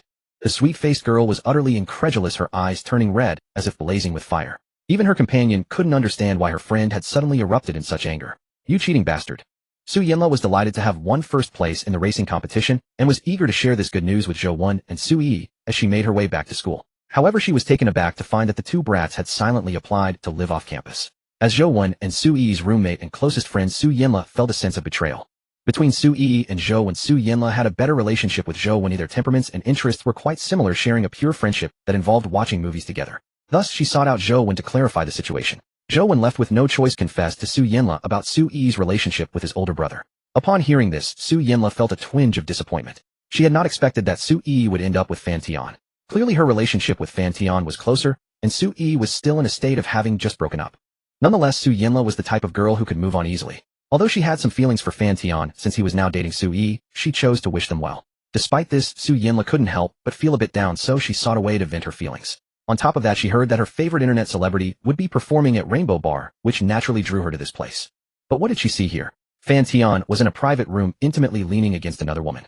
As Su Yi's close friend, the straightforward Su Yinla could hardly tolerate this. She never expected that Su Yi had just discarded a deadbeat and was now turning around to date another one. Lele, where are you going?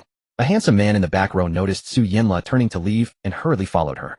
They had known each other at International High School for 5 years now. With her straightforward personality and generous spirit, Su Yinla was the quintessential school beauty and an academic achiever. She should have attended a better school, but due to her passion for racing and strict family restrictions, she ended up changing her college application to come here out of frustration. Sheng Huaiyan had secretly harbored feelings for her for 5 years, enrolling in the same school to keep her company as they mischieved together. He didn't care much about academics as his family was wealthy. Being a rich kid from the Magic City, a degree was merely an embellishment for him. Of course, Su Yinla's family background was also decent, otherwise she wouldn't be attending an international school.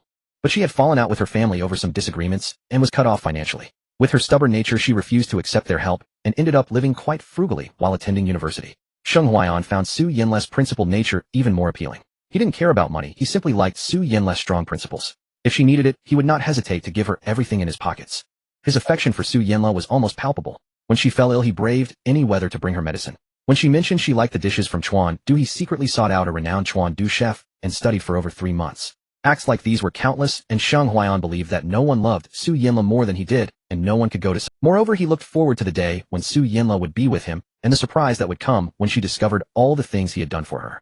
Sheng Huaiyan always anticipated that day, even if Su Yinla's attitude towards him remained indifferent. He never doubted that she wouldn't end up with him. After all, in this world, no one treated Su Yinla better than he did. If he lost her, it would be a lifelong regret for her, and she would live the rest of her life in guilt. Sheng Huaiyan always held this belief. Time to get back on track. As Su Yinla's figure began to fade from sight, he quickened his pace. Smack! The crisp sound of a slap echoed throughout the private room. Deadbeat, how could you betray Sister Yi? Su Yinla questioned angrily, her eyes reddened. While Fan Tian and his companions were enjoying the singer's beautiful voice outside, Su Yinla had quietly opened the private room door and entered. Upon seeing Fan Tian's hand unconsciously touching another woman's body, she trembled with rage. How could he dare? Sister Yi is such a good girl, and he doesn't cherish her, yet he dares to flirt with other women outside.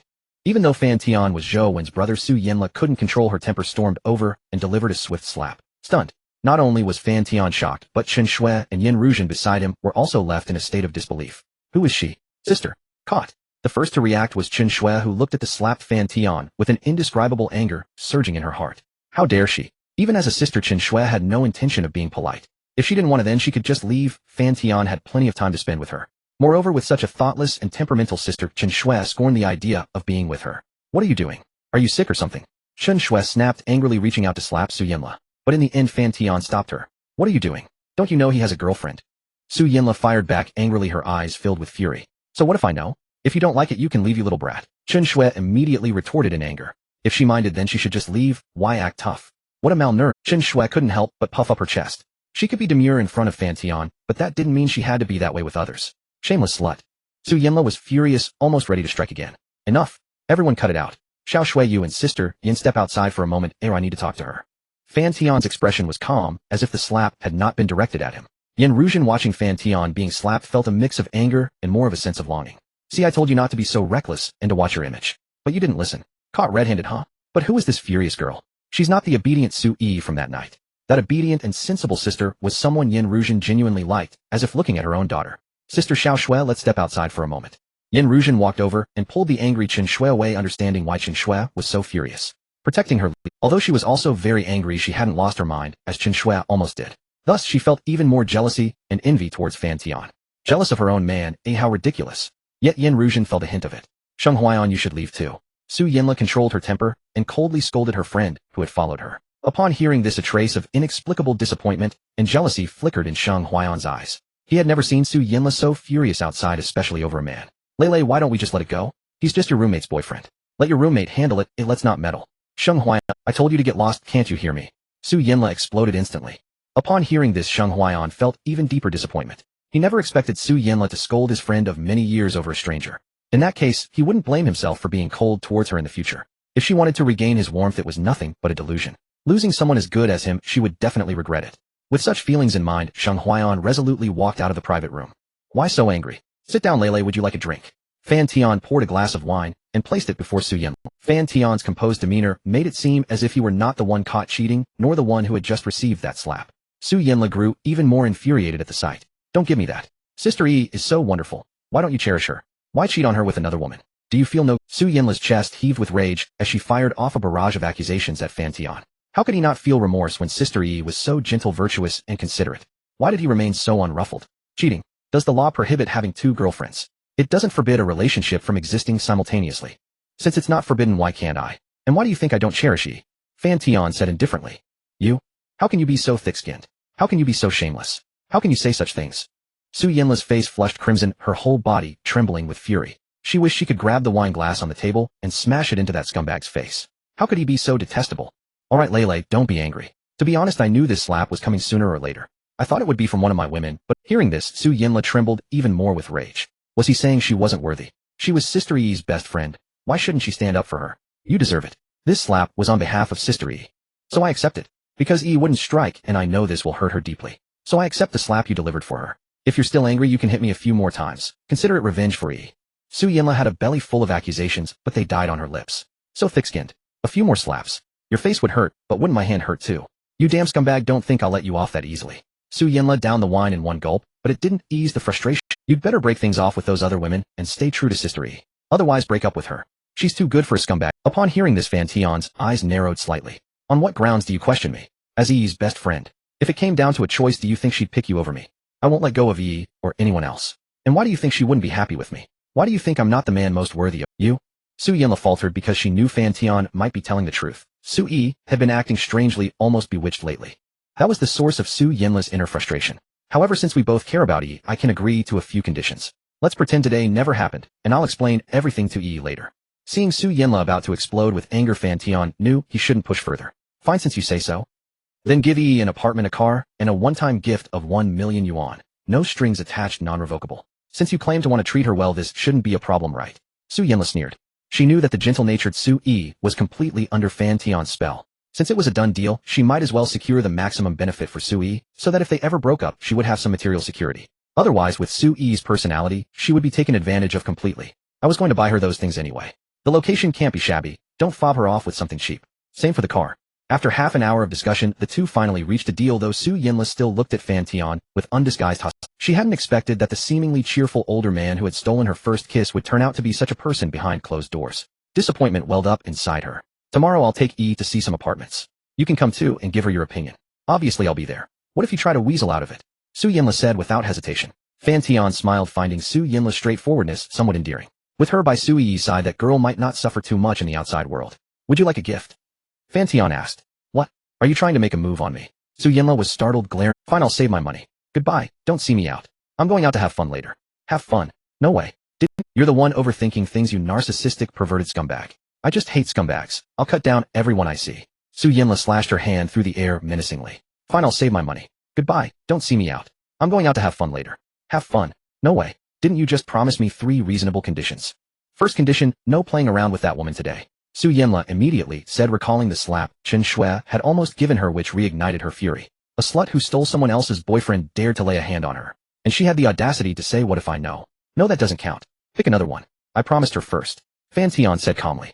Watching Su Yinla's frustrated expression, an inexplicable emotion stirred within him. As for why he agreed to 3 reasonable conditions, well, he had his eyes on this fiery little chili pepper.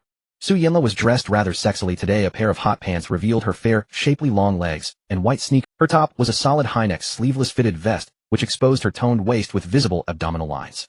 Her wavy winded hair cascaded loosely down her back, glistening with a soft sheen under the lights, and swaying gently with her movements. Fan Tian admitted he was a lecher. He felt an urge to touch that toned waist. What if I tag along with you today? Su Yinla said after a pause.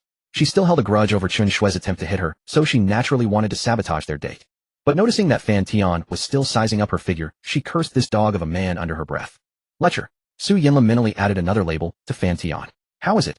Good looking, she asked deliberately. You damn scumbag, why is your face so thick? Were you reincarnated from a wall in your past life? Even bullets can't penetrate it. Su Yinla taunted. Don't like the sight of me? Then leave. Fan Tian chuckled. Fine, I'll go. Did you think I wanted to look at you?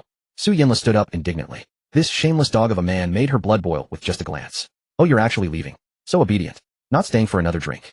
Fan Tian was intrigued by her feigned anger. Su Yinla was furious. Her eyes reddened, and she swore that no matter what, she would make this dog of a man pay bloodily today, even if it meant making a scene and being watched by outsiders. She would bite this scumbag to death. Just like before, when Fan Tian had stolen her first kiss, she had left a mark on his arm. This time she vowed it would be even deeper, and she would never let go. Su Yinla, who had already reached the door, stopped in her tracks, turned around, and pounced on Fan Tian without a moment's hesitation. Stop biting. Let go. Fan Tian grimaced in pain. She had actually bitten him, lunging at him like a starving wolf, catching him off guard and pinning him to the sofa before sinking her teeth into his arm without hesitation. Let go, Lele. I'm sorry, my bad, I shouldn't have said that. Fan Tian endured the sharp pain and patted Su Yinla gently to console her. No. Su Yinla mumbled indistinctly. She refused to let go so easily. In this brief half hour, the fury and grievance she had endured here rivaled a whole year's worth. This wretched man dared to toy with Sister Yi's feelings, had stolen her first kiss back then, and now brazenly teased her. If she didn't teach him a bloody lesson, how could she swallow that resentment? It really hurts. Lele, let go. Fanshin's voice trembled with pain, and he couldn't help but tap Su Yinla's. Her 2 tiny sharp canine teeth pierced through the fabric into Fanshin's skin like 2 thorns, and the bite was truly agonizing. MMPH. Su Yinla, irritated by the tap on her bottom, thought Fan Tian was challenging her, and bit down even harder. Not letting go, huh? Fanshin's temper flared as he grabbed her hair and pulled her back. In response, Su Yinla panicked, and Fan Tian felt a twinge of discomfort, quickly released her hair, and used his hand to pull hers away from that region. Su Yinla's face showed a mix of panic and shame. It had been a reflexive reaction. The moment she grabbed him, she realized. Fan Tian pulled away and she let go, but her mouth still clung to him. At that moment, their position was incredibly intimate. Fan Tian sprawled on the sofa, Su Yinla lying on top of him, biting him. Let go or it'll have to get rough. Fan Tian threatened. But when he saw Su Yinla's reddened eyes brimming with tears, a pang of guilt crept into his heart. See, you play with fire, and now you've burned yourself, made her cry. But Su Yinla's soft body pressed against him, her gentle curves molding against his chest, and a rich fragrance of innocence filled his nostrils. Combined with his heightened state, he couldn't help but be completely alert. That was why Su Yinla had felt a hint of panic earlier. No. Su Yinla stubbornly insisted, using this as a way to vent the humiliation she had suffered at Fanshin's hands. She hadn't run out of steam yet, and Fan Tian dared to threaten her. Su Yinla grew even angrier, shaking her head wildly, as if to release all her fury, resentment, and grievance. But Fan Tian was never one to back down. Since she wouldn't let go, don't blame him for being ruthless. Not letting go, huh? One of Fanshin's large hands moved towards Su Yinla's softness. Think you're the only one who can bite and slap. Do you really think I have no temper? MMPH. A strange sensation surged through her. Su Yinla's face instantly flushed crimson. She hadn't expected Fan Tian to actually dare such a thing, and for a moment she couldn't tell if it was anger or shame. Or perhaps a hint of excitement. She struggled, trying to squirm away. But that wretched man's assault grew fiercer, as if he wouldn't stop until she let go. And it really hurt. Tears streamed down Su Yinla's face again, whether from anger or pain she couldn't tell. But the more fiercely he attacked, the more determined she became. It felt like a contest of wills, and she refused to surrender, first unwilling to submit to this wretched man. With that thought, Su Yanla's teeth clenched harder, and her angle of attack grew more cunning. Damn, Fan Tian, this damn girl was even more relentless. He could feel that patch of flesh going numb. And just as he was hesitating over his next move, Su Yanla's hand pinched his flesh and twisted, as if biting alone. Fan Tian instinctively tightened his grip to relieve the pain, or maybe it was part of the contest. The force he exerted made Su Yanla's body tremble. Su Yanla endured the pain, still refusing to let go. To vent her fury, she could only clench her teeth tighter. Still not letting go. Fan Tian's voice trembled. No, Su Yanla endured severe pain, as well her delicate features twisted together her mouth, making unintelligible sounds. They remained locked in their standoff, neither willing to yield. Shame, intimacy, dignity, pain. Su Yanla cast them all aside. At that moment, she only wanted to bite this man to death. Right then she and Fan Tian were mortal enemies. Only through this fierce, unbridled battle could she wash away her previous grievances and cleanse her humiliation. What was a little pain? Just as Su Yanla thought this, the hand that controlled the world oddly withdrew. She assumed Fan Tian was about to surrender and wave the white flag, and she was ready to gloat. When an unprecedented sensation surged through her. Shame, excitement, thrill. No, Su Yanla felt her mind go blank. Her clenched teeth loosened, and she instinctively released her bite. Her consciousness blurred, her entire body froze. The small hand that had been pinching stopped. Even the pain from the worldwide torment seemed to fade from Su Yanla's awareness. And then that wretched hand moved again. Su Yanla shuddered, her body going limp as she slumped onto Fan Tian. After a long moment, Su Yanla's consciousness gradually returned. Realizing what had just happened, she jerked upright and fled into the private room's restroom, without looking back, escaping the scene that had left her utterly mortified. Shame. No, at that moment she wished she could die. Seeing this, Fan Tian ignored the pain and rushed to the restroom to check on. He hadn't expected Su Yanla's body to be so sensitive. Are you okay, Lele? Fan Tian called out when he heard no sound from inside for a while. Get lost, came a furious roar mixed with sobs. Fan Tian certainly couldn't just leave. What if she did something? The situation hung in awkward silence. After who knows how long, Su Yanla emerged expressionless. But her flushed face completely betrayed the turmoil within. I'm sorry, Lele. I didn't mean to. Fan Tian offered a sincere apology. Crimson-faced Su Yanla said nothing, just shot him a glare of humiliation and anger, then stomped hard on his shoe and walked away without looking back. What a damn kick. Caught off guard, Fan Tian winced in pain. When he came out, the private room was empty, the door wide open. But Fan Tian saw the system's favorability notification and knew he was on solid ground. Su Yanla's favorability toward him had been only a little over 20, but after that thorough battle, it had risen to 60. 60 was already quite high. Standing in the private room, Fan Tian looked at his hand, realizing something, and silently called himself an element master in his mind. Life is getting more and more interesting. At the entrance of the private room, Sheng Huaiyan still felt uneasy about Su Yanla, so he kept watch by the door, his gaze frequently darting inside, filled with tension and unease. When he saw Su Yanla emerge, he immediately stepped forward with concern. Lele, why are your eyes so red? Did he do anything? None of your business. Su Yanla said coldly, then hurried away. Sheng Huaiyan froze at her indifferent tone, a surge of anger rising within him. His hands clenched tightly, fingers digging into his palms. Su Yanla, this time I'll leave you for good. Don't come crying later. He had waited so long by the door, worried about her, only to receive a cold none of your business. A man whose world revolved around her, yet she turned a blind eye, shedding tears instead for a two-timing scumbag. The disparity gnawed at Sheng Huaiyan's heart, shattering any lingering hopes. Why? Just because he loved her did he have to debase himself like this? In the hall, Yan Ruzhen was pulling Chen Shui to sit on the sofa sipping fruit tea while waiting. Xiao Xue stopped staring. That philandering fool will handle it, Yan Ruzhen said with a hint of helplessness. I'm just furious. A little brat like her dared to raise her hand. What gave her the right? Chen Shui bit down hard on her straw, leaving a row of teeth marks. Especially when she saw that little brat walk out of the private room and cast a cold glance their way, Chen Shui's anger flared even more. Someone needs to teach her a lesson. Yan Ruzhen knew Chen Shui was still fuming. At times like this, women are beyond reason. She understood that well. Because she was the same when angry. What's there to be mad about? Let's go back and check. Yan Ruzhen said flatly, then stood up and returned to the private room with Chen Shui. Passing by Sheng Huaiyan, Yan Ruzhen couldn't help but glance at him. A pure-hearted creature. She had seen many like him. People who thought being kind would move others, but in reality, they only moved themselves. To a normal woman, excessive kindness from a man she doesn't like is nothing but a burden of pressure. Yan Ruzhen disliked such people because she had plenty around her. Entering the private room, Yan Ruzhen swept her gaze around. It wasn't as chaotic as she had imagined. No shattered bottles, only a man sitting on the sofa, his sleeveless arm exposed, disinfecting it with alcohol. Though Yan Ruzhen felt a twinge of sympathy, remembering that it was this rascal's philandering that caused it, her pity vanished. Perhaps this experience would make that playboy a bit more restrained. That girl really dared to strike again. Chen Shui was furious. She hadn't expected that not only had the girl slapped him, but she had also bitten Fan Tian's arm. Seeing the bloody wound, she wished she could have someone take the girl out. But for now, Chen Shui didn't know what to do. She couldn't treat the wound, so she just stayed by Fan Tian's side, blowing on the injury with eyes full of concern. It's fine, don't worry. Fan Tian smiled reassuringly. Master, does it hurt? Can I help? Chen Shui silently wept, hating her own helplessness for not knowing anything. Actually, there is something. Come sit here. Fan Tian patted the other side of the sofa. Chen Shui was puzzled but obediently sat down, and then a large hand slipped in. She was stunned. Could this cure anything?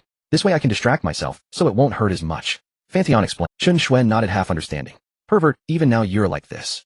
Yin Ruzhen brought the first aid kit, and when she saw Fan Tian's hand restlessly on Chen Shui's softness, she rolled her eyes.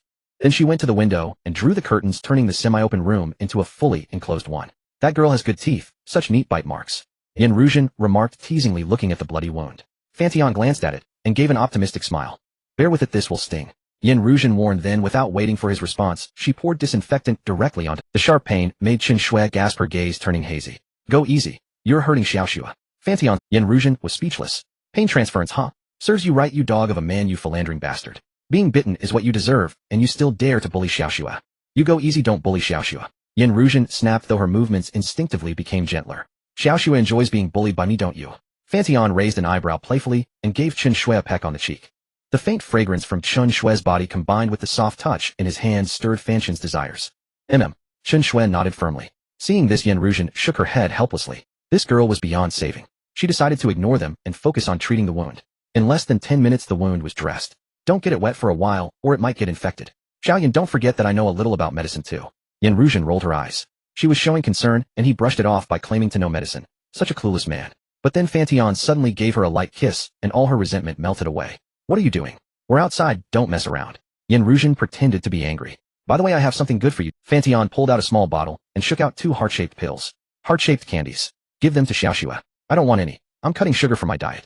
Yin Ruzhen laughed. Stop talking. It's something good. Open your mouth. Yin Ruzhen, seeing his stubbornness, felt helpless. But the act of opening her mouth was too embarrassing, so she silently took a pill from his hand and popped it into her mouth. It wasn't sweet as she expected. Instead, it had a strong herbal taste. Medicine, not candy. What pharmacy makes pills in this? But her thoughts were soon interrupted by a surging heat, and her expression turned delighted. Chen Shui, on the other hand, was obedient, opening her small mouth waiting to be fed. Fan Tian teased her by first slipping in his finger, then the beauty pill. Chen Shui's instinctive reaction startled Yin Ruzhen, but it also reminded her of something, making her blush. Yin Ruzhen sighed inwardly at how shameless these two were, fooling around wherever they pleased. Master, what is this? I feel so much better, and the wounds don't hurt anymore. Chen Shui was curious. She felt a warm current surging through her body, spreading in all directions, rejuvenating her. It even seemed to heal external injuries. Yin Ruzhen felt the same. As if reborn, even more effective than Fan Tian's massage last night. Beauty pill. It improves physical condition, rejuvenates the body, and enhances appearance. Chen Shui and Yin Ruzhen's eyes widened like saucers. Enhances appearance. Could anything be more tempting? Don't get your hopes up. Each person can only take one. There's drug resistance. And I don't have many. Though disappointed, Yin Ruzhen and Chen Shui quickly resigned themselves to it. Where should we go this afternoon? Want to hit the amusement park? I heard that if you kiss at the top of the Ferris wheel you'll be together forever. Fan Tian smiled. Chen Shui's affection for him was currently at 79. Just 1 point away, so head breakthrough on the Ferris wheel. Together forever. Chen Shui was all in. These past days Fan Tian had brought her unimaginable joy, letting her escape her former tedious life, injecting vibrant vitality into her stagnant existence, and introducing her to unprecedented happiness. Chen Shui never wanted to return to that monotonous life. Just kissing. If we did more, wouldn't that mean we'd be together in the next life too? Chen Shui seemed to think of something, a shy expression spreading across her face. You all go ahead. I have work to do, so I won't join. Yin Ruzhen politely declined. She didn't dare go shopping with these 2 shameless girls, otherwise she might meet a social death at any moment. But observing the flickering look in Chen Shui's eyes, she still felt a bit uneasy, so she added, don't get too carried away outside. Mind your image. Yin Ruzhen didn't quite understand how a girl with such an icy, elegant appearance could enjoy that kind of thing. Sister Yin, are you really not coming out to play? Tomorrow is National Day. You should take a few days off to rest. Chen Shui immediately incited, letting out a mischievous laugh. Chen Shui immediately incited, letting out a mischievous laugh. 2 people have their own way of having fun, and 3 people have their own delights. Especially seeing the usually serious Yin Ruzhen being reduced to such a humiliating state by her master in private, the intense contrast brought an inexplicable excitement to Chen Shui. No, Yin Ruzhen said helplessly. Though she didn't know what Chen Shui was thinking, it clearly couldn't be anything good. But finally she added, I'll wait for you both at home. Brother, don't forget the important matter. Yeah, I won't forget. By the way, Xiaoyan, didn't we say that when no one's around you should address me by my title? Did you forget something too? Fan Tian let out a sly laugh. Fan Tian chuckled wickedly, then pulled Yin Ruzhen's delicate body into his arms. As he inhaled her faint floral fragrance, his hands began to wander restlessly. Chen Shui, however, strictly adhered to the rule and delighted in doing so. Yin Ruzhen, on the other hand, sneered at this rule and was reluctant to comply, acting only according to her mood. Get off, stop messing around, Yin Ruzhen said angrily and embarrassed. But even she didn't notice that her voice lacked its usual sternness and instead carried an extremely rare hint of coquettishness.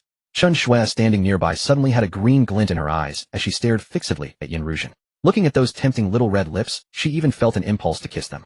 Chen Shui, standing nearby, suddenly had a green glint in her eyes as she stared fixedly at Yin Ruzhen. Looking at those tempting little red lips, she even felt an "Don't mess around in broad daylight. I still have a pile of work to do. Wait until tonight," Yin Ruzhen said. Yin Ruzhen straightened her disheveled clothes, shot a glare at Fan Tian, and continued, "I've had someone bring lunch. You two eat and rest a bit, then go out to play when it's cooler in the afternoon." Chen Shui secretly sighed in regret. If she had known, she would have pounced earlier. After taking the beauty pill, she still felt heat surging inside her body, reshaping her physique, while also intensifying her desires. The same went for Yin Ruzhen. Although she knew her body had fully recovered thanks to the beauty pill, she still remained restrained, so she postponed the matter to the evening. Otherwise, she wouldn't be able to get any work done during the day. Unlike Fan Tian and Xiao Shui, who loafed around all day, she had a mountain of financial statements to review. Yin Ruzhen wanted to use this holiday to finish off the backlog of work. "Why don't I have secretary help you out? She's very fast with data processing and financial statements." A trace of inexplicable heartache flashed in Fan Tian's eyes. All right. Yin Ruzhen didn't refuse her. In fact, she was somewhat delighted. In just this one short day, she had come to know Yuan's capabilities well. She hadn't expected that secretary to truly possess a photographic memory and to be even more incisive than herself when analyzing matters. Citing classics and scriptures, she could hit the nail on the head with the most reasonable answers. Moreover, she was incredibly strong, able to easily lift 30 or 40 kilograms, even in high heels, surpassing some adult men in strength. She desperately wanted to poach Yuan for herself. "But, Master, can I discuss something with you?" Yin Ruzhen suddenly dropped her proper demeanor, her voice becoming cloyingly sweet. Yin Ruzhen suddenly changed from her usual serious demeanor, her voice becoming sickly sweet. She even took the initiative to sit on Fan Tian's lap, wrapping her arms around his neck. Fan Tian frowned. This one never did anything without a profit. The moment she acted seductively, there had to be a catch. "What is it? Do you know any other talented people like Xiao Yi? Recommend one for me. Salary and everything is negotiable.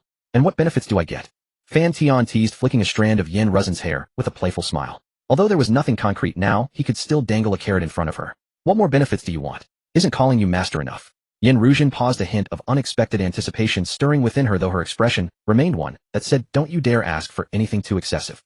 If Fan Tian had to put a label on Yin Ruzhen, it would be closet flirt. Outwardly proper, privately sly. "Xiao Shui, how about you make the request?" Fan Tian said, glancing at the exuberant Chen Shui and cleverly passing the choice to her. "Me." Chen Shui had been watching the drama, but Fan Tian's question caught her off guard. What could she propose? And what was she even? If it was too outlandish, she was afraid Sister Yin would get angry. Just then a knock at the door interrupted their thoughts. Chen Shui breathed a sigh of relief, but inexplicably something stirred in her mind. "President Yin, the food has arrived. Should I bring it in for you?" came a voice from outside. The voice belonged to Yin Ruzhen's assistant, a straightforward and efficient young woman. Upon hearing her assistant, Yin Ruzhen quickly moved away from Fan Tian, adjusted her clothes, and replied, "Yes, bring it." Her words had barely fallen when a girl of about 8 out of 10 in looks walked in carrying a bag of lunchboxes. "Just put, okay, President Yin." The young assistant placed the food on the table and couldn't help but glance at Fan Tian, her eyes lighting up with a hint of gossip. So this was the rumored gigolo the boss lady kept. He was handsome enough. All the bar employees knew that a good-looking young man could come and go freely in Yin Ruzhen's office. Xiaohong, this is President Fan, the largest shareholder of Rainbow Bar. Get to know him as well. From now on, his words here are my words. The largest shareholder. Wasn't it that fat guy? When did it change? Xiaohong wondered inwardly, but quickly caught on that this was President Yin giving her a hint. Then she warmly greeted him. Any shareholder was her boss. "President Fan, am Xiaohong, President Yan's assistant. Please take care of me in the future. Fan Tian nodded lightly. Xiaohong wasn't surprised by his indifferent attitude. If he had been warm, it would have made her wonder if President Fan was interested in her. "President Yin, I'll go out now." "Wait." Yin Ruzhen called her over. Her underlying intention was not just to, "I heard you're getting married on National Day. Hey, race, a red envelope for you." "Thank you, President Yin." The assistant looked at the plump envelope, immediately excited, took it with joy, and left. The most beautiful moment for a woman is when she wears a wedding dress. Xiaohong has been with me since she graduated from college 5 years now. I hope her married life will be happy. Yin Ruzhen sighed, inwardly a trace of nostalgia in her heart. However, when Yin Ruzhen turned around, she found Chen Shui's eyes sparkling. Seeing her lecherous expression, Yin Ruzhen's, "Sister Yin, how about we both wear wedding dresses for Master once?" "Wear a wedding dress?" Yin Ruzhen exclaimed in surprise, her gaze involuntarily drifting toward Fan Tian, a glimmer of anticipation hidden within. Wearing a wedding dress for photo shoots, for portraits. What do you think?" Chen Shui said, cheerfully exhilarated by her own suggestion. "I don't know, ask him." Yin Ruzhen's eyes flickered with hesitation, still harboring some reservations. She herself was fine, but for Fan Tian, the one wearing a wedding dress and taking photos with him should be the woman he officially married. What she and Chen Shui were doing now almost felt like a sacrilege to that future mistress. Yet she too had her selfish motives. So in the end, Yin Ruzhen tossed the question back to Fan Tian. If he was willing, she would go along. If not, it was no big deal. After all, she was just a divorced woman who had no right to voice opinions in this matter. "Master, could we On this national day, just take one day off. Sister Yin and I will wear wedding dresses and take photos with you. Together. Yin Ruzhen's eyelid twitched, hoping that Chen Shui's words weren't what she was thinking. Taking photos with Fan Tian together would feel strangely awkward. Alright, you two decide and he'll go along with it. Fan Tian nodded, his own expectations unspoken. Besides, he was also curious to see how these two peerless beauties would look in wedding dresses. Yin Ruzhen Affinity 10, Chen Shui Affinity 5. Congratulations, host, you have acquired the special ability True Man Physique Charisma 10 now at 96. Congratulations, host, you have obtained the title Heartthrob. Heartthrob title effect regardless of gender. Anyone meeting the host for the first time will have an absolute affinity of 20 or more. Congratulations, host, for completing the task of raising 4 bound individuals' absolute affinity to 90. You have obtained ownership of the 30th floor of Guangmao International Tower. Upon receiving Fan Tian's consent, Chen Shui immediately jumped up in excitement. Hearing the system's notification, Fan Tian also leaped with joy. He never expected it to be completed just like that. The moment he obtained the True Man Physique, he felt a surge of immense energy roiling within him, completely transforming his being. Then it settled. Sister, Yin'll have someone send over some wedding dress photos later. You and I can take a look, pick a few sets, and have them delivered for us to try on. Then we can think about where to shoot. Let's eat first. Yin Ruzhen smiled. Though she was also pleased, she was clearly not as thrilled or excited as Chen Shui, who had already pulled out her phone to search for suitable wedding photo locations. Little did Yin Ruzhen know Chen Shui planned to shoot the proper photos first, then the improper ones later. That was why she was so. During the meal, Yin Ruzhen and Chen Shui discussed wedding photos on their phones, their scene warm, yet oddly peculiar. If anyone had seen them, they would likely have been stunned. As for Fan Tian, he was in front of the bathroom mirror, deeply savoring the sudden surge of power and his transformed body. His muscles weren't explosively bulging as one might imagine. Instead, they were perfectly proportioned. 8-pack abs aligned flawlessly with latissimus dorsi pectorals and obliques. Each muscle group perfected to the extreme, as if it were the finest artistic work of the human body. Perfect control. He could command every muscle with ease. The moment he exerted force, they turned as hard as rock. A flawless physique. It even surpassed human limits. Both hearing and vision had drastically improved, nearly on par with a minor superhuman.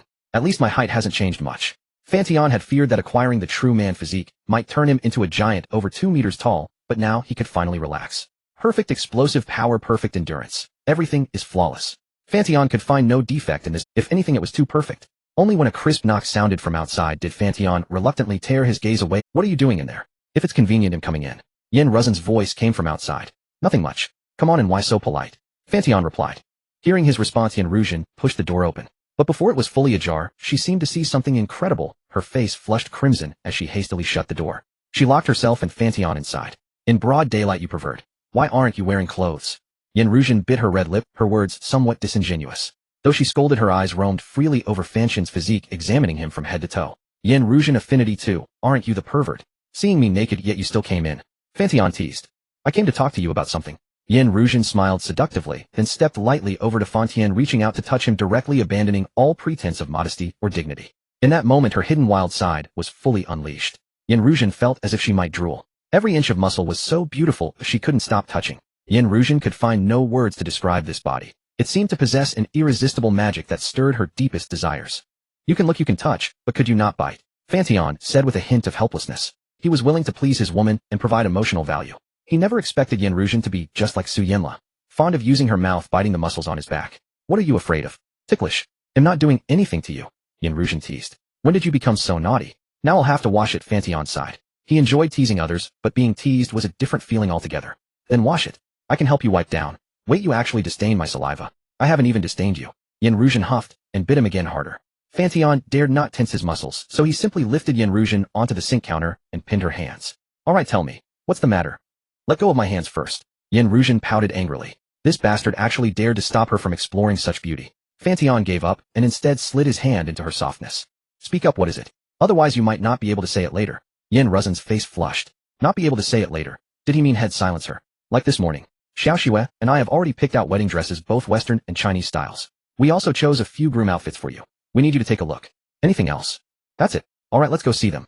Fan Tian released Yin Ruzhen's hands and began putting on. Seeing this, Yin Ruzhen panicked. What do you mean? Didn't you say you were going to silence me? Why are you putting your clothes on? Didn't you say we should look at the photos? Well, you said nighttime, so we'll wait until night. Master, we can look at the photos later. Your slave wants you now.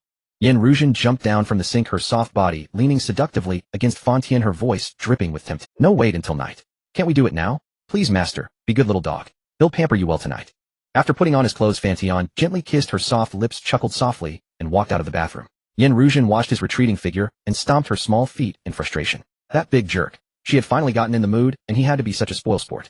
Hearing her sulky voice from the bathroom, the curve of Fan Tian's lips widened even more. If she wants, he gives. At 1 in the afternoon, Fan Tian woke from a 4-meter-wide plush bed. Two soft, delicate bodies lay beside him, their weight pressing against him. Fan Tian smiled with contentment. This was living. Little cutie rule no. 2. When sleeping with the master, nothing must touch your skin. Except during special circumstances. What time is it? Murmured the beauty beside him. 1 o'clock. Sleep a little longer, I'll call you in half an hour. All right. Yin Ruzhen shifted slightly, found a comfortable position, and drifted back to sleep. As for Chen Shui, she remained sound asleep. Her sleep quality was extraordinarily good. Even Fan Tian felt a twinge of envy. At 1:05, Yin Ruzhen woke earlier than expected, stretching her body lazily. Under the light, her flawless curves gleamed with a radiant sheen, every fine hair visible. At first she had dismissed the so-called rules with disdain, but under subtle influence, she gradually began to yield. Yet her proud dignity refused to admit she was a little cutie, nor would she follow those rules. So she concocted a justification. Sleeping naked helped soothe the mind, improved blood flow, and promoted deeper rest. Because it was beneficial she did it, not because she obeyed the rules. Moreover, she wasn't completely nude, not like Chen Shui who followed them entirely. Where are you and little Shui going this afternoon? Just the newly opened amusement park nearby. We'll probably play until 7. If you finish work you can join. We'll see. By the way, don't forget to treat me tonight, remember? Yin Ruzhen reminded him again, afraid he might get caught up in fun and forget. I won't forget. Just be prepared. Acupuncture combined with herbal medicine works faster, about a month. If you rely solely on medicine it might take half a year. Then let's do acupuncture and medicine. The sooner the better. The ailment that had plagued her for so many years, she wanted it eradicated as quickly as possible. Alright. And next time don't transfer money to me. You're my woman, treating you requires no payment. Don't be so distant. Fan Tian said firmly. Find him just used to doing things that way. He'll be more mindful next time. Yin Ruzhen felt a stir of gratitude, her gaze softening as she looked at him, then added with a playful tone, Thank you, master. Oh. Fan Tian's eyes lit up with pleasant surprise. Had she finally come to terms? Calling you that pleases you, doesn't it? You make me happy, so I make you happy too. Under Fan Tian's intense gaze, Yin Ruzhen couldn't help blushing, presenting herself like a shy little woman. After all, he was only 25, a full 10 years her junior. To her, Fan Tian was still too young, which made the sense of shame all the more acute. If she thought back to her college days when she was a freshman, Fan Tian would have been in elementary school. A college student calling an elementary schooler master. The mere thought felt absurd. At first she had resisted fiercely, her first time using that address felt almost coerced. But after spending time together she realized that Fan Tian's way of handling things was mature enough. The psychological barrier gradually dissolved, perhaps also influenced by the shameless Chen Shui. Her hidden side began to emerge. As a career-focused woman, she was decisive and independent, projecting the image that she could hold up half the sky without relying on any man. Yet like many women, she yearned to find a strong man to lean on. And after isolating herself for so long, her intimate moments with Fan Tian were like a decadent elixir, drawing her deeper and deeper until she was utterly addicted. Coupled with his tenderness, his meticulous care, and the way he cherished her like a treasure, Yin Ruzhen found a reasonable excuse. Since he liked it, she would let him have his way. Submitting for love, being blind for love. Yin Ruzhen saw no wrong in it. Then if I make you unhappy, you'll make me unhappy too. Fan Tian smirked mischievously. What else? But I'm curious. If little Shui makes you unhappy, what would you do? You can't just beat her, can you? Yin Ruzhen fixed her curious gaze on him. She was gradually accepting, and even wanted to start exploring new things. She pondered how far she could go, whether she would end up like Chen Shui. Of course, all of this hinged on it being just the three of them. Yin Ruzhen didn't mind Chen Shui's presence. In fact, she quite liked that straightforward, adorable, rich woman with her charming bluntness. You're half right. Huh. Then what's the other half? Tell me, I'm quite curious about how you two usually play. Beyond the address, what else is there? Yin Ruzhen's interest was piqued like an inquisitive child. She only had a vague understanding of that aspect. She wasn't averse to it, but the actual details were fuzzy concepts. He'll tell you when little Shui wakes up. With her demonstration you'll understand faster. Fan Tian smiled. Demonstrate what? In her dream, Chen Shui seemed to hear her name being called, opening her eyes sleepily. Sister Yin said she wants to see how we usually play. What a qualified little cutie looks like. Chen Shui blushed deeply upon hearing Fan Tian's words, jolting fully awake from her half-asleep state. Now, you guys. I'm not watching. I'm going to work. After quickly dressing, Yin Ruzhen slipped out of the room, her face burning with shame. Inside she felt a mix of remorse and an inexplicable surge of emotion. It seemed like anticipation, yet also intense embarrassment, and a hint of resistance. Impossible to articulate. Get up. How did I do? Sister Yin seemed scared off. Chen Shui scrambled to her feet, grinning. For Chen Shui, doing this now, though still humiliating, brought more pleasure. The pleasure of being degraded. The pleasure from the disparity of submission. Fan Tian said nothing, but a glance passed over her long legs, a faint smile curling at the corner of his mouth. He loved Chen Shui like this too much. Let me wash you too. Consider it a reward. With that he lifted Chen Shui, her soft, delicate curves in his arms, and carried her toward the bathroom. At 2:30 p.m. Fan Tian and Chen Shui, dressed and groomed, left the room. On the way they passed by Yin Ruzhen's office. She was examining documents with gold-rimmed glasses on while an employee reported work in front of her. Fan Tian didn't greet her. He simply sent a message and left. As Yin Ruzhen had said, she didn't want outsiders to know about their relationship. It would affect her work and career. Fan Tian understood completely. He also didn't want outsiders to know he had so many women, even though neither he nor his women minded. But friends and family might gossip. Going out. Yin Ruzhen saw the phone buzz on her desk and picked it up to reply. There might be rain today. Remember to... Okay. And you should manage your time. Don't overwork yourself. Also don't go too wild with little Shui outside. Mind your image. Yin Ruzhen added, afraid of seeing headlines about the two of them online. The employee beside her, seeing Yin Ruzhen constantly replying to messages with a tender smile, looked utterly astounded.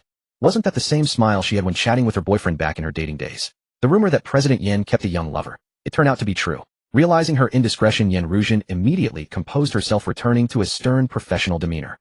Xiaohong took leave this afternoon to get married. Xiaoyin, you should also hurry up. When you marry, he'll give you a big red envelope. Upon hearing this, the employee's face fell. She never thought she'd be pressured to marry at home, and now at the office. So this was the price of discovering the boss secret.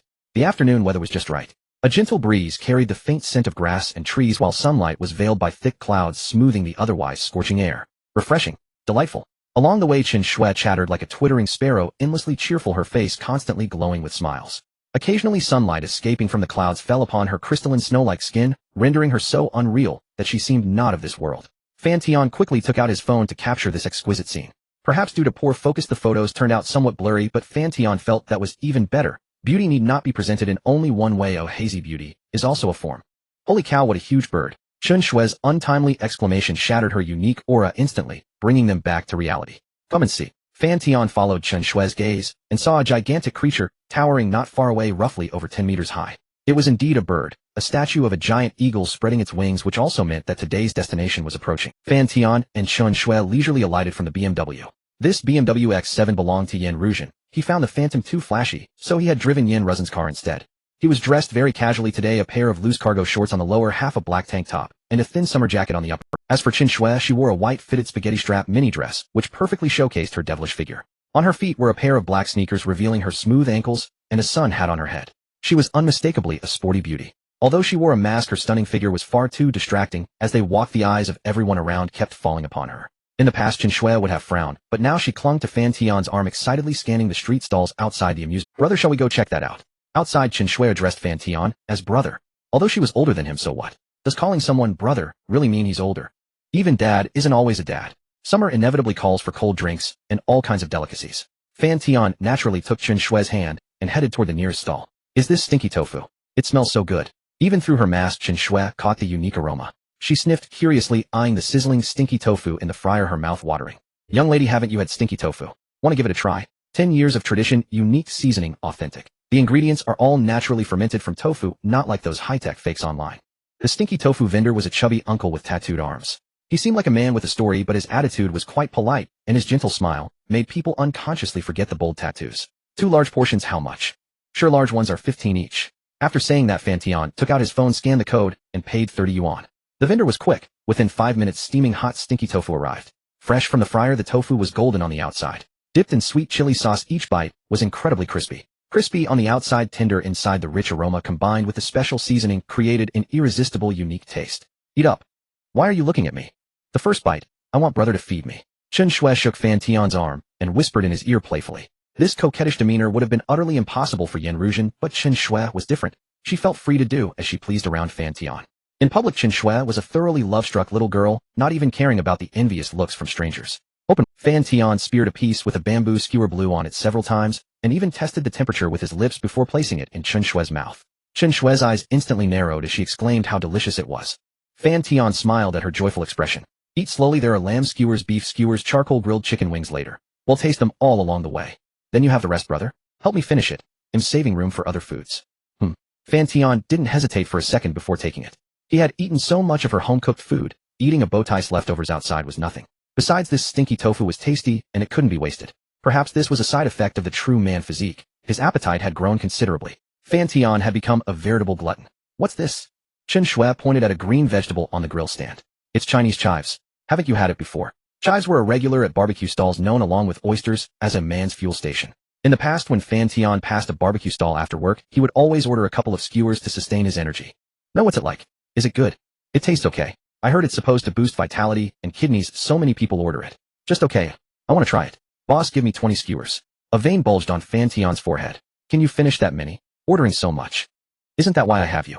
Brother, Chen Shui let out a silvery laugh, though there was a hint of mischief in it. I don't need that. Boss, just 10 skewers for me plus grill these chicken kidneys, 2 chicken wings, and 10 lamb skewers. That's it for now. You order some too, but don't go overboard, Fan Tian warned Chen Shui. Chen Shui chuckled. Her appetite wasn't big, but wasn't Fan Tian there to help? So she ordered whatever she liked. If she couldn't finish, she would give it to Fan Tian. The quantities she ordered were indeed small, but the variety was comprehensive. If something was tasty, she would eat half and give the rest to Fan Tian. If not, she would just take a lick to taste it, and then directly toss it to Fan Tian. Alright then. Fan Tian didn't mind at all. He accepted every treat Chen Shui handed him. After all, anything sold at a barbecue stall couldn't be that bad. The vendor wasn't stupid. Besides, his stomach was indeed quite capacious. From this stall to the next, they ate and drank along the way, visiting almost every vendor on the perimeter. And indeed, Fan Tian ate until he was stuffed. After eating, the two strolled for a while along a huge lake surrounding the. They were just like the other couples they passed, hand in hand, strolling through the tranquil natural scenery, enjoying the cool breeze from the lake, whispering softly, occasionally cracking risque jokes, and talking about their future life. Not just couples, some single men also liked to come here to run and enjoy the beautiful scenery. Occasionally a summer breeze would lift a girl's skirt, revealing a glimpse of spring. As evening fell, more and more people gathered, especially university couples, since it wasn't far from the university town. And with an amusement park nearby, it was truly a couple's paradise. Thus outdoor escapades were common here. Fan Tian's sharp ears caught low grunts from the bushes, but he merely smirked slightly and kept walking. If someone were truly mean, they might throw stones into the bushes. Rays of sunlight pierced through the clouds and scattered across the lake, shimmering. Chen Shui and Fan Tian sat on a stone bench by the lake, nestled together. The moment was peaceful and serene. However, a pair of red-rimmed eyes were fiercely fixed on the two, enjoying that tranquility. Su Yanla, who had been following all along, was furious at the sight of Fan Tian. He couldn't help picking up a small stone and throwing it, striking the lake's surface and shattering the serene picture. Fan Tian glanced to the side and noticed a few couples sitting there whispering and cuddling, yet they were clearly oblivious to the commotion here, still murmuring softly to each other. Until his peripheral vision caught a girl leaning against a tree, wearing a mask.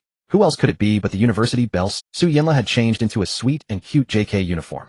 A pale pink blouse paired with a gray pleated skirt, her long fair legs clad in white over-thinny socks with little leather shoes on her feet. The pure and alluring vibe was off the charts. No wonder she was the university belle with a charm value of 97. He noticed that most men nearby couldn't help but steal glances in her direction, whether they had girlfriends or were single. Chen Shui had been immersed in a blissful moment, daydreaming about a beautiful future, when some morally bankrupt idiot threw a stone into the lake, shattering the shimmering surface into fragments. She couldn't help but look up and scan the area. In just one glance, she was drawn to the girl leaning against the tree. Her feminine intuition told her this girl felt familiar and radiated hostility toward her. A woman secretly in love with my man. Or one of his women. Chen Shui mused inwardly. But whoever she was, she didn't want to see this eyesore. Brother, let's go to the amusement park, Chen Shui suggested. All right, Fan Tian replied, taking her hand and heading toward. Yet the hostile gaze of Chen Shui remained fixed on the girl in the JK uniform. The more she looked, the more familiar she seemed. Though Su Yanla wore a mask and had changed clothes, there was an inexplicable familiarity. It wasn't until she passed by and spotted the teardrop mole at the corner of Su Yanla's eye that she fully confirmed her identity. It was indeed that little minx. No wonder she felt that strange familiarity. As she walked past Su Yanla, Chen Shui suddenly spoke in a sweet, flirtatious voice to Fan Tian. How about we go to a love hotel tonight? I heard they have lots of fun things there. The moment the words left her lips, Chen Shui saw the girl under the tree tremble, her gaze turning murderous as she glared at her. Chen Shui felt triumphant, a smug curl forming on her lips. Sometimes revenge doesn't require physical action. Su Yanla was furious. How could that harlot spew such shameless words? Why was she so brazen? Not only did she steal someone else's boyfriend, but she also acted as if she were proud of it. Watching them leave, Su Yanla stormed off after them, seething. Today she was determined to sabotage this pair's date. After Su Yanla left, Sheng Huainan emerged from a nearby spot, his heart heavy with bitterness. Though he had resolved to distance himself from Su Yanla, he simply couldn't do it. After investing so much into her over the years, pulling away now felt unbearable. Besides, Su Yanla didn't have a boyfriend, did she? No boyfriend meant he still had a chance. Su Yanla followed Fan Tian and Chen Shui like a persistent shadow, joining in every game they played. When they rode the bumper cars, she rammed into Fan Tian with full force. Though she knew Chen Shui was a harlot, she also knew who the real culprit was, Fan Tian, a scumbag, who couldn't control his lower. So she transferred her resentment for Chen Shui onto Fan Tian, especially since he had done such despicable things to her. Whether for Su Yi's sake or to get back at Fan Tian for what had done, she was brimming with spite and determination. Fan Tian, unaware of Su Yanla's inner thoughts, simply found the bumper cars fun. And what's a bumper car if not for bumping? Su Yanla's bumper car collided with him without causing much pain, but her driving skills were impressive. It took Fan Tian a while to land a hit on her. As for Chen Shui, though she despised Su Yanla, she didn't bother ramming her with her car. It would seem petty and beneath her. At least in front of Fan Tian, she couldn't do that openly. All three had their hidden agendas, yet they ended up having a surprisingly. Standing in the distance, Sheng Huainan watched Su Yanla's expression shift from fury to genuine enjoyment as she played, and he couldn't help but stare in disbelief. Weren't you supposed to be taking revenge on the scumbag? Why are you playing so happily? Crush you, bastard. Su Yinla was indeed having fun. Her driving skills were excellent. This was her domain, so she could vent her anger freely, sending the scumbag spinning. Chen Shui gritted her teeth in rage, silently adding this debt to Su Yinla's account. What a brat in need of discipline. Find you like following us so much. Chen Shui thought about their upcoming plan on the Ferris wheel, and a wicked sense of satisfaction surged within her. It would make the little minx insanely jealous, get back at her for sabotaging the date, satisfy her own desires, and please Fan Tian. A triple win. Brother, let's stop playing. Let's ride the Ferris wheel and watch the sunset. Chen Shui said, steering her bumper car next to Fan Tian, ignoring Su Yinla. Don't leave, you scumbag, let's keep going. Su Yinla called out. Since her identity was already exposed, she dropped all pretense. Another day, Lele. It's getting late today, Fan Tian replied. Uff, shameless. Su Yinla blushed. As an avid internet surfer, she caught the innuendo immediately. The sun was setting, casting a golden glow on Fan Tian's face, as if draping him in a mysterious aura. Despite hating Fan Tian for being a scumbag, Su Yinla had to admit he had the most perfect face she had ever seen. Even more handsome than online celebrities, exuding a captivating masculine allure. Chen Shui seemed to sense the meaning behind Su Yinla's gaze, and a smirk crept onto her lips. Was she jealous? What nobody wanted was trash, but Fan Tian, loved by so many, was a precious treasure. Chen Shui even felt an unprecedented desire to see Fan Tian tame that little minx, to watch her lower her proud head and grovel before him. That would be utterly delightful. Brother, let's go, Chen Shui said, linking her arm with Fan Tian's as they walked away, with Su Yinla close behind. On the other side, Sheng Huainan could no longer hold back. Lele, what a coincidence to see you here too, he said, feigning surprise. Su Yinla replied flatly, about to leave. Seeing her dismissiveness, a shadow flickered in Sheng Huainan's eyes before he quickly masked it with a warm smile. Lele, how about joining me? I know this place well. After we play we can get dinner. There's a new Japanese restaurant that's supposed to be good. My treat. Well, see, Su Yinla said, growing anxious as she watched Chen Shui and Fan Tian step into the Ferris wheel. The staff then closed off the area, and she saw the two enter a cabin as the wheel began to move. Wait, are you kidding me? Just 2 people, and you're starting. Su Yinla rushed over to ask the staff. Sorry, miss. Today's Ferris wheel has been privately booked by a lady, so it's not open to others. Booked the entire Ferris. Su Yinla was stunned. What was she planning? What exactly did she intend to do? The Ferris wheel has been booked out. Beside him, Sheng Huainan was also somewhat surprised, but more so envious. He hadn't expected that Su Yinla had set her sights on a man kept by a wealthy woman, and moreover the boyfriend of her own best friend. What did that man have that he didn't? He himself wasn't bad-looking, and he was so devoted and faithful. Sheng Huainan just couldn't understand. Did women really like scumbags that much? That scumbag not only had a wealthy woman book the entire Ferris wheel just to watch the sunrise with him, but also his own friend Su Yinla was jealous for him. Word had it that he also had a well-behaved girlfriend on the side. What right did he have? Sheng Huainan was almost driven mad with jealousy, yet in front of Su Yinla, he had to suppress his anger and maintain a submissive demeanor. Lele, how about we go eat first? If you like, you'll book the whole place for you tomorrow, Sheng Huainan said with bitterness and helpless. You go ahead, I'm not going. Su Yinla ignored Sheng Huainan's suggestion, instead looking around. She was searching for a high vantage point to see what those two were up to. Otherwise, she couldn't rest easy. Moreover, if she could capture evidence, Su Yinla planned to tell Zhou Wen about this. Knowing Zhou Wen's character, she would definitely side with her and denounce her scumbag older brother together. Zhou Wen hated scumbags who played with multiple women. The Ferris wheel slowly started moving, carrying Fan Tian and Chen Shui toward the highest point. You arranged this, didn't you? Fan Tian looked around at just the two of them on the Ferris wheel, then lifted Chen Shui's chin and said, I also instructed the staff to remove the camera in this cabin. Chen Shui revealed a lewd smile. Master, you can do anything you want of me here. Fan Tian didn't say anything. Instead, he looked around the cabin. It was quite clean and modern, with a TV screen, comfortable seats, and other amenities for passengers. It wasn't completely transparent. At the very least, people from below couldn't see what was happening up above, unless someone looked down from above. The cabin rose to the highest point and then slowly stopped. The setting sun, as red as blood, shone through the glass onto the two, as if dyeing them in a layer of golden hues. Chen Shui opened a cabinet in the cabin and took out red wine, fruit, milk, white cups, and the tools she needed. It was clear she had prepared thoroughly for this Ferris wheel ride. Stop for a moment. Come and watch the sunrise with me, Fan Tian said as he saw Chen Shui still rummaging. The global situation seemed to be in turmoil with her every move. Okay. Chen Shui looked up at Fan Tian's calm expression, feeling a bit nervous. After all of this was her own initiative without obtaining Fan Tian's consent. It could be considered an infringement on his authority. What are you nervous about? I'm not going to eat you, Fan Tian blinked and laughed.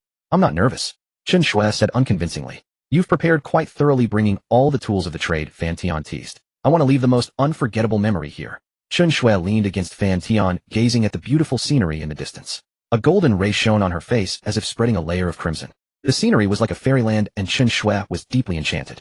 If she could give herself away under such a special view, wouldn't it be the most memorable thing? The scenery was like a fairyland, and Chen Shui was deeply enchanted. If she could give herself away under such a special view, wouldn't it be the most memorable? Master, are you rejecting me? Chen Shui turned back to look at Fan Tian, suddenly looking pitiful. You want to be scolded again? No. Chun Shui immediately put away her tearful expression and put on a fawning look like a puppy begging for affection. Fan Tian looked at Chun Shui's submissive appearance and couldn't resist giving her a deep kiss. After a long while they parted. Master, I like you. I want to be with you forever. Chun Shui could no longer suppress her desire and confessed to Fan Tian. Her clear voice flushed cheeks and eyes. Fan Tian admitted he was charmed again. Such a passionate confession. Which man wouldn't be dazzled? Who could resist? Yes, forever. Fan Tian replied, but his hand unconsciously reached into that soft place. Indeed, physical instinct was the truest sign of affection. If he didn't like her, why would he be so impatient? Is love restraint? Can indulgence also be love? Stay true to instinct. Chun Shui's body trembled slightly, her gaze growing more dazed. Master, actually I don't just want to be scolded. I also want to become your true little darling, Chun Shui said with some shyness and nervousness. In this life, I only want to belong to you, completely belong to you. Fan Tian took a deep breath. He admitted that seeing Chun Shui's dazed appearance stirred him. He was now fully alert. Doing it on the Ferris wheel was quite novel. Not only for Chun Shui, but also for him, it was an extremely thrilling experience. Chun Shui tightly grasped Fan Tian's arm, squinting as she looked at him, her eyes filled with intense longing, as if trying to imprint his image in her mind. Fan Tian felt the same. Then what are you waiting for? Have you forgotten what I taught you? After being scolded, Chun Shui's eyes became even more hazy. She brought the tools, held them out with both hands, and knelt before Fan Tian. Today here she would completely become the master's shape. Joy, nervousness, and immense anticipation. Soon a muffled, painful sound came from the top of the Ferris wheel. Why did they stop the Ferris wheel at the highest point? To enjoy the sunrise. Don't tell me there. Su Yinla really didn't dare to continue thinking. How crazy must one be to rent the entire Ferris wheel to make those sounds up there? She stood on a high place looking into the distance, trying desperately to see what was happening inside, but the cabin looked like a basketball. Su Yinla couldn't help taking out her phone, opening the camera, and zooming in again and again. But as she kept enlarging after reaching 5x zoom, she hit the limit of her iPhone. But she still couldn't see clearly. Why is it only 5x zoom? Su Yinla was a bit anxious. Lele, I bought a telescope. Sheng Huainan ran over from a distance holding a telescope, panting. He was very excited. Wasn't this clearly giving him? If Su Yinla saw Fan Tian and the wealthy woman playing adult games up there, she would surely be utterly disappointed in all men. Then he would comfort her, and wouldn't they naturally end up together? Su Yinla hesitated at first, instinctively not wanting too much contact with Sheng Huainan, but given the urgency, after a few seconds of thought, she still took the telescope. But it's blurrier than my phone. Su Yinla returned the telescope to Sheng Huainan, and then stormed off. Hearing this, Sheng Huainan immediately picked up the telescope. It wasn't that blurry. He could even see ahead. But Sheng Huainan was very puzzled. It was just her roommate's boyfriend. Why was she so concerned about what he was doing? Was it really for her roommate, or was she jealous herself? Sheng Huainan couldn't stand it anymore. This time he was determined to find out, to understand what Su Yinla was really thinking, who was in her heart. He also wanted to completely give up, no longer trailing after her like a lovesick fool. So Sheng Huainan chased after Su Yinla like crazy and grabbed her shoulder. What are you pulling me for? Are you insane? Lele, do you like him? Why else would you keep following him? He's your roommate's boyfriend, not yours, Sheng Huainan said angrily. So what if I do? Why are you so nosy? Su Yinla was somewhat irritated by the question, and answered bluntly, also with a hint of defiance. Why? I've pursued you for 4 years, yet in just a few days you can fall for a scumbag. What's so good about him? Did I ask you to like me? Did I ask you to pursue me? I've never accepted your gifts or your advances. Don't you understand what I mean? Do I have to be this straightforward? And from now on, please don't bother me. Stop acting like you're possessed every day. Su Yinla finished and turned away directly. Back then, because of Sheng Huainan, she had endured many unwarranted accusations. She changed her college entrance exam application, and he changed his too. He said it nicely, but later his family came to her door saying she had led their obedient son astray and gave her a thorough scolding. And it didn't stop there. Because she casually mentioned to a friend that she liked Sichuan food, he actually spent 3 months learning to cook it. Then his family, and even his friends, came after her again, accusing her of making him learn Sichuan cuisine. Things like this went on, and Su Yinla was speechless. Clearly she did nothing, but the trouble kept pouring onto her, and no one believed her explanations. Worst of all, when Sheng Huainan knew about these incidents, he thought he was right and confronted his family. Obviously the blame ended up back on her again. If not for the good relationship and mutual interest between their families, Su Yinla with her fiery temper would have already slapped Sheng Huainan. Such a small matter, yet he had to make a huge fuss as if that was the only way to show his devotion. He ended up the devoted hero while she became the scheming villainess. Meanwhile, Sheng Huainan stood rooted to the spot. He really had become a clown. Himself the heir apparent to a $10 billion conglomerate, the future master of Long Kong technology, and now he was being rejected. Crazy. Scolded by a cheap woman who loved a scumbag. Everyone was cheap. Even he was cheap. Sheng Huainan gave a sarcastic. The sun set in the west and darkness enveloped the earth. Su Yinla sat quietly in the amusement park's cafe, ordering cup after cup of coffee. No matter how soft the lamplight fell upon her, it could not melt the icy countenance that masked her face. Bastard scumbag. Spending 2 hours up there with that slut, Su Yinla muttered under her breath. The sun had already set half an hour ago. What games they were playing up there was all too obvious. Intending to vent for her best friend, even if she couldn't break up that wretched couple, she was determined to make things difficult for them. Su Yinla had wasted 2 hours here, downed 4 cups of coffee, and lost over a dozen rounds of Honor of Kings. Her resentment naturally ran deep. But suddenly a nearby piece of gossip caught Su Yinla's attention. Girl, have you finally come to your senses and decided to break up with that useless boyfriend of yours, eh? I broke up with him 2 days ago. In a corner of the cafe near Su Yinla's seat, two glamorous urban beauties seemed to be sharing some interesting tidbits. If it were before, Su Yinla would have scoffed at such gossip, but now she couldn't help perking up her ears, even leaning back slightly. It's about time you split. Brother Lu is great. Deputy general manager of a listed company earning tens of millions a year. Being his girlfriend is nothing to be ashamed of. I know, it's just that I still feel a bit awful. Su Yinla found this gossip rather dull, barely piquing her curiosity. It was just a gold digger dumping her useless boyfriend to latch onto a rich man. There were too many such people. The more extravagant the place, the more common this phenomenon. But since she had nothing better to do, she might as well keep listening. Don't be upset, girl. Take a few days to relax, and then he'll take you to meet Brother Lu. We'll be one big happy family. One big happy family. Su Yinla narrowed her eyes. She had thought it was just a simple gold digger, but it ended up being a sisterhood of deep affection. How fascinating. Brilliant, absolutely brilliant. Gossip was always more entertaining when it came from others. But thinking about that scumbag, her mood soured because the gossip from others perfectly mirrored the situation with her roommate. She wanted to stand up, turn around, and curse them for being shameless, but in the end she chose to restrain herself and continue eavesdropping on their gossip. I feel guilty toward Ching. Guilty about what? You've been with him for 4 years, and you're still in a rented apartment. I've been with Brother Lu for a month, and I have a car and a house traveling every day. Besides, your boyfriend seems honest now. Only because he has no money. 9 out of 10 men cheat. Even if they don't now, they will after marriage. Girl, think about yourself first. While you're young, make money, and look out for yourself. Brother Lu may be older, but he's generous. Love is unreliable. Su Yinla was dumbfounded. She wanted to refute this refined selfishness, but considering the men around her, that woman actually made some sense. Because her own father had affairs outside. Even an illegitimate child. For this reason, her mother had transformed from a gentle and virtuous wife into an irritable, resentful woman, and her own personality had been subtly influenced.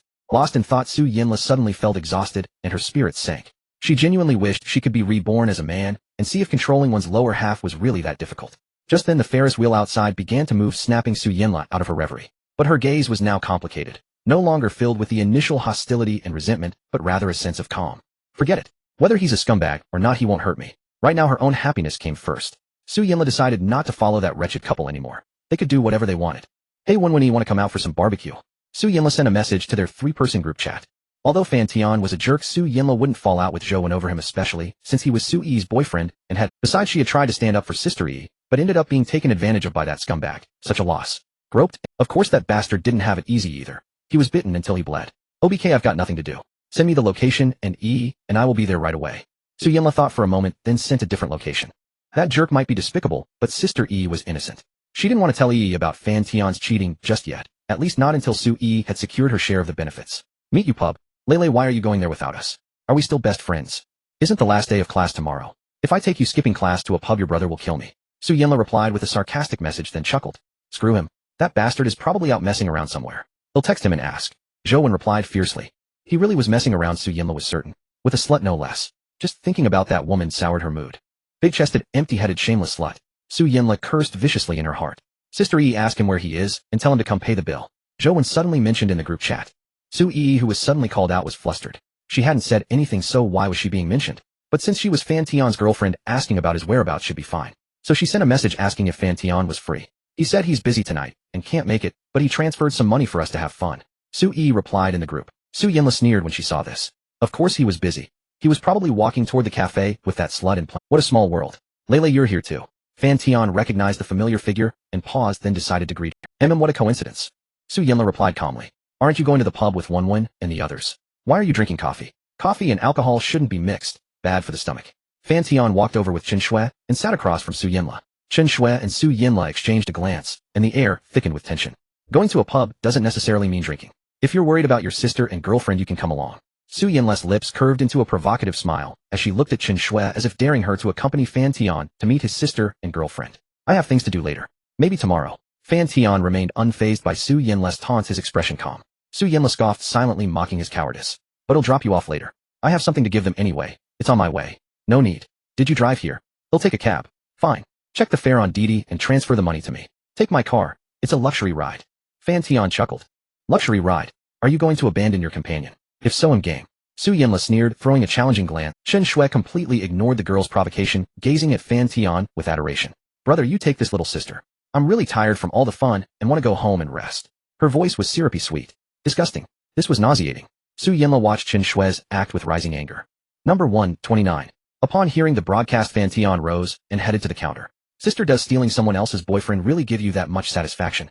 If he can be taken by you today, he can be taken by someone else tomorrow, Su Yinla challenged Chen Shui once Fan Tian walked away. I don't mind if my brother has other women. Chen Shui smiled faintly, her expression serene and composed. Su Yinla nearly slapped the shameless woman upon hearing this. How can you be so shameless? I am shameless. So what? And then, little girl, do you think a few flimsy words can hurt me? I've eaten more salt than you've eaten rice. Save your breath. Don't bother persuading me. As long as he still wants me, I will stay by his side. Su Yinla was speechless, yet sensed the firmness in Chen Shui's tone. She didn't understand what was so great about Fan Tian. Apart from being handsome, rich, and extremely fit, what else did he have? Sure, he has advantages, but one shouldn't be so superficial, judging only external conditions while ignoring the inner self. That just won't do. Though Su Yinla kept calling Chen Shui a slut, she couldn't deny that Chen Shui's face and figure were top-notch. Especially her full bosom resting on the table, the visual impact was so striking that Su Yinla couldn't help glancing repeatedly. She knew Chen Shui was doing it on purpose. But if Su Yinla herself had that size, she would probably be even more cocky. F or G. With such a curvaceous figure, thin waist, and heavy fruit, wouldn't it be easy to find a devoted, handsome man? Why share a man with other women? I don't get it. And from Chen Shui's actions, including renting the Ferris wheel to watch sunrise with Fan Tian, she clearly had money to spare. Another puzzle for Su Yinla. Aren't you jealous? Can you really share your man with others? What kind of fetish is that? Aren't you afraid he'll get tired of you? He'll eventually get married. Are you so sure his future choice will be you? Little sister, why should I worry about things that haven't happened? I focus on the process, not the result. At least he brings me joy right now. That's enough. Other men could do that too. Is he really that good? Sure, he's outstanding, but with your advantages, finding someone better, younger, more interesting should be easy. Su Yinla asked, her tone softening involuntarily. Younger men existed, but better than him. That was truly hard to find. Chen Shui smiled with an indescribable expression. Yes, in my eyes, he is the most perfect man. A person only has 30,000 days in a lifetime. 10,000 for sleeping, 10,000 for learning, and the remaining 10,000. I just want to spend them with him. Also, little sister, why do you keep trying to persuade me? Don't tell me you've taken a fancy to my brother too. Chen Shui looked teasingly at Su Yinla, who kept firing questions. Su Yinla was taken aback, her ears reddening, but she quickly recovered and retorted indignantly, don't flatter yourself. A shameless scumbag like him. Only a slut like you would treasure him. Slut. Chen Shui didn't argue. In the past, if anyone dared call her that, she would have slapped them. But now she no longer cared about others' opinions. However, if she was a slut, then what was Su Yinla? Seeing Su Yinla's furious embarrassment, Chen Shui's smile grew even. A little cat with its fur ruffled. Neither of them was in a position to judge. At that thought, Chen Shui laughed even more heartily. Her bell-like laughter rippled through the cafe, mocking someone's hypocrisy, making Su Yinla feel even more humiliated. If you weren't interested in my brother, why would you keep following us and sit here so long? You've drunk quite a few coffees. Let me guess, 4, 5, or 6. Chen Shui glanced at the trash can and nudged it with her foot, producing a clatter that made Su Yinla even more ashamed. Can't be bothered with you, shameless slut. Su Yinla muttered angrily, stood up, and left, calling Fan Tian a scumbag as Fan Tian was confused by the insult. Maybe he was a scumbag, but did she have to keep saying it? It would only make him feel good. What happened? Did you two argue? No, why would I argue with a little girl? I have that much dignity. Chen Shui took the coffee from Fan Tian and chuckled lightly. A sophomore student. If she couldn't outtalk her, that would be a real disgrace considering she had 28 years of life experience. Chen Shui's expression was slightly arrogant. Good. Drink up and rest a bit, then we'll head back. I'm going to the bar later. Fan Tian smiled, his gaze drifting over her body, then sat down close to her. Her fair neck was still flushed, her face bore faint red marks, and beneath her clothes her body was covered in bruises. Chen Shui didn't mind, but Fan Tian felt a touch of sympathy, though it soon vanished with her next action. Brother, suddenly acting coy, Chen Shui grabbed Fan Tian's broad hand and bit it lightly, leaving a bit of saliva. What are you doing? Fan Tian asked seriously. In public, he couldn't let Chen Shui do anything too outrageous, especially with other people in the cafe. It would embarrass them both. Nothing, I just think your hands are beautiful. He'll deal with you at home. Fan Tian said flatly, and went back to browsing his phone. Chen Shui just giggled and resumed drinking her sugar-free coffee. No bitterness could mask the joy in her heart. Her tapping feet on the floor beat out a cheerful tune. Being with Fan Tian made Chen Shui feel blissful, like a stray dog that had finally found a home. She called it the pat. Brother, next time could you go harder? I feel it wasn't enough. Chen Shui said casually while drinking, dropping shocking words. The voice was soft, but Fan Tian heard clearly. Her suggestion made his forehead darken. Wasn't that already hard enough? It almost broke the skin. Fan Tian paused, then forced a smile. All right, next time I'll get it done in one go. Chen Shui was adjusting, and so was he, both seeking the perfect point of harmony. By the way, can I tattoo your name on my chest? I want to leave a mark. Cough. Fan Tian, who had been sipping coffee, nearly choked at her words. Let's talk about that later. Fan Tian refused. Why? Chen Shui asked curiously. She had originally wanted to tattoo Fan Tian's face on her back, but thought it would be too obvious and easily discovered during trips with her girlfriends. A name, however, was easier to explain and hard to notice unless by someone very close. I'll learn tattooing and do it myself. I don't trust anyone else. Fan Tian improvised an excuse. In the future, he might encounter someone with a charm value of 90 who possessed that skill. Darling, I love you to death. Chen Shue's eyes welled up, and she shook Fan Tian's hand, spilling some coffee. Stop it, or I'll slap you out here. At that, Chen Shue shook even more enthusiastically. Just as he was about to drag her to the restroom for a scolding, a message interrupted.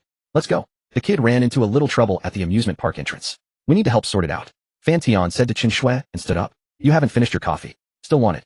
Chen Shue picked up his cup, shook it to find it still half full, and asked while drinking. No, feed it to the dog. Did he just call me a dog? Chen Shue burst into laughter, her mood lifted. At the entrance of the amusement park, Su Yanla was sitting gloomily at a barbecue stall surrounded by several shirtless burly men who looked fierce and menacing. The leader was a bald, brawny man with a green dragon tattoo on his shoulder, appearing around 40 years old with a face full of rugged flesh. At this moment, the bald thug and his brother were staring at Su Yanla with lewd expressions. They looked her up and down, especially fixating on her long fair legs clad in knee-high white socks, swallowing, unconscious, dressed so provocatively. Isn't it meant to be seen? So these men's gazes were barely concealed. Little girl, how are you going to handle the fact that you cracked my brother's head? If you don't give a result, don't think about leaving today, the bald thug feigned anger. It's his own fault for having dirty hands, Su Yanla said angrily. Originally, after leaving the cafe, she planned to take a taxi to a quiet bar to meet up with Wen and the others. But unexpectedly, while waiting for a car on the roadside, a sleazy man, the so-called brother of this bald thug, touched her body. Su Yanla thought it was an accidental touch, so she didn't cause trouble the first time, but remained cautious. Unexpectedly, seeing her unresponsive, the man became even more emboldened, and Su Yanla directly slapped him. The man instantly flew into a rage and wanted to teach her a lesson. In panic, Su Yanla grabbed a beer bottle from a nearby stall and hit the thug, leading to the current standoff. He was stopped by the man's brothers, and they demanded compensation. Su Yanla's first reaction was to seek help from Fan Tian, but after thinking it over, she didn't want to ask that scumbag. Dirty hands. An accidental touch, and you smash a bottle on my brother's head. If I accidentally touch you, can I smash? The bald thug yelled loudly. Even if his brother did it on purpose, at this point it could only be considered an accidental touch. There were so many people here, and it was late at night. Even with surveillance, it couldn't be clearly determined. What kind of thing is it for so many men to bully a little girl? Don't talk too much. I heard the girl falsely accused someone of groping her, and then smashed a bottle on his head. Would a little girl ruin her innocence to falsely accuse someone? That man must have been molesting, forcing the little girl to do that. Dude, you're too much of a simp. Haven't you heard of the subway incident? In this era, how much credibility do women have? A baseless false accusation ruins a man's reputation, and afterwards there isn't even an apology. Su Yanla heard the surrounding murmurs and became even more agitated. Haven't the people you called arrived yet? If not, let's call the police. Looking at my brother's injury, little girl, you can't avoid prison. The bald thug exaggerated. In fact, his brother only had a lump on his forehead, not even a minor injury, but obviously he was taking advantage of the young girl's inexperience, deliberately bluffing to achieve his goal. Su Yanla had never experienced such things before and panicked upon hearing about prison. Didn't I say I would compensate? Just name a number. Is 5,000 enough? The younger thug sitting nearby brightened up. He didn't expect to earn some extra money from his harassment. Sure enough, college students are easy to trick. That thug quietly sent a message to the bald thug, hoping he would agree like that. But the bald thug was clearly unsatisfied. Ignoring the younger's message, he continued confronting Su Yanla. 5. A trip to the hospital for my brother would cost more than that, not to mention loss of work, mental damage, nutrition fees, and others. At least 100,000, or else call the police. The bald thug looked at Su Yanla's flustered expression and felt smug inside. 100,000. Su Yanla's heart skipped a beat. She wasn't stupid, she was sure the bald thug was making an exorbitant demand. But obviously she didn't want to call the police either to save face, and even more, she didn't want her family to know otherwise. At home, she would be mocked by her father and those illegitimate children living off the family. If you have no money, you can ask your family or borrow from online loan platforms. Anyway, not a cent less. The bald thugs, he was quite sure that the face-conscious college girl would never seek help from family. If she borrowed from platforms and then used loans to pay off loans, she would eventually fall into the abyss. If she fell into the abyss, maybe he could get a taste of his college bell. Now many college students also do this, indulging in their desires step by step, walking onto a road of no return, finally selling their bodies for money to continue that kind of luxurious life. 1,000 can get a taste. For better quality, 3,000 is about right. But for someone like the one before him, the bald thug would rather pay 10,000.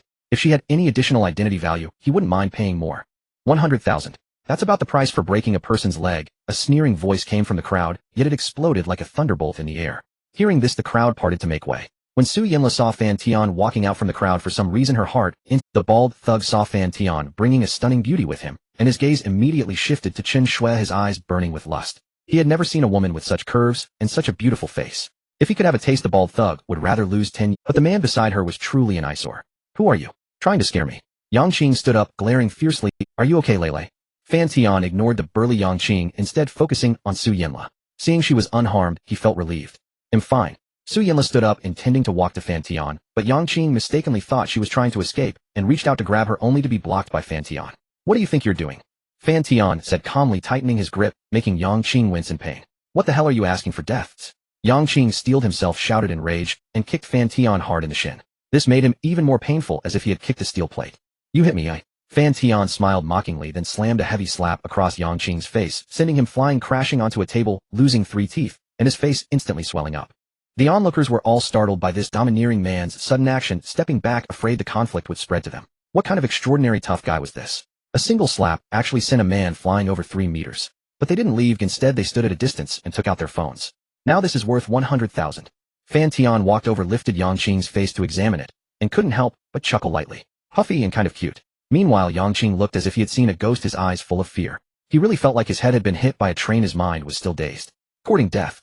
Seeing their comrade beaten, Yang Qing's brothers also grew angry and grabbed their weapons to charge at Fan Tian.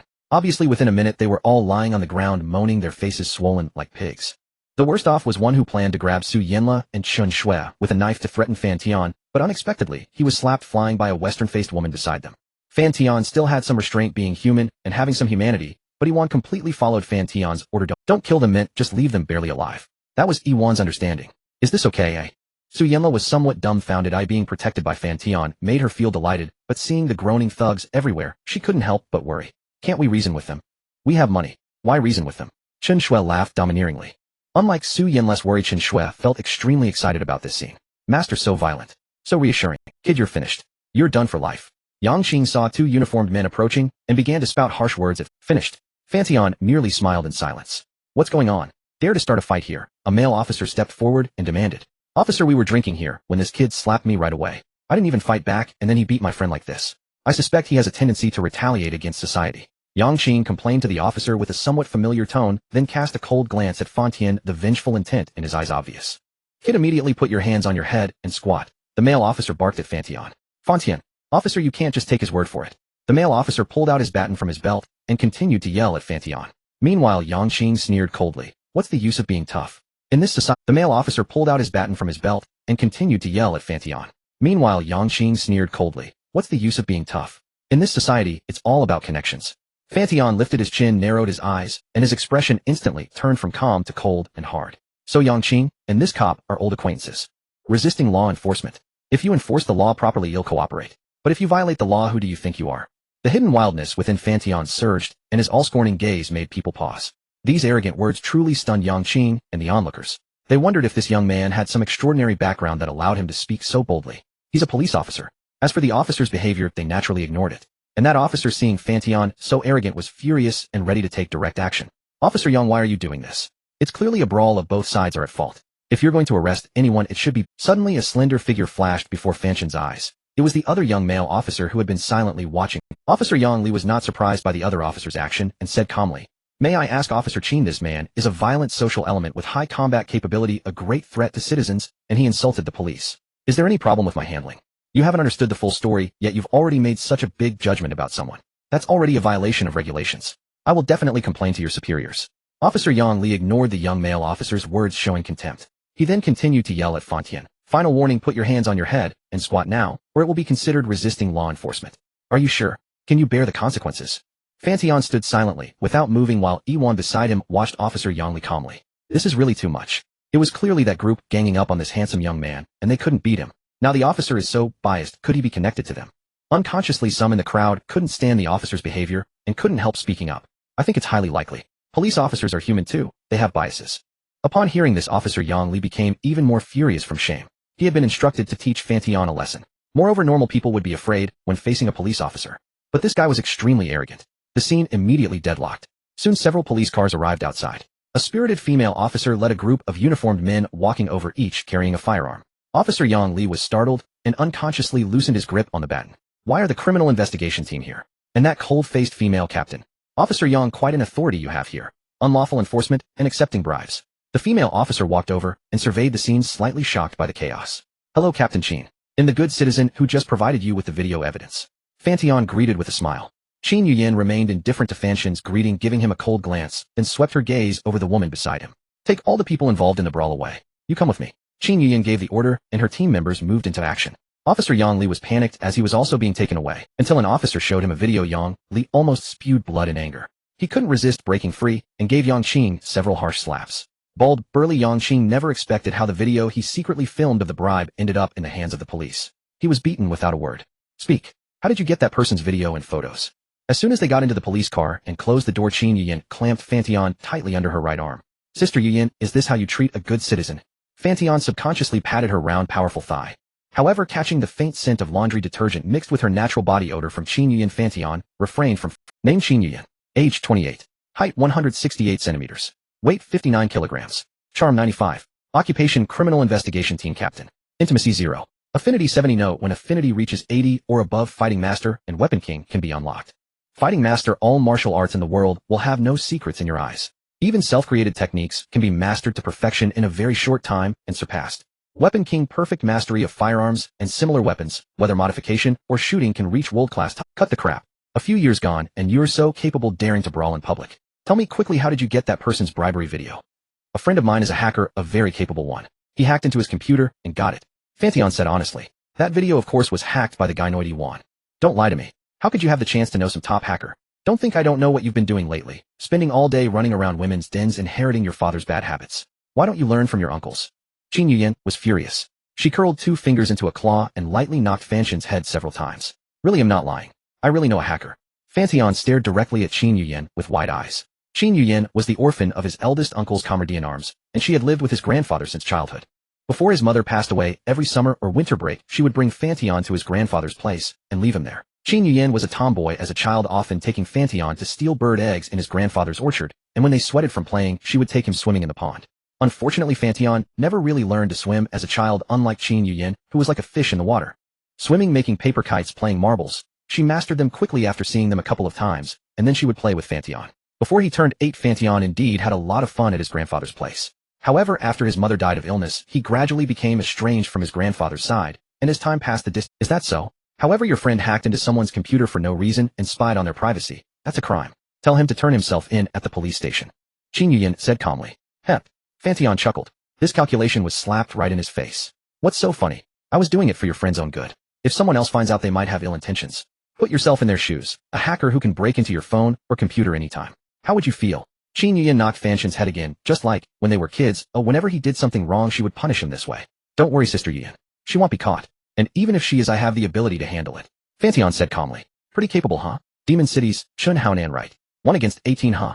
Absolute stud, huh? Since you're so capable, spar with me sometime. Qin Yuyan gave a cold laugh and tightened her grip. Fan Tian's heart skipped a beat upon hearing this, but he kept his composure on this. It wasn't that he couldn't break free, he just respected this older sister. Of course not, Sister Yuyan. I'm a 5-star good citizen. If others don't provoke me, I won't start trouble. You know this, I've been timid and afraid of trouble since I was a kid. Qin Yuyan looked at Fan Tian's obedient demeanor and smiled knowingly. Timid and afraid of trouble. This kid had never been easy since childhood. Relying on his grandfather's indulgence, he was a little demon king. Once he shot the neighbor kid in the calf with a homemade bow, and she herself had taken the blame for him several times. Who would have thought that he'd be even more wild as he grew up? Who are those 2 girls outside? They look quite worried about you. Are they both your girlfriends? Qin Yuyan glanced at the girls waiting by the police car and gave a knowing smile. Fan Tian had intended to bluff his way through, but seeing Qin Yuyan's certain expression, he decided not to pretend. One is, one isn't. You little rascal, take care of yourself. Don't overdo it. By the way, the National Day holiday is coming up. Do you want to go see Grandpa? Qin Yuyan was both curious and resigned, but she didn't want to pry into Fan Tian's private affairs. Fan Tian's gaze turned complicated upon hearing this. Grandpa.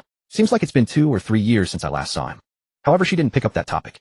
Although she wasn't opposed to it, she wasn't very enthusiastic about Fan Tian having an Grandpa is getting old and has been unwell lately. If possible, go visit him more often. When you were young, he treated you the best, even better than his own grandchildren. Now he talks about you all day long. Qin Yuyan sighed helplessly. When Fan Tian's mother passed away from cancer, Grandpa only found out afterward. In a fit of rage, he slapped Fan Tian's father several times. Grandpa had never approved of his daughter being with Fan Tian's father, believing he was not worthy of her. That incident only widened the rift infinitely. This placed Fan Tian in an awkward position within this relationship. I understand. After this National Day, Fan Tian gave a slightly precise time. Actually, that incident wasn't entirely his father's fault. At the time, Grandpa was bedridden due to illness, so his father discussed with the uncles not to tell Grandpa about it, and to wait until he recovered. But the old man stubbornly believed that if it weren't for Fan Tian's father, his daughter wouldn't have gotten cancer, and wouldn't have died young, leaving him with gray hair. So he always treated Fan Tian's father very badly. Fan Tian, caught in the middle, naturally felt miserable. Alright, go back. Your little girlfriend is getting anxious. By the way, during National Day, if you have time, come to my place. Your uncle sent a bunch of health supplements and asked me to give them to you. He'll send you the address later. Qin Yuyan gently patted Fan Tian's shoulder. Okay, I got it. By the way, Sister Yuyan, I have something good for you. Fan Tian took out a beauty pill from his pocket and handed it to Qin Yuyan. What's this? Candy. Qin Yuyan smiled and put it in her mouth. She trusted whatever Fan Tian gave her. Sister Yin, take good care of yourself. Rest and recuperate when you have time. You have quite a few minor ailments. Get out of here. You're the one with minor ailments. Hurry back to see your girlfriend. Qin Yuyin thought Fan Tian was teasing her and pushed him out of the car. Little brother has really grown up. I didn't expect you to be a financial prodigy, rich and handsome. No wonder you attract so. Qin Yuyin watched Fan Tian's back, feeling inexplicably complicated. It was as if she was watching the little brother she had raised slowly drift away to start his own family, leaving her with a sense of melancholy. On Fan Tian's grandfather's side, she had the closest relationship with Fan Tian. Naturally, Grandpa often asked her about Fan Tian's recent situation, and the old man had been asking even more frequently lately. So Qin Yuyin set aside her work a bit to check on Fan Tian. But unexpectedly, this check revealed that he had two girlfriends. One was a college student from the university, and the other was the fair-skinned, beautiful rich woman in front of her. As for the one beside her, Qin Yuyin felt she was almost there too. That look of first love was obvious to anyone, let alone her, a criminal police captain. 3. Qin Yuyin didn't even dare tell Grandpa about this, afraid that the stubborn old man would die from anger. Forget it, whatever. As long as little brother is happy. Qin Yuyin straightened her wrinkled police uniform, but suddenly she felt a stream of heat entering her body, continuously transforming her physique. In less than a moment, she felt refreshed all over, and some of her martial arts ailments seemed to have eased. Was it that little candy? Little brother, how many more abilities do you have that I still don't know about? Qin Yuyin got out of the car and watched Fan Tian's back, a hint of pride in her eyes. Captain, are you just letting him go? A young officer asked curiously beside the police car. What? Should I not let him go? Do you want him to come to your place for dinner? Brother, what did she talk to you about in the car? Nothing serious, right? I know some people working in the bureau. If there's trouble, let me know. She's my friend. We just chatted about recent events. What are you thinking? Fan Tian explained. Chen Shui was slightly surprised. She felt that the captain was someone important, but she didn't expect her to be Fan Tian's friend. Su Yanla felt even more touched and ashamed. She didn't expect Fan Tian to directly call his friends from the police station. She gradually understood why Chen Shui was so devoted to Fan Tian. He cared so much even for a friend who wasn't that close to him, let alone his woman. Most importantly, Fan Tian had skills. Su Yanla affection too. Lele, let's go back together. The car is here. Fan Tian invited. Okay. This time Su Yanla did not refuse, nor did she speak with thorns like at the amusement park. Chen Shui beside her was a bit displeased, but she didn't show it in front of Fan Tian.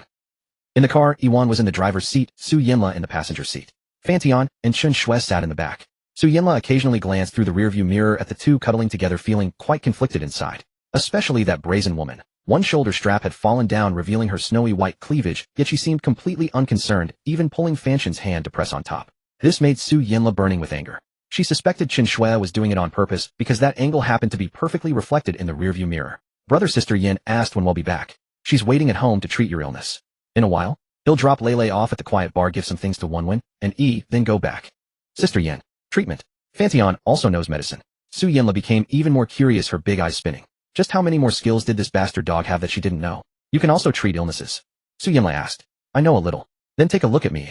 Lele, you've probably been sleeping poorly lately with insomnia and many dreams. How do you know that? Su Yanla turned around, but as soon as she saw Chen Shui's provocative posture, she immediately turned back. She was speechless. That brazen woman was definitely doing it on purpose. The moment she turned her head, Chen Shui actually stuck out her tongue and licked Fan Tian's finger as if deliberately showing off to her. Stop it. Fan Tian slapped Chen Shui's bare skin as a warning, then turned to Su Yanla. The reason for your anger might be excessive liver fire. You can eat more cooling vegetables such as bananas and pears. Brother, I love eating bananas the most. Chen Shui mischievously interjected her provocative tone, making Su Yanla fume. She simply closed her eyes and ignored her, secretly resolving in her heart that she would make that brazen woman pay in the future. Fan Tian looked at the mischievous Chen Shui and felt a bit helpless. By the way, Sister Yin just asked for some videos and photos of our outing. Can I send them to her? Chen Shui suddenly asked. Sure, just send them to her. What's the problem? Chen Shui immediately flashed a mischievous smile, then opened her phone photos, and as if showing off sent many scenic pictures, but among them was a video of Fan Tian disciplining her. Chen Shui had expected Yan Ruzhen to send a frantic 60-second voice message, but after a moment, to her surprise, it was video. Although Chen Shui was somewhat surprised, she was more excited. She never expected that the seemingly stern Sister Yin would not be she had sent those videos partly as a tentative probe and partly for the thrill. Yet to her surprise, Sister Yin actually enjoyed watching and wanted to see more. Chen Shui was ecstatic, as if she had found a kindred spirit with whom she could confide. Enthusiastically, she proceeded to send several more videos and photos, each one breathtakingly beautiful, captivating, and soul-stirring. Chen Shui thought so, and felt quite proud. All these were the result of her insistence that Fan Tian record them, as some of the videos and photos within were ones that Fan Tian himself did not possess, for they were taken with her phone, and Chen Shui only forwarded him her favorites. As for whether these photos and videos would be leaked online, Chen Shui initially had some apprehension, yet compared to preserving precious memories, she unhesitatingly chose the latter. Moreover, if celebrities could do it without fear, why should she worry? Chen Shui frequently browsed the internet, and naturally knew that many celebrity couples indulged in filming as a form of intimacy. She was not the only one. After sending a small portion of blush crept onto Chen Shui's face. Exposing her most disheveled self to Yen Ruzhen stirred an unrelenting surge of shame. So she slightly furrowed her brows, bit her rosy lips, and felt her body burn with a stirring heat exuding a captivating aura. That's all. Chen Shui selected only the few she deemed most satisfactory, and sent them over, keeping the rest to herself for the time being. Sister Yen, do you have any? Send me some to see too. On the other side, Yen Ruzhen hid in the private restroom of her office, surreptitiously viewing the embarrassing videos. Videos that broadened her horizons on certain matters. Little sister Shui, you're playing this big. Yen Ruzhen felt her mouth go dry as she watched the content, her cheeks flushing. She never imagined that Chen Shui and Fan Tian could be like this in private. It took her by surprise, yet somehow it felt entirely fitting. Those two little perverts. Nothing they did would be too outrageous. Mine. Yen Ruzhen stared at the message from Chen Shui, momentarily stunned. She hadn't filmed anything, so how could she have any? After a brief inner struggle, a reluctant expression crossed her face. But since little sister Shui was so generous, it wouldn't be proper for her, as the elder sister, to be too stingy. Besides, they already knew each other intimately, having shared the same bed and dreams. After a moment's deliberation, Yen Ruzhen decided to film a short clip on the spot. After all, watching those videos had already stirred her emotions. Hearing Fan Tian's voice in the videos, Yen Ruzhen felt her face burn and her heart race as she imagined herself in Chen Shui's place. Just one segment. Watch it as is. No more chatting. Come home after you're done playing, they'll be waiting for you there. After sending it, Yen Ruzhen felt utterly ashamed. Yet within that shame, there was an inexplicable sense of pleasure. She didn't know how to describe it. It felt as if her entire heart was leaping out her body, trembling cheeks, burning heart racing. In the past, such a thing would have been unimaginable to her. But now she was gradually accepting novel experiences. At the very least, she didn't feel repulsed. Instead, she felt a certain lightness of heart. When Yen Ruzhen walked out of the private restroom, she still felt her body was ablaze. On the other side, sister, you're wonderful, Chen Shui said, pulling a pair of earphones from her bag and sharing one with Fan Tian. Then, Fan Tian initially thought Chen Shui was listening to music, but to his surprise, it was something so obscene. It sullied his ears. And in that video, he heard his name. Was it Chen Shui's? No, that voice was Yen Ruzhen's. The prim and proper Yen Ruzhen had filmed such things. Curiosity piqued. Fan Tian couldn't help but cast a glance. The sheer contrast made his eyes widen instantly. Yen Ruzhen's face in the video was indescribably beautiful, breathtaking. Her figure was already curvaceous, but now with her clothes half open, she exuded a tantalizing allure that concealed yet revealed. Clearly unaccustomed to filming, her visible shyness and coyness, that look of wanting to refuse yet accept, juxtaposed with her usual stern image, rendered Fan Tian utterly unprepared. This intense shock and contrast left Fan Tian completely off guard. Yen Ruzhen had never behaved like this in front of him before. It felt almost surreal. Damn, I never knew you were like this in private, little Yen, Fan Tian exclaimed, feeling his blood surge as he instantly perked. Unfortunately, the clip was brief, barely a minute, and anticlimactic. Still, why did she send it to Chen Shui, but not to him? I'd have to give her a proper lesson when they got back. How is it? Good-looking, big brother? Chen Shui asked with a slightly lewd grin. Not bad. Forward it to me later, Fan Tian replied insincerely. Good-looking. It was absolutely explosive. Fan Tian could hardly wait to get home and have a proper sparring session with Yen Ruzhen. He took several deep breaths before he could calm the impulse and heat within him. Seeing the effect of her handiwork bring joy to Fan Tian, Chen Shui felt quite satisfied. A sense of accomplishment, as if she had helped her master-train little sister Yen. In the front seat, Su Yenle's ears twitched involuntarily. Though she had her eyes closed, her attention was fixed on the back seat. What's good-looking? A movie? Or the scenery? Su Yenle was curious, her heart itching. If not for pride, she would have wanted to sit in the back too. But although Fan Tian had stood up for her earlier, making her lower her guard slightly, Chen Shui was still there. She didn't want that little vixen to see her curiosity, not even a hint. Su Yenle was subtly competing with Chen Shui. The BMW X7 cruised along the road. Perhaps tired from playing, Chen Shui unknowingly fell asleep, leaning against Fan Tian's shoulder. Fan Tian took her phone and turned off the video, feeling a bit helpless. She was actually using that sort of footage as a sleep aid. Only she would do that. Soon the car left the main road and turned into a more secluded area. Meet You Bar. It was like an entertainment venue set amidst a pastoral landscape. No overbearing bar atmosphere, no psychedelic neon lights. Only quiet private cabins paired with soothing music, serene yet lively. The prices were not as steep as bars, and with the picturesque surroundings it had a unique charm. It was perfect for those who dislike crowds and want to enjoy a few drinks with close friends. Secretary, keep an eye on Shui. They'll go say hello and be right back, Fan Tian said, gently laying Chen Shui. He took a soft, fragrant towel from the rear window shelf and covered her with it, shielding her exposed figure. Su Yenle stood to the side, unable to resist stomping the ground hard, as a wave of inexplicable bitterness and jealousy surged within her. Greasy guy, why don't you just go at it right here on the street, she muttered under her breath, barely audible. Hearing this, Fan Tian's movements became even more tender. He smoothed Chen Shui's hair and then gave her a kiss. The entrance of the bar was bustling with a constant flow of people, mostly young and attractive figures, yet none could compare to the two graceful silhouettes waiting at the door. One was dressed in a JK uniform, echoing Su Yenle's attire in a different tone. It was his younger sister Zhou Wen. The other wore a princess-style cake-length fitted dress, her silky hair tied up with a white butterfly bow adorned with lace white socks, and a pair of black leather shoes. Su Yi's sweet and pure seductive style was personally selected by Fan Tian, making her look like a runaway, the nurturing type, more fulfilling. Hello, I'm Liao, a student from Zhongda. Did you fail to get a seat? Want to come in and hang out together? A strikingly handsome guy approached and tried to chat up Zhou Wen and her companion. Zhou Wen frowned, without even acknowledging him, continuing to scroll through her phone. That was the 8th one. No thanks. We're waiting for someone, Su Yi declined politely. Are you waiting for friends? You can bring your friends too. We have girls here as well. It's more fun when everyone plays together. Liao didn't take offense at the rejection. His handsome face wore the signature warm smile of a nice guy. Damn, Liao's hitting on girls again. How long do you think before he bags those two? The one in the JK uniform has really straight legs and a pretty face, but she looks cold. Tough nut to crack. The other one in the princess dress, while so fair and busty, looks quite sweet and obedient. Should be quick. What do you know? The colder the exterior, the fiercer the heart inside. Last time I hooked up with a girl like that. They're the most contradictory. 3 guys stood nearby watching Zhou Wen and Su Yi with envy toward Liao. Only he could deserve college belle-level beauties like them. Not to mention, although Liao was a womanizer who juggled multiple relationships, he was indeed handsome. Many female students, even department belles, fell for his seemingly clean-cut looks. He rarely failed. Once he set his sights on a prey, they could hardly escape his clutches, even those with boyfriends. However, after being beaten by a gym guy last time, Liao had toned down. Now he was about to make a comeback. His buddies were both envious and jealous. No need, my boyfriend will be here soon. Su Yi glanced at the man with a gentle smile in front of her, then silently stepped back a little. She had heard from Fan Tian that men who dared to approach strangers with a smiling face were all scumbags, utterly wicked. So she instinctively distanced herself.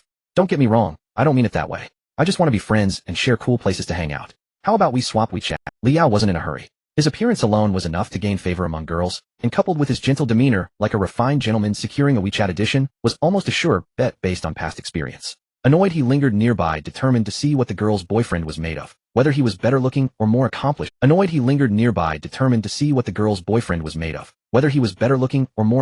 Surely she couldn't kick him out while he was just standing there. Liao's buddies exchanged surprised looks, but watching him eat humble pie gave them a secret thrill. Some even chuckled. Haha, wouldn't have guessed that Liao, the campus heartthrob, would get shot down. Looks like he can't even score a WeChat. So some girls aren't into his type. Hey Dong, why don't you give it a shot? Maybe she has a thing for ugly dudes. Get lost and not. Someone's coming. A guy and a girl walking toward them. Damn, that guy is seriously handsome, and the girl is even prettier. Wait, isn't that Su Yenla, the campus belle of Media University? Fan Tian was dressed casually. Cargo shorts, a black tank top, and a slightly sheer jacket that revealed perfectly sculpted muscles peeking through, making Li Yao swallow nervously. Last time he had tried to pick up the girlfriend of a gym guy and got beaten up by her boyfriend. His face still ached from it. Fan Tian was dressed casually. Cargo shorts, a black tank top, and a slightly sheer jacket that revealed perfectly. What's up? Fan Tian glanced at the guy across from him. A K-pop hairstyle, earrings, white t-shirt, and jeans. His face was indeed quite handsome. Height 181 centimeters, weight 120 pounds, a bit skinny. Yeah, the boyish predaboy type. Young girls probably like this frail look. Charm value 94. Special ability, extreme hand speed. This ability, well, it didn't seem that useful since his hand speed was already fast enough. Lele, you're here too. What a coincidence. Want to team up and grab a drink? Li Yao stepped forward. You know me. Su Yenla looked puzzled at the overly familiar guy. She had no recollection of him in her memory. Yeah, I'm a friend of Sheng Huainan. I saw you at his birthday party last time, but you were surrounded by too many people, so I couldn't get. Li Yao flashed an unfazed smile. Sheng Huainan happens to be inside too. Why don't you come join us for a drink? At the mention of that name, Su Yenla frowned slightly. Bro, you don't mind, do you? More people means more fun. Li Yao felt a bit smug. He hadn't expected the college belle Su Yenla to show up, which gave him the perfect excuse. Maybe he was at a disadvantage now, but once these girls saw how good he was at games, their attitude might change. Li Yao had a signature dice rolling. He could do it with flair. He believed his flashy technique could turn the tables and win the girls' favor. But, let's go. When didn't you say you booked a private room? They'll stay for a bit, and then leave. Fan Tian said indifferently, completely ignoring Li Yao. He took Su Yi's hand and walked inside. Spend time here with you roughnecks. Wasn't a girl's company sweet enough, or their bodies soft enough? Fan Tian wasn't insane. Li Yao's favorability 40. Currently the bound person, Li Yao's favorability toward the host, has reached 71. The system's notification made Fan Tian's eyes gleam. He turned his head, casting a contemptuous glance at Li Yao with lowered eyes, and borrowed a line from a TV show. What kind of trash do you think you are to deserve to play with me? Li Yao trembled with rage, his hands clenched into fists. Li Yao's favorability 10. Congratulations, host, for obtaining extreme hand speed. Fan Tian quite liked this quick-tempered Li Yao. With just 2 sentences he had evoked such strong antipathy, simple and brutal. But this guy seemed a bit petty. Fan Tian added another jab. Zhou Wen giggled and linked her arm through Fan Tian's other arm, then pulled the still-dazed Su Yenla along. Lele, come on. What are you standing here for? Zhou Wen said cheerfully. Wow, a real alpha male. One guy with 3 girls arm in arm, and they're getting along so well. How does he do it? Tall, rich, handsome, he's got all 3. What more can you say? Look at the watch on his wrist, a Patek Philippe. To be honest, with his status, if he were in Korea, dating an entire girl group would be nothing unusual. An entire girl group? No way. I wouldn't even dare dream of that. A kinder friend seeing Li Yao's slightly reddened eyes tried to dissuade him. Bro, Yao, don't think about messing with this big shot. He could ruin us in a snap. I know. Women. There are plenty. Do you think him like Anan who gets vindictive when rejected? Shh. Li Yao forced a smile as if he didn't care at all. How could I stoop so low? Brother, I noticed you've become even more handsome. Your muscles are firmer than last time, rock hard. Sister Yi, come and feel for yourself. In the private room, mischievous Zhou Wen picked up Su Yi's hand and pressed it against Fan Tian's chest, then gave a ghostly smirk. Teased by Zhou Wen, Su Yi couldn't help but show a hint of shyness on her face. However, it was indeed much harder than last time. Feeling Fan Tian's rock-hard muscles, Su Yi subconsciously, she began to let her imagination run wild again. Fan Tian couldn't understand why Su Yi, who exuded elegance and gentleness from the core, always had a mind full of bizarre and dirty thoughts. Su Yanla sat quietly on the side, her gaze complicated. The first time they met, she could tease Fan Tian without restraint, but now she could only sit and watch them play around. She began to let her imagination run wild again. Fan Tian couldn't understand why Su Yi, who exuded elegance. Lele, do you want to touch too? Brother, you won't mind, right? Su Yi looked at Su Yanla, who was quietly eating snacks on the side, and a hint of guilt involuntarily appeared in her eyes. Su Yi was very grateful to this roommate, who had always protected her. It was Su Yanla's protection that allowed her to live and study carefree in college, and to meet the man she wanted for the rest of her life intact. So she was very grateful to Su Yanla, and boldly issued the most sincere invitation. Su Yanla, who was originally eating watermelon, froze, and her expression became a bit strange upon hearing Su Yi's words. No sis, do you hear what you're saying? Are you inviting me to touch your boyfriend's muscles? Is that something a human would say? Is this okay? But looking at Su Yi's gentle gaze, Su Yanla was instantly speechless. She could casually confront Chen Shui, could unhesitatingly call Chen Shui a slut, but she couldn't bring herself to say anything against Su Yi.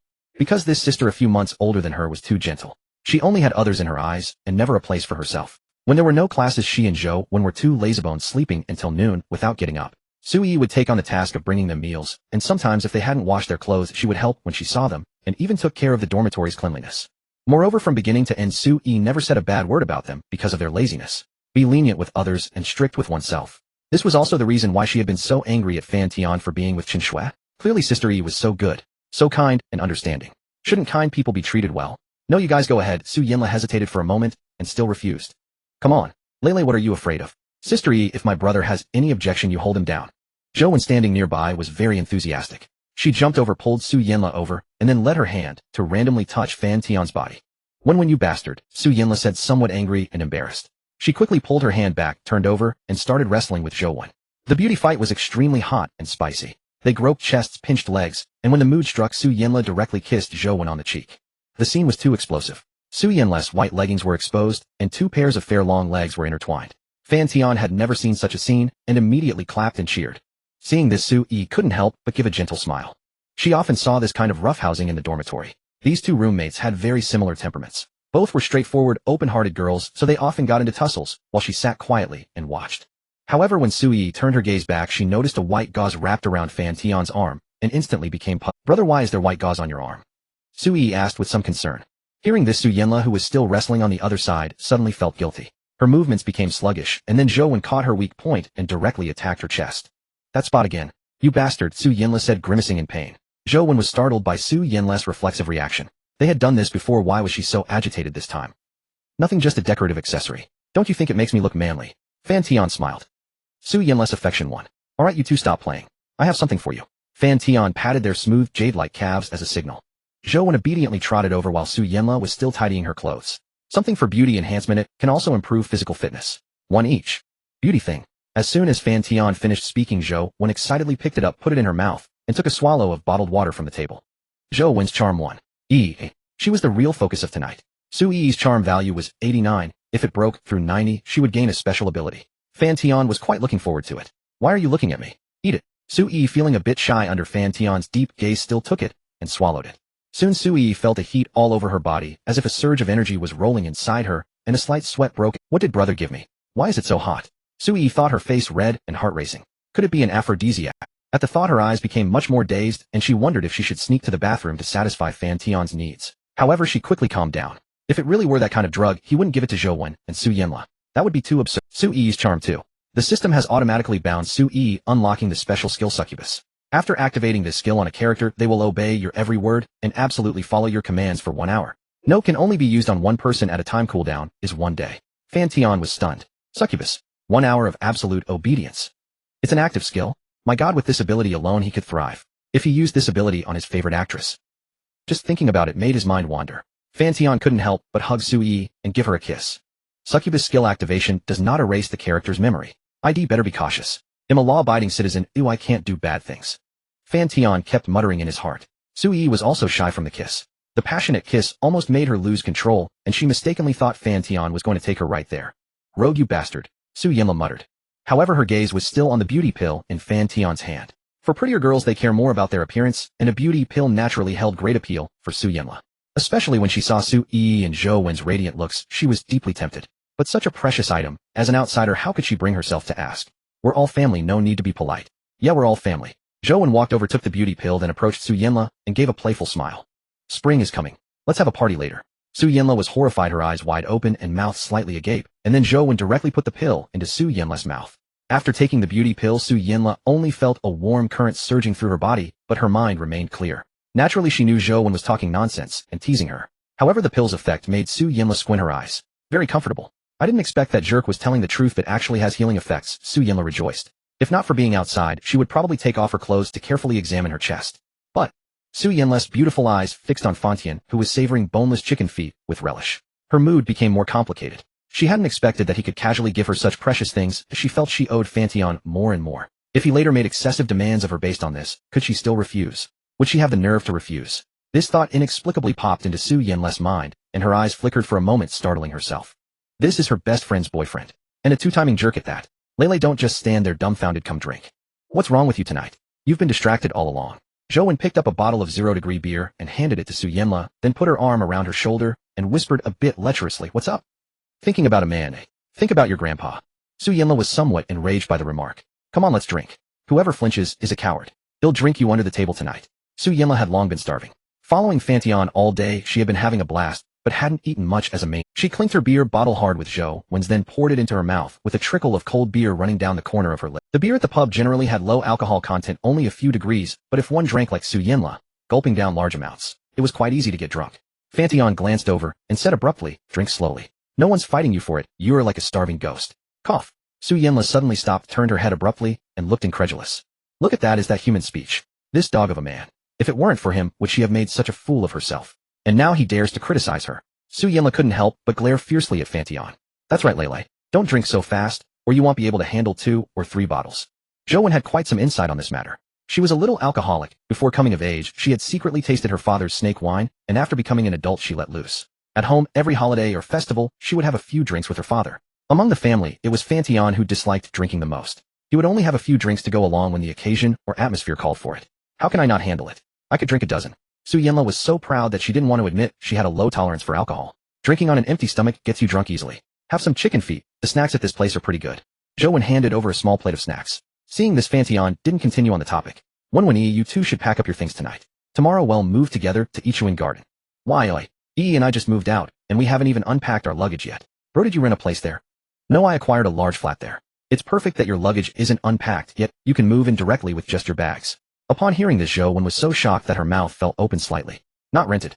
He acquired a large flat in ushering garden. Although she had no concept of housing prices, she had some. A large flat was something only the wealthy could afford, wasn't it? Zhou Wen quickly took out her phone to search for the housing prices there, her eyes widening even more. The average price per square meter for a large flat was 6,000 yuan, and the cheapest one cost 12 million yuan. Zhou Wen could hardly believe it. Had her brother already become so wealthy? He casually acquired a large flat, and it was quite close to their school. Su Yi, on the other hand, had no thoughts about the house. For her, wherever Fan Tian was, she would go. Only the university campus belle, Su Yinla, had a more complicated gaze. Bro, is the house big? How many rooms are there? Zhou Wen's eyes were practically sparkling. A large flat. Even her mother had never lived in such a good house, and she was winning by lying down thanks to her brother. Zhou Wen felt that she had good foresight. She had given her New Year's money to Fan Tian to manage since childhood, and now not only did he lift her out of poverty, but he also let her move into a luxurious large flat of the wealthy class. Over 300 square meters, 5 rooms. Over 300 square meters. That's nearly 20 million yuan. Zhou Wen was shocked. Only now did she have a slight understanding of Fan Tian's wealth. 20 million yuan. Su Yinla was also amazed by Fan Tian's extravagance. She had thought the house he arranged for Su Yi was only 2 or 3 million. She hadn't expected him to get such an expensive one all at once. Now she was embarrassed to ask Fan Tian to put the house under Su. By the way, bro, Lele can move in too, right? Then we 4 can make a mahjong table and play mahjong together. Su Yinla, sure, it's just empty anyway, Fan Tian said with a smile. Su Yinla favorability, one seeing Fan Tian agree, Zhou Wen quickly ran over to Su Yinla to play the role of persuader. Lele, you should move in too, right? If you don't, I'll tie you up and bring you over. Alright, Su Yinla said with seeming reluctance, but inwardly, she was secretly happy. She had originally wanted to move out and live with Zhou Wen and the others, not to mention, now, there was a free large flat. Who would want to live in a dormitory when they could live in a large flat? In the dormitory without Sister Yi, she would really have to fend for herself. Moreover, she already owed Fan Tian so many favors that she didn't mind owing a few more. Alright, then I'll buy you a car, and you can drive to school. By the way, bro, what about your supercar? Why did I see you driving that big box last time? Big box? Was she referring to the Rolls-Royce Phantom? Fan Tian almost didn't catch what Zhou Wen meant by big box. I have more than one, I just switch between them. He dared not tell her that he had given it to Yi Fan to drive, or Zhou Wen would freak out. His phone's message notification sounded. Fan Tian picked it up and glanced at it. Chen Shui had already woken up and not seeing him in the car had sent a message over. Alright, time's up. I have things to do. See you tomorrow morning. You're leaving? Su Yi, whose mouth was stuffed round by Fan Tian, put down the watermelon in her hand and couldn't help but exchange a look with Fan Tian. I still have something to do. He'll pick you up tomorrow morning. Fan Tian wiped the watermelon juice from the corner of Su Yi's mouth with his hand, then continued. You have fun here with them. Later I'll have someone come to take you back. With Yiwan here, keeping an eye, he wasn't afraid of anything happening. Okay, I'll see you out, Su Yi said, though reluctant. She didn't want to force Fan Tian to stay. Su Yi escorted Fan Tian out of the private room. Zhou Wen had no reaction. Without her brother around, she could have more fun. Su Yinla, on the other hand, revealed a thought-provoking expression. Something to do. Probably going to spend the night with that harlot in the car. At this thought, Su Yinla grew irritated and gulped down a few more mouthfuls of beer. However, he had just settled a large flat for Su Yi and the others. One who receives favors is beholden to the giver. Even if Fan Tian's actions were somewhat wrong, she didn't feel she could say anything. Wen, come drink. Dad, drive carefully on the way back. The orange-yellow streetlights stretched their shadows long. Su Yi saw Fan Tian to the roadside. Seeing no one around, she finally couldn't resist her longing and pressed her soft lips against his. Fan Tian also embraced her voluptuous tender body and instinctively reached his hand to Su Yi's southern hemisphere. In just an instant, he felt the heavy weight. If not for Chen Shui in the car, he would probably have devoured this little lamb that had voluntarily delivered herself to him. At this moment, Chen Shui in the car also widened her eyes, staring at the scene before her. Fan Tian and Su Yi were only a window away from her. So this is the master's official girlfriend. She looks so cute, so well-behaved. The corners of Chen Shui's mouth, watching the two engrossed in a deep kiss, especially how Fan Tian pressed Su Yi into a ball, made Chen Shui stare fixedly. As a cuckween enthusiast, she couldn't help but become aroused inside the car as well. Su Yi lowered her head, resting against Fan Tian's broad chest, greedily inhaling the familiar scent, her gaze overflowing with adoration. A day apart feels like 3 years. Such a good girl. Fan Tian looked at Su Yi's obedient demeanor, caught a whiff of her light fragrance, and couldn't resist pinching her soft cheek. Su Yi was growing bolder and more proactive, developing in the direction he desired. Fan Tian looked forward to the day when she would truly shine with confidence before him. Fan Tian was startled, his gaze filled with disbelief. You're aroused, pressing against me. Su Yi looked up, meeting his eyes, then flashed an innocent smile. Ahem. Fan Tian felt a bit embarrassed. He was a young man full of vigor. Having a reaction was perfectly normal, wasn't it? Yet he couldn't stand Su Yi's innocent gaze and mischievous actions. And it wasn't proper to be tangled up like this on the street. Some passers-by couldn't help but glance over, so he had to reluctantly remove Su Yi's hands. This girl was getting bolder by the day. Don't stay out too late with Wen and the others, and don't drink too much, got it? If anything happens, call me anytime. Fan Tian warned sternly. Okay, I understand. Drive safe on your way back, and don't work too late. Su Yi said gently. To others, Fan Tian might seem nagging, but to Su Yi, who had particular preferences, she enjoyed being disciplined by him, as if that proved her place in his heart. Secretary, Fan Tian called out, and a capable woman stepped out of the BMW ahead. Su Yi was slightly startled at the sight of her. Had this person been in the car ahead all along? If so, her mischievous actions would have been clearly observed, and this person was someone Fan Tian knew. At the thought, Su Yi's face flushed bright red like a ripe apple. This is my bodyguard Yiwan. Shall stay with you tonight, and after you finish drinking, shall take you back. Hello, big sister. Su Yi said obediently, though recalling her earlier behavior, she wished she could dig a hole, and so embarrassing. Hello, Miss Yi. Yiwan replied politely. She remained perfectly composed. As a combat-type android these days, she had been forced into the roles of driver and nanny, becoming a versatile life support unit. Though the work was easy, she was a combat android. Thrilling battles. That was her true purpose. After bidding farewell to Su Yi, Fan Tian walked to the BMW X7 and opened the driver's door. At that moment, Chen Shui had already climbed over to the passenger seat, crouched down like a thief, her eyes sparkling with playful curiosity as she watched Fan Tian. She's gone and you can get up now, Fan Tian said with a hint of exasperation. Now Chen Shui had already taken off her shoes and socks, revealing a pair of smooth, delicate feet. In front of Fan Tian, she no longer cared about her image and acted freely. Of course, since there was no smell, Fan Tian didn't mind her doing this. Is that your girlfriend? She looks so sweet, Chen Shui asked curiously. Compared to the irritable Su Yinla, Chen Shui seemed to naturally feel fond of Su Yi. After all, unless someone had issues, who wouldn't like someone sweet and gentle? She really is very sweet. Thinking of Su Yi's obedient demeanor, Fan Tian couldn't help but smile. How to put it? She was unreservedly obedient, never resisting him in the slightest. That also stirred a hint of pity in others. Most importantly, Su Yi wasn't pretending. That was simply her nature. Fan Tian felt he had gotten a great deal. So who's sweeter, me or her? Chen Shui suddenly asked. You're different. Fan Tian chuckled. You're both sweet and naughty, you know. And put your feet down. Don't put them on the windshield. Scolded by Fan Tian, Chen Shui instead grew more excited and didn't lower her feet. Master, are my little feet pretty? Want to touch them? Chen Shui teased, wiggling her toes painted with pink nail polish, which looked quite appetizing. As a billionaire, she had always maintained her entire body, making every part nearly flawless. Something Chen Shui was. When we get back, say that to Sister Xiaoyan as well. Fan Tian sneered, shifting into gear and starting the car. Compared to her feet, he preferred the bosom that hid the feet below. Whether in touch or sight, it perfectly suited his tastes. The system seemed to understand his preferences. Anyone with a charm value above 90 was never below a cup. So Fan Tian always felt that the charm value judgment was partly based on his own tastes. Big chests, and not the Western type with broad waists and heavy bodies. All were slender frames with generous curves except for Qin Yuyan. Qin Yuyan was the athletic type. When he briefly touched her, he could feel the firm, powerful muscle lines beneath her police. Don't. Chen Shui blushed quietly, lowering her feet from the windshield and sitting up straight. She could act freely in front of Fan Tian, but was still reserved before Yan Ruzhen except under special circumstances. Now you know you were wrong. What were you thinking earlier? Sister Yi's brother always this busy? Su Yi asked the western-faced sister as they walked back to the bar. Yes, mister. Fan is always busy, dedicated to the development of humanity. Yuan replied calmly without batting an eye. Maintaining Mr. Fan's harmonious relationships with women was also part of her job. So impressive. Su Yi didn't quite understand, but it sounded grand. Sister, what do you think I need to learn to help brother? Su Yi felt Fan Tian was too busy. When chatting with him online, she didn't dare to disturb him with too many messages. So she thought if she learned something related to Fan Tian's work, they could be on the same wavelength and have more topics. Moreover, Su Yi wanted to be self-reliant instead of relying on Fan Tian to support her. Learn what? Yuan's eyes darted as she considered what Fan Tian's work actually entailed. This morning he shared a bed with two mistresses, but with different dreams, went to an amusement park in the afternoon, had a drink in the evening, then returned to give acupuncture treatment to one of them. It was a tough question. Yuan's mind raced, and she finally came up with a reasonable answer. That depends on Miss Yi's ambition. If you want to become Mr. Fan's right hand, learn corporate management skills. If you simply want to stay by his side, then learn a foreign language or secretarial skills. Yuan said, flatly delivering a cold joke. What aspects of company management, foreign languages, and secretarial skills? She knew very well that she had a soft personality and was quite introverted, the kind who would tremble when speaking on stage. However, for Fan Tian's sake, Su Yi wanted to summon her courage and give it a try. As for secretarial knowledge, she also wished to learn it. If she truly couldn't manage the company by then, she would just become a little secretary by his side. In any case, she must not be a little good for nothing by his side. Su Yi truly wanted to help Fan Tian share some of the burden, even if it was just a trivial contribution. I want to learn everything. Su Yi gave the answer in her heart, with an unprecedented determination in her eyes. Yuan, through Su Yi's facial expressions, roughly deduced the result, revealing a smile that said, the student is teachable. If Fan Tian was determined to conquer women, then let his women conquer the world. The outcome would be the same. If Miss Yi needs it, she can seek help from Mr. Fan. He has resources that can better assist Miss Yi in arranging a study plan and becoming a more outstanding person. Yuan knew that Fan Tian would most likely not refuse such a request from Su Yi, who would refuse to see their own woman be good. I understand.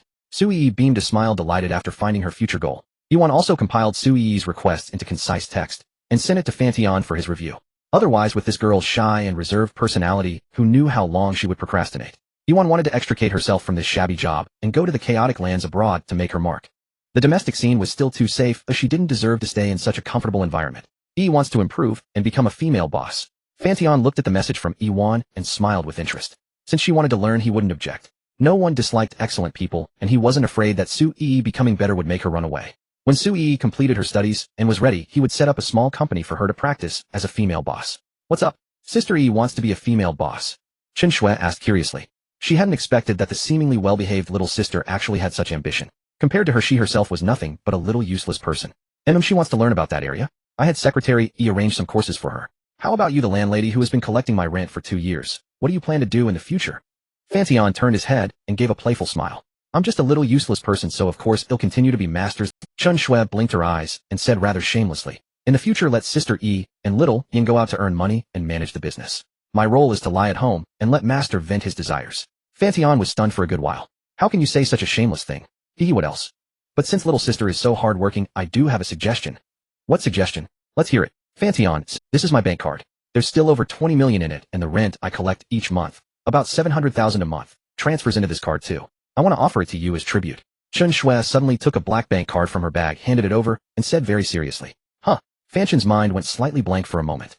What the hell? Tribute? Was she trying to keep him? Or pay for training? Over 20 million. Chen Shui, are you out of your mind? What do you mean by this? I don't lack money. Take it back. Fan Tian hesitated for a moment, took a few deep breaths to calm his inner turmoil, then refused. Too tempting. In the past, encountering such a situation would have made him laugh awake in his dreams. He wouldn't even dare to dream of it. Even now his heart was extremely stirred. Master, take it. It's my sincere gesture. Besides, if the money stays with me, it just earns bank interest. In your hands it will play a greater role. If you feel awkward in the future when we go out for fun, I'll just ask you for money, won't I? Chen Shui said with a hint of coquettishness. Aren't you afraid I'll squander it all? Fan Tian steadied himself and asked with some curiosity. Not afraid. You're not short of money, and your earning ability is amazing. The money will only increase. Take it, please. This is the first time I've heard of someone voluntarily offering tribute. Fine, I'll take it, and use your money to support other sisters. Fan Tian said with a hint of playfulness. Hearing Fan Tian's words, Chen Shui shivered all over and became even more excited. She felt she was being degraded, always eager to throw herself at him. But now Fan Tian was becoming more and more doting toward her, and Chen Shui was a little unaccustomed to it. If she could, she would rather Fan Tian be a bit rougher with her. When she was disobedient, he would just slap her directly to make her obedient. Then, since I'm being so sensible, can I ask for a reward when we go back later? Chen Shui said with a slightly seductive coquettishness. What reward, oi? Do you like eating noodles? But as she saw a scene by the roadside, her body trembled with excitement, as if she had witnessed some indescribable image. She even forgot to drive, and paid no attention to waiting for Fan Tian's answer. Look over there. Chen Shui quickly patted Fan Tian's arm a few times, her eyes urgent, directing him toward a dim spot in the... Fan Tian followed Chen Shui's gaze. In that remote place, a fat man was walking a slender little dog. Under the dim light it was hard to notice, but unexpectedly this lady had such sharp eyes. Ahem, what's up? Don't tell me you want me to take you for a walk with a leash too. Fan Tian squinted. No way. There are too many surveillance cameras now. The moment I wake up tomorrow, it'll be on the headlines. Chen Shui's gaze flickered uncertainly. She didn't want to try it, but she was still a bit afraid, worried about making the news. After all, she still had friends and relatives. If they found out, their spittle would drown her. Although Chen Shui didn't care much, she also had a 4-year-old daughter. She was the orphan left by her sister. She could disregard her family's opinions, but she still feared bringing unnecessary trouble to little treasure in the future. But if there were no people or surveillance, how about we try it at home later? A walk after I cook you noodles. Or I cook you noodles until you're full, then we walk. Chen Shui turned her head, cast a coquettish glance at Fan Tian, and nudged him with her arm, hinting subtly. Last time I saw you enjoyed Sister Xiaoyan's noodles quite a bit. Is it because you often cook for other sisters, so your culinary skills are... Fan Tian's old face flushed slightly. He shook his hand and patted Chen Shui's cheek lightly. All day long you keep cracking dirty jokes. You're a girl, stop saying such things. Fan Tian said with a straight face. Chen Shui playfully stuck out her tongue. In the evening a light drizzle began to fall from the sky. As luck would have it, Yan Ruzhen's home was actually in the same residential area as the beautiful young woman's. Both in the Nanao community, just in different buildings. Yan Ruzhen had bought a 3-bedroom, 1-living-room apartment, usually living alone, but tonight 2 hosts arrived. Finally, Yan Ruzhen, dressed in soft pajamas, lounged lazily and comfortably on the sofa. When she saw the message from her younger sister Shui, she also broke into a smile. Initially she was reluctant to accept such a threesome lifestyle of novelty. But under the persuasion and erosion of Fan Tian and little sister Shui, she now simply let it be with a kind of indulgent mentality of, what's done is done. However, all this was on the condition that Fan Tian had promised her. Only the 3 of them know more. He must not bring anyone else home from outside. Yan Ruzhen couldn't help but smile upon hearing the cheerful laughter at the door. These 2 shameless rascals, why are they shouting so loudly outside? As if afraid others wouldn't know. Yan Ruzhen's tone was reproachful, yet tinged with affection. Fan Tian and Chen Shui were both younger than her, so naturally Yan Ruzhen took on the role of an older sister watching over her younger siblings. Tap tap tap, sister, Yan, here is your gift. See if you like it. As soon as Yan Ruzhen opened the door, Chen Shui cheerfully handed her a bag of things. Come on in. After taking it, Yan Ruzhen urged them in a somewhat guilty tone, worried that a neighbor might happen to open their door. The slippers are over there, help yourselves. You 2 go take a shower first, I'll reheat the dishes.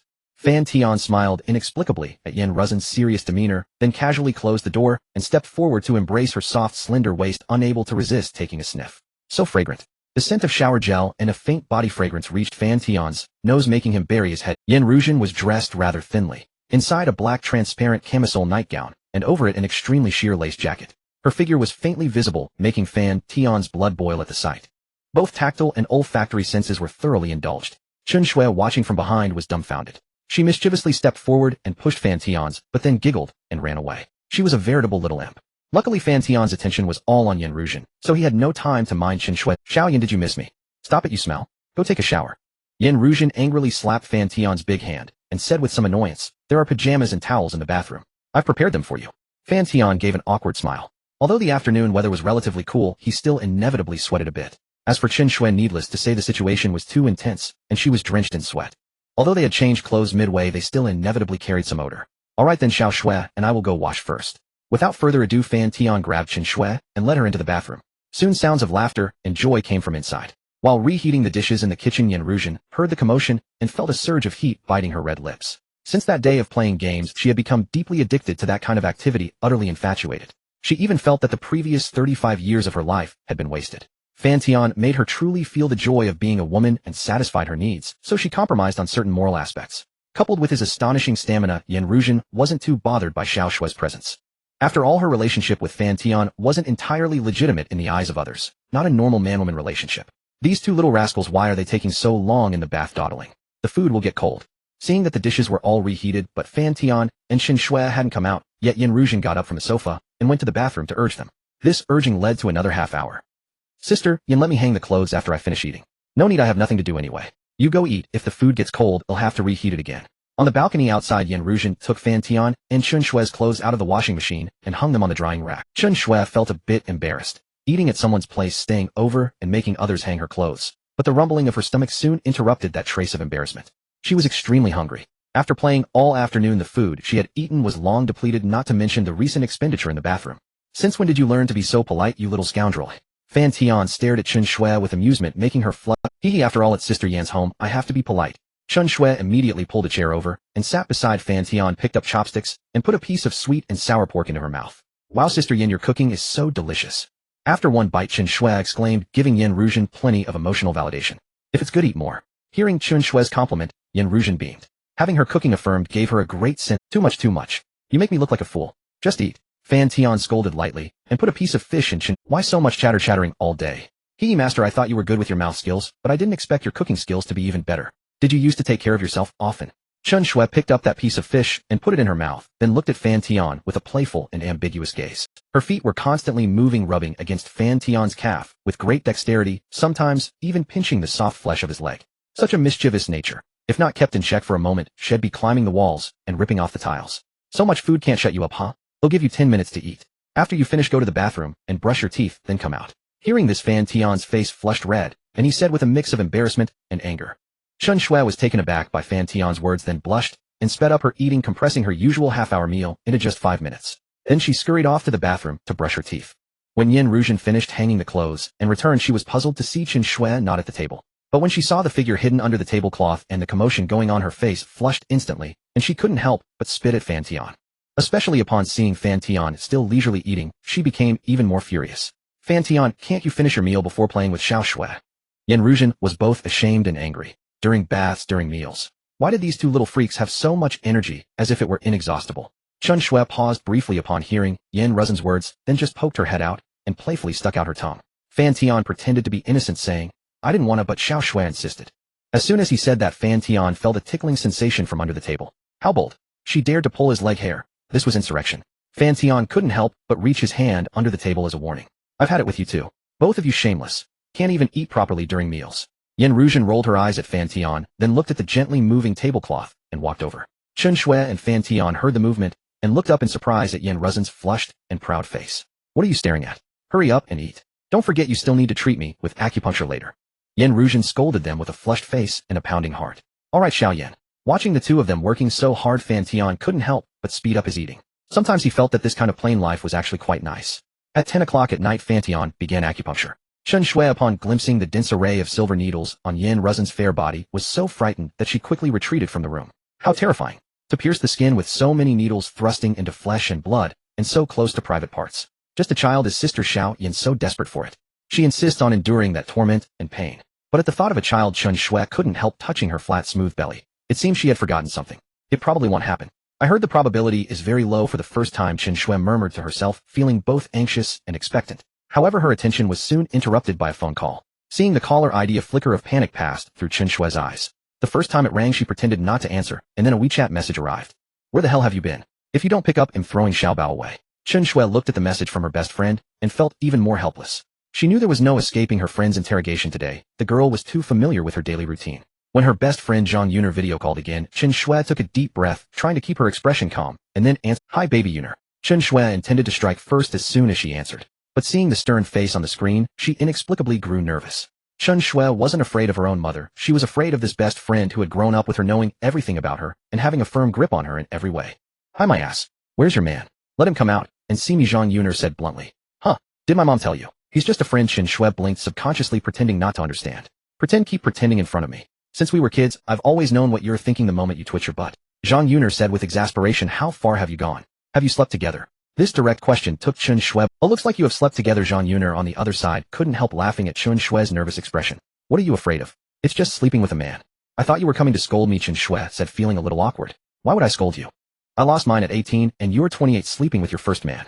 How embarrassing, Zhang Yuner said disdainfully. Your mom did text me. She asked me to advise you not to trust men too easily. In short, she's worried you'll get scammed out of your. I won't say much more. Anyway, as long as you know what you're doing, it's fine. Chen Shui felt relieved upon hearing Zhang Yuner's words. It seemed she wasn't here to demand an account. I understand. Where's Xiao Bao? Asleep. Yeah, he was tired from playing on the beach today. He drank some milk around 10. Enjoy your National Day holiday. When Xiao Bao and I come back from our trip, ask your boyfriend to join us for a meal, so we can get to know. Although Chen Shui didn't want Fan Tian to meet her best friend so soon, she knew that if she disagreed, Zhang Yuner would probably investigate Fan Tian privately. If she discovered that Fan Tian was playing the field, it would inevitably cause some unnecessary complications. Chen Shui also didn't want her best friend to know about her own peculiar preferences, much less her current, unconventional lifestyle. Alright, go to bed early. Now that you have a man, don't go mining at night, lest those high-tech gadgets leak electricity. Next time, don't go so hard from the start. Look, your voice is hoarse. Zhang Yuner on the other end chuckled teasingly. Hearing this, Chen Shui blushed at her friend's blatant teasing. I know. You go to sleep early too, baby. Find some time tomorrow to let me see Xiao Bao. Okay, I'll hang up now. Good night. Zhang Yuner said good night and hung up directly. Seeing this, Chen Shui inexplicably breathed a sigh of relief. She was genuinely afraid that her best friend would video call to interrogate her. But she knew that to be with Fan Tian smoothly, she had to get past her best friend. Perhaps she would need to mediate a bit. At this moment, Fan Tian walked out of the room. Seeing Chen Shui sitting quietly on the sofa, not acting as usual, he approached. What's up? Sitting here so quietly. Where's your usual flirtatious energy? Chen Shui, who had been pondering her best friend's affairs, was startled by the sudden voice behind her, jolting her whole body. Why don't you make any sound when you walk? Chen Shui patted her full chest, unconsciously speaking in a reproachful tone. Look at you, looking guilty as a thief. Who were you video calling just now? Fan Tian chuckled, unconcerned by her tone. My best friend. She wants to meet you after National Day and have a meal together. Chen Shui noticed her tone was off and looked at Fan Tian with pleading eyes. You'll agree, right? Not necessarily. It depends on your future performance. Future? Haven't I been praising master all along? You make me soar with pleasure. At this, Chen Shui reverted to her mischievous demeanor, flirting ambiguously with Fan Tian. Not yet sated today, are you? Ready to start anytime, Fan Tian said as he pounced, pinning Chen Shui beneath him. This left Chen Shui flustered, her speech becoming disorganized. I'm full. Spare my miserable life. Oh, I won't dare anymore, Chen Shui said with a bullied expression, looking at Fan Tian pitifully. You have the memory of a fish. You'll forget by tomorrow. Fan Tian didn't continue. Instead, he sat up and pulled Chen Shui into his arms.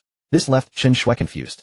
Her eyes blinked rapidly, adorably. Why did he stop? This wasn't how the plot was supposed. Chen Shui felt uncomfortable in Fan Tian's embrace. She had thought that her pitiful appearance would make him more aroused, and that he would forcefully take her, fulfilling some special fantasy of hers. Unexpectedly, the guy stopped midway. But if she wanted to continue, the special atmosphere was gone. Chen Shui sighed helplessly. Forget it, take it slow. Still needs more training. Were you afraid just now that someone might find out about our situation? Fancy, sort of. It's not being afraid of others, just my best friend. But if she knows you treat me well, she probably won't object. Plus, my best friend is the most reasonable person, and she lives freely and wants me to be happy above all. Fan Tian nodded. Being reasonable is best. Otherwise. Alright then, let's pick a day to invite your best friend out for a meal. If she dares to object, I'll just whisk you abroad and bring you back only after the rice is cooked. I thought you would say that if she objects, you take care of her directly. Chen Shui was amused by his words and joked half seriously. It's not impossible. How about I let you watch from the sidelines then? Fan Tian lifted Chen Shui's chin with one hand and placed the other on her plump area. Chen Shui was momentarily stunned, a strange glint flashing in her eyes. However, she didn't pick up that topic. Although she wasn't opposed to it, she wasn't very enthusiastic about Fan Tian having an intimate relationship with her best friend either. After all, Zhang Yuner was a sister she had grown up with, though not blood-related. Their bond was as strong as real sisters. Moreover, both were strong-willed people. If a disagreement arose in the future, Chen Shui wouldn't know whose side to take. Clack, clack, clack. The crisp sound of footsteps emerged from the room. Yan Ruzhen, dressed in a black lace nightgown, sauntered over with her graceful figure, her perfect silhouette shimmering under the lamplight. Her seductive eyes fixed on Fan Tian as she quietly sat down on the other side, pressing half of her soft body against him. For 1 to 2 hours after acupuncture, it's not suitable for vigorous exercise. Just bear with it. Yan Ruzhen rolled her eyes at Fan Tian with a hint of annoyance, feeling that this rascal was implying something. Was she the type to be so vulgar and impatient? It was just that she felt a bit empty and bored inside the room, so she came out to see what the two of them were whispering about. What are you two chatting about? It's so late, why aren't you going to bed? Yan Ruzhen rested her head on Fan Tian's shoulder. At this moment, she felt that this home had a sense of fulfillment. It used to be too quiet around here. Now with the chattering little Shui added, and then the man she loved, it had become lively. Yan Ruzhen truly cherished this warm scene. Although it seemed a bit odd, improper and mismatched, behind closed doors no one else could see. Outside, she was still the boss lady whom the employees feared. Xiao Shui's best friend just called and arranged a dinner after National Day. Dinner? Yan Ruzhen raised an eyebrow. Because of someone's promiscuity, she couldn't help but think of another possibility. Yet Yin Ruzhen also knew that a capable man like Fan Tian would be sought after in any era. Having multiple wives and concubines was considered normal. She had seen it often and found it unremarkable, but when it happened to her a trace of jealousy was inevitable. Thus Yin Ruzhen planned to discuss privately with Chen Shui how to drain Fan Tian's energy, so he would have no vigor left to flirt with other girls. Well, it's just a simple dinner to get to know her, nothing else will happen, Fan Tian explained. Sister Yin, rest assured he'll keep an eye on Master, and not let him misbehave. From the side, Chen Shui also vouched with confidence. Keep an eye on him. Yin Ruzhen thought of the videos of Fan Tian training Chen Shui, and sneered inwardly. If she had that ability, things wouldn't be like this. But she didn't say much. She hadn't come here to interrogate him. If she really minded that much, she wouldn't be sitting here with Chen Shui on. Yin Ruzhen changed the subject, and asked, want some midnight snack? He'll make you some mung bean soup. He'll pass. I just brushed my teeth, so I want eat now, or I'd have to brush again. Chen Shui declined, finding it troublesome. There's a late-night shop downstairs that's pretty good. He'll go down and have some fresh seafood porridge later. If you want anything, I can pack it up for you. At 11 o'clock at night in northern places all shops would be closed, but in the south, that's when the night market is booming. He'll go with you then, Chen Shui said with excitement, as if she wanted something. If she remembered correctly, Sister Su Lulu also lived nearby in the big flat next door. Was Fan Tian trying to avoid them and sneak off to secretly meet that beautiful young widow? That wouldn't do. Chen Shui's heart itched just thinking about that pale-skinned sister. She had seen Su Lulu's yoga photos, that slender waist, that peach-shaped plump rear. It drove Chen Shui almost wild with desire. Chen Shui heard that the beautiful young widow was a widow, and her excitement grew. Fine, change your clothes, and we'll go together, Fan Tian said with a raised eyebrow, pretending to be calm. He indeed planned to go downstairs to deliver something to the beautiful young widow, but he wouldn't deliberately avoid suspicion. After all, in the same neighborhood, they would eventually get to know each other. Fan Tian didn't intend to gather them all together. At most, they'd have an occasional meal, and then go their separate ways. Yin Ruzhen and Chen Shui had that particular fetish, while the beautiful young widow Su Lulu was a more conventional, respectable married woman. Sister Yin, what would you like to eat? He'll pack some for you.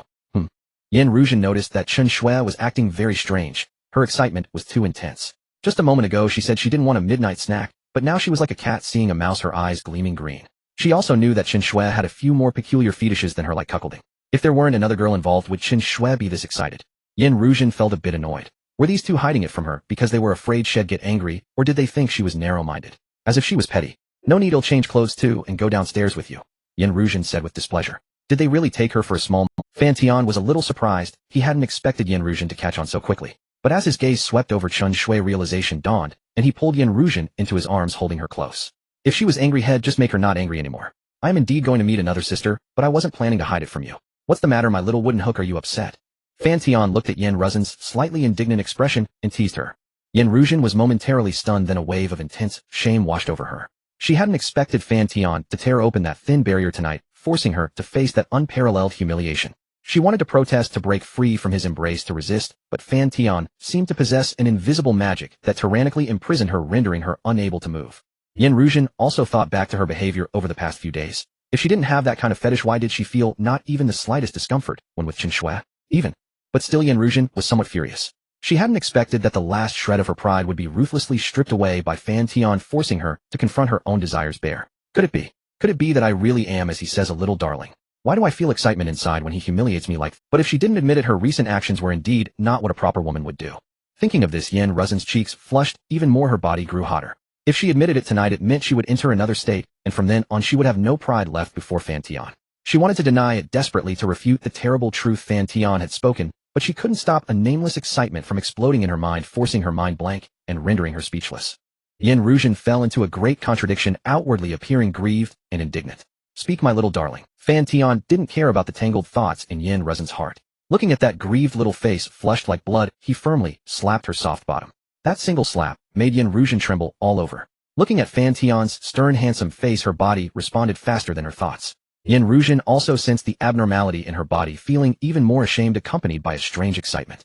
I'm not angry, Yin Ruzhen said with some grief. Did you forget something? Fan Tian's tone became stricter, his deep eyes fixed on Yin Ruzhen as he moved his hand again. Master Xiao Yin is not angry, Yin Ruzhen finally said, utterly humiliated, her cheeks flushed redder than ever before. When she uttered those words, a surge of overwhelming shame washed over her, accompanied by an unprecedented excitement that crushed all other emotions. She hadn't expected that with just a few words and 2 slaps Fan Tian could make her feel blissful, as if she were a celestial. Chen Shui, watching from the side, was also as if seeing a new world, staring at Yin Ruzhen in disbelief. Clean up, then go get dressed with Xiao Shui. We'll go downstairs together for a midnight snack later, Fan Tian instructed. Yin Ruzhen looked at her own handiwork, then glanced at Xiao Shui, who was staring wide-eyed at her, and felt even more ashamed. But in the end she lowered her once proud head. Fan Tian was very satisfied with Yin Ruzhen's performance. He also knew that because she was just getting started her threshold was low. If it were Chen Shui, such a reaction would be impossible. Yin Ruzhen and Chen Shui changed clothes quickly as they had barely worn anything to begin with, merely slipping on loose, oversized white t-shirts and shorts. Both were wearing Fan Tian's summer attire. Not bad. Fan Tian felt a strange sense of accomplishment seeing his clothes draped over them. And Chen Shui and Yin Ruzhen had such stunning figures that even the loose t-shirts couldn't conceal their graceful silhouettes. Especially Chen Shui, whose high-heaving chest stretched the t-shirt taut. Fan Tian's heart itched, and he couldn't help but inspect further. Sometimes he wondered why the female body was so perfect, like a work of art lethally captivating to him. Let's go. Fan Tian joked around with them for a while before preparing to head out. But then Chen Shui got mischievous again. Master Sister Xiao, Yin has something else to bring. Chen Shui crept up to Fan Tian, stood on tiptoe, and whispered in his ear with a sly grin. What? Fan Tian was confused until Chen Shui pointed at the accessory around her neck, and then it dawned on him. He had indeed prepared similar ones for both Yin Ruzhen and Chen Shui engraved with his name. Yin Ruzhen noticed Chen Shui's little gesture and instantly blushed. She hadn't expected Xiao Shui to be so mischievous, secretly setting her up. She watched helplessly as Chen Shui handed Fan Tian the hidden accessory, feeling both indignant and deeply mortified, almost wanting to flee in shame. But after a moment's thought, realizing her relationship with Fan Tian had already reached this point, she decided one more mark didn't matter, so she resigned herself to it. Sister Xiao Yin were truly one family now. Chen Shui poked her little head out from behind Fan Tian, flashing a mischief. Yin Ruzhen stood before Fan Tian, flushed with embarrassment, fuming at Chen Shui's smug expression. If not for her hiding behind Fan Tian, she would have given her a proper lesson. It was all that shameless one's fault for corrupting Fan Tian and dragging her into it. Yin Ruzhen felt she really needed to find time to discuss life's principles with Chen Shui. Let's go for supper. Chen Shui grabbed Fan Tian's hand and playfully dragged him outside, exuding an innocent childlike joy.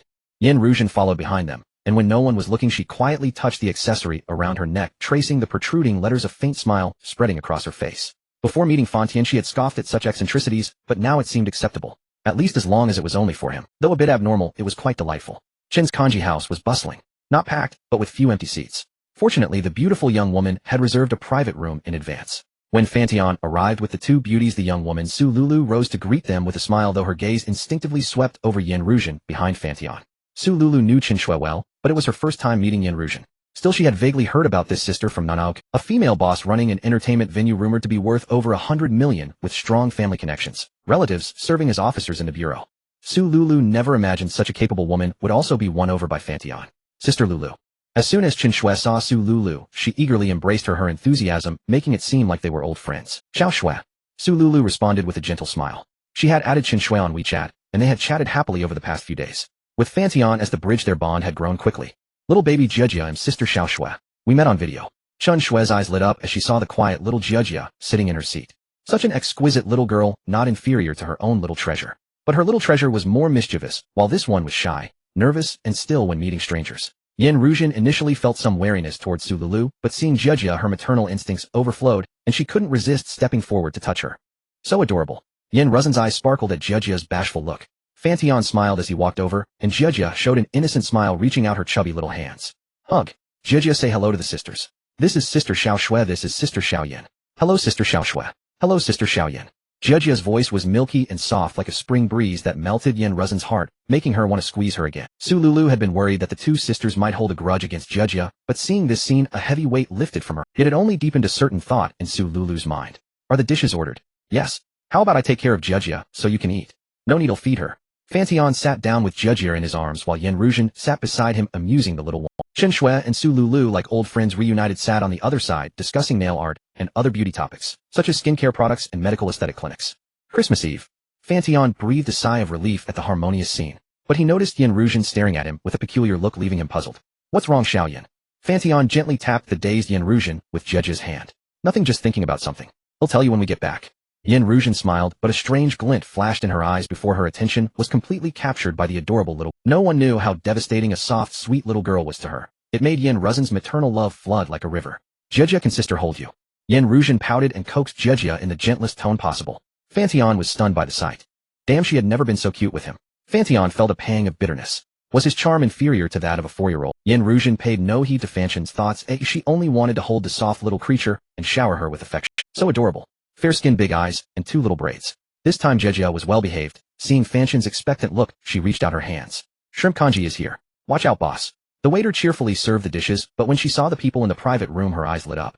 She almost thought a celebrity had come to dine. And the women seemed even more beautiful than those stars on TV. The man was handsome too. Give Jejia to me. You should. Yin Ruzhen shot Fan Tian a resentful glare, but she knew the little girl was more attached to him. With just a call, Jejia had fled her embrace, making her feel like some wicked witch.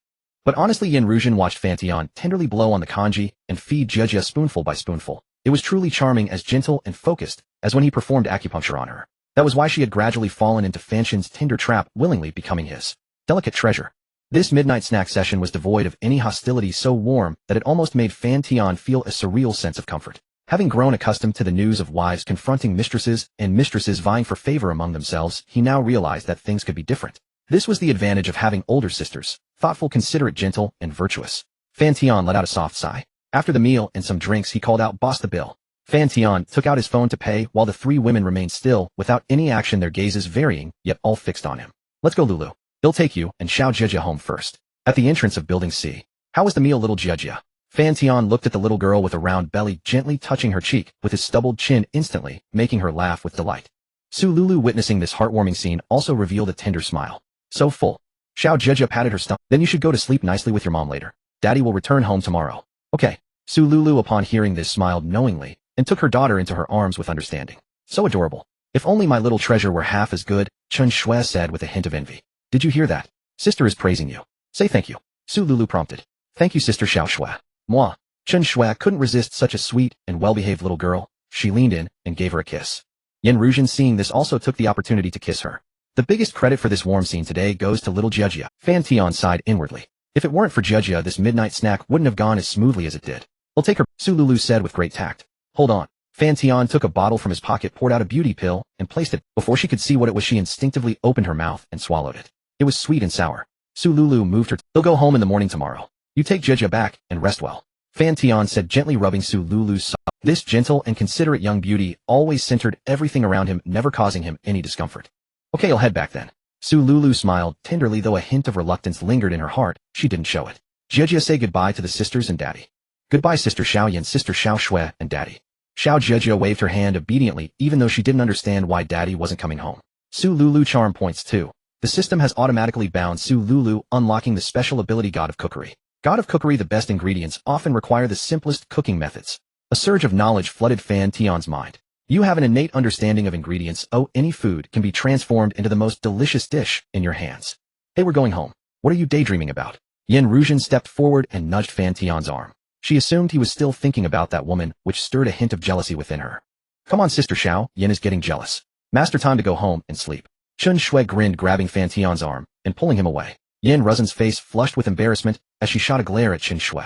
That girl had no shame blurting out everything, yet she still envied Chen Shui's carefree personality, like a child full of innocence, seemingly untouched by worry. Back at apartment 502, Building A, after brushing her teeth, Chen Shui cheerfully shed all her clothes and threw herself onto the bed completely naked. Yin Ruzhen stood before the bathroom mirror, scrutinizing her own appearance. At 35, she was remarkably well preserved for her age, with skin as smooth as cream and a radiant complexion. Thanks to Fan Tian's massages and the beauty pills, aside from the story in her eyes, she looked no different from a woman in her 20s. But beauty fades with time, and Yin Ruzhen felt a pang of melancholy. Could she still maintain this state in 5 years? In 10 years, Fan Tian would only be her current age, in the prime of his life, while she feared she would have lost her bloom. A sense of being born at the wrong time overwhelmed her. Forget it, seize the moment. Why worry so much? Yin Ruzhen quickly adjusted her mindset, then gently slipped off her sleepwear. When it came to the last piece, she hesitated briefly, but soon, like Chen Shui, she removed the ornament from her neck and walked out of the bathroom completely naked. Fan Tian and Chen Shui stared wide-eyed. Truly a treasure of a figure. No matter how many times they saw it, it never tired them. Embarrassed by the two lustful gazes, Yin Ruzhen quickly slipped under the covers. "Were you in the bathroom so long because you're upset that I took you to see Lulu?" "No, it's not that. I know your nature. You're just a playboy," Yin Ruzhen said with a hint of exasperation. "Men are bad, women love them." Fan Tian joked, then locked his eyes on Yin Ruzhen with a gaze so deep it could melt even a dog's heart. "But I still want to know what you were thinking in there." Yin Ruzhen hesitated, unable to voice her thoughts. She didn't want to spoil the beautiful moment with gloomy words. The future was uncertain, worrying about it would only bring unnecessary trouble. New rule number 3: little cuties cannot hide any secrets from master. "Xiao Shui, do you agree?" Seeing Yin Ruzhen's hesitation, Fan Tian used a playful tone to try a different approach. Some discontent was natural, but as long as it was addressed promptly, it would be fine. Small grievances, if bottled up for too long, could accumulate and explode into something much harder to handle. Agree. Chen Shui nodded vigorously. 2 votes in favor, majority rules. Xiao Yin, spill the secret. "You don't want to try those punishments, do you?" Fan Tian gave a mischievous grin. Yin Ruzhen shot a glare at Fan Tian, then turned to Chen Shui. Xiao Shui, you need to have some backbone. You can't just agree to everything he says. That's not how the game works. But under the pressure of Fan Tian's deep eyes, she finally gave in, though she rephrased her thoughts. I was thinking how wonderful it would be to have a biological daughter like Xiao Jiajia. Yan Ruzhen said slowly. Do you doubt my medical skills? Or are you afraid I'll reject you later? Fan Tian's tone softened as he pulled her into his arms, hoping to give her a sense of security. I've been to so many hospitals before, even some dubious fertility temples. It's not that I don't trust you. I just don't trust my own body. Yan Ruzhen sighed deeply, a look of sorrow spreading across her face. Wait another half-month. Once the first phase of treatment is complete, go to the hospital for a checkup, and you'll see if it worked. Fan Tian said with a confident smile. And if it doesn't work? Yan Ruzhen stared straight into his eyes, as if searching for an answer. Calm, composed, confident. As if everything was within his grasp, making it impossible not to believe. Truly captivating. A ripple stirred in Yan Ruzhen's heart. She wondered if he would still be smiling later. How about we make a bet? You propose a reasonable demand as the wager now. If the treatment fails, I'll fulfill that demand. A glint of slyness sparked in Yan Ruzhen's eyes. Finally, she had been waiting for this. Alright, you playboy have many women, so you must have many children. When the time comes, I'll pick one boy and one girl to put under my name with my surname. And you and the other women can't ask for them back for any reason. Is that acceptable? What?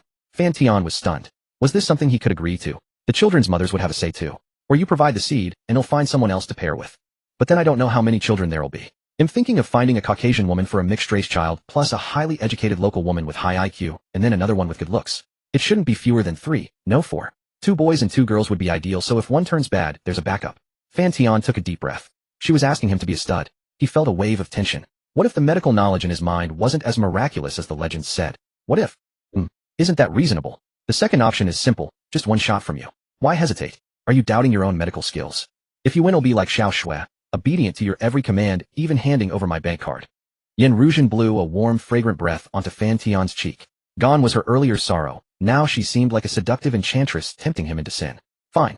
If I can't cure you, then Xiao Shui, and I will give you a boy and a girl. If I win, you'll be my little darling forever. Fan Tian finally resolved. Chen Shui, who had been gleefully watching the drama, froze instantly, her smile vanishing.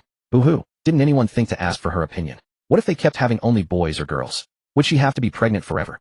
She had heard that during the first 3 months and last 3 months of pregnancy, strenuous activities were forbidden.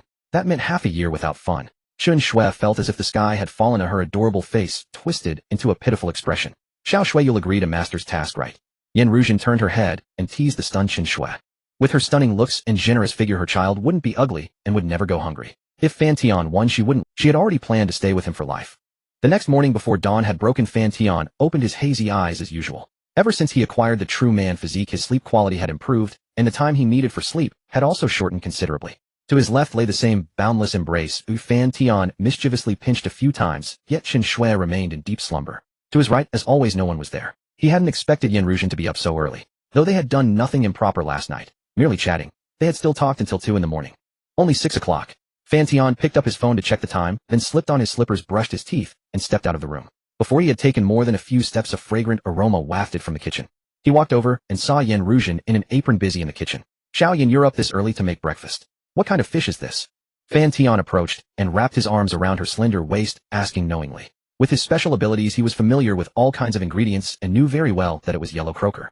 Yellow croaker. Why are you up? Couldn't you sleep a little longer? Yan Ruzhen felt a ticklish sensation at her waist and couldn't help squirming. Stop it, I'm stir-frying.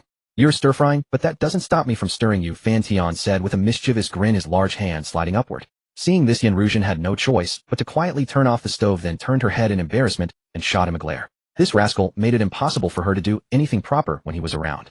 She had originally wanted to get up early to make him a lavish breakfast, but she still got caught up in cooking.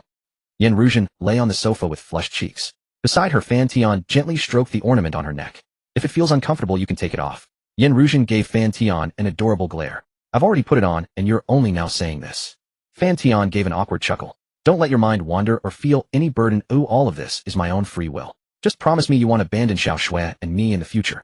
Yan Ruzhen could see a hint of guilt in Fan Tian's eyes, so she reached out and touched his cheek, teasing him in a rare manner. Since we've gone this far, you can't shirk your responsibility. They'll treat you well from now on. Even someone as philandering as Fan Tian, a rogue at heart, gave a heartfelt promise when faced with the magnanimous and understanding Yan Ruzhen. Really? Yan Ruzhen, who rarely saw Fan Tian so serious, teased him with keen interest. If you ever dare to abandon us, I'll post the videos of you and Xiao Shui bullying us online. Since we're already in this situation, we're not afraid of losing face anymore. Hearing this, Fan Tian let out a faint sigh. As expected, the more beautiful a woman is, the more ruthless her schemes, even against herself. Scared now, you fickle playboy? Yen Ruzhen let out a triumphant laugh, then lifted her head and planted a kiss on Fan Tian's forehead, her smile blooming like a flower. You've turned us into this, we'll be clinging to you for life. A lifetime suits me just fine. OID, even welcome it. Fan Tian lifted Yen Ruzhen's chin and gently tilted it left and right. Such a pretty little darling. I can't let you go to anyone else. Yen Ruzhen rarely refuted him. As long as no one knew about this peculiar relationship, anything was fine behind closed. Moreover, Su Lulu's appearance had stirred a sense of crisis in Yen Ruzhen. So the proud woman set aside some pride, abandoned certain unnecessary boundaries, and used flattering words to win Fan Tian's favor. How about letting out a couple of barks for me? Yen Ruzhen was momentarily stunned, but seeing the eager anticipation in Fan Tian's eyes, her cheeks flushed, and she eventually relented. Woof woof. Yen Ruzhen let out a delicate bark, her face instantly burning with shame as she avoided meeting Fan Tian's gaze. How utterly humiliating. She had no idea how Chen Shui could say such things so naturally in the video. Fan Tian stared at Yen Ruzhen's bashful expression, completely mesmerized, and immediately felt a surge of renewed energy. They'll go make breakfast, you take a rest. Yen Ruzhen stealthily lifted her head to meet Fan Tian's gaze, glimpsing the fervor in his eyes. Both ashamed and exhilarated, her heart pounded wildly. Yet the embarrassment was too overwhelming, or perhaps she hadn't yet grown accustomed to it. So she seized an excuse to flee from the place that made her feel utterly exposed. No need, you rest, let me handle breakfast. Fan Tian took a deep breath to calm the tempest within him. Since she had made such a great sacrifice, how could he still let her cook for him? In any relationship, both sides must give to make it last. Though he was rather unfaithful, he couldn't accept Yen Ruzhen's kindness without a pang of conscience. You can cook. Yen Ruzhen looked at Fan Tian with some surprise. In this era, unlike the past when food delivery was so convenient, young people rarely know how to cook. At most they can scramble eggs or make egg fried rice. Of course, little brown-noser, just lie down and rest. They'll make breakfast for you. Fan Tian turned over, sprang up, and dashed cheerfully to the kitchen.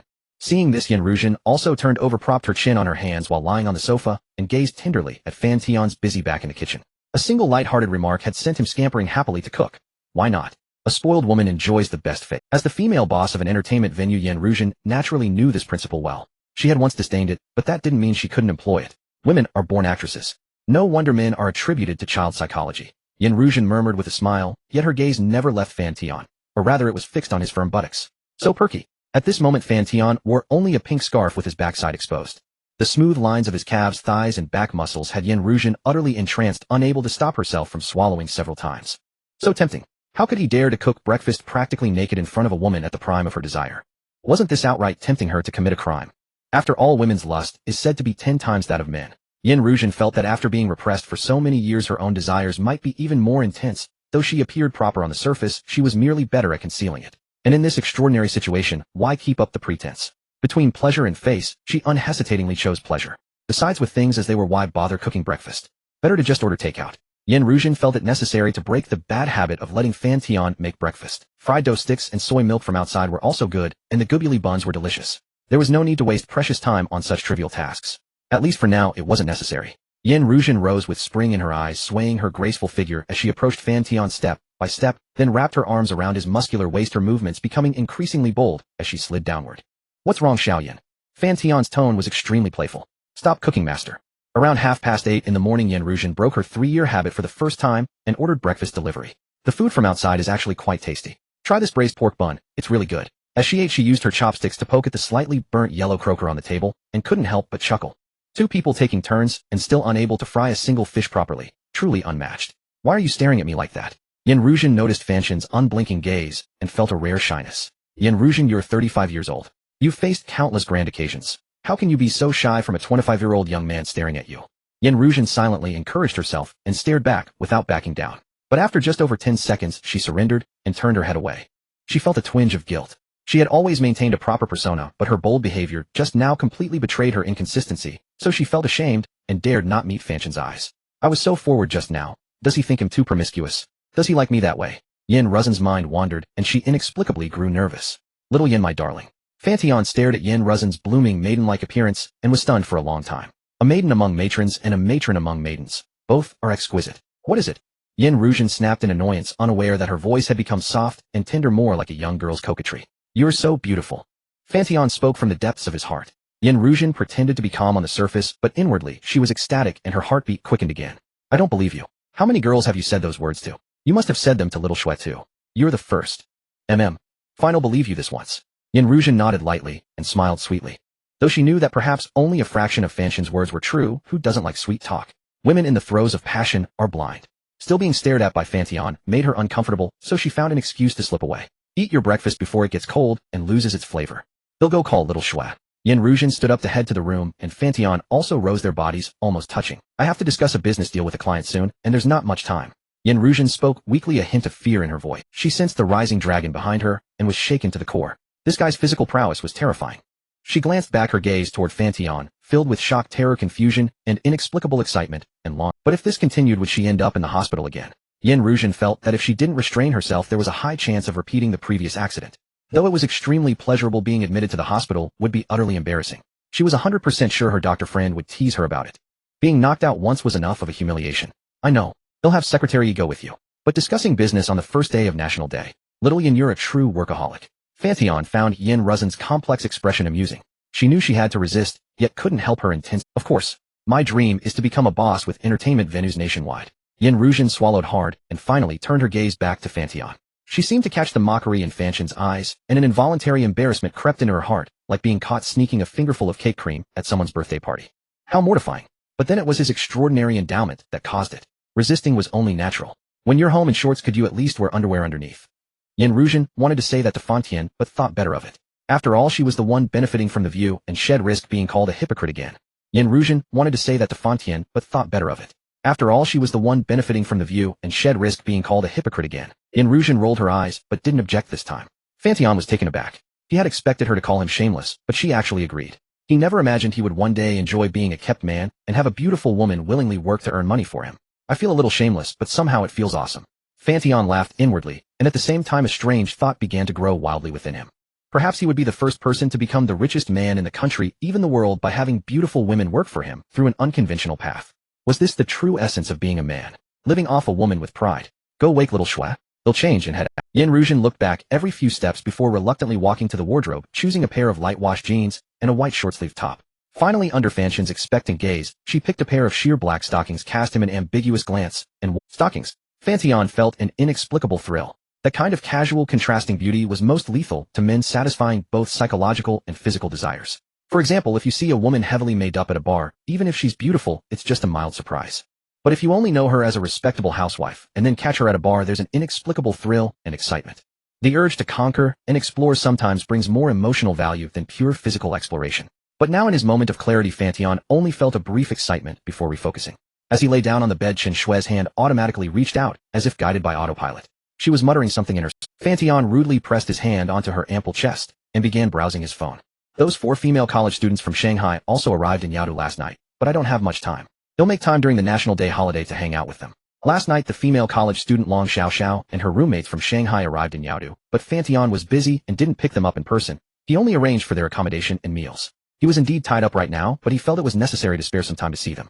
After all, they had come all this way, and as the host who invited them, it would be impolite not to show up at all. Moreover, Long Xiaoxiao's favorability toward him kept increasing, albeit slowly, and had now reached 61. Female college students were so innocent. Spending less than 100,000 yuan without even meeting in person had earned such a high favorability. What are you reading so intently? Yin Ruzhen had changed clothes without him noticing, came out of the bathroom, and slipped into the... She cherished every moment with Fan Tian, always feeling a special magnetic field around him. The closer she got, the more... Little Yin, are you going out? Chen Shui woke up at that moment, her voice lazy and soft. I need to meet a client in half an hour.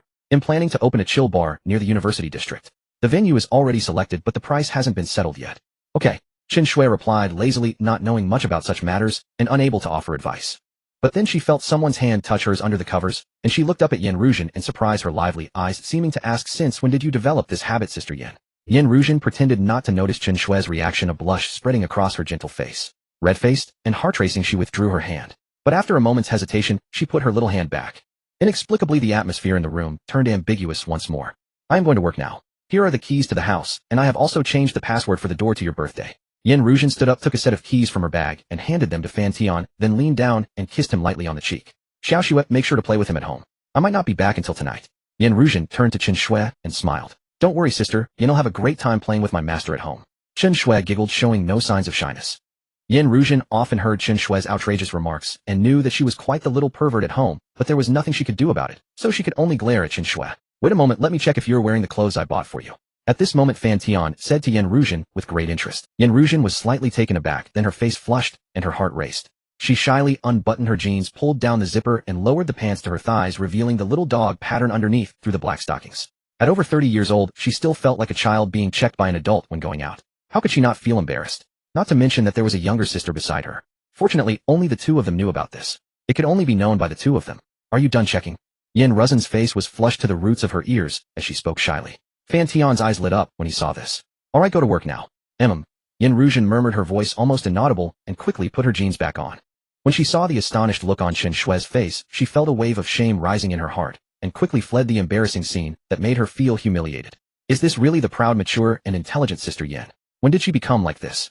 Chen Shui was astonished. Sister Yin was never like this before, full of repression and resistance, but now she was so shy. What had she missed while sleeping? When did Sister Yin become this way? A mature and sophisticated female boss bowing to you in private, revealing her vulnerable side and acting cute. It's no wonder Fan Tian, a big man, found it hard to resist. Yet for some reason, when she saw Yin Ruzhen completely let go of her pride, Chen Shui felt a vague sense of crisis in her heart. No. She too must strive to improve. She cannot fall behind Sister Yin. Chen Shui hurried to the bathroom to freshen up. When she came out wanting to be attentive, she was directly grabbed by Fan Tian by the neck. Stop messing around, get dressed, and do today's Pilates. After breakfast, we'll go to Lulu's place. Chen Shui's face fell at this, reluctantly putting on her yoga clothes, then took a yoga mat from the wardrobe and began to follow the video, doing fat-burning exercises in front of Fan Tian. Be more attentive and serious. Fan Tian looked at Chen Shui's lazy attitude and was quite displeased, giving her a good lecture before she managed to finish a complete set of movements diligently. After a set of beginner movements and stretches, Chen Shui was already drenched in sweat. Although she had taken beauty pills, her foundation was still too poor. Compared to normal people, she was still slightly lacking, not to mention compared to Yin Ruzhen and Su Lulu. Those two women valued their body maintenance very much. Even in the past, when they were busy, they often kept up with yoga and strength training. Drink some water and take a break. Fan Tian poured a cup of warm water and brought a towel, carefully helping Chen Shui wipe the sweat from her body. A smile of happiness appeared on Chen Shui's face. Fan Tian's ever-present gentleness made her completely captivated. Such thoughtful and perfect service, combined with the allure of Fan Tian's muscles visible through his loose clothing, made Chen Shui feel as if she had been injected with adrenaline, utterly excited. Although Fan Tian was strict and rough with her beforehand, his gentle comfort afterward was never lacking, which was also the reason Chen Shui had no complaints. After you rest enough, wash Sister Yin's yoga mat, mop the floor, and then take a shower. Okay. Chen Shui replied without. After resting for 10 minutes and regaining her strength, Chen Shui quickly and neatly picked up the yoga mat to wash it, then placed it in a cool ventilated area, and finally took a beautiful shower.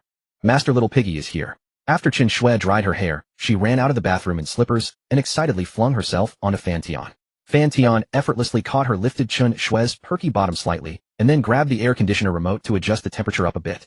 Put on some clothes and go eat breakfast. Huh, shouldn't we play a bit before breakfast? Chen Shui looked at Fan Tian flirtatiously, her little hand quietly reaching up to touch the well-defined muscles on his back. Fan Tian ignored Chen Shui's suggestion. Get down, put on your clothes, and let's eat breakfast. We'll talk about going to... As soon as Chen Shui heard this, she excitedly jumped down from Fan Tian's body, picked out a more dignified and elegant green qipao from the wardrobe, and then walked into the bathroom. When she came out, Fan Tian looked at her with a somewhat dazed expression. It seemed like he was seeing Chen Shui in a qipao for the second time aback. Then he couldn't help but steal a few glances at her snow-white thighs peeking through the slit. Do I look good, master? Chen Shui styled her hair up and applied delicate makeup, then spun around in front of Fan Tian. The tailored qipao perfectly showcased her graceful figure, accentuating her curves and making it impossible for Fan Tian to look away. Chen Shui, seeing the gleam in Fan Tian's eyes, felt secretly delighted. A man is willing to die for those who understand him, and a woman beautifies herself for those who appreciate her. Fan Tian was captivated by her charm, and Chen Shui felt genuine happiness. Very beautiful, Fan Tian sincerely praised. At that moment, Chen Shui exuded a gentle and elegant, noble aura akin to a distinguished lady, completely shedding the childishness from moments ago. Let's go eat breakfast. By the way, let me check you as well. Fui Supermarket. What do Lulu and Zaijiajia like? What gift should I bring?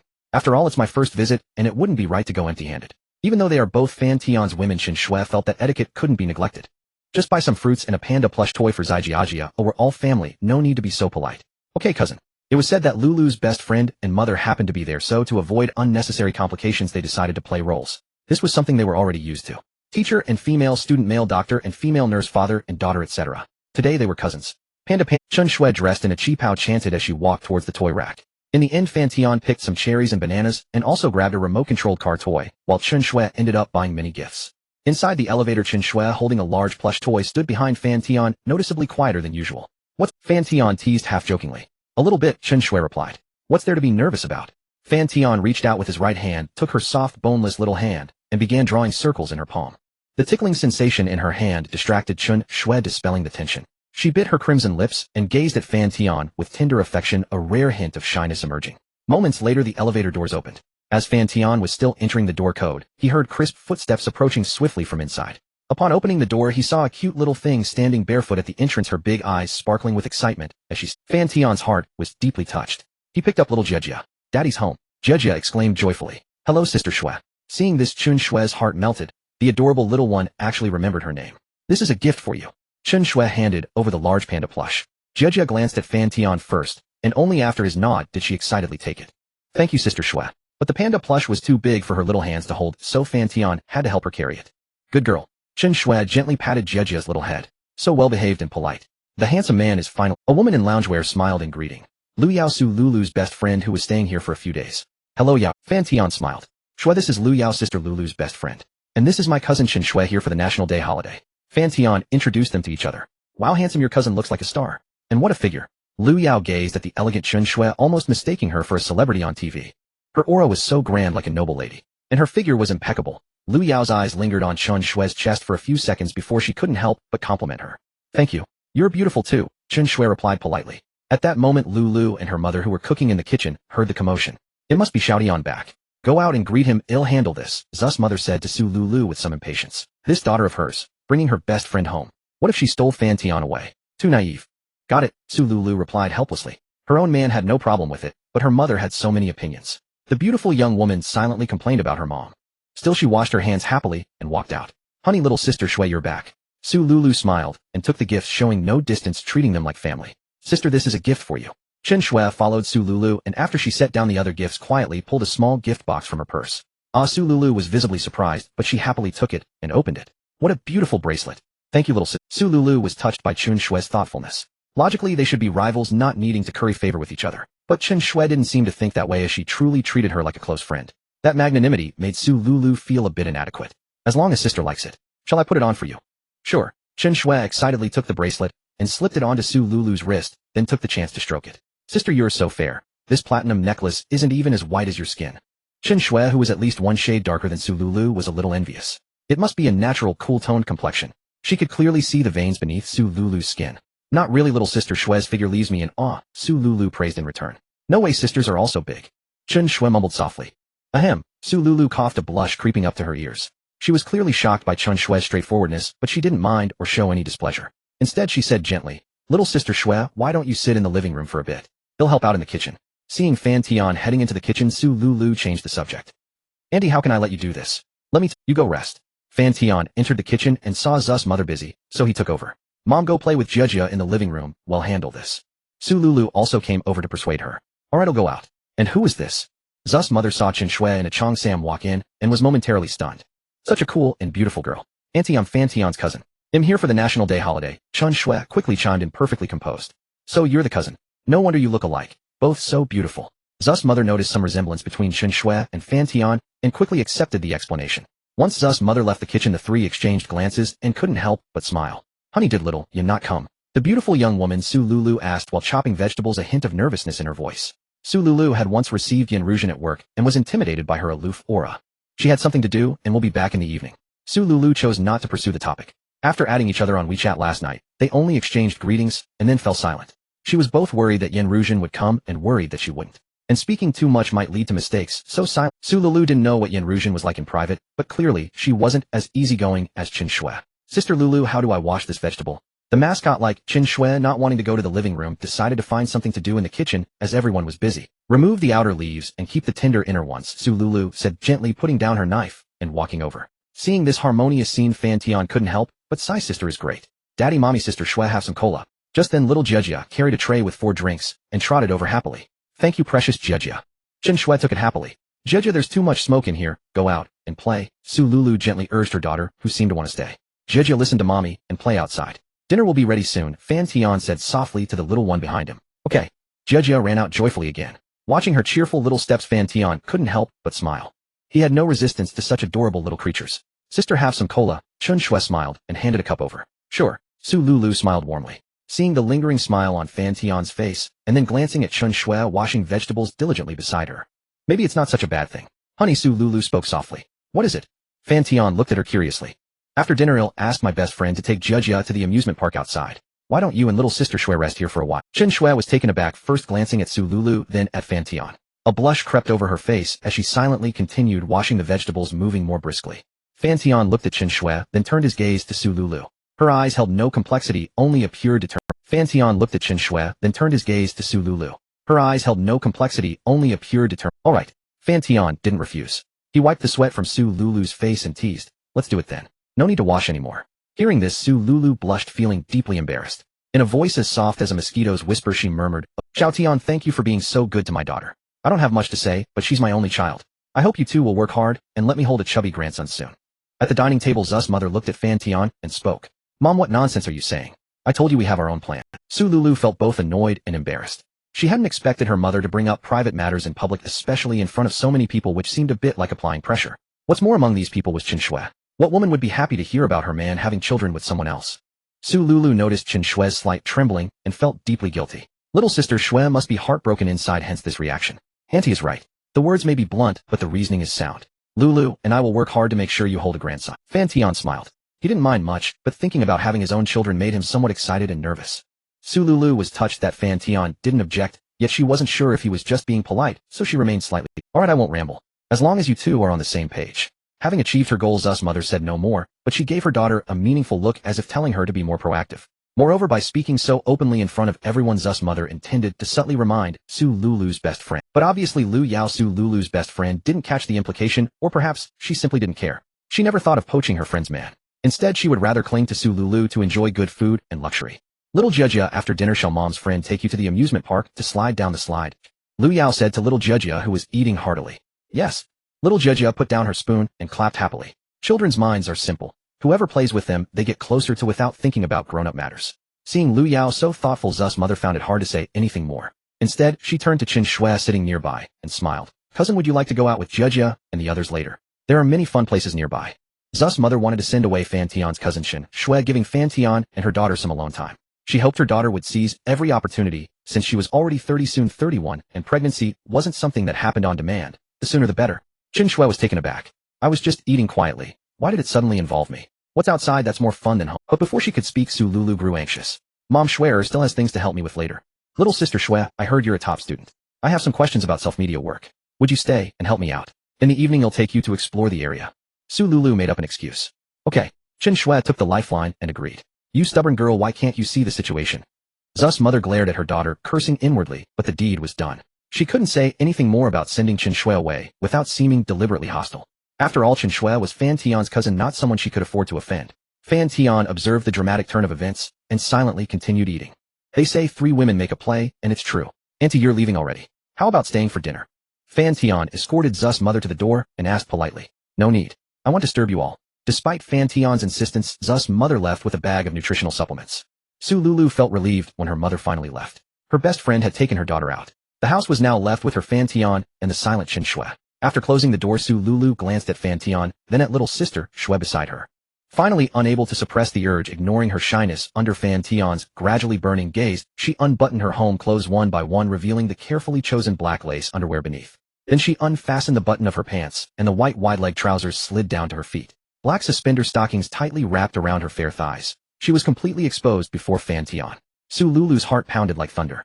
Beads of sweat trickled down her cheeks, dampening her underwear. She was nervous and shy, for not only Fan Tian, but also Chen Shui, whom she had only met twice, was present. Although Su Lulu had thoroughly discussed intimate topics with Chen Shui online, in reality, this was the first time she had revealed herself so seductively in front of another woman. But she couldn't care about Chen Shui's shock or other thoughts now. Unable to contain the impulse any longer, her cheeks flushed as she threw herself into Fan Tian's arms, stood on tiptoe, and passionately pressed her lips against his in a burning kiss. "Honey." Su Lulu held Fan Tian tightly, as if afraid of losing him, wanting to merge him into herself completely. She kissed wildly, overwhelmed by excitement, joy, and even tears of happiness, determined to possess Fan Tian entirely. Fan Tian had never seen Su Lulu so fervent before. Soft and fragrant in his arms, the intoxicating scent of peach blossoms wafted into his nostrils, incredibly alluring. Fan Tian's blood boiled. He could no longer restrain himself, feeling he would explode if he held back any further. While passionately kissing Su Lulu, one of his large hands skillfully unfastened her clothes, while the other slid down. Su Lulu's body quivered, her legs weakening, forcing her to lean her entire weight on Fan Tian. Fan Tian gently nibbled her earlobe, greedily inhaling the scent of her perfume mixed with sweat, exploring every restless inch. He wanted to possess her completely.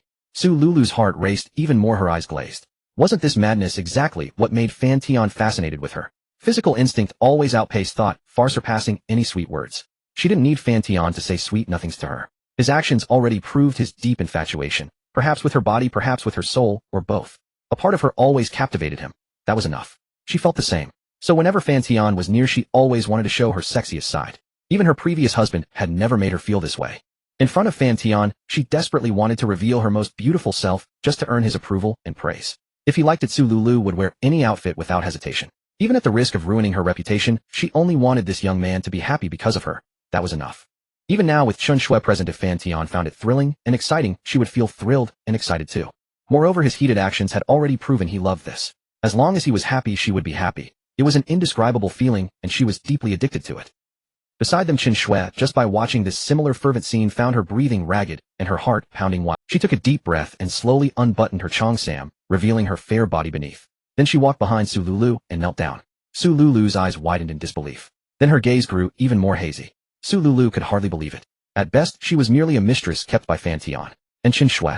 Although Fan Tian had not disclosed specific details, Su Lulu was well aware that Chun Shui was an extraordinarily wealthy woman of noble status. On the very first day they added each other on WeChat, Su Lulu browsed through Chun Shui's moments several times. The items that appeared were luxuries she had never dared to imagine before. She knew it wasn't deliberate showing off, it was simply the everyday reality of Chun Shui's life. Vacheron Constantin watches, Chanel handbags, Gucci attire, the villa, and luxury cars in the background. Through countless subtle clues and years of experience reading people, Su Lulu was certain that Chun Shui was a pampered daughter of a wealthy family. Though both she and Chun Shui were Fan Tian's women, Su Lulu felt inherently inferior in status. Yet she never sought to compete for his favor, so she bore no heavy burden. It was only last night that Chun Shui privately messaged her on WeChat saying she would come today and wanted to secretly surprise Su Lulu hesitated for a moment. Although a slight unease lingered in her heart, she ultimately agreed. However, she kept a small selfishness, hiding her most seductive clothes beneath her casual wear so as not to be outshone by Chun Shui. But now the one being served had unexpectedly become herself instead of Fan Tian. Su Lulu was first stunned, then quickly overwhelmed by an inexplicable emotion. As long as one is human, vanity exists to some degree. Being so intimately attended to by a wealthy woman, this reversal of status flooded her mind with an intoxicating mix of excitement and shame. She could do nothing now nor resist anything. Lying on the sofa, she felt like a fish on a chopping board. Since resistance was futile and speech impossible, she had no choice but to silently endure. Su Lulu's eyes welled up and 2 lines of hot agitated tears silently streamed down her. The battlefield shifted from the living room to the master bedroom of the penthouse. Soon muffled suppressed moans emerged from within. At first the sounds were so low that they were barely louder than the hum of the air conditioner, but quickly they grew high and unrestrained, as if cries of involuntary ecstasy. I wonder what the situation is now. Holding an ice cream, Lu Yao sat leisurely on a chair, her gaze fixed on the little one queuing with other kids at the slide. She herself had just gone through a breakup, yet her best friend made her take the child out to play while she enjoyed time with her man. No matter how she thought about it, something felt terribly off. Wasn't this just rubbing salt into her wounds? But considering that Su Lulu had given her a set of SKI facial treatment essence and a handbag, she reluctantly accepted. With such a best friend, what use is a husband? At that moment she felt that men, aside from that one thing, were utterly useless, nowhere near as good as her best friend. But then Lu Yao thought of the cousin still at home. The way that cousin looked at Fan Tian was exactly the same as how her best friend looked at her own man, practically dripping with desire. At the thought, Lu Yao couldn't help but click her tongue in admiration. Rich people really know how to have fun, but I wonder if Lulu's mother can tell. Lu Yao shook her head. She had long grown accustomed to such matters. Adults don't talk about love, they talk about material things, about reality. Of course, if both love and material wealth are present, that's the best. She actually envied her best friend's situation a little. That man gave plenty of money, had few demands, could cook, was emotionally supportive, only required her to work 1 or 2 days a week, and left the rest of the time free. On top of that, there was a huge house and luxury cars. What else could dream life be? It was simply a guaranteed win. When she thought about it, this kind of job had almost no drawbacks. Seeing how radiant her best friend had been these past few days, she knew exactly how happy she was. As for the so-called love of one person for a lifetime, when she was young she believed in it, but now she neither despises it nor actively pursues it. Without material foundation, everything is just loose sand, easily toppled. Adults should think about daily necessities, about how to live a comfortable life. What a pity that she didn't have such a stunning appearance. Godmother, I want ice cream too. Somehow little Jejia had come down from the slide staring at the ice cream, in Lu Yao's hand, drooling. Just a few licks, or you'll get a stomachache and your mom will blame me. Lu Yao stroked little Jejia's head gently. This little one was practically a miniature version of her best friend. Rosy lips, white teeth, plump, and fair, more than qualified to be a child model. Okay, little Jejia said in a sweet childish voice, but her eyes were fixed on the ice cream, and drool was already flowing. Her mother didn't allow her to eat such junk food, but when her godmother took her out, she didn't care about such restrictions. So little Jejia really liked going out with her godmother. Little Jejia, do you want to go back? Lu Yao teased. No, I want to play a little longer. Little Jejia shook her head like a wave, her face full of refusal. Alright, keep playing. Lu Yao chuckled. Truly mother and daughter. Su Lulu lay sprawled on the bed, her jet-black silky hair disheveled and soaked with sweat. Her entire face was flushed crimson, her eyes dazed and vacant. At this moment, she was utterly exhausted, truly worn out. Even as Chen Shui cleaned her body, she had no energy to think about anything, let alone feel shame. Her mind was a complete blank. When Fan Tian came out of the bathroom after showering, he saw two plump, full curves forming a peach heart. It was a sight hard to imagine. Chen Shui seemed to hear the movement. She raised her little head slightly, revealing a hint of shy embarrassment, like a child caught sneaking a treat.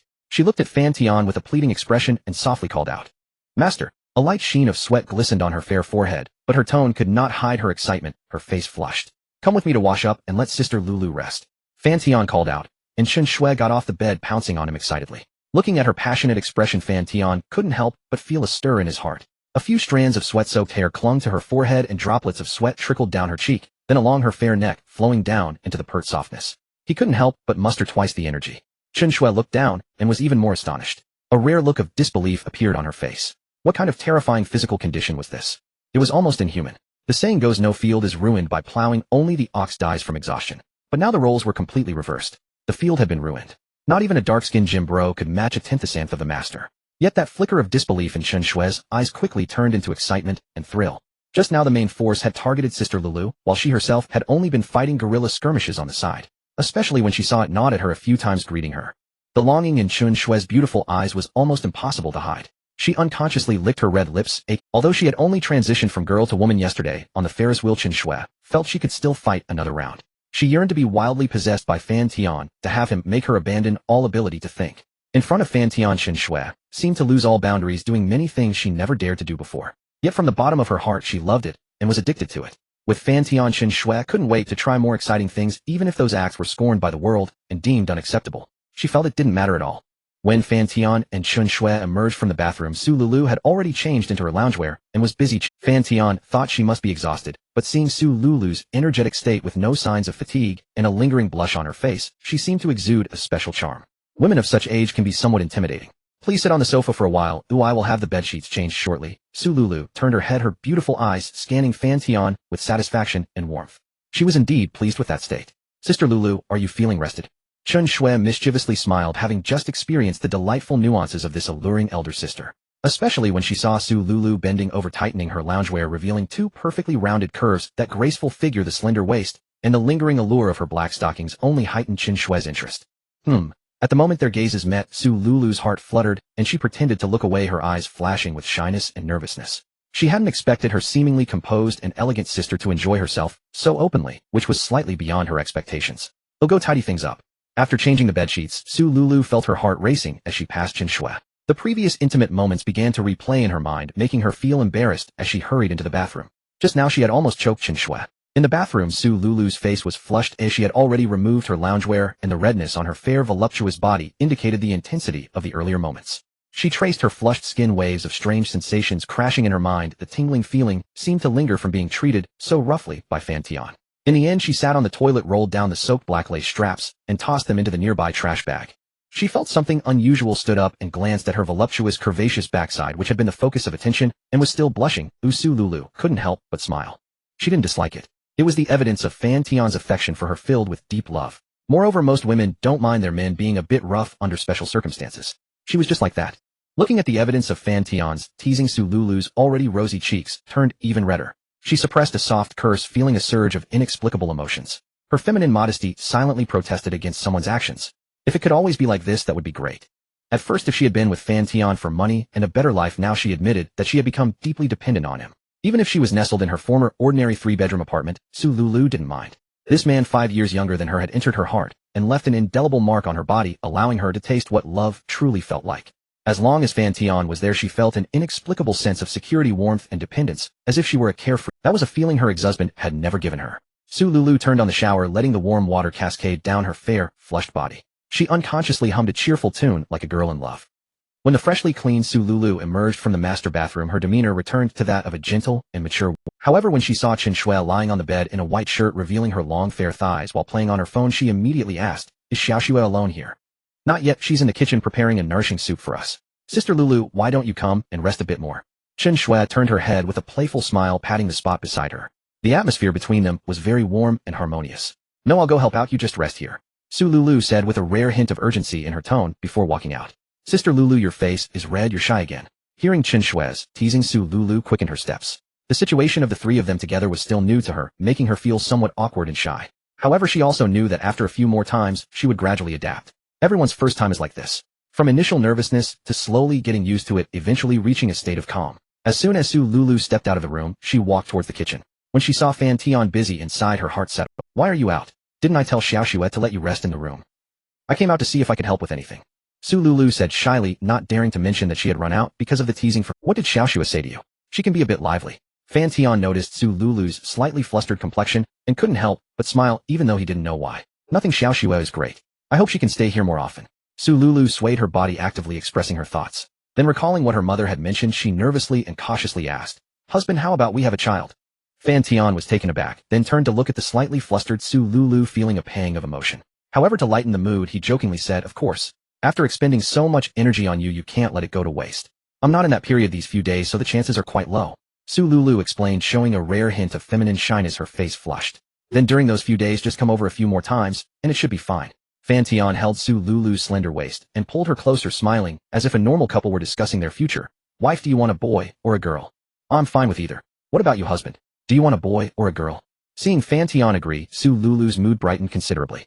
"For me, it doesn't matter. If it's a boy, I hope he won't be too rambunctious and flirtatious. If it's a girl, it's best if she has a bit of my personality, lively and spirited. In any case, I can't let her suffer." Is he implying that he wants his son to be an honest man and his daughter to be a flirt? What a double standard in a father. Su Lulu blinked and couldn't help but laugh. "Isn't that bad?" Fan Tian teased, pinching Su Lulu's pretty face into an O shape, warning her playfully. "All right, you are the head of the family. Oh, it's your call." Su Lulu didn't resist allowing Fan Tian to shape her face into various forms. She enjoyed the flirtatious interactions with him, savoring the little moments of happiness. This was the life she anticipated the most. No worries about daily necessities, having a man she loved, and a man who loved her, living a simple life. With a playful little sister like Xiao Xue, perhaps Chen Shui's charming personality made it impossible for the beautiful woman to feel any disgust. Though this relationship was somewhat unconventional, Su Lulu felt little resentment in her heart. Life is rarely perfect, after experiencing a throuple relationship, she found herself enjoying the playful and thrilling game. Su Lulu felt that maintaining the current state was quite suitable. When Fan Tian was out, she could confide in another sister, discussing beauty and clothes, traveling and shopping together like best friends. She could enjoy herself while also reassuring Fan Tian. Su Lulu thought Chen Shui was quite suitable, although a bit mischievous. Her personality complemented Su Lulu's naturally reserved character. However, it was a bit troubling for Su Lulu to bring Chen Shui away from her sister Yan Ruzhen. She didn't know which side Chen Shui. Perhaps she might find Su Lulu too serious and boring. In the future, she might have to be more proactive in front of her. After all, she was the older sister. But Su Lulu's thoughts were quickly interrupted by Fan Tian. "Want to taste it?" Fan Tian scooped out a small spoonful, cooled it down, and brought it to Su Lulu's lips. Su Lulu parted her cherry red lips, her eyes instantly brightening. "Husband, this is so delicious. What soup is this? It feels different from ordinary nourishing soup." Fan Tian smiled. How could it be the same? This was a unique recipe from the system. It's nourishing soup, but I added some extra seasoning. Su Lulu squinted her beautiful eyes, her lips curving up as she rarely pulled Fan Tian's big hand, and playfully said, "Husband, teach me. I want to make it for you in the future." "Sure, cousin, I'm out." At that moment, Chen Shui also walked out barefoot from the room, wrapping her arms around Fan Tian's strong waist, her entire soft body pressed against his back. Then she turned her gaze to the beautiful woman beside her, mischievously saying, "Wife Lulu, should I give you another kiss?" Su Lulu was taken aback by Chen Shui's audacious words. Her cheeks instantly flushed. Was this Chen Shui expressing her affection? Although Su Lulu felt quite embarrassed, she also wanted to take this opportunity to express her fondness for little sister Shui.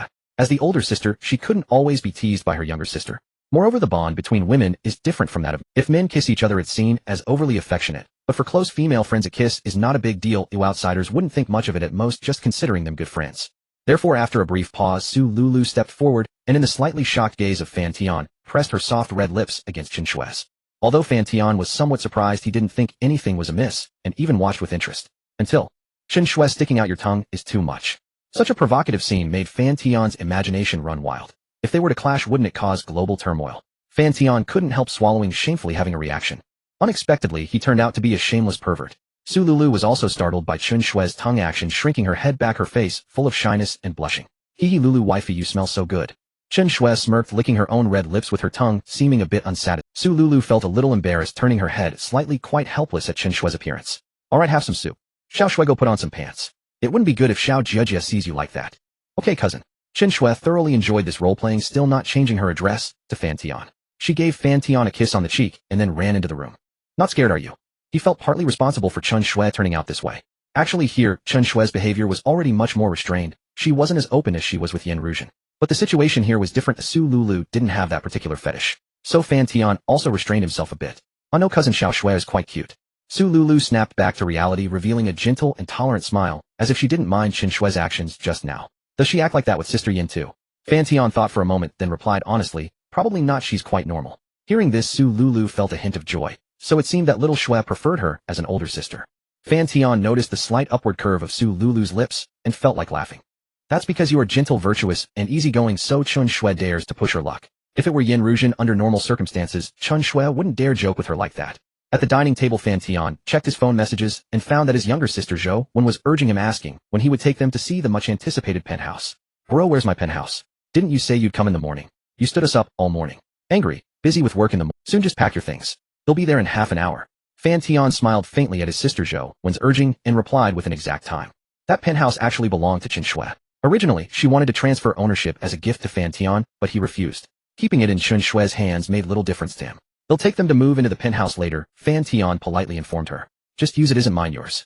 Chen Shui said nonchalantly. She had already handed over her bank cards, so a penthouse floor was of no concern to her. It would be wasted lying idle anyway. Moreover, spending her own money and living in her own house to pick up girls. At the thought, Chen Shui's eyes lit up again. She was wondering what excuse she could use to trick Fan Tian into taking her there for fun. The lively and energetic female university students should be fun, especially that fiery little chili. Chen Shui really wanted to see Fan Tian disciplining her. Just thinking about it made her shiver all over. Shameful scenes kept appearing in her mind, causing her to involuntarily squeeze her legs together. What nonsense are you thinking? Sister Yin and Sister Lu are not enough for you to mess with. Calm down. Fan Tian saw through Chen Shui's sinister intentions at a glance, tapped her head, and promptly interrupted her terrible thoughts. What nonsense are you thinking? Sister Yin and Sister Lu are not enough for you to mess with. Calm down. Fan Tian saw through Chen Shui's sinister. After being glared at by Fan Tian, she backed down and dropped the topic, but her eyes kept rolling around, still unwilling. After this period of joyful days, she had long evolved from the socially anxious rich woman into a now restrained world. Since she was going to play, she would see it through. Chen Shui now wanted to try everything. At this moment, the beautiful young woman also returned from the restroom and sat down on the other side of Fan Tian. Honey, I plan to let my best friend live here as my assistant, helping me shoot videos and edit them. Is that okay? Su Lulu asked Fan Tian. Situations like today might occur frequently in the future, so Su Lulu planned to hire her best friend to help take the child out to play during special times, and on normal days help her shoot food videos and manage her account. Perhaps because Su Lulu still retained her charming allure, exuding a gentle and virtuous young, matronly aura, the account she created on Douyin had gradually taken off, gaining over 500,000 followers in just a few days. In the past few days, several food companies had already contacted her asking her to promote their advertisements. There were food fans, mom fans, sister fans, chow chow fans, and all kinds of others. As for why there were chow chow fans, it was because Su Lulu had clearly stated in her bio that she was married with a daughter. She originally intended to discourage internet users with other intentions, but unexpectedly it made them even more excited. Su Lulu simply ignored it since she wouldn't need to manage the account in the future anyway. She just needed to film a cooking video when she had time, and the earnings were not within her consideration. However, it was precisely this lazy temperament of hers that captivated the female netizens. Su Lulu gradually began to enjoy it. Now her female fans outnumbered male fans several times over, and the online comments were much cleaner. The continuous positive feedback also made Su Lulu love this career. When she had time, she would even reply to each fan's comment, earnestly discussing cooking and some body management topics with them. From food to beauty and body management. These were the sections Su Lulu planned to develop next. Sure, the rooms here are empty anyway. Fan Tian smiled. He had never once intended to keep Su Lulu as a caged bird, nor would he stop her from pursuing a career. She was first herself, then his woman. Fan Tian also trusted that the beautiful young woman would know her limits. Having obtained Fan Tian's consent, a smile curled at the corner of Su Lulu's mouth. Apart from matters between men and women, Fan Tian respected her immensely in every aspect. This was why she was so infatuated with him. As for those intimate matters, Su Lulu felt it was fine not to be respected. Last time, because she was too overwhelmed and couldn't help crying, Fan Tian stopped forcing her to swallow her pride and asked him not to be too considerate of her wishes in bed. Thinking about it was still shameful. But after that adjustment, she had been perfectly satisfied ever since. At noon, Xiao Jejia and Su Lulu's best friend Lu Yao finally returned from playing outside. Rich people really know how to have fun. Is she also one? Chen Shui glanced secretly at Lu Yao and muttered to Fan Tian. No, don't overthink it, she's a decent. Her female intuition immediately made her imagine a certain scene, confirming her inner speculation. However, being sensible, she didn't expose it, only giving a meaningful glance at Su Lulu, whose face was still flushed. Rich people really know how to have fun. Is she also one? Chen Shui glanced secretly at Lu Yao and muttered to Fan Tian. No, don't overthink it, she's a decent person. Fan Tian was startled, quickly stopping Chen Shui's wild thoughts. His standards had risen. He had already set his sights. Ordinary beauties no longer held much attraction for him. All right. Chen Shui showed a slightly disappointed expression. Liu Yao noticed the two at the table whispering and the extremely beautiful cousin occasionally glancing at her, making her feel, I'm just an ordinary person, I don't want to get involved in your game of handsome men and beautiful women. Liu Yao knew her own measure in front of goddesses like Su Lulu and Chen Shui. She was nothing. Being Fan Tian's woman would inevitably lack significance, and on top of that she had just gone through a breakup and didn't want to jump into another relationship so quickly. She wanted to make money and build a career, not mess with men. Fan Tian took the car keys, grabbed his phone, and went out alone. Su Lulu had grown accustomed to this. As usual, she considerately placed a box of something into his pocket. After all, she wouldn't need them anymore, and leaving them at home would be wasteful. Her mindset had gradually loosened. She no longer felt the sting of jealousy as she used to. Fan Tian took it and smiled knowingly. These elder sisters possessed an understanding tenderness along with experiences that younger girls lacked. Liu Yao caught a glimpse inadvertently and almost couldn't help but laugh. Yet she knew all too well that she was probably just as bad herself. If her ex-boyfriend were to be kept by a wealthy woman and then given her 20 to 30,000 yuan each month, Liu Yao wouldn't mind at all. She would happily send him over to that rich lady. People can't have it both ways. Yao, didn't you say you don't want to do sales anymore? Why not come here and help me shoot food video? On the sofa, Su Lulu was nibbling on a rosy red apple.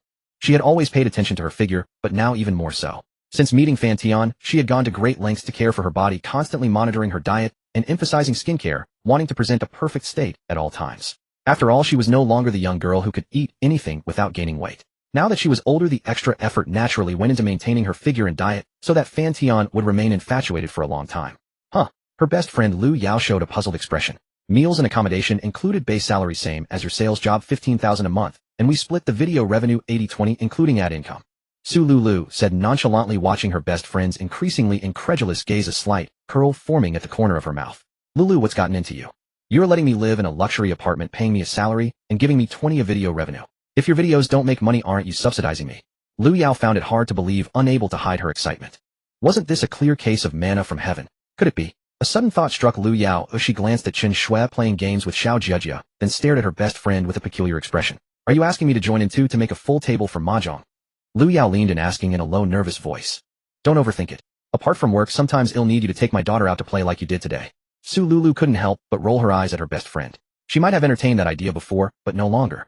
Phew, I thought you were asking me to join in too. You scared me. Liu Yao patted her ample chest, looking relieved. Didn't you say before, when we get rich, don't forget each other? Do you want it or not? If not, I'll find someone else. Su Lulu looked her best friend straight in the eyes, able to see the excitement in them along with a hint of insincerity. Seeing her best friend like this, she unconsciously smiled. Of course I want it. Good things should stay in the family. Of course I want such an easy job.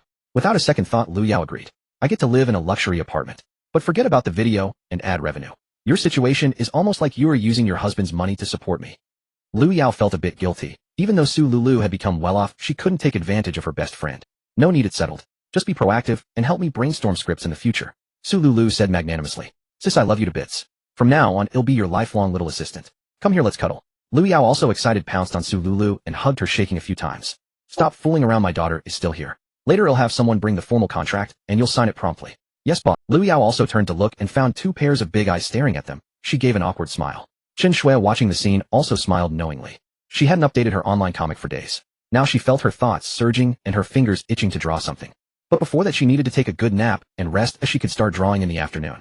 This morning's activities had tired her out. She was already a bit weak. After drinking a nourishing tonic and having a full meal, all she wanted was to sleep. At that moment, Su Lulu also noticed Chen Shui yawning. She stood up gently and said, Xiao Jiejia, go to your room for a nap. We'll play again this afternoon. Liu Yao, understanding the situation, carried Xiao Jiejia over, already starting to adapt to her job. They'll take Xiao Jiejia to sleep. You two rest early too. Liu Yao glanced at Chen Shui, then at Su Lulu, and carried Xiao Jiejia into the side room. She figured the two sisters probably had something to talk about, so she created a private space for them.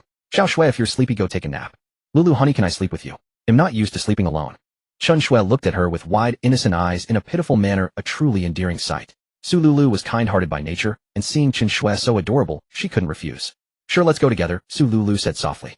But when she entered the room and saw Chen Shui quickly shed all her clothes and slip into the blanket, her gaze froze, and a blush crept onto her face. She had no idea her little sister had a habit of sleeping naked. Su Lulu gave a helpless, adorable smile. To prevent her daughter and best friend from accidentally witnessing this embarrassing scene, she had to lock the door and tiptoe into bed. She was extremely careful. However, when she saw Chen Shui already fast asleep, looking so innocent and well-behaved, any resistance in her heart melted away. Little sister really treats this place like home, falling asleep so quickly. Su Lulu felt a sense of comfort, as if she was being accepted.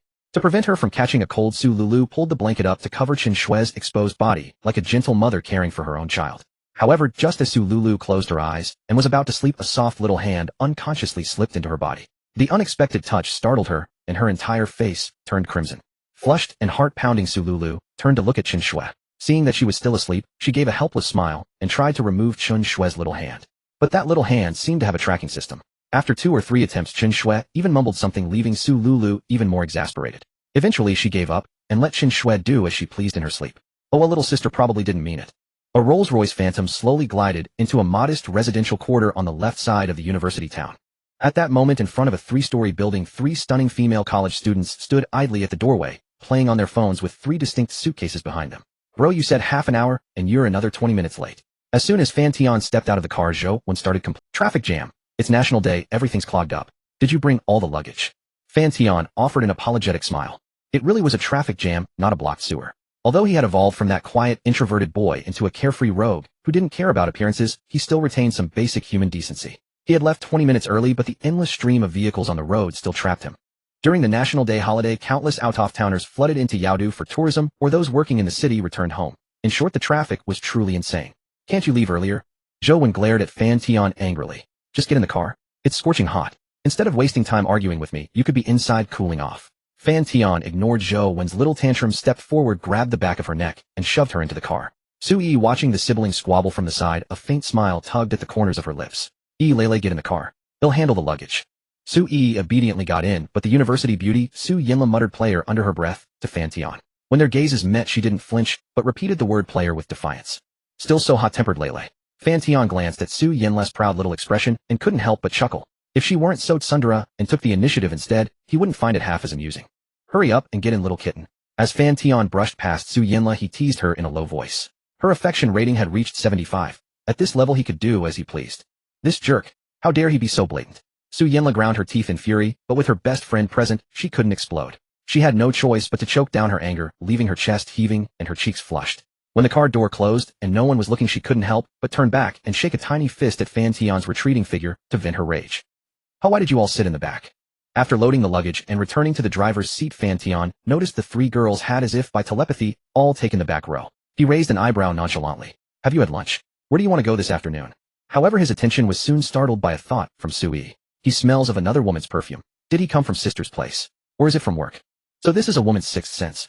Fan Tian was taken aback and turned to look at Su Yi. Her gaze flickered uncertain, and she seemed a little downcast. Seeing Su Yi so dispirited as if she had been wronged, Fan Tian's heart clenched and guilt washed over him. Damn it.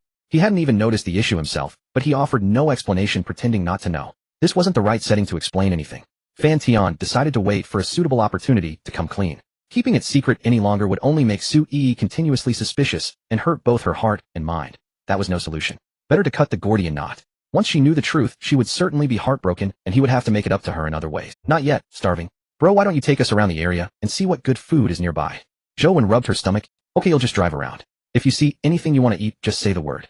Fan Tian agreed, readily fastened his seatbelt, and prepared to go. But just then Zhou Wen, sitting in the middle, caught a glimpse of a black box poking out of Fan Tian's pocket. Thinking it was a pack of cigarettes, she leaned over and picked it up. Bro, since when did you start smoking? Before Zhou Wen could finish, she realized something was off. The letters on the packaging were, ahem, no smoking, it's gum. Fan Tian gave an awkward smile. It was the 12-pack the beautiful young woman had stuffed into his hand before he left, and it had somehow fallen out of his pocket. He feigned calm, snatched it back from Zhou Wen, and put it in his other pocket. Gum. Zhou Wen saw through his evasion, and a playful smirk curled at the corners of her mouth. You have gum. Give me 2 pieces to chew. Su Yinla, hearing there was gum in the car, and feeling her mouth a bit tasteless, asked Fan Tian. It's gone. He'll buy some when we get out. Fan Tian gave a sheepish laugh. Gaga. Zhou Wen watched her brother's embarrassment, and her smirk grew wider, finally breaking into laughter. Su Yinla looked at Zhou Wen's grinning face, even more confused. What's the big deal if the gum's gone? Why laugh so loud? That's the kind of gum only Yiaji can eat. Zhou Wen whispered the truth into Su Yinla's ear. Su Yinla instantly understood, her face turning crimson as she glared angrily at Fan Tian. Truly a player, carrying those shameless things everywhere. Su Yinla cursed Fan Tian countless times in her mind. Su Yi, sitting on the far left, vaguely caught something about gum only she could eat. Being quite innocent, she was even more baffled. But when she saw Zhou Wen and Su Yinla looking at her with a certain lecherous expression, even though she didn't understand the literal meaning of Zhou Wen's words, Su Yi pieced it together from their laughter and expressions. She got it. Every time those 2 little perverts, Zhou Wen and Su Yinla, invited her to watch those dirty little videos, they used that same slightly pervy expression and tone. And as for that box of gum, Su Yi could roughly guess what it really was. Either she used it, or he did. Oh, what do I do? Su Yi's fair face turned as red as a ripe apple. Being stared at like that by her best friends was utterly mortifying. She shifted her gaze to the window, trying to distract herself. It's just a condom, right? Do you have a pack? From the front seat, Fan Tian saw Su Yi being bullied by those two little rascals, and spoke up to back her up. It's only that thing, right? Hiding and covering it only makes you look guilty. Better to show it openly. After all, who in all of China hasn't used one? What's there to be embarrassed about? Those who haven't used one are the ones who should be embarrassed.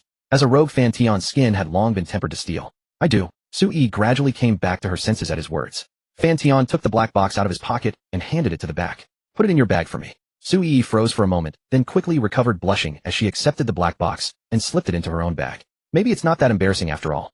Feeling Fan Tian stand behind her, Su Yi's courage gradually grew.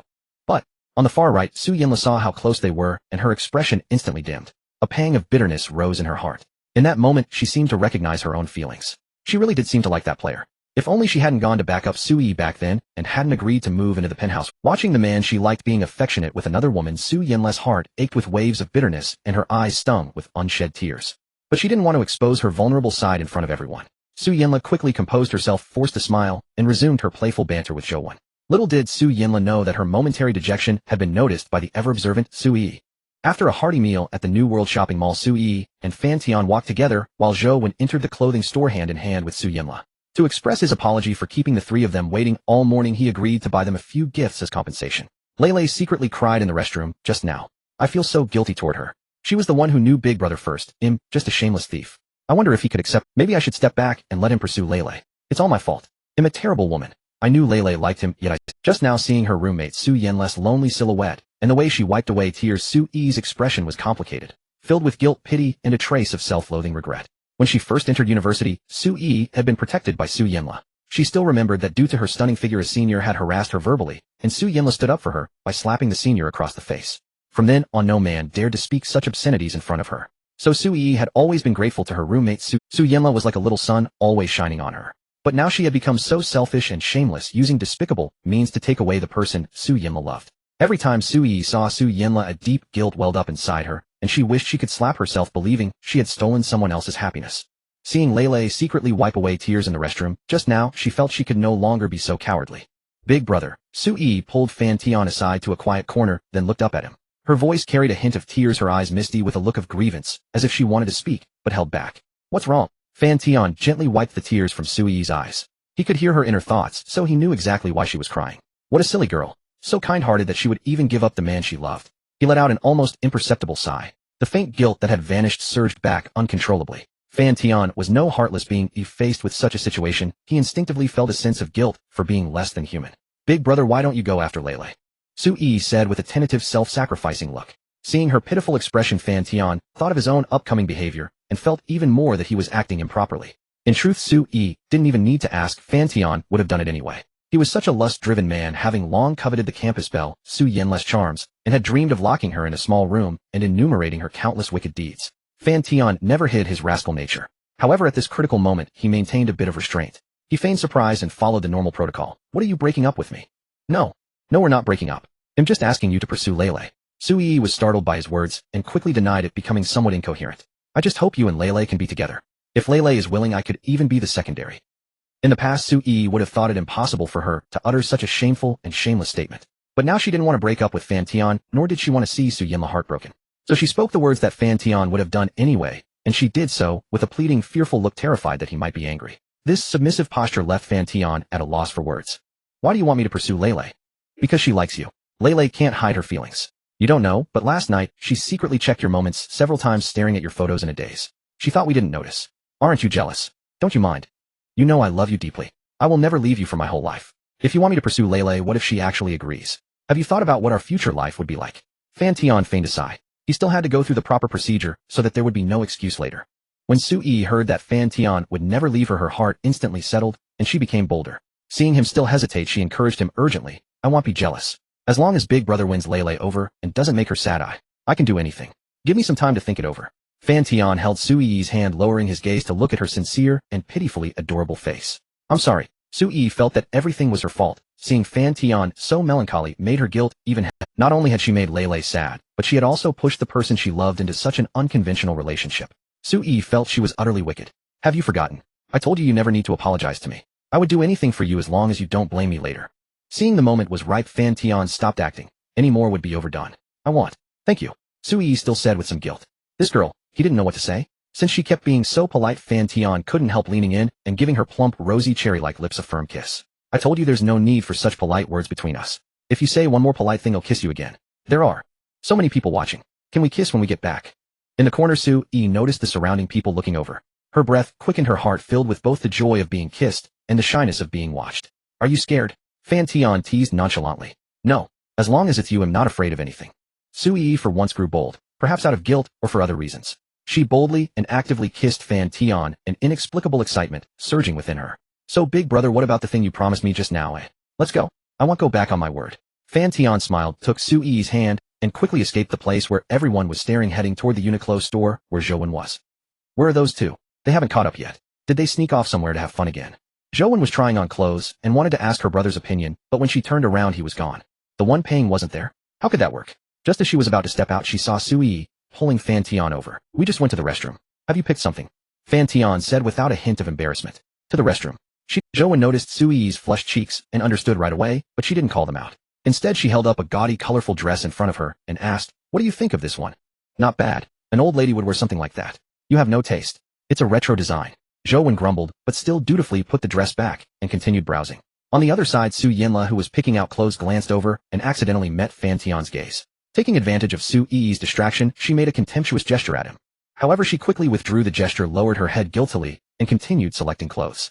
Big brother, did you offend Lele? She seems angry with you. Su Yi had just caught a glimpse of Su Yinla raising her middle finger and pursing her lips and couldn't help but smile. Not necessarily. Isn't there also you standing here? Fan Tian teased her with a playful touch. This time Su Yi instinctively shrank back. Fan Tian was full of she had learned to resist. Big brother Lele is watching. How about we go over to her, and he'll be your wingman. Su Yi bit her lower lip gently, then placed her soft fair cheek back against Fan Tian's hand, rubbing it adorably up and down, all her pleading written in her eyes. Fan Tian looked at her pitiful, beseeching eyes and couldn't help but let out a deep sigh. I really can't do anything with you. Su Yinla, seeing Su Yi approaching with Fan Tian, averted her gaze in fluster and pretended to browse clothes. People tend to keep busy when embarrassed. Lele, Su Yi smiled, seeing her roommate busy. What's up, Yi? Don't you want to pick some clothes? Su Yinla turned around and forced a smile. Not really. I thought we could pick together. Su Yi said softly, picking a white strappy top and holding it up beside Su Yinla. Lele, why don't you try this? It seems to suit you. You have a great figure, so it should fit perfectly. Su Yinla had originally planned to buy a few crop top camisoles paired with a tiny skirt and an outer jacket, but now that Fan Tian was here, she changed her mind. A jerk doesn't deserve to see my body, Su Yinla thought arrogantly. That guy had stood them up all morning. Probably off with that. He even wanted to see her body. Dream on. Indeed, Lele has the best figure I've ever seen. She would look beautiful in it. Fan Tian glanced at Su Yinla's firm wineglass legs and perfect curves, offering a hint of approval. Well, not bad, Su Yinla said, secretly pleased. Though she despised Fan Tian's philandering, hearing him compliment her figure still brought a secret rush of delight. Brother, you think Lele has a good figure too, right? And she was ranked first in my school's beauty list last year. Something was off. Su Yinla frowned at the strange situation. What trick were these two lovebirds playing? Why were they acting why randomly praise her like that? It was embarrassing. And why was Yi acting so weird today? Su Yinla cast a questioning look at Fan Tian. Definitely that jerk's doing. Yi would never normally praise her so openly nor encourage her to wear such a sexy top in public. Su Yi used to be conservative and never brought up such topics. But why would Fan Tian push her to do this? Did he want to stop Su Yinla from exposing his philandering? That wasn't necessary. She had already agreed and even asked for 3 conditions. Then a sudden flash struck Su Yinla's mind and a hint of panic crossed her face. Was this bastard planning to seduce her too, with Yi's approval? After all, Yi was so soft-hearted, if coaxed, she might. Su Yinla's impression of Fan Tian was already prejudiced, so everything looked sinister to her. That must be it, she concluded, feeling her guess matched reality. Yi, why don't you come with me? Let's try it on together, Su Yinla said, making an excuse to drag Su Yi into the fitting room. If Fan Tian had forced Yi, Su Yinla wouldn't hesitate to bite him again. Yi, what's wrong with you today? Did he say something? Su Yinla pulled Su Yi into the fitting room and looked her straight in the eye. Oh, why do you ask? Su Yi was baffled. What had she done wrong? Then why did you suddenly compliment my figure? Because you really do have a great figure, Lele. Su Yi realized and laughed helplessly. Don't tell me you think I'm praising you because brother forced me to do something. He really didn't force you? Su Yinla observed Su Yi's expression and sighed almost imperceptibly. She knew Yi was deeply infatuated with that jerk and always prioritized him. Extracting anything from her would be better to warn the jerk than to advise Yi. No. Alright, I'll go change. If he bullies you, tell me, okay? Yi, don't bear anything alone. We'll always be best sisters. Su Yinla said sincerely and walked out. Su Yi's heart ached. Precisely because they were best sisters, she didn't want to hurt Su Yinla. Lele, you like him too, don't you? How about all of us together? Su Yi, watching Su Yinla's back, mustered the boldest words of her life. Su Yinla shuddered at the outrageous suggestion, froze, and turned around in utter disbelief. She couldn't believe those words came from Yi, but there they were. In that instant, a storm of thoughts raged through Su Yinla's mind. Because her father kept a mistress outside, and even brought her home, turning her gentle mother into a depressed woman, she had never trusted men much. Yet when that rogue had tried to keep her that day, Fan Tian stepped in, and at the dawn of her youth that left a deep, indelible. Though he was a bit of a womanizer, there was no denying Fan Tian treated Su Yi well, both materially and emotionally. Su Yinla saw the joy on Yi's face these days. Fan Tian wasn't the typical player who only toyed with women, so Su Yinla wasn't too repulsed. But all this was true only as long as the trouble didn't splash onto her. Now hearing Su Yi propose such a bizarre relationship, Su Yinla's heart was in complete turmoil. Her emotions were a mess: anger, disgust, and urge to slap that bastard. Yet deep inside a strange joy sprouted. She didn't know what to do, so she gave Su Yi no answer, silently walked away, and entered another fitting room. Is she angry? Su Yi felt lost. In that situation, she didn't know what to say, her mind like a headless fly bumping about. Brother, I think I messed up again, Su Yi said, her cute face tearful. What happened? I just asked Lele if she wanted to be with us, and she seemed really mad. Fan Tian's scalp tingled. That girl had perfectly illustrated the phrase, cutting the Gordian knot. But he couldn't bring him. Did she say anything? No, she froze for a moment, and then went into another changing room. Fan Tian breathed a sigh of relief. Given Su Yinla's temper, he was lucky she didn't storm out and slap him. Not refusing probably meant she was considering it. It's okay. You've done well. Let me go talk to her. Fan Tian patted her head to comfort her. Really? Then go cheer Lele up. Su Yi wiped her tears, a hint of joy in her eyes, then added, Brother, don't bully. Pushing her best friend into her boyfriend's arms. Su Yi felt shame, but at this point she didn't care about propriety. Lele, are you in there? Fan Tian gently knocked on the dressing room door. Zhou Wen had already noticed the commotion and quietly approached Su Yi, asking what exactly had transpired. Su Yi, of course, refused to reveal the truth. Such a matter was too humiliating, too shameless, so she fabricated another excuse to smooth things over.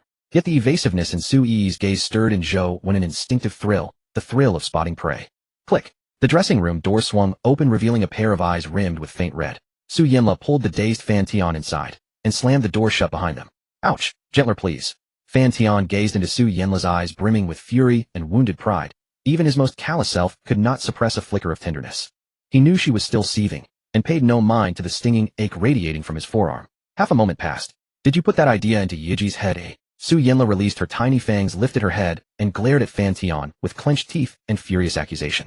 Her delicate features, flushed at the outer corners of her eyes, exuded a fragile, intoxicating allure. Innocent, yet deeply seductive. Yes. Fan Tian accepted the blame without hesitation. Seeing his unflinching candor only inflamed Su Yinla's ire further. Her cheeks bloomed crimson, and before she knew it, she bit down again. I never imagined enhanced physiology would yield such an effect. In truth, Su Yinla's bite was light, more symbolic than painful. And with Fan Tian's greatly strengthened constitution, the sensation rippling up his arm was less pain than a soft, tingling warmth, drawing from him an almost imperceptible expression of rapture. Yet he quickly realized this was unwise, and feigned a grimace of agony instead. Su Yinla had been momentarily puzzled. How could this man's face be so thick-skinned? And now his skin itself seemed brazenly impervious. That doubt vanished the instant she saw his pained expression. Good. Pain is all I need. Half a moment later she released her lips. But upon seeing her saliva glistening across Fan Tian's forearm, a faint blush rose on her adorable face, and without hesitation she snatched his shirt to wipe it clean. Don't think this means I forgive you, Su Yinla's scolded voice edged with indignation. If you're still angry, go ahead, bite me, I can take it. Fan Tian offered a slight apologetic smile, and extended his arm toward her lips. He deserved this penance. After all, he'd coveted her body. Some recompense was only fair. He was quite transparently a cad, and Fan Tian had never denied harboring a faint flattering bias toward beauty. If you've got curves and charm, I'll grant you extra regard. No shame in that. Get lost. Su Yinla shoved him away, flustered, but her anger had long since ebbed, leaving behind a quiet, lingering embarrassment over her own actions. Especially now as their bodies pressed close, Fan Tian's warm breath washed over her, and a potent surge of pheromones hung thick in the cramped dressing room, raising gooseflesh across her blushing skin. Yet she refused to acknowledge it, instead fixing him with repeated stern warnings. She didn't realize that to Fan Tian those fierce glares looked utterly endearing. So, when you told Yiji that, did you mean for both of us to date you? Su Yinla broke the silence, unable to hold. Apparently, that incorrigible playboy, truly shameless. Even as irritation flared, something unfamiliar flickered in her gaze. Indeed, while waiting inside, she'd already reached much the same conclusion.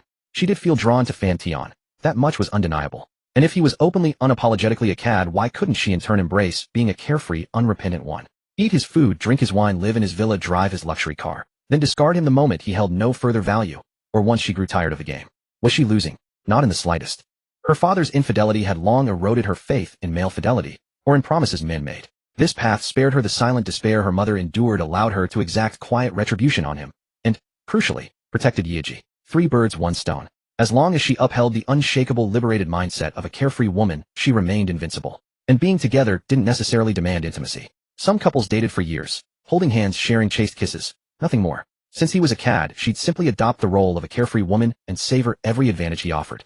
Dating was just dating, not marriage. With whom did it truly matter? At the very least, he was undeniably handsome, his physique striking, pleasing to the eye at minimum. Still, she couldn't declare this outright. Not yet. Yet firmness was essential. She needed to assert herself decisively, or risk becoming tethered to his whims like Yiji, hopelessly love-struck. Having resolved all this, her stance toward Fan Tian clarified markedly. Yet she felt compelled to reaffirm her uncompromising position. Fine. Break up with that little flirt, and I'll be yours. Su Yinla's laugh was icy-edged with scorn. She made no effort to shield Su Yi, implicitly accepting the arrangement. Yet her proud, stubborn nature forbade her from stating such truths aloud. Still, that little flirt rankled her deeply. Impossible. She's done nothing wrong. I won't abandon her. Fan Tian shook his head, his tone resolute. Humph. So you do have principles. How touching I should feel. Su Yinla scoffed, a barbed mockery of his audacity. Yet though she disliked his stance, it earned him a sliver of unexpected. He was indeed a cad, blunt, unashamed, transparent in his desires. Of course, this audacity rested firmly upon his wealth and striking good looks. Were he less handsome, even slightly, Su Yinla would dismiss him as merely grotesque vanity. Fan Tian met her ridicule with a calm, easy smile. That's my line in the sand. Shameless, good-for-nothing cat. Though Su Yinla considered herself broad-minded, the sight of him, so unflappable, still provoked a sharp, unguarded curse. Fine. If you're this candid, I'll agree to be with you. But you must accept several conditions. Su Yinla was no longer the reserved woman she once was.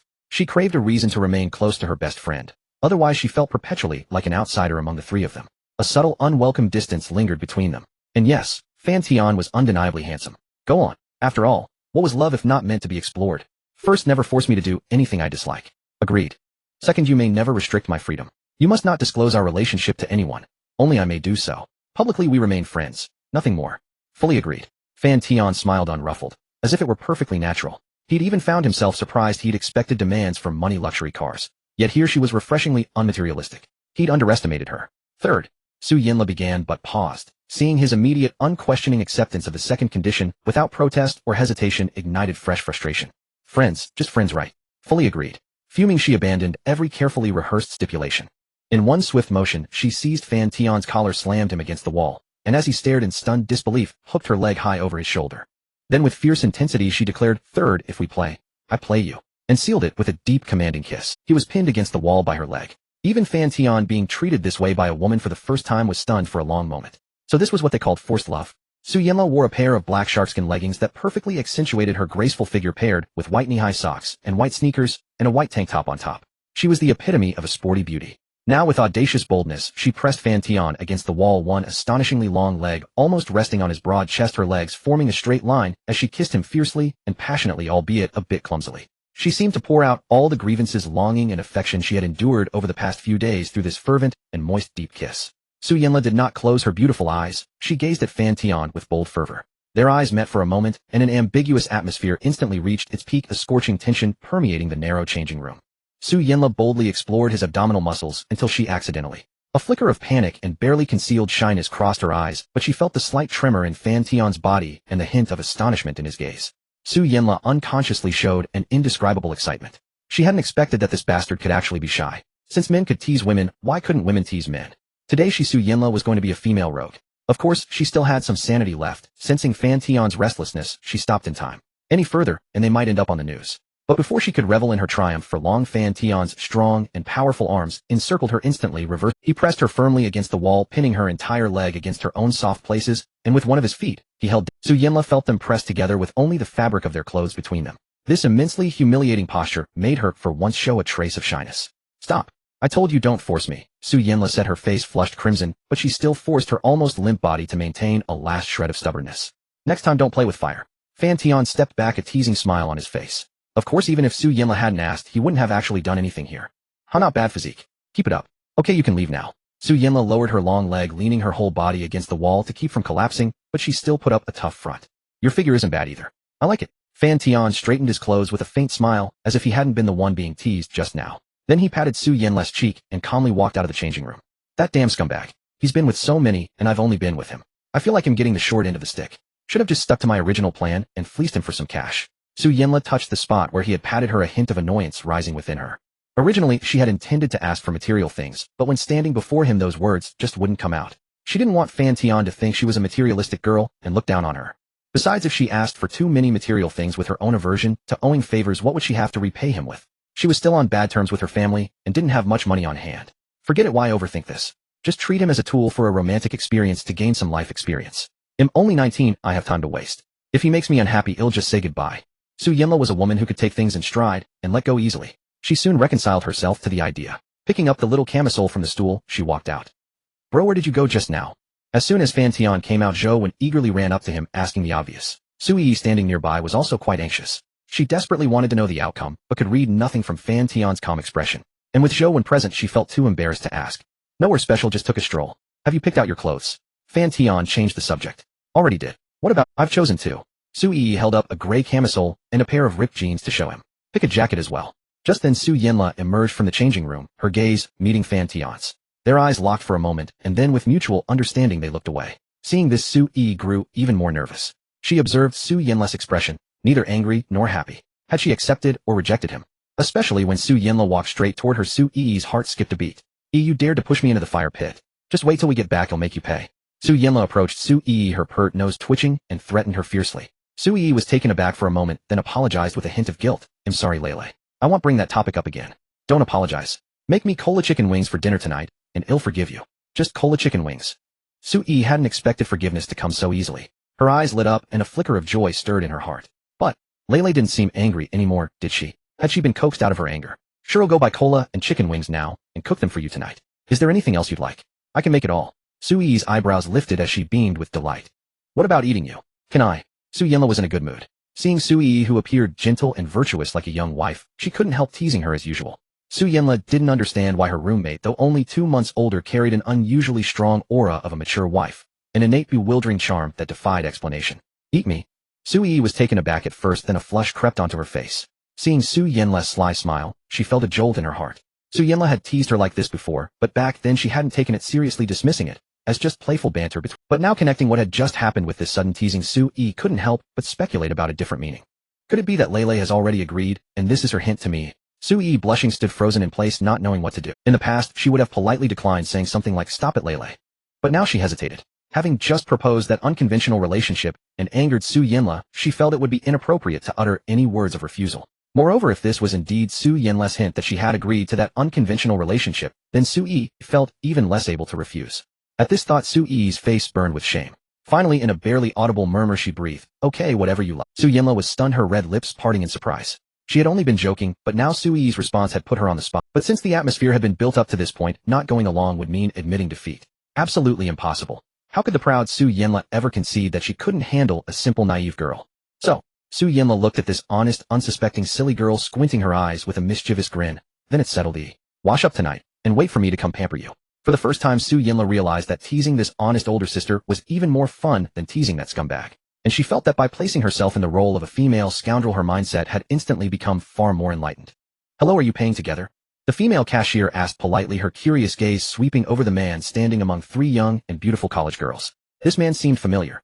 He resembled the one who had single-handedly taken on 18 opponents in the university town some time ago, but she wasn't entirely sure. The man before her looked even more handsome and taller, exuding a thick aura of masculine allure.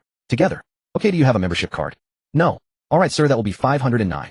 "Sir, are you the person in this video? You look very similar." The waitress finally couldn't contain her curiosity and showed Fan Tian a video, saved in her phone album. "No, just a slight resemblance." Fan Tian glanced at it, and chuckled calmly without even a blush. The 3 beside him all exchanged knowing smiles. "Brother, you've got a little fangirl." Zhou sidled up with a mischievous grin as they left the clothing store. "I know. Aren't we going for milk tea? Hurry up. Hee Lele, let's go get milk tea." Zhou laughed and slipped her arm around Su Yanl's, leaving the spot beside Fan Tian. "Brother, do you want a mask?" Su Yi stepped forward, asking tenderly. The look in her eyes as she gazed at Fan Tian was always filled with adoration and admiration. "Give me one," Fan Tian said with a smile, casting a downward glance at the considerate and thoughtful Su Yi. Although Su Yi was more reserved and introverted, lacking Su Yinla's vivacity and boldness, she possessed a delicacy and gentleness that Su Yinla did not. Truly a hidden gem of a girl. Fan Tian put on his mask, then took Su Yi's soft hand, and hurried to catch up with the 2 mischievous monkeys who had almost disappeared from sight. "Lele, come clean. What were you and my brother doing in the fitting room?" Zhou took the opportunity while Fan Tian was away to interrogate her best friend. "Nothing much. What could we be doing? He just passed by and I asked him how the clothes looked." After saying this, Su Yinla felt a rare twinge of guilt. What a ridiculous excuse. How could she come up with that? You asked behind a closed door. Zhou narrowed her eyes, wearing an expression that said, "You can't fool me." She continued, "Lele, last time you asked about Sister E and my brother's relationship, I didn't hide anything from you. Now you're learning to lie to me. And I thought you were my best friend." "Fine, actually your brother asked me to be his girlfriend, and I agreed." Su Yinla shrugged, admitting it straightforwardly. Since it was already done, there was no point in hiding it, and it wouldn't stay hidden for long anyway. Besides, Su Yinla had no intention of keeping it from her best friend. "Girlfriend? What about Sister E?" Zhou looked at Su Yinla in disbelief, her eyes wide and round. Su Yinla felt a bit embarrassed by Zhou's shocked expression, but since things had come this far, she just gave up and said, "Altogether, both are your sisters-in-law." "Both are my sisters-in-law." "Oh my god." Zhou's mouth dropped open in surprise, and she instinctively covered it with. Su Yinla was only a little embarrassed at first. She was relatively open-minded about relationships, but her bestie's extreme reaction threw her off, and she rarely showed a hint of shyness. What's there to be surprised about? It's just a romantic relationship, it doesn't mean anything. Su Yinla started to argue with a flushed face. "You know I'm a non-marriagist. Okay, hurry up and put your hands down. If someone sees you like this, they'll think we're perverts. So are you planning to sleep together?" Zhou took a deep breath, calmed down, and posed the most devastating question. "Of course not. Your brother and I have a platonic relationship, the kind without sleeping together." "Alright, when actually, I just wanted to have an identity to stay by your side. Sister E is your brother's girlfriend, and you're his sister. As an outsider, I've always been mooching off food and lodging, even moving into your brother's penthouse. How embarrassing that is." Su Yinla explained a bit frantically, also voicing a genuine thought from her heart. Su Yi was Fan Tian's girlfriend, and Zhou was his sister from different parents. As for herself, she was just an outsider tagging along, playing with them, living in Fan Tian's penthouse. She had always felt a sense of estrangement, a bitter feeling of not having a proper place. "You won't blame me, will you? Forget it as long as you're happy." Zhou sighed with a sense of helpless resignation to reality. "You won't blame me, will you? Forget it as long as you're happy." Zhou sighed with a sense of Zhou sneered. "You tried to fool me at first. If I weren't so sharp, I wouldn't even know I've got another sister." Su Yinla heard this and hesitated, as if wanting to say something. It was more than just one. But she decided not to tell Zhou and the others about that slutty woman. She would pretend she didn't know, and let Fan Tian handle it. "Forget it, I don't blame you. It's all my brother's fault, that damned playboy. Lele, he's rich now. Don't be like Sister E, who can't bring herself to ask him for anything. You should ask him for gifts and red envelopes every day. Black Valentine's Day, white Valentine's Day, Chishi Valentine's Day. Ask him when each one comes. Don't feel burdened. After all, your relationship isn't a normal one." Zhou saw Su Yinla's hesitant expression and thought she was feeling guilty, so she couldn't help but comfort her. "That's doable. One will give you everything I get from him if you want." Su Yinla was touched. This was a true best friend, one who would even set up her own brother to help her. The kind of relationship, men, just tools. With Zhou's words, Su Yinla felt even more justified in asking him for money. If his own sister was leaking air, then she couldn't be blamed for being a genuine gold digger. "What are you two whispering about?" Fan Tian walked over with Su Yi, saw them huddled together, and decided to tease them, then lowered his head and asked. "Nothing." Su Yinla felt the warm breath on her neck and instinctively stepped forward to avoid it, feeling quite annoyed. This damn playboy. How dare he get so close to her in public? "Have you ordered the milk tea?" "Brother, the milk tea is ordered, but not paid yet. 2 mango pomelo sago, 1 lemon soda, and 1 strawberry Yakult, 92 yuan in total." Zhou showed a strange smile on her face, but inwardly she grumbled, "Brother, you're getting more and more promiscuous. You've almost lost all your principles. You jerk, let me have a sip of your milk tea and see what it tastes like." Su Yinla raised her beautiful eyes, a pair of fox-like eyes sparkling with liveliness and cunning, staring straight at Fan Tian. Then she turned to tease Su Yi. "Sister E, you shouldn't mind, right?" After all, Zhou and Su Yi already knew she was Fan Tian's third girlfriend, so Su Yinla now simply stopped. "I don't mind." Su Yi shook her head adorably and dully, her shy eyes glancing at both Su Yinla and Fan Tian in turn, and as she continued lowering her head to sip her own milk tea. What a strange feeling. Su Yi watched as Su Yinla took Fan Tian's milk tea and drank it, and a peculiar emotion arose in her heart. Not like jealousy, certainly not anger, just something strange and hard to describe. She clearly liked Fan Tian very much. Logically, she should have been jealous. But looking at the tender scene before her, she felt no jealousy at all, only a hint of blissful fulfillment. It felt like a family. Only she thought so, but Zhou beside her was somewhat displeased. "Fine, you're flirting right in front of me, treating me like a Japanese, huh?" Zhou gritted her teeth in anger, her willow-like eyes glaring, and her jade-like fingers fiercely pinched the tender flesh on Su Yinla's waist. "How about you take a sip too?" Su Yinla pleaded, handing the milk tea to Zhou's mouth. "That's more like it." Zhou took it naturally, then after drinking, she handed it back with disgust. "What kind of milk tea is this? Bitter and not tasty at all. Who told you to gulp it all down like that? It's almost at the bottom." Su Yinla took another sip, then passed it back to Fan Tian. Fan Tian shook the remaining dregs of the milk tea, unsure what to say. Su Yi glanced over, then silently offered her own milk tea. At that moment in the distance, a handsome man accompanied by a curvaceous woman was approaching. When he saw the extremely intimate scene, he was instantly consumed by rage. After Sheng Huainan had been harshly rejected by Su Yinla, he decided to abandon her, and instead pursue a senior who was more compatible with him. With his handsome appearance and excellent family background, within just one day this campus belle senior succumbed to his charm. Originally Sheng Huainan thought that with this seductive senior, he would forget Su Yinla, the one who had made him feel as... But now watching Su Yinla being so intimate with that jerk, an intense surge of emotion overwhelmed him. He couldn't forget. Why? How could that pretty boy win so easily? The immense gap made Sheng Huainan resent Su Yinla. Jealousy and fury made his whole body tremble. He wished he could slap Su Yinla a few times to wake that self-degrading for a man like him. So outstanding. And she didn't want him, instead choosing a kept man sponsored by a rich woman. A friend of yours. The senior beside Sheng Huainan noticed her man seemed off and asked. No, just a degenerate woman. Sheng Huainan barely suppressed his anger and sneered. Sheng Huainan saw Su Yinla, and Su Yinla also noticed him.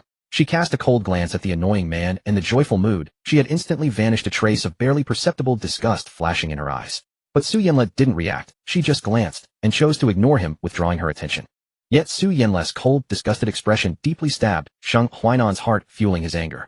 As he brushed past her, he couldn't help but say, Ziyuan, tell me, why do some women like using other people's trash so much? Don't they find it dirty? Sheng Huainan's girlfriend was momentarily stunned and confused, but after glancing at Su Yinla's group and recalling her boyfriend's earlier words, she quickly understood. She didn't want to offend her wealthy boyfriend, so she echoed, probably because they're cheap and think others' things are better. Fan Tian had also noticed Sheng Huainan. After all, such strong hostility could be smelled even through the system. But in his opinion, Sheng Huainan was just an immature brat who hadn't been taught a lesson yet, so he naturally ignored him. Especially after hearing those words, he just shook his head helplessly. His vision was too narrow.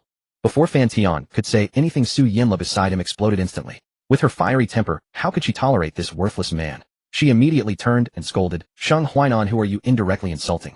A man acting like a eunuch. Pathetic. And you call others use trash. Why don't you admit you're a simp who couldn't get her even after throwing yourself at her? Su Yinla turned around and directly called him out by name, completely tearing off his last shred of dignity. In an instant, Sheng Huainan was so furious his face turned purple and pale. He hadn't expected that a simple sarcastic remark would provoke such a strong reaction from Su Yinla. And simp. Although he knew his past behavior was somewhat simpy, to maintain his self-esteem, he forcibly convinced himself it was a devote. But he never expected Su Yinla's word simp to completely rip off his last fig leaf. Already holding a grudge against Su Yinla, he was now utterly broken and started cursing at her hysterically. It felt like a desperate fight. And what makes you think you're something good? A kept man sponsored by a rich woman, and you throw yourself at her. If that's not cheap, what is? Sheng Huainan, red-faced and broken, yelled back. Being scolded so directly by Su Yinla, even he couldn't help shouting back loudly. Of course, it was also because he knew he could never have Su Yinla, so he didn't mind burning bridges. You? So what if I'm cheap? I'd rather be cheap than have a simp like you. Su Yinla was gasping with anger, her face flushing red. She threw caution to the wind and cursed back openly. The loud quarrel between the handsome guy and beautiful girl immediately caught the attention of passers-by, who stopped to watch. People are always obsessed with gossip. What's going on? I heard a simp's girl fell for a kept man sponsored by a rich woman, so he broke down. Simps deserve. That pretty boy looks kind of cute. I wonder what his price is. Hearing the crowd's comments, Sheng Huainan was even more devastated, almost shattering his worldview. Shame and rage completely drove him to lose his mind. He stepped forward to throw a punch, but Fan Tian gently caught his hand, causing him to wince in pain. Pretty boy, let go. Do you know who I? Sheng Huainan tried to threaten, but before he could finish, Su Yinla interrupted him. Su Yinla was already furious, and seeing this pest even try to use violence, she became even more heated, her words spitting out like a machine gun. Pretty boy this, pretty boy that. You little brat who hasn't even grown hair yet, have you learned to respect people? And do you know, I know your dad and I know your mom too. So what? Calling you a simp is an understatement. When you can't argue, you resort to violence. Oh, when you can't win, you bring up your family. How old are you? Still acting like a childish brat, tattling. Next, are you going home to have your mom Fangqing change your diaper? You a cheap woman who likes pretty boys, what right do you have to judge me? Sheng Huainan never expected Su Yinla to even say his mother's name.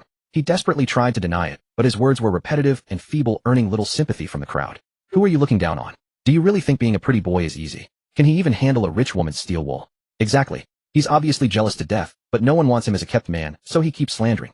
Zhou Wen and Su Yi were stunned. They felt the crowd's attitude was strangely off. Was being a pretty boy something to be proud of? But if it were Fan Tian, then yes. People are always hypocritical.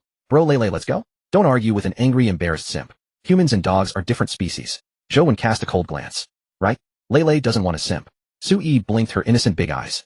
You pathetic loser, learn to be a man before mocking others. And cheap woman. Even if I use someone else's leftovers, I wouldn't look at your short, weak thing. Is yours even as big as his? Stop blabbering here. Su Yinla shot a cold glance and snapped bluntly. But as soon as she said it, she sensed something was wrong and blushed in rare embarrassment. Damn, I got carried away and let my mouth run. Sheng Huainan also heard that. Short and weak.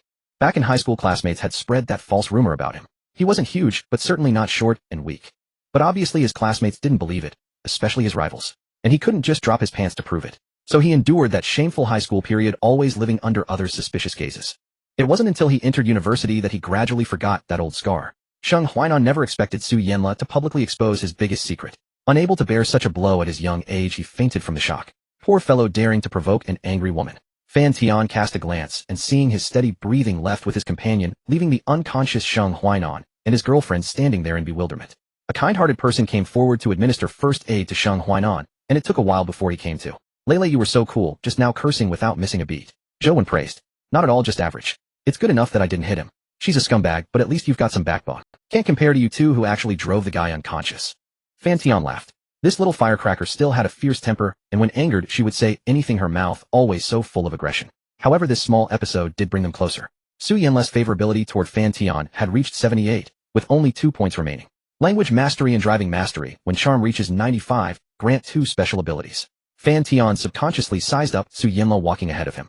Extraordinary long legs, a plump peach-shaped buttocks, an astonishing waist-to-hip ratio. It was nearly impossible to find any flaw on her. And today Su Yanla was wearing a figure-hugging sharkskin pants and a tight camisole, which fully accentuated her curvaceous silhouette. As she walked, those 2 plump arcs trembled with each step. Just gazing at her alluring back was enough to drive men wild, let alone her breathtaking beauty from the front. Though not as large as Su Yi's, they were firm and perky, appearing even more captivating in appearance. A seductive little Fan Tian couldn't help but sigh. It wasn't that Sheng Huainan was a simp. At least he had the courage to try the chance to succeed, and even failure was experience. Those who didn't even dare to try had no room for improvement. Hell, womanizer.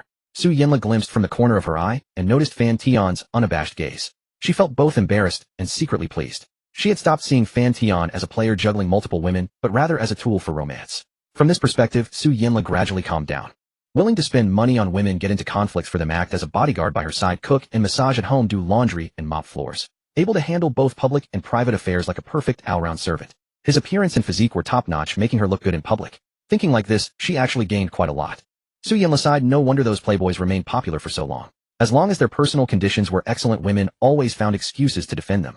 Power determines attitude. No wonder some celebrities who faced backlash online, even when unrepentant, still have countless loyal fans stepping forward to defend them. As long as you excel in one aspect, appearance, wealth, others will only think it's because your charm is great enough to attract. Even now, I who should despise playboys have started seeking excuses and learning to think from different angles. Perhaps it's because on the crossroads of growth, she chose Fan Tian, becoming his third girlfriend, and gradually rationalizing her behavior until she fully adapted. What are you thinking about, Lele? Zhou patted Su Yanla's buttocks as usual, interrupting her reverie. What are you doing? Su Yanla instinctively flushed with embarrassment, but quickly remembered this was her usual playful bestie, not that womanizer, and hastily explained, there are outsiders around. Outsiders? Zhou squinted, revealing a sly smile. So my brother is an outsider. Su Yanla raised an eyebrow, slightly glanced back, and met Fan Tian's gaze. Feeling guilty, she turned back and attacked the culprit. Setting me up, huh? They'll make you pay later. Su Yanla pinched the tender flesh on Zhou Wen's arm in embarrassment. Though she knew Zhou Wen was teasing intentionally, she subconsciously didn't want Fan Tian to misunderstand, yet she couldn't bring herself to explain. It wasn't me who said it, you brought it up first. Bro, did you hear that? Lele said you're an outsider. Zhou Wen refused to back down, even turning back to tease. Shut up. If you say that again, it'll really become your sister-in-law. Su Yanla retorted angrily. Ha, I don't believe you dare. If you do, it'll stick to my old words. They'll buy the condoms for your bedroom activities, and if you get pregnant, it'll raise the kid. Seeing this, Fan Tian's mouth twitched slightly, and he quietly asked Su Yi beside him. Were they like this in the dorm before? Seems like it. When brother gave one pocket money, I remember Lele did joke about becoming your brother's mistress and asking you to take care of her. Then Wenwen said something similar. Su Yi pursed her lips and smiled. Back then she even envied Zhou Wen for having such a wonderful relative. Unexpectedly, in just a few days she no longer had to envy. Su Yi secretly glanced at Fan Tian and leaned closer, pressing her body against his arm. Fan Tian naturally noticed. He lowered his head and automatically aimed, seeing a deep snowy cleavage. Then he looked at Su Yi, who pretended to be innocent, her big eyes blinking, her long eyelashes trembling slightly. Can I use up everything in your bag tonight? Fan Tian said in a playful tone. Su Yi was momentarily stunned, then her delicate face visibly flushed crimson like blood. 12. Will I have to sit until dawn? Am I going to die? At that moment she remained shy and silent for a long time before mumbling, okay. The sunset fell. Su Yanla and Zhou Wen shopped all afternoon, still full of energy, carrying large and small shopping bags ahead, occasionally bursting into laughter. Fan Tian held a pile of things with one hand, while the other rested on Su Yi's shoulder. Su Yi occasionally handed the ice cream to Fan Tian's mouth, even gently wiping the residue from the corner of his lips with her small hand, then putting it into her own mouth, without any disgust. Outsiders might find it disgusting, but Su Yi was delighted. The afterglow of the setting sun stretched the 4 figures long, looking to outsiders like a pair of close besties and a passionate couple. But the actual relationship was beyond outsiders' imagination. Sometimes I really feel like this is a dream, Fan Tian muttered to himself, watching the 2 lively girls ahead. Me too. Meeting you, brother, feels like a beautiful dream. one I never want to wake up from. Su Yi gazed at Fan Tian with eyes full of deep affection and tenderness, her long lashes trembling slightly. Fan Tian was slightly stunned. Besides, in his thoughts, this was the first time he had heard such a bold confession from Su Yi. To be honest, seeing Su Yi's stunning face utter such a moving and sincere confession, Fan Tian admitted he was charmed. He wished he could break all his ribs to make soup for her. Who taught you that, Yi? No one taught me. Don't say that anymore. Why? Don't you like it? I do, but am a womanizer undeserving. Then, brother, can you be a womanizer for me for a lifetime? No, how could this little white rabbit, no big white rabbit, be so good at seducing people? It made his heart flutter too. They set off at noon, a journey that should have taken just over 10 minutes, but the four of them somehow dragged it out until evening before finally returning to the long-unseen penthouse. This 300-square-meter penthouse was decorated in European style, filled with an atmosphere and sensation of opulence. A dazzling chandelier, exquisite murals, soft sofas, and in the center of the living room a plush carpet spread over golden floor tiles. Its luxury surpassed even the presidential suite of a five-star hotel. When the door opened, the sight inside left everyone except Fan Tian utterly astounded. Brother, is this really where we'll live from now on? And those bottles of wine, are they all ours? Zhou could hardly believe it, especially when she saw the rows of expensive world-renowned wines on the cabinet. Her body trembled uncontrollably, as if she wanted to fix her gaze there forever.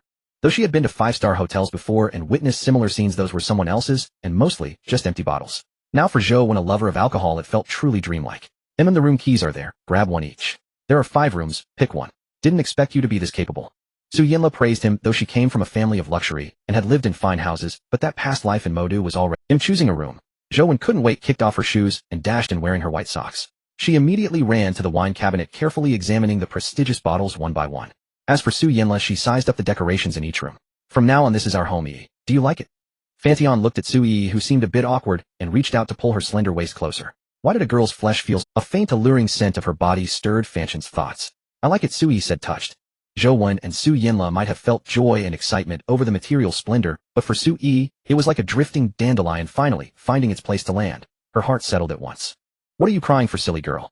Fan Tian wiped away the fragile tears on her cheek with his big hand, showing tenderness. Her reddened eyes, a kind of heartbreaking vulnerability, added an extra allure to Su Yi, making her seem like someone. Fan Tian felt like a beast himself, still thinking about teasing her at a moment like this. Brother, I'll go choose my room then. Su Yi realized she seemed a bit sentimental, so she made an excuse to slip away. She wanted to take off her little black leather shoes like Zhou and Su Yinla, but Fan Tian stopped her. No need to take them off. The floor is dirty. Just go in like that. Fan Tian gave a meaningful smile, his gaze lingering on her outfit. Su Yi wore a black suspender dress, a black choker around her pale neck, sheer black knee-high stockings, and shiny little black leather shoes, both pure and seductive. Su Yi understood his intentions intuitively, her cheeks flushing slightly. But thinking about walking all afternoon, there might be a bit of a scent, so she hesitantly asked, Brother, maybe I should change my stockings. Su Yi couldn't help feeling shy. Though she and Fan Tian had been intimate, she was still green and felt inexplicably nervous, her delicate face visibly reddened. No need. You don't mind me, so why would I mind you? Fan Tian quietly slid his hand down. He gently traced the fair, glossy skin of her thigh. Su Yi's body trembled visibly. She was flustered and rooted to the spot, her heart pounding wildly. Yet outwardly she forced a composed expression, afraid of being caught. Feeling Su Yi's disarray, Fan Tian's breathing also quickened. Just then, Zhou came out of a room on the left, and Fan Tian reluctantly withdrew his hand. Lele and I have picked ours. Zhou came over to them, looking at Su Yi with curiosity. Why was her face red again? But then, as if realizing something, Zhou squinted at Su Yi with a playful, mischievous grin. This scene seemed familiar, like when they first went to the five-star hotel. Yes, exactly. Gearing up for another sneak attack, huh? Zhou muttered under her breath, calmly picking up her suitcase. Yiji not picking a room. I am going now. Flustered under Zhou's sly stares, Su Yi grabbed her suitcase and headed inside. Fan Tian could only suppress his inner fire and watch Zhou with an impassive expression. Bro, can we open the wine from that cabinet? After Su Yi left, Zhou sidled up to him with a raised eyebrow. You can, but don't overdo it. The prestigious wines in that cabinet were prepared for Zhou anyway. Woo, love you, bro. They'll make you steak tonight. Zhou said cheekily and dragged her suitcase into the room. Not bad, Casanova. You've got a gym, a movie room, quite the setup. Su Yinla came out first, smiling, then pivoted. What were you and Yiji discussing just now? Fan Tian paused, unsure what Su Yinla was thinking. He and Su Yi were lovers who had shared intimate moments. Of course they were talking about risque topics. Did she need to ask? What, Lele's jealous? Fan Tian raised an eyebrow, casually draping his big hand over her slender waist. Jealous my foot. If you don't want to tell me, fine. Su Yinla knew exactly what Fan Tian was up to and slapped his roving hand. Nothing much. She's been shopping all day, so I was going to give her a foot massage to help her relax. Fan Tian said some nonsensical things, shamelessly placing his hand back on her waist. In short, with girls who have feelings for you, a man being a little thick-skinned doesn't hurt. If you want to get intimate quickly and win her heart, you can't be shy. Besides, after all the kissing with Su Yinla, as long as the little gestures weren't too out of line, she would accept them. Her resistance was just a matter of feminine modesty and shyness. After all, no matter how outgoing she was still an innocent maiden. You're so shameless. Su Yinla slapped his hand a few times back and forth until finally, she could only glare at him resentfully, her fierce expression laced with helplessness. Adorably so. What else should I be, Lele, my girlfriend? Fan Tian emphasized the word girlfriend as he watched her helpless, pouty Fine, I've been walking all day too. My feet are sore. You can massage mine as well. Work hard, my daily boyfriend. Su Yinla knew how thick-skinned Fan Tian was, and that she couldn't beat him, so she decided to let him fulfill his boyfriend duties. At least she could enjoy it. Okay, wash your feet, and come to my room in black stockings. Su Yinla's eyes went wide, her cheeks puffed in anger, as if she wanted to headbutt him. She understood washing her feet, but black stockings. She had never worn that kind of thing in her life. I'm offering you my feet to play with, and you still have conditions. Seeing Fan Tian's ingratitude, Su Yinla was furious, clenching her small fist and punching him, as if ready to commit brutal domestic violence at the slightest disagreement. She looked quite fierce. Aren't you always calling me a Casanova? You wouldn't want to let this Casanova touch your bare feet, right? Of course I wouldn't mind if you went barefoot. Su Yinla was speechless. What kind of logic was that? He clearly just wanted to see her in stockings. Aware of his shamelessness and knowing she couldn't out-talk him, she finally gritted her teeth. No, black, white. If that's not good enough, forget it. That's fine since you're my girlfriend. Fan Tian knew when to stop her after all she had agreed, so he couldn't push for a specific come see me after you've sorted your room. You've been walking all day and he'll give you a proper massage. That's more like it. Su Yinla gave him one last resentful glare before dragging her suitcase into her room. Truth be told, she didn't know why she had asked just now. Maybe seeing Fan Tian so intimate with Su Yi made her jealous, or maybe she wanted to break into their circle. Or perhaps she wanted to enjoy the privilege of being Fan Tian's girlfriend. Either way, since she was already here, she wouldn't leave empty-handed. Zhou Wen selected a room with a view of the bustling city, while Su Yinla chose one facing the sea. The two of them were across the hall from each other. On the other side were Fan Tian and Su Yi. At this moment in Fan Tian's room, Su Yi was lazily lying on the sofa, her slender legs and black stockings resting on Fan Tian's strong thigh, transitioning from initial awkwardness and tension to a completely relaxed state. Su Yi reveled in the tranquil atmosphere akin to sitting by the window with her favorite milk tea in hand, enjoying a good book, while a gentle breeze caressed her face, bringing her unprecedented peace of mind. The 6th level English vocabulary on her phone was that very book, and Fan Tian's large hand felt like the gentle caress. Previously, Su Yi found memorizing English words somewhat tedious, but now with a goal and companionship, she was However, as Su Yi shifted slightly, she felt her calf brush against something. After nearly 1,000 days with Fan Tian, she was no naive woman. She naturally understood that it was something that brought her joy and made her feel adventurous. Her heart raced, and as she bent her legs slightly, she nonchalantly rubbed her foot against it. Through the thin fabric, she distinctly felt a mighty awakening, as if a dragon stirred and was ready to destroy anyone who dared to intrude. With her innocent big eyes, she noticed that Fan Tian showed no resistance, and she subtly shifted her position, continuing to memorize her English words as if nothing was amiss. Her little legs were lively, while Fan Tian remained composed, maintaining his previous posture and comfortably enjoying Su Yi's service while discussing the purpose of a certain floor in Zhujiang New Town on his phone. The last time he completed a task, he acquired a floor in Zhujiang New Town which he had yet to deal with. On that floor there are 5 financial companies, and no wonder this is the most prosperous area of the Demon City and the most Fan Tian planned to gradually acquire and integrate those 5 companies into a single stock investment firm, becoming a behind-the-scenes chairman and hiring a professional broker to help manage his financial company. Qiu Yun, an elite with 10 years of experience in the financial industry, was highly capable. She was recommended to him by the police flower Qin Yuyin, whom Fan Tian trusted. Miss Qiu, if you have no objections to the salary, then the remaining matters will be left to you to handle. No, to be honest, you are the most generous boss I've ever met, bar none. Alright, welcome to Tiandi Investment Bank. When I have time, I'll treat you properly. Tiandi Investment Bank was the financial company Fan Tian had just registered with a modest initial investment. Let anyone handle the rest and coordinate with her. I wonder when I can get a commercial robot. That would be more reassuring. With his business affairs settled, Fan Tian felt much more at ease, stretching his arms, leaning back on the sofa, and he looked just like a grandpa in a leisure venue. Su Yi also sensed something, her long eyelashes fluttering as she put down her phone and crawled over, but before she could use her cherry lips, a sudden knock at the door echoed. The unexpected knock nearly scared Su Yi's soul out of her. She hurriedly lay back in her original position, pretending to memorize her 6th level English words. Fan Tian opened his eyes again, calmly straightening his clothes and rearranging his things to appear less conspicuous, then spoke in a deep voice, "Who is it?" "It's me." Upon hearing the slightly aloof tone, Fan Tian recognized it as Su Yinla. He thought that the proud girl wouldn't come, but she had shown up at such a critical moment. "Come in." Fan Tian resumed his previous activity, massaging while using his phone. Su Yi's face grew even redder, her beautiful eyes fluttering. She stole a glance at Fan Tian, her affectionate gaze seemingly conveying something. She hadn't anticipated that Lele would come at such a crucial moment. Had she barged in without knocking, Su Yi felt she could have dug a hole and hidden in it. Though Su Yi had brought Su Yinla into this group, she never considered a 3-person game. That was far too embarrassing for her. Creak, the door gently opened and a small head with a bun hairstyle peeked in through the crack. Upon seeing the situation inside, Su Yinla merely pursed her lips, showing no surprise. "Sister Yi, I didn't expect you to eat this well." Su Yinla observed Fan Tian seriously helping Su Yi with her massage and couldn't help but murmur. I'm here. Fan Tian's gaze brightened as he looked at the beautiful figure in the doorway. He hadn't expected Su Yanla to wear white stockings, which were somewhat sheer lace matching the style of Su Yi, just reaching the top of her thighs. One in black, one in white. The unpleasantness of being interrupted moments ago vanished without a trace. Men are indeed so easily appeased. Seeing the sparkle in Fan Tian's eyes, Su Yanla couldn't help but smile slightly. Initially when she saw Su Yi ordering stockings online, she paid attention having heard it was Fan Tian's preferred type, without knowing why she ended up ordering a pair herself. But perhaps out of a rebellious spirit, although she and Su Yi bought the same style, the colors were exactly reversed. Are you just wearing? Fan Tian, noticing that Su Yi only had clothes on her upper body, was even more impatient to ask. No, there are shorts. Su Yanla lifted a corner of her top with her hand, revealing the shorts underneath. Upon seeing this, Fan Tian felt slightly disappointed. What was the point of wearing shorts? They were all familiar with each other. Shameless, what do you think this is?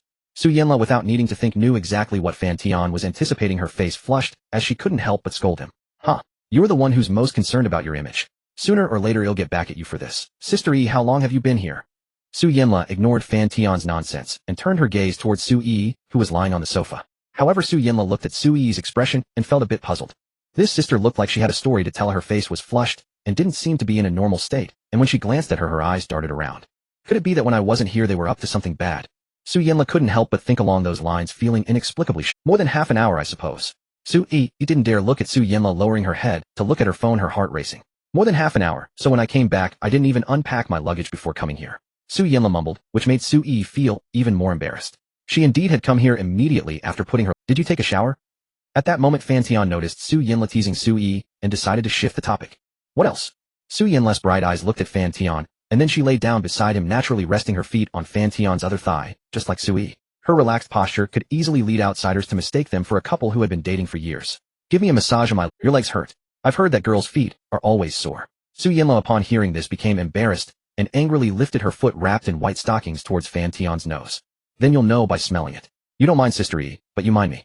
Fan Tian actually sniffed earnestly. A faint, delicate fragrance wafted through the air, and at the same time, he sensed the owner of the foot trembling slightly. Seems the rumors were false. It smells quite pleasant. Fan Tian calmly set it down, casting a sidelong glance to catch a rare glimpse of a shy expression on Su Yanla's face. After all, for someone with her extroverted and audacious personality, such a bashful look was truly seldom seen.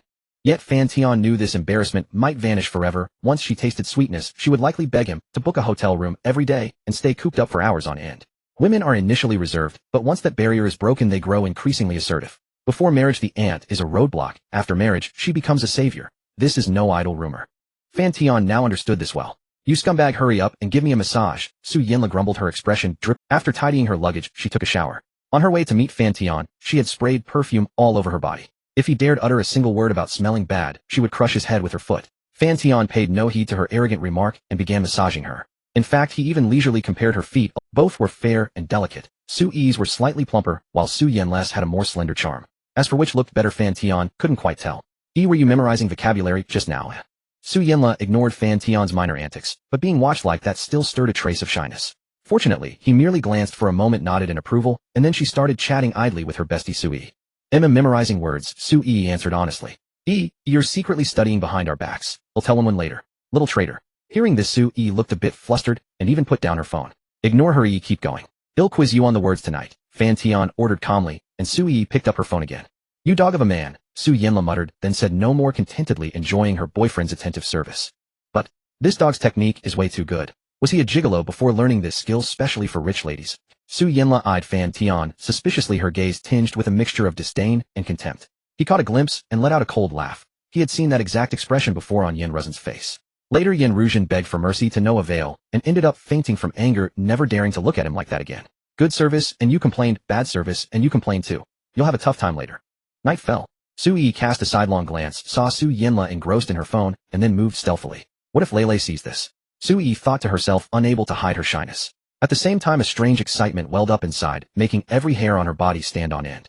At that moment, she felt as if she had returned to the furtive thrill of the movie theater, both tense and exhilarating. Glancing periodically at Su Yanla, who was still glued to her phone, Su Yi grew bolder and slightly bent her leg. Fan Tian remained composed and unruffled, maintaining his pose. Su Yanla still noticed nothing amiss, deeply absorbed in whatever she was doing. Yet doing mischief so openly would eventually be discovered. After replying to a message from her mother, Su Yanla threw a sidelong glance. When she saw that scene, her face flushed visibly, and her mind went blank for a moment. Wait, you two? Are you doing this right in front of me? Su Yanla was so shocked her mind grew foggy and she had no thought to expose them. Meanwhile, a strange flutter stirred within her. You're both so bad, Su Yinla said as if possessed, opening her phone's video to record this absurd sight. Yet she felt a sudden heat course through her body. Fan Tian sensed Su Yinla's physical change, but betrayed no sign of it, nor did he stop his movements, acting as if she hadn't noticed. He had expected Su Yinla to make a scene or tease them, but instead she just glanced and returned to her phone seemingly indifferent, until a small foot wrapped in white stockings slipped free from his grasp. Even Su Yi was startled. She looked at the haughty Su Yinla in disbelief. What are you looking at? Su Yinla shot a fierce glare at her bestie. Su Yi bit her lip, smiled, then silently withdrew one foot and shifted her posture. Scumbag, keep massaging. Su Yinla snapped, flustered and embarrassed. Her fierce expression tinged with bashfulness struck Fan Tian as especially adorable. I've let you massage me this long, consider it a little bonus for you, Su Yinla thought proudly, though inwardly she was rather embarrassed. Outwardly, she maintained an air of calm. As she carefully measured, a look of astonishment crept onto her face. It felt as if all the databases in her mind had been annihilated in a single blow. Truly unbelievable. Su Yinla had of course seen plenty of content online and occasionally shared it with her friend Zhou. Yet she never imagined that Fan Tian's full form could be so terrifying. She's eating too well, isn't she? Su Yinla's mind went blank again, then an inexplicable thrill surged within her, like Columbus discovering a new continent. A sudden impulse rose in her heart, to explore the truth. Gradually, slowly. Moments later, Su Yinla finally laid eyes on the massive thigh and couldn't help swallowing. Wordless excitement lingered in Su Yinla's heart. She spent a long time mentally preparing herself before gradually accepting this reality. The data was simply too terrifying. As an adept net surfer, Su Yinla often received embarrassingly explicit pictures from netizens while surfing the internet. Those male netizens were so self-righteous, believing that sending their little things would conquer her. How ridiculous. Though she thoroughly despised it, her eyes had been polluted so much and her experience was rich, so naturally, she had a rough understanding of that thing and a certain degree of resistance. But the moment she saw Fan Tian for the first time, she couldn't help but feel the urge to cling tightly to his coattails. However, Su Yinla remained calm and composed on the surface. If she appeared so impatient, she would give that scumbag leverage over her in the future, making her easy to manipulate. However, Su Yinla remained calm and composed on the surface. If she appeared so impatient, she would give that scumbag leverage over her in the future, making her easy to manipulate. Su Yinla kept admonishing herself, and only then did she suppress the fluttering in her heart. But she still couldn't resist zooming in on her phone to take a closer look, then silently swallowed again. Su Yinla kept admonishing herself, and only then did she suppress the fluttering in her heart. But she still couldn't resist. Knock, knock, knock. A knock sounded again. Su Yinla and Su Yi hastily withdrew their feet in unison, as if sharing a silent understanding. Fan Tian panicked too. He pulled up his pants with unprecedented speed, straightened his back, and then crossed his legs. Bro, are Lele and E inside? Zhou voice came from outside. Yes. Fan Tian replied helplessly. Then Zhou opened the door and walked in. Damn it, you two, it's not even evening yet, and you're already in such a hurry. As soon as Zhou entered, she saw her best friend wearing black and white stockings sitting on both ends of the sofa, and she became even more furious.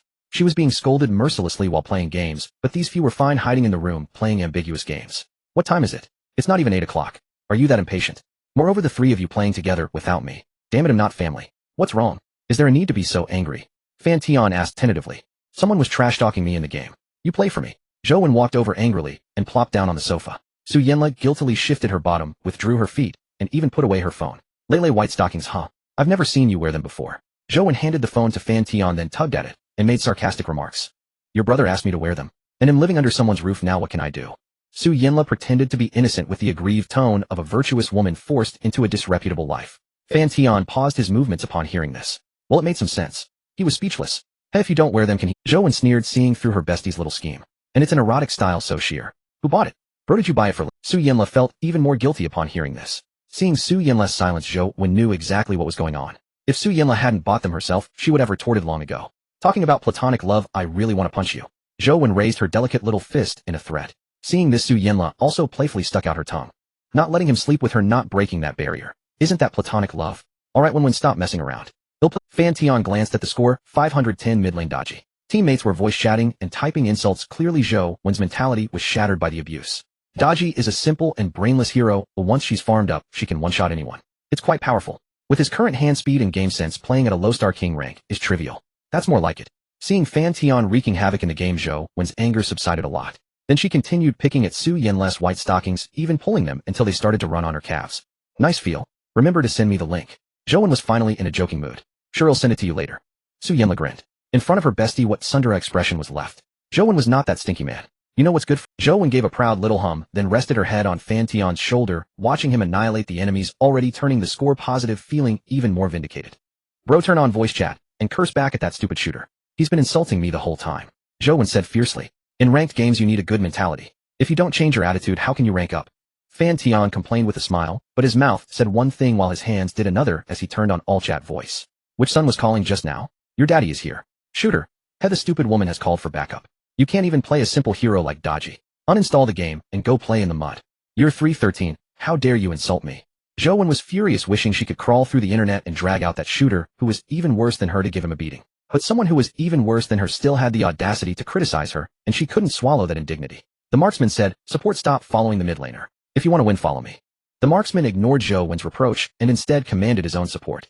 But now the support Yao Mei saw that Fan Tian's Dodgy was slaughtering the enemy, sniffed out a chance to win and kept sticking to his side, no longer caring about the marksman's fate.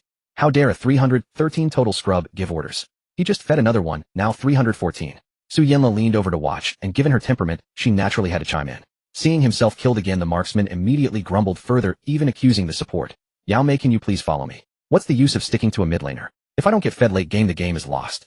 Yao Mei retorted, marksman, can you shut up? You flashed into death early on, and when they came for you I told you to run, but you didn't. You're terrible, yet you keep bossing everyone around. The one playing Yao Mei, from his voice a rather composed man, could no longer hold back, and opened his mic to say a few words. The marksman sneered, ha, whatever. A bunch of noobs who don't know how to play. The support won't stick with the marksman, but follows that idiot mid laner. I don't know what's in your heads. Play, or don't, I don't care. After saying that, the marksman went off to farm jungle camps. Bro, look, he's cussing you out again and throwing the game. Zhou said angrily, unable to fathom such lack of decency. Fan Tian saw this and shook his head. He was terrible at the game himself, yet blamed others for not following his orders. Fan Tian had seen plenty of such people in games, but encountering them now still left him speechless. If you're a weak player with no skill, why should others listen to you? Just because you're the marksman, the support must follow you. Secretary, you help me look up this ID's details, Fan Tian instructed. The marksman seemed to have overheard this and mocked. Oh, putting on airs are we? Pretending to be a big shot and dox someone. Hilarious. Seeing Fan Tian silent, the marksman grew even cockier. Cat, got your tongue. Who are you trying to impress online? Acting like you can dox me. Go ahead, dox me. Dox me. The marksman even typed this taunt in all chat. The jungler said, bro, take some advice, don't be too cocky. The marksman shot back, shut up, you think I didn't mention you? A Wukong who doesn't gank bot, but goes mid. Do you even know how to play? You're as useless as that mid laner. The jungler was dumbfounded. He was 60 as Wukong, and he was still being cursed at. Mid laner, you moron. Keep talking then. Dox me, or you're the idiot. Just then a message came through on Fan Tian's phone. He glanced at it, smiled faintly, and sent a reply. Dorinji of Taiyuan Shangxi. Is that you, Xian? The marksman replied.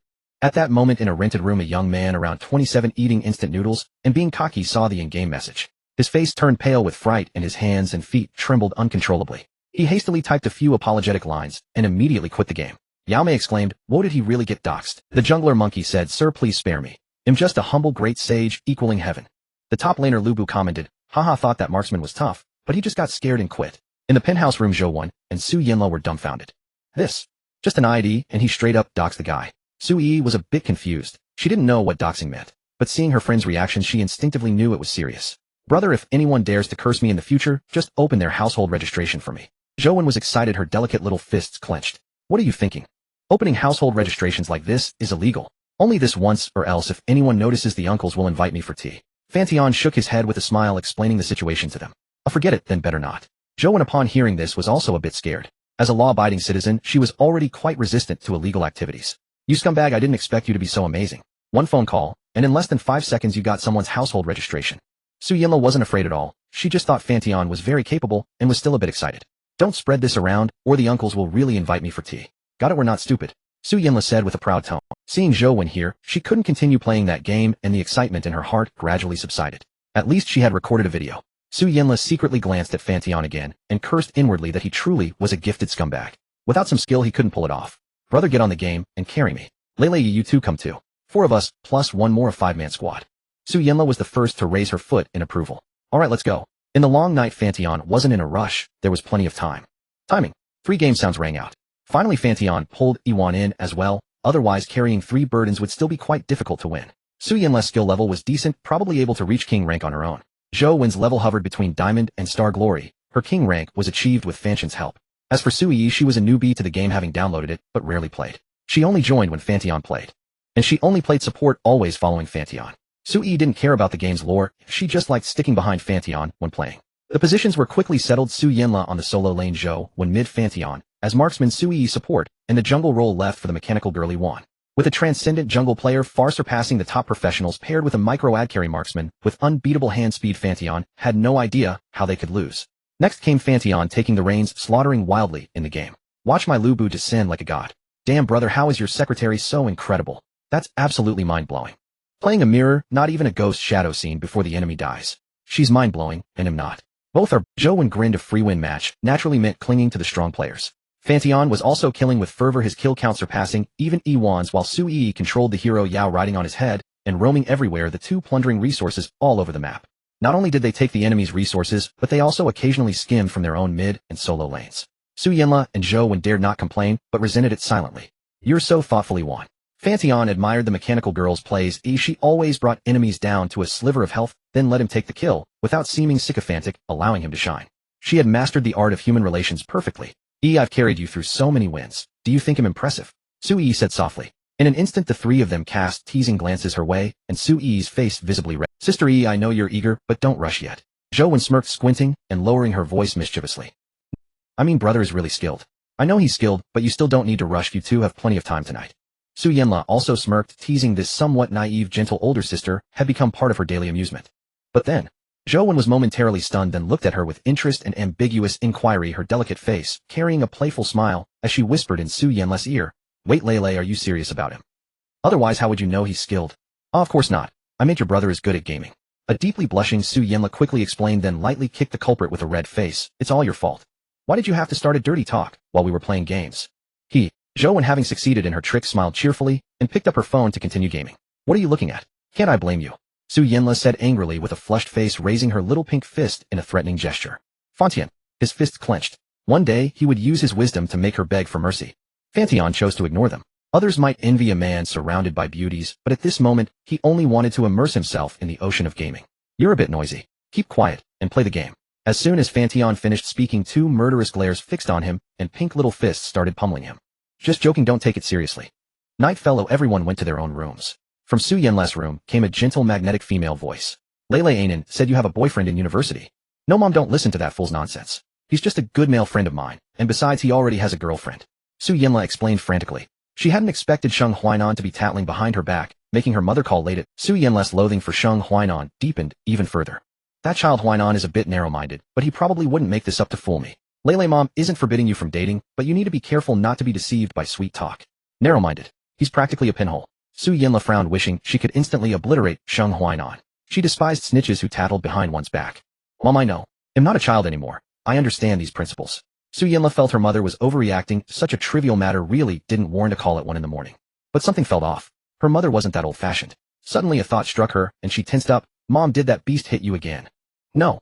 After that reply there was a long silence, as if the person was considering something. Finally, with a deep sigh, she said, Lele, am planning to divorce your father. Divorce, a blessing in disguise. Her mother had finally come to her senses. Su Yanla clapped her hands in approval upon hearing this. Great mom, you should have divorced him long ago. After the divorce, take his assets and no longer suffer that beast's abuse at home.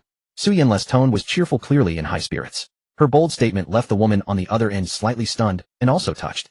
Lele, after I divorce him I plan to come to Yao capital and accompany you while you attend university. How does that sound? Su's mother considered for a moment and finally revealed her future goal. She had no intention of returning to Mo capital. After the divorce and property division, she would settle in Yao capital. That's great, mom.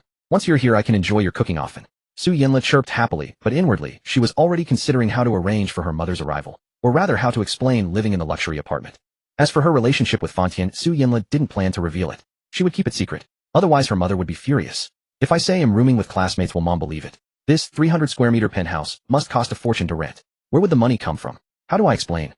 They'll have to discuss with that scumbag how to get past mom's inspection. Su Yanla thought to herself. Alright, get some rest. Oh, I've transferred some money to your card. When you make friends, don't feel indebted because of money. Spend it as you need. Su's mother added a caring remark. Got it, mom.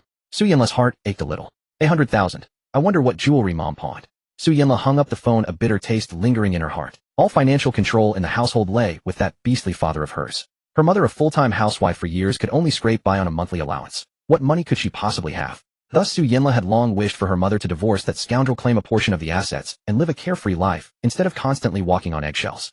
Mom probably has no money left now, and I don't know how she'll hire a lawyer. Should I talk to that jerk and ask him to help find a decent lawyer for mom's divorce case so she can get more assets? That beastly father of hers had plenty of wealth and was quite manipulative. She feared mom might be at a disadvantage during the divorce. They'll discuss it with him tomorrow. See if he can help find a better lawyer for this 100,000. Su Yinla wasn't that inflexible. She figured Fan Tian was resourceful enough and certainly knew more people than she did. Having made up her mind, Su Yinla pushed aside thoughts of her mother's divorce. She lay in bed, played on her phone for a bit, and prepared to sleep. But something suddenly struck her, and she inexplicably opened the hidden album on her phone to watch a video over 5 minutes long. The more she watched, the more engrossed she became. Unconsciously, Su Yinla wrapped her legs around the quilt, her gaze growing hazy. After finishing the video, she still yearned for more. Too short. I wish it were longer. That scoundrel really is extraordinarily gifted. She put down her phone and tried to rest, but whenever she closed her eyes, her mind was flooded with those shameless images. After tossing and turning for several minutes, she couldn't fall asleep, so she simply got up. It's so late now, they must be asleep. She slipped out of bed, put on her slippers, opened the door, and tiptoed toward her best friend Sui's room. When sleepless, nothing felt better than hugging the soft, cuddly rabbit. Sui's full wifely aura had always been Su Yinla's sleep aid on those restless nights. But when she crept to Sui's room and gently pushed open the door, she found it empty. A jolt shot through Su Yinla, and an inexplicable thrill surged within her, making her hair stand on end. It's 2 a.m. Could they still be playing games? For some reason, a blend of irritation and an odd embarrassment washed over Su Yinla along with an excited urge to catch, yet she didn't head straight for Fan Tian's room. Instead, she inexplicably drifted over to Zhou Wen's place, quietly opened the door, and in the dim light saw him hugging a plush toy sound asleep. Then she silently closed the door. If he isn't here, she must be in that scoundrel's room. Su Yinla felt her blood boil, waves of thrilling excitement pounding against her brain, her cheeks flushing. Should I go take a look? She lingered in the dark corner, waging a massive inner battle. At that moment, 2 little figures in her mind dueled fiercely in a moral tug-of-war. One urged her as a girl to remain reserved. Sneaking a peek at their night activities was morally depraved. And what if she got caught? What if he invited her to join? What then? The other recklessly provoked her. She was his girlfriend too. What was wrong with checking up on his condition at night, saying hello? They had even played together earlier this evening. Why play coy now? She was clearly a lustful woman who craved nothing more than to be ravished every day, yet she insisted on feigning modesty. What was she out here in the dead of night for if not to seek excitement? They'll just take one peek, then come back and sleep. Su Yinla was fraught with hesitation. After all, this was her first time playing voyeur, and naturally she was tense. Just standing in that dark corner for that short while her palms were already slick with cold sweat. In the end, Su Yinla decided to take a look. Maybe they had already fallen asleep. Perhaps they weren't playing games after all, given the... Clinging to that faint hope, she took off her slippers, held them in her hands, and tiptoed barefoot toward Fan Tian's room. The path to Fan Tian's room was one Su Yinla knew all too well. Even in the darkness, she didn't bump into anything or make a single sound as she crept lightly to his door. But once she reached his doorstep, her tension spiked. She could feel her breathing grow heavier, her entire face flushed. Even without a thermometer, she knew her body was burning. Perhaps too nervous to directly open the door, she stood there for a long time, mentally preparing herself before daring to press her ear against the wood to gauge the situation inside. No sound, no movement. For some reason, when Su Yinla heard the silence inside, she couldn't help but breathe a sigh of relief, her mind easing. And here I thought they were up all night playing games. So boring. She muttered hypocritically at the door, feigning disdain, but her tone was unmistakably cheerful. No sound, no movement. For some reason, when Su Yinla heard the silence inside, she couldn't help but breathe a sigh of relief, her mind easing. And disappointment would naturally... Love is selfish. No normal woman would immediately accept sharing her boyfriend with her best friend, let alone Su Yinla, who had never even been in a relationship before. Becoming Fan Tian's third girlfriend was more of a defeat forced by reality, a half-hearted compromise, not something she willingly embraced. Had it not been for her best friend's suggestion, Su Yinla would never have considered such an arrangement. She had her own pride. Just one look, then he'll go back to sleep. After eavesdropping at the door for a good while, Su Yinla's heart eased, but a nagging curiosity arose, a desire to know the full truth. Since she had come this far and not knowing would only leave her restless and tormented, she figured she might as well get the full picture. With that thought, Su Yinla gripped the doorknob. Moving at an excruciatingly slow pace like a thief, she ensured not a whisper of sound escaped as she gently cracked the door open. Through that narrow slit, she took in the scene inside. Instantly, Su Yinla froze, her mind going completely blank. A tangle of inexplicable emotions welled up within her. Bitterness, a sense of loss, like autumn leaves falling in desolate sorrow or winter's biting cold seeping deep into her bones. Finally, she quietly closed the gap. Her body slumped weakly against the wall and hot tears streamed down her cheeks. Su Yinla thought she had prepared herself that seeing this wouldn't hurt. Yet in the solitude, she couldn't help but sob silently. Didn't you already foresee this? You willingly became his third girlfriend, so why cry? He's a scoundrel, you've known that all. Aren't you just after his good looks? You don't really love him. Let him do whatever with other women. You're just using his body and emotions. As long as you don't invest your heart, it's fine. Su Yinla, why are you so hypocritical? You've accepted all this. What's the point of crying? Sniveling like this, aren't you ashamed? Overwhelmed, Su Yinla leaned against the wall, repeatedly convincing herself to accept the situation. She even silently cursed herself for a long time before finally calming down. After a while, she wiped her tears away. But as she began to compose herself and think about going to sleep, the scenes from the room kept flashing through her mind. Su Yi's fair smoothed back, her waist twisting like a water snake, and that scoundrel's extraordinary endowment. Those absurd images flickered past, gradually drowning out the sorrow in Su Yinla's heart. A strange thrill quietly arose, taking over her mind.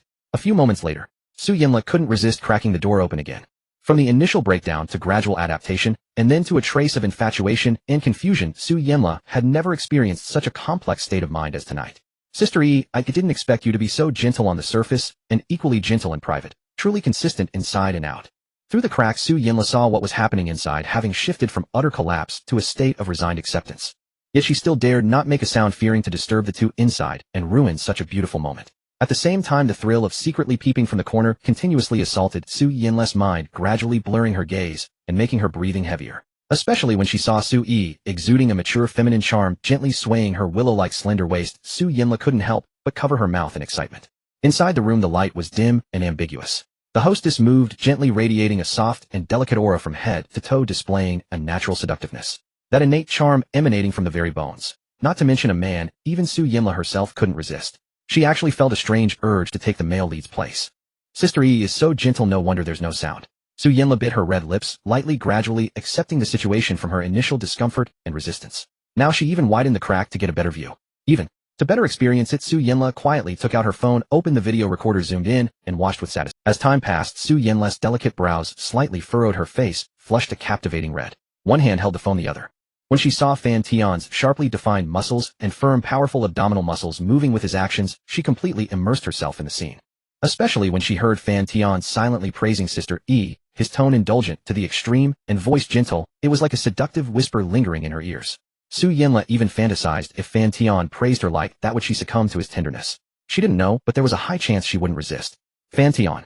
Su Yinla murmured passionately, feeling her body grow increasingly limp and weak. She had no choice but to slump to the ground, maintaining an extremely shameful posture facing the scene inside. The perfectly contoured muscles, the slender waist that could be encircled by one hand. It was like a union of barbarian and princess. The two inside were intricately connected to Su Yinla. One was her best girlfriend, the other her beloved boyfriend. She was the third wheel, the girlfriend caught in between. They were inside as she was outside.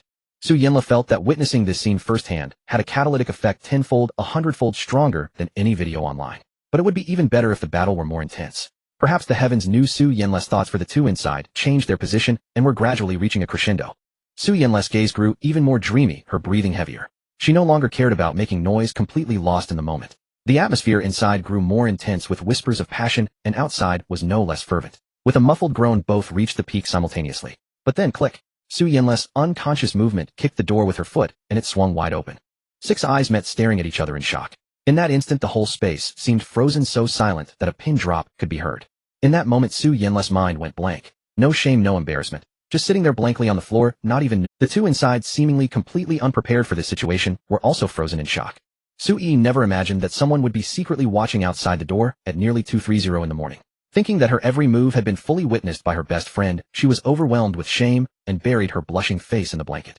But inside, a strange emotion churned. What now? Lele seems to have seen everything. Why isn't she asleep at this hour? But why is she outside too? Could it be that Lele also likes this? Thoughts surged endlessly in Su Yi. Oh, I can't face anyone. How will I see her tomorrow? But why do I feel even more aroused knowing Lele saw me? Ah, Su Yi, you can't be so shameless, so depraved. Su Yi now had no idea what to do. Her body burned like boiling water, and in her shame, she could only lie motionless on the bed, pretending to be dead. Outside, Su Yinla, once she regained her senses, was overwhelmed by shame. She desperately wanted to flee, but her entire body was weak and limp, her legs refusing to obey. But what did she see? Su Yinla couldn't believe it, and then a stronger emotion surged within her. The man inside was only momentarily startled, then continued as if nothing had happened, even with greater intensity, flashing her a meaningful smile. Su Yinla felt she had gone mad too. Instead of leaving, she became aroused along with them. You want to see your good sister? Fan Tian's devilish whisper sounded in Su Yi's ear as he gently lifted her head. The moment Su Yi looked up and saw the extremely shameful scene, she shuddered and trembled all over. She never expected things to have escalated to this point. But why? Not only did Fan Tian like it, but she also seemed to feel more aroused. Why has it come to this? Wait, why is it so rough all of a sudden? Don't. Su Yi's inner thoughts had become a complete mess. Indescribable beyond comprehension. Her arch curved completely, then her mind truly went blank, and all this seemed to last a long time, yet it happened in just a dozen seconds. Now six eyes met again, but this time without the earlier awkwardness. Outside the door, Su Yinla's throat moved mechanically again and again beyond her control. Perhaps this was the scene she had secretly longed for, so she didn't resist. Or perhaps it was the reckless abandon of complete surrender. But just as she had stopped thinking and couldn't describe her feelings in words, suddenly, The man stopped, got off the bed, and she felt darkness before her eyes. Su Yinla was stunned. What is he going to do? Impossible, absolutely impossible. Incredulity, indescribable emotions, and a trace of will to resist surged through Su Yinla. Yet at the same time a strange feeling churned within her. Feeling insulted, angry, shameful, excited, perhaps all of them. Under immense pressure, Su Yinla regained a sliver of clarity. Then a surge of anger from humiliation rose. How dare he? How could he treat her like this, coming straight from that? Now standing before her like this. Although she had used other means tonight, but this bastard. What on earth was he going to do? There was no way she would do that. Regaining some composure, Su Yinla's beautiful eyes reddened, and she glared at him, silently protesting against his shameless next move. Baby, be good, open your mouth. No, stay away from me. Su Yinla's brow furrowed as she turned her head away, as if resisting with all her might. How dare he? Was he really going to do this? A trace of grievance welled up in Su Yinla's heart, the corners of her eyes reddening, yet a strange impulse stirred within her. Weren't we supposed to be best friends? Can't share the hardships anymore. Fan Tian's lips curled into a meaningful smile. And you even filmed it. You jerk, how dare you? Before Su Yinla could say another word, her little head was corrected by Fan Tian. Shame, fear, and an indescribable look. Su Yinla didn't understand what was wrong with her. Normally so proud, now after such humiliation, she couldn't even muster the thought to slap him or teach him a harsh lesson. Open your mouth. No, you. Don't mm. Before Su Yinla could finish, her mouth was sealed. In that moment, she was both shocked and furious, her eyes wide as she lifted her head to stare at Fan Tian. Bastard. How dare he treat her like this? He'll kill him. Su Yinla struggled in anger, wanting to say something more. But at this moment, all her grievances could only be swallowed in her throat. Her beautiful eyes were red as she could only grip the thick muscles of Fan Tian's thigh, trying to vent her fury and resentment. Yet when she saw the cold, domineering gaze of Fan Tian looking down at her with an undeniable force, her attitude instinctively softened. The stimulation of being forced was like wave after wave of ocean, surging, eroding the sandbar of her boundaries. Yet when she saw the cold, domineering gaze of Fan Tian looking down at her with an undeniable force, her attitude, then even without Fan Tian's mischief, she couldn't help but sob. This scoundrel, if there's a next time, he'll bite it off. Su Yinla comforted herself with reddened eyes, tears of grievance streaming down, yet her body involuntarily yielded. Even she couldn't tell if the pleasure she felt came from humiliation or something else. Did she truly enjoy being forced by her lover? Su Yinla didn't understand, and as she looked at Fan Tian's cold and domineering face, his unyielding attitude, a warm current surged within her. Especially when an indescribable sensation spread from her lips to her entire body. She felt an electric current shoot straight to her crown, her heart pounding wildly. A complex of emotions caused tears to roll down Su Yinla's flushed cheeks. Next time I must refuse. If he dares again, I'll bite that scoundrel to death. Su Yinla felt deeply wronged, tears brimming in her eyes, carrying 3 parts anger, 3 parts humiliation, and 4 parts indescribable emotion. At that moment, she truly wanted to bite that bastard to death, but every time the thought arose, it was drowned by a greater wave of that suffocating sensation, filled Su Yinla with immense helplessness. She looked at Fan Tian with complex eyes like a wounded little kitten, stubborn yet aggrieved. A blend of love and hate toward Fan Tian. Seeing this, Fan Tian felt a pang of pity, yet also a strange thrill. This was the proud campus belle, clearly wrong to the point of tears, wanting to kill him, but utterly powerless, forced to submit. Fan Tian reached out and gently stroked Su Yinla's head, then tenderly wiped the tears from her eyes, every movement infinitely gentle. Lele, good girl. Su Yinla's attitude softened further, though she gave a light snort to show her stubborn defiance. So Lele, how do you feel? Pervert, next time you dare, I'll bite it off. Su Yinla lifted her head, paused in embarrassment, then snapped in fury. Her fierce yet aggrieved expression, eyes brimming with tears, was inexplicably captivating in Fan Tian's eyes. You're at it again. Fan Tian turned domineering. Su Yinla wept again in grievance. This jerk, here we go again. But her pitiful appearance only stoked the flames in his eyes rather than evoking pity. It was a conquering desire to see her beg from stubbornness to shame and finally to utter surrender. Soon an indescribable pleasure surged through his limbs, and Fan Tian couldn't help but groan deeply. Seeing this, Su Yinla found it incredible. She had never thought a man's voice could sound so enchanting, as if some strange charm eroded the last trace of resistance in her heart. To hear Fan Tian continue making such sounds, she ignored the discomfort and lunged forward. Fan Tian no longer held. The next moment, Su Yinla's eyes widened in fury as she slapped Fan Tian's thigh. This bastard, pervert, big jerk, it's so uncomfortable, so disgusting, I want to vomit. Tears choked from Su Yinla's eyes, and she wished she could tear him apart. But the next moment, Fan Tian's words, Lele, you're so good, instantly dissipated her anger, and she couldn't help but give a defiant snort. Seeing this, Fan Tian lifted the proud kitten from the floor. What are you doing? Su Yinla suddenly panicked. Don't worry, darling, I won't cross your boundaries. Su Yinla felt a wave of relief. She didn't mind giving herself to Fan Tian, but not now. Without a formal ceremony, not even a bouquet or vows, she didn't want to give herself away so cheaply, especially with her best friend present. The current extent was already her maximum limit. After an unknown time, Su Yi woke up, her face still flushed. When she saw Su Yinla lying beside her, her limp body miraculously mustered a trace of strength. What are you staring at? It's all your fault. Let you taste this scoundrel's flavor too. With that, an embarrassed Su Yinla pressed her lips against Su Yi's. The next morning, when Fan Tian woke up from the bed, there was no one beside him. He washed up, grabbed his phone, and shuffled. On the sofa, Su Yinla lounged lazily, using a toothpick to spear pieces of cut fruit from the coffee table into her mouth. When Fan Tian sat beside her, she naturally rested her legs on his thighs. Both tacitly avoided mentioning last night's events, but their actions and tones were more intimate than before. Jerk, my feet are a bit sore. Give me a massage. Fan Tian didn't mind the coquettish arrogance in her tone, and naturally started massaging, occasionally playfully tickling the soles of her feet, which drew 10 consecutive kicks from the proud beauty. Su Yinla didn't compromise with Fan Tian because of last night's events, as she remained her proud self, and Fan Tian didn't. Their playful banter was observed by Su Yi, who was making breakfast in the kitchen. The corners of her lips curled up slightly, a gentle smile spreading across her face. Brother, have a glass of water. I made some egg and lean meat congee for breakfast. ITLL be ready soon. Brother. Why aren't you calling him dad now? Su Yinla was also aware of their private little game. Watching her sister, who played the perfect wife and mother, she couldn't resist teasing her ambiguously. If you call him, that'll follow suit. Su Yi's face flushed crimson, but then she widened her innocent eyes with a hint of slyness. Cough. In your dreams. Next lifetime maybe. Su Yinla nearly choked on her best friend's retort. Flustered and annoyed, she glared at Su Yi. She never expected the ever-compliant Su Yi to learn how to fight back. Su Yi smiled gently and turned away, leaving Su Yinla no chance to continue teasing her. Bereft of a target, Su Yinla redirected her ire at Fan Tian.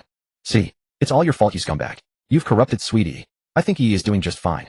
At least she's learned to stand up for herself, not like before when she let everyone bully her. Fan Tian ignored Su Yinla's accusation calmly, sipping the warm water Su Yi had handed him. True, Yi has become more lively and daring, more confident than before. Su Yinla thought for a moment and nodded in agreement. In the past, whenever Su Yi was scolded, she would blame herself, thinking she had done something wrong. Now at least she knows how to push back. But why does that resistance target me? Why not him? Still resentful, Su Yinla noticed Fan Tian drinking water and slid a glass from the coffee table over to him. Fan Tian frowned, slightly puzzled. Was she implying something? Or was she jealous? All because of a glass of water. Nevertheless, Su Yinla was also his girlfriend, so by all rights he should accept the water. It was rather sweet. Probably Su Yinla had taken a sip from it. Scumbag, I have a question. Su Yinla leaned in, ambiguously pressing her body against Fan Tian's. Fan Tian instinctively sensed something amiss. Since they had grown close, Su Yinla's roguish nature had emerged, and after last night's events, she had become utterly uninhibited around him.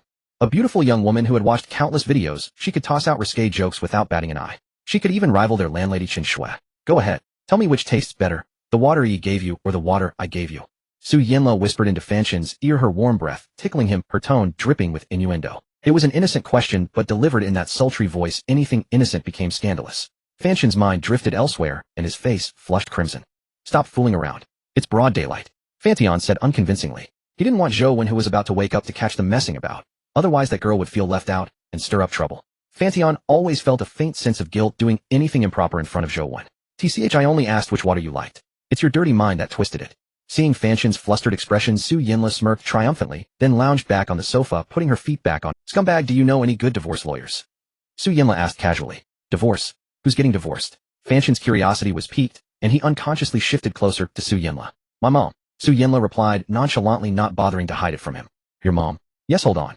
This was the first time Fan Tian had encountered someone introducing a divorce lawyer for their parents, and Su Yinla's utter indifference made him chuckle wryly.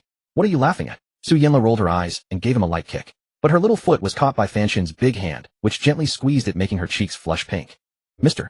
Fan, we have the most professional divorce lawyers. Rest assured, good lawyer Zhang Lan. He'll send you the con. Fan Tian hung up and forwarded the lawyer's information.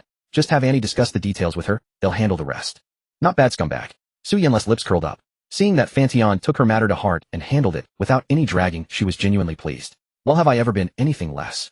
Fan Tian put down his phone and resumed massaging Su Yinla's legs, moving from her calves upward. Despite her token resistance, he relentlessly advanced, soon conquering the southern hemisphere. His true nature as an old lecher was fully exposed. Damn, aren't you afraid one will walk in? No matter how open Su Yinla was, she was still an inexperienced girl. Now her face burned with shame. Relax, I have ears all around. He'll know when she comes out. Fan Tian said calmly. Su Yinla made a few final half-hearted pushes, but couldn't resist her shameless boyfriend's thick skin. She gave up and let his wicked hand continue its work, though the sensation made her hair stand on end and her skin burn. So she quickly changed the subject, hoping to distract Fan Tian. Scumbag, my mom is coming to the Demon City soon. What excuse should I give for living here? Rent. They'll handle the contract. As for the source of income, why don't you register under my entertainment company as a female employee? They'll pay your salary and social insurance. No actual work needed, just a nominal position. Huh. I know that trick. Some male bosses keep their mistresses on the payroll that way. You damn scumbag, you really want to keep me as your sugar baby. Su Yinla's face turned red with anger, and she rained little fists on Fan Tian. Fan Tian was dumbfounded. He never paid attention to such matters, and simply thought it was a practical arrangement. Now that Su Yinla's tiny fists were pounding him, he started to doubt himself. Could it be that he was indeed a born scumbag? Your muscles are too hard. My hands hurt from hitting you. Su Yinla complained grumpily after her barrage. Oh, so domestic violence fails, and you blame me for being too tough. Fan Tian didn't mind her tantrum, and even joked. Su Yinla blushed, a rare trace of shyness flashing across her face, but she remained defiant. What's it to you? You were rough with me last night too. She shot back without backing down. Alright, let me blow on it. Fan Tian softened, and actually brought her delicate little fist to his lips, and blew a few times. That's more like it. Su Yinla tilted her fair swan-like neck proudly, then picked up a piece of fruit from the coffee table, and occasionally fed it to Fan Tian. The two of them were acting more childish than elementary school students, yet both were thoroughly enjoying it. But soon Fan Tian withdrew his mischievous hand, straightened Su Yinla's clothes, and picked up his phone as if nothing had happened. Su Yinla was momentarily confused, but then she saw Zhou Wen yawning as she came out of the bedroom. She was stunned. He had sensed her before she even appeared. Was his hearing really that sharp? And last night, had she deliberately pretended not to notice him at the door and just kept going? You pervert. Su Yinla's face grew redder, and she muttered inwardly. Good morning, big brother Lele. Zhou Wen, dressed in pajamas and still half asleep, walked over and naturally took a sip from Su Yinla's warm water cup. Su Yinla and Fan Tian exchanged knowing glances, both choosing to ignore him. Where's Sister Yi? Zhou Wen hadn't finished speaking when he saw Su Yi walking out. At that moment, Su Yi, wearing a scarf, exuded a married woman's charm, causing Fan Tian to glance at her with a hint of intrigue. It was time to find an opportunity to test this side of Su Yi. The porridge is ready, come eat breakfast, Su Yi said gently, then removed her scarf and hung it on the wall. Her voluptuous figure was a visual feast with every slight movement. Not only Fan Tian, but even the other two couldn't help but glance at Su Yi. However, when she turned around, they quickly averted their gazes, feeling guilty. Only Fan Tian remained fixated, his bare gaze making Su Yi feel bashful, yet a bit proud. She never expected that the body she once considered a burden, having to buy the largest size of lingerie, avoiding vigorous exercise, and being mocked during her school days, had now become her most lethal weapon. Moreover, Su Yi felt that with someone's help she seemed to have gained a lot more recently, feeling increasingly heavy. Hey big brother Lele, you two are cozying up here while Sister Yi is left alone, making breakfast. Zhou Wen snapped back to reality and teased them. But Fan Tian didn't let her off easily. How can you say that? It's already 9 o'clock, and you're just getting up, sleeping more than a pig. Mentioning this made Zhou Wen angry. She had gotten up last night and heard some indescribable sounds. Although she didn't peek, she knew someone was up to no good, and the result was that she couldn't sleep, finally falling asleep around 5 in the morning. But in front of everyone, she didn't dare to spill the beans, especially with Su Yinla still present. Zhou Wen shot a resentful glance and complained. Who told you to leave the door open while you sleep? Your snoring disturbed me. Fan Tian could clearly hear the implication in Zhou Wen's words and instantly felt a bit guilty and fell silent. But he had covered their mouths last night. After the four of them finished breakfast, they happily sat on the sofa to relax. Su Yinla and Zhou Wen were on one side chatting and laughing while playing video games. Su Yi sat beside Fan Tian, using a nail clipper to help him trim his nails while occasionally gazing at him with her big gentle eyes, resembling a devoted wife. Under the gaze of such tender and passionate eyes, Fan Tian blushed unusually. Su Yi's feelings were so fervent, and she expressed them without any reservations, making even this scoundrel feel a bit shy. Fan Tian could only let Su Yi finish trimming, and then continue studying the vocabulary from last night, reviewing, while learning anew, which also helped to mask his embarrassment. Okay brother, are you going to check the vocabulary tonight? Su Yi smiled sweetly. She originally disliked such lewd things, but being with Fan Tian made her love overflow uncontrollably. Moreover, looking at Fan Tian made Su Yi feel particularly secure, filling her heart with a sense of home. I have something to do tonight, so you enjoy yourself at home, Fan Tian gently instructed. Talking to this understanding and obedient Su Yi made his tone unavoidably softer. Zhou Wen and Su Yinla were both lively and outgoing, while Su Yi was more reserved and gentle. She paid great attention to the atmosphere at home and began tidying up as soon as she got up. Whenever she had free time, she would cling to Fan Tian. This woman who regarded this place as home looked at Fan Tian with an inexplicable tenderness in her eyes. Fan Tian gazed at this tender-hearted woman, feeling an urge that was about to explode. Her gentleness carried an extreme allure that was hard to resist. Moreover, Su Yi was so considerate that it made one want to cherish her. Not only did she keep the place clean, wash vegetables, and cook, but now she was also patiently helping Fan Tian trim his toenails with a nail clipper. To be honest, as Fan Tian watched her carefully trimming each nail, a sense of affection arose within him, accompanied by a hint of mischief, as he couldn't help but lift his other foot to nudge the bag of grains. Su Yi was taken aback, a fleeting blush crossing her face, yet she maintained her focus, continuing to help Fan Tian without saying a word, allowing him to tease her. Happy times always passed quickly. In the blink of an eye, it was noon. Fan Tian personally went to the kitchen, while Su Yi assisted beside him. The other two acted like two greedy cats, sniffing the aroma from outside, and occasionally sneaking in to steal a bite. At the dining table, all three praised the dishes. Even Su Yinla, the proud beauty, rarely lowered her head to offer compliments. Scoundrel, your cooking skills are even better than those of a 5-star hotel chef, in my opinion.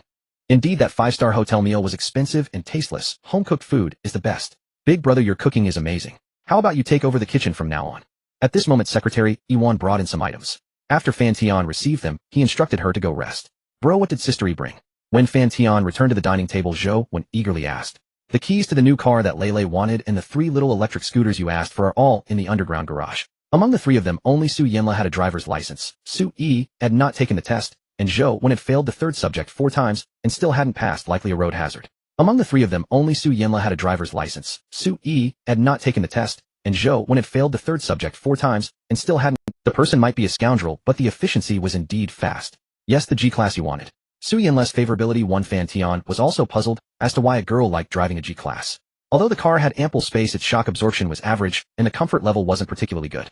It did look quite domineering, and wild, perhaps that was what she liked. Su Yanla's favorability has reached 80. Congratulations, host, you have gained special abilities Language Master and Driving Master. Fan Tian felt a surge of vast knowledge rushing into his mind, causing his scalp to tingle. From the initial excitement to the current indifference with so many abilities accumulating, Fan Tian had grown somewhat numb. Brother, after I get my driver's license, will you get me one too? Zhou Wen looked enviously at the keys in Su Yanla's hand. When she first took her driving test, she thought it would be easy, but she never expected that the dreaded 3rd subject would take her almost a year.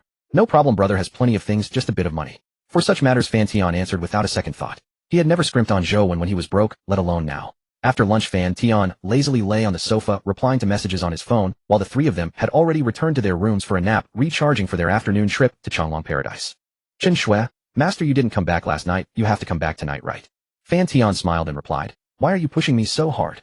Isn't it said that I would return tonight? Chen Shui, I'm not pushing you, and how would I know if I'm pushing you too hard? Sending a heart emoji. Seeing this, Fan Tian's breath instantly became ragged. It was known that Chen Shui had turned many of her photos into emojis, and they were of a risque nature, so chatting with her always irked him. Just then a soft body emerged from under Fan Tian's feet, causing him to shudder instinctively, almost dropping his Hey, when did you also learn to be mischievous? He hadn't expected to be so focused that he didn't notice someone approaching silently. Fan Tian found it amusing and exasperating. When someone was focused, especially while watching something intimate, they dreaded such sudden affection. It was like being completely engrossed indoors only to have your mom quietly come in and stand behind you. What's wrong? Su Yi asked innocently, her body leaning on Fan Tian. Fan Tian instinctively activated his auto-targeting, and his breath became noticeably heavier. Su Yi noticed Fan Tian's unusual behavior, but didn't avert her gaze. Instead, she boldly locked eyes with him for a rare moment, and even took his large hand to place it on her soft spot. Bad boy, which one do you think feels better between me and Lei? Su Yi's cheeks flushed as she bravely looked into Fan Tian's eyes, her tone extremely charming, like she was acting coy and seeking his affection, though she seemed a little unsure. Fan Tian couldn't help but feel amused. Was she holding back since early morning when she saw him and Su Yanla flirting? After all, no matter how gentle and understanding Su Yi was, she was still a 20-year-old woman and would naturally feel jealous. However, Fan Tian quite liked it when Su Yi occasionally showed her assertive side. Whenever she was assertive, it gave him a chance to tease her and make her beg for mercy. Oh, you've grown some backbone, huh? You dare to scold me now? Fan Tian chuckled, lifting his arm to pat Su Yi's little. Su Yi felt a bit of pain, her body shuddering slightly, and her gaze became much more dazed.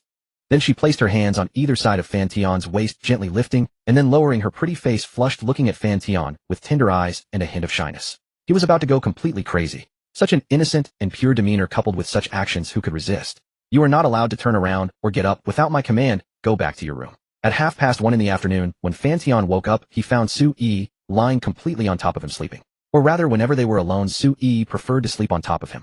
At that moment, with her breathing, her full figure rose and fell rhythmically. Fan Tian looked down and saw the magnificent softness resting heavily on his chest, already pressed into 2 large pancakes. A veritable visual feast. And on Su Yi's face, the flush had not yet faded. It still bore a smile full of happiness and contentment. On her tender, charming face, there were even 2 faint, barely visible tear streaks. To be honest, without the constitution of a true man, no matter how much he responded to the national policy, Fan Tian wouldn't have dared to be so wild. But now it was the girlfriends who were begging for mercy. Perhaps sensing Fan Tian's gaze, Su Yi's long, slender eyelashes fluttered slightly, then slowly opened. As soon as she opened her eyes, seeing Fan Tian so close, and recalling what had just happened, a blush quickly spread over her charming face. Her gaze wandered for a moment before she spoke softly, shyly. Are you thirsty? Let me get you a glass of water. Because Su Yi felt a bit parched herself, she asked subconsciously. Fan Tian grinned, showing his white teeth. Did you get thirsty from shouting for so long? Su Yi's face turned even redder. She shyly lowered her head and lay back down on his solid chest. Don't say such strange things, okay? What if I become weird later? Su Yi rubbed against Fan Tian's skin, seemingly complaining, but actually acting coy. I'll love you no matter what you're like. It's better if you're a little strange, like that acting spoiled toward me. I'd like it even more, Fan Tian said dotingly. This introverted and gentle personality actually harbored some inferiority deep down, so Fan Tian mostly gave encouragement until Su Yi fully stood tall. Of course that meant standing tall in front of others while before him, she remained obedient and compliant. Fan Tian also had some selfish motives. A strange Su Yi he genuinely liked more, shy to the core, yet still mustering the courage to act cute and plead with you. Who wouldn't be charmed and smitten by that? Afterwards she felt ashamed of her own behavior and performance, creating the perfect contrast. She was a treasure. If it were Qin Shui or Su Yinla, they would probably just ask you if you enjoyed it. Su Yi shyly raised her head to glance, then quickly looked away, her face flushed and heart racing before uttering a barely audible At that moment, even Fan Tian, separated by the heavy bag of grain, could feel Su Yi's heartbeat accelerating. Before him, this gentle, understanding, innocent, and kind girl would never refuse any of his requests or contradict. Is there anything uncomfortable about living here? Fan Tian stroked Su Yi's burning cheek. If there's anything that doesn't suit you, tell me. Su Yi knew Fan Tian was caring for her. Delighted, she rubbed her cheek against his broad hand and shook her head. No, I like it very much. Having you Lele and Wenwen together, it's great. Fan Tian nodded, then grabbed Su Yi's hips and sat up, contentedly caressing her fair skin. Su Yi's body was simply perfect, her skin white and translucent, not a single hair visible. From head to toe, she felt like a piece of warm, soft white jade, so white and tender. Most importantly, their future children would never go hungry. And she was raised by him. At this moment, Su Yi was being scrutinized by Fan Tian. Although deeply shy inside, she still gathered her courage to maintain her posture and show off her strengths. When she saw the gleam in Fan Tian's eyes and the curve of his lips, her heart swelled with pride and joy. Yet her gaze remained evasive and uncontrollable shyness. Is anyone chasing you at school? Fan Tian asked curiously. No, I told everyone outside that I have a boyfriend. Su Yi quickly replied, afraid of making Fan Tian angry. But after a thought, she couldn't help but ask weakly with hopeful eyes, are you jealous? If it were other women, they might use this to attract more attention from their boyfriends, or try to create a sense of crisis to make him more. Some treacherous women would admit it without hesitation. Even if it wasn't true, they would claim it to create a sense of crisis in those pursuing them, or those already one seeking more benefits. But this simple, adorable woman was only afraid of Fan Tian getting angry. Even the tone of her question was timid. Of course I get jealous. You're so beautiful and innocent. What if some other man steals you away? Fan Tian admitted without hesitation. Towards Su Yi, he didn't mind having his weakness controlled by her. This might greatly boost her confidence and make her happier. And since she had just swallowed so much jealousy for him, Fan Tian felt it was only fair for her to know that he also got jealous about her. It wasn't necessarily a sign of weakness. After all, even someone who loves you can't keep taking without giving. Fan Tian wasn't a man who abandoned his lovers. He was a scoundrel who played pure love. If you set aside the fact that he had several girlfriends, he was a genuine pure love warrior. I won't talk to other men.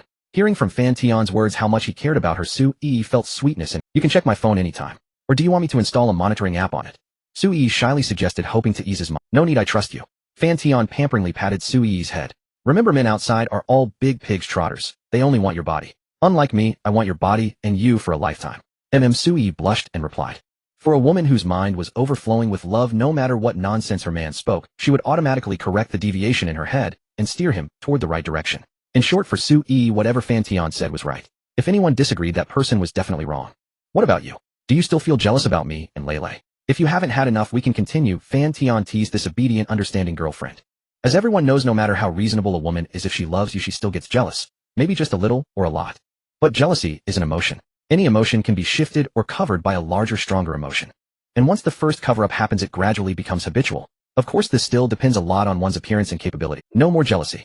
Su Yi blushed even deeper. Looking into Fan Tian's mischievous eyes, she couldn't help feeling a stirring in her heart. This boyfriend was naughty, and she loved it. So do you need another charge? If not, get ready to change clothes. We're going to Changlong Li Yuan this afternoon. Fan Tian smirked. Can we charge for another 10 minutes? My phone isn't fully charged yet. Just hugging like this, okay, daddy?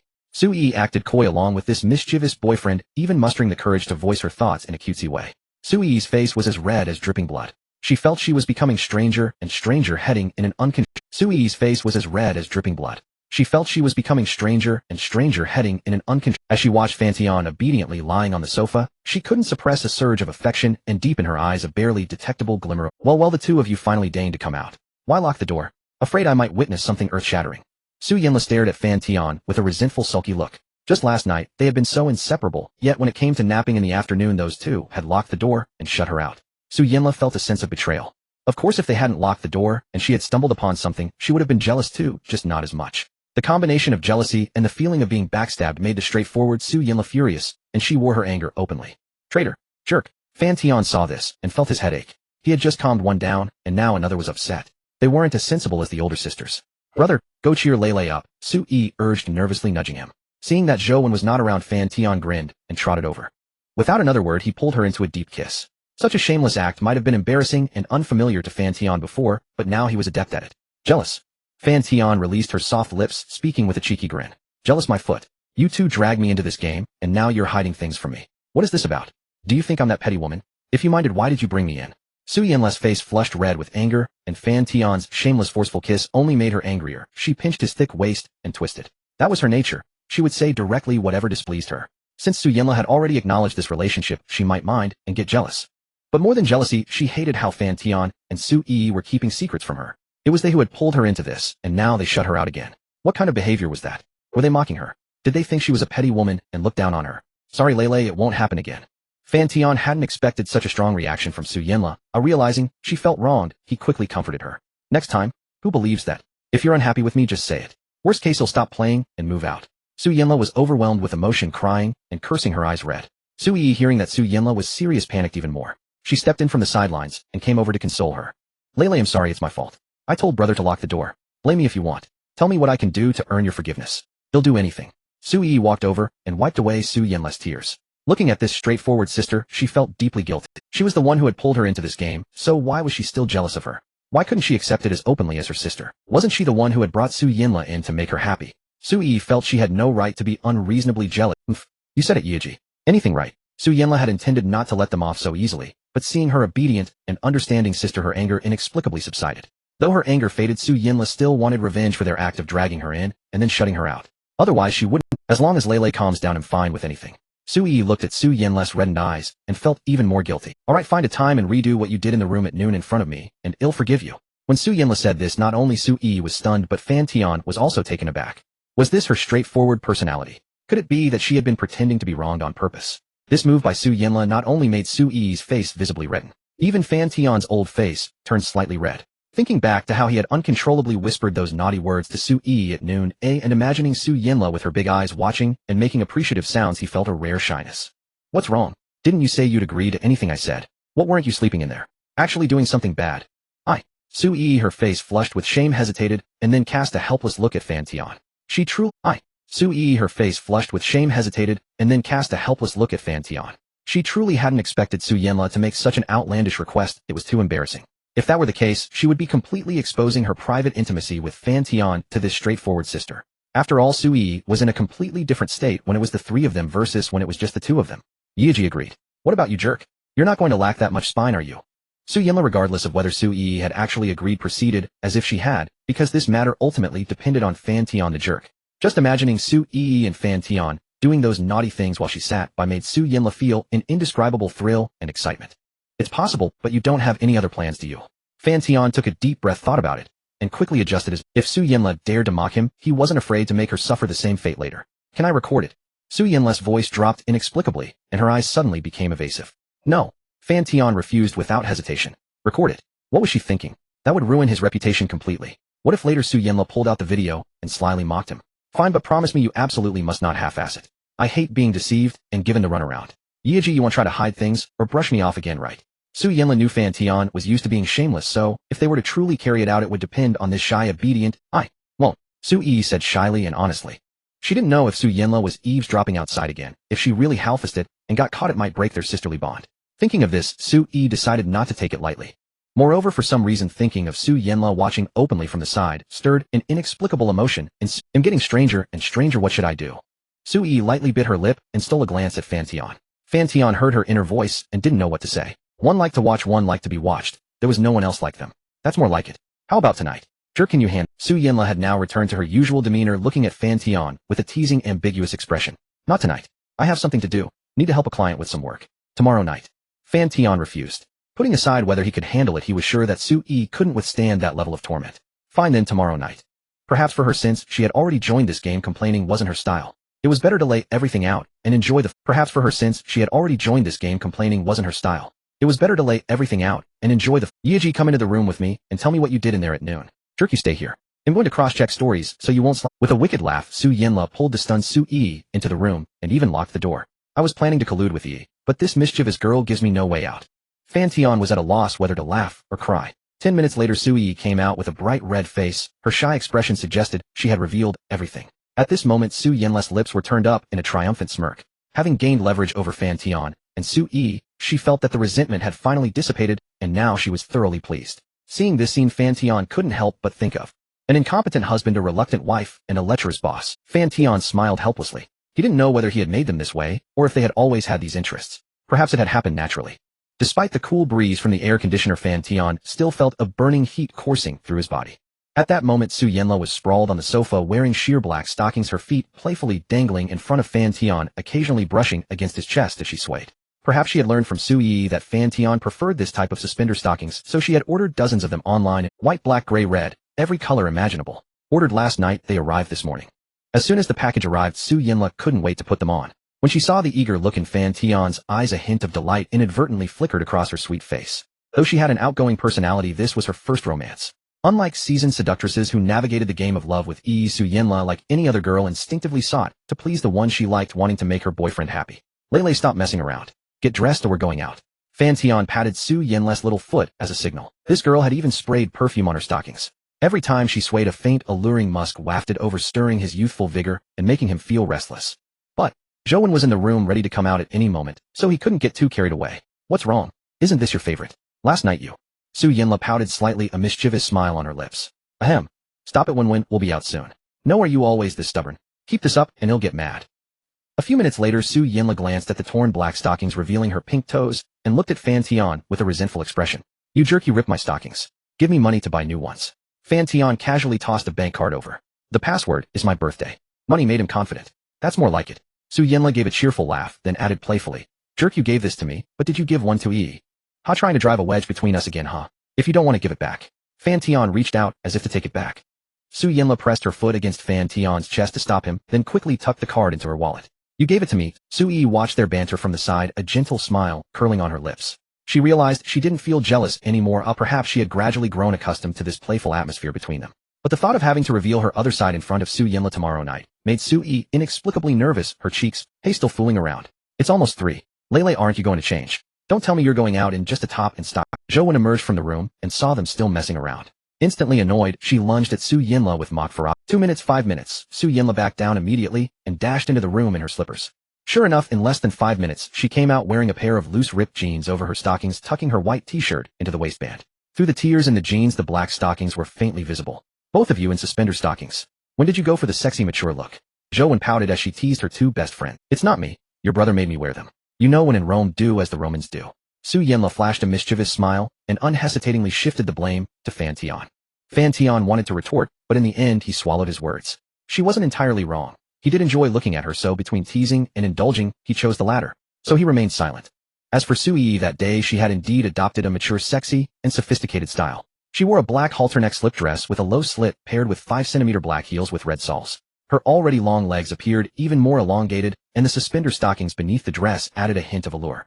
Her fair skin glowed against the black fabric. This outfit, sexy, elegant, yet not revealing, combined with her pure, stunning face and her graceful, enviable figure, was guaranteed to turn heads wherever she went. You're giving off more and more of a wife vibe, Su Yenla teased after giving her a once-over. Yeah, it's been like that for a while. How come I never noticed before? I wonder if it's the clothes or something else. Zhouwen also leaned in, looking at her with admiration. Zhouwen adored her sister-in-law from head to toe. Someone who could be both alluring and innocent, sexy and cute. Gentle, virtuous, family-oriented, considerate, and pure. Anyone with common sense would know she was the perfect wife. What man wouldn't like that? Stop teasing your E. Come on, if we don't leave now, we'll be back past midnight. Fan Tian interjected, grabbing his phone and car keys ready to head out. Perhaps due to his past poverty, Fan Tian had developed a habit of staying home. Even now that he was wealthy, he preferred playing games and casually touching legs and chests over going shopping. A rather plebeian habit. Even when he went out with them, he was just a tool for paying and carrying bags. He never bothered to look up travel guides. He simply followed wherever they led him. Famous tourist spots or food explorations, all the same to him. Wearing heels might be inconvenient. How about bringing a pair of sneakers? They'll carry them for you, and you can change when your feet get tired. Knowing that Fan Tian cared about her, Su Yi went to grab a pair of black sneakers and put them in a bag. No wonder he's a player, so thoughtful. Su Yenla teased him again, knowing that girls were easily swayed by such details. Small gestures of care that could still your husband. Su Yenla's affection 5. While Su Yi was fetching the sneakers, Fan Tian leaned close to Su Yenla's ear and whispered tenderly, causing her to slap his, but in exasperation, and scold him with a mix of pride and delight. Shameless, who said I'm your wife? In the underground parking lot, Su Yenla's eyes lit up when she saw the Mercedes-Benz G-Class that Fan Tian had gifted her. Overjoyed, she blew him a kiss. When he'll take you for a ride? With her own Mercedes-Benz, Su Yenla naturally didn't plan to ride in Fan Tian's Phantom. Unlike Sui, she wasn't the clingy type. Okay. Fan Tian didn't mind at all. When the three of them were together, they all sat in the back, making it awkward for him to reach out as he usually did. Soon the two cars drove out of the parking lot one after the other. The Mercedes-Benz G-Class led the way with Fan Tian driving the Rolls-Royce Phantom behind. His right hand naturally reached for the passenger seat. Sui's cheeks flushed as she lifted the hem of her black dress and leaned her leg over, having long become an understanding co-pilot.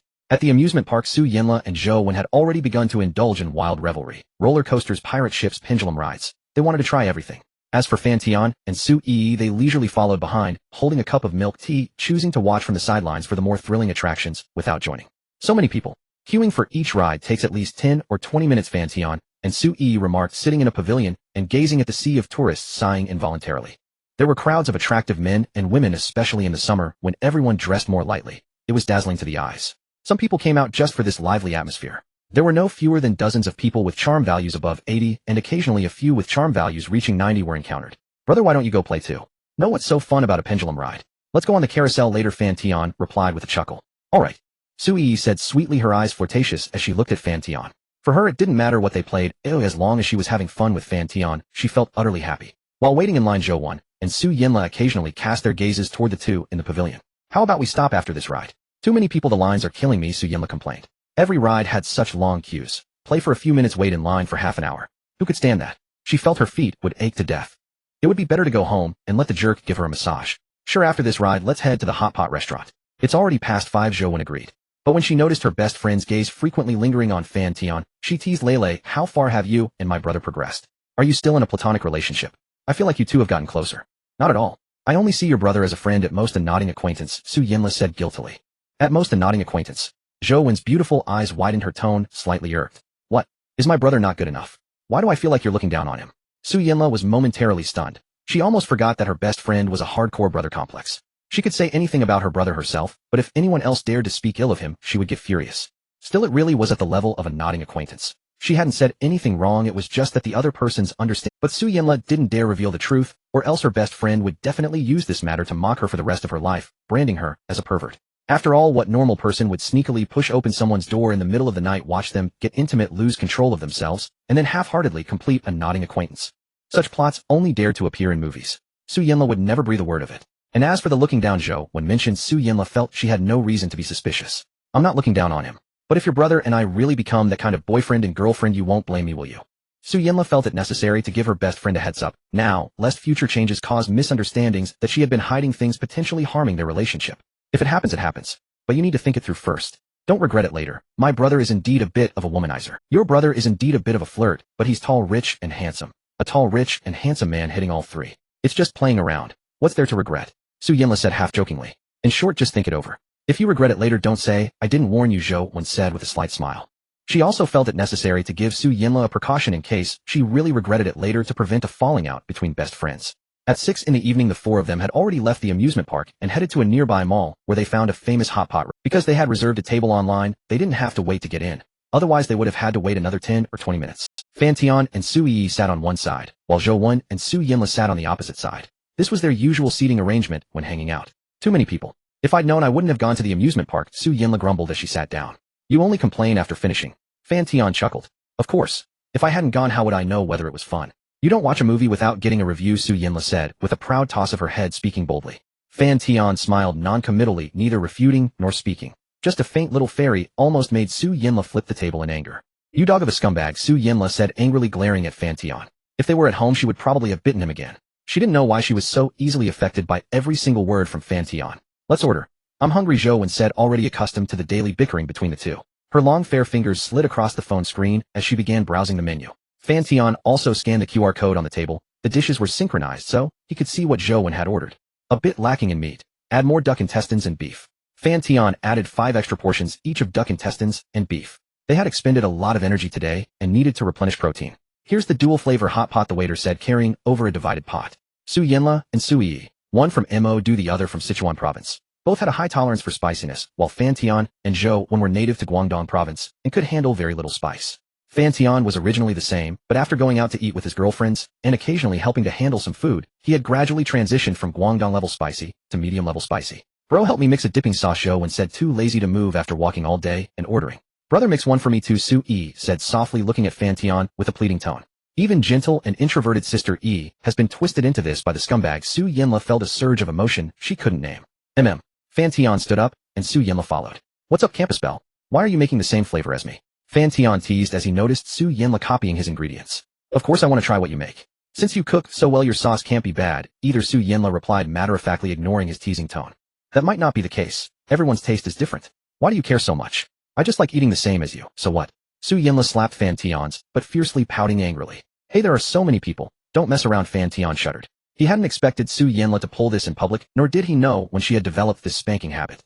I'm a girl, and I'm not scared. Why are you afraid? Su Yinla gave a mischievous smile, looking at Fan Tian with a flirtatious gaze. Her sudden change in attitude left him somewhat stunned. Didn't you see there's a child behind you? Fan Tian reminded.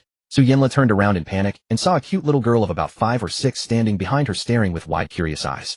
Why didn't you warn me earlier? Su Yinla looked back at Fan Tian resentfully, her cheeks flushing faintly. I didn't expect you to be so quick. My mouth couldn't keep up. Fan Tian teased, finishing mixing 3 dipping sauces and heading back. Sister, why did you spank that brother? The little girl asked curiously. At her age, everything was a source of wonder. You'll understand when you grow up. Su Yinla's cheeks turned even redder, and she couldn't stammer out an answer, finally offering a vague response before returning to her seat. You're too bold, Fan Tian said with a grin, looking at the resentful Su Yinla across the table. Huh, again. The next second, something even more unexpected happened. A small foot secretly rubbed against his calf under the table. This feeling was strangely familiar. Su Yi pretended to eat beef nonchalantly, but when Fan Tian glanced at her, her lightly made-up face visibly red. Fan Tian turned his head back and acted as if nothing happened. This little hobby amused him endlessly. At that moment, a phone notification broke the flirtatious atmosphere. Someone is investigating me. Yi Xian. That sister of Yi Shuquan, the one I sent to the hospital with 500. In a certain hospital, a tall, thin man sat angrily on the hospital bed. This man was none other than Yi Shuquan, who had been sent to the hospital by Fan Tian after spending 5 million. When Yi Shuquan first entered the hospital, he thought the brawl was an accident, unaware that his sister would later tell him it was a targeted revenge. How did you provoke Fan Tian? Tell me everything from start to finish. A woman in a black pencil skirt and a professional blazer with fair legs crossed sat on a chair with a cold expression. I just said a few words about his sister. Yi Shuquan naturally wouldn't reveal the truth. Just that. How come I found out you also bribed a director to make things difficult for his sister? The cold woman's gaze grew even sharper. Sis, you're my own sister, but you sound like you're taking an outsider's side. Fan Tian is so domineering. He had someone beat me up and put me in the hospital, even saying I have to lie in bed for a month. I just made things a little hard for his sister. I didn't plan anything serious. Speaking of this, Yi Shuquan grew even more indignant. His own family not only refused to help, but even turned around to anything else besides this. The cold woman ignored his complaints and pressed on. No. Fan Tian treated me like this. He clearly looks down on me. I can't swallow this anger. Why can't you swallow it? The cold woman asked in confusion. When you encounter someone you shouldn't provoke, you have to endure. Yi Shuquan was stunned. Someone not to be provoked. That brute of a woman's brother was that influential. Even in his sister's eyes, he was someone not to be. Don't even think about revenge. Just lie here for a full month, and after you're discharged, go join the army and fix your air. The cold woman instructed. Yi Xian, why? If you want help me, why should I go suffer in the military? Yi Shuquan raged. They'll tell mom to teach that bastard a lesson. Go ahead. Tell her that you harassed the sister of a billionaire worth at least 10 billion. See if she'll help you. Yi Shuquan froze, breaking into a cold sweat, not daring to breathe loudly. He had originally thought Fan Tian was just a slightly wealthy, ordinary person, hence he dared to provoke him. A billionaire worth 10 billion. Not even his mother would dare act recklessly in front of Fan Tian. The Yi family was wealthy and influential, but the family was large and sprawling. His branch wasn't at the center of interest, with assets barely over 100 million. Most of the photos of luxury cars and mansions he used to pick up girls were taken at his cousin's house. If others found out that he caused so much trouble during his studies, it would be a devastating blow to his future prospects. If you have the capability, go ahead and provoke. If you don't, learn to endure and don't drag your family into it. I understand, sis. I was wrong. After I recover, I'll go sign up. Yi Shuquan sighed helplessly. If you can't overpower someone, you have to endure. A simple truth. His family would never avenge his pride by retaliating against a billionaire worth 10 billion. Those broken ribs were for nothing. He didn't know before, but now knowing made it even more agonizing. Yet he also realized that his sister was knocking some sense into him. You still have some brains. Think it over and stop causing trouble everywhere. Don't make me clean up after you all the time. Yi Xian said coldly, then walked out of the hospital. She not only had to make her brother endure, but also planned to find an opportunity to personally apologize.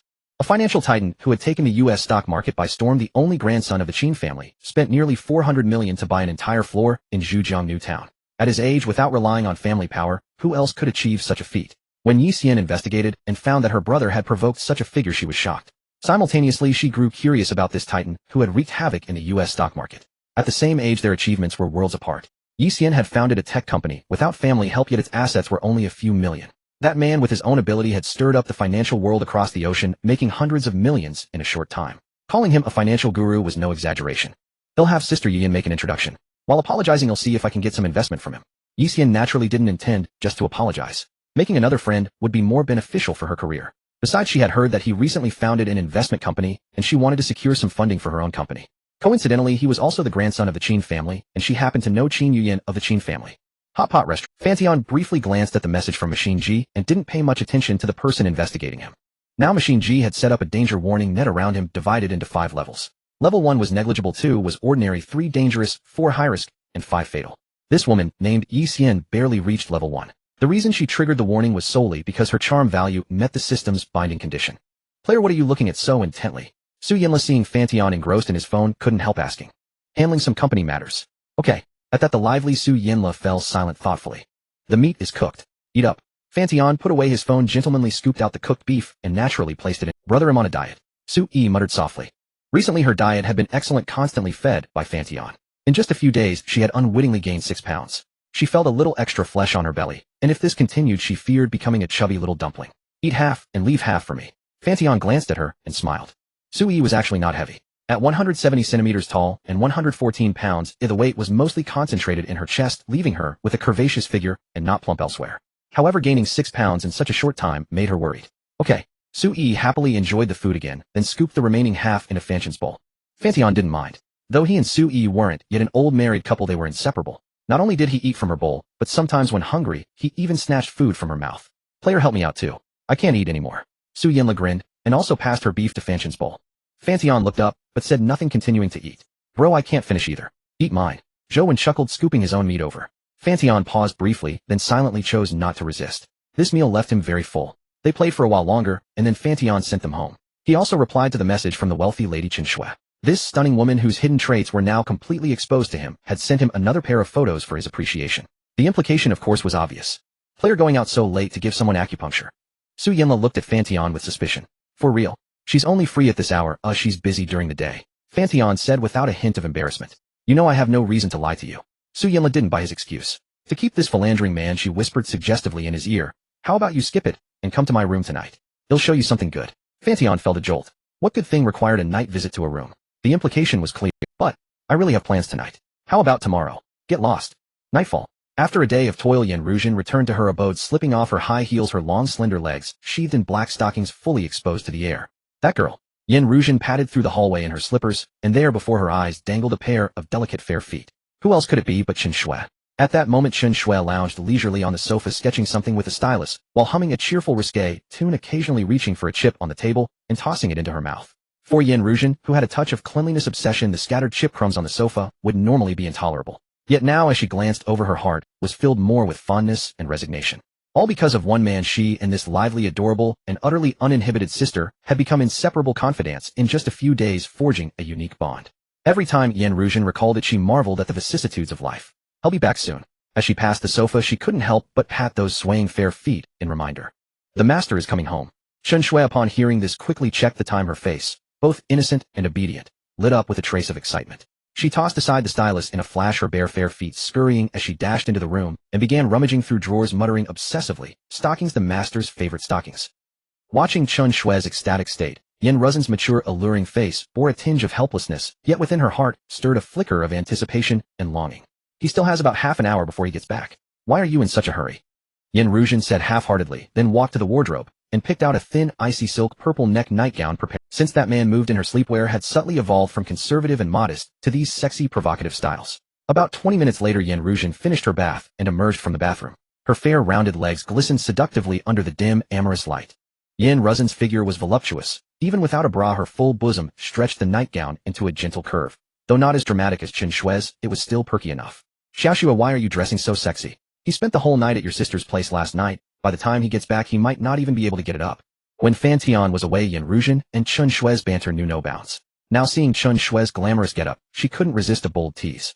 Especially when she saw Chen Shui wearing bunny ears and a sexy black-made outfit, Yan Ruzhen couldn't hold back a laugh. If he's truly spent, little sister Shui, you'd be casting pearls before swine. Chen Shui froze. Then in alarm she raised her head, pressed a finger to her red lips in a shushing gesture, and pointed at her. Suddenly the room fell so silent that a pin drop could be heard, broken only by the low chuckles emanating from the Yan Ruzhen instantly understood the situation, but perhaps out of a strange jealousy, she stubbornly muttered, I didn't say, Master, I'm hanging up. Drive safely. Sister Yin and I are waiting for you at home. Will be there soon. Sorry, Sister Yin. I didn't mean to. Chen Shui hung up the phone, looking at Yan Ruzhen with trepidation and apology. So what if he heard? It's no big deal. Why apologize to me? Besides, I wasn't wrong. Being a master isn't that easy. We need to be convinced first. Seeing Chen Shui's fearful expression, Yan Ruzhen couldn't help but smile. What's the big deal? It's just a little ribbing, right? If he couldn't handle it, he had no reason to blame her. If he could, Yan Ruzhen didn't believe that together with Chen Shui they couldn't Alright, I'll head out first. Seeing Yan Ruzhen's calm demeanor, Chen Shui felt much more at ease. As expected of Sister Yin, tough as nails. In the car, Fan Tian heard Yan Ruzhen's jab, sensing the defiance in her words, and merely let out a soft chuckle. Around 10 o'clock, he returned to Yan Ruzhen's place. As he opened the door, he saw Chen Shui in her maid outfit sitting duck-style on the thick cushion by the entrance. When she spotted him, she wagged her tail in supplication. A thrill shot through Fan Tian, and his blood boiled. Coming home to such a welcome. How could anyone resist such a master welcome home? Chen Shui said in a coquettish tone, rubbing her delicate face against Fan Tian's pant leg, her eyes locking onto him with a sultry, inviting gaze. Who taught you this? Fan Tian's breathing grew heavier, and he couldn't help but muster all his composure. I learned it online. Do you like it, master? Chen Shui looked up at him with a pleading expression, as if begging for praise. I love it. Fan Tian's body gave an undeniable affirmation. He adored it beyond words. Then he scooped Chen Shui up, supporting her bottom, and carried her to the living room sofa. Yan Ruzhen couldn't bring herself to fawn like Chen Shui, but she sat quietly on the sofa in a sheer strappy nightgown. Seeing Fan Tian ignore her, she muttered inwardly. That little man, so petty. Was it such a big deal to doubt it? But Yan Ruzhen knew she had misspoken by gossiping behind his back, so she poured a glass of warm water and offered it in a placating gesture. Want a glass of water? Leave it there. He'll drink it later. Fan Tian said, then continued chatting with Chen Shui. Yan Ruzhen felt more helpless, so she quietly sat beside Fan Tian, but with a sly move she wrapped her arms around her sheer-stockinged legs, pressing her softness together to create an incredibly exaggerated silhouette. This passive attempt to curry favor neither seemed too obsequious nor failed to convey her admission of fault. Yan Ruzhen thought Fan Tian might give in, but when he remained utterly indifferent she began to panic. Yet with Chen Shui watching with wide mischievous eyes, Yan Ruzhen couldn't bring herself to pout and beg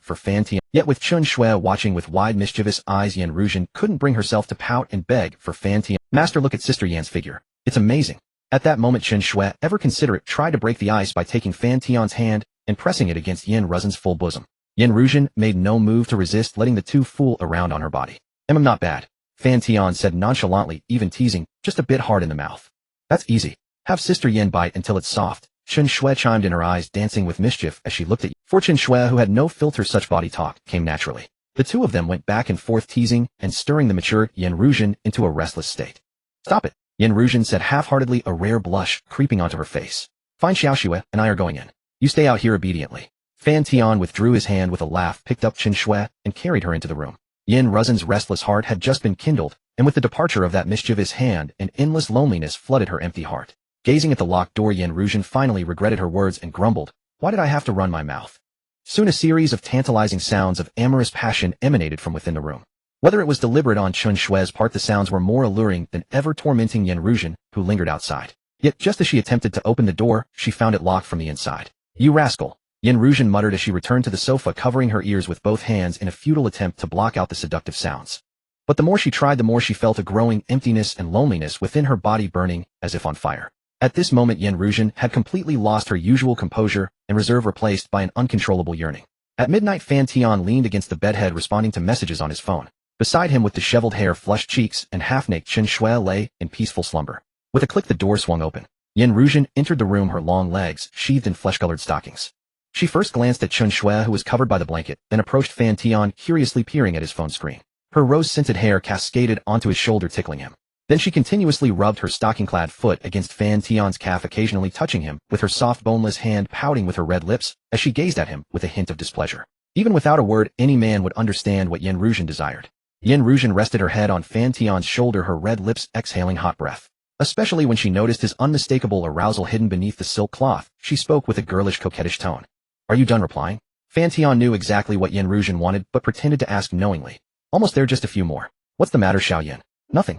Yan Ruzhen pouted, rubbing her slightly heated cheek against Fan Tian's shoulder in a coy manner, her phoenix eyes radiating an irrepressible longing. This girlish shyness, mingled with the allure of a mature woman and the ultimate seductive tease, made Fan Tian's heart race uncontrollably. Such a Yan Ruzhen was the embodiment of a seductress, too adorable. Fan Tian couldn't help but chuckle. I'm done. There's still work tomorrow. How about we sleep? No way. Yan Ruzhen was startled, dropping all pretense. She climbed onto his lap, threw aside the silk cloth, and vented with a full load of grievance. You're not going to touch me like this. Are you disgusted with me? Of course not. I haven't showered yet. Don't you have a cleanliness obsession? I don't care anymore. If you don't touch me tonight. Yin Ruzhen interrupted, a hint of threat in her voice. They'll go around telling everyone you're impotent. Impotent? Fan Tian looked at Yin Ruzhen, whose childish playfulness peeked through her mature facade, and curled his lips into a low chuckle. Yin Ruzhen seemed to realize her reaction was a bit over the top, and couldn't help laughing too. What are you laughing at? If you can't satisfy both me and Xiao Shui, you're impotent. Yin Ruzhen stifled her laugh, her slender jade-like hand holding tight, acting a little stubborn. Fan Tian wrapped his arms around Yin Ruzhen's plump long legs clad in flesh-colored stockings, and with a surge of heat exchanged positions, pinning her beneath him, skipping any foreplay. Impotent. Can't satisfy you. At 2 a.m. on the messy bed, Fan Tian deftly held both of Yin Ruzhen's wrists with one hand, pulling her graceful proud body into a straight line, demanding domineeringly, "Speak, sweetheart, am I impotent or not?" Yes. I was wrong. Master, spare me. Yin Ruzhen's cheeks were flushed like sunset, her body burning as if on fire, and she pleaded with hurried breaths. Her long, enchanting legs clad in torn flesh-colored stockings uncontrollably wrapped around his thick waist, refusing to loosen even a bit. At this moment, the hotel owner had completely lost her usual reserve and calm, replaced by an irrepressible submission and desire. Will you speak ill of me behind my back again? No. Never again. I truly know I was wrong. Please, master. I really can't take it anymore. That's more like it.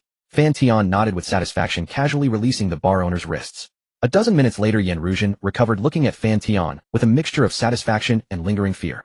Her gaze was now as docile as could be. How did you train this body to such a level? Yin Ruzhen was torn between love and resentment for Fan Tian's physique. It was too ferocious. She truly felt as if she might have died for a moment. She wondered if other young men were the same. What, you rich madams and businesswomen, don't you fancy young strong bodies like this? Don't you like young pups? Fan Tian held the perspiring Yin Ruzhen with a mischievous grin. Rich uncles might not spend on you, but young pups have the energy to spend on you. Indeed, if Fan Tian didn't have his system, he'd be the one begging for mercy on the bed. A beautiful, mature woman like Yin Ruzhen, with her age and experience, had a ferocity that no ordinary girl could match. What are you saying? He'll only belong to my master from now on, no other young pups. Yin Ruzhen confessed with a blush, a look of irrepressible submission on her face. I'm going to get some water. Do you want some? No thanks. Yin Ruzhen climbed out of bed, her hands trembling uncontrollably as she put on her clothes. But when she stood up, her long legs trembled as if beyond her control.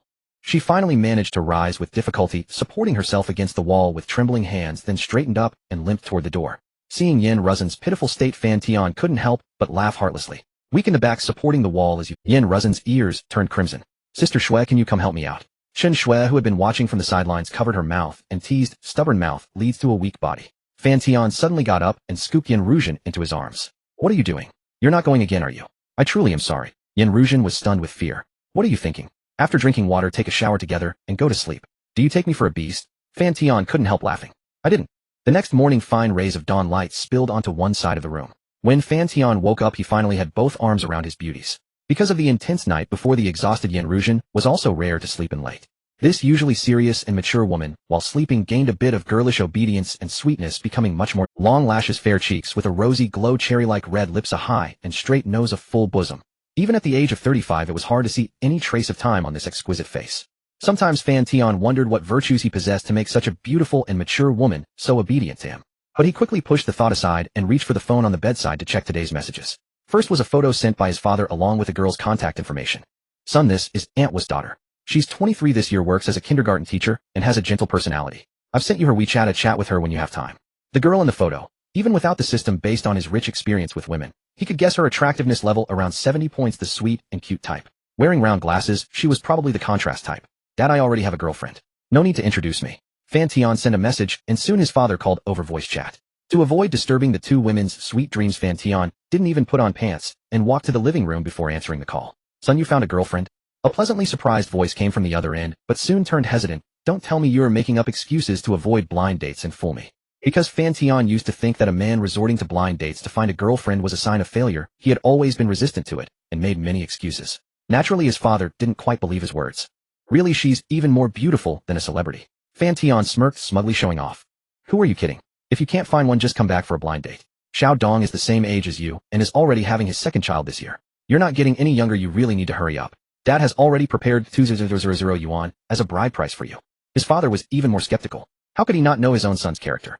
Would a woman more beautiful than a celebrity fall for his otaku son? Probably just bragging. During his school days, he was quite active and had been liked by girls, but after that college relationship, he turned into an introverted otaku. During breaks, he either stayed home playing games or buried himself in his room studying something. A decadent look. If you don't believe me, I can bring her home to meet you after you return from your trip.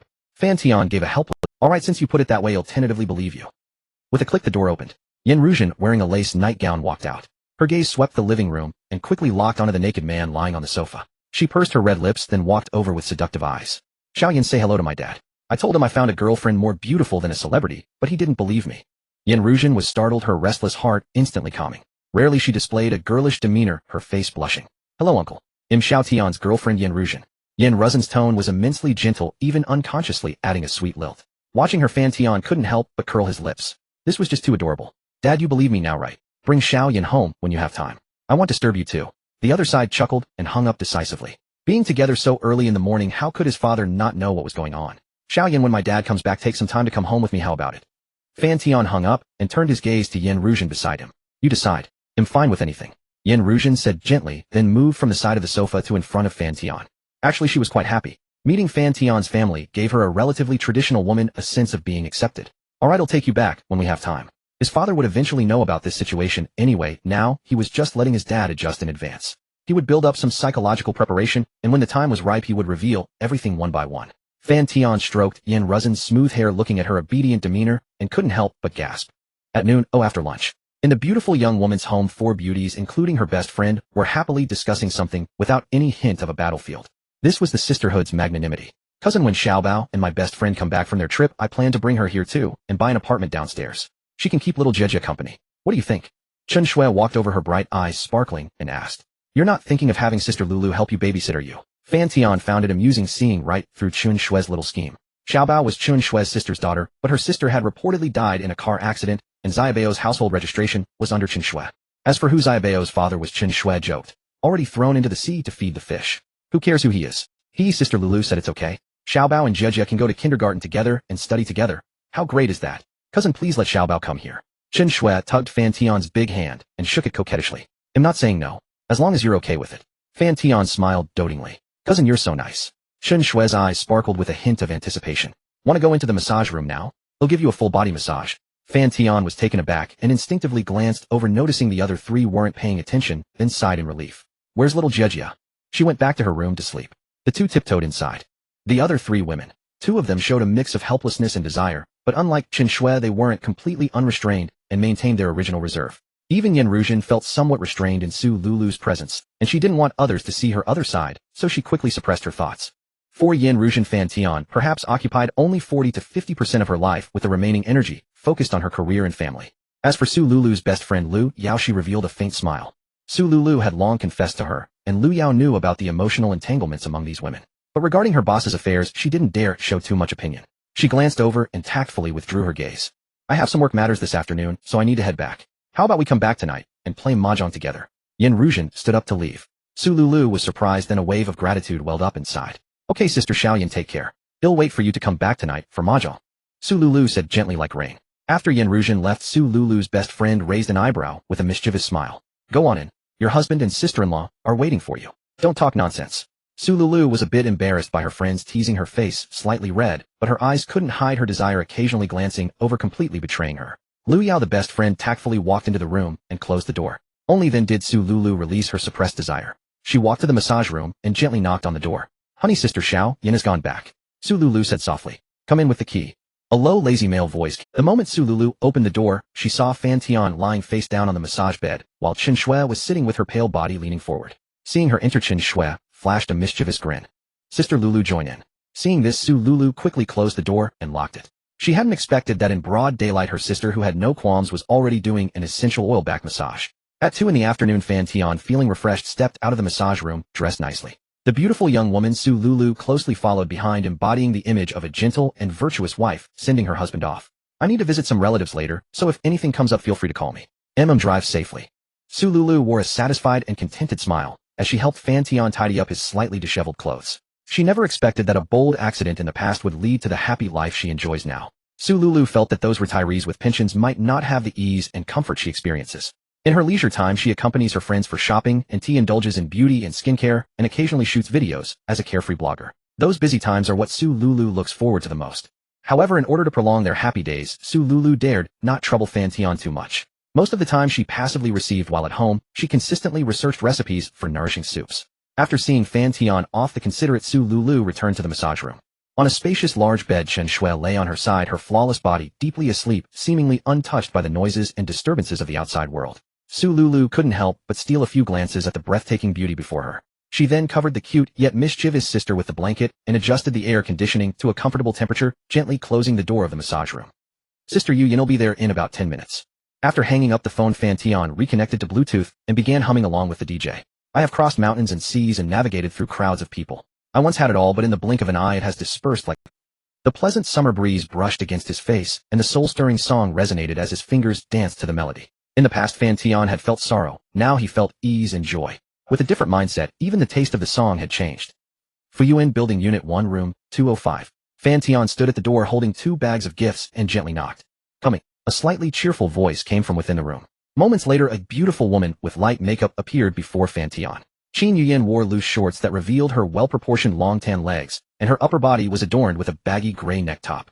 Her shoulder-length hair rested on her shoulders, giving her a capable and neat appearance. From head to toe, she exuded a comfortable attitude typical of people from Guangdong, wearing whatever felt comfortable and relaxed. I told you not to bring these things. Why be so polite when visiting your sister? Qin Yuyan noticed the 2 bags of gifts in Fan Tian's hands, her tone carrying a hint of reproach mixed with affection. It's not much, just some fruits and snacks. You? From now on, don't bring anything when you come over. Go sit on the couch while I put these away. Qin Yuyan playfully reproached him, taking the gifts from Fan Tian's hands and walking toward the kitchen. After entering, Fan Tian sat on the soft couch, surveying his surroundings. The layout consisted of 2 bedrooms, a living room, and a kitchen covering approximately 100 square meters. The living room was very simply decorated with a coffee table, a television, a treadmill, and the sofa he had made. Everything was very plain and simple. There was also a wall-mounted air conditioner dripping water, and beneath it Qin Yuyan was filling a red bucket with the dripping water. However, Fan Tian's attention was soon drawn to an old photograph hanging on the wall. He unconsciously moved closer to take. The photo contained many memories, but what caught Fan Tian's attention was a chubby little boy and a little girl riding on his back. A vague memory began to surface. Fan Tian seemed to recall a conflict he had with Qin Yuyan over a toy when they were young, during which he was easily overpowered and beaten up as he cried pathetically in the photo. Fan Tian had no idea he was once in such a sorry state. Nor did he know who had the audacity to capture his embarrassing childhood moments. Nevertheless, as marks of growth, Fan Tian felt a sense of joy upon seeing these photos. Sister Yuyan, when were these photos taken? I didn't even know about them. Was I really that dark back then? As a child, he often ventured into the wild to collect bird eggs and pick lychees from the mountains, resulting in a naturally tanned complexion. Even the girl with short hair in the photos had dark skin. The only fair-skinned figure in the photo was Qin Yuyan, with her bright smile revealing a set of dazzling white teeth. Some were taken by Grandpa, while others were secretly snapped by my uncles. At that time you were still young, only 6 or 7 years old, and a playful age, so it's normal not to remember anything. Qin Yuyan brought over a slice of watermelon that had been cut earlier, her gaze reflecting nostalgia. No wonder I felt like I couldn't remember anything. Sister Yuyan, is this a photo of you during police academy? You were quite slim back then, but now you've changed. Fan Tian pointed at a group photo that appeared to be from Qin Yuyan's university days during military training. The difference in her looks was notable. She used to be quite slender and youthful, but now she had developed a robust and mature aura. You're the same, you used to be chubby and short, but now you're much taller and slimmer than I am. Qin Yuyan retorted playfully, even gesturing with her hands. Yet as she raised her arm casually, it inadvertently revealed a hint of fullness underneath her loose clothing, which Fan Tian caught a glimpse of. However, Fan Tian did not show any signs of panic, merely pretending not to notice as he continued to examine the photos. What a transgression, what a transgression. Recalling that scene made Fan Tian swallow hard. He knew that some girls were generally unaccustomed to wearing such attire at home, yet seeing the private parts of the sister he grew up with stirred a faint sense of guilt within him. Especially when he thought back to the fullness he had glimpsed, his body involuntarily reacted, and the feeling of guilt intense. Little brother, why don't you go to your room? The chicken soup will be ready soon, and I'll call you out. The air conditioning in the living room is broken, and the cooling effect isn't great. The technician I scheduled won't come until tomorrow. Qin Yuyan assumed that the slight redness on Fan Tian's face was due to the inadequate cooling, so she suggested, Sister Yuyan, do you have any tools at home? Screwdrivers and such. If it's dripping, it's probably a clogged drainage system. I can take it apart and clean it. It's quite simple, no need to call a technician and waste those few hundred yuan. Fan Tian glanced at the dripping air conditioner, then turned back to say, you can fix air conditioners. Qin Yuyan was slightly surprised. She remembered the chubby little boy from her childhood who was always clumsy and needed her help even to fly a kite. Yeah, I can handle the simple stuff. If it's complicated, I'll need a technician. Fan Tian smiled. Do you have any screwdrivers? Yes, I'll get them for you. Qin Yuyan showed a hint of a pleased smile, and then took the tools from the cabinet, placing them in front of Fan Tian. Fan Tian grabbed a red stool from the living room, selected a few suitable screwdrivers, and stepped up. Sister Yuyan, could you please turn off the air conditioning? Fan Tian instructed. Qin Yuyan got up from the sofa and switched off the air conditioner. Once it was off, the temperature in the living room visibly began to rise. However, Qin Yuyin was smart. She promptly opened all the doors and turned on the air conditioning inside, even bringing a fan from the room to place at Fan Tian's feet. As Fan Tian stood on the stool looking down, inadvertently the fullness wrapped inside her loose top was fully exposed to him, causing his blood to surge. Sister Yuyin, it's quite hot here. Why don't you go rest in your room? I'll call you when I'm done fixing it. Fan Tian suggested. Although the air conditioning in the rooms had all been turned on, the coolness wouldn't reach the living room immediately. Especially with such an enticing scene, it continuously teased the nerves in Fan Tian's brain, causing him to sweat profusely, gradually soaking his thin black shirt. Rise. After an indeterminate amount of time, Qin Yuyin had fully vented her anger and withdrew her hands with satisfaction.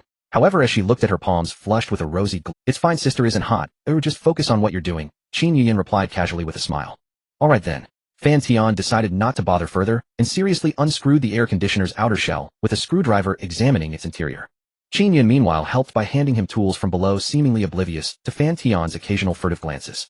It's indeed clogged, Sister Yuyin. Please get me some tissues and a bottle of tap water. Fan Tian gave the instructions, and as he spoke he couldn't help but steal another glance while lowering his head. Such was the nature of a man. Even Peng Yuyin couldn't resist, let alone a young man full of vitality. But as a seasoned charmer entangled with several women, Fan Tian, though slightly stirred, showed no signs of nervousness or shyness on the surface. Xiao Tian, here are the tissues and tap water. Qin Yuyin handed them over promptly. Fan Tian took them, wrapped the tissue around the screwdriver tip, and meticulously cleaned the clogged area inside the air conditioner. Yan Ruzhen watched Fan Tian working earnestly and couldn't help but reveal a relieved smile. The little tagalong brother from before has grown up taller and more mature. In less than 20 minutes, Fan Tian had fixed the air conditioner. I didn't know you were so handy, Xiao Tian. Even fixing an air conditioner. If we called a repairman, it cost at least 200 or 300. Qin Yuyin praised him as she looked at the now drip-free unit. The air conditioner hadn't been deliberately broken, or it just happened to malfunction some time ago, and she had been too busy to get it repaired. Had Fan Tian not visited today, she would have forgotten about the leaking unit. It's nothing special. My major was mechanical engineering, and I had some work experience involving air conditioners, so I know a bit. Fan Tian humbly explained. Xiao Tian, you're drenched in sweat. Why don't you take a shower before coming out for some soup? I have clothes you can change into. Qin Yuyin tidied up the tools and tugged at Fan Tian's sweat-soaked thin shirt as she spoke. Fan Tian sniffed himself, detecting a faint smell of sweat that would only intensify with time. Not one to be picky, he decided to wash up first. Sure, Sister Yuyin. He'll go take a quick shower. The bathroom is over there. Feel free to use any towel. We'll find you some clothes. You can leave your dirty ones in the washing machine. They'll dry in less than an hour in this weather. Fan Tian nodded and headed in the direction Qin Yuyin pointed. Inside the bathroom, Fan Tian took a look around. The space was not large, about 6 or 7 square meters, but it was clean and tidy, permeated with a faint rose fragrance. However, Fan Tian's attention was soon drawn to a flash of red hanging on the rack, a set of sexy sheer lingerie. He hadn't expected Qin Yuyin, such a proper policewoman, to wear such provocative items. But that was her personal taste, so see no evil, see no evil. Fan Tian averted his gaze, yet couldn't resist taking another peek. His already settling blood began to surge again. A sudden knock on the door startled him, making him jolt. He quickly composed himself and went to open the door. Xiao Tian, this is a men's top I bought a few days ago. Haven't worn it much. Just make do with it. Put your dirty clothes in the washing machine when you change. Qin Yuyin handed him a loose white shirt and a pair of shorts. Okay, Sister Yuyin. Fan Tian smiled. He considered mentioning what he saw in the bathroom, but decided against it. As always, if she didn't bring it up, he would pretend not to know to avoid embarrassment. Perhaps she didn't even care, and calling attention to it would only make him seem overly sensitive. Maybe this was the dignity of adulthood. Then go ahead and shower, I'll ladle out the chicken soup. Qin Yuyin said, turning, see no evil. After closing the door, Fan Tian couldn't help but glance again. He had seen and even touched more seductive lingerie before, but the person wearing it made all the difference. The appeal of lingerie never lies in its design, but in who wears it. The same principle applied now.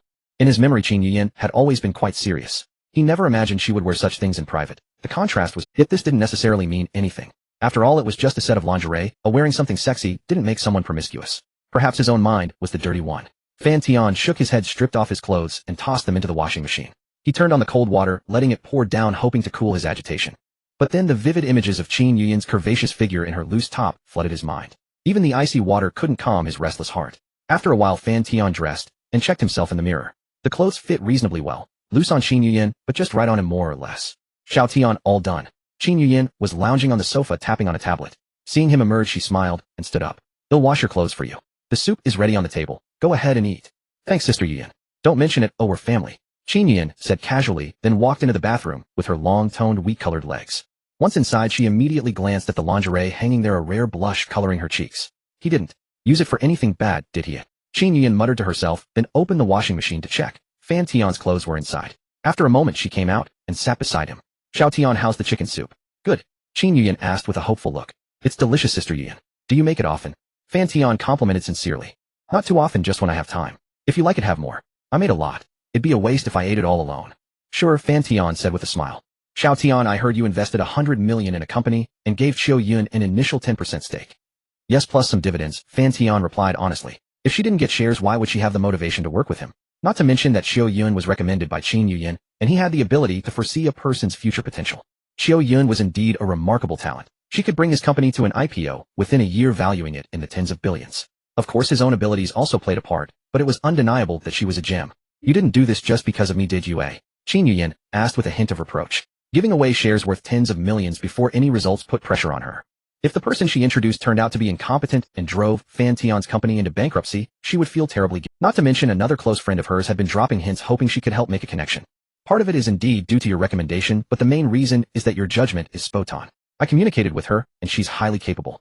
Since she's competent, I don't mind giving her shares. If she helps take the company public, it'll be worth billions, or even hundreds of billions. They'll still come out ahead. Alright, do as you see fit. I'm not much of an expert in business matters, Qin Yuyan said with a helpless smile, then returned to the sofa, lounging with her legs crossed. Her long, wheat-colored legs swayed the loose shorts, slowly sliding up her thighs, revealing an utterly relaxed and carefree pose. Fan Tian's inadvertent glance shocked him so much he nearly choked on the soup. Seriously, Sister Yuyan, you really don't treat me as an outsider. You're showing me everything. Fan Tian quickly looked away, his inner voice screaming. The style was exactly the same as the one he saw in the bathroom. Qin Yuyan seemed to notice his reaction, the corners of her mouth curling up, her eyes sparkling. Xiao Tian has indeed grown up. The little kid who used to follow me around is now the chairman of a billion-yuan company with an unimaginable future ahead. Just a little too flirtatious. Little brother, don't bother cleaning up. Come over here and sit for a while, have some fruit. Qin Yuyan watched Fan Tian clearing away the remnants, a hint of affection in her gaze. This brother, 3 years her junior, had fully grown into his stature, tall and upright with handsome features and faintly defined abdominal muscles. More importantly, he possessed great talent, especially in the financial world. Qin Yuyan had checked his investment records and was deeply impressed. Not a single trade incurred a loss. His largest profit amounted to over 100 million, while the smallest was in the tens of millions, and the trading periods were extremely short. Fan Tian's astute vision and absolute insight into the market surpassed even the financial elites she knew by several times. They were simply incomparable. As a brother she had watched grow up, Qin Yuyan felt immense pride in his achievements, tinged with an indescribable feeling. Especially when she looked at his Adam's apple, a masculine symbol. A warmth spread through her body, and an unspoken restlessness stirred within her. It seemed distinct from sibling affection, yet hovered somewhere between man and woman, undefined and unclear. But when she thought of the 3 women entwined around Fan Tian, a fleeting sigh of barely perceptible regret flickered in her eyes. With great ability comes a roving heart. It's only been half a year, and now you've got so many chirping beauties around you. Sister Yuyan, do you usually cook at home? As he walked over, Fan Tian subconsciously glanced at her wheat-colored firm thighs. To avoid awkwardness, he sat on the sofa with crossed legs, eating fruit and not daring to let his gaze wander back. But now that they were closer, he could smell a fresh fragrance emanating from her, like orchids moistened by rain. Elegant. When I'm not busy, I always cook at home. Seeing Fan Tian's flustered demeanor, a smile unconsciously curved at the corners of her mouth. She and Fan Tian had seen each other countless times as children, and she knew he was surrounded by many girls. Illogically, he should be quite casual about matters between men and women. Yet before her he remained so shy. This was something Qin Yuyan had never expected. Nevertheless, this restrained Fan Tian was all the more endearing. Little brother, bring me some grapes. Qin Yuyan deliberately nudged his waist with her foot, teasing him. Alright. Fan Tian was startled by this unexpected provocation, his whole body tensing. He turned and shot her a glare, half warning, half exasperated. If she kept this up, he could barely control himself. His sister had always been like this, casually touching and teasing him. Even after a period of no contact, they fell back into their familiar rapport without any awkwardness. Seeing this, Qin Yuyan's smile widened. By the way, little brother, do you know Yi Xian? Why did she say she owes you an apology? Did she do something to offend you? Qin Yuyan glanced at a message on her phone and asked curiously. Fan Tian frowned slightly, considering her inherently righteous character, hesitated, and wondered whether he should be honest. What's wrong? Is there something you can't tell your sister? Seeing his faltering expression, Qin Yuyan pressed further with interest. It's nothing serious. Her brother and I had a conflict, so I had someone send him to the hospital. That's probably why she wants to. As soon as he finished, Qin Yuyan's brows furrowed. Don't worry, sis, it's no big deal. Fan Tian said in a light tone, though his eyes couldn't help but wander, betraying a sliver of guilt. No big deal. Qin Yuyan was irritated by his casual demeanor. Sending someone to the hospital is a big deal. Would she only consider it serious if he committed murder or arson? Having money didn't mean he could act recklessly. In order to warn and discipline him, Qin Yuyan, somewhat angry, walked over, wrapped her arm around his neck, pulled him down, and lightly tapped his shiny head with her other. So you've grown bolder with your success, huh? No, it was her brother who started it. I just gave him a taste of his own medicine. Really? Her expression turned serious, but looking at that familiar face, her tone softened involuntarily. Don't do things like this in the future. If something happens, you can come to me. Okay. Fan Tian blinked, feeling the heavy softness, and nodded silently. Understood, Sister Yuyan. Can you let me go now? You're choking me. He feigned surrender, subconsciously patting her firm thigh. Remember, don't act on impulse in the future. Don't think you can do whatever you want just because you're capable. She knew exactly what he was up to. Her cheeks flushed faintly. Thump thump. She knocked his head several more times, gave him a stern warning, and then reluctantly let go. But those final knocks left Fan Tian a bit sulky. If you weren't my sister, I'd have you on the ground and rubbing your face in it. Fan Tian muttered, rubbing his sore forehead. You still don't accept it, do you? Qin Yuyan raised an eyebrow, even more annoyed, and glared at him with feigned anger. But this time Fan Tian with lightning speed reversed their positions, pressing her face down on the sofa. With one hand he effortlessly restrained both her wrists, and then sat down heavily. The air stood still for 2 seconds. Qin Yuyan froze. Her entire body stiffened, and that serious, stunning face blushed crimson in an instant, as visible as the rising sun. She hadn't expected her little brother, once a timid rabbit, to suddenly transform into a big bad wolf, and to be so utterly defenseless against him. Let go. Pinned to the sofa, Qin Yuyan grew furious, her breathing becoming heavier. Her delicate body began to struggle, but Fan Tian's large hand was like an iron hoop locking her in place. He even slapped her round, plump bottom in punishment. Qin Yuyan froze, a tingling sensation spreading like an electric current through her whole body, leaving her feeling even. Sister Yuyan, say you're a chicken, and ill let go. Fan Tian joked childishly, but as he felt the taut curves beneath him, his breathing involuntarily quickened. Especially those old photos which made him recall childhood. How he used to be pinned down by Qin Yuyan, who would then tie his hand. Getting his revenge now stirred an inexplicable thrill in him. Hit me again, and see if I don't kill you when I get up. Qin Yuyan, both angry and embarrassed, inexplicably threatened him. Little did she consider how a seasoned policewoman could be so easily subdued without any ability to resist. In her army days, she had wrestled men before and had even won. But now the body pressing down on her carried an absolute dominance she couldn't overcome. Slap, slap, slap. You still don't accept it, do you? Fan Tian struck her again, vengefully and heavily. Qin Yuyan felt even more ashamed. Her face was flushed like after drinking, her whole body writhed like a worm, struggling fiercely, her feet kicking forward, trying to push off the mountain weighing her down. She didn't realize that this strange motion, the friction of clothes against clothes, only inflamed Fan Tian's desire, further nearly overwhelming his reason. Sister Yuyan, try moving again. After being kicked a few times, Fan Tian couldn't help but slap her firm bottom again. Qin Yuyan quivered, a jolt running through her like an electric shock. Her expression instantly turned shameful and angry, her face burning like fire, yet she dared not struggle any further. Can you let go? She asked with a hint of indignation, pouting her red lips, a mix of helplessness and resigned compromise. Okay, promise me first, when I let go you won't take revenge, or get angry and hit me. Fan Tian, aware he might have gone too far, wanted to reach an agreement beforehand to avoid later retaliation. Fine, I won't. Let go. She turned her head sideways, her once solemn and dignified profile was now flushed with crimson, radiating an irresistible charm. Alright, I'm letting go. Sister Yuyan, grandfather taught us to keep our word. Don't you go back on yours. Fan Tian couldn't help reiterating, invoking the man she respected most in her life. Then he released her and sprang away like a rabbit, hiding in the distance with a faint mischievous smile. You? Free at last. Qin Yuyan sat up abruptly, her beautiful eyes blazing with fury fixed on Fan Tian. Her chest heaved with anger, her delicate face flushed even deeper. She couldn't help slapping the sofa in frustration. Seeing that he had invoked their beloved grandfather, she had no choice but to glare at him in silent fury. You've grown so capable that you even hit your sister now, huh? Her gaze turned inexplicably plaintive, and with her stunning face, she was heartbreakingly beautiful. Even Fan Tian never expected that the usually strong Qin Yuyan would act coy, revealing such a feminine side. Looking at her like this, Fan Tian felt even more embarrassed. He sighed almost inaudibly, as if yielding, then walked over with a dejected, punishment-bound demeanor. Sister Yuyan, go easy on me. You offered to let me hit you, it's not my revenge. Qin Yuyan smiled in satisfaction. As she watched Fan Tian obediently lying on the sofa, she couldn't suppress a surge of affection, and deep in her eyes a barely detectable glimmer of love. But love is love, the beating still had to be administered. Rise. After an indeterminate amount of time, Qin Yuyan had fully vented her anger and withdrew her hands with satisfaction. However, as she looked at her palms flushed with a rosy glow, she found herself somewhat speechless. She felt it was a case of losing 800 to wound 1,000. I'm not getting up. I need to lie down and rest for a while. Sister Yuyan, have you finished venting? Do you want to hit me a bit more? Fan Tian asked with a lingering, unsatisfied expression. Stop it. Got addicted to being hit, have you? With skin as thick and tough as yours, should I go get a belt from the room and whip you? Qin Yuyan scolded, playfully pretending to be angry as she gave him another slap. The gentle movement was filled with a profound sense of affection. Don't. Always fooling around. If you're not getting up, just lie there. He'll go hang your clothes. How old are you, still acting as childish as a kid? Qin Yuyan gave one final pat before getting up with a tone of helplessness and heading toward the bathroom. Who was it that just kept swinging her arms like a tigress, hitting me, to vent her anger?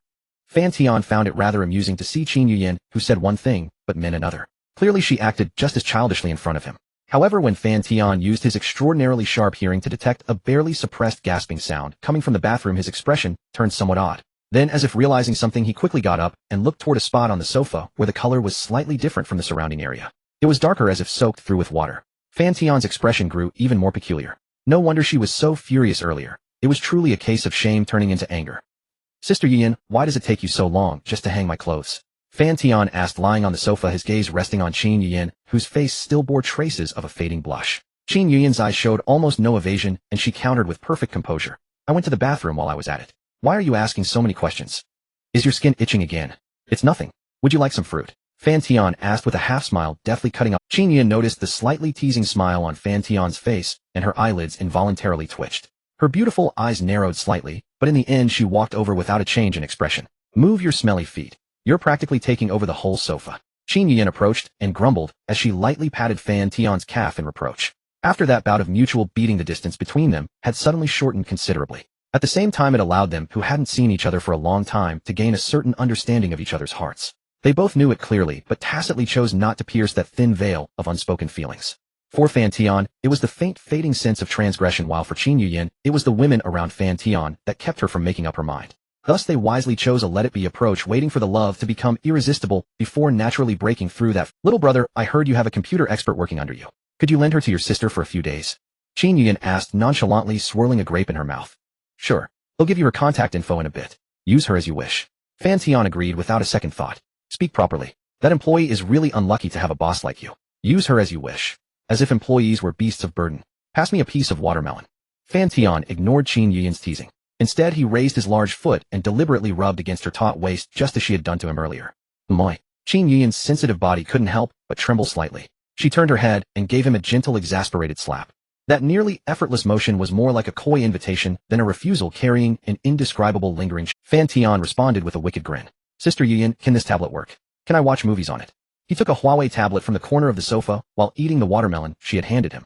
Yes. The password is 970,416. You use your birthday as the password. There's nothing important in it. Qin Yuyin said without looking up. In truth, when she heard those words and realized Fan Tian remembered her birthday, clearly a subtle curve of her lips betrayed her joy. Fan Tian deftly entered the digits and turned on the tablet. The screen was indeed clean with only a few apps, and the memory was spotless too. No strange files, unlike his own phone, which still stored a few classic movies. Fan Tian opened iQIYI and searched for Stephen Chow's A Chinese Odyssey. These timeless classics never went out of style. He had watched them more than once, yet each revisit still felt entertaining and captivating. Fan Tian reclined on the sofa watching the movie and soon became completely absorbed. Scoot your butt over a bit. Before long, a warm figure quietly snuggled close. Fan Tian didn't find it abrupt at all and naturally shifted further into the sofa, leaving a spot for Qin Yuyin. Finding his arm awkwardly placed, Fan Tian simply wrapped it around and rested it on Qin Yuyin's other shoulder. She merely raised her eyelids, then silently rested her head on his sturdy arm. Each could feel the other's warm breath and their gradually heating bodies, but they both tacitly said nothing, quietly watched. Unconsciously, Qin Yuyin snuggled against Fan Tian's shoulder, shifted slightly, revealing a slyness. Her loose top gradually slid to one side, exposing a large expanse of skin. Fan Tian unconsciously lowered his gaze, and through that gap clearly saw what lay beneath. The flat, taut abdomen, the almost linear navel, and the proud, full breasts. Everything was laid bare before him. Fan Tian's breathing involuntarily grew heavier. At that moment, he felt the movie had lost much of its appeal. Qin Yuyin seemed to sense Fan Tian's change, feeling the warm breath brushing against her ear. She made no move to avoid him. Instead, she shifted her warm body even closer, as if to let their pounding hearts draw nearer. The cool breeze from the air conditioner inadvertently swept over them, yet it failed to cool the surging, fervent love buried deep in their hearts. Sister Yuyin, I love you. At the climax of the movie, when the protagonists were locked in a passionate kiss on the city wall, Fan Tian seized the moment to express his affection for Qin Yuyin. The warm breath again brushed against Qin Yuyin's ear as he whispered his love in a voice so soft that only the two of them. Qin Yuyin's body trembled slightly, and her breathing paused for a moment. But she quickly regained her composure. She said nothing, only pressing her increasingly hot body closer to Fan Tian, a barely contained smile of love curling at the corners of her lips. If Fan Tian didn't have so many women around him, she would have unreservedly returned his love. But now, although she didn't resist, she wouldn't be too forward either. For her, already entangled in this complex emotional web, it had taken considerable courage. She needed time to adapt to this feeling and to understand her own heart. The movie continued playing. On the sofa, the two bodies merely pressed together with no further impropriety. Their body temperatures gradually calmed, not because their love had faded, but because it was being buried deep within. Fan Tian's movements grew more natural. Occasionally during a boring part of the movie, he would caress her smooth, taut cheek or give it a gentle squeeze. At first, Qin Yuyin would only slap his hand away in mock annoyance, but later she silently acquiesced. Their actions were both natural and ambiguous, yet neither made any bolder moves, as if both were waiting for an opportunity to break through the final barrier. Fan Tian thoroughly enjoyed this tranquil, yet ambiguous period, for he knew such days would not last long. No matter how captivating the movie is, it ultimately comes to an end. Holding soft jade in my arms, a faint body fragrance lingers at my nostrils while my chest feels a gentle touch. Without the distraction of the film, the air of ambiguity reached its peak in an instant. This was undoubtedly a significant test of Fan Tian's composure, yet he still refrained from making any improper moves. Sometimes simply holding each other like this is a wonderful experience. Until Qin Yuyin suddenly got up. In an instant the soft jade slipped away from his side, leaving Fan Tian with a hint of astonishment and melancholy, as well as a look of unfulfilled desire. Sister Yuyin, do you have something to do? Fan Tian asked. His gaze filled with deep affection locked on Qin Yuyin, seemingly conveying the message that if she had no matters to attend to she could stay and lie with him a little longer. I might have some matters to return to the bureau for, and my friend also wants to talk to you about her brother's situation and some investments. She is already on her way here. Perhaps it was the information from Yi Xian and the work-related matters that restored some of Qin Yuyin's rationality, making her tone unconsciously revert to the assertiveness of her work. However, when she looked at Fan Tian's eyes that could hardly conceal their affection, she gradually softened, then hinted meaningfully. You go ahead and get busy, come back when you have time. Okay, Fan Tian replied readily. He wasn't in a rush. After all, the timing wasn't quite ripe yet. Though the conditions were perfect just moments ago, Qin Yuyin was in a state of somewhat unclear rationality, so Fan Tian did not take advantage of her vulnerability. At this moment their feelings resembled an unripe fruit. If forcibly plucked it might fill the belly, but it probably wouldn't. Fan Tian knew that Qin Yuyin was suppressing herself, but the more one represses their feelings the greater the rebound will be when they can no longer hold back. The moment she loses control will be when the fruit is ripe. Qin Yuyin stood up from the sofa and walked into the room, then emerged with a large bag of items. These are the nutritional supplements that Grandpa and my uncle bought for you. You can take them back when you leave. No need, isn't your home my home. When I come over I can just eat. Carrying them back and forth is too troublesome. Fan Tian. Qin Yuyin paused briefly, her eyes sparkling with a smile like a crescent moon, and then said in a tone laced with affection, all right, just leave them here. You can come over and eat when you have time. We'll give you the house key later. Fan Tian walked over to take a look. It was either blood replenishment or some vitamin and nutrient supplements. The prices of these items may not have been high and their effects on Fan Tian, who possessed the physique of a true man, were almost negligible, but the sentiment contained within made him unwilling to waste even a bit. Sister, you should also take some. There's so much here that I can't finish it all, Fan Tian said as he opened a package, poured out some vitamin supplement, and handed it to her.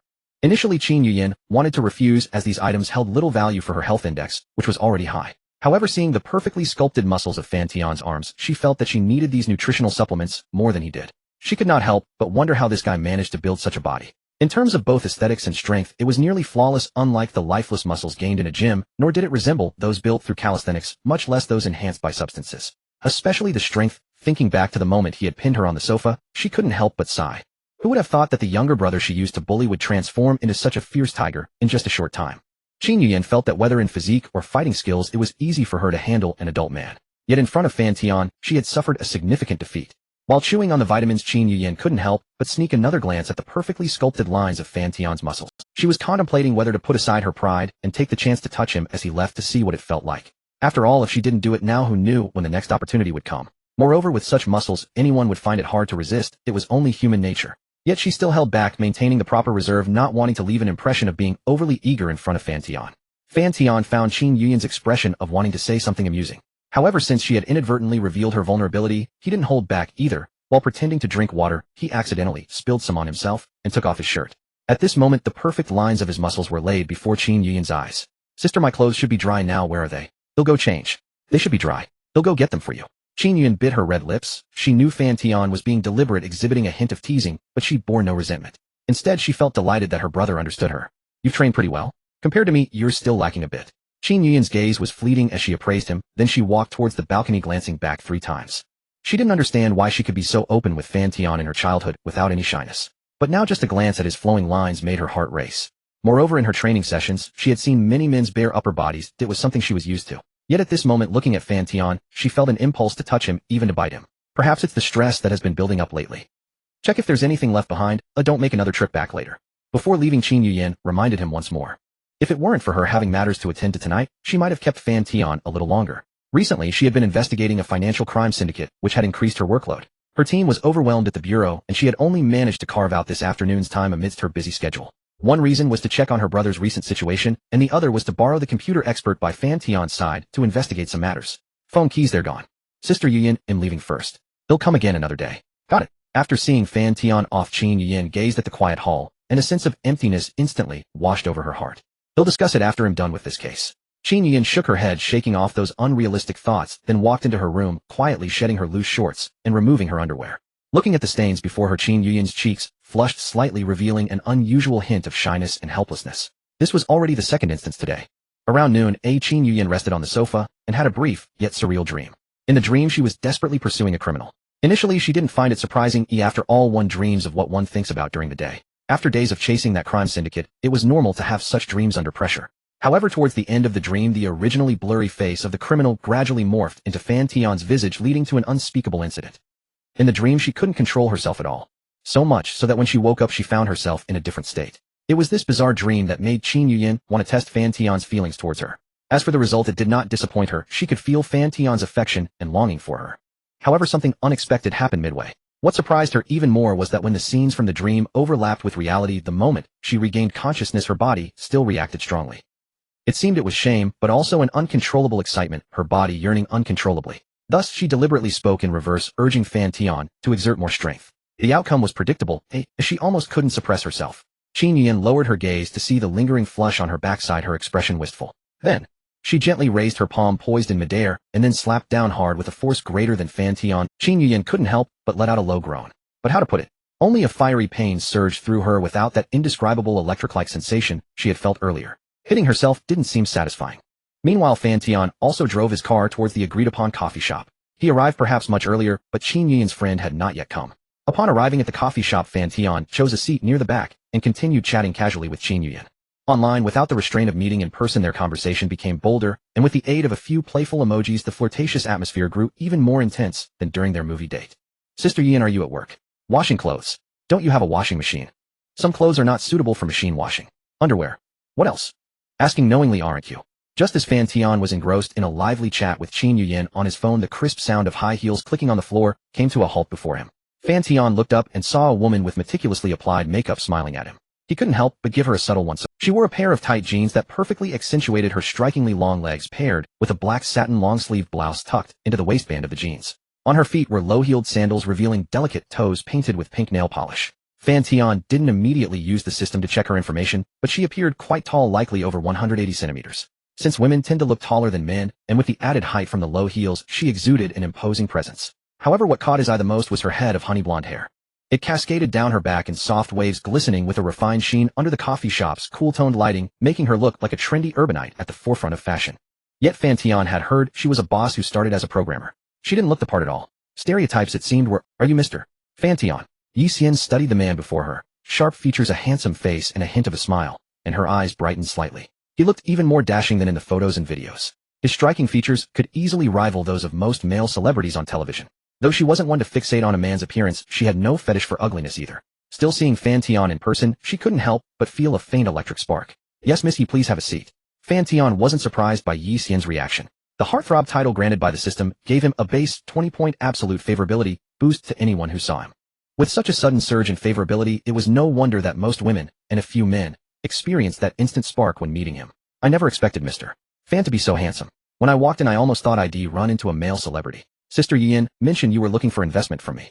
Fan Tian, eager to return home and play games, cut straight to the chase. Yi Xian was momentarily taken aback by his directness, but she appreciated the straightforwardness. For that, Yi Xian respected him even more. Perhaps it was one of the reasons he had become a financial tycoon at such a young age, wasting no energy on pointless socializing.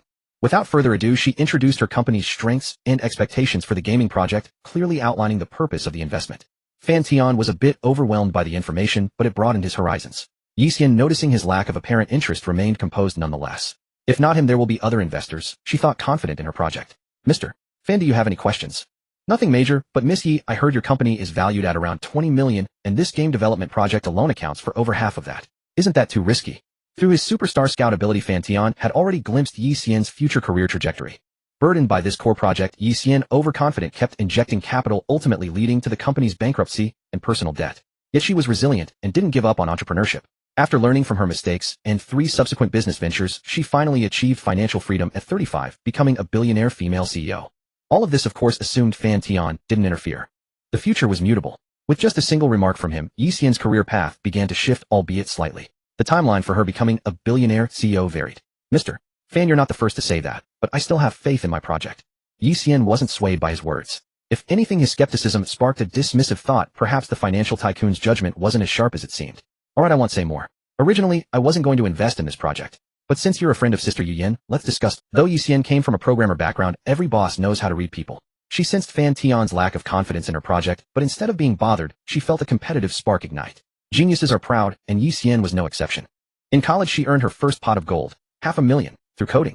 Using that as seed capital, she built a tech and gaming company worth over $20 million in less than 2 years.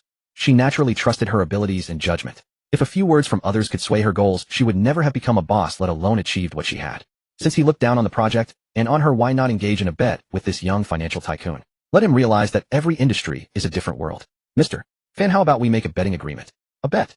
Fan Tian smiled at Yu earnest. Yu judgment and experience were built over time through repeated practice and were prone to error.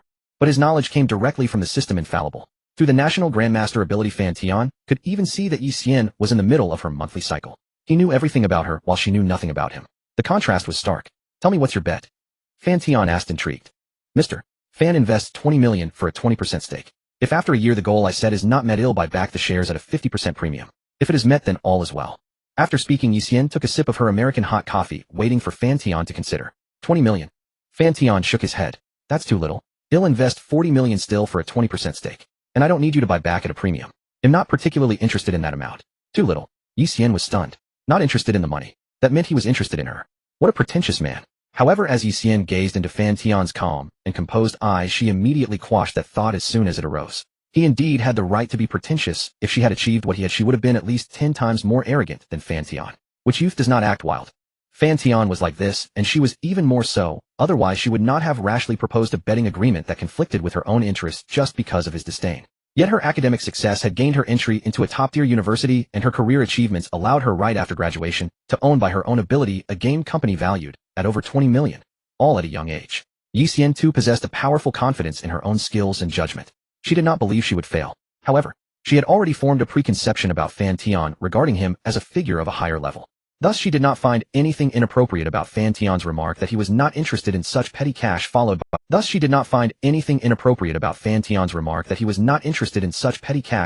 his implication that he valued her as a person. It was like, if a beautiful boss whom you yourself consider capable says she fancies you or your abilities, would you feel unhappy or think it inappropriate? As the saying goes, status and ability determine how others treat you. Mr. Fan, what does this mean? Are you just giving it? Yu played dumb and joked. Of course not. I don't value your game project, but that doesn't mean I don't value you as a person or your abilities. Fan Tian said straightforwardly with no intention of hiding anything. Investing such a huge sum, to put it bluntly, was meant to accelerate the decline of Yu's current company, embodying the saying, if heaven wishes someone's ruin, it first drives them mad. As he uttered these words and conceived this thought, a vague image formed in his mind. It was Yu's future, still a billionaire female CEO, but the ownership of the company had changed. It was no longer her own creation, but a tech company founded by him. Fortunately, the company's value had undergone a tremendous leap. Its market capitalization had grown from over $2 billion when she founded it to a $100 billion level tech giant within 3 years, encompassing not only gaming and music, but also some artificial intelligence directions. So Mr. Fan, you think my project will fail, and then what? You're throwing money at me to play. Yu was now truly perplexed. Were rich people all this willful? Not just failure. If you persist, it might even lead to your company's bankruptcy and liquidation. So I'm essentially reserving you in advance, or poaching you if you will. Fan Tian stated bluntly. Are you so certain? Yu's expression turned cold. No matter how much she respected this financial titan and admired his investment vision, she could not help but feel a flash of anger. It was like having a project you were about to launch being written off before it even started. How could she not be angry? But this only strengthened her resolve to secretly compete with Fan Tian through this game project. If you fail and go bankrupt, join the tech company you'll create. They'll give you 20% of the shares, and you can continue your dream. If you succeed, consider this 40 million as my congratulatory gift. How about it? Fan Tian remained composed. I wonder, Mr. Fan, what is the scale of your tech company? I know you have a good eye in finance, but every industry has its own intricacies. You might not be able to gain a foothold in tech and gaming. Yu suppressed her anger and said with a light laugh. Having been constantly talked down, she felt a growing sense of defiance, further strengthening her determination to prove her judgment right through this project, even to the point of risking everything. However, the more she acted this way, the happier Fan Tian became. Because the timeline for Yu's company to go bankrupt had shrunk from the original 6 months to just 1 month. 5 small targets. He'll put 5 small targets on the table to play with you in the initial stage. As for my vision, you'll know it when the time comes. Fan Tian, unfazed by the sharpness in Yu's tone, continued calmly.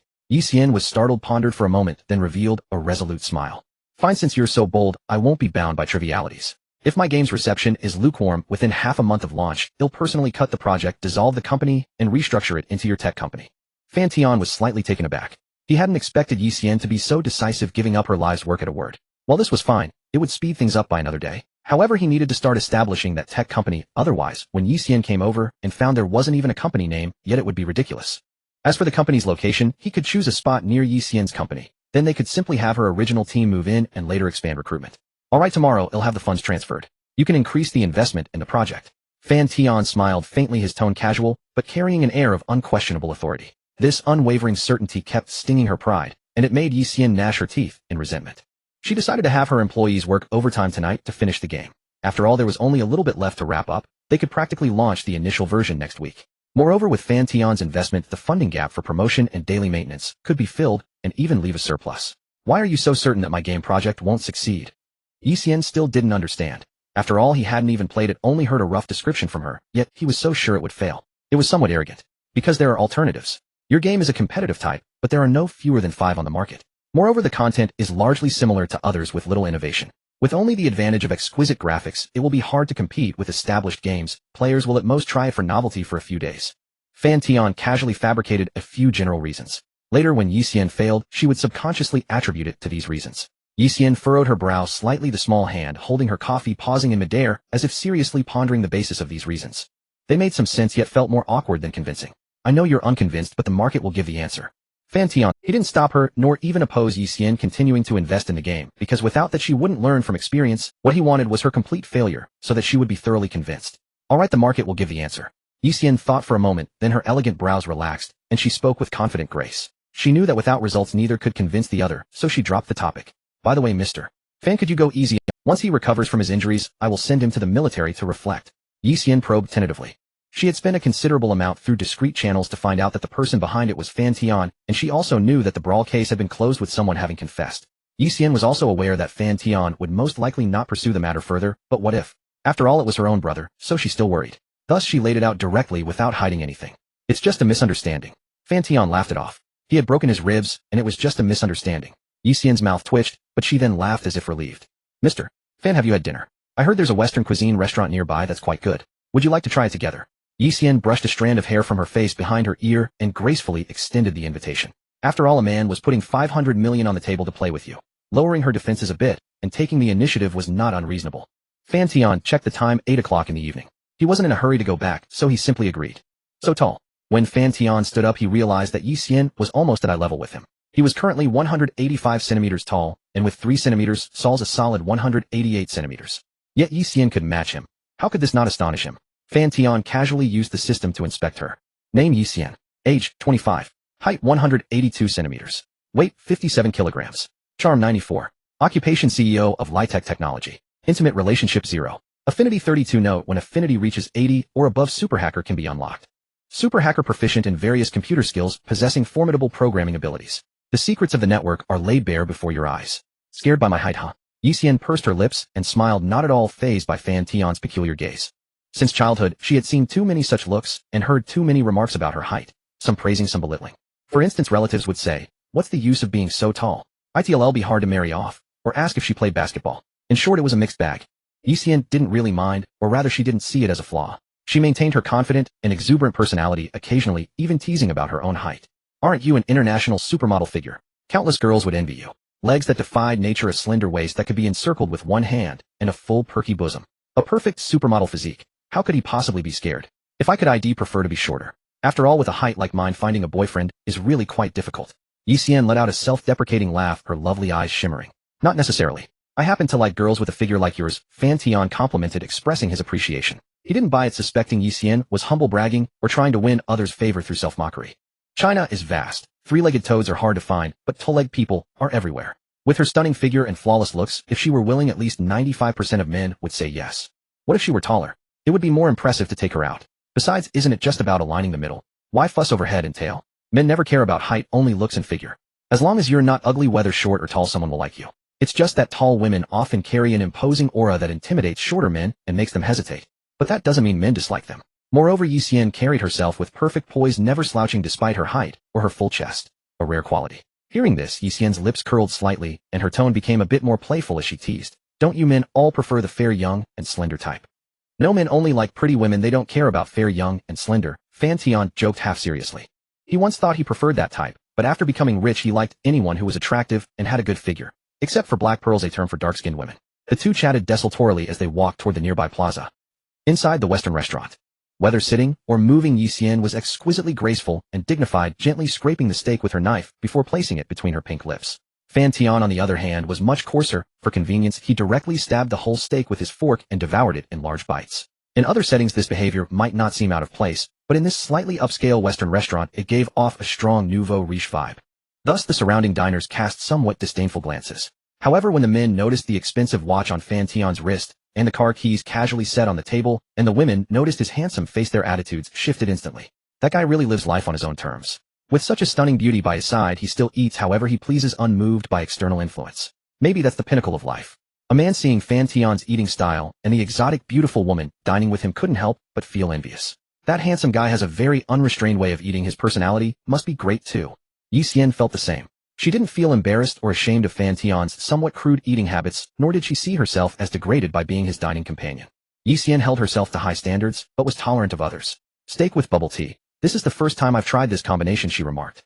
Yi Xian watched as Fan Tian ate steak while sipping bubble tea. Finding it novel, she called the waiter over and ordered a cup. I was just thirsty, Fan Tian said with a smile. He glanced around and noticed many people looking their way, but he didn't show the slightest embarrassment. Want to give it a try? It's no big deal, Yi Xian said, smiling elegantly. Miss Yi, do you have foreign relatives? Your features seem to have some Western characteristics. Fan Tian made small talk while eating. Well, my grandmother is British and my mother is a Chinese-American mix, so I carry a bit of that. A triple heritage. Fan Tian made small talk while eating. Well, my grandmother is British and my mother is a Chinese-American mix, so I carry a bit of that. A triple heritage. We met at a women's boxing gym. I saw Sister Yi in training there looking so dashing, so I brazenly approached her. Over time we became acquainted. You met through women's boxing. Don't say that. I don't want to get cyberbullied. Yi Xian gracefully rolled her eyes at him with a hint of playfulness. Fan Tian was taken aback at first, then smiled quietly. Are you chatting with Sister Yi on WeChat? Yi Xian asked curiously, having heard a familiar notification sound from Fan Tian's phone. That dashing sister usually only texted with her, yet now she was voice chatting with Fan Tian. Moreover, Yi Xian detected a gentle and intellectual tone in Qin Yuyan's voice. This shocked her profoundly. Such a gentle Qin Yuyan was something she had never known existed. Yes, she should be at work now. Are you two dating? Yi Xian asked out of the blue. Fan Tian looked up slightly surprised. Logically, she should know his relationship with Qin Yu. Never mind, just asking. Yi Xian felt a bit awkward and tried to brush it off. I've never heard of any man being close to Sister Yuyan, so I was just curious. No other meaning. Sister Yuyan and I grew up together, so we have a good relationship, Fan Tian re-explained. Oh, I see. Yi Xian nodded, quickly feigning understanding. Ding. Another message came in. Fan Tian opened it. Su Yanla, when are you coming back? Don't forget tonight's appointment. Angry emoji. Fan Tian gave a meaningful smile. Got it. Wash up and wait. Su Yanla, what nonsense are you talking? It's you and Sister Yi. I'm just an audience member. In a spacious flat, Su Yanla, dressed in shorts and a t-shirt, sat on a soft sofa, holding her phone while crossing her flawless long legs on the coffee table, constantly shaking them with a smile of excitement as she engaged in a lively chat with someone. Su Yi, wearing headphones, sat not far away watching the English TV series The Big Bang Theory and softly repeating the dialogue. Meanwhile, sounds of running water from the shower could be heard from the bathroom, creating a warm and natural atmosphere. Suddenly, Su Yanla, seated on the sofa with a mischievous grin, stood up and walked over to Su Yi, lifting her black short skirt. In the midst of Su Yi's astonished expression, she snapped a photo of the pink lingerie underneath. Your husband asked me to take this for him, Su Yanla calmly and lewdly explained, then nonchalantly returned to her seat, as if nothing had happened. Flustered, Su Yi hurriedly lowered her lifted skirt and glanced at Su Yanla, who was sitting with her legs crossed on the sofa, her face flushed. In her heart, she muttered, he should be the one wanting to see you. Su Yi felt a bit helpless, but after a moment she regained her composure and continued watching the movie. Yet images of Fan Tian kept flashing in her mind, making it hard for her to concentrate, especially with the impending battle that only she, Fan Tian, and Su Yanla knew about, causing her heart to race. Nervous, expectant, and inexplicably excited, Su Yi felt a complex mix of emotions, sensing that she was walking further down a strange path. Fortunately, the strange companion she had was always Fan Tian. Since she had already lost interest in studying, Su Yi simply turned off the movie on her phone and quietly moved her body towards Su Yanla, tilting her head to see what she was chatting about with Fan Tian. What's up, Yi? Not watching the movie? Come see me chatting with your husband, Su Yanla boldly offered her phone, revealing the chat history that appeared before Su Yi's eyes. However, the explicit content made even Su Yi, who had experienced many intimate moments, blush and her heart race. For instance, Su Yanla mentioned that she was crossing her legs to hold her pee and wanted to sit on his face, which made Su Yi feel so embarrassed that she glanced once and then frantically wanted to escape. But Su Yanla forcefully grabbed her. Yi, why are you leaving? Don't you want to see how your husband flirts? Su Yanla wrapped her arm around Su Yi's shoulder with a mischievous smile. You all chat, I'm going to keep studying English. Su Yi felt a sense of social death, her heart racing. Don't go yet. Look, your husband told you to clean up and wait for him. Su Yinla wouldn't let this shy sister off easily, and handed your husband. Su Yi blushed, and then cutely said something in response, seizing the opportunity to flee from this embarrassing situation under her sister's astonished gaze. I didn't expect Yi to adapt so quickly. Su Yinla regained her composure after a moment, letting out a sigh with some lingering amusement. Just then the sounds from the bathroom stopped, and Zhou Wen walked out wearing a pink pajamas. Su Yinla immediately wiped the smile from her face and sat up straight. What happened just now? Why were you laughing so loudly? I could hear you from the bathroom. Zhou Wen plopped down beside Su Yinla, sensing her slightly heated body, and suddenly revealed a vaguely lewd smile. Lele, do you want to watch a movie together later? There's a good one I've heard about. I got a bootleg version of a Hong Kong film that hasn't been released in mainland yet. What movie? Zombie real action. When Su Yinla heard this, her eyes lit up. She had two major hobbies: watching thrilling horror films and action romances, as well as engaging in exhilarating racing. However, she usually didn't dare to watch alone, so she dragged Zhou Wen along, gradually cultivating a like-minded film. Alright, let's go to the movie room and project it for a more thrilling experience. Su Yinla estimated that Fan Tian wouldn't return anytime soon, so she suggested. This spacious flat had a room specifically for entertainment, and now that they had the conditions, they naturally wanted to push the thrill. Do you want to join us? No thanks, you guys go ahead. Su Yi politely declined, as she avoided horror films as if they were. Otherwise at night, she wouldn't even dare to go to the bathroom, always feeling as if a pair of hands would reach out from the small hole. She remembered one time when she accompanied Su Yinla to watch a movie, and when night fell, she couldn't close her eyes without seeing terrifying images, even feeling too scared to go to the bathroom despite needing to. As night deepened, Fan Tian, after having dinner with Yi Xian, prepared to bid farewell to the beautiful lady and return home to enjoy the softness of his embrace. You're leaving so early. Do you have a date? Yi Xian chuckled lightly, casually inquiring. She had investigated Fan Tian and naturally knew that this young and wealthy financial mogul had women in his life. Fan Tian smiled, but did not engage with Yi Xian's topic. The U.S. stock market opens tonight. I need to go back and keep stock trading. At this mention, Yi Xian's eyes brightened. Most people knew that most programmers had a hobby of trading stocks. After all, staring at the computer all day long couldn't be just. Yi Xian was the same. She had started trading stocks in college, but had never made any significant money. You also like stock trading? Fan Tian asked. Not really, I just like making money. How about you recommend a stock for me to try? Yi Xian joked. How about this one? Buy a bit when you get home tonight. Fan Tian actually opened his phone and recommended a green stock. Yi Xian leaned closer and seriously took note. Don't invest too much. If it gains around 20% profit, just sell it. Alright. Yi Xian looked into Fan Tian's determined and confident eyes, her gaze becoming more flirtatious, elegantly smiling. If I make money, mister Fan Tian, wouldn't mind letting me treat you to a meal, would you? At this moment the distance between them was less than 10 centimeters, and a faint scent of perfume wafted through the dry air, reaching Fan Tian's nose, fresh and natural, even mixed with a hint of milky body scent. Yi Xian also noticed Fan Tian's unnatural reaction, smiled gently, and pulled back a bit to maintain a more natural and comfortable distance. Mr. Fan Tian, I'm leaving now. Let's chat on the phone if anything comes up. Yi Xian raised her phone and waved, signaling. Fan Tian nodded silently and glanced at his phone again, where messages were flooding and making him quite irritable. After parting ways with Yi Xian, it was already 10 o'clock in the evening when he returned to the penthouse. Watching the messages from Su Yinla that came in from time to time, interspersed with some obscene words, made his already hot and restless body even more unbearable, and he couldn't help but gather all his wits with exceptional vigilance. Provoked by Qin Yuyan in the afternoon, unintentionally teased by Yi Xian in the evening, and then chatting fervently with Su Yinla online, he was truly having a hard time enduring. Especially the school beauty Su Yinla. Since that time it was as if her spiritual meridians had been fully unlocked, as she became extremely unbridled and wanton in front of him, always stirring him up uncontrollably. Except for maintaining that last layer of inhibition, she fully displayed her passionate, fiery, and seductive side before him. When he returned to the penthouse and opened the door, the hall was pitch black. It's only past 10, whereas everyone gone. Fan Tian first went to Su Yi's room. No one there. Then to Su Yinla's, still empty. However, when he returned to his own room, he found a beauty in a silky ice silk nightgown lying on the bed, her slender calves wrapped in black lace, suspender stockings kicking restlessly. Clearly the owner of those feet was in a very good mood. Who else could it be but Su Yi?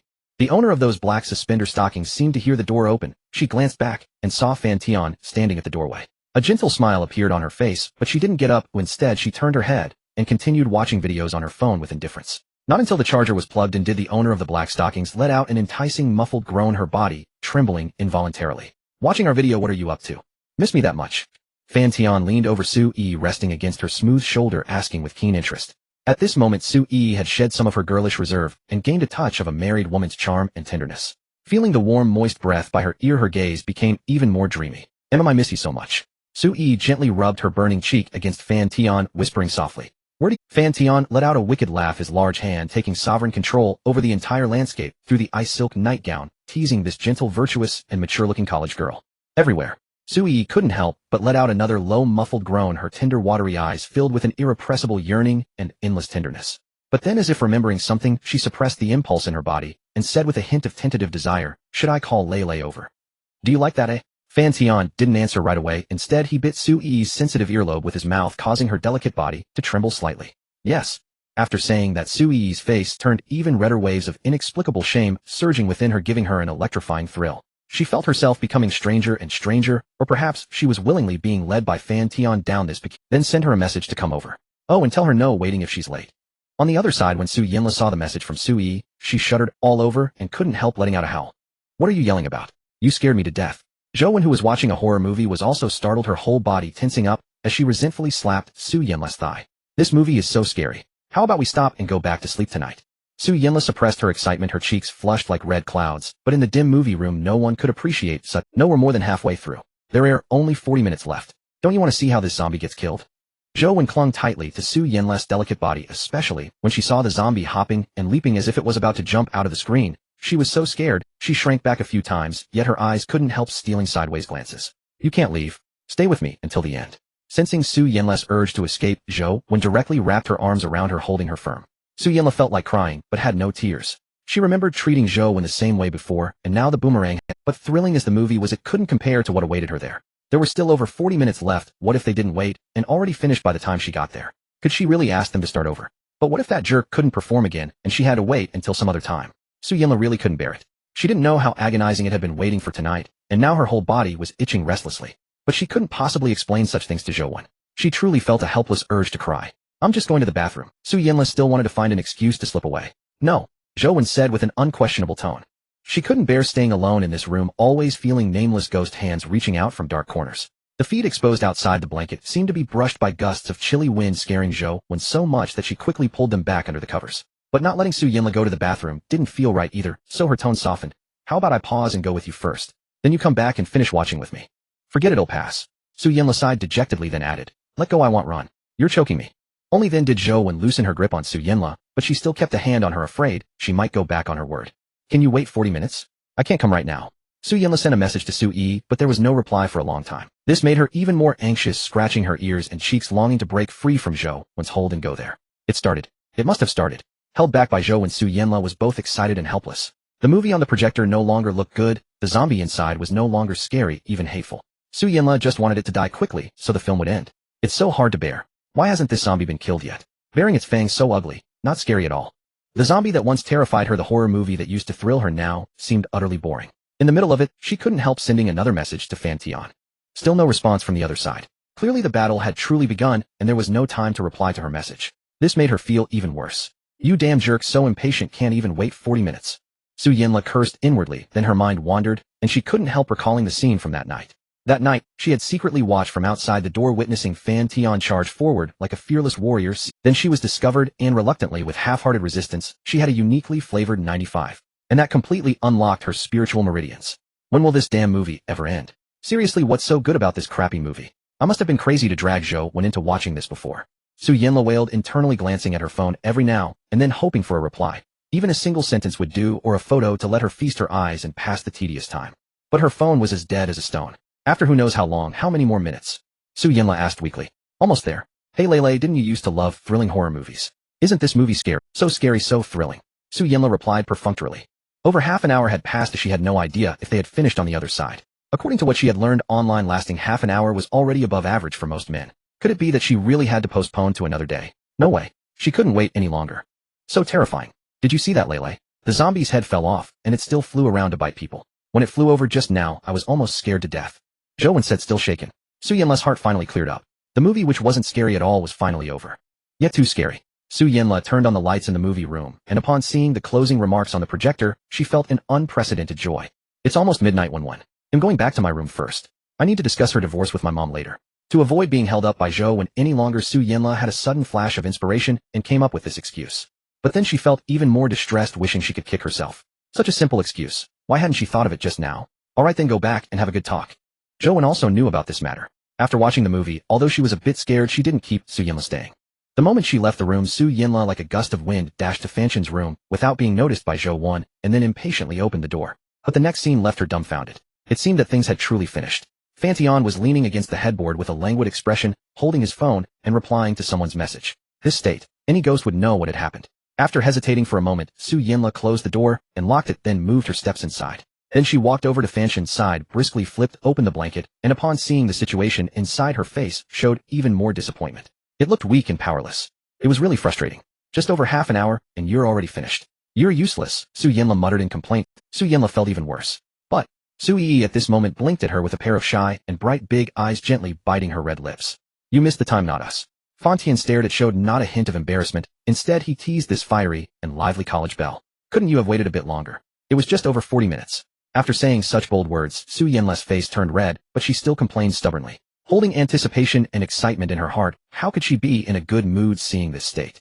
Then tell me, what should we do? Fan Tian chuckled with a hint of mischief. How about you try like last time? To see if you can fix it. Su Yinla was stunned, her face turning even redder. To conceal her almost uncontrollable excitement, she fiercely slapped Fan Tian's sturdy chest, putting on a fierce and spoiled expression.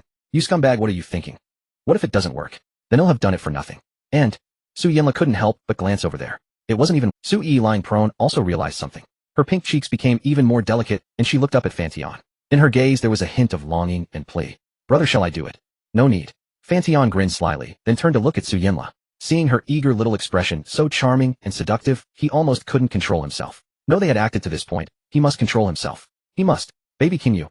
Fan Tian looked at Su Yinla tenderly. He knew this tsundere little cat was most vulnerable to such gentle attacks. Just as expected. You scumbag, if you really can, he'll bite you to death. Su Yinla's face grew increasingly flushed. Then she threw the blanket over Su Yi's little head and steeled her heart. Rip. Fan Tian felt his mind waver, almost unable to resist perking up. But no, he must take it slow. If he was too abrupt, it would make this little cat freak out. If she knew he was really acting, she would probably really bite it off. Good girl. Fan Tian gently stroked Su Yinla's hair, his movements incomparably tender. At this moment the entire room was still except for a single sound. Under the blanket, Su Yi couldn't help but lift a small corner to see what was happening outside. Then after being glared at, she obediently lowered the blanket again. She knew this would embarrass Su Yinla, so she made no further moves, lying obediently on the bed. But suddenly a warm large hand reached in, making her instinctively lift her body slightly. Su Yi's eyes immediately became hazy, her red lips slightly parted, then she pressed them together. After who knows how long, Su Yinla felt her mouth almost numb and finally saw the light of victory. Then she arrogantly flung aside the blanket beside her, revealing her fair, blushing body. Sir, miss, please, Su Yinla said, feigning politeness, then wiped her red lips with her hand, leisurely sat on the adjacent sofa, crossed her legs, and picked up a drink from the table to sip. Su Yi blinked her eyes, then lifted and rested her entire head on the bed. This scene alone made Su Yinla sitting on the sofa involuntarily swallow, and her legs couldn't help but squeeze together. She hadn't expected that sister's movements to be so seductive, and the flexibility was almost the same as hers. Even she herself, without training, didn't know if she could reach Su Yi's level. Worth it, totally worth it. Although she had worked herself to death, seeing this scene was worth half the effort. However, that person still made no move, instead walking toward her. Su Yinla seemed to realize something, her leisurely posture became flustered, and her beautiful eyes trembled. To say she didn't want it, that was impossible. But she didn't want to admit that. Why haven't you started? What do you want? Su Yinla said proudly, her face flushed and heart pounding as she looked ahead. You scumbag, go back. I'm a person who believes in reciprocity. No, he'll just sit here. Until. Baby, can you be a good girl? Su Yinla angrily looked up and glared, but there was nothing she could do against this thick-skinned scumbag. Then she reluctantly stood up and removed her clothes. Fan Tian looked, his eyes fixated. He hadn't expected that the bald-headed strong man had felled all the trees in the forest. That night, when Su Yinla had wanted to invite him to her room alone, it must have been to show him this. Don't cross my bottom line, Su Yinla said, her face red and heart pounding. Under the moonlight, Fan Tian was like a warrior charging into battle, routing the enemy and leaving them begging for mercy on their knees. In the end, they signed a peace agreement and achieved prosperity for all. Then everyone lived a life free from want. Sated, truly sated. Fan Tian lay on the bed, unable to suppress it. Su Yinla, who was putting on clothes, instantly bristled with anger, turned back and glared, then picked up a pillow from the sofa, and Fan Tian swore he really didn't mean it, and he was actually enjoying it. It was just a bodily reflex. He smirked, then draped on a bathrobe, got up, went over, and embraced the dressed Su Yinla in his arms to soothe her. What? Not enough. Su Yinla nudged Fan Tian with her shoulder, pouting fiercely, as if she would restart the battle at the slightest provocation. Fierce, yet with a hint of coquettish charm. At this moment her cheeks were flushed like fire, her beautiful eyes held a satisfied allure, and her whole body exuded a tantalizing aura. Su Yinla didn't actually mind going the last step now, but she had a final shred of pride. She wanted to be alone. If Fan Tian were still up for it, Su Yinla wouldn't mind pulling him to her room to complete her transformation from girl to woman. No, I just want to thank you for playing this absurd game with me. No need, you enjoyed it, and so did I. Su Yinla's tone unconsciously softened, letting Fan Tian hold her, but after she said that, her cheeks involuntarily reddened. Because she felt a little friend greet her, Su Yinla lightly bit her red lips, revealing an indescribable charm. However, after a moment's thought, she dismissed the idea. She knew that men also needed restraint. If she really exhausted this scumbag, and he became impotent later, she might have to rely on toys for the rest of her life. So even if he wanted it, she wouldn't give in tonight. Let him rest until tomorrow morning. 8 hours should be enough. You damn scumbag, show some restraint. If you can't get it up later, and I will have nothing to play with. Su Yinla, thinking of Fan Tian's wealthy outsider, couldn't help scolding. Fan Tian was amused and exasperated, never expecting Su Yinla's concern to be so blatantly cheeky. He looked at her stubborn face, tinged with a hint of fatigue and satisfied languor. He also didn't want to push it. Even though he had a real man's constitution, moderation was still necessary. It was like playing games. If you play occasionally, you'll be excited, but if you play often, even making it a career, even the most fun things become tiresome. Got it, Layla? Fan Tian lay on the sofa, holding Su Yinla, enjoying this rare tenderness. Su Yinla was like a kitten that had been petted, smooth, very docile, but her small hands were still somewhat mischievous, occasionally reaching in to pinch Fan Tian's pectoral muscles. The movements were gentle without much force, so Fan Tian simply ignored it. Your chest muscles must be a B cup bigger than some women's. Su Yinla snickered. Fan Tian laughed helplessly, then reached his big hand upward. What about yours? D. Su Yinla's lips curled up arrogantly. She was extremely satisfied with every part of her body. Although it wasn't as big as Sister Yi's, she didn't feel inferior at all. She felt that if she really had something like Su Yi's, she would dislike it even more. Many things would be inconvenient. Haven't you had enough? Su Yinla bit her lip. She didn't resist his hand, but occasionally, she would frown slightly and sway her soft body, trying to adapt to this strange sensation. Although this sensation was initially indescribable and shameful to her, she felt she was beginning to gradually like it. Tingling and numbing. Never enough, not even in a lifetime. Fan Tian looked up, gazing deeply, and Su Yinla, as if telepathically, turned her head and brought her red lips to meet his. The kiss was very brief, just a taste. Su Yinla licked her lips, then seemed to remember something, and slapped Fan Tian's chest in mock anger. What? You pressed yourself against me, and you blame me. I don't even blame you for making me waste my offspring. Fan Tian smirked. Can't be bothered with you. Su Yinla pouted coquettishly, then lay on Fan Tian's chest, snuggling against him, enjoying this peaceful beauty. This bed of mine is unsleepable tonight. How about I go to your place? You and Sister E clean up and come over later. Su Yinla said affectionately without refusing. After some time, as if they had had enough tenderness, Su Yinla got up from the sofa, but when she looked down, she playfully patted a few times. Little, big guy, don't overwork yourself. Can you not be so perverted? Fan Tian shuddered, his eyelids twitching at a loss for words. Su Yinla snickered, and then walked out of the room with elegant steps. Fan Tian shook his head, then got up and walked to the bed, looking at Su Yi, who was sleeping like a baby, his eyes soft with tenderness. The morning sun was high. Gentle sunlight sprinkled over the three, as if covering them with a layer of white rays. Su Yi was the first to wake. When she saw the room's arrangement, and the two beside her, she realized what had happened. She gently stroked the extremely familiar face with her small hand, smiled happily, then softly moved away the big hand that was gripping her body. Brother, I'll change the sheets. Su Yi said tenderly. Although she was hazy and had been taken care of all night, she knew the battle was too intense. Everyone was exhausted, so it was impossible to change the sheets at night. Otherwise they wouldn't be in Su Yinla's room now. Fan Tian nodded drowsily, pulled back his big hand, then lay sprawled out, and continued sleeping soundly. Su Yi instinctively looked down, her gaze immediately becoming more dazed. She hadn't expected Fan Tian to be so vigorous early in the morning. But thinking of her sore lower back, she had nearly lost half her life last night, and had to beg for mercy before being let off. Su Yi suppressed that thought, just secretly touched it once, then walked to the door with a lingering desire. Perhaps it was a case of, once on shore one prays no more. Su Yi lingered at the door for a long time, lightly bit her red lips, and then closed the door. After Su Yi left, Su Yinla suddenly opened her watery, beautiful eyes. Looking at the man before her with his indecent sleeping posture, and even a big hand on her, she immediately pressed her scarlet lips to his. Her small hands began to explore his abs and pectoral muscles. Su Yinla's gaze was restless. The ecstatic expression on Sister Yi's face last night still lingered in her mind, constantly arousing her desire. Especially seeing the two of them alone, now her gaze gradually became determined. Then she walked to the door and locked it. Since they were going to play, she might as well see it through. Otherwise, after each time, she would be filled with a strange emptiness, always feeling unsatisfied. That half-finished feeling was extremely uncomfortable. Oh, she might as well make a clean break now. She looked at the sprawled Fan Tian, lightly bit her red lips, and then pulled down his pants. The morning is the prime of the day. Nervousness, fear, and a hint of indescribable excitement surged in Su Yinla's heart.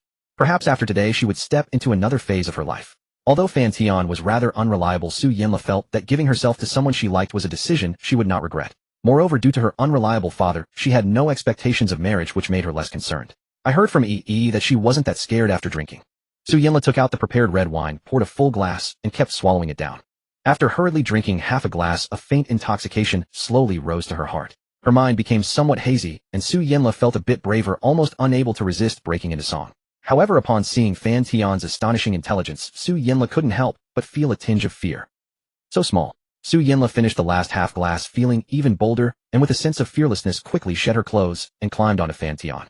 After fumbling for a while, she finally found the right position. Then slowly, moi, Fan Tian also sensed something and suddenly opened his eyes wide. For a moment the entire room fell silent for 2 seconds. Their eyes met. With her small face slightly flushed, Su Yinla saw Fan Tian waking up and immediately panicked. Embarrassment, shame, nervousness, and fear surged within her, leaving her mind clouded, and she completely forgot the steps she initially intended to take. In her flustered state, without thinking, she exclaimed, Su Yinla's eyes widened and tears instantly streamed from the corners of her eyes. Her mind went completely blank, and she instinctively covered her mouth with her hand to avoid making too much noise. Fan Tian also realized what had happened. He looked at this fearless girl, noticing the expression of grievance and pain contorting her face, and couldn't help but feel heartbroken. This guy, how could she be so foolish? But since it had come to this, be good, don't move. Fan Tian half bent down, tightly holding her trembling body, constantly soothing her, and doing everything he could to lessen her pain. Su Yinla clung tightly to Fan Tian, the intense pain causing her to scratch his back and bite down on his solid shoulder, as if doing so would alleviate her suffering. Relax, don't move. After an unknown amount of time, a muffled sound filled the room, mixed with some suppressed pain. Su Yinla lay on Fan Tian, her eyes misty, her brow slightly furrowed, with her dark hair in disarray, covering her distressed, yet flushed face. At this moment she appeared so helpless and fragile, evoking a sense of pity. Why are you so foolish? Fan Tian gently wiped away Su Yinla's tears and continued to comfort her. You don't understand, better short pain than long pain. Su Yinla forced a smile which, when contrasted with her disheveled appearance, seemed somewhat foolishly endearing. However, seeing the wounds on Fan Tian's shoulder dripping with blood, she couldn't help but feel a pang of guilt and heartache. Should we take care of that? Su Yinla pointed at the wounds on his shoulder. It seems a bit serious. It's nothing. How about you? Do you feel better? Fan Tian asked without lifting his head. He had just relaxed completely, allowing Su Yinla to vent her pain on him, or else he wouldn't have sustained the wounds. Moreover, even if he did get hurt, with his tough skin and strong physique, combined with the ability of qi cultivation and breathing, these minor injuries would heal in no time. Much better, but I want to stay here for a while longer. You can't get up, you have to keep me company. Su Yinla was unusually domineering at this moment, pouting and speaking fiercely. Don't worry, today, however long you want to stay here, I'll be with you. Upon hearing this, Su Yinla smiled and revealed a hint of happiness. As the sun rose high, the door went unusually unknocked. Feeling hungry, Su Yinla got up from the bed, but upon seeing a patch of crimson on the white sheets, her face turned a rare shade of crimson. She then took scissors to cut that part open. She seriously put it away. What are you looking at? If you keep staring, I'll cut you. Su Yinla glared at the man behind her, her face red, pouting and snapping. All right, let's go eat. It's 12 o'clock. Fan Tian chuckled and shook his head, walking over, taking Su Yinla's small hand to open the door and stepping outside. In the hall, Su Yi was listening to music nonchalantly with headphones, while Zhou Wen seemed to still be in bed. Seeing Zhou Wen absent, Su Yinla's previously tense expression finally relaxed. After all, they had originally agreed to have a platonic relationship with her brother just to find a reason to stay here, but in just a few days she had become Zhou Wen's sister-in-law in name and reality. Transforming from a best friend to a sister-in-law was a change in identity that not everyone could adapt to immediately. Su Yinla felt quite guilty towards Zhou Wen for becoming his sister-in-law so quickly, yet why was there an indescribable sense of excitement within her? You stay here for a bit, they'll go to the kitchen to find you something. In the entire hall, only Su Yi and Su Yinla remained. They exchanged glances, both feeling their faces flush, an indescribable atmosphere enveloping them. Su Yinla took the initiative, bringing up the topic first. Sister Yi, it hurts so much. The drinking you mentioned was complete, Su Yinla complained, but before Su Yi could show any guilt, she mischievously added with a hint of humor, from now on we are truly kindred spirits. Su Yi was taken aback, her face turning even redder, unable to suppress her shyness, and replied in a barely audible tone. At that moment, Fan Tian came out of the kitchen carrying a bowl of warm meat porridge. Su Yi and Su Yinla both looked up simultaneously. One remained gentle as water, while the other showed a hint of reproach mixed with shyness. If it weren't for his astonishing talent, it wouldn't have been so painful. Su Yinla shot a shy glare at Fan Tian before taking the bowl of porridge, then slightly adjusted her position to leave space. Yet with this movement, Su Yinla felt a strange sensation. It was somewhat painful, yet also a bit uncomfortable. But why did it feel a bit pleasurable? Moreover, as Su Yinla thought about no longer having to endure the hardships of the morning, she could enjoy herself freely. Her mindset shifted quickly, and she happily wiggled her little feet, drinking the first bowl of meat porridge after her transformation. From now on, life will be more comfortable, truly something to look forward to. The thought of Su Yi's expression of joy last night, one that could only be seen in movies, made the corners of her mouth uncontrollably rise. She occasionally glanced at Fan Tian, her eyes shimmering with a hint of inexplicable color. However, beneath that playful gaze a trace of greedy affection emerged as she looked at Fan Tian, tentatively extending her delicate foot, as usual, to place it on his thigh. Around 1 in the afternoon, Zhou Wen emerged with faint dark circles under her eyes and her fluffy hair in disarray. Yet the three in the hall exchanged knowing glances, none daring to reproach her. Or rather, each harbored their own thoughts. Ever since I closed my eyes last night, all I saw were zombies. I couldn't sleep again. I'm never watching horror movies anymore. Zhou Wen glanced around, speechless. She had wanted to sleep in Su Yinla's room last night, but that guy had locked his door as if guard. As for Su Yi's room, though the door wasn't locked, she was never inside. Zhou Wen didn't even need to think to know she had slipped into her scumbag brother's room. Ever since Su Yi moved into this penthouse, whether Fan Tian was there or not, she had hardly ever slept in her own room. It served only as storage. Why did you lock your door last night? And you slept like a log. Zhou picked up an apple, sat beside Su Yinla, took a bite, then couldn't help slapping his long thigh and glaring at him. I was chatting with my mom on headphones last night and got so caught up that I forgot, Su Yinla said with a sheepish grin. Thankfully, she had been prepared and locked her door from inside all night. That way, even if Zhou came to her room, she'd assume someone was inside rather than suspect she'd sneaked into Fan Tian's room. Are you two going shopping this afternoon? No. Fan Tian and Su Yinla answered almost simultaneously, exchanged a glance, then averted their eyes nonchalantly. Zhou's big eyes blinked. Naive as she might be, she caught an unusual nuance in the air, but she didn't expose it. She continued munching her apple expressionlessly. Let's play mahjong at home. It's 35 degrees outside. We'll be drenched in sweat, and the UV rays are so strong. Aren't you afraid of getting tanned? Fan Tian explained calmly. True. Zhou murmured, a mischievous grin flickering at the corner of her eyes. Fan Tian's explanation only made her more suspicious rather than less. Clearly one of the three was hiding something. She would soon gauge their postures and figure it out. Lele, did you sleep well after the movie last night? Zhou asked casually. Not bad. I listened to music on my headphones as I fell asleep, but I was still a bit scared. So I slept a little later and woke up later too. Su Yinla took small sips of the milk. Fan Tian handed her expression unchanged as she explained, though a blush crept onto her cheeks and her gaze darted away. She had no idea if Zhou had heard anything. Last night the sounds had been relatively soft, but this morning, after all, it was the first time. She couldn't hold back. So the commotion had been a bit louder, wailing and howling. Su Yinla didn't know if Zhou had heard anything since their rooms were quite close. Don't lock your door tonight if you're free, Zhou. She seemed not to notice Su Yinla's unease, her mischievous gaze sweeping over the others. As for Fan Tian and Su Yi, the two had spent the night alone together, a man and a woman, kindling and firewood. No need to imagine what had happened. Could it be that her scumbag brother was inadequate? She had heard he used to work late into the night. Though he was wealthy now and looked strong, maybe he was just all bark and no bite. After all, a body exhausted from overwork doesn't recover easily. And he was already 25, the critical point where the body starts its downhill slide. At that thought, Zhou felt she should ask Su Yi, her sister-in-law, to prepare some nourishing tonics. She didn't want to endure a miserable life in the future. Scumbag brother. He's already crossed the line twice, so his boundaries should be even lower. Should I make my move now, or keep waiting? Zhou muttered, inwardly uncertain. Or perhaps she hadn't found the right opportunity yet. If she stirred up his resistance again, all her efforts would be wasted. She decided to keep waiting until she found the perfect chance to strike decisively. She felt that life was fine as it was. Her scumbag brother was no longer as averse to physical contact with her. Ew, everything. Am I being a bit twisted? Zhou glanced at Su Yi and Su Yinla, inwardly chiding herself. But she quickly if such thoughts counted as twisted, then she had been twisted since childhood, not just now. When she was little, other kids bullied her, and Fan Tian always stood in front to protect her. She had long regarded him as her closest person. The most important thing was to win over Fan Tian and then deal with her mother. Actually, never mind her mother. Once the rice was cooked, she'd go home with a big belly. She didn't believe her mother would refuse then. Her mother wasn't the stubborn type anyway. A little sweet talk in her ear would do the trick. Have some kanji first. Don't just gnaw on an apple on an empty stomach. Fan Tian brought a bowl of kanji from the kitchen. Zhou put down her apple and took it naturally. Scumbag brother, no work today, as she asked bluntly. Zhou's offhand remark earned a glare from Fan Tian, and she shrank her neck. No. Hurry up and eat. We'll set up the mahjong table soon. It's been ages since I played mahjong. For people from Guangdong, playing a few rounds with relatives during the new year is a common pastime. Fortunately, Su Yinla and the others knew how to play too, so Fan Tian had specially set up an automatic mahjong table in the media room. Give me 10 minutes. Lele, order a few milk teas as usual. Zhou instructed. Fan Tian said nothing, walked to the fridge and opened it. It was fully stocked with drinks, yogurt, cola, soda, beer, and a shelf of goji berry drinks. Fan Tian found it odd. He remembered that these weren't their last time. He wondered, were they doubting his capabilities? That shouldn't be the case.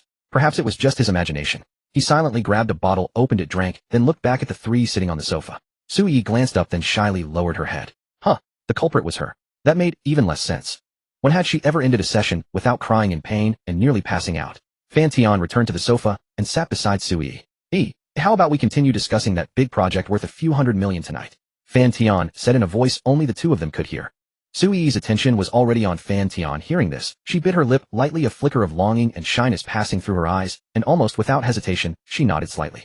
The night was deep. Fan Tian opened his system, yet another unremarkable day. No treasures drawn, only a string of monetary figures. The 10% treasure probability was admittedly low. A failure to draw was nothing unusual, so he didn't dwell on it. After freshening up, he returned to the room to find a stunning woman in an icy silk-lace nightgown lying prone on the bed, speaking on the phone with someone. Fan Tian tiptoed over and lay down upon that supple, delicate figure. Su Yi showed no reaction, like a docile pushover accustomed to submission. However, she was currently chatting with her grandmother, who had raised her, so Fan Tian refrained from any aggressive moves. He harbored considerable respect for Su Yi's grandmother. Naturally, he didn't wish to act as a bully toward her granddaughter in front of the elderly lady. My dear child, you don't need to send money home anymore. These old bones of mine don't require that much. Just come back to see your grandmother more often. A vigorous voice came through the phone. From what Sui had said, her grandmother was 65 this year, yet that voice remained as strong and spirited as ever, even more energetic than some working young people. I know, Grandma. Let's talk another time. I still have to study. All right, focus on your studies. After bidding her grandmother goodbye, she hung up. Sui rubbed her delicate cheek against Fan Tian's large hand, then broke into a radiant smile. It was because of this man that she enjoyed a life free from worry about food and clothing, and even her grandmother, who raised her, no longer had to toil at farm work from dawn till dusk. It was because of this man that she enjoyed a life free from worry about food and clothing, and even her grandmother, she couldn't bring herself to say such things, so she merely shifted her snow-white body to convey her feelings and her gratitude. But suddenly Sui sensed a strange sensation in her body, much like the onset of her monthly cycle, and her heart sank. Why did it have to come at this very moment? Why a full week early? Her tender eyes held a barely perceptible hint of melancholy. She parted her lips, wanting to say something, but in the end no sound escaped. Instead, she bit her lower lip, gently gazing at Fan Tian with a blurry, entranced look. She didn't want to disappoint Fan Tian, didn't want the man she loved so deeply to show even a trace of sadness or letdown. But if Sui could detect it, how could Fan Tian not? His nose, as keen as a dog's, had sensed it even before she did. Running a red light was something he would never do. Fan Tian couldn't help but chuckle at Sui's hesitant, yet inviting expression. Let's skip the project tonight. Get some good rest. Sui was momentarily stunned, then a flicker of subtle guilt crossed her face. Suddenly, as if struck by a thought, her gaze, soft as water, held an elusive trace of shyness. She hesitated at first, but soon made up her mind. How about you just lie down, and he'll give you a massage? Perhaps too shy to voice her real intention, she didn't fully articulate what she meant. Fan Tian was naturally delighted by Sui's words, and he felt no disappointment. He was already more than content with the Sui before him, and with time stretching ahead, there was no need to rush. All right. Fan Tian smiled, turned over, and lay back on the soft large bed. Could you close your eyes, honey? Sui asked, her face flushed with shyness. Fan Tian found it strange. What hadn't they done before? Why shy about a massage now? Watching her tense and awkward expression, which seemed to betray a hint of longing and determination, he used the system to eavesdrop on her thoughts. Had he not listened, it would have been fine, but when he did, he was startled, yet an indescribable excitement quickly followed. Life's greatest joys and sorrows were exactly this. He never imagined that Sui would actually want him to be a certain kind of tool. She was the first woman to voluntarily bring up something like this. Fan Tian still remembered that first time with the beautiful young wife. It remained an unforgettable memory for him. Both physically and psychologically, it had brought immense satisfaction. But that time he had been the one to suggest it, and it had only happened once. Now he never expected this little woman to be so bold. Seeing Fan Tian close his eyes, Sui was overcome with shyness. She fetched a bottle from the cabinet, applied some of the liquid to her hands, and began massaging him. But as she massaged, it grew more and more improper. Watching the look of contentment on Fan Tian's face filled her with immense satisfaction, and she couldn't help herself. A man dies for the one who appreciates him, a woman adorns herself for the one who delights in her. But it didn't stop there. Fortunately, she always cleansed herself thoroughly inside and out before every intimate moment. Otherwise, she wouldn't have been able to make that choice. Sui's beautiful eyes glistened as she watched the barely restrained excitement on Fan Tian's face, her own gentle gaze, revealing a deep determination and a hint of craving. But at the sight of his extraordinary natural endowment, a trace of fear of the unknown flickered in her eyes. Yet no sooner had that fear appeared than it was subsumed by a strange thrill. Sui even felt an irrepressible. It was as if the more she was conquered by Fan Tian, the more completely she belonged to him. This almost pathological sentiment intoxicated her, nearly obliterating the last vestiges of her reason. Even a subtle thought surfaced. It would be better if there were a witness. At that moment, her heart pounded like a drum, threatening to burst from her chest, and her cheeks flushed an even deeper crimson, her face blooming with spring. She found the thought absurd. Yet deep down, a giddy thrill surged uncontrollably. But she would never bring it up herself. It was too ridiculous. Nevertheless, she couldn't help that absurd idea. If only Lele were just outside the door like that other time. Sui's almond-shaped eyes, soft as water, shimmered with a mixture of shame, tension, and excitement. Just thinking about it made her tremble with a sort of fear. Just like the first time. Taboo and the unknown never fail to ignite excitement and longing. Without further hesitation, Sui began. Oh. In an instant, she felt a violent electric current surge from the base of her spine, racing through her. Her brows knitted slightly, her body signaled mild discomfort, yet her mind urged her forward without pause. It was a strange sensation, something Sui had never felt before, especially when she saw Fan Tian's involuntary, that made her even more intoxicated. Now she felt a tingling numbness over her body, the hairs on her skin standing on end. When she saw Fan Tian open his eyes, his indescribable expression turned her bashful beyond words. She wondered if Fan Tian would despise her for being so strange. But she sensed he wouldn't, because his excitement was unmistakable. His breathing had grown heavy, and he couldn't help but moan. Is this okay? Maybe we should stop. Sui hadn't felt much about it before, but being asked that by Fan Tian made her face flush even redder, and a resolute glint flashed in her eyes. It's fine, but please don't move, honey.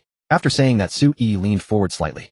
Hearing her words, Fan Tian felt both tender and moved and naturally couldn't refuse such a unique gesture of affection. And Su Yi seemed to have gradually adapted. The two quickly became immersed in that ineffable experience. Meanwhile, Su Yinla lay listlessly on the bed playing with her phone, while beside her a flawless snow-white body lay. No help for it. Zhou preferred being half-naked, claiming it was more comfortable. At school she showed some restraint, but here she let loose completely. Su Yinla's listlessness naturally wasn't about that, as she was simply wondering what those two were doing right now. Especially since she had just given herself away this morning, Su Yinla couldn't help but feel a surge of dependence on Fan Tian. Her mind was a chaotic mess. One moment Yi's intoxicated expression flashed before her eyes, the next Fan Tian's tyrannical, yet tender smirk, then images of them together. In short, it was pure chaos. If not for Zhou being here, she would have already rushed over to them. Glancing at the soundly sleeping Zhou, Su Yinla suddenly had an idea. She quickly grabbed her earphones from the bedside, put them on, and sent a video call to Fan Tian. The first time after waiting half a minute it didn't connect. Su Yinla felt a twinge of anger. That damn scumbag, how could he be asleep at just 11 o'clock? But soon a message came back. Busy here, Lele, wanna come over? Busy. And an invitation. Reading that message, Su Yinla couldn't help but bite her crimson lips, her breathing growing heavier. Late at night, she naturally knew what they were busy with.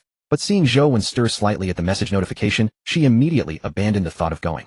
It wasn't that she didn't want to, it was that her body couldn't take it. That scumbag's physical prowess was more terrifying than a young bull's. She felt that if she went now, she could only watch, not participate, and would only end up suffering. Plus with Zhou here, the idea naturally faded. Can I video call instead then? Su Yinla seemed to think of something, and added, don't worry, I've got earphones on. I swear I want record. Let me ask. Reading that message, Su Yinla felt both nervous and expectant. The dim soft light fell on her face, and her cheeks visibly flushed. What were they doing? What positions? Would they be more excited being watched like this? And would they refuse? With a mix of trepidation and excitement, Su Yinla waited silently. To avoid making even a sound, she set her phone to silent mode. In less than a minute, a video call invitation arrived. Su Yinla grew even more excited. Guiltily she turned her head and found Zhou still dead to the world. Seeing that not even a husband cheating with another woman would wake Zhou, Su Yinla grew bolder. She answered the call, quietly slipped out of bed, and sat down on the sofa. When the video screen appeared, it showed an obnoxious face. Su Yinla knew the man in the video was handsome. On normal days, she could gaze at him forever. But now, no way. She didn't want to see this. Su Yinla glared at him, her delicate brows furrowed, convinced Fan Tian was doing it on purpose. She cursed under her breath, expressing her displeasure. She was curious. Where was he? What were they doing? Not this face of Fan Tian. She could see his face anytime. I don't want to see your face, Su Yinla whispered angrily. Then what do you want to see, eh? On the other end, Fan Tian smirked playfully instantly, making Su Yinla's face burn with agitation. But Su Yinla was no shrinking violet. She was a thorough libertine. The flush on her cheeks only indicated her excitement, not shyness. Show me that. Hurry up. Keep this up and he'll hang up, Fan Tian said lightly, immediately making Su Yinla frantic. You dare hang up and he'll drag one over there right now. Su Yinla bared her small fangs and issued a low threat, but remembering she was the one asking a favor, her tone softened. With a rare coaxing lilt, she said, come on, show me that. Especially when she heard faint intermittent sobs with a crying tone coming through the video, her heart surged with excitement. She knew all too well how those sounds were made. Too familiar. Hearing them only made her more anxious.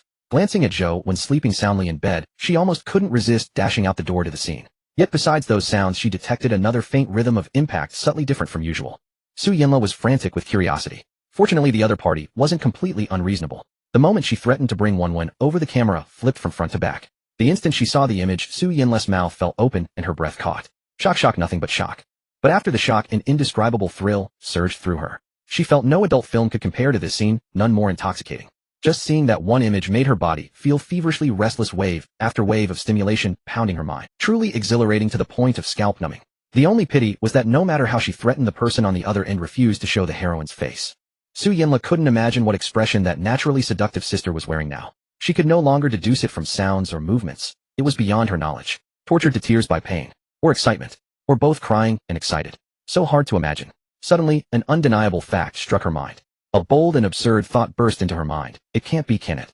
That scumbag couldn't be doing it like that every time. Su Yinla's eyes widened by a third, a mix of shock and anger at her speculation flashing in her gaze, along with a barely perceptible enigmatic emotion. But such a thing was too difficult to verify. It wasn't like she could let them do it then try it herself to see the difference. If she did that, she'd surely be mad. But those jumbled thoughts only flickered, by far less compelling than the scene in the video. Su Yinla felt a rush of blood straight to her head, her cheeks burning frighteningly hot. Doesn't it hurt? How can she make sounds like that? Su Yinla couldn't help but clench her shapely buttocks, then imagine being treated like that by Fan Tian. She shook her head violently, a hint of panic in her eyes. Too terrifying. She wondered how Su Yi managed it. Was it under threat or voluntary? Given the situation, it seemed voluntary, as she could hear Yi sounding very excited and aroused. Truly the ultimate lovesick fool. Terrifying as it seemed, Su Yi's performance still stirred a barely suppressible craving deep in Su Yinla's heart. Of course, she wouldn't judge such behavior. It was simply too thrilling to watch. Su Yanla's face was already burning like fire as she lay on the sofa, legs squeezed together, her delicate body unable to stop writhing. Unbeknownst to her, her worm-like movements were clearly observed by the half-awake Zhou. Watching porn without calling me. Zhou thought about sneaking over to scare her, but quickly dismissed the idea. Everyone knew that disturbing someone watching such films was the worst thing to do. A man might even get scared into some disorder. The night was deep. Not only the people in the spacious penthouse were awake, on the other side of the city in a quiet apartment, a stunning silhouette with disheveled hair also couldn't fall asleep. Qin Yuyan awoke from her dream, feeling a chill beneath her, and couldn't help but smile bitterly. Here it was again. Another dream where the suspect suddenly transformed into Fan Tian's likeness. Nothing but helplessness. 28 years old, single since birth. Though Qin Yuyan had never experienced such things, she knew exactly what was happening to her body now. Simply put, an excess of hormones was affecting her physical state. Qin Yuyan got up helplessly, took off her sleep pants and underwear, tossed them into the laundry basket, and stood before the bathroom mirror, fixing her gaze. Her cheeks were flushed, the lingering heat not yet subsided. Once I'm done with this busy period, should I ask my little brother to help solve this trouble? Qin Yuyan muttered. The thought made her cheeks burn even more, a faint sense of immorality creeping in. Helplessness, conflict, resentment, and an undeniable affection intertwined in her eyes. Qin Yuyan's heart was, after all, that little brother was too flirtatious. Though she really liked him, she couldn't help but hesitate. Moreover, Qin Yuyan had also met Fan Tian's college girlfriend. Gentle, virtuous, and well-educated. She was more suitable as a wife than Qin Yuyan herself. As for the other one, her personality was quite similar to Qin Yuyan's, fiery and straightforward, the type fit to be a girlfriend. Neither of them had a bad heart. Qin Yuyan felt a bit regretful. If Fan Tian were dating those disreputable women, she would have no hesitation in pushing them aside and taking her own place. But when she thought of that gentle and virtuous college girl who, despite her young age, exuded the charm of a mature woman, Qin Yuyan not only abandoned the idea of pushing her aside, but even considered letting her stay by her little brother's side to care for him after he married Fan Tian. Yet that was exactly it. Qin Yuyan didn't know what to say now, inevitably feeling a little resentful. She didn't want to intrude on others' relationships. I wonder what that guy is up to right now. After composing herself, Qin Yuyan put on a pair of shorts and swayed her voluptuous hips out of the bathroom, then plopped down onto the living room couch. Because of her frequent training, Qin Yuyan's buttocks were not only large, but also plump and firm. When she sat on the sofa, they deformed under pressure. Her figure could be described as the ultimate prize every man desired. At this moment, Qin Yuyan was like a ripe peach, fresh on the outside with juicy, luscious flesh within. Pity that no one had ever tasted such a body. Qin Yuyan thought this, and she knew how alluring her figure was to men, which inevitably gave her a hint of pride. It was like a man who is 180 centimeters tall. He would definitely let others know about his height with a certain pride. Qin Yuyan might not have the urge to flaunt it to others, but she couldn't help wanting to show it off in front of the person she liked. Lying on the sofa, she scrolled through the chat history with Fan Tian. Occasionally encountering a funny joke, she would reveal a gentle smile. Sometimes coming across risque jokes and slightly lewd emojis, she would take a light sip of breath and secretly curse someone's shamelessness. Now everything she saw made her think in that direction. Between her and Fan Tian, only that thin window paper remained. Men have their sage time, but women don't have that trouble. That guy, he probably hasn't fallen asleep yet at 1 o'clock, right? Qin Yuyan recalled Fan Tian's rough behavior that afternoon, and her face instantly flushed. She murmured a bit wistfully, if only I hadn't stopped him. She sent a message expressing her gratitude. The computer skills of Fan Tian's employee were indeed impressive. In just over 4 hours, he had tracked down the current leader of the financial crime gang, and helped collect a wealth of evidence, propelling the previously slow-moving case straight into its final stage. Thus it was only natural for Qin Yuyan to express her thanks to Fan Tian. However, after waiting for half an hour, there was still no reply from his side. Could he be asleep? Qin Yuyan suddenly felt a loss of interest. With all these tangled thoughts swirling in her mind, she wasn't sleepy at all. She decided to take a hot shower and then continue working in her study. Just as she was about to act, a ringtone sounded. Qin Yuyan hurriedly picked up her phone, and upon seeing the message, joy spread across. Those in the know would understand that her state was like that of a young girl in love. Haven't slept yet, just finished work. Sister, a smile curved on Qin Yuyan's lips. Without even taking a shower, she went to the study and sat down. Not yet. What are you so busy with at this late hour? Nothing much, just handling some daily trivial matters. And you, what are you busy with? Still working. Getting ready to review tomorrow's meeting materials. Little bro, you're still busy at nearly 1 o'clock. Truly the busy. Qin Yuyan teased him jokingly. Almost there, just handling the last bit of loose ends. On the other side, Fan Tian had already ended his video call with Su Yanla, and Su Yi was gently bowing her head to clean the stains from his body, using tissues. Don't bother, let's shower together later. Seeing this, Fan Tian couldn't help but pat Su Yi's Su Yi nodded, then shifted her scorching body and obediently lay on Fan Tian's chest. Her body felt it wasn't exactly painful, nor could it be called comfortable. She could still feel some lingering sensations. In short, she couldn't sit, she could only lie face down. But for her, this position was already quite familiar, so it didn't bother her. However, Fan Tian's large hand occasionally stroked her, as if inspecting his handiwork. Su Yi became even more shy, but she didn't resist. Her body instinctively moved to meet his touch. She felt even stranger. One hand was playing with the phone, while the middle finger of the other hand Sui couldn't help but let out a moan, her delicate body trembling. Her naturally charming and gentle face grew even more flushed, her eyes gradually glazed over, her lips parted slightly, and her eyes seemed to brim with tears. She lay limply on Fan Tian, neither speaking nor moving, like a docile little thing. "Were you chatting with Lele?" Sui heard the rapid typing sound coming from the phone, and her scattered focus gradually sharpened a little.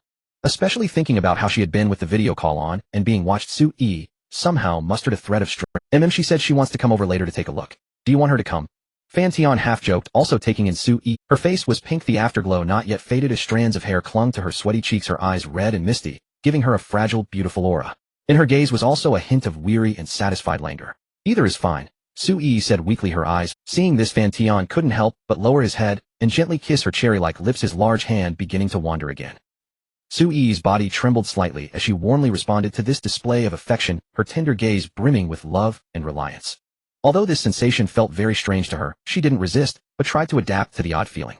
Because she knew the man before her seemed to really like this. Besides, it wasn't too embarrassing a feeling. The first time might be a bit uncomfortable, but Sui felt that she would grow to like this method. At least it didn't hurt anymore now. The next time she probably wouldn't cry either. The next morning, a few streaks of pale dawn light softly filtered through the window, casting a gentle glow upon Sui's delicate form. Her skin shimmered like flawless snow, translucent and crystalline. She seemed still lost in a sweet dream, her small lips parting and closing as she murmured something, a tender smile lingering at the corners of her mouth. At this moment, was like a sleeping princess, breathtakingly beautiful beyond compare. Fan Tian's heart stirred. He leaned down and gently kissed those alluring red lips. The movement was a bit too forceful. Sui let out a soft, muffled sound. "Don't, But she was too exhausted, as she had been busy until late last night, and could barely lift her eyelids now. Unconsciously, she turned over and continued sleeping in her dreams. Seeing this, Fan Tian knew she was truly worn out, so he did not wake her. He pulled the soft, comfortable quilt over her snow-white figure before leaving the room.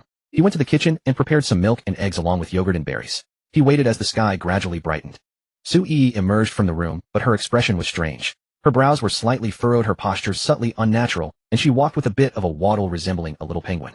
When she saw Fan Tian and Su Yinla, her body stiffened slightly. Unable to suppress a blush, she forced her posture upright, not wanting them to detect anything unusual. Picking chrysanthemums under the eastern fence, "Sister did you sleep well last night?" Su Yinla lounged on the sofa, couldn't resist teasing, and hummed a cheerful tune. However, Fan Tian interrupted her nonsense. "What? In broad daylight?" Su Yinla found it immensely embarrassing. To mask that indescribable shame, she turned her embarrassment into anger and muttered softly at Fan Tian. "I thought you liked it." Fan Tian flashed a mischievous grin, pulled Su Yinla up from the sofa, and held her in his arms, feeling the soft body of the youthful college beauty. "How about you try my investment technique too? Get lost, no way." Su Yinla was even more flustered by his words. She shot him an angry glare and couldn't help pinching his firm chest with her small hand. Just yesterday morning, she had experienced pain that left her writhing. The days of pleasure hadn't even arrived, and he wanted her to continue suffering. How could that be? She wasn't a hopeless romantic. Although Su Yinla liked Fan Tian, she still valued her own feelings and wouldn't blindly. Nevertheless, Fan Tian's proposal planted a seed in her heart. Su Yinla couldn't understand what was so good about that place. To verify, she couldn't resist trying it herself when she went to the bathroom. Was it not specific enough? Su Yinla glanced down at Fan Tian. Fear rose in her heart, and she immediately dismissed the idea. She didn't want to go to the hospital for something as embarrassing as that. "Come over, have some milk and nuts," Fan Tian called out. Su Yi walked over. After exchanging a glance with Su Yinla, a tense atmosphere spread. Recalling the scene after the video last night, her face flushed and her heart raced. But she quickly regained her composure. After all, she and Su Yinla had come to know each other intimately, and they understood how to put it. Under Fan Tian's guidance, they were each other's most devoted admirers. "Want you sit down?" Su Yinla patted the sofa beside her playfully. In truth, she was a bit curious. Could it be that after last night, she could? The thought only made Su Yinla more panicked. She had abundant theoretical knowledge, but even the online videos didn't cover such lessons. She couldn't exactly go to Chengdu to consult those soft zeros. Hearing this, Su Yi's expression stiffened and her heartbeat quickened. Though it no longer hurt, it still felt strange, a bit drafty, so she didn't want to sit and didn't dare to. Otherwise, what if it really leaked air? Better to take it easy and not sit. Lying down was fine, but lying on the living room sofa would look odd. Not sitting, lying down. Su Yinla blinked, a glint of curiosity sparkling in her eyes.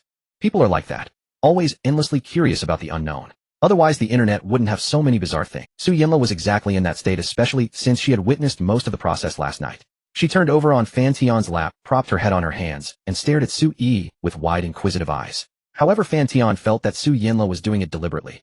Why else would her perky bottom be slightly raised, especially when she was only wearing a white shirt and almost nothing underneath? With such an enticing pose, he had to respond somehow. Then, Fan Tian could feel Su Yinla's body jolt, but she offered no resistance, pretending not to care. She maintained her position and continued their conversation. In the little garden, dig, dig, dig. Plant a little seed, grow a little flower. Fan Tian chuckled wickedly and hummed. The cheerful song began, and he could visibly sense Su Yanla's temperature rising. Su Yanla couldn't help turning her head to glare at him angrily. If you're going to do it. Why sing? Want a taste? Fan Tian's sly grin made Su Yanla both embarrassed and annoyed, yet also helpless. Get lost, clean it up yourself, Su Yanla snapped. But suddenly she sensed something was off. Fan Tian hadn't pulled away. Su Yanla panicked. Was he really that twisted? And that sister didn't seem to mind, smiling as if ready to take it. You scum. Su Yanla let out a coquettish scold, and then came the exchange of saliva. Every time it was like this, swapping spit, and that was it. Su Yanla slapped his big hand, angrily punishing him before letting go. But by then her mind was elsewhere. The scumbag's touch felt too good. Su Yanla felt that Fan Tian had completely mastered the code to her body. With just one finger, he could trigger her excitement. Finally, unable to bear it any longer, she got up and turned her back to Fan Tian. Scumbag, keep an eye on Win-Win's room, Su Yanla said with a blush, glancing back to remind him. This scene left Su Yi dumbfounded. She bit her lip, feeling that it was very strange, but after all, their relationship was already bizarrely unconventional, so it didn't seem out of place. After watching for a while, Su Yi felt a stir, an indescribable excitement welling up inside her. Ding dong. A crisp ringtone sounded. Su Yanla was suddenly flustered. She lowered her head and warned, my mom is calling. Scumbag, don't make a sound. After saying that, she bent down to grab her phone. Hey mom, what's up? Calling me so early in the morning. Su Yanla maintained an extremely awkward posture, one hand covering Fan Tian's mouth, while the other held her phone. Clearly Su Yanla didn't quite trust Fan Tian's words. It was only past 8 in the morning, and having a man by her side would be troublesome to explain. Nothing much, just that your father and I have reached an agreement and are already dividing the assets. What? So fast? How could that scumbag agree so easily? Mom, did you ask for too little? As Su Yanla finished speaking, she felt a playful smirk from behind. She ignored it and continued chatting with her mother, knowing that the size of the asset division would affect her own future quality of life. It's quite a lot, half of it. Lele, that person you helped find, is really capable. They managed to get evidence of your father's bribery, and with that leverage he agreed to the deal. They'll transfer you some money. Use it to buy gifts and show gratitude to that person. At these words, Su Yanla's her scumbag father might be a jerk, but he had some talent in business with a net worth of at least a few $100 million. Half of that would make her mother a billionaire. And since her mother doted on her, at least part of that money would eventually fall into her own pockets. Her days of financial struggle were finally over.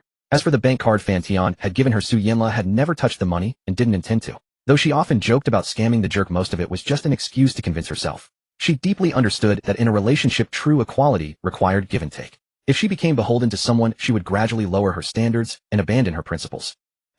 Although she had already compromised on some things, it was still within acceptable bounds. Got it, Mom. I'm planning to treat him to a meal and then give him a gift. Su Yanla almost let the truth slip in her haste, but fortunately her mother didn't notice anything amiss. Alright, find a chance to properly thank him. Best to repay the favor and not owe him anything. I understand. Thanks to someone's prank, Su Yanla couldn't help but let out an indescribable sound, glaring back at him with a mix of shyness and annoyance. Seeing this, Fan Tian let out a mischievous laugh and then stopped moving. But when he stopped, Su Yanla began to move instead. That was the law of conservation of energy. Lele, what are you doing? Why does your voice sound so strange? Her mother seemed to sense something and asked. Su Yanla panicked momentarily, her movements faltering, her face flushing and heart racing. But she quickly found a plausible excuse. Mom, I'm doing yoga. Haven't practiced in days, so my muscles are stiff. Stretching hurts a bit. Alright then, take your time. I've already transferred the money to your card. You could buy some gifts first, and when I come to Yaodu, I'll properly thank that friend. No need, Mom. My friend doesn't like formalities like that. And we're really close, best buddies. It's fine even if I don't, Su Yanla replied quickly. For some reason, she didn't want Fan Tian to meet her mother. That jerk, though a scumbag, was undeniably charismatic, captivating people of all ages and genders. And though her mother was 40, she took excellent care of herself, looking like a woman in her early 30s. Su Yanla feared that the indiscriminate scumbag might develop improper thoughts about her mother. At the thought, Su Yanla couldn't help but turn her head and shoot Fan Tian another annoyed glare. Taking it as a sign of affection or a hint, Fan Tian flashed a wicked grin. No matter how close you are, you mustn't lose your sense of propriety. Gratitude must be shown. At the very least, send a gift over there. Her mother's voice carried both tenderness and a hint of sternness. I know, Mom. Let me finish this set of yoga first. Talk to you later. Su Yanla's tone grew hurried as she hastily hung up. You did that on purpose. If my mom finds out, I'll never forgive you. After hanging up, Su Yanla angrily slapped Fan Tian's taut thigh, her voice laced with embarrassment and fury. Oh, how will you never forgive me? Like this, buddy? Fan Tian grinned mischievously, suddenly increasing his movements. Damn you. Su Yanla was thrown into a state of incoherence, unable to manage her threats, torn between shame and excitement. Realizing she was getting too loud, she quickly covered her mouth with both hands, terrified that Zhou Wen might hear and create an op. Su Yi assisted from the side, her gaze fixed on the only closed door, ready to alert them the moment Zhou Wen emerged. If he did see them, they could explain it away as roughhousing. Buddy, how about having a child to strengthen our bond? Fan Tian teased mid-action. Su Yanla's cheeks flushed crimson, and she shot him a furious glare, but said nothing, too caught up to care about their buddy dynamic. But having a child, that was impossible. At worst she'd take the pill. Su Yenla turned over, wrapping both arms tightly around Fan Tian's head, as if trying to smother this troublemaker. You talk too much. Can't shut you up, can I? Su Yenla laughed triumphantly, but then her brow furrowed slightly, as she struggled to adapt. This rascal was always so wicked and unserious, yet she couldn't help but fall for it. Su Yenla still remembered the first time she met Fan Tian. He stole her first kiss. Everyone else was always polite and guarded around her, afraid to displease her, but he never played by those rules, even taking liberties now and then. She didn't know if it was because she liked Fan Tian that she allowed it, or if she had always enjoyed this kind of dynamic. Yet she didn't resist, as she had grown to like the feeling. The love of youth is always so unreserved, bold and passionate. She's really out. Su Yenla watched Zhou Wen emerge from the room in cartoon-patterned pajamas, and instinctively crouched down, startled, before hastily fleeing the scene. She was clearly flustered. Fortunately, Zhou Wen did not head straight to the living room, but went to the restroom instead. Only then did Su Yenla's taut frame relax ever so slightly. You did that on purpose, Su Yenla murmured, blushing and indignant. Yet her voice trembled with breathless weakness, lending her reprimand an unexpectedly alluring timbre. Especially as she became acutely aware of her body's strange arousal. Her cheeks flushed deeper, still disoriented and desperate. She sought to flee this perilous moment. Don't you find it thrilling? Fan Tian flashed a mischievous grin. Thrilling? Huh. I'm too tired to bother with you, Su Yenla whispered, biting her lower lip as she shot him a coquettish fiery glare. Then, gathering just enough strength, she staggered back toward her room. Only once inside did she exhale a long, shuddering breath, then collapsed onto the sofa like a puppet whose strings had been cut, limbs boneless, heart pounding wildly. Glancing downward, she was startled anew. She hadn't expected such sudden, overwhelming impulse. Whether stirred by surging affection or sheer physiology, she now felt an unnerving chill seeping up from the floor. Perhaps this was the price of recklessness. Recalling online rumors about emergency pills, Su Yenla furrowed her brow, but at this point taking one was non-negotiable. Better safe than sorry. What if she truly struck the jackpot? She was only a sophomore. She refused to attend class with a swollen belly, or let such an incident alter her figure irrevocably. Yet she harbored no resentment toward Fan Tian. Not even a trace. In that fleeting moment, she too had yearned, had craved the experience. Otherwise she never would have clung to him so fiercely. Shaking her head to dispel the whirlwind of thoughts, Su Yenla resolved to freshen up, then order what she needed online. But just as she rose, a soft knock echoed at the door, and in strolled the very man who'd startled her. His lips curved in quiet. Fan Tian pressed close from behind, his arms encircling her slender waist until their bodies fit together seamlessly. Still not enough. Su Yenla pouted, though her tone held a tenderness she'd never shown before. Perhaps only within the sanctuary of their solitude could she shed all restraint and surrender wholly to girlish whims.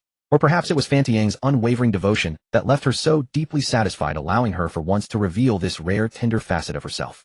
Fan Tian offered no direct reply. Instead, he rested his forehead against her shoulder, inhaling slowly, savoring the delicate fragrance woven through her silken strands, before murmuring lazily, "Open your mouth. I've got something delicious for you." Bewildered but compliant, she parted her lips, only to feel something sweet slip onto her tongue.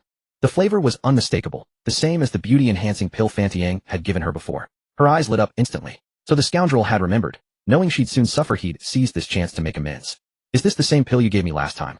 Not bad. You actually thought of it." Su Yenla beamed, only to freeze mid-sentence, her expression shifting to stunned disbelief as she sensed something stirring behind her. She'd long since stopped boasting before Fan Tian. No more teasing admonitions about conserving his energy or exercising restraint. After all, how could she lecture him when his stamina had already defied every expectation? In truth, she needed greater discipline, greater care for her own body. Otherwise, she feared she'd soon surrender, utterly kneeling in surrender. "No," Fan Tian chuckled softly. "Take this instead. Skip those online pills. It's side defect-free, lasts a full week, and gently regulates your physiology." This was the rare treasure, tender care, drawn today from his system, entirely safe, physiologically harmonizing, guaranteed efficacy, and precisely 1 week duration. A paragon of virtues, ideal for any conscientious woman. Yet only 10 doses existed. Fan Tian mused whether to found a pharmaceutical company, test one dose, reverse engineer its composition, then mass produce. After all, such remedies were invaluable, and with his current capabilities, analyzing their molecular structure posed little challenge. The same held true for the beauty-enhancing pill. He might not replicate the system's perfection, but near equivalents were feasible. A 1 week duration could easily be shortened. Indeed, a single-day effect might even prove more commercially viable. A whole week. Really? Her fox-like eyes gleamed brighter still. In that instant, her gaze, overflowing with adoration, darted sideways at Fan Tian, smoldering with unspoken longing. Her red lips caught delicately between her teeth. Fan Tian needed no further cue. Watching her melt into such exquisite, bashful allure, he smirked. "Say." Su Yenla didn't hesitate, nor resist. Before Su Yi, she might temper her openness. Yet alone with him, she let down every wall. She carried herself with the effortless sovereignty of a timeless empress. To the world, she was a haughty little princess. But privately, she became exactly who Fan Tian desired, or whoever he wished her to be. Of course, this state arose only in certain moments, like now. "Husband, shall we continue our business discussion? We barely finished earlier. How about I slip into black stockings? You do love those, don't you? Pouting playfully, her eyes shimmered with liquid fire as she spoke. Just imagining a full week sent shivers through her. Why speculate? One taste would tell all. Where's my brother? And Yinla? Zhou emerged from the bathroom freshly washed only to find the living room empty save for Su Yi, slumped alone on the sofa. She frowned. Surely it should be Su Yi and her scoundrel brother who'd vanished. But Su Yinla's absence struck her as oddly incongruous. Could it be? Zhou wasn't foolish. She pieced it together swiftly, a knowing smile playing on her lips. Sister Yi, they've both gone back to their rooms, Su Yi replied with a sly blink, deliberately vague, saying both rather than together. And since Fan Tian seemed unbothered by secrecy, she felt no guilt whatsoever. Zhou didn't press further. The air itself hummed with palpable tension, speaking volumes. Clearly the pair had seen her emerge, then, unsatisfied, retreated to the bedroom to resume. Sister Yi, won't you join them? Zhou teased, her grin ghostly and sharp. Su Yi blinked, then flushed crimson, stammering incoherently. Such matters remained unspoken truths, bound by the quiet, culturally ingrained modesty surrounding intimacy. I'm memorizing vocabulary. I'll go in later, she murmured, her gaze darting everywhere but at Zhou. It wasn't that she didn't want to go, she simply couldn't. Zhou's eyes swept the room, landing on the half-finished cup of brown sugar water on the table, its meaning unmistakable. Honestly, her scoundrel brother ought to know better. During a woman's menstrual cycle, emotions ran volatile. How could he prioritize his own pleasure while abandoning Sister Yi left alone in the living room? Thankfully, Sister Yi was gentle and understanding, never dwelling on trivialities. Zhou sighed softly, a faint, inexplicable smile tugging at her lips. Regarding my mother's divorce, I still owe you thanks. It must have taken quite some effort. What gift would you like? I'll give you one. Fan Tian chuckled wickedly, earning a roll of the eyes from Su Yinla. It didn't take much effort, not nearly as much as the energy I just spent. Fine if you don't want it. The two nestled together, savoring this brief moment of warmth. Su Yinla also knew that once this scoundrel went out, he wouldn't be hers alone. Although this thought was somewhat selfish, love is inherently possessive. How could it be shared with others? Nevertheless, she had now partially compromised, or rather adapted, no longer showing obvious jealousy on the surface. But that didn't mean she didn't mind. You rake besides Sister Yi and that rich woman, how many other girlfriends do you have outside? Su Yinla asked abruptly, perhaps out of curiosity, perhaps out of jealousy. She wanted to understand Fan Tian's current romantic entanglements. But seeing the slight change in Fan Tian's expression, she had to change the subject, speaking with a trace of resentment. You don't have to tell me, but don't get involved with any low-class women, lest you bring back diseases. Su Yinla had compromised after all. She only needed one of his heart or his body. This scoundrel had used a despicable, yet utterly open strategy to force her into submission. Despicable as it was, she couldn't muster any aversion inside. Moreover, she could feel Fan Tian's unadorned love for her so thick that it almost left her at a loss. Fan Tian nodded and took the out because he knew that whether he confessed or lied, the outcome would be the same. It was better to let everyone pretend to be oblivious, and perhaps they could get through life like this. Some things when laid bare only make things more awkward. How about you just tell me? I promise I won't get angry. Seeing the atmosphere ease, Su Yinla brought it up again, half jokingly and half seriously. But before Fan Tian could speak, she backtracked, even adding a hint of petulance. Forget it, I don't want to hear about your mess with other women. Don't talk about such mood-killing stuff. How about we continue discussing the origin of life? Fan Tian chuckled softly, his broad hand stroking her vibrant, youthful body, trying to change the subject. Don't mess around, I just got cleaned up. I won't talk anymore. A flash of panic crossed Su Yinla's eyes. After all, she had already been here for an hour and a half, plus the half hour in the hall, 2 full hours. Ask which woman new to such matters could endure such a long period of continuous bombardment. She was already numb. Although she exercised regularly and was physically stronger than the average college student, she could no longer hold up. Her body felt numb and sore. This was a blatant, open strategy, a husband with insatiable desires and an incapable wife. Su Yinla knew that this scoundrel was using his extraordinary physical prowess to overwhelm her, even expressing a state of unfulfilled desire, making her feel a bit guilty and not oppose his search for other women. She had only heard of oxen being worked to death, men dying on top of women, but never land being plowed to ruin. Now she was utterly defeated. If this continued, she truly would be plowed to ruin. Then the next day the news would report a university belle's boyfriend's excessively robust physique causes her to be. Su Yinla was truly scared. You need to restrain yourself. If later you can't. I don't mean you'll be impotent, just control your... Seeing Fan Tian's eager gaze, Su Yinla was so flustered, she was almost incoherent. She wanted to bolt away, but a strong hand grabbed her fair ankle and dragged her back. I was wrong, I didn't mean you can't. Honey, I won't ever say those things again. Su Yinla was on the verge of tears. She really didn't want that kind of headline the next day. But how can that be? I always comply with my wife's requests. Fan Tian said jokingly, pretending to go all in. This made Su Yinla even more terrified. She immediately shouted loudly toward the door. Your husband is abusing me. When your brother is abusing me. You're shouting louder now than before. I give up. A trace of helplessness appeared in Fan Tian's eyes. I had no choice, okay. Next time let me rest a few days, then I'll play. Su Yinla giggled. She had deliberately shouted like that, obviously with another purpose. To let certain people know that she and Fan Tian had crossed that line, so they wouldn't have to hide it anymore. Knock knock knock. No sooner had Su Yinla spoken than urgent knocking sounded. Lele, are you okay? Broja, what are you doing? Instantly both of them in the room felt awkward. You made this mess, you explain. Fan Tian continued, lying down, a knowing smile on his face, looking completely undisturbed. Su Yenla was even more embarrassed, because as soon as she moved, her legs felt weak, and she could barely stand. Standing by the bed, she could only cast a pleading look at Fan Tian. If she went out looking like this, she would lose all face. She could show her vulnerable side to Fan Tian without care, but that didn't mean she could show even a trace in front of her besties, or even her sisters. Honey, how about you go? Su Yenla said pleadingly. No, Daddy, I was wrong, just help me this once. Su Yenla was so anxious that she instinctively used their flirtatious address. As soon as it slipped out, she regretted it, and her face, still flushed from earlier, was painted with an even deeper crimson. Hearing this, Fan Tian nearly lost his composure again. Knock, knock, knock. Another round of knocking interrupted their intimate atmosphere. Perhaps because no one inside responded, the knocking outside grew louder.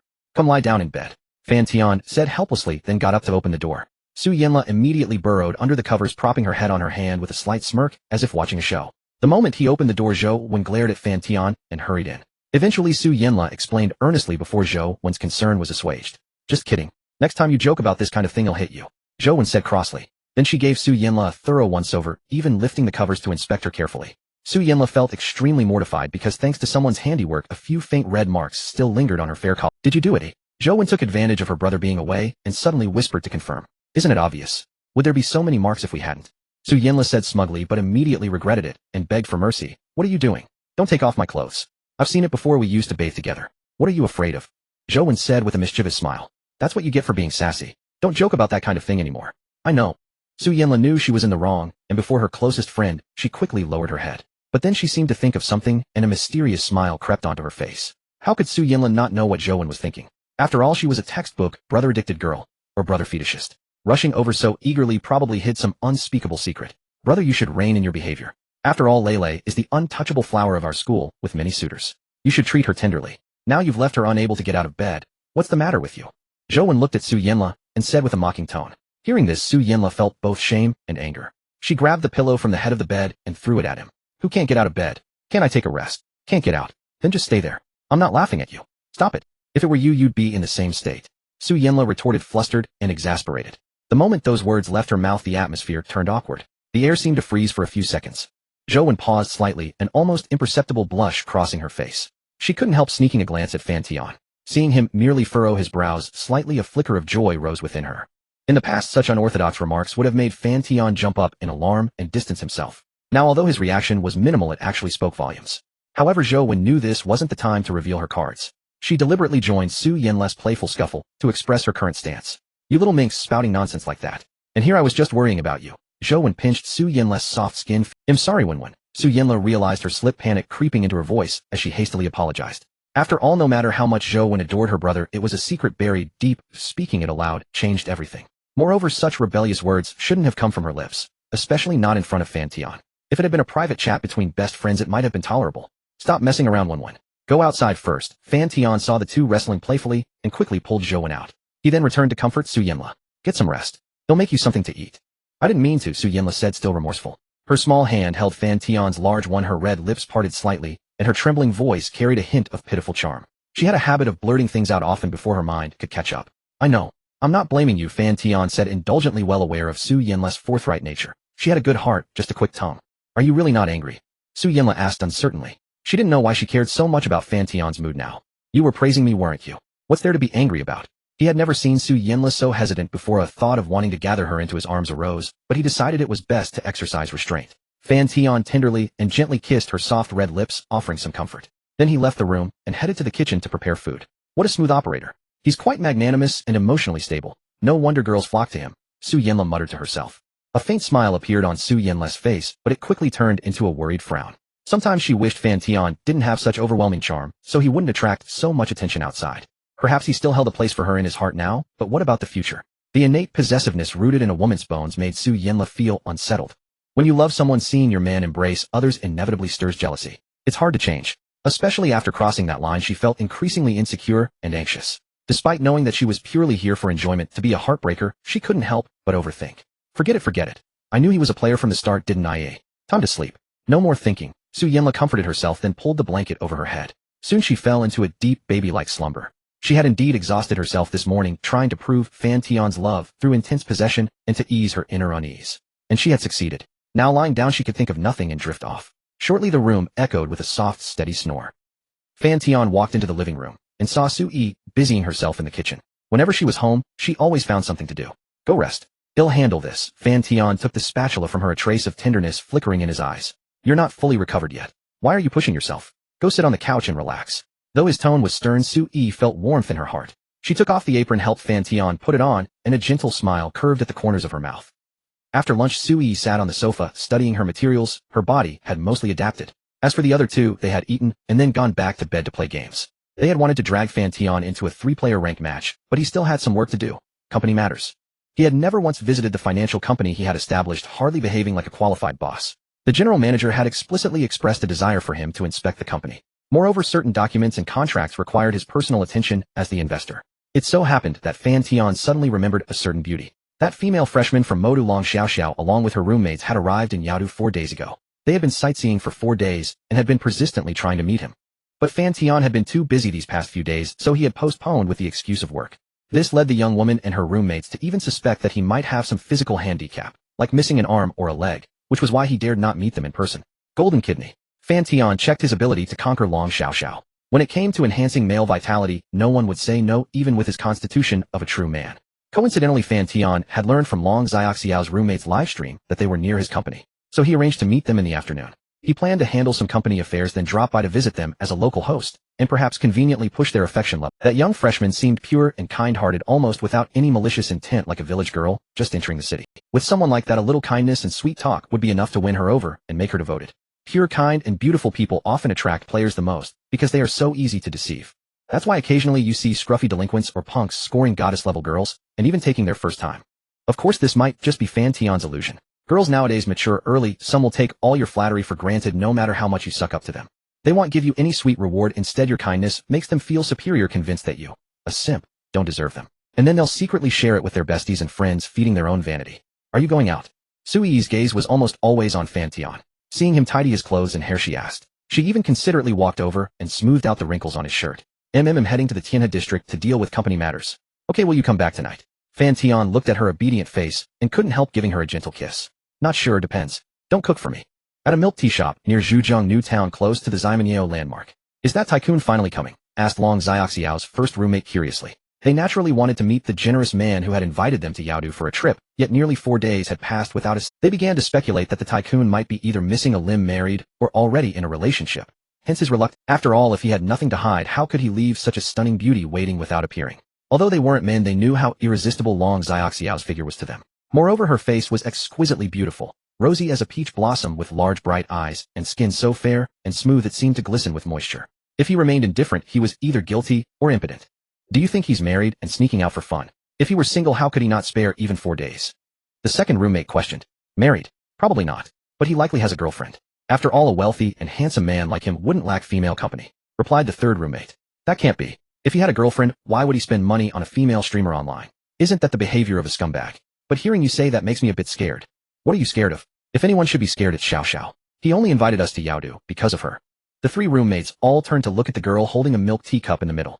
Some people, even when sitting quietly, become the center of attention, especially when the owner unconsciously rests her ample bosom on the table, creating a visually stunning spectacle that draws the gaze of passersby. Xiao Xiao, what do you think? About what? Long Xiaoxiao replied somewhat dazedly. She hadn't even met Fan Tian in person yet. What could she say? As for the matter of boyfriends and girlfriends, that was something to consider only after their affection level reached a certain point. Wait, now we've accepted his generosity. What if that tycoon makes inappropriate demands? Xiao Xiao, what would you do? It shouldn't be like that. He seems easy to talk to, not that kind of person. Long Xiaoxiao snapped back, also a bit nervous. Her roommate's reminder made her regret accepting Fan Tian's money. What do you mean by accepting his generosity? He offered it voluntarily, oh, we didn't ask for it. Xiao Xiao, don't be afraid. If he makes improper demands, just refuse. Besides, it's just a few thousand yuan. We can pay it back. If he insists on getting it back, I'll cover for you. The second roommate said calmly. As a native of Modu, the second roommate had the right to say such things. Besides, given her roommate's conditions, if Long Xiaoxiao wanted, there would be plenty of naive rich men willing to foot the bill. These days there are plenty of simps. He hasn't even shown up, and we're already judging him thoroughly. He doesn't seem like that kind of person. The third roommate tried to mediate, otherwise the tycoon would be branded a scumbag by everyone. Still, it was understandable why they discussed him this way. Inviting them to Yaodu, and then not finding time for 4 days would naturally cause such misunderstandings. Let's treat it as a loan. Once I earn money from streaming, he'll slowly pay it back. After her roommate's remarks, Long Xiaoxiao began to have second thoughts, planning to return the money when she could. Xiao Xiao, has he arrived yet? The roommates couldn't help asking again. They'll send him a message. Long Xiaoxiao picked up her phone with a cute case and was about to type. But before she could send it, the first roommate tapped her shoulder. No need to send it, he's here. Wow, he's so handsome, even more than in the video last time. Tall and good looking. This type is my favorite. ID, even pay to be with him. The second roommate's eyes lit up, and she couldn't help licking her lip. Long Xiaoxiao also looked outside, and saw a tall handsome man walking toward them, greeting them warmly. She wasn't that nervous initially, but upon seeing the towering man outside, her heart suddenly raced. She quickly took out a mirror to check her face, and then straightened her clothes. After ensuring everything was perfect, she lifted her head. Fan Tian pushed open the milk tea shop door only to see four vibrant girls looking at him with expectant eyes. His gaze was naturally drawn to one of them. A girl with a somewhat youthful face, yet an extremely voluptuous figure. How long have you been waiting? Fan Tian walked over to greet them. Not long. We just arrived. Long Xiaoxiao stammered, suddenly nervous. Looking at the man who was a head taller than her cheeks flushed slightly. So adorable. Fan Tian felt his heart warmed by Long Xiaoxiao's flustered, silly demeanor. The summer heat was intense, but now his heart felt incredibly cool. At the same time, he silently resolved never to let her slip into the market. He had to claim her as his own. After all, he couldn't bear the thought of such a cute little big Lolita being ruined by some punk. Just imagining such consequences sent a chill down Fan Tian's spine. Long Xiaoxiao noticed Fan Tian's slightly intense gaze, felt embarrassed, lowered her head, looked at her clothes, and felt a bit. Tycoon, where are you taking us to play? The second roommate, Wang Yin, was very active. She was a local from Modu and the wealthiest among the four girls. Her personality was somewhat similar to Su Yanless. Generally, people from well-off families tend to be more confident and sunny, while those from poorer backgrounds often harbor a sense of inferiority. However, such mindsets can change over time. Especially after entering society, a shy and reserved personality, like Long Xiaoxiao's, would become rare. How about we stroll around the mall first? It's too hot to go outside. Then, as our host, shouldn't you get us some small gifts? Wang Yan's eyes sparkled as she stared directly at Fan Tian, very bold. Sure, pick 2 items each. The first one is my gift to you. The second represents the warmth of Beauties people. Fan Tian didn't mind. It wasn't that he felt taken advantage of. Perhaps it was just a playful interaction with the young girls. Girls at this age still cared about face. Even if they wanted gifts, they wouldn't pick expensive ones. He had money now, so he naturally didn't care about such things. It was just a nouveau riche mentality. Let's go then. When we came in, I saw a Pop Mart store. Fan Tian nodded. He could see that among the four girls, Wang Yin was the unofficial leader, or at least the one who made decisions. Their outfits also reflected their personalities. Wang Yin dressed boldly. A white low-waist camisole revealing her slender waist paired with hot pants and black sneakers. She was sexy and fiery, and her face wasn't bad either. Perhaps because her figure wasn't full enough, the system rated her charm as 83. The other three, including Long Xiaoxiao, were more conservative and simple. Fan Tian thought for a moment and understood. They had just graduated from high school and had only been in college for a month. They probably hadn't even learned how to put on makeup yet, all wearing their natural faces. But with their youthful glow, makeup didn't really matter. Accepting another gift from him, that only makes me owe him more. Long Xiaoxiao's mind raced with mixed thoughts, and she couldn't help sneaking another glance at Fan Tian. Your milk tea. Thanks. Fan Tian took the milk tea handed over by Long Xiaoxiao. You're welcome.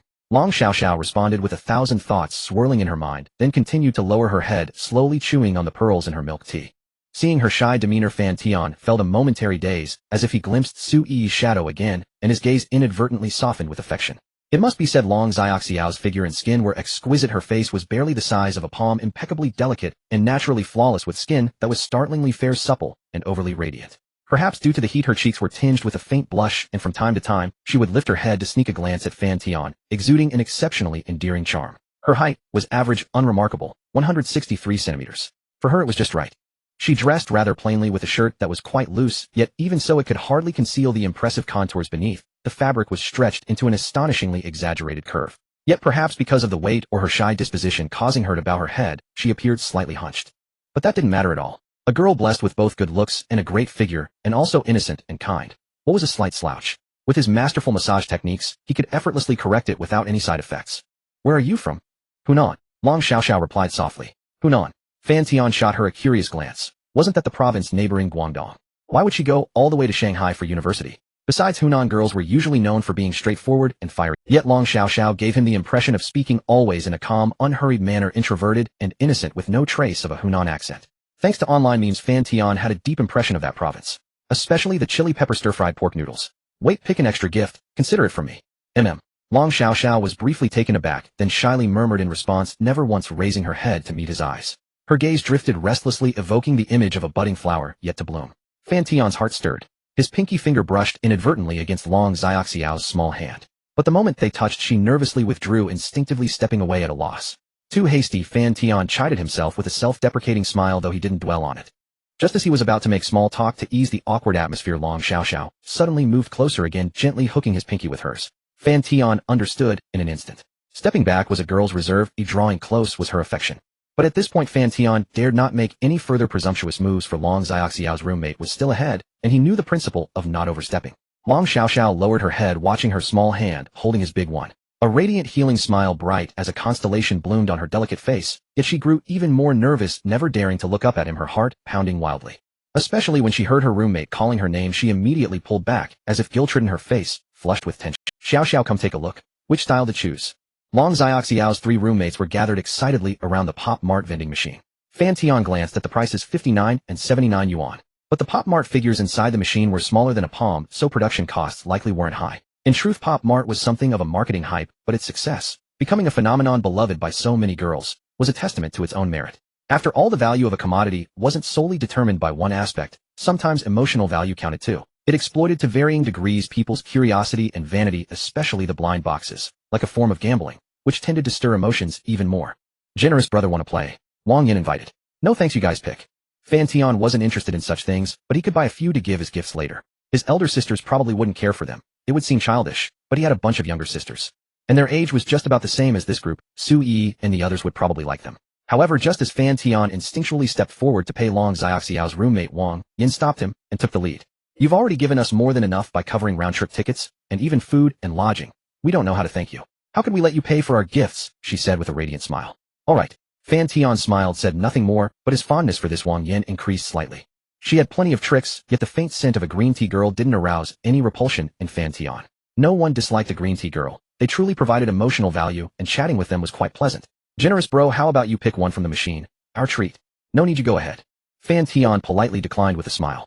If he chose, he wouldn't pick just one. After all, there were many beauties and a child. Long Xiaoxiao watched their continuous interaction and inexplicably felt a pang of jealousy, her small hands clutching her clothes, her eyes downcast, as if lost in thought. She sensed that her roommate seemed to have taken a liking to this generous guy. After all, such blatant flirting was obvious. This left Long Xiaoxiao at a loss, unsure whether to compete or not. Yet when she heard Fan Tian decline Wang Yin, an uncontrollable spark of joy flickered within her. In the end, each of the 4 bought 2 figures, and Fan Tian made a mental note. He didn't purchase any now. Here, Long Xiaoxiao walked side by side with Fan Tian, then stealthily slipped one into his pocket. After glancing at him, she shyly looked down at her clothes again. The gesture, coupled with her sneaky demeanor, was truly adorable, only making Fan Tian more eager to claim her as his own. Thanks. Send me your address and phone number later, and I'll give you a blind box too. Long Xiaoxiao's voice was as faint as a mosquito's hum, but a sweetness welled up in her heart. She wondered if this counted as a token of love. Yet suddenly she felt a pang of guilt. He had just spent tens of thousands on the trip for her and her roommates, and now she was accepting another gift, letting him waste money. At that thought, Long Xiaoxiao felt even more embarrassed and meekly reminded him that gift. You don't have to buy anything too expensive, just something similar to this. Fan Tian smiled. This kind of considerate nature was easy to take advantage of. Sometimes being a little selfish allowed one to live more freely. Got it. Look at you, so timid, your palms are sweating. Fan Tian casually stroked Long Xiaoxiao's palm, making her blush and her heart race. She muttered stubbornly, I'm not timid. Her small hand was carefully held by Fan Tian. Long Xiaoxiao felt both nervous and a little excited. She wasn't sure what her relationship with Fan Tian was now, friends, lovers, or something beyond friends, but not quite lovers. Yet somehow their hands had intertwined so absent-mindedly, and she couldn't bear to let go. Hey, why are you holding hands? Moving fast, how, rich guy? Trying to woo Xiaoxiao. Wang Yin turned back, her brows twitching as she asked knowingly. But there was no sarcasm in her tone, pure teasing. Yeah, I guess so. Fan Tian admitted directly. At this point, any real man would own up. As the words fell, Long Xiaoxiao's cheeks flushed instantly. Nervousness, joy, and the absurdity of suddenly having a boyfriend after being teased left her at a loss, her gaze drifting aimlessly. Though she did like Fan Tian, she felt things were moving too fast. Her understanding of him was superficial, and his evasiveness over the past 4 days remained a thorn in her heart. What if Fan Tian actually had a wife or girlfriend? Wouldn't that make her a mistress or a third party? But for now, Long Xiaoxiao didn't voice her opposition. Refusing him in front of friends would embarrass him. She decided to find a chance to talk to Fan Tian privately. She couldn't just start a relationship without clarity. Though innocent, Long Xiaoxiao wasn't foolish. She had her own scales to. You're lucky. Our Xiaoxiao is the campus belle of Shanghai Conservatory of Music. No sooner had she entered college than senior students sent her flowers and milk tea. Within a month, she had dozens of love letters. Wang Yin continued with a smile. Dozens. In this day and age, who still writes love letters? So old-fashioned, Fan Tian thought. Probably her best friend was exaggerating, or some nostalgic literature lover trying to express admiration in that way. Fan Tian wondered if it was a case of a literary youth being captivated by Long Xiaoxiao's pure and innocent look. Writing so many letters from one person wasn't impossible. After all, everyone wants to be the first to taste her, to be her first man.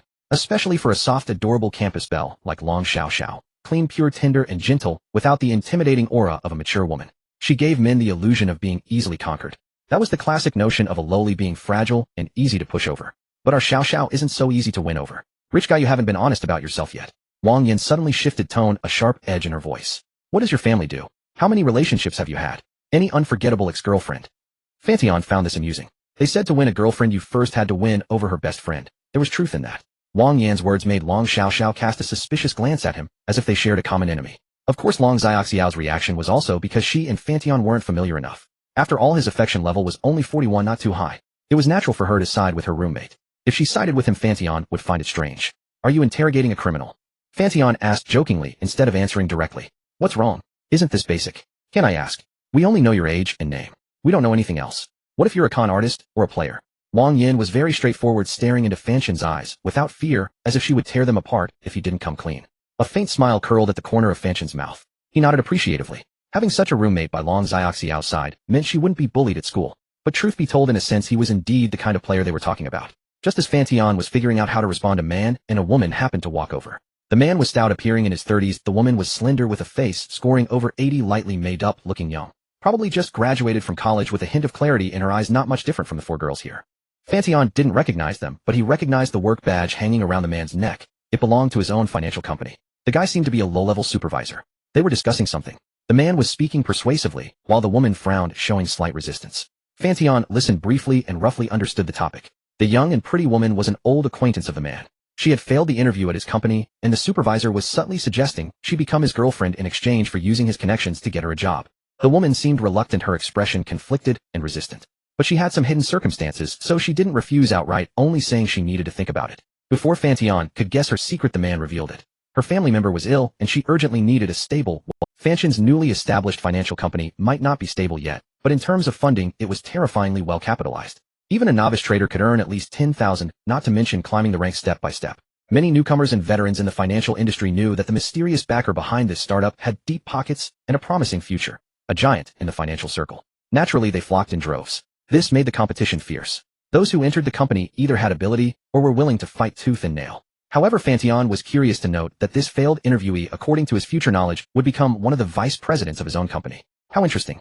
I run a company. It's upstairs. Fan Tian answered Wang Yan's question after coming back to himself. You say your family owns a company. After we finish eating, can we go up and take a look? Wang Yan wasn't 100% convinced, but it matched her expectations, so she didn't argue. She had guessed earlier that Fan Tian was either the silly son of a landlord in the demon capital or his family owned a company. Why else would he be so lavish online? As for the company being founded by Fan Tian himself, that never crossed her mind, considering he looked like someone just starting out in society. Sure, I need to go up anyway, Fan Tian said with a smile. To be honest, he had only seen the layout of his company through videos sent by General Manager Chiu Yun. He had never actually visited, so he was a bit curious. As fate would have it, the man and woman ended up walking over and sitting right next to them. Su-won, you know the potential of this company. Countless people are desperate to get in. If you wait any longer and the spots fill up, I won't be able to help you. Even if you don't care about your own future, at least think about your mother. She raised you, and just when she was finally able to enjoy life, she fell ill. Now you need a stable job, and I've always treated you well, haven't I? If you agree to be with me, I'll cover your mother's initial medical expenses up front, find you a place to stay, and provide for your meals and accommodation. The portly man spoke with apparent sincerity, yet deep in his eyes a flicker of predatory desire was barely concealed. Su-won, a newly admitted part-time postgraduate student at a top-tier institution, possessed exceptional looks and a figure that placed her among the elite. Naturally, the man found himself drawn to her. Moreover, he was aware of her considerable abilities, particularly her keen insight in trading. By all rights, she should have been qualified to join their company. But in this society, interpersonal politics reigned supreme. After a brief word with a colleague, the man had her application rejected. First, he ensured she failed the interview. Then he would use his authority to help her smoothly, drawing her into his grasp. However, the process proved more tortuous than expected. His scheme had yet to succeed. He hadn't anticipated that she would be so proud and aloof. Had her mother not suddenly fallen ill, throwing her into turmoil, the man would have been left with no leverage whatsoever. Brother Lu, let me give you an answer in a few days, Su-won said, her expression dim. The reason she had been rejected was that as a part-time postgraduate student, she supposedly couldn't devote herself fully to creating value for the company. She hadn't expected that the postgraduate degree she had worked so hard for, studying from dawn till dusk, would one day become an obstacle in a job interview. And yet she was reluctant to give up her part-time postgraduate status. As for the man's proposition of a romantic relationship, Su-won never considered it. It was only because he had helped her before and was considered a friend that she couldn't refuse him outright. She planned to explain herself clearly in a message later. As for her mother's illness, she could raise funds through loans or other means, even if it meant a harder life. Su-won came from an ordinary family and was no stranger to hardship. The deadline is tomorrow. If you miss it, I won't be able to help you, and I won't get involved with your mother's medical expenses. The man set a very short deadline, hoping to exploit her confusion and force a commitment before she had time to think clearly. Once she calmed down, his chance would be lost. Sure enough, hearing this, a flicker of panic appeared on Soo-won's face. Having navigated society for years, the man recognized her hesitation and seized the moment to apply both pressure and inducement. Won, you're old enough to understand how this world works. Without connections or a background, no matter how ambitious you are, you won't get far. And do you think it's easy for me to get you into the company? If I weren't on good terms with the chairman, there would be no such opportunity. Hosting dinners, gifts, and bribes alone would cost tens of thousands. Fan Tian, who had been observing from the sidelines, was momentarily startled. This man claimed to have a past friendship with him. What an audacious lie from one of his own employees. Before he could dwell on it, Wang Yin, sitting nearby, could no longer hold back. With her characteristic bluntness, she spoke up. I wonder what kind of company employee would brazenly abuse authority to coerce a woman. Absolutely shameless. The man overheard her remark, but did not take offense. Instead, he smiled and nodded in Wang Yin's direction. As a relatively successful man who had weathered many storms in society, he would not lose his temper over the careless words of an inexperienced young girl. Concealing emotions and refraining from expressing likes or dislikes were basic skills for him. He knew that if he confronted a hothead like Wang Yin, she would escalate the situation, making him appear petty and causing him it would be a greater loss. And he's still smiling. Wang Yin grew even more furious and urged Soo-won with indignation, Sister, don't listen to him. Things will work out in the end. Don't degrade yourself for this. If this company doesn't want you, there are plenty of others. Soo-won's mind jolted and she cast a grateful glance at Wang Yin. Thank you, little sister, she replied politely. The man sensed the implicit rejection in Soo-won's words, but remained unperturbed. He knew that the benefits offered by his company were not something other firms could rival. Even without Soo-won, he could use his authority to ensnare other women. Soo-won was merely the most outstanding of the batch, which was why he had chosen her. Rich tycoon, didn't you say your family runs a company up there? Why not take this young lady in? I think she's pretty good, great attitude and spirit. Wang Yin whispered to Fan Tian. Got it. They'll have someone look into it, Fan Tian agreed. The man who had been all smiles couldn't keep up his cheer. He shot Fan Tian a dark look. Wasn't this an obvious attempt to undermine him? He didn't care about Wang Yan's childish words because they didn't affect his interests. But Fan Tian's actions were a direct blow to his plans. However, noting Fan Tian's expensive attire, the man dared not offend him rashly. Instead, he turned back to Soo-won and increased the pressure. Won, the compensation and prospects of my company are top-notch in the industry. You only need to work 36 hours a week. That's 4.5 days. Everything else is overtime, and overtime pay is double. No other so-called companies can compare. And do you think others will help you for nothing? Are you going to trust an outsider or your brother Lou? Think carefully. Soo-won sighed. It was precisely because she knew how good the company's benefits were that she felt regret at not being hired. If it were any other company, she would have walked away, without a second thought, not lingering here to listen to Lu Dong's reasoning. 4.5 days. Are the decision-makers of that company idiots? Isn't a 2-day weekend already considered a blessing at other places? Wang Yin muttered. The man's despicable behavior had given her a negative impression of the company's leadership. Such short working hours probably meant pitifully low pay. Can't you think positively? Maybe their leadership genuinely cares about employees. And besides, not all jobs yield more results with longer hours. It's not piecework. Does your family's company also have this policy? What's the salary roughly? Wang Yin pressed. You guessed right this time. My family's company also operates on about 4.5 days. For full-time employees, the salary isn't below 10,000. Wang Yan's eyes lit up at the figure. Still, she found it odd. Were there really two such companies here in Yaodu? Was the treatment in this city so generous that good companies clustered together? Even her own family's company wouldn't dare to be so lavish. Rich brother, could you help that sister find a job?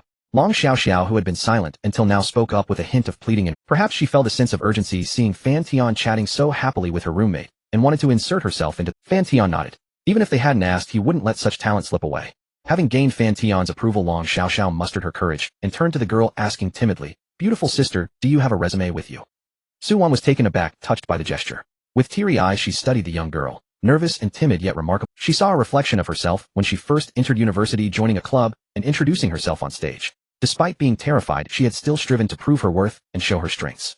They both understood that timidity could not be an excuse for shelter, so they forced themselves to grow strong and confident until they completely adapted to this dog-eat-dog society. That was the price of an ordinary person's growth, because no one stood behind them. Little sister, you don't need to trouble yourselves. I know you're worried, but I want to grade myself like that. Soo-won steadied herself, regaining her confident smile. Miss, why don't you try the interview again at that company? As it happens, I know their chairman. Soo-won was momentarily puzzled, but then her phone rang. She glanced at the caller ID and was nearly stunned. Hello, I am Chiu Yun, the general manager of Tianyi Technology Co. Ltd. Could you please come to the company, Miss Su? Let's discuss your post-employment benefits and work in detail. The onboarding notice will be sent to your email shortly. All right, General Chiu, I'll be right there. Soo-won's expression was slightly tense, her voice trembling. After hanging up, a flicker of excitement gleamed in her eyes as she cast a grateful glance at Fan Tian. She never imagined that the man before her possessed such immense influence. The moment he mentioned knowing the company's chairman, the general manager personally, called all within less than a minute. Clearly the young man's background was far more complex than she had assumed. Could it be that his true identity was the chairman of that very company? She had heard that the company's chairman was a prodigy in the financial world, making a name for himself at a young age. Many who applied for jobs there were drawn by his reputation, hoping to learn from him. Naturally, Su-won had speculated along those lines. "Sir, may I have a way to contact you?" Before leaving, she turned back with a subtle smile and a hint of respectful deference. Perhaps this man might become her mentor in her career. Lu Dong was right. Without a benefactor's guidance, no matter how capable one is, it's hard to rise above the crowd. Moreover, having entered a top-tier institution, Su-won understood the truth that there is always someone better. The pride she once held had gradually been tempered, or rather concealed. After obtaining Fan Tian's contact information, Su-won quickly departed, leaving behind the slightly discomfited team leader Lu Dong. Lu Dong couldn't help but scrutinize Fan Tian, his vaguely familiar features stirring a sense of déjà vu, yet he couldn't pinpoint where he had seen him before. Nevertheless, he knew he couldn't afford to provoke Fan Tian and his group, so he forced an awkward smile and also rose to leave. "You're incredible, bro." Wang Yin couldn't help but give a thumbs up, her eyes gleaming with a trace of admiration. "By the way, do you really know the chairman of that company? Could it be that the company is actually run by your family?" Wang Yin suddenly realized something and gasped belatedly, a hint of awkwardness flashing in her eyes. Had she actually just cursed his family right in front of him? Meeting Fan Tian's enigmatic smile, Wang Yin felt a little embarrassed. "Yes, it's my family's company." "Then why doesn't that employee recognize you?" Wang Yin was still puzzled. She had overheard Su-won's phone conversation. Fan Tian could command the general manager, implying he held considerable authority within the company. Yet that employee didn't know him. Meeting Fan Tian's enigmatic smile, Wang Yin felt a little embarrassed. "Yes, it's my family's company." "Then why doesn't that—" Wang Yin squinted her eyes and asked out of the blue. "So you're quite powerful, huh? Could you fire that fat guy?" "No need for me to fire him. He'll resign on his own." Fan Tian shook his head. In truth, such unspoken rules in the workplace are inevitable. The more seemingly bright the place, the more darkness lurks beneath. The insatiable ambition of humanity, which also serves as evidence of their progress and a driving force. The saying, "when water is too clear there are no fish," holds true here. To put it bluntly, wherever there are people there is conflict. No matter how stringent the rules, such sordid affairs cannot be eradicated, only mitigated. Moreover, some unspoken rules are tacitly understood by both sides. The young seek advancement, while those in power covet youthful beauty. If both parties are willing, interfering would only earn resentment. People would blame you for blocking their path, a thankless task. As for this incident, it was because that man had dragged him into it, using his name to get things done. That was rather unethical. While Fan Tian was leisurely enjoying his dessert, a woman in a black pencil skirt, exuding a professional smile, approached him. Qiu Yun glanced at the four vivacious college girls beside Fan Tian, without surprise greeting him with a smile. "Boss, why didn't you tell me you were coming?" Qiu Yun greeted him familiarly, as if he were a friend rather than her employer. She had that confidence. Before joining Fan Tian's company, she already possessed tens of millions in assets and had achieved semi-financial freedom, so she had no need to flatter anyone. "Sister Qiu, why did you come down?" Fan Tian turned around, a look of pleasant surprise on his face as he saw Qiu Yun, who exuded a mature charm. This was their first meeting in person. Qiu Yun was not conventionally beautiful. The system had only given her a charm score of 70, but her aura was unique, mature, confident, with an indescribable personal magnetism. She resembled a successful person who had weathered countless setbacks, exuding a calm composure and the sense of someone who could strategize from within a tent. Currently, Fan Tian had no romantic intentions toward Qiu Yun. After all, her son was nearly the same age as him. Just came down to see our boss. It's been so long since the company was founded, and you've never visited. I wanted to see what kind of extraordinary person you are." Qiu Yun spoke with a hint of playful sarcasm. "I'm just a nominal owner. Would you like some dessert? I can pack some for you to take back." Fan Tian smiled, unbothered by her teasing, and then introduced the girls beside him. "By the way, let me introduce you. This is Miss Qiu Yun, the general manager of my company. These four are students from Shanghai Conservatory of Music here to visit Yaodu." Qiu Yun nodded politely, though her gaze lingered a bit longer on Long Xiaoxiao. She could tell that the boss was likely interested in that pretty young girl about the same age as her son. Otherwise, the petite girl with proportions that defied natural science wouldn't be standing so close. However, she had no interest in prying into Fan Tian's personal life. In the financial circles, she had seen it all. Twins, mother-daughter duos, sister pairs, yacht parties, and so on. After all, the upper class is the most vulgar. And for a handsome, wealthy man like Fan Tian, it would be strange if he didn't have a few. When men get rich, what else would they do? It goes without saying, constancy goes against biological instincts. But none of that concerned her. Her relationship with Fan Tian was purely business. She understood that clearly and kept her back. "President Fan, would you like to visit the company and greet the colleagues?" Qiu Yun inquired. "Are they working overtime?" Fan Tian was somewhat curious, as it was the National Day holiday, and most companies would be closed. "Well, part of our business involves U.S. stocks, and their markets don't close during the holiday." Qiu Yun frankly admitted this. Because of that, some employees are required to work overtime even following the U.S. times. Fan Tian nodded in understanding. When it came to company management, he barely intervened. It wasn't his forte. "Then let's go up and take a look." Fan Tian rose, and the group followed Qiu Yun's lead into the elevator. Along the way, Wang Yin felt dazed. She had originally assumed the company belonged to Fan Tian's family. Yet their conversation suggested its ultimate decision-maker was not his family, but Fan Tian himself. What company did they just mention? Wang Yin recalled the earlier exchange and activated her celestial eye insight to invest. Having grown up in a business-owning household, she possessed solid familiarity with corporate affairs, and within moments retrieved the company's official profile. Legal representative Qiu Yun 10 equity stake. And shareholder Fan Tian 90 equity stake. And registered capital 100 million yuan. Wang Yin found it almost unimaginable. Moreover, through cross-referencing, she discovered Fan Tian currently held controlling stakes in 4 companies, 1 in internet technology, 1 in financial technology, 1 operating entertainment venues, and 1 in biotechnology. Except for the entertainment venue, which had existed longer. The other 3 were all recently established, each infused with a small target of capital, i.e. 100 million yuan. Collectively, this meant Fan Tian's publicly disclosed assets amounted to at least 300 million yuan. How much more he held privately remained anyone's guess. His net worth already surpassed her father's. Wang Yin glanced again at her roommate Long Xiaoxiao, whose gaze wavered with hesitation and trepidation, clearly intimidated by Fan Tian's stature, and felt a surge of indignation. Some girls blessed with such a boyfriend would strut with pride and flaunt him across social media. Yet Long Xiaoxiao responded with self-doubt, even harboring faint impulses to retreat. That simply wouldn't do. She knew well that for someone like Fan Tian, a scion of immense wealth, Long Xiaoxiao's only realistic opportunities to connect with him lay precisely in this moment, or online. In real life, their worlds rarely intersected, their lifestyles, consumption habits, and social spheres were fundamentally distinct. At bars he occupied private VIP lounges, at concerts he reserved exclusive skyboxes.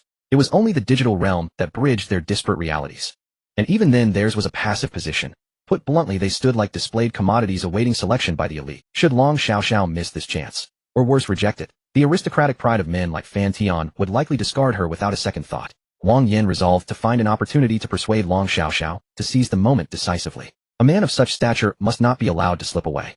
And should Long Xiaoxiao prove reluctant, Wang Yin wouldn't hesitate to step forward herself, especially given Fan Tian's evident affluence and remarkable generosity. Born into opulence, Wang Yin naturally sought a partner who matched, or even surpassed, her own standing. And Long Xiaoxiao ascended directly to the 33rd floor via the private elevator. The lobby gleamed with black and gold marble under the crystalline glow of chandeliers, an epitome of refined luxury. Tall, poised men and women flowed steadily through the space. Along the workstation corridor, elite professionals conversed fluently in foreign languages, negotiating deals over telephone lines. She felt ill at ease in this atmosphere, instinctively shrinking inward as waves of deep-seated insecurity surged, urging her to flee, whispering faint impulses to withdraw. Just follow me. Fan Tian gently took Long Xiaoxiao's hand, and sensing her tension, turned back to offer. All right. Long Xiaoxiao drew a slow, steadying breath, outwardly composed, inwardly repeating affirmations, then walked closely behind Fan Tian toward the CEO's private office. What luck this girl has.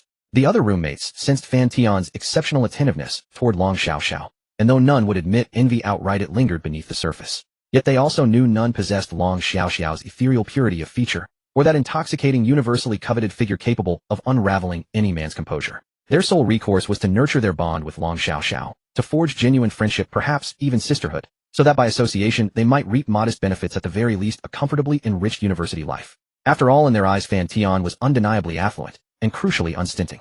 Though he hadn't visited them in the first 4 days, every aspect of their daily existence, food, lodging, transport, had been meticulously arranged. Wait here for a moment. I'll meet with my colleagues and return shortly. With those words, Fan Tian departed the CEO's office alongside General Manager Qiu Yun. The moment he left, the remaining 3 launched a concerted campaign of psychological persuasion upon Long Xiaoxiao. Xiaoxiao, you absolutely must hold on to this wealthy gentleman. A man so rich and handsome, if unleashed upon the world, would draw women swarming like sharks scenting blood. Before you know it, your chance may vanish entirely. One roommate exaggerated dramatically. In truth, Long Xiaoxiao's beauty and figure alone could captivate any man, but exaggeration served purpose to instill urgency in this innocent girl, compelling her to act decisively. Exactly. On our way here, I spotted dozens of girls staring at him with eyes glowing green. They'd fling themselves at him the instant he raised a finger. Xiaoxiao, you must take initiative. Startled by their fervor, Long Xiaoxiao bristled with alarm, yet also flushed with embarrassment at her roommate's abrupt reversal from relentless criticism before meeting Fan Tian to zealous advocacy now that his wealth had been revealed, almost as if they wished to strip her bare and deliver her to him. Before seeing Fan Tian, they had nitpicked relentlessly, and now having witnessed his staggering affluence, they betrayed her without hesitation, eager to thrust her into his arms. If you don't act swiftly, your wealthy gentleman will be snatched away. And if it's to be someone else, why not let me have him instead? After all, better the wealth stays within the family. Wang Yin teased, half joking, half provocative. Her words crystallized Long Xiaoxiao's wavering resolve into I understand, Long Xiaoxiao replied, exasperated, yet unable to suppress a wave of shame that painted twin blossoms of crimson across her dewy porcelain cheeks. A promising pupil. Wang Yin smiled, genuinely pleased. Truth be told, she had entertained that very notion, but witnessing Long Xiaoxiao's newly resolute gaze gradually dissolved her own fleeting ambition. Soon when the wealthy gentleman returns, we'll discreetly slip away, leaving the opportunity entirely to you. And don't button your coat all the way up. You possess such a magnificent asset. Why insist on concealing it completely? As she spoke, Wang Yin tugged down the zipper of Long Xiaoxiao's sun-blocking jacket, revealing a sliver of snow-white skin beneath. Still unsatisfied, she urged Long Xiaoxiao to remove it entirely. Isn't this inappropriate? Long Xiaoxiao's face burned crimson. Mortified, for beneath the jacket, she wore only a delicate white camisole, leaving little to the imagination once unclad. What's inappropriate about it? Didn't you notice how the women in the office dressed? They dressed just as boldly. Besides, that's your greatest advantage. Why fear showcasing it? Honestly, if I had a figure like yours, I'd stroll naked through the streets.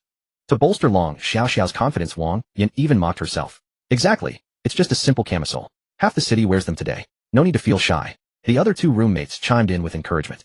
Seeing their united front, Long Xiaoxiao reluctantly yielded, slipping off the loose jacket to reveal the snug sleeveless camisole beneath. The moment it came off, regret washed over her, as her roommates' gazes locked onto her ample bust with unabashed, almost predatory intensity, even licking their lips in open admiration. No wonder they call it the Mercedes-Benz G-Class. Wang Yin glanced down at her own modest chest, a flicker of envy crossing her eyes. She'd once considered her cup perfectly adequate, until compared to Long Xiaoxiao's magnificence, which rendered her own seem humiliatingly insufficient. Xiaoxiao, stay still. I'll do your makeup. And uncertain when Fan Tian might return, the trio sprang into swift, focused action inside the CEO's office.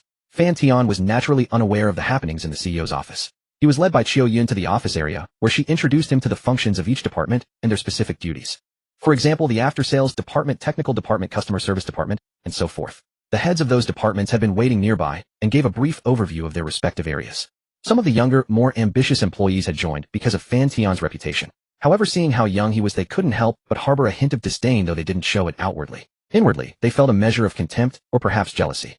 After all, the minimum educational requirement for joining this company was a degree from a 211 university, so naturally, they possessed a sense of pride. This is Liu He, manager of the investment project department, with 20 years of investment experience, a seasoned elite returned from Wall Street. This is Song Huiman, manager of the risk control department, responsible for project risk assessment. This is the general office, also the HR head Liu Tao, who handles recruitment and related matters. This is our company's chairman Fan Tian, also the highest decision-maker of this company. Good day, chairman. Each department head spoke respectfully. They were different from those fearless newcomers who were still naive. Even upon seeing Fan Tian's youthful appearance, they dared not show any disregard. Having reached the managerial level, they had long abandoned the immature tendency to judge by appearance. Being able to establish this company at such a young age, even if he lacked ability, it at least signified he had connections, either of which was beyond their reach to provoke. Fan Tian nodded, a faint smile on his lips, and symbolically walked over to inspect a female employee's work. The female employee turned her head and was almost frightened out of her wits, immediately adopting the most diligent work attitude. She was terrified inside but maintained a composed facade. The entire group of top executives was there, all watching her work with smiles on their faces. Who wouldn't be afraid in such a situation? She was merely a recent graduate who had just completed her master's, still on probation. Was this really appropriate? How's the work environment? Is the pressure too much? How are you adapting? Fan Tian asked, trying to keep his tone light and easygoing. No matter how harmless he appeared on the surface, his status inevitably radiated an inexplicable sense of authority. The employee was on the verge of tears. How could she dare to say it was bad, or that the pressure was too high? If she did, the moment the chairman left, she would be packing her things. However, the company's benefits were indeed excellent. As soon as she joined, she had boasted to her senior classmates, who envied her and hoped she could recommend them internally in the future. The work environment is great, the pressure is manageable, and I'm adapting well. Fan Tian smiled and nodded in approval. Manager Liu, please help me tally the number of people working during the National Day holiday. For those who work, each person will receive an extra 1,000 per day to be paid in next month's salary. Fan Tian turned and instructed. Not only was the employee overjoyed, but even manager Liu Tao behind him was surprised. Was this the kind of explosive reward they were getting right off the bat? The employees' benefits were already among the best in the industry, making colleagues in other companies envious to the point of jealousy. And now they were adding more perks. Wasn't this putting pressure on other companies? Certainly, chairman. Manager Liu Tao replied with a smile, feeling pleased herself. For a company with such abundant benefits, she was at a loss for words. She could only pray it wouldn't go bankrupt. Otherwise, she really wouldn't be able to find another company in Yaodu with such excellent benefits. This boss, when rich, was truly willing to splash the cash, making employees willingly work overtime, terrified that the company might collapse. Today, all employees are to leave 1 hour early and gather at the hotel downstairs for a gathering. It will also serve as our company's first official dinner. Fan Tian further instructed. Certainly, chairman. General Manager Qiu Yun replied with a smile. She was beginning to understand that Fan Tian's purpose in founding this company seemed to go beyond mere profit. It was more like realizing some kind of ambition. Qiu Yun felt a sense of admiration for the young Fan Tian. The look in his eyes, seasoned with experience, revealed a trace of appreciation. Perhaps one day this company might become the one with the highest happiness index in China. Are they crazy? An extra 1,000 per day for working on National Day. That's 7,000 for 7 days. Why didn't I get assigned overtime? I want to make money, I don't need rest. Team leader, please arrange for me to work tomorrow. I'm a beast of burden, I don't need rest. Employees who had time off saw the message and immediately started howling in the group chat. Team leader, please whip me hard. I'm a beast of burden, am not afraid of hardship. They'll treat you to the finest cigarettes and liquor. I've got kids and elders to support. You scoundrels better not cause trouble. Overtime is arranged strictly according to workload. Some other team leader tried to abuse his authority for personal gain and got found out and fired. Please spare me, a team leader who had heard the rumors pleaded for mercy online. Team leader song, don't back down. If you don't leave, how can I get promoted? Evil grin. Fan Tian continued his inspection, finally arriving at Su Wan's workstation after she had joined. She was sitting at her desk diligently studying the company's software and materials, so absorbed that she didn't even notice Fan Tian standing behind her for several minutes. It was only when her superior signaled her that she snapped back to reality. With a look of nervous awe, she gazed at Fan Tian standing before a crowd of company executives and guessed what was happening. While feeling a trace of tension inside, she resolved to work hard and dedicate herself to the company. After all, Fan Tian was her benefactor, offering her this invaluable opportunity. Su Wan didn't think Fan Tian had any ulterior motives toward her. Upon entering the company, she realized within minutes that it was filled with talents combining beauty and intelligence. She felt that her own looks and abilities were not particularly outstanding here. Work hard. Fan Tian patted Su Wan's shoulder with a look of affirmation and left without saying more. The department managers, understanding the hint, cast appreciative and curious glances at Su Wan before following Fan Tian back to the meeting room. Is that our company's president?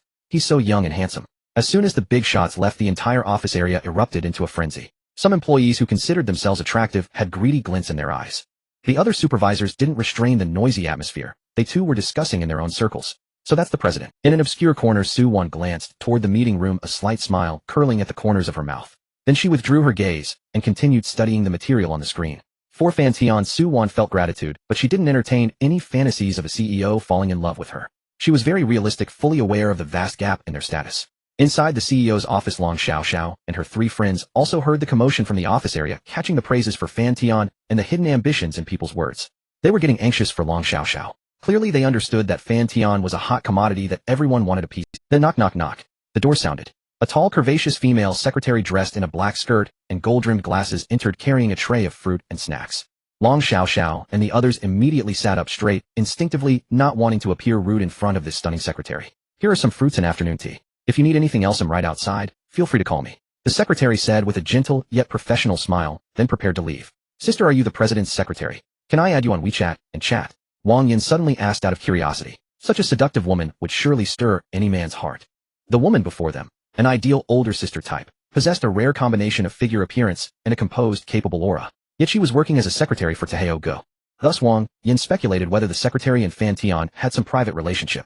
After all, in the financial circle, it was almost a given that rich people played around. Of course.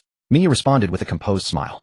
After the elegant, sharp-witted secretary departed, the 4 people inside the CEO's office instantly erupted into lively chatter like a flock of twittering sparrows. I'm convinced Big Brother Taheo must be involved with his secretary. She's stunningly beautiful with an irresistible figure. Any man would find it hard to remain indifferent. And hiring someone like her. His intentions are crystal clear, said roommate No. 2, already leaning toward the most cynical interpretation. That's perfectly normal. Everyone admires beauty paired with competence. Besides, a secretary is the face of the CEO, who she must be presentable at the very least. That woman holds a master's degree from a prestigious university, capable, poised, and physically striking. If I were wealthy, I'd hire a male secretary just like her. Even if purely ornamental, he'd still be a pleasure to behold. Roommate No. 3 defended the position vigorously, steadfastly siding with Fan Tian, or rather with capital It's. Xiao, I suspect Big Brother Taheo isn't the kind of man who commits wholeheartedly. If that's unacceptable to you, you'll need. Wang Yin delivered the most pragmatic assessment. Long Xiaoxiao stiffened slightly, her eyes flickering with inner conflict. As her roommates dissected the situation, fragments of clarity emerged in her mind, but no coherent thought took shape. Having never faced such a dilemma before, she felt utterly adrift, paralyzed by indecision. Yet she remained silent, instead turning toward Wang Yin, the one whose judgment they all trusted, with quiet, hopeful expectation. Yin, what would you do in my place? Wang Yin blinked, then wore an expression of deep ambivalence. It's not so simple to say. If she advised optimism and trust, yet Fan Tian later proved to be a heartless seducer who abandoned Long Xiaoxiao without remorse, she'd bear the guilt of having pushed her friend into the fire. Yet if she voiced suspicion and caution, she might inadvertently steer Long Xiaoxiao away from an extraordinary man, one who could transform her life. Hadn't their original purpose in launching the livestream been financial gain?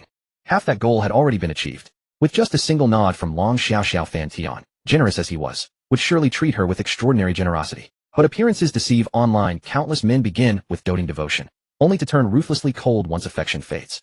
Some even orchestrate their lover's imprisonment. Thus when Long Xiaoxiao entrusted this decision to her, Wang Yin found herself deeply conflicted. In truth, she hoped Long Xiaoxiao would accept. After all, Long's family background was modest, and Fan Tian represented her clearest path across class boundaries. Especially given Long's ambitious, status-obsessed mother, who even if Long resisted now would inevitably steer her toward affluent suitors later. Put starkly, a beautiful woman without family influence is often treated as little more than a plaything for the elite. And for someone like Long Xiaoxiao, gentle, unassertive, and exquisitely lovely, the most pragmatic choice may simply be selecting the finest possible buyer. Of course, they could choose self-reliance, forging their own futures through grit and labor. But why endure hardship when a smoother path lies open? Does suffering inherently foster growth? Does it impart wisdom? Countless farmers across China endure backbreaking toil. Do they lack resilience? Construction workers mixing cement under scorching suns. Do they lack fortitude? Graduate students studying 12 hours daily in libraries. Do they lack discipline? Yet wealth is rarely won through suffering alone. For many, excessive hardship erodes ambition entirely, leaving them trapped forever on a treadmill of endurance with nothing to show but exhaustion. It's alright, Sister Yin Yin. I truly want your honest opinion. And whatever happens later, I'll never blame you. Alright. Honestly, I suggest you date him for a while first. If during that time something feels wrong, or if he makes you uncomfortable, you can always walk away. Wang Yin spoke with solemn resolve tempered by quiet resignation. Wait. Yin Yin, yes, big brother Taheo is rich, but right now he feels like a cad. You know how charmers operate. They're practically handing Xiao Xiao a ticket straight to hell. Roommate, no. Two voiced concern. Hong, how can you condemn big brother Taheo so hastily without knowing anything? Roommate, no. Three retorted sharply, isn't he remarkably generous? Just observe how he treats his employees. That reveals his true character. What real harm could Xiao Xiao suffer under his care? Must she endure poverty alongside penniless pancomers instead? Aren't those devoted men only faithful because they're broke? And what guarantee do you have that once wealthy they'd stay loyal? Why force Xiao Xiao through years of struggle, sacrifice, and anguish, only to end up with no certainty at all? That wouldn't be noble, it would be foolish. Roommate, no. Two paused, brow furrowed, words catching in her throat, then sighed, as if conceding defeat. She knew well how swiftly information spreads online, and how even glamorous celebrities radiant on screen often, such outcomes are common. Those who chase love often meet tragedy, those who pursue advantage thrive. That is reality. And so she fell silent. Xiao Xiao, we're all concerned for you, and we've spoken plainly. But the final decision rests solely with you. Take your time. It's not urgent. Whatever you choose, just ensure you won't regret it. Wang Yin offered a faint, strained smile. Whatever you decide will stand by you. I understand. Thank you all. Long Xiao Xiao's hesitant gaze gradually hardened into quiet determination. No need for thanks. We're sisters. Let's not dwell. Try these fruits and pastries. Big brother Taheo's been gone so long my stomach's rumbling. Roommate, no. Three grinned, slicing into the watermelon on the table, then shook her head, faintly murmuring inwardly, what? Big brother Taheo is handsome, sculpted, magnetic. If he looked my way, I'd obey his every wish even without payment. She couldn't fathom why anyone would flee such fortune instead of seizing it. Was he truly inferior to those heavily made-up, filter-saturated male streamers and idols flooding the internet? He was after all still ethical capital, genuine, grounded, and humane. As they mused, the crisp tap of high heels echoed across the floor. The secretary, who had left them awestruck, reappeared, knocking politely at the door with a polished professional smile, then stepping inside under their curious gazes. Our company is hosting a group dinner. The board meeting will conclude shortly. Would you like to prepare? Mia asked gracefully, her gaze gliding, just once, over the youthful, innocent girl seated at the center.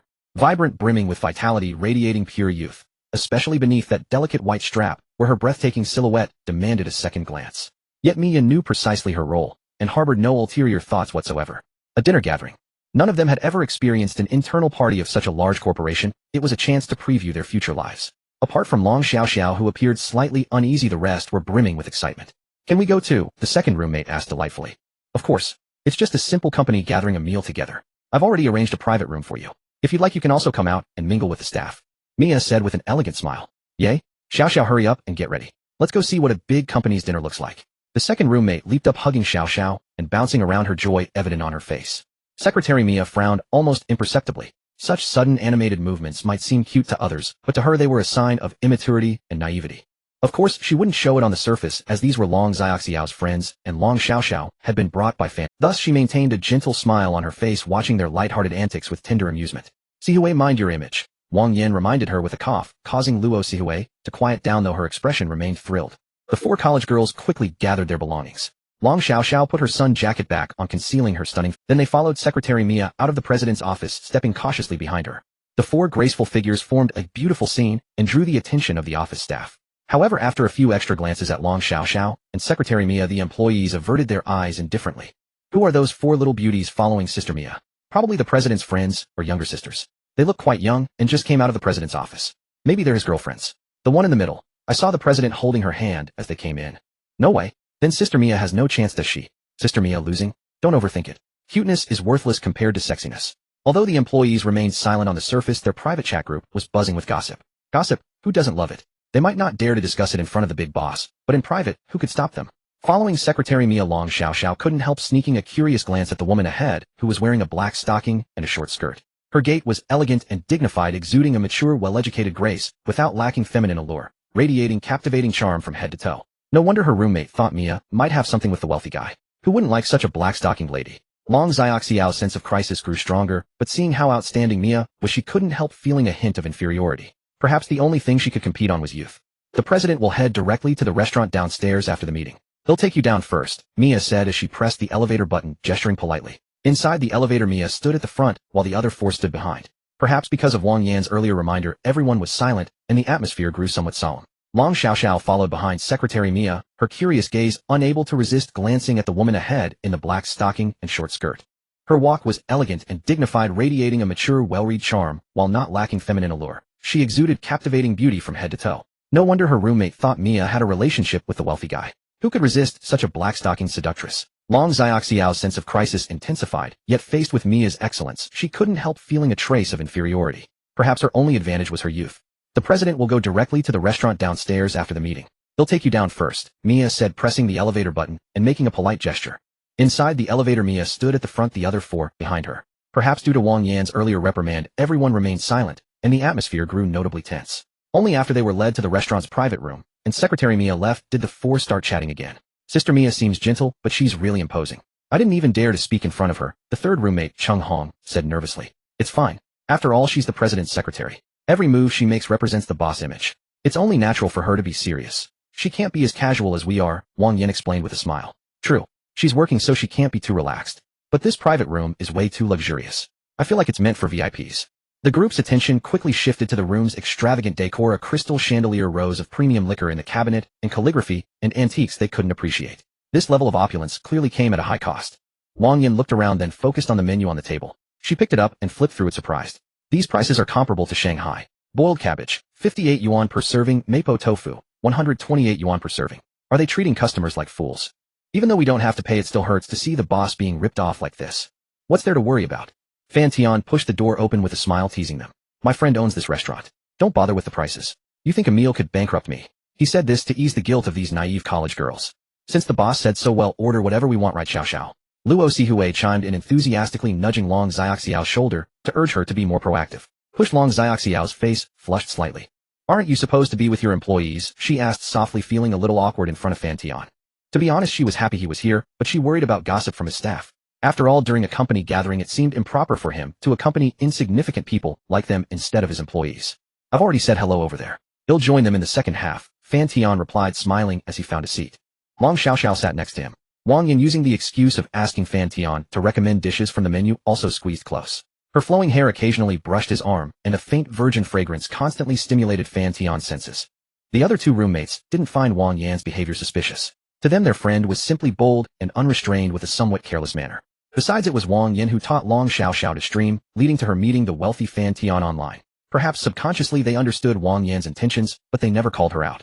No matter who Fan Tian ended up with, or if he took them all under his wings, they would benefit. At the very least, their college life would become much more comfortable. And since even the hostess Long Xiaoxiao said nothing, they had even less reason to object.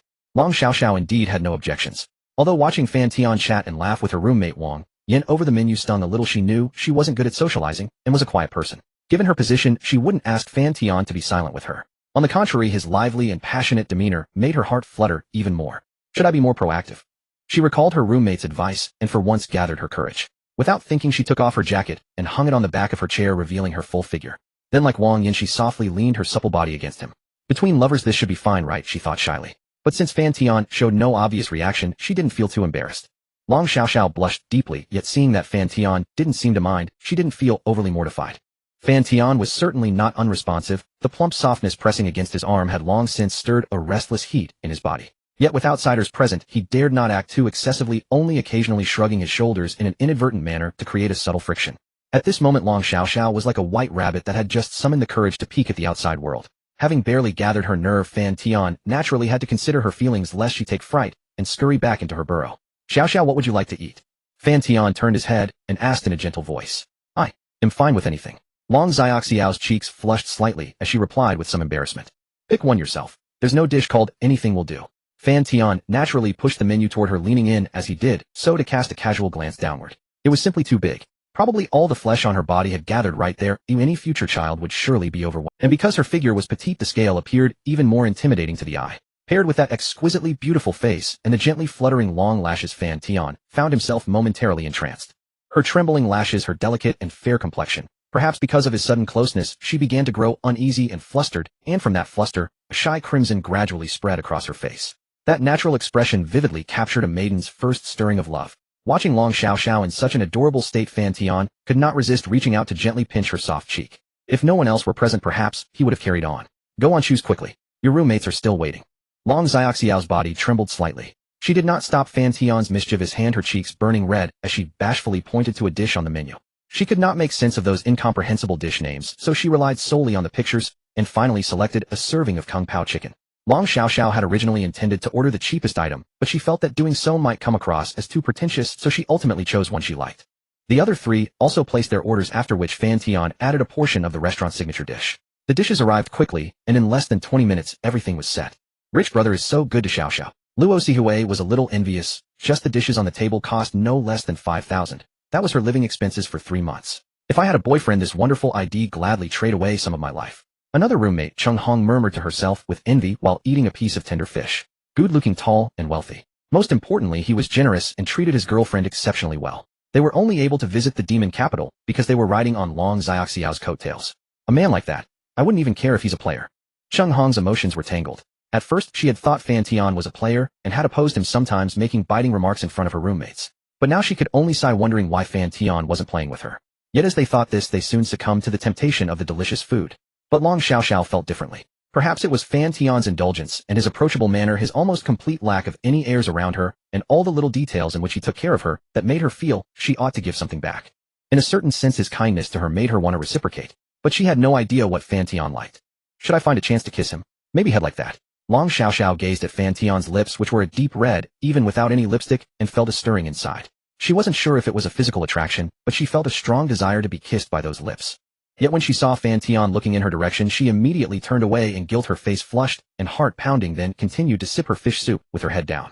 Long Xiaoxiao was extremely nervous, her cheeks burning red, and she didn't dare lift her head for fear that Fan Tian would discover her little secret. It was like a lowly guy who sees a beautiful woman on the street and imagines a friendly competition of passion with her, but lacks the courage to even ask for her WeChat. And if the beauty glances his way, he'll nervously look away out of guilt. That was exactly how Long Xiaoxiao felt now. Those accustomed to being passive find it hard to take the initiative. Didn't you order mapo tofu? Why are you only drinking fish soup? Fan Tian placed a piece of Kung Pao chicken near her. Thank you. Long Xiaoxiao replied politely, adding an adorable murmur, then picked up the chicken with her chopsticks and began to eat. Moi. Fan Tian gave a fond smile.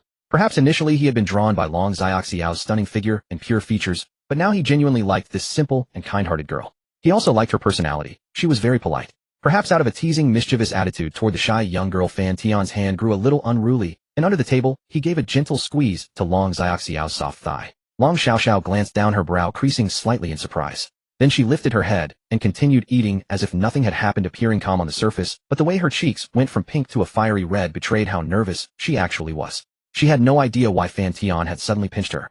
It stung a little, but it was bearable. You've eaten my meal, and now you bear my mark. From now on, you're mine. Fan Tian's words were a playful fabrication delivered with a straight face, ignoring the amused glances of those around. Brother, could you please be gentler next time? I'm a little scared of pain. Scared of pain? Fan Tian nodded readily. No problem. Those nearby were equally eager for gossip. The other two roommates had long since crossed boundaries with their boyfriends or ex-boyfriends, so such matters didn't embarrass them. As for Wang Yin, her personality was outgoing, and she felt no shyness at all. Rich brother Xiaoxiao, the atmosphere is perfect. How about a kiss? Luo Sihui teased. Yes, go for it. The other roommate, Cheng Hong, cheered. Even Wang Yin, sitting nearby, put down her chopsticks and clapped enthusiastically. Long Xiaoxiao grew even more embarrassed. She had just finished her fish soup and her mouth was still greasy. If she really did it. What if there was a taste? Embarrassment, nervousness, and a certain expectation made her unable to meet Fan Tian's gaze. At that moment she was as tense as a newlywed bride in ancient times when her husband lifts her veil, so pitifully charming that it seemed etched onto her exquisitely beautiful face. With a light flick of his hand, Fan Tian revealed Long Xiaoxiao's face, now flushed with crimson. He leaned in and pressed his lips against her moist cherry-like mouth. Never having been kissed before, Long Xiaoxiao let out an almost imperceptible adorable sound, utterly flustered and at a loss. Her hands clenched tightly into small fists, her eyes shut tight, her body trembling slightly, like a little ball of frustration, completely at Fan Tian's mercy. His hand, another light pinch, and her face like sunset clouds was exposed before him. He then leaned in and kissed her moist. Having never experienced a kiss before, Long Xiaoxiao let out an almost inaudible disoriented her hands clenched into small fists, eyes tightly shut, body trembling slightly, like a little victim resigned to Fan Tian's maneuvering. Long Xiaoxiao opened her peach blossom eyes and wrapped her arms around Fan Tian.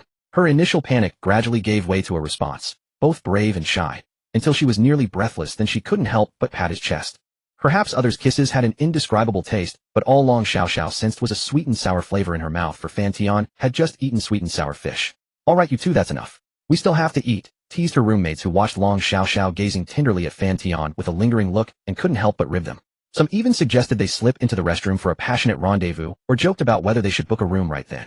The loudest heckler was the vivacious Wang Yin, who kept stirring the pot, leaving Long Xiaoxiao so embarrassed that her face flushed red and her eyes held an inscrutable expectation as she looked at Fan Tian. All right, stop.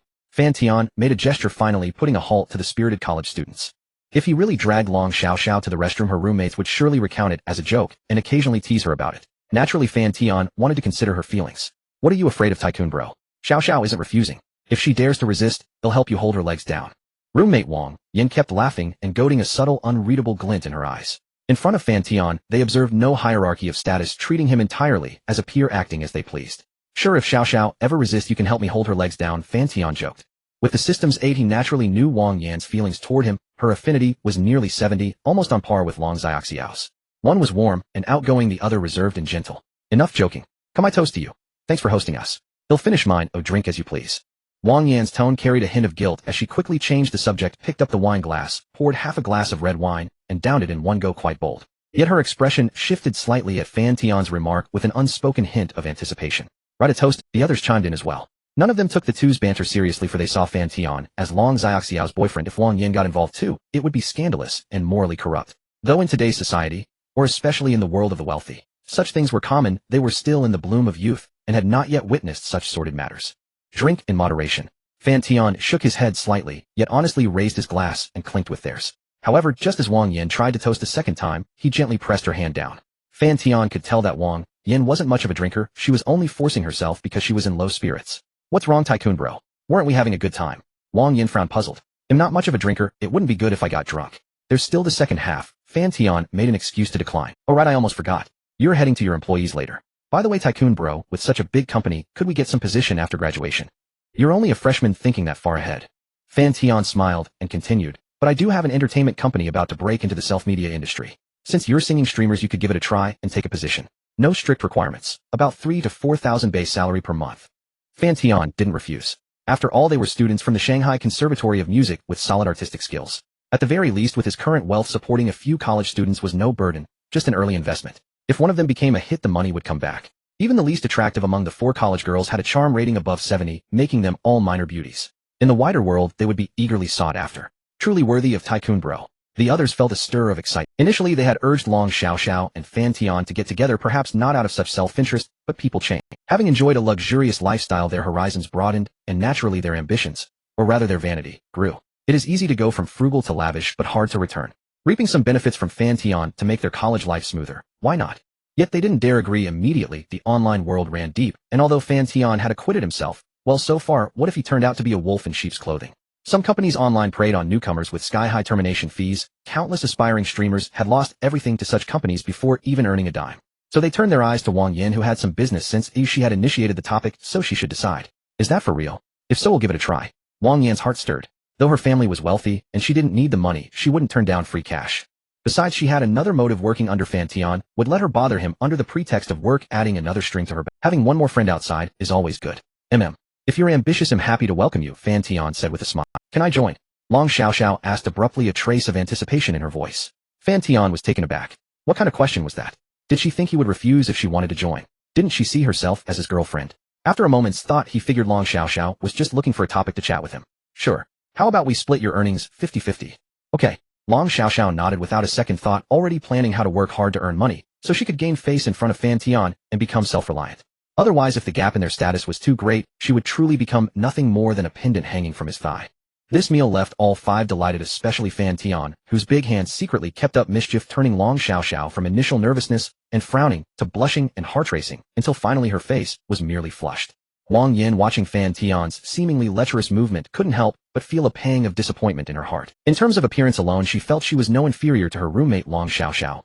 She had nice legs and a good figure too. But unfortunately, Long Xiaoxiao possessed a weapon that was fatal to men. There was simply no comparison. Wang Yin had finally developed feelings for someone only to fall for her roommate's boyfriend, leaving her heart filled with a strange bitterness. So now she could only laugh through her sorrow, trying to get drunk to vent the unspoken crush within her.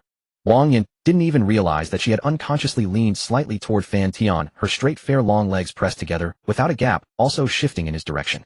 Whether it was an illusion or not, Wang Yin suddenly felt a faint warmth on her thigh. She lowered her head and froze for a moment. Drink less, too much alcohol isn't good, came a gentle reminder from that side, and then the big hand withdrew as if solely to warn her not to drink more. This tender comfort only made Wang Yin feel worse. With the withdrawal of that hand, her heart was not only bitter, but also filled with a strange emptiness. Does he have feelings for me? Wang Yin thought inexplicably, then recalled how Fan Tian hadn't resisted much when she joked. Perhaps she had drunk a bit too much. Wang Yin was naturally bold, and now she felt even more reckless. Since he had pulled his hand away, why not move hers over? With that thought, she parted her legs, which had been pressed tightly together without a gap, and quietly slid one delicate snow-white thigh, hairless as jade, over. Knee touching knee.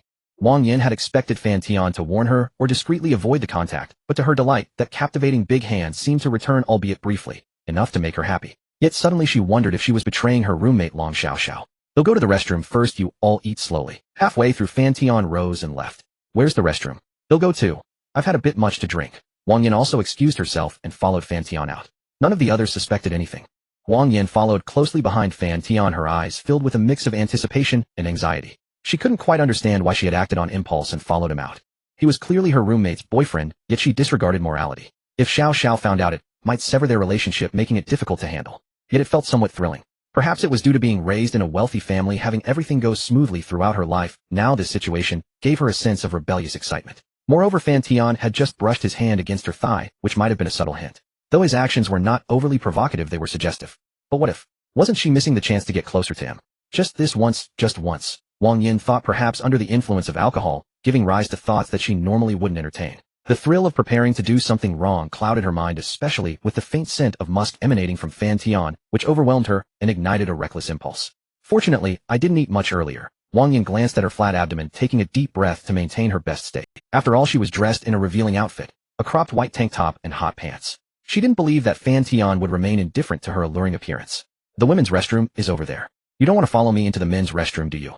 Fan Tian glanced back at Wang Yin, pretending to be oblivious. Wang Yin was momentarily stunned, her expression a mix of embarrassment and anger. Wasn't it him who had pinched her thigh earlier, hinting at wanting to engage in something thrilling? So he wants to play with me, does he? Wang Yan's eyes turned slightly red, her lips pouting, her exquisite face flushed with a blend of anger, shame, and grievance. Suddenly footsteps and the laughter of women echoed from outside. Wang Yin panicked and impulsively grabbed Fan Tian's hand, hurriedly pulling him into the women's restroom, rushing to the farthest stall and shutting the door. Her movements were incredibly smooth and fluid. Fan Tian was momentarily stunned. If he didn't know she was still a Xiaochu girl, he would have thought Wang Yin was too daring for her age. Inside the restroom, they exchanged stunned glances, the confined space charged with an intimate tension. However, neither spoke as the sound of high heels approached. Wang Yin felt tense, her face flushed, especially with their bodies pressed so closely together that she didn't dare to breathe. Who knows what she was thinking earlier, actually acting on her inner thoughts. Rather than following Fan Tian into the men's restroom, she ended up here. Nevertheless, she rationalized this incident as being the fault of the alcohol rather than her moral decline. After all, in dramas, women often engage in reckless behavior after drinking, pursuing domineering CEOs. Do you think Mia can compete with that voluptuous female college student? I heard Mia is particularly interested in the chairman. Of course. Who is Mia? A top student from a prestigious university, one of the best in our company. With her tall, perfect figure and beautiful face, what man wouldn't like her? The chairman is a man too, and at such a young age, full of vigor, he might not be able to resist. Outside, a faint discussion reached Wang Yan's ears, making her more anxious, barely daring to breathe. Because the two women outside were Fan Tian's subordinates, and she had dragged their boss into the women's restroom. If they found out, not only would she be embarrassed, but Fan Tian would also be implicated. But that secretary Mia was actually after the wealthy guy. Didn't that mean Xiao might face a breakup? Although her roommate had a good figure and looks, that secretary was no slouch either. She was seductive and capable, potentially beneficial to the wealthy guy's career. If he truly took a liking to her and got bored with Xiao, what would happen? Would he end up losing both the woman and the opportunity? Though relationships are mutual, Wang Yin always felt that women had a slight disadvantage in this regard. Due to their physical structure, men bear almost no burden, while women have to worry about this and that. The chances of falling ill are higher for women. Moreover, any careless measures could lead to irreparable harm. Thus, as a close friend and roommate of Long Xiaoxiao, Wang Yin felt it necessary to personally supervise Fan Tian. Wang Yin began to overthink, but her musings were quickly interrupted by the conversation outside. You never know what if the boss doesn't like mature women but prefers a youthful petite girl. That female college student's figure is seriously impressive. You have no idea how strong the impact is when I see her walk. Indeed, I've never seen such an exaggerated figure. Do you think she has undergone surgery? Surely not. She looks so young, and I've heard she's just a freshman. If she had surgery, do you think the boss is perverted enough to be attracted to that? Who knows? What if the boss has a special preference for silicone? A light-hearted, teasing laugh echoed into the restroom. Fan Tian frowned slightly upon hearing this. He had not expected that women led such gossipy and fulfilling lives in private. To be honest, it was quite scandalous. Although he enjoyed listening to such risque jokes, the fact that he was the subject of this gossip left him feeling somewhat displeased. His irritation was growing. However, this was the women's restroom. If he stepped out to argue, he'd be seen as a creep, so he had no choice but to continue listening. Wang Yin seemed to sense something, feeling a strange fear and overwhelming curiosity. She instinctively reached out to touch. Oh my, he wouldn't be hiding something in there, would he? Wang Yin appeared indifferent on the surface, but inside a storm of emotions surged as she couldn't help but swallow hard, her expression inexplicably shy. The scale of it was actually on par with Long Xiaoxiao's extraordinary endowments, both being extraordinary. Wang Yin shyly glanced at Fan Tian, seeing him glaring at her, then quickly adopting an innocent expression before nonchalantly releasing her grip. But in reality, she had already made up her mind to take a look no matter what. Moreover, she wasn't lacking an opportunity, being so close to Fan Tian in the restroom. As long as she could muster the courage to drop her feminine reservations, she'd have no fear of missing out. Soon the two employees finally left, and Wang Yin and Fan Tian exchanged a brief silence before sighing in relief once they confirmed the coast was clear. Why did you pull me into the women's restroom? I'm your roommate's boyfriend, not yours. Fan Tian furrowed his brow, pretending to seek clarification. Wang Yin panicked, but knew there was no point in saying anything at this point. She stood on her toes, wrapped her arms around Fan Tian's neck, and kissed him, dragging her roommate's boyfriend into the women's restroom and forcibly kissing him. This was the boldest and most impulsive act Wang Yin had ever committed in her life. In normal times, she would never do something so morally questionable, but now, perhaps because of the subtle signals Fan Tian gave her, she took advantage of her semi-drunken state to put her thoughts into action. She might regret it afterward, feel guilty, or worse, break off ties with Long Xiaoxiao. But that would be a matter for later. A life without impulsiveness. Can it still be called a life? Which adolescent hasn't had moments of impulsiveness for love, for money? Now Wang Yin felt that if she didn't do this, she would regret. Wang Yin lifted her head, pressed her soft red lips against his, kissing him with dizzy abandon and selflessness regardless of everything. Even Fan Tian's pushing was futile. She stubbornly held his head. However, she had thought Fan Tian would half refuse and half accept, then join her in the clouds of ecstasy, but he was very firm. He bit her tongue, pulling her out of the trance halfway. She was obviously not inferior.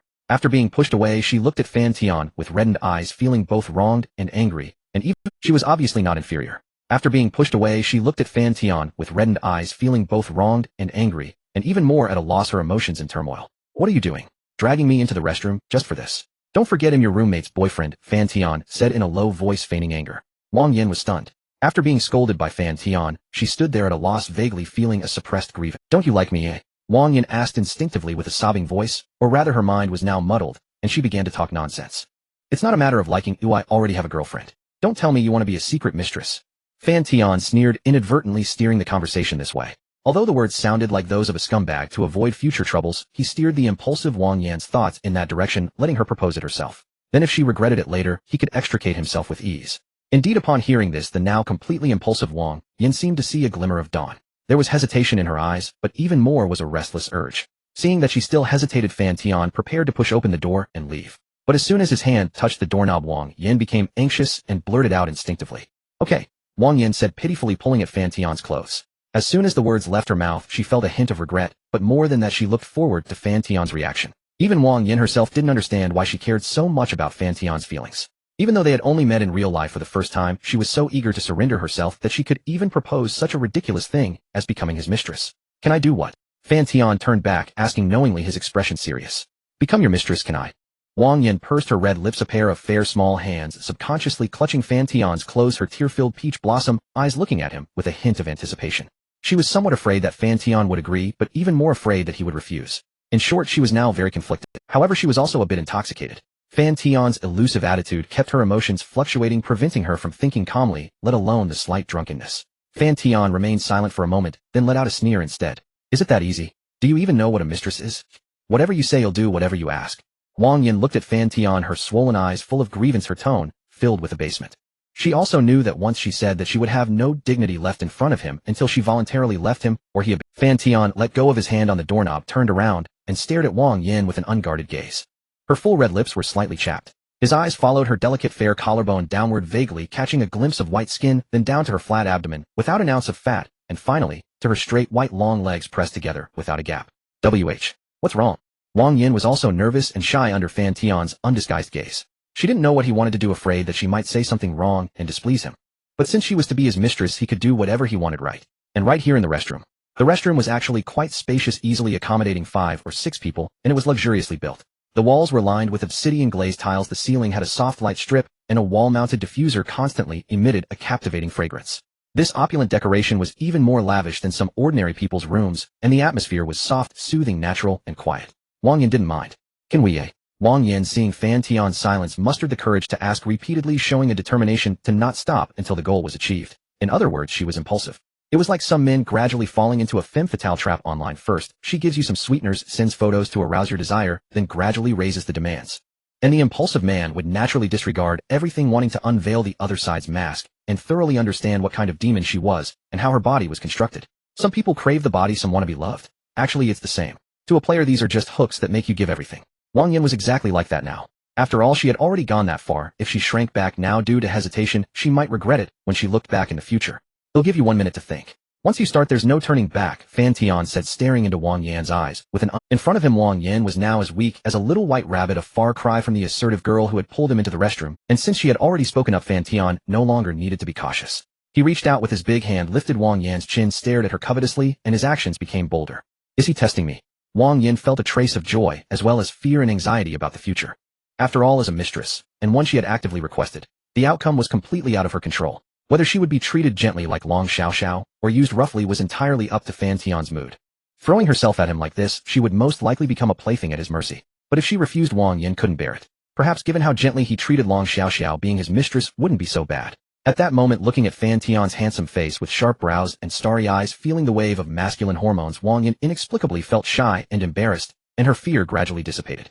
If she became his mistress, it seemed okay. Wasn't that what she had dragged him here for? And now that he agreed, why was she? In a way, she had realized her fantasy. Wang Yin began to imagine how she as Fan Tian's hidden mistress would be treated, whether as gently as Long Xiao or as a tool for releasing desire.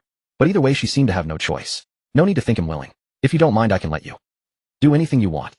After saying this, Wang Yin unconsciously licked her lips. She seemed to foresee what was about to happen, her heart nearly leaping out of her chest. She looked at Fan Tian with dazed eyes, a rare hint of adoration showing. Don't you need to pee? How about I hold it for you? Anything you want to do? Fan Tian pondered for a moment, gazing at this audacious female college student. First, she dragged him into the women's restroom, then kissed him forcibly, something utterly uncharacteristic of someone her age, yet she did it without hesitation. And he, seizing the moment when Wang Yan's emotions ran high, subtly guided her, making her willingly become his clandestine lover. Or perhaps both of them harbored such intentions from the start, so everything fell into place naturally. Regarding this, Fan Tian felt no guilt if he did it lasted only a second. Anything you want to do, we'll go along with. Wang Yan's eyes trembled with a hint of anticipation, and when she saw Fan Tian's mood seemed to lift, her anxiety visibly transformed into joy and delight. She took the initiative to place his large hand on her soft body, looking at him with tearful eyes, as if awaiting his command. Suddenly a slight pain coursed through her, causing her brow to furrow and her body to instinctively recoil. Yet the moment she saw Fan Tian's frown, she panicked and pressed herself against him again, striving to acclimate to the sensation. It wasn't that she disliked it, as she had simply never experienced it before, so her body reacted instinctively. I'm sorry, Wang Yin said with trepidation, never expecting that she would displease Fan Tian from the very start. You could openly pursue a wonderful romance, there's no need to waste yourself on me. Fan Tian confirmed repeatedly. Without you, romance holds no meaning. I'd rather be your mistress. Wang Yin replied without hesitation, afraid of incurring his displeasure again. But as soon as she finished, she felt embarrassed by her own shameless words, for even the phrase mistress was uttered so glibly, inevitably inviting wild speculation. Perhaps she would be seen as a wanton woman. Yet Wang Yin offered no explanation, knowing he would eventually discover the truth. There was a vast difference between revealing it herself and letting him find out. The surprise would be entirely distinct. And that surprise, once uncovered, would be utterly unparalleled. Fan Tian carefully appraised this young girl in the bloom of youth. Her flushed cheeks, her peach blossom eyes brimming with expectation, her flat abdomen, and then her long, slender, and shapely legs. To be honest, these post-millennials, well-fed and well-rested, were quite well-developed. If not for their towering height, they possessed certain features that were especially captivating. Wang Yin was no exception. At 172 centimeters, she was exceptionally tall, a standout in the South, even among men. Fan Tian gazed at her, unable to suppress a burgeoning fervor, especially as her expressions of affection were so candid, both in her actions and her physical responses. Wang Yin noticed Fan Tian scrutinizing her, as if weighing her suitability to be his mistress, and she grew. After all, with his power and handsome appearance, if he truly sought a mistress, the queue would stretch from here to Paris. And wasn't his secretary the upgraded version of herself? More accomplished in education, appearance, and figure. Gorgeous and gentle, she handled work with impeccable organization and knew how to save face. Such a woman was hard for any man to dislike. To stay by his side, the only assets she could offer were her youthful body and her willingness to be at his beck and call. Perhaps I should be more proactive. Wang Yin, seeing Fan Tian remain unmoved after his appraisal, grew anxious. After all, having come this far, backing out would render all her previous efforts futile. Summoning her courage, Wang Yin knelt down, her delicate hands fumbling with the buckle of his belt, her movements hurried. Yet when she saw he didn't stop her, a flicker of joy arose. She thought that if she was bold enough, he would have no reason to abandon such an obedient little mistress. One who would take the initiative to please him, never bother him with petty emotions, appear when needed and vanish when not satisfied with occasional favors. Who wouldn't want such a mistress? But just as she pulled his trousers halfway down, Fan Tian's large hand halted her action. Wang Yin looked up in confusion, wondering why he stopped her only midway. Was it his conscience stirring, or was she simply not attractive enough? Wang Yin felt wronged. She had already gone this far, yet he was reluctant. Still, such matters required mutual consent, as she felt aggrieved, but bore him no resentment. I need to take a leak first, Fan Tian explained. His words instantly plunged Wang Yin into deep embarrassment, as she suddenly remembered why he had come to the restroom in the first place. He had intended to relieve himself when she had inexplicably dragged him here, kissed him without a word, leaving him no chance to do. Wang Yin was too mortified to lift her head, remaining silent until the sound of water brought her back to reality. Then she recalled what she had mentioned earlier. She had offered to help him. So should she still do it now? He hadn't asked, but he hadn't objected either, which probably meant tacit approval. Just thinking about it made her even more ashamed, yet her body faithfully rose, shuffling over to press her soft form. Then she extended her delicate hand. Fan Tian instinctively flinched, a mix of amusement and exasperation washing over him. Go stand over there. Who said I actually wanted you to help? Fan Tian said awkwardly, his experienced demeanor crumbling. Even he found the situation embarrassing, a faint blush creeping onto his face. All right, but still it was truly intimidating. Wang Yin felt both embarrassed and inexplicably expectant. She had never seen a pig run, but she had certainly eaten pork. In this age of rampant internet access, by 18, she had long understood the intricacies of male-female relations. To find such content, one only needed to visit a few shady websites and patiently click through their pop-ups. Eventually, she would find suitable material. Yet Fan Tian's extraordinary endowment shattered the data stored in her mind, leaving her awestruck. But soon that awe gave way to anticipation, an overwhelming longing. Especially the sensory thrill of her first touch, which was incomparable, even more shocking and stimulating than the first time she had stumbled upon that website at 13. At that thought, Wang Yin became uncontrollably aroused. She gazed at Fan Tian's back, her expression bearing rare affection mingled with barely concealed desire. Attraction between a man and a woman was never solely about the soul, for most it was about the flesh laid bare. Otherwise, what else could explain falling for someone after just one day, if not sheer lust? Soulmates. How could that be? Wang Yin never denied that she was drawn to Fan Tian's robust physique, handsome features, and well-defined hands, a physical attraction. Wealth, soul, and all that came second. She would first acquaint herself with his exterior before gradually delving into his interior. At the thought of what was to come of intimately knowing his exterior, Wang Yin grew even more excited, her cheeks flushed, a mix of shyness and tension flooding her mind. Wang Yin stood behind Fan Tian, her seductive eyes gazing at his towering figure. This state of affairs was in a sense orchestrated by her own hand, yet it completely exceeded her expectations. When it truly came to pass, Wang Yin still felt it was somewhat dreamlike and unreal. She was not lacking in appearance or figure, and her family was well off, as she could be considered a little princess. Yet having merely gone on a trip, she inexplicably became someone else's secret lover. In the eyes of others, she was that shameful mistress, the one hidden from the light. If her family ever learned of her foolish deeds, they would drown her in scorn, and then tear Fan Tian apart, accusing him of seducing an innocent girl. The 8-year age gap didn't seem significant. Wang Yin, having been exposed to many things, held broad-minded views. Indulged by her family and accustomed to doing as she pleased, she never regretted her choices, only felt a bit nervous. For she had no idea how Fan Tian would treat her after he finished his business. Would he be as rough as those online portrayals, slapping her and ordering her to perform humiliating acts? Or would he simply use her without a second thought, like a soulless doll, disregarding her feelings and turning her from a maiden into a woman right there in the restroom? Everything was unknown, so she was immensely nervous, her eyelids twitching incessantly. Yet because he was the object of her admiration, she revered Fan Tian and unconsciously harbored a hint of anticipation. However, the thought that after the National Day holiday, she would have to return to study in Shanghai and face a long-distance relationship dampened Wang Yin's spirits. At that time, if Fan Tian needed her, she might truly have to become a flying mistress. But these tangled thoughts dissipated as Fan Tian finished his business. Wang Yin now felt inexplicably shy and nervous, with an indescribable emotion, her red lips slightly pressed together. Continue. Do you know how? Fan Tian set down the toilet lid, then turned and asked. Wang Yin felt even more flustered by this question. Her eyes blurred with a hint of strange anticipation and unspeakable shyness. Some words stuck in her throat, tickling her. I practiced with a banana before, but never for real. As soon as these words left her mouth, Wang Yin was overwhelmed with shame. Her face flushed crimson, like a maiden whose secret had been discovered by her crush. But it wasn't discovered. She had confessed. That made it even more embarrassing. If she had lived in ancient times, even the courtesans of pleasure quarters wouldn't be this audacious. She thought, he must think him a pervert. What normal girl uses a banana for that instead of eating it? Her fair little hands unconsciously twisted the hem of her clothes as she looked nervously at Fan Tian. How about I try first? If I'm not good, you can guide me. Wang Yin took the initiative when she noticed his silence. She glanced down, then quickly lifted her gaze, swallowing involuntarily. In truth, she believed she had decent skills. After all, something so simple couldn't possibly elude a clever girl like her. First, form an O with the lips, or pull the lips back to cover the teeth. Just avoid touching them. Wang Yin ran the steps through her mind, as if reviewing before an exam.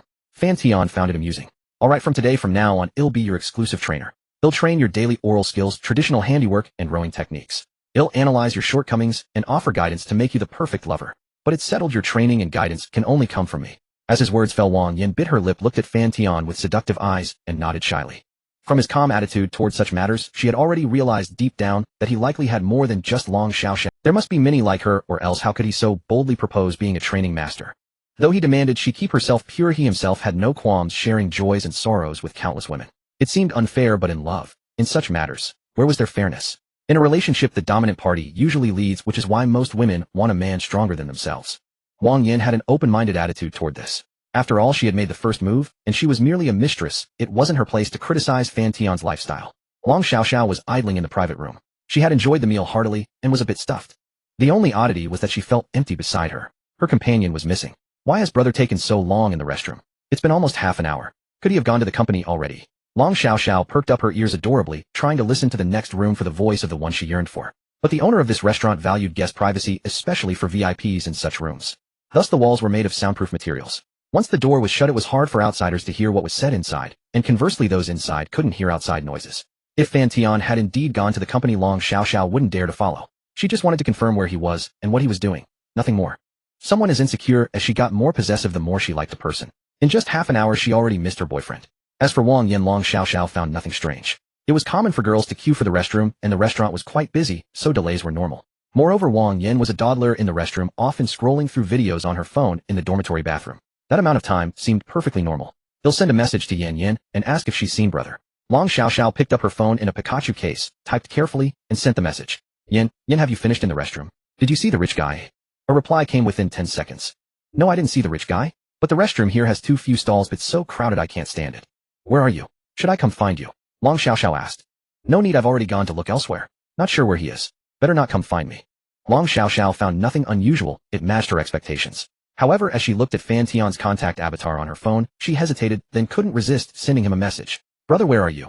After sending the message, Long Xiaoxiao stared at the screen, her eyes filled with anticipation and nervousness. When she saw the reply come quickly, her eyes sparkled, and the corners of her mouth lifted involuntarily. A happy smile appeared. I'm resting at the company. I drank a bit too much, can't hold my liquor. Miss me. Can I? In the restroom of the CEO's office at the company, Fan Tian lay on the large bed, one hand stroking Wang Yan's head, the other holding his phone, chatting with Long Xiaoxiao. Are you alone? Or with your roommate? Fan Tian gave a meaningful, mischievous smile. Just me. What's wrong, brother? Wang Yan heard Fan Tian's laugh, looked up puzzled, and asked, thinking her technique might be flawed. Xiaoxiao is coming up, Fan Tian replied. Wang Yan panicked at the news, wanting to grab her clothes and flee the scene. She knew she was guilty of betraying Xiaoxiao, and certainly didn't want to be caught naked like this. Don't rush. She'll be here in about 5 minutes. Yin, you must see things through to the end, don't you agree? Fan Tian said with a sly grin. As the words fell, Wang Yan's cheeks flushed crimson. Even though she was nearly accustomed to this state, she couldn't help feeling a pang of embarrassment. She naturally understood the implication hidden in Fan Tian's words. From the restroom to here, she had exhausted herself, yet she hadn't managed to please him even once. Setting aside the time spent on the way, it had already been over 20 minutes.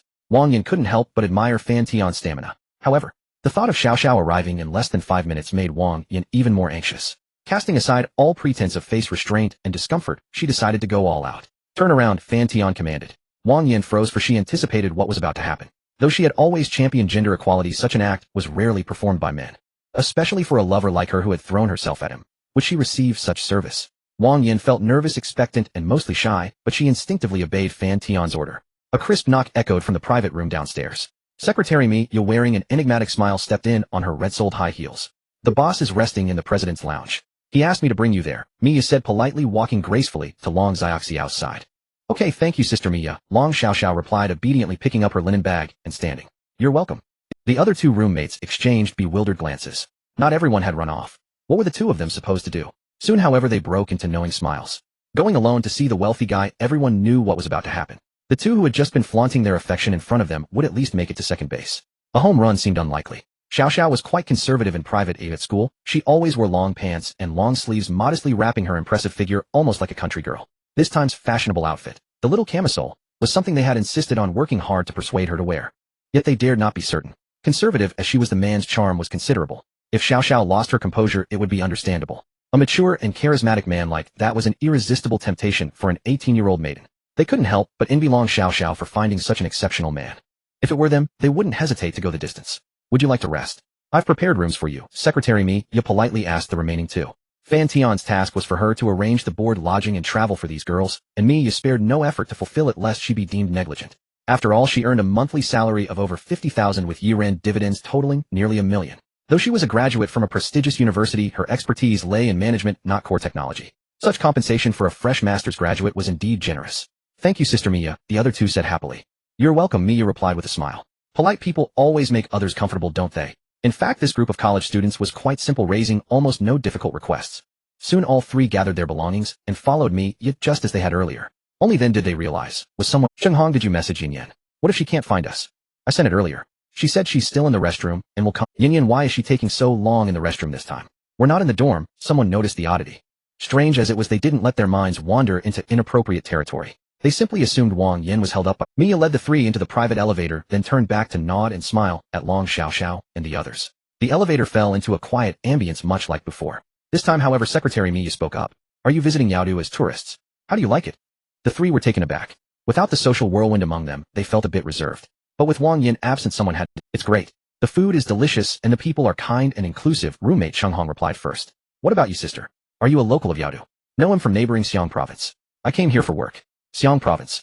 Xiaoxiao, Sister Mia, is your fellow— Long Xiaoxiao showed a flicker of surprise, then quickly regained her composure. In Yaodu, and especially Shindu, people from Xiang province made up a large portion of the migrant workforce. It was practically a second hometown. As a child, her parents had brought her here to work, and she didn't return until middle school, so she was familiar with the situation. Still, she asked politely, Sister, which part are you from? Changsha. Mia looked at the obedient little girl before her, a complicated expression crossing her face. Initially, she had assumed Fan Tian brought her along just for fun, but now things were different. Fan Tian had not only instructed her to bring the girl alone to the lounge, but also asked her to prepare several obligation employment contracts. Clearly, this little girl held some weight in the boss' heart.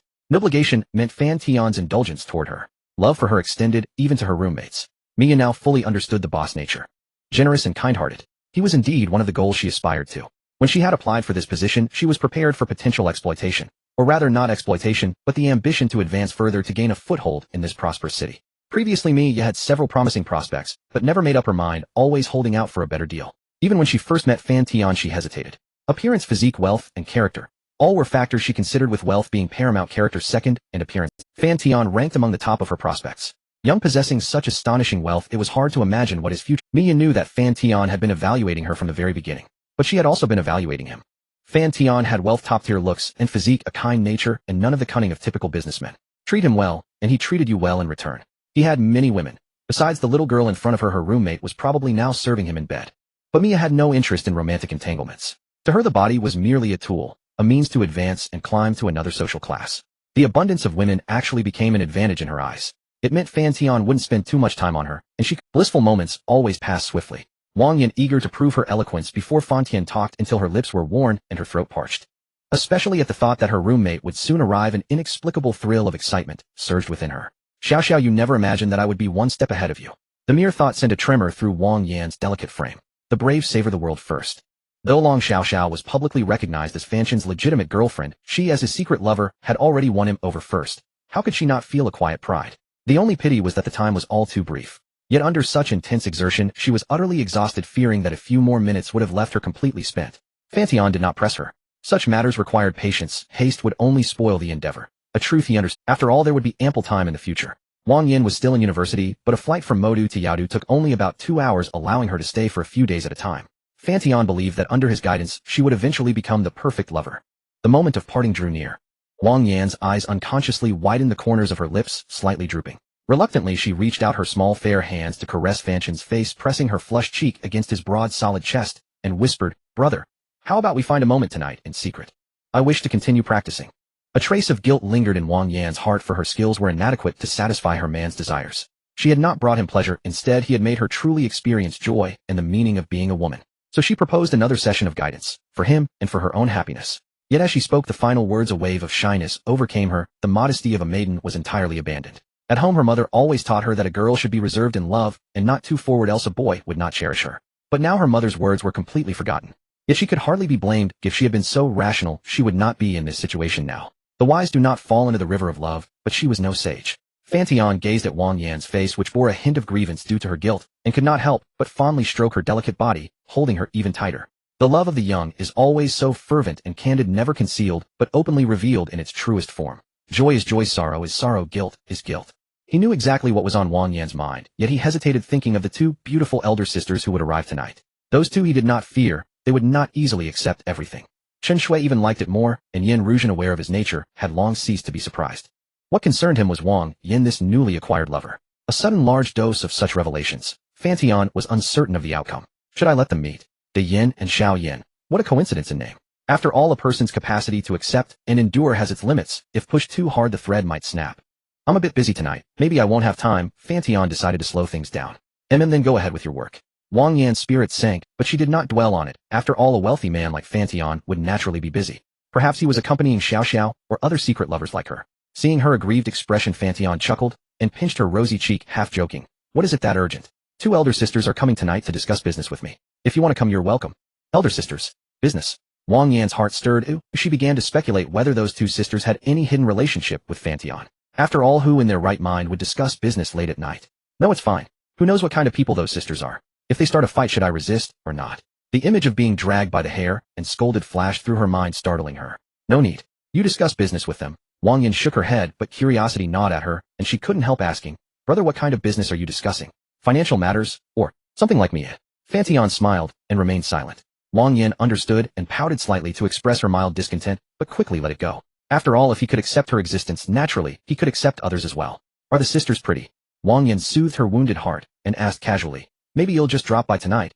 Whatever you like. Don't worry, they are quite gentle. Would they mind someone like me, eh?" "No. And you? Do you mind them?"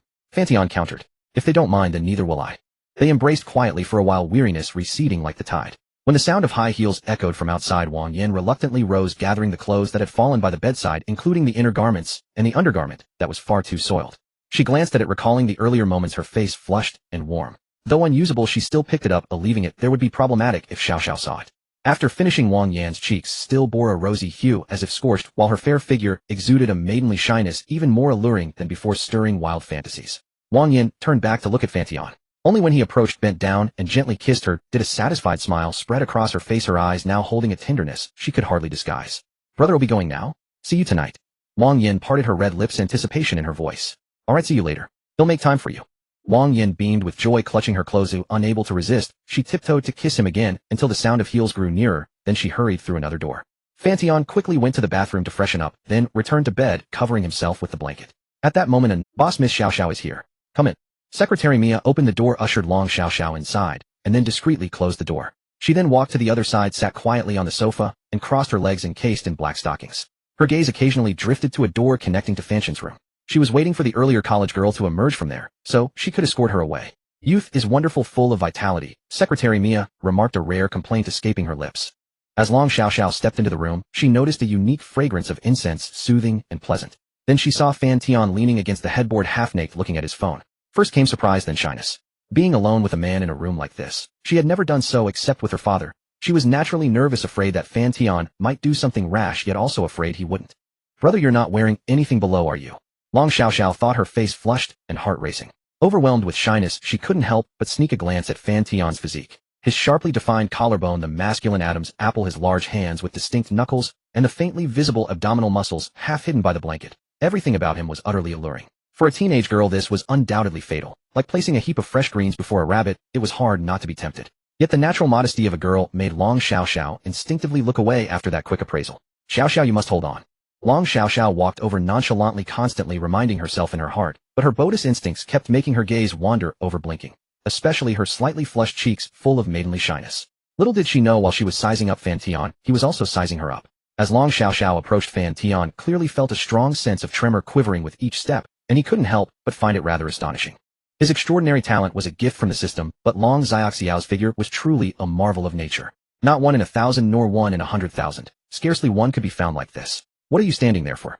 Only half an hour apart, and you're already acting like a stranger. Take off your coat, and come lie down with me. Fan Tian watched Long Xiaoxiao walk over and stand woodenly beside him, and he was at a loss whether to laugh or cry. Standing so far away, how could he close the distance between them and feel that long-missed trembling sensation? Long Xiaoxiao whispered in a voice as faint as a mosquito's buzz. Then she placed her bag on the nightstand, removed her sun-protective coat, and sat quietly on the edge of the bed, bending over to take off her black sneakers, revealing her petite feet wrapped in black stockings. This pair of stockings was also a strong suggestion from her roommates as a little tip for meeting her boyfriend, to be prepared in advance. After finishing all this, Long Xiaoxiao turned around and leaned against the headboard like Fan Tian. But with their distance suddenly so close, she caught a strong whiff of Fan Tian's masculine pheromones, making her face flush even deeper and her body feel somewhat unnatural. Brother, what are you looking at? Long Xiaoxiao, to hide her restlessness, took the initiative to start a conversation. Just now I was looking at my phone, now I'm looking at you. Fan Tian said in a corny tone, but this cheesy line made Long Xiaoxiao's face turn even redder. Her almond-shaped eyes fluttered, looking very cute. Especially when Fan Tian's warm breath brushed against her neck, it set her heart aflutter. At that moment she uncharacteristically mustered the courage to meet his gaze and asked shyly, "Then am I pretty?" The words had barely left her lips when before Long Xiaoxiao could react, a pair of soft lips forcefully pressed against hers, as if it were Fan Tian's answer. After a moment of stunned hesitation, Long Xiaoxiao closed her eyes and savored the love that made her heart flutter. This kiss lasted a long time, leaving her a little dizzy and her body feeling weak and powerless. When their lips parted, Long Xiaoxiao was breathing heavily and her eyes became more dazed than ever. She feared that if the man wanted to do something else, she would consent with half-hearted resistance. Because Fan Tian's large hand had already begun to misbehave. After all, in this private space with a man and woman alone, and both at a passionate age, it would be unreasonable not to engage in some ambiguous activities.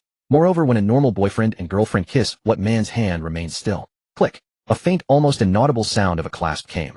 Long Xiaoxiao grew even more tense, her body slightly stiff as she looked at Fan Tian with flushed cheeks and a racing heart.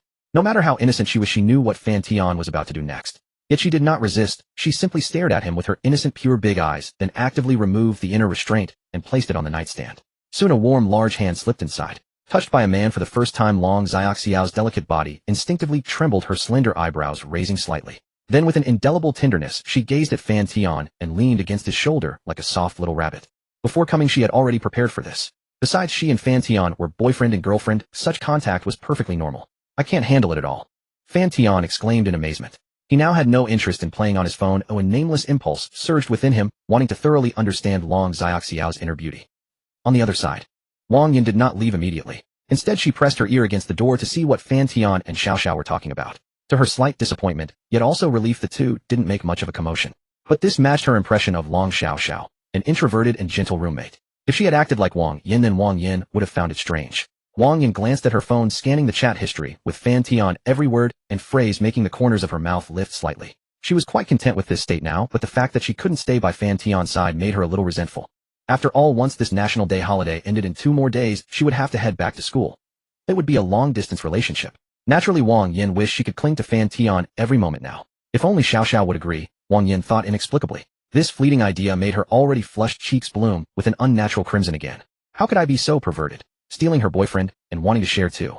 Wang Yin silently scolded herself. Little did she know this thought had already planted itself like a seed deep in her heart, and one day it would inevitably take root and sprout. Wang Yin eavesdropped by the door for a long time, pressing her ear against it. Seeing that there was no movement inside, she felt somewhat bored. But if she left, she would feel reluctant. What if something happened the moment she walked away? As she struggled internally after hesitating for about 10 minutes, Wang Yin finally chose to leave. It wasn't that she didn't want to stay, but her 2 roommates had grown suspicious and sent messages asking if she had fallen into the toilet. Thus Wang Yin reluctantly opened the other door and walked out. Passing through a long corridor, when she reached the living room, she saw a beautiful older woman in a body-hugging black dress and stockings sitting gracefully on the sofa, smiling as she looked at her. "Miss Yin, let me show you out," said Mia the secretary, rising and smiling at Wang Yin. Wang Yin felt a slight shock followed by overwhelming embarrassment. She felt as if she were just like those girls in movies who after serving their clients are led away by the madam. Inside the elevator there was a profound silence. Wang Yin stared at the graceful figure ahead, feeling somewhat embarrassed. especially since she was going commando in her hot pants. Every step sent a peculiar sensation through her body, causing her posture to be rather unnatural. And with a nervous heart, she followed me, all the way to the room that had been prepared downstairs. Fortunately, Sister Me, barely turned around during the journey, otherwise Wang Yin felt she would have found a dog hole to crawl into.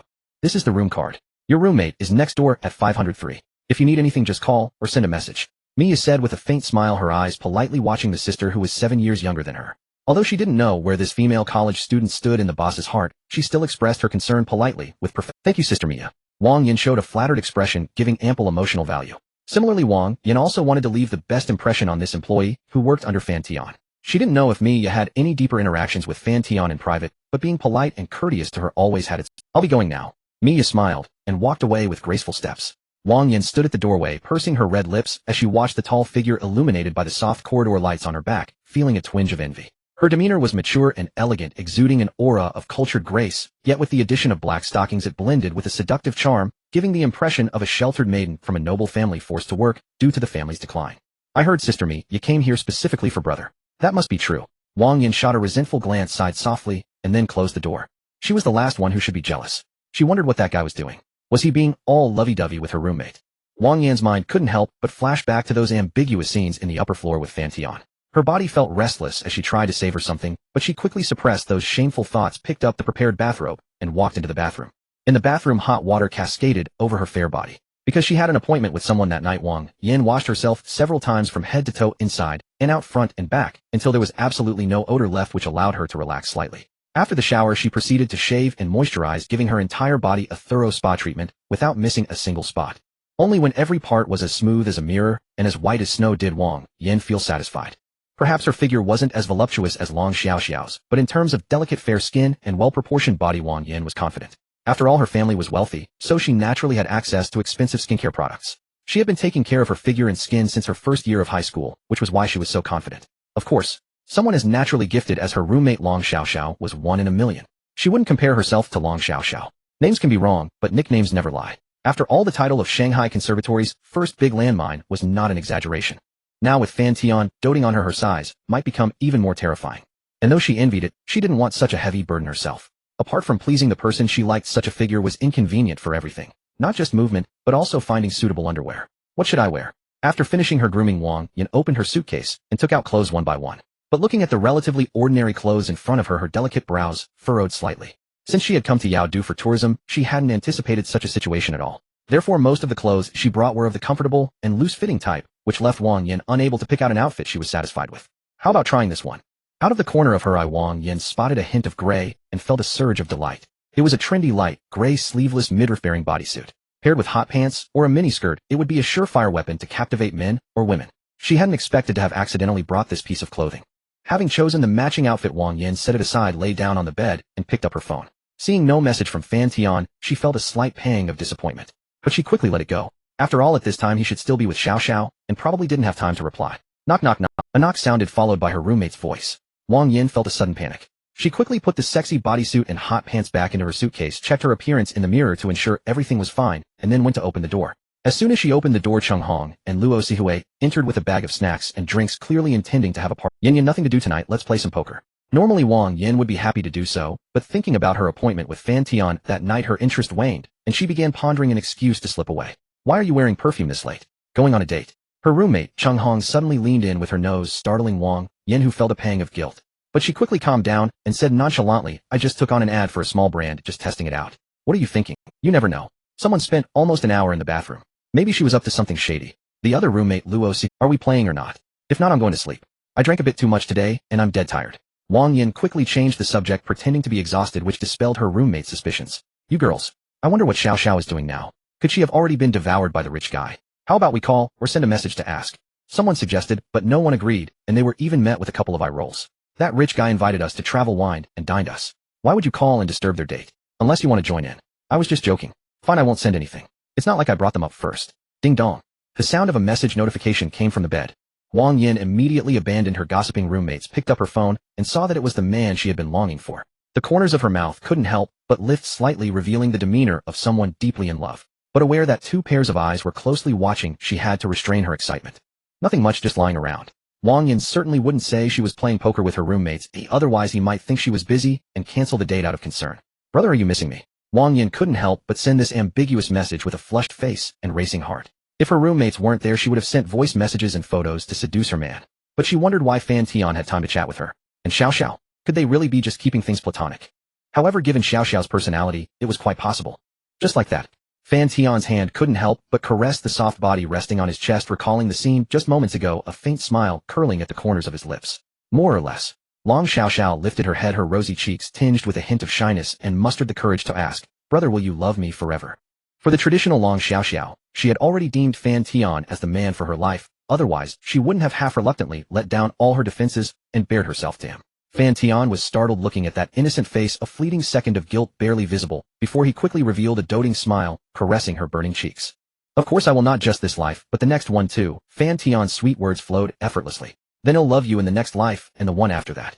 Long Xiao Xiao replied, bashfully unable to help lifting her little head again, pressing her crimson lips to his. "How about we try again? I want to become your woman.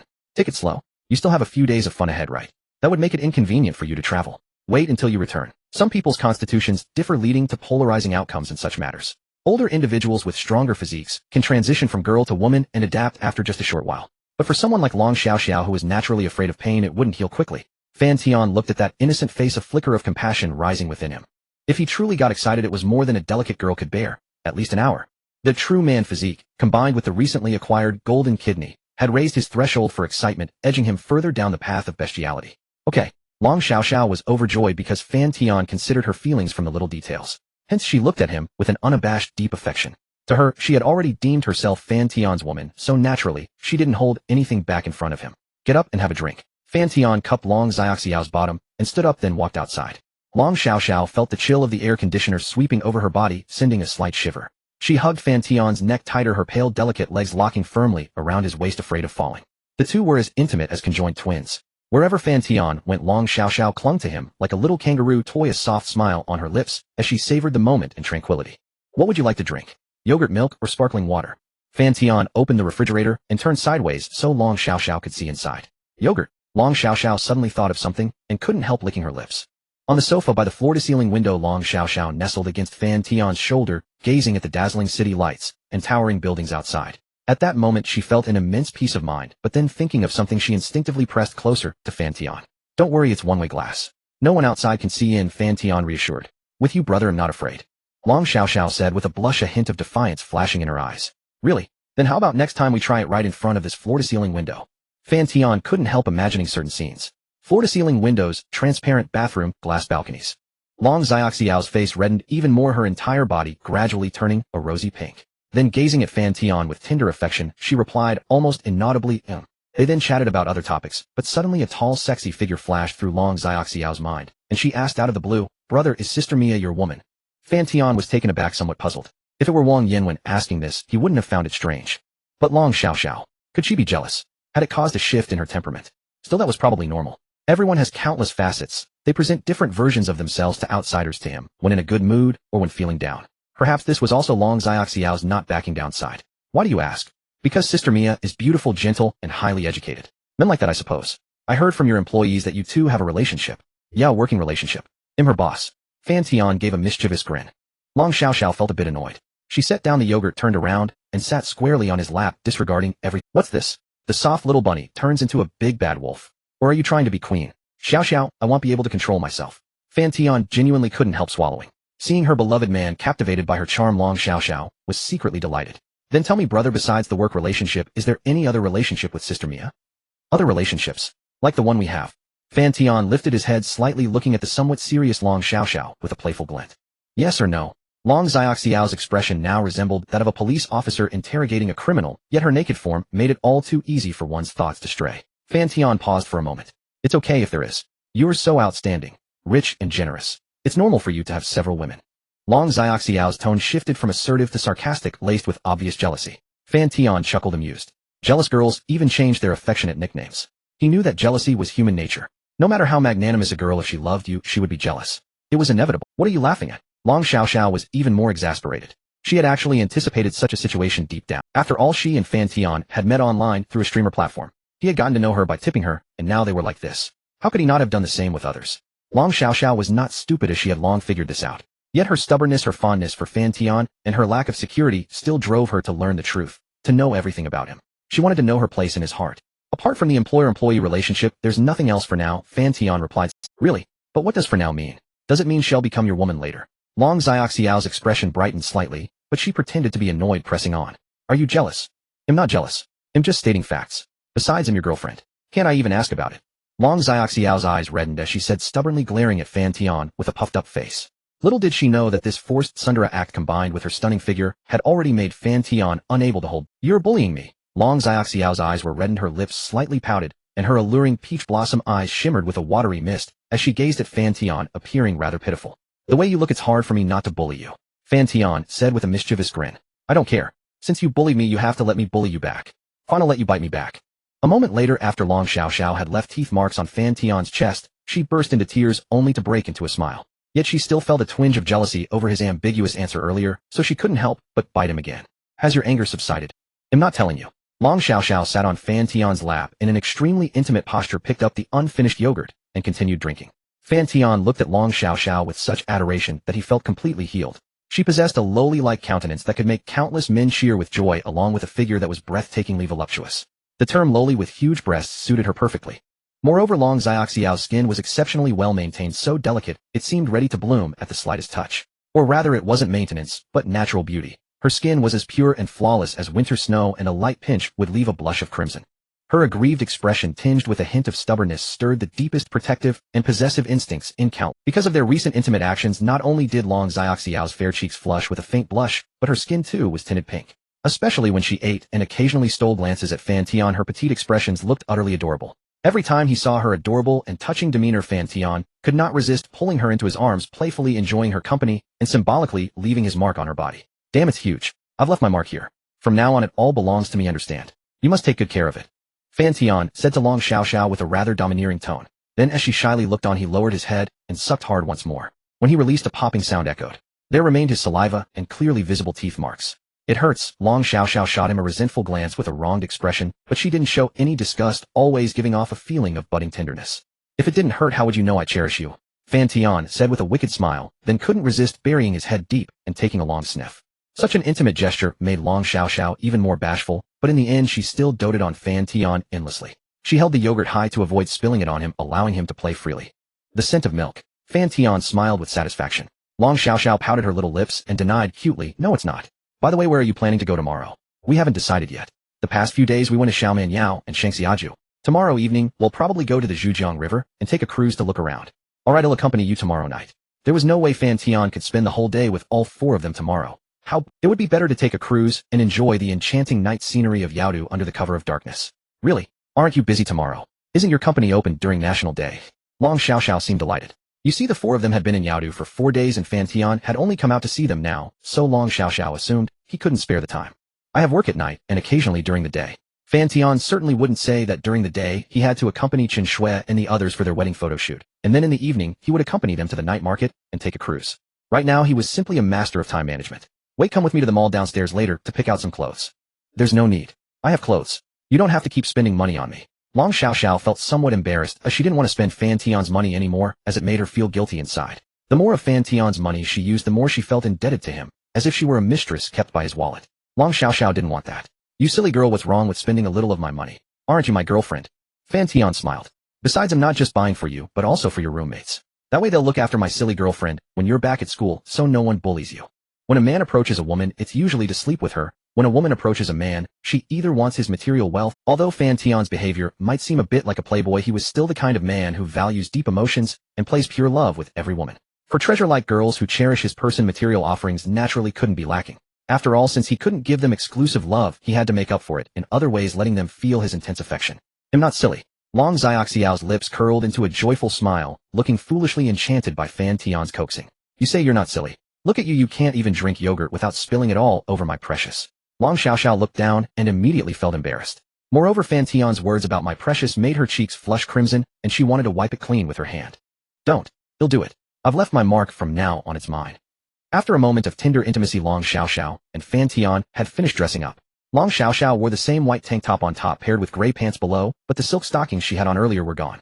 If a girl wears silk stockings to see her boyfriend, and they return intact, that boyfriend is failing in his duty. Fan Tian, of course, was not that kind of useless man. Although occasional tugging was necessary, he still devoured what he could. Though he and Long Xiaoxiao hadn't yet crossed the final line, they hadn't missed a single step. They had lingered at the doorstep for who knows how long, occasionally poking their heads inside the room. It was practically the same. Long Xiaoxiao thought so too. She had long considered herself Fan Tian's woman, her heart entirely devoted to him, making him the most important part of her life. "Brother, why are you staring at me?" Feeling the intense, passionate gaze from Fan Tian, Long Xiaoxiao called out softly with flushed cheeks and ears, her eyes darting around shyly, flickering with embarrassment. "You weren't shy when you were naked just now, so why are you shy now?" Fan Tian noticed her discomfort and teased, "Besides, I'm your boyfriend. If I don't stare at you, who should I stare at?"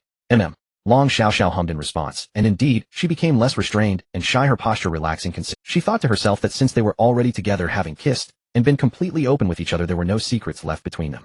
There was no need to be so embarrassed. "So naive, you believe everything I say." Fan Tian curled his lips, slightly looking at Long Xiaoxiao's figure that seemed ready to burst forth. His adrenaline involuntarily began to rise again, and her exaggerated shape kept echoing in his mind.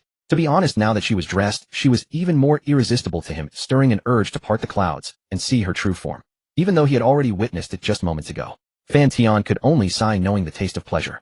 "Brother Zhao, when we go downstairs later, buy a bigger size. Your old one was too small. Don't you feel it's squeezing, my precious?" Zhujiang Xinqing, the most prosperous area in Yaodu, is one of the 3 major CBDs in China, rivaling Lujiazui and Modu and the CBD of Jingdu. Even during the National Day holiday, crowds of people were streaming everywhere. The famous landmark Xiaomen Yao was just within reach. At this moment, it radiated a dazzling, brilliant light in the night sky like a beacon. Seeing it felt like glimpsing the prosperity and elegance of Yaodu. Perhaps for locals of Yaodu, this attraction held little novelty. They had seen it countless times. But for out-of-towners, it remained an essential check-in spot. Tourists with cameras or phones stood under this iconic landmark of Yaodu, snapping photos madly. Fan Tian, with one arm around Long Xiaoxiao's slender, soft waist, stood inside a high-rise building, gazing through the window at the people and scenery outside. Occasionally, passers-by would glance at the handsome man and beautiful woman, causing Long Xiaoxiao to blush and avoid eye contact. "Hey Tycoon, we meet again." Just then, Wang Yan, Long Xiaoxiao's roommate, hurried over with 2 others and greeted him enthusiastically.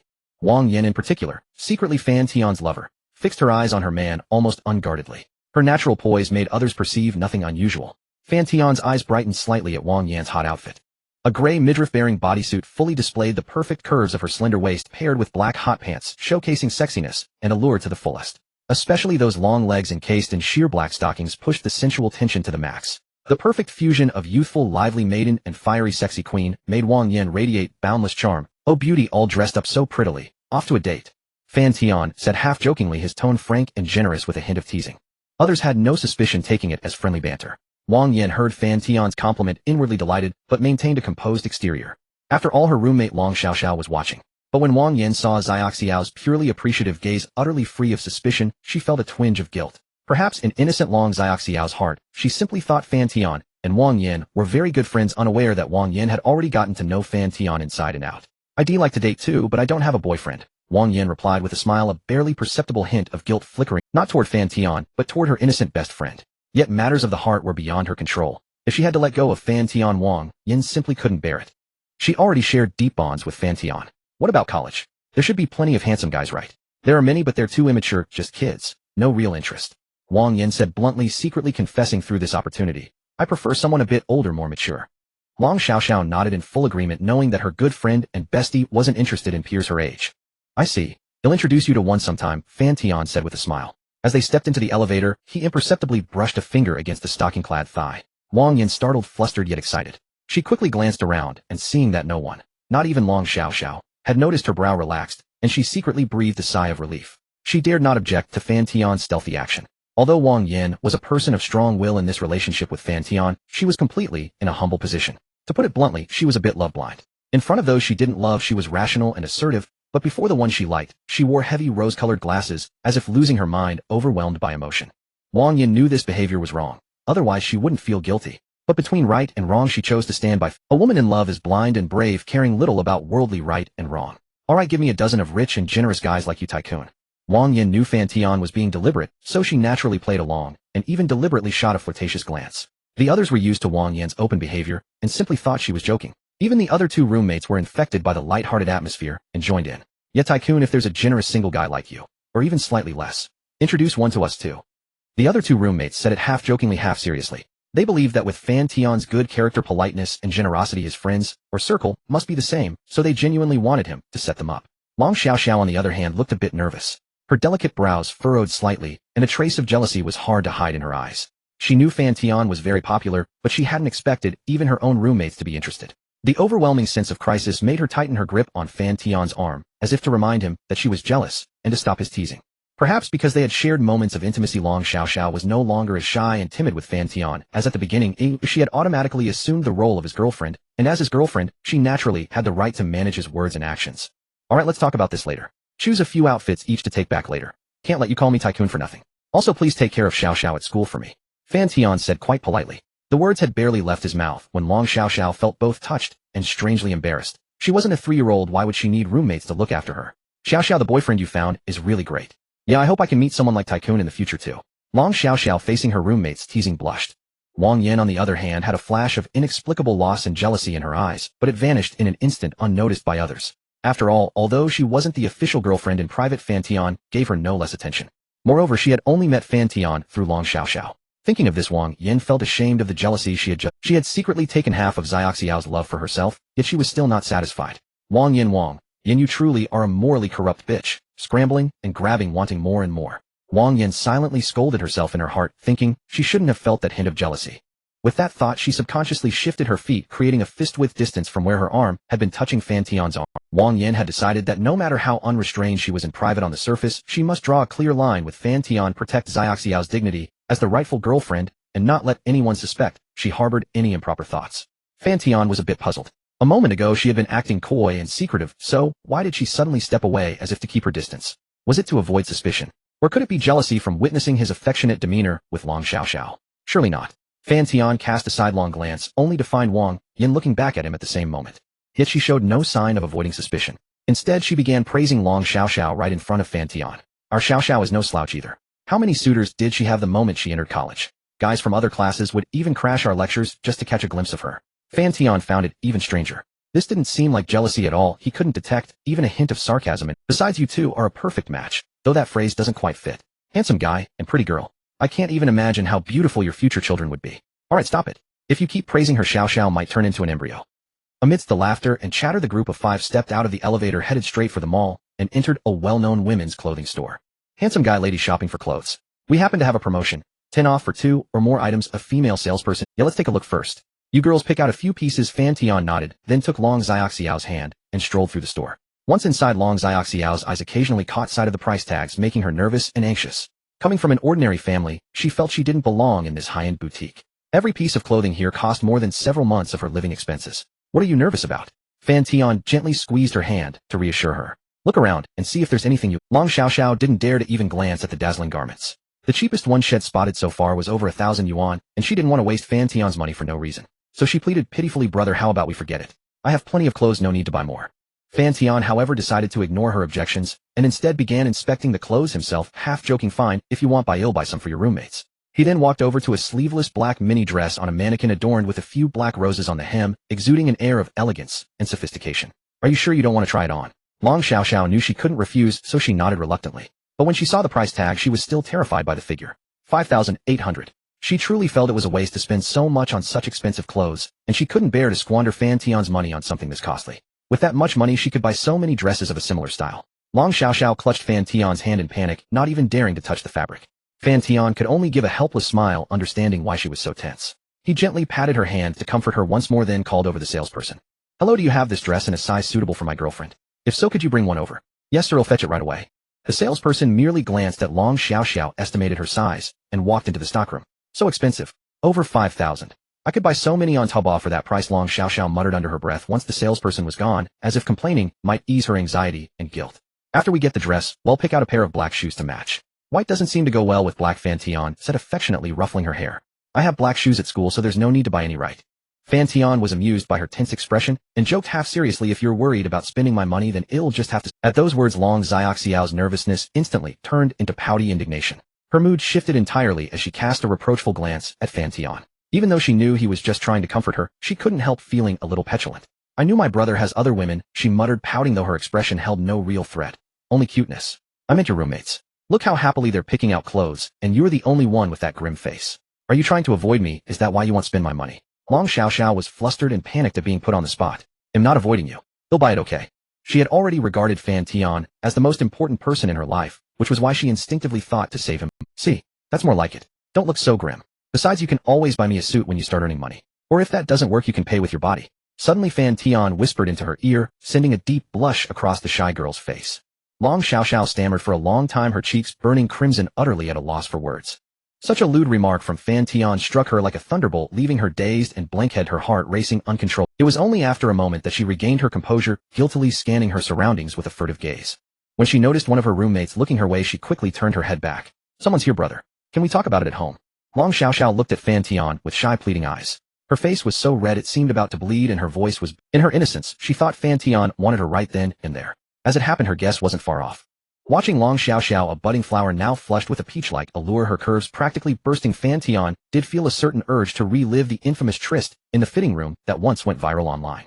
Watching Long Xiaoxiao, a budding flower now flushed with a peach-like allure, her curves practically bursting, Fan Tian did feel a certain urge to relive the infamous... Long Xiaoxiao murmured shyly, her head bowed, not daring to meet his eyes. She took the dress from the saleswoman and scurried into the fitting room. The way you act makes me feel like a lecher, Xiaoxiao, Fan Tian said with a wry smile as he watched her sprint away. The only pity was that he only saw her back, not the bouncing view from the front. Should I sneak a peek inside? Not shameless as I am, my little girlfriend's too shy for that. He dismissed the terrible idea and swept his gaze around the store. Meanwhile, Wang Yin seized the opportunity to bring over a dress. Brother, what do you think of this one? She asked, holding up a rather revealing outfit in front of him. The dress was snug at the waist and bare at the back, almost entirely open. The lace fabric made it nearly transparent, resembling the kind of attire celebrities wear on red carpets to grab attention. It was very revealing, very sexy, and to Fan Tian, just right. Nice. Wear this when you come see me later. I'm already missing you so much it's tearing me apart. Really, brother? Are you just after my body? Trying to sleep with me? Wang Yin was delighted, and seizing the brief moment when Long Xiaoxiao was away, secretly switched into flirtatious banter with Fan Tian. I don't want to sleep with you. I just want to wake up and see you. Is that so? What a coincidence. I miss you so much, I'm practically... Wang Yin, seizing the moment when no one was watching, cast a flirtatious glance at Fan Tian before quickly turning away and continuing to browse through the clothes. To an outsider, they merely stood close together, separated by a distance of 2 paces, with no inappropriate gestures or exchanged glances, each preoccupied with their own matters. Yet in private, they had already slipped into a clandestine romance. When others approached, they halted, and when alone, they resumed. Wang Yin was not an introverted girl like Long Xiaoxiao, bold and uninhibited. She could handle most flirtatious banter without any stage fright. However, compared to the experienced Fan Tian, she was still somewhat naive, occasionally blushing with shyness, her fair cheeks flushing a delicate red. Yet Wang Yin had long regarded Fan Tian as her man. Her current thoughts were simple and pure. While preserving Long Xiaoxiao's face and dignity, she would follow whatever Fan Tian did. Xiaoxiao is coming out. Wang Yan's gaze remained fixed on that spot. When she saw a girl in a black dress emerge, she subtly distanced herself from Fan Tian, and then with a smile praised Long Xiaoxiao. Xiaoxiao, you look really good in this. Wang Yin was truly stunned. That shade of black accentuated Long Xiaoxiao's cool fair skin even more stunningly, as pure and pristine as fresh snow. Particularly her curvaceous fullness barely concealed beneath the transparent lace trim swayed with every step she took. Wang Yin was truly taken aback. It was the first time she had so vividly perceived Long Xiaoxiao's generosity. Is it a bit too revealing? Long Xiaoxiao felt embarrassed, especially when she noticed Fan Tian's gaze fixed unabashedly on her, making her even more shy and nervous. She usually wore conservative long pants and short sleeves. This kind of low-cut neck dress was somewhat beyond her boundaries, but Long Xiaoxiao only felt shy, not repulsed. Where's it revealing? You're just not used to it yet. After a few more times it'll feel normal, Wang Yin said excitedly. In fact, within her own acceptance range, this dress was barely entry-level. The most important thing was that Long Xiaoxiao's figure was too stunning, stretching the originally somewhat elegant dress into a curvy shape, making it look less noble and more alluring. Coupled with her somewhat lowly-like face and the pitifully delicate expression she now wore, it became utterly irresistible. Even Fan Tian couldn't help feeling a surge of excitement. He stepped forward and gently pinched her fair cheek, showing immense affection. Beautiful, well, take this one. Later we'll find some shoes and accessories to match. Long Xiaoxiao was also quite happy, but thinking about the price of this dress plus shoes, it would cost at least 10,000. She still couldn't bear to waste so much money on clothes.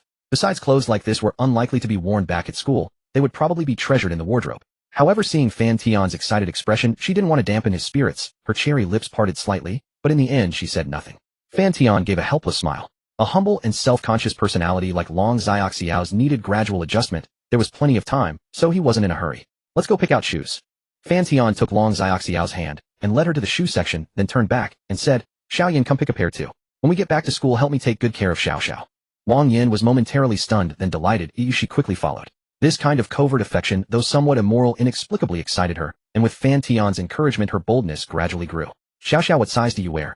Fan Tian asked, then had her sit on the sofa, knelt down, and removed her sneakers, revealing her small feet, wrapped in white socks. Size 35. Long Xiaoxiao wasn't too nervous at first, but when she noticed the strange smiles from other customers and her roommates, her face instantly flushed, and she lowered her head to speak softly. Size 35. How can such small feet support such big treasures up there? Fan Tian teased in a low voice, making Long Xiaoxiao's face even redder. Then he asked the sales assistant to bring a pair of black sneakers and a pair of red-soled high heels, and without caring whether Long Xiaoxiao was willing, he had her try them on one after another. Meanwhile, Wang Yin had also chosen her shoes and sat down next to Long Xiaoxiao.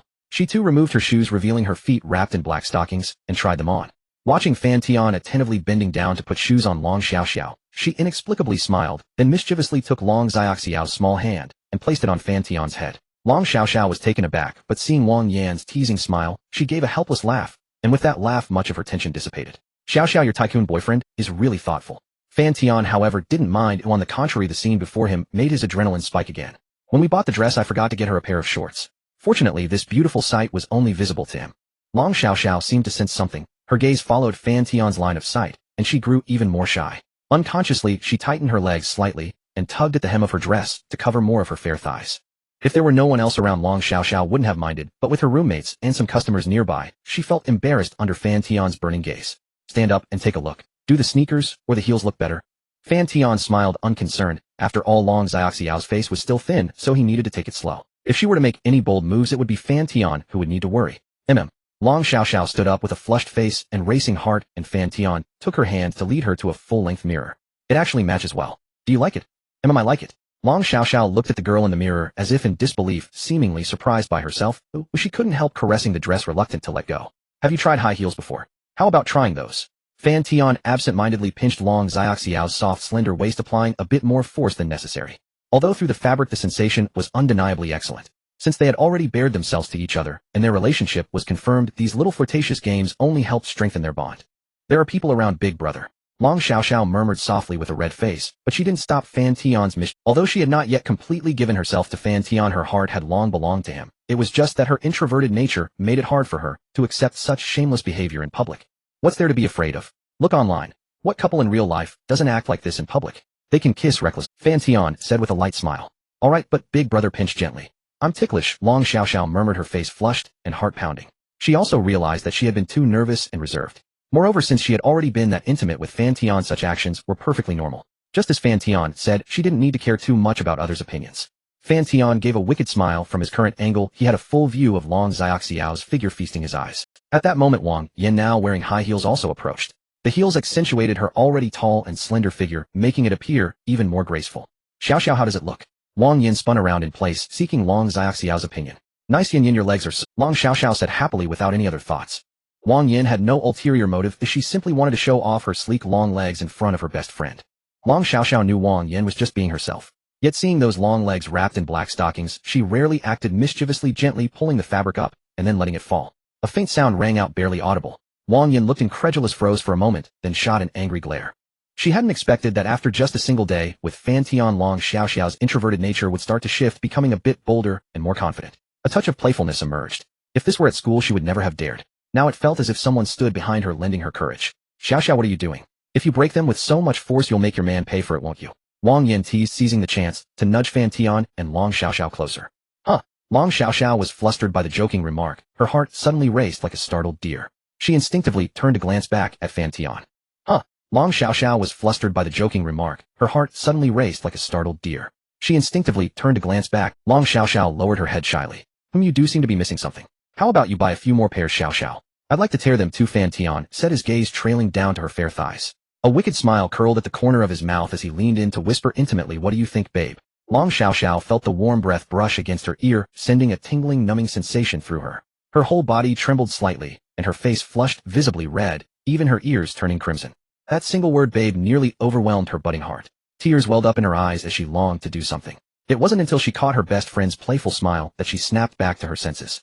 Her maidenly reserve made her instinctively push Fan Tian away, pouting as she murmured shyly, got it. Good girl. Fan Tian couldn't resist pinching her smooth, burning cheek. Long Xiaoxiao involuntarily pursed her lips, her eyes glistening, an indelible smile spreading across her face.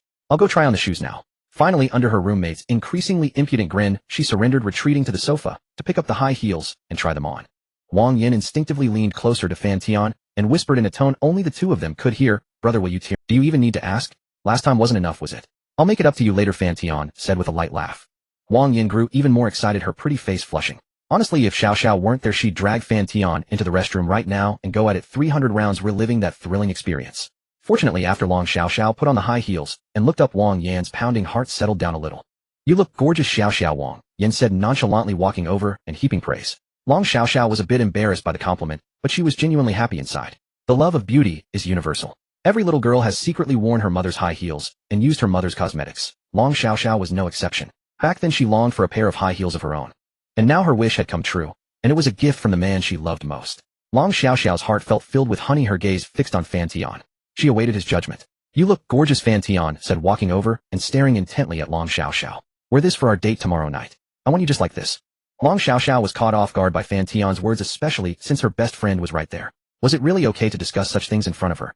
Yet she knew this was Fan Tian's most sincere response. Her heart swelled with joy as she blushed and mumbled vaguely, "If you like it, it's fine. I'm still here and you two are flirting again. Is this really fair to a single dog?" Wang Yin teased. Though she no longer felt jealous, watching them flirt still stirred a hint of envy within her. Yet it also sparked a peculiar idea. How to convince Long Xiao Xiao to fully join their trio and live that kind of life. Perhaps that would be difficult for her, because she needed Long Xiao Xiao to willingly share Fan Tian without feeling hurt. Still, Wang Yin had confidence and perseverance. After all, there were real-life examples of close best friends who grew so intimate that they could even share a boyfriend without She felt she could steer things in that direction, cultivating an ironclad bond with Long Xiao Xiao, eating together, sleeping together, bathing together. When the time was right, she would subtly bring up that request. The more Wang Yin thought about it, the more feasible it seemed. Watching Fan Tian and the blushing head lowered Long Xiao Xiao, she already looked forward to the future. "Rich guy, you must treat Xiao Xiao well from now on. Don't ever abandon her," Wang Yin said with a smile, feigning deep concern, already unconsciously starting her plan. Long Xiao Xiao looked up at her best friend upon hearing this, touched.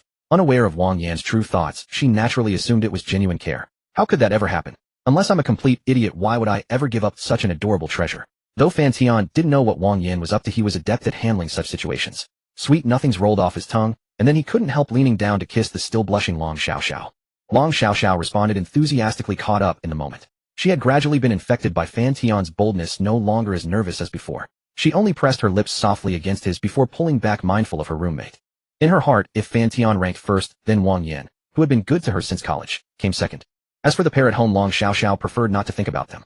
Her father had an affair while working away in her childhood. Though he later abandoned the other woman and returned home, he was mostly drunk and constantly quarreled with her mother. As for Long Xiao Xiao's mother, she always resorted to scolding and hitting. When her daughter did well, no praise came, and when she did poorly, she was belittled mercilessly. Such a family environment left an indelible scar on Long Xiao Xiao's young heart, rendering her desperately insecure. She was the kind of girl who, if you were kind to her, even a little, would give you her whole heart. After finishing their visit to the clothing store, Fan Tian and the others began to stroll around the vast shopping mall once again. Long Xiao Xiao clung to Fan Tian's arm, hardly leaving his side, a blissful and sweet smile constantly playing on her lips, occasionally stealing glances at him while chatting continuously. Fan Tian looked down beside him, feeling immensely grateful that he had encountered such a kind-hearted girl, and he had already claimed if Long Xiaoxiao's naive personality were to encounter the wrong person, the outcome would undoubtedly be tragic, and this, she was too beautiful, too innocent, and her timid nature made her vulnerable. Historically, many beautiful women have met untimely ends, especially since she possessed a deadly charm for men. Even now, men of all ages in the mall couldn't help but steal glances at her, filled with envy and an indescribable allure. As a man, he naturally understood what those gazes meant. Had it not been for him, Long Xiao Xiao would likely have fallen victim to those true scoundrels in the future, ending up with nothing, helping them make money only to have them toy with her feelings and body, squeezing her dry before kicking her away, and ultimately, she would probably end up marrying a decent man. He could hardly bear to imagine the worst outcomes. Long Xiao Xiao, being so trusting and innocent, was truly the easiest target for those scoundrels, having experienced so much they knew exactly what type of girl was easy to catch and were bold enough to strike. This is why we often feel that innocent and beautiful girls always encounter scoundrels. Even if some of those scoundrels may not appear particularly handsome and even fall short of some ordinary people, they are constantly surrounded by admirers, often vying for the attention of those stunning beauties. It's not that they are exceptionally talented or wealthy, rather they have thick skin and can effortlessly utter sweet nothings without any moral boundaries. They can discern which girls are innocent and easy to manipulate, and will actively approach these desirable girls. Even after abandoning these innocent girls, they feel no guilt. They consider it a skill of theirs and take pride in it. Even after being discarded, those innocent girls rarely curse the scoundrels. With their kind hearts, they only reflect on whether they could have done better and tend to linger on memories of the scoundrels who abandoned them. This leads the public to often witness innocent girls being toyed with by scoundrels, yet still defending them, feeling frustrated and helpless. They always feel that if those innocent girls encountered them such outcomes wouldn't occur, but is that truly the case? Those who think this way are likely even more shy around these girls than the girls themselves, not daring to say a word, yet they emerge to angrily denounce the situation. Isn't that just cowardice? Yet they fail to realize that kind-hearted and soft-spoken people do exist, a product of certain societal conditions, and those scoundrels will undoubtedly seize these innocent girls. This situation is destined to exist. Long Xiaoxiao's type is just like this, as long as they are given a hint of kindness, and then bound by the name of love, they will willingly allow themselves to be drained.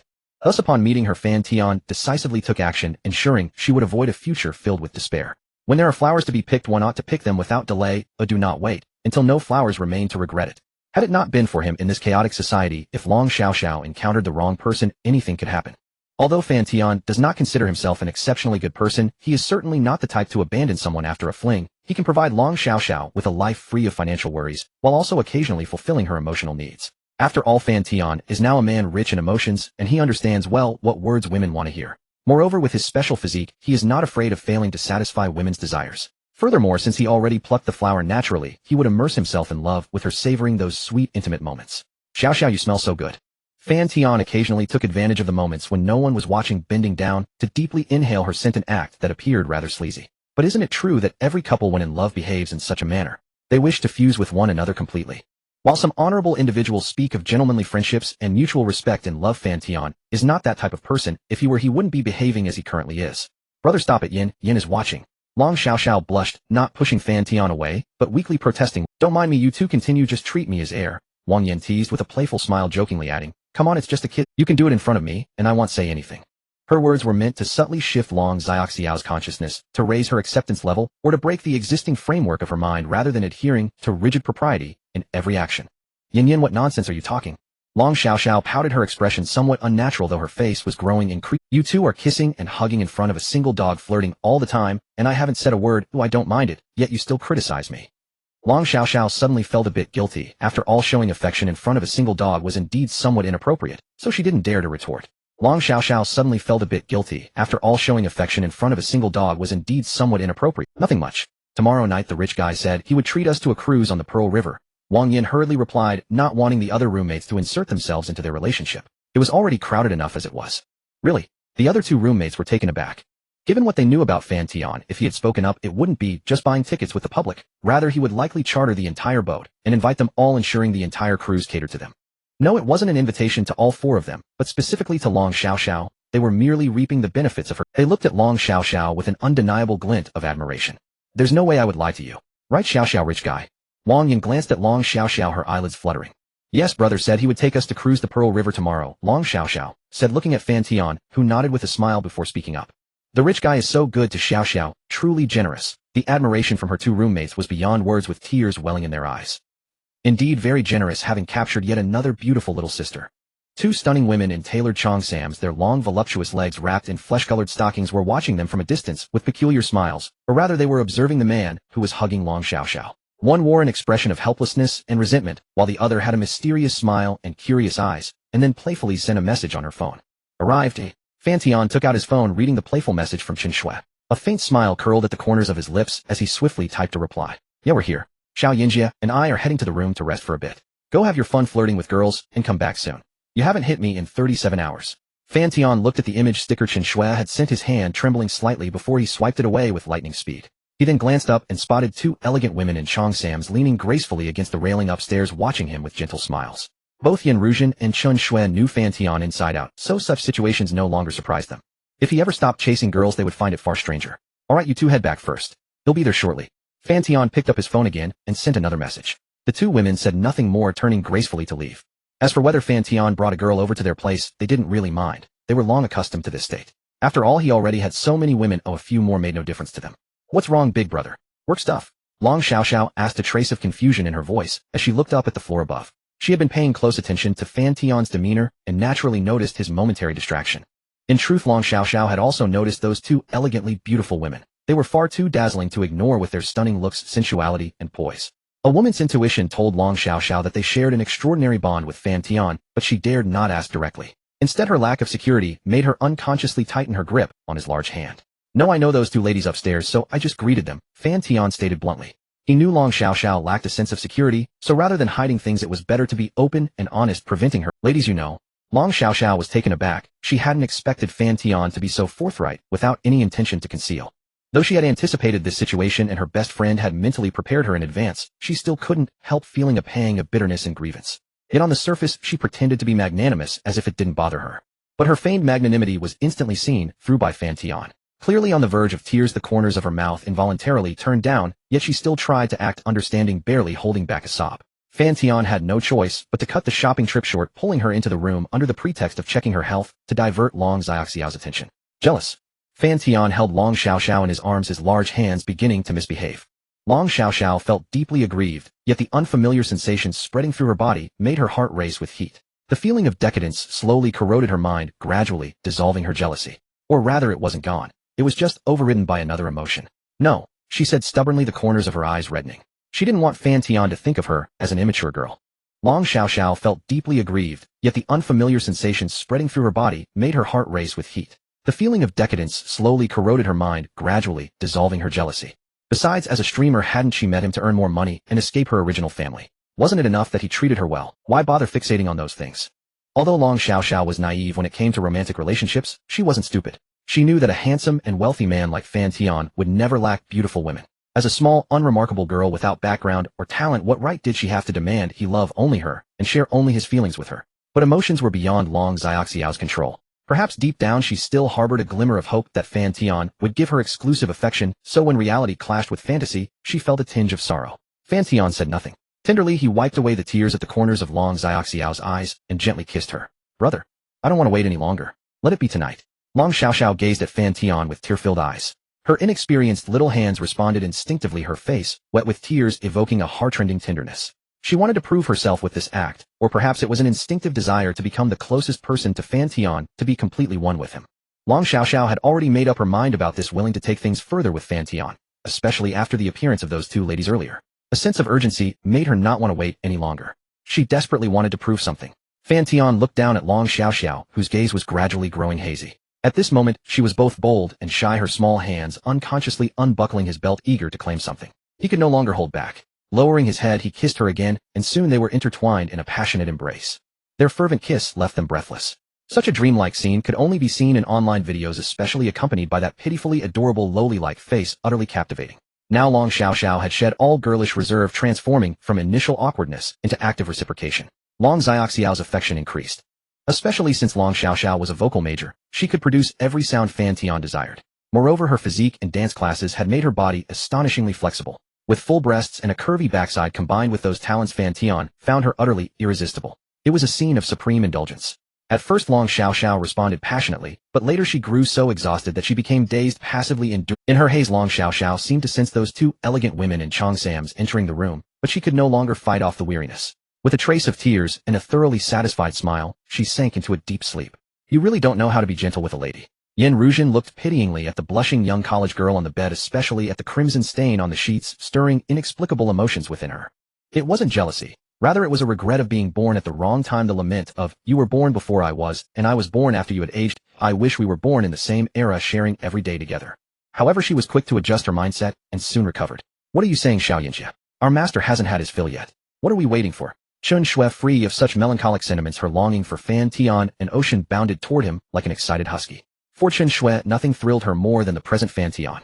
Fan Tian, however, did not indulge in nonsense with Chen Shui just yet. He cleaned Long Xiaoxiao's body, left a gentle kiss, and then walked out, closing the door behind him. Master. Long Xiaoxiao drowsily opened her tired eyes after they had left, revealing a strange, perplexed expression. She hadn't expected that those two elegant, noble, and poised mature women would willingly address Fan Tian with such a shameless title, especially given their status. Comparing herself to them, Long Xiaoxiao no longer felt so distressed. Or rather, she had already decided that Fan Tian was the man of her life, adopting the mentality of follow the man you marry, be he a dog or a rooster. Just a little sister, huh? The other girls looked fine too. I thought you were going to take all four and form a girl group. In the hall, Chen Shui sat on Fan Tian's lap and spoke boldly. If anyone else said that, it would surely be jealousy, but Chen Shui's words genuinely thrilled her. A girl group. When I have time, I'll form a football team and score one goal after another, Fan Tian replied, audaciously, his dirty talk slipping out effortlessly. Then, I want to wear number 1, no number 2. They'll leave number 1 for you. Chen Shui grew even more excited. The mere thought of such a scene made her soft body tremble, her ample bosom quivering uncontrollably. She couldn't resist teasing Yin Ruzhen. Sister Yin, what do you think? Cut it out. A football team. Are you up for it? Yan Ruzhen rolled her eyes, but soon a heavy slap landed on her plump bottom, turning her proud expression into one of dazed allure. Fan Tian loved seeing Yan Ruzhen like this. It gave him a thrill of conquest. His mischievous hand had already traveled north along her black-stocking thigh, and within moments Yan Ruzhen was completely overwhelmed. I can manage with just my hands. Tell me, am I up for it? Fan Tian's tone carried an undeniable dominance, forcing Yan Ruzhen to show an irresistible submission. The verbal humiliation left her deeply ashamed, yet increasingly intoxicated. Always reckless. Yan Ruzhen, dressed in a tailored cheongsam, gazed at Fan Tian with teary eyes, her gaze gradually growing dazed. The woman who was usually mature and dignified now turned supple and infinitely seductive. Clearly she too had entered the moment, shedding her feminine restraint. By day she was the lofty female owner of a bar, by night before him, she looked wronged and pitiable, arousing sympathy. Yet Fan Tian showed no hint of tenderness or pity. The next morning Fan Tian woke up in bed, feeling a heavy weight pressing on his chest. Brother, you're awake. At that moment Long Xiaoxiao was gazing at him with her clear peach blossom eyes, as if wanting to say something, but holding back. She had gotten up early, wandered into the living room, and found nothing unusual. This left Long Xiaoxiao puzzled, unable to tell whether the two elegant older sisters had really come last night, or it was just a dream from exhaustion. It must have been a dream. Those two sisters looked like wealthy women. Why would they do such things? Long Xiaoxiao dared not ask, and could only guess secretly. She thought she was too tired and had hallucinations. Awake. Fan Tian shifted his body, adjusting his position slightly, and his hand naturally reached out to grasp the steering wheel. The touch was as captivating as ever. Soon, however, Fan Tian's stomach growled. Last night had consumed too much energy he needed to replenish quickly. Though his true man constitution granted him extraordinary stamina, it didn't work for nothing. Energy was still conserved. Fortunately, a phone call brought breakfast within 5 minutes. What's this? Long Xiaoxiao looked at the small white pill Fan Tian handed her, asking with confusion, then slightly opened her mouth. Well, it came with his finger. She did it instinctively because Fan Tian had done that so often last night that it had become a reflex. But soon Long Xiaoxiao realized what she had done, and her face flushed bright red. She felt her heart pounding. Fortunately, Fan Tian didn't seem bothered by her ambiguous gesture, which eased her embarrassment. It's for regulating the body with some extra effects. Fan Tian suddenly whispered in her ear, his warm breath making her heart race. She felt she was degenerating. Or rather, the mindset of married to a rooster follow the rooster had turned not only her body, but also her thoughts into Fan Tian's. Seeing his handsome face with a mischievous smile, Long Xiaoxiao felt an impulse to risk her life. Fortunately, Fan Tian wasn't that crazy. He was hungry now, so he wolfed down the buns and soy milk brought by his secretary, replenishing the energy he had burned last night. Long Xiaoxiao sat beside him, gazing affectionately as he ate voraciously. Her stare resembled that of a die-hard fan watching their idol. After breakfast, while Fan Tian was in the bathroom, Long Xiaoxiao dutifully cleaned up the mess on the table, tidying it swiftly and spotlessly. His phone, keys, and wallet were neatly arranged together, a level of meticulousness that even hotel staff couldn't match. After cleaning, Long Xiaoxiao felt idle, but her eyes glanced at a white shirt on the sofa that Fan Tian had taken off because of some stains. Long Xiaoxiao sneaked a peek at the bathroom, and seeing Fan Tian still occupied, she eagerly picked up the white shirt and took a deep sniff. The lingering scent made her shiver. Finally, she carefully wiped off the stains, took off her own clothes, and put on the white shirt. Fan Tian was 185 meters tall, so his clothes were naturally oversized on Long Xiaoxiao, giving her the look of a child wearing adult clothing. But her curvaceous figure stretched the white shirt taut, dispelling that childish impression. Especially now that Long Xiaoxiao had become a woman, the purity in her eyes had faded a bit, replaced by a hint of feminine. Smelling the familiar scent of the white shirt, Long Xiaoxiao sat happily on the sofa waiting for Fan Tian to come out. But without realizing it, the drowsiness from being well-fed and the exhaustion from last night gradually overcame her, and she drifted off to sleep. Long Xiaoxiao didn't know how long she had slept. When she opened her eyes, she found a thin blanket covering her body. Touched, she anxiously scanned the living room until she heard Fan Tian's voice from outside, which calmed her down. Long Xiaoxiao heard Fan Tian and the secretary talking, and she didn't dare to go out recklessly, especially since she was only wearing a white shirt and nothing else. It didn't matter in front of Fan Tian, but in front of others, even the secretary, whom she thought had a close relationship with Fan Tian, made Long Xiaoxiao feel very embarrassed. She didn't want to lose her decorum in front of anyone other than Fan Tian. Therefore, instead of rushing out, she hurried back to her room, searching for traces of the wild night before. Where could it have gone? Long Xiaoxiao rummaged through the entire room, but couldn't find the missing item, her face turning red with anxiety. After all, she had come here last night in a short skirt, and if she went out now, it would be hard to hide it from others. No, if I can't find it, I can message my brother, or perhaps Yin Yan. Long Xiaoxiao suddenly slapped her head, cursing herself for being so foolish not to think of asking for help. In truth, it wasn't entirely her fault. Long Xiaoxiao was quite introverted and rarely troubled others, especially not for something so embarrassing. Fortunately, she found it on the windowsill of the bathroom. Looking at the clean panties in front of her, a faint blush of embarrassment appeared on her face. Did my brother wash this for me? Blushing, Long Xiaoxiao touched it and found it already dry. She then took it down and sniffed it. It had a faint lavender scent, fresh and clean with no stains left from the previous night. Long Xiaoxiao's face flushed even more, her beautiful eyes revealing a hint of shyness, completely resembling a lovesick girl. She had initially planned to make do with wearing it until she got back downstairs, but unexpectedly, it was washed clean. However, since it was already like this, Long Xiaoxiao didn't hesitate and quickly put it on before returning to the hall. Yet she still didn't dare to push the door open and go out, as it would inevitably lead to gossip among Fan Tian's employees if they saw a girl leaving the president's office lounge. She wasn't worried about herself, though she was concerned about Fan Tian. Long Xiaoxiao hesitated at the door for a moment before returning to the sofa, feeling aimless and starting to play with the new iPhone 16 Pro Max that Fan Tian bought for her. As soon as she unlocked the phone screen, there was a photo of her and Fan Tian, which Long Xiaoxiao had mustered the courage to ask for. The result looked quite good, and she was at least very satisfied. After opening her phone, Long Xiaoxiao chatted with her roommates about tonight's boat trip. Wang Yan, Xiaoxiao, do you think we should perform some acts for the wealthy guy during the boat trip? We received so many gifts from your boyfriend, and it feels a bit wrong not to do anything. Long Xiaoxiao looked at the message from her best friend and felt it made sense. For the past few days it had always been Fan Tian paying for them, and she hadn't done anything for him. Not just her, but even she felt a bit guilty. Sure, Yan, do you have any ideas?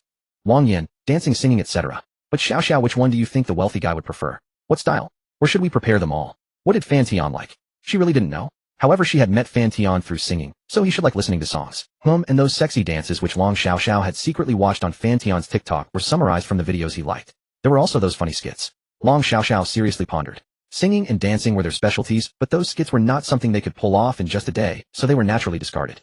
However, asking her roommates to perform those sexy dances was too outrageous, and Long Xiaoxiao found it difficult to speak, so she felt a bit conflicted. Therefore, she opened her following list and clicked into Fan Tian's favorites, wanting to find a dance that was both sexy and not. But as she scrolled, Long Xiaoxiao's expression grew increasingly uneasy and conflicted, as the dance videos Fan Tian had saved the most were from a Korean girl group performing puppet dance. It was clear that he must really like that. However, the moves were all too sexy and enchanting, especially the dancers who wore strappy black stockings and red-soled high heels or gymnastics outfits. If it were just her, Long Xiaoxiao wouldn't mind at all. After all, Fan Tian treated her so well, she wouldn't hesitate to perform that sexy dance for him, or anything else he liked. However, when it came to her roommates, Long Xiaoxiao felt conflicted. She wanted to give Fan Tian the best viewing experience, while not making her roommates feel uncomfortable. How about I perform this dance alone later? But who would enjoy a solo dance that was originally meant for 4 people? Xiaoxiao, I checked the wealthy guy's favorites and likes. He seems to really enjoy a certain dance. Why don't we try that? Just as Long Xiaoxiao was feeling conflicted, Wang Yan proactively sent a message. Long Xiaoxiao's eyes brightened slightly. That puppet dance, do you think it might be a bit inappropriate? Would you all mind? No, Xiaoxiao, we're not performing for everyone, we're just performing for the wealthy guy. What's there to mind? You're not worried about that dance, are you? It's just art. Smirk. Long Xiaoxiao's face turned slightly awkward, feeling a bit embarrassed. True, what was she thinking and worrying about? She didn't care as much as her roommates did. Even the idea of making her boyfriend happy was brought up by her roommates. Instead, she, as Fan Tian's girlfriend, was only focused on enjoying the benefits he provided. Long Xiaoxiao felt more and more ashamed, feeling unworthy of how well Fan Tian treated her. After all, her roommates understood gratitude, while she let a bit of jealousy and selfishness lead her astray. You're right. We're not performing for outsiders. It's not a big deal. The wealthy guy has already spent thousands on us in just these few days. It's just a spicy dance. Another roommate, Luo Sihue, joined the chat. Besides, I learned this dance before. It's not that hard. I learned it too. I performed it for my ex-boyfriend back in the day. The last roommate, Chung Hong, also spoke up, but she had one thing left unmentioned. After performing that dance, her boyfriend ended up liking her friend, and thus he became her ex-boyfriend. Oh, what a coincidence. I performed it for my ex-boyfriend too, Luo Sihue chimed in. I learned it just because I liked it. Long Xiaoxiao was slightly stunned, feeling as if her worldview was gradually being shattered and then rebuilt. What she considered shameful was so ordinary in the eyes of others. Those sexy dances were merely art in front of her roommates, not the sordid things she had imagined. If she argued against it, it would only make her seem lacking in artistic appreciation. However, why did they all learn it? Long Xiaoxiao felt inexplicably nervous and quickly opened the dance video seriously. At that moment, she completely lost any sense of shame, only thinking about mastering it as quickly as possible to showcase it to Fan Tian tonight. Xiaoxiao, what do you think? If you don't like it, we can discuss other options. Sure, I'll go down later and practice together. Alright, then you come down later, and we can discuss the details and coordinate our outfits. In another room, Wang Yan found it so. Mind you not to say she didn't mind, even the other 2 roommates wouldn't mind. Beauty equals justice. Fan Tian was so handsome. If he was her boyfriend, or any of her roommates' boyfriends, even if he was openly a scoundrel spending their money and hanging out during the day, as long as he returned at night, they could all endure it. In the dynamics between handsome guys and beautiful girls, they hold privileges. Yan, what do you think of this gymnastics suit paired with black stockings? In Wang Yan's room, 3 youthful and beautiful female college students gathered, enthusiastically discussing incredibly sexy outfits and moves, all to showcase their best side tonight.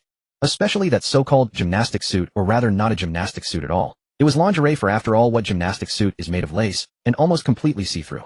Paired with suspender black stockings, it was outright sexual innuendo. However, these young women present all deliberately ignored that thought. Moreover, they all harbored a wishful thinking: beauty is justice. If they were noticed by the handsome Fan Tian, even a one-night stand would be willingly accepted. Just like men. Even if they know some women have husbands, as long as they are sexy and beautiful, would they be unwilling to have an affair with those beautiful married women?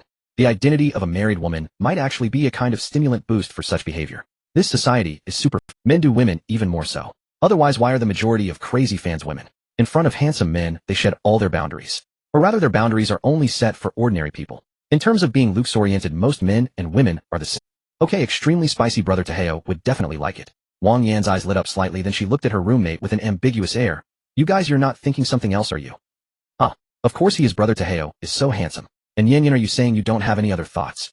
I'm afraid, even if we throw ourselves at him, he wouldn't want it. The three fell silent for a moment, then exchanged smiles, and continued their discussion. Little lover, for your pleasure, I've put in great effort and care. You can't ignore me like you did last night. Wang Yan recalled the message Fan Tian had sent her last night, feeling a bit resentful. In the middle of the night, just as she was eagerly thinking about sneaking over to see Fan Tian, she was coldly told. I'm tired, let's do it tomorrow. The compensation promised just moments ago was completely forgotten. That's meant for you. However, for the sake of Fan Tian's handsome face, Wang Yan willingly endured it, and even proactively discussed with her roommates how to please Fan Tian on tonight's cruise. So humbled, Wang Yan felt she was beyond saving, but who could blame her for being a total face gone? As soon as she saw Fan Tian's face, she wanted to recklessly pursue him, eager to please him, so that he would invest more attention in her. As for morality, values, ethics, or whether Fan Tian played around, they had long been thrown to the winds. For Fan Tian, the infatuated Wang Yan felt she had almost no bottom line. After who knows how long, the three finished their discussion, and only then did Long Xiaoxiao arrive late, her face flushed. The others then explained the chosen outfits, and moves to Long Xiaoxiao one by one. Xiaoxiao, it's just art, don't think about it in other ways. The others, seeing the strange look in Long Xiaoxiao's eyes as she stared at the clothing pictures, explained in unison. Right, it's just art. Our school dance class is also dressed like this. Making brother Taheo happy is what matters most, isn't it? Long Xiaoxiao's expression grew even stranger. Her roommates were discussing how to make their boyfriend happy. The underlying implication was obvious.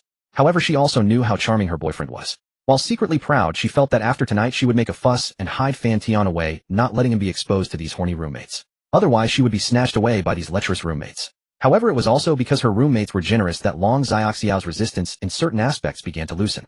I don't have any objections. If you want to choose, choose. If you don't mind, why would I mind? But is there still time to get the outfits? If she disagreed, she would appear out of place. She could act willfully in front of Fan Tian, but in front of outsiders, Long Xiaoxiao always felt she should be generous so as not to embarrass Fan Tian. Well, I've already contacted a nearby clothing store. They happen to have these sets.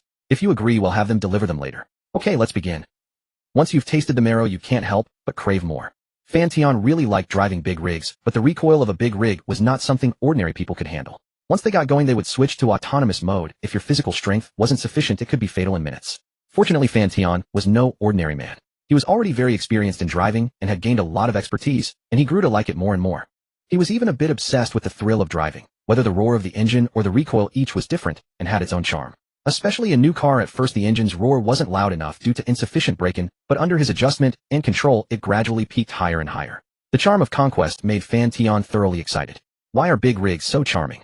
It's that most primal roar of the engine. That is what a real man should pursue. He loves driving. It's a lifelong pursuit. Getting off track. Faithful love does exist, but Fan Tian respects it. He just doesn't need it. However, he is also quite faithful in his own way. He just loves driving. Mia later go discuss with sister Chiu Yun to try to acquire the remaining 2 companies on this floor.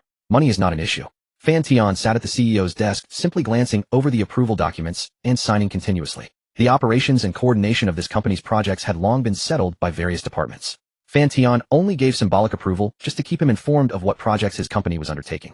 Otherwise, it would be inexcusable for the boss of his own company not to know what the company does or what products it sells. This was actually a requirement forced by General Manager Chiu Yun, asking Fan Tian to occasionally take time to visit the company and review projects. Restraining Fan Tian was also restraining herself. Okay, boss. Mia slightly bent over, her movements extremely graceful, exuding an intellectual beauty. Moreover, right now an extra button of her white blouse was undone. After bending down to take the signed documents from Fan Tian, she seemingly unintentionally revealed the black lace-trimmed lingerie underneath, her soft white skin faintly visible. Paired with meticulously styled black stockings that hugged her curves, it was mature and sexy, pushed to the extreme.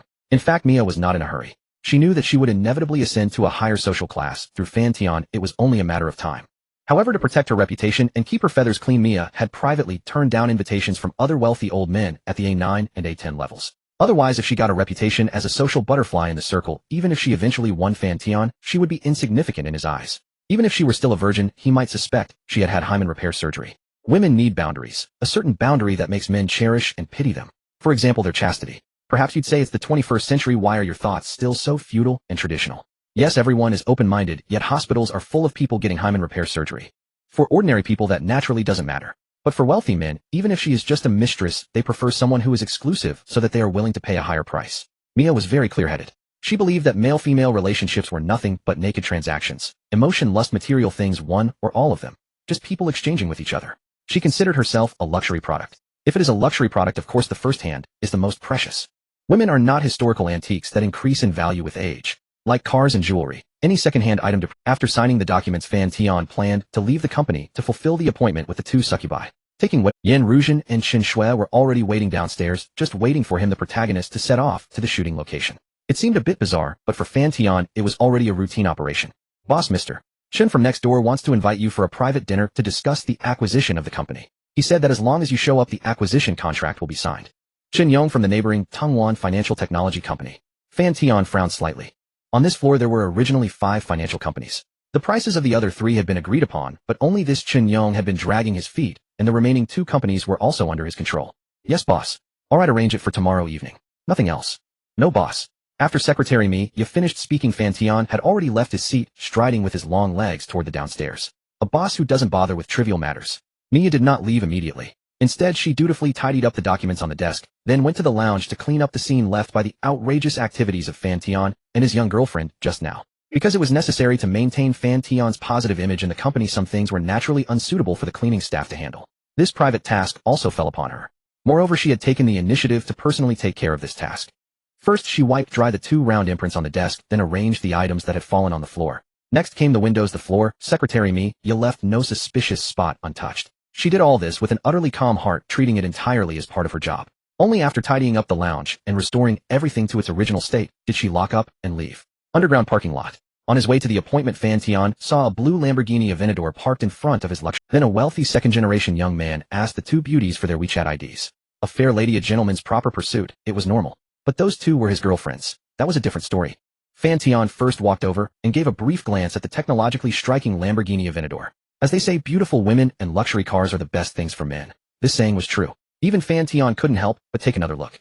When will I get a few more supercars to play with? Like the Apollo Evo or the Bugatti Black Knight. Fan Tian's heart, those 2 top-tier supercars were his favorites. Unfortunately, they were too rare. The Bugatti Black Knight had only 9 units worldwide, and the Apollo Evo had just 1 more. Each was in the hands of top-level tycoons. Even though he had money now, he couldn't buy them. Not just him, even the billionaires with tens of billions in assets couldn't get them. Even second-hand ones, once they appeared on the market, were snapped up by those big shots. Truly they were pricey, but unavailable. Bro, nice car. Fan Tian walked over and greeted him. Who are you? The rich second-generation young man, Chen Ziming, first frowned and gave Fan Tian a cold glance. He was hitting on the beauties, so being interrupted by a stranger naturally displeased him. Especially since the 2 great beauties were ignoring him, which made his anger surge even more. You see, in the past, when he drove his Aventador on the street, a crowd of beauties would rush up to add his WeChat. Now he was faced with cold stares from the 2 beauties, not even a kind word. You're asking my girlfriends for WeChat? What do you think who I am? Fan Tian laughed, then under Chen Ziming's stunned gaze walked up to the 2 beauties, and embracing one on each side, led them into the car. Chen Ziming calmed down, and then recalled that the person just now seemed somewhat similar to the one his father had mentioned. So it's Fan Tian, the big shark of the financial world. No wonder he has so many beauties by his side. The financial world was notoriously wild. Moreover, Fan Tian was still so young, right in his passionate years. Rumors also said that his body harbored a terrifying giant spiritual root, making him the #1 on the list of men that wealthy women and socialites in Yao do desire to obtain. Countless women, seeing his wealth and handsome appearance, wanted to jump into his bed, even for just one night. Even though there were so many flowers around him, those girls simply didn't care. In Yao Du, Fan Tian had become the symbol of something. Some socialite circles took pride in sleeping with him. Although Chen Ziming was somewhat envious knowing Fan Tian's identity, his jealousy instantly vanished. He was someone not to be provoked. With his godlike appearance, Fan Tian was destined to become a creature that would drive women crazy not only in Yao Du, but across the country, and even the whole world. Not to mention his astonishing wealth and the legendary giant spiritual root that drove countless women wild, as well as his bedchamber skills.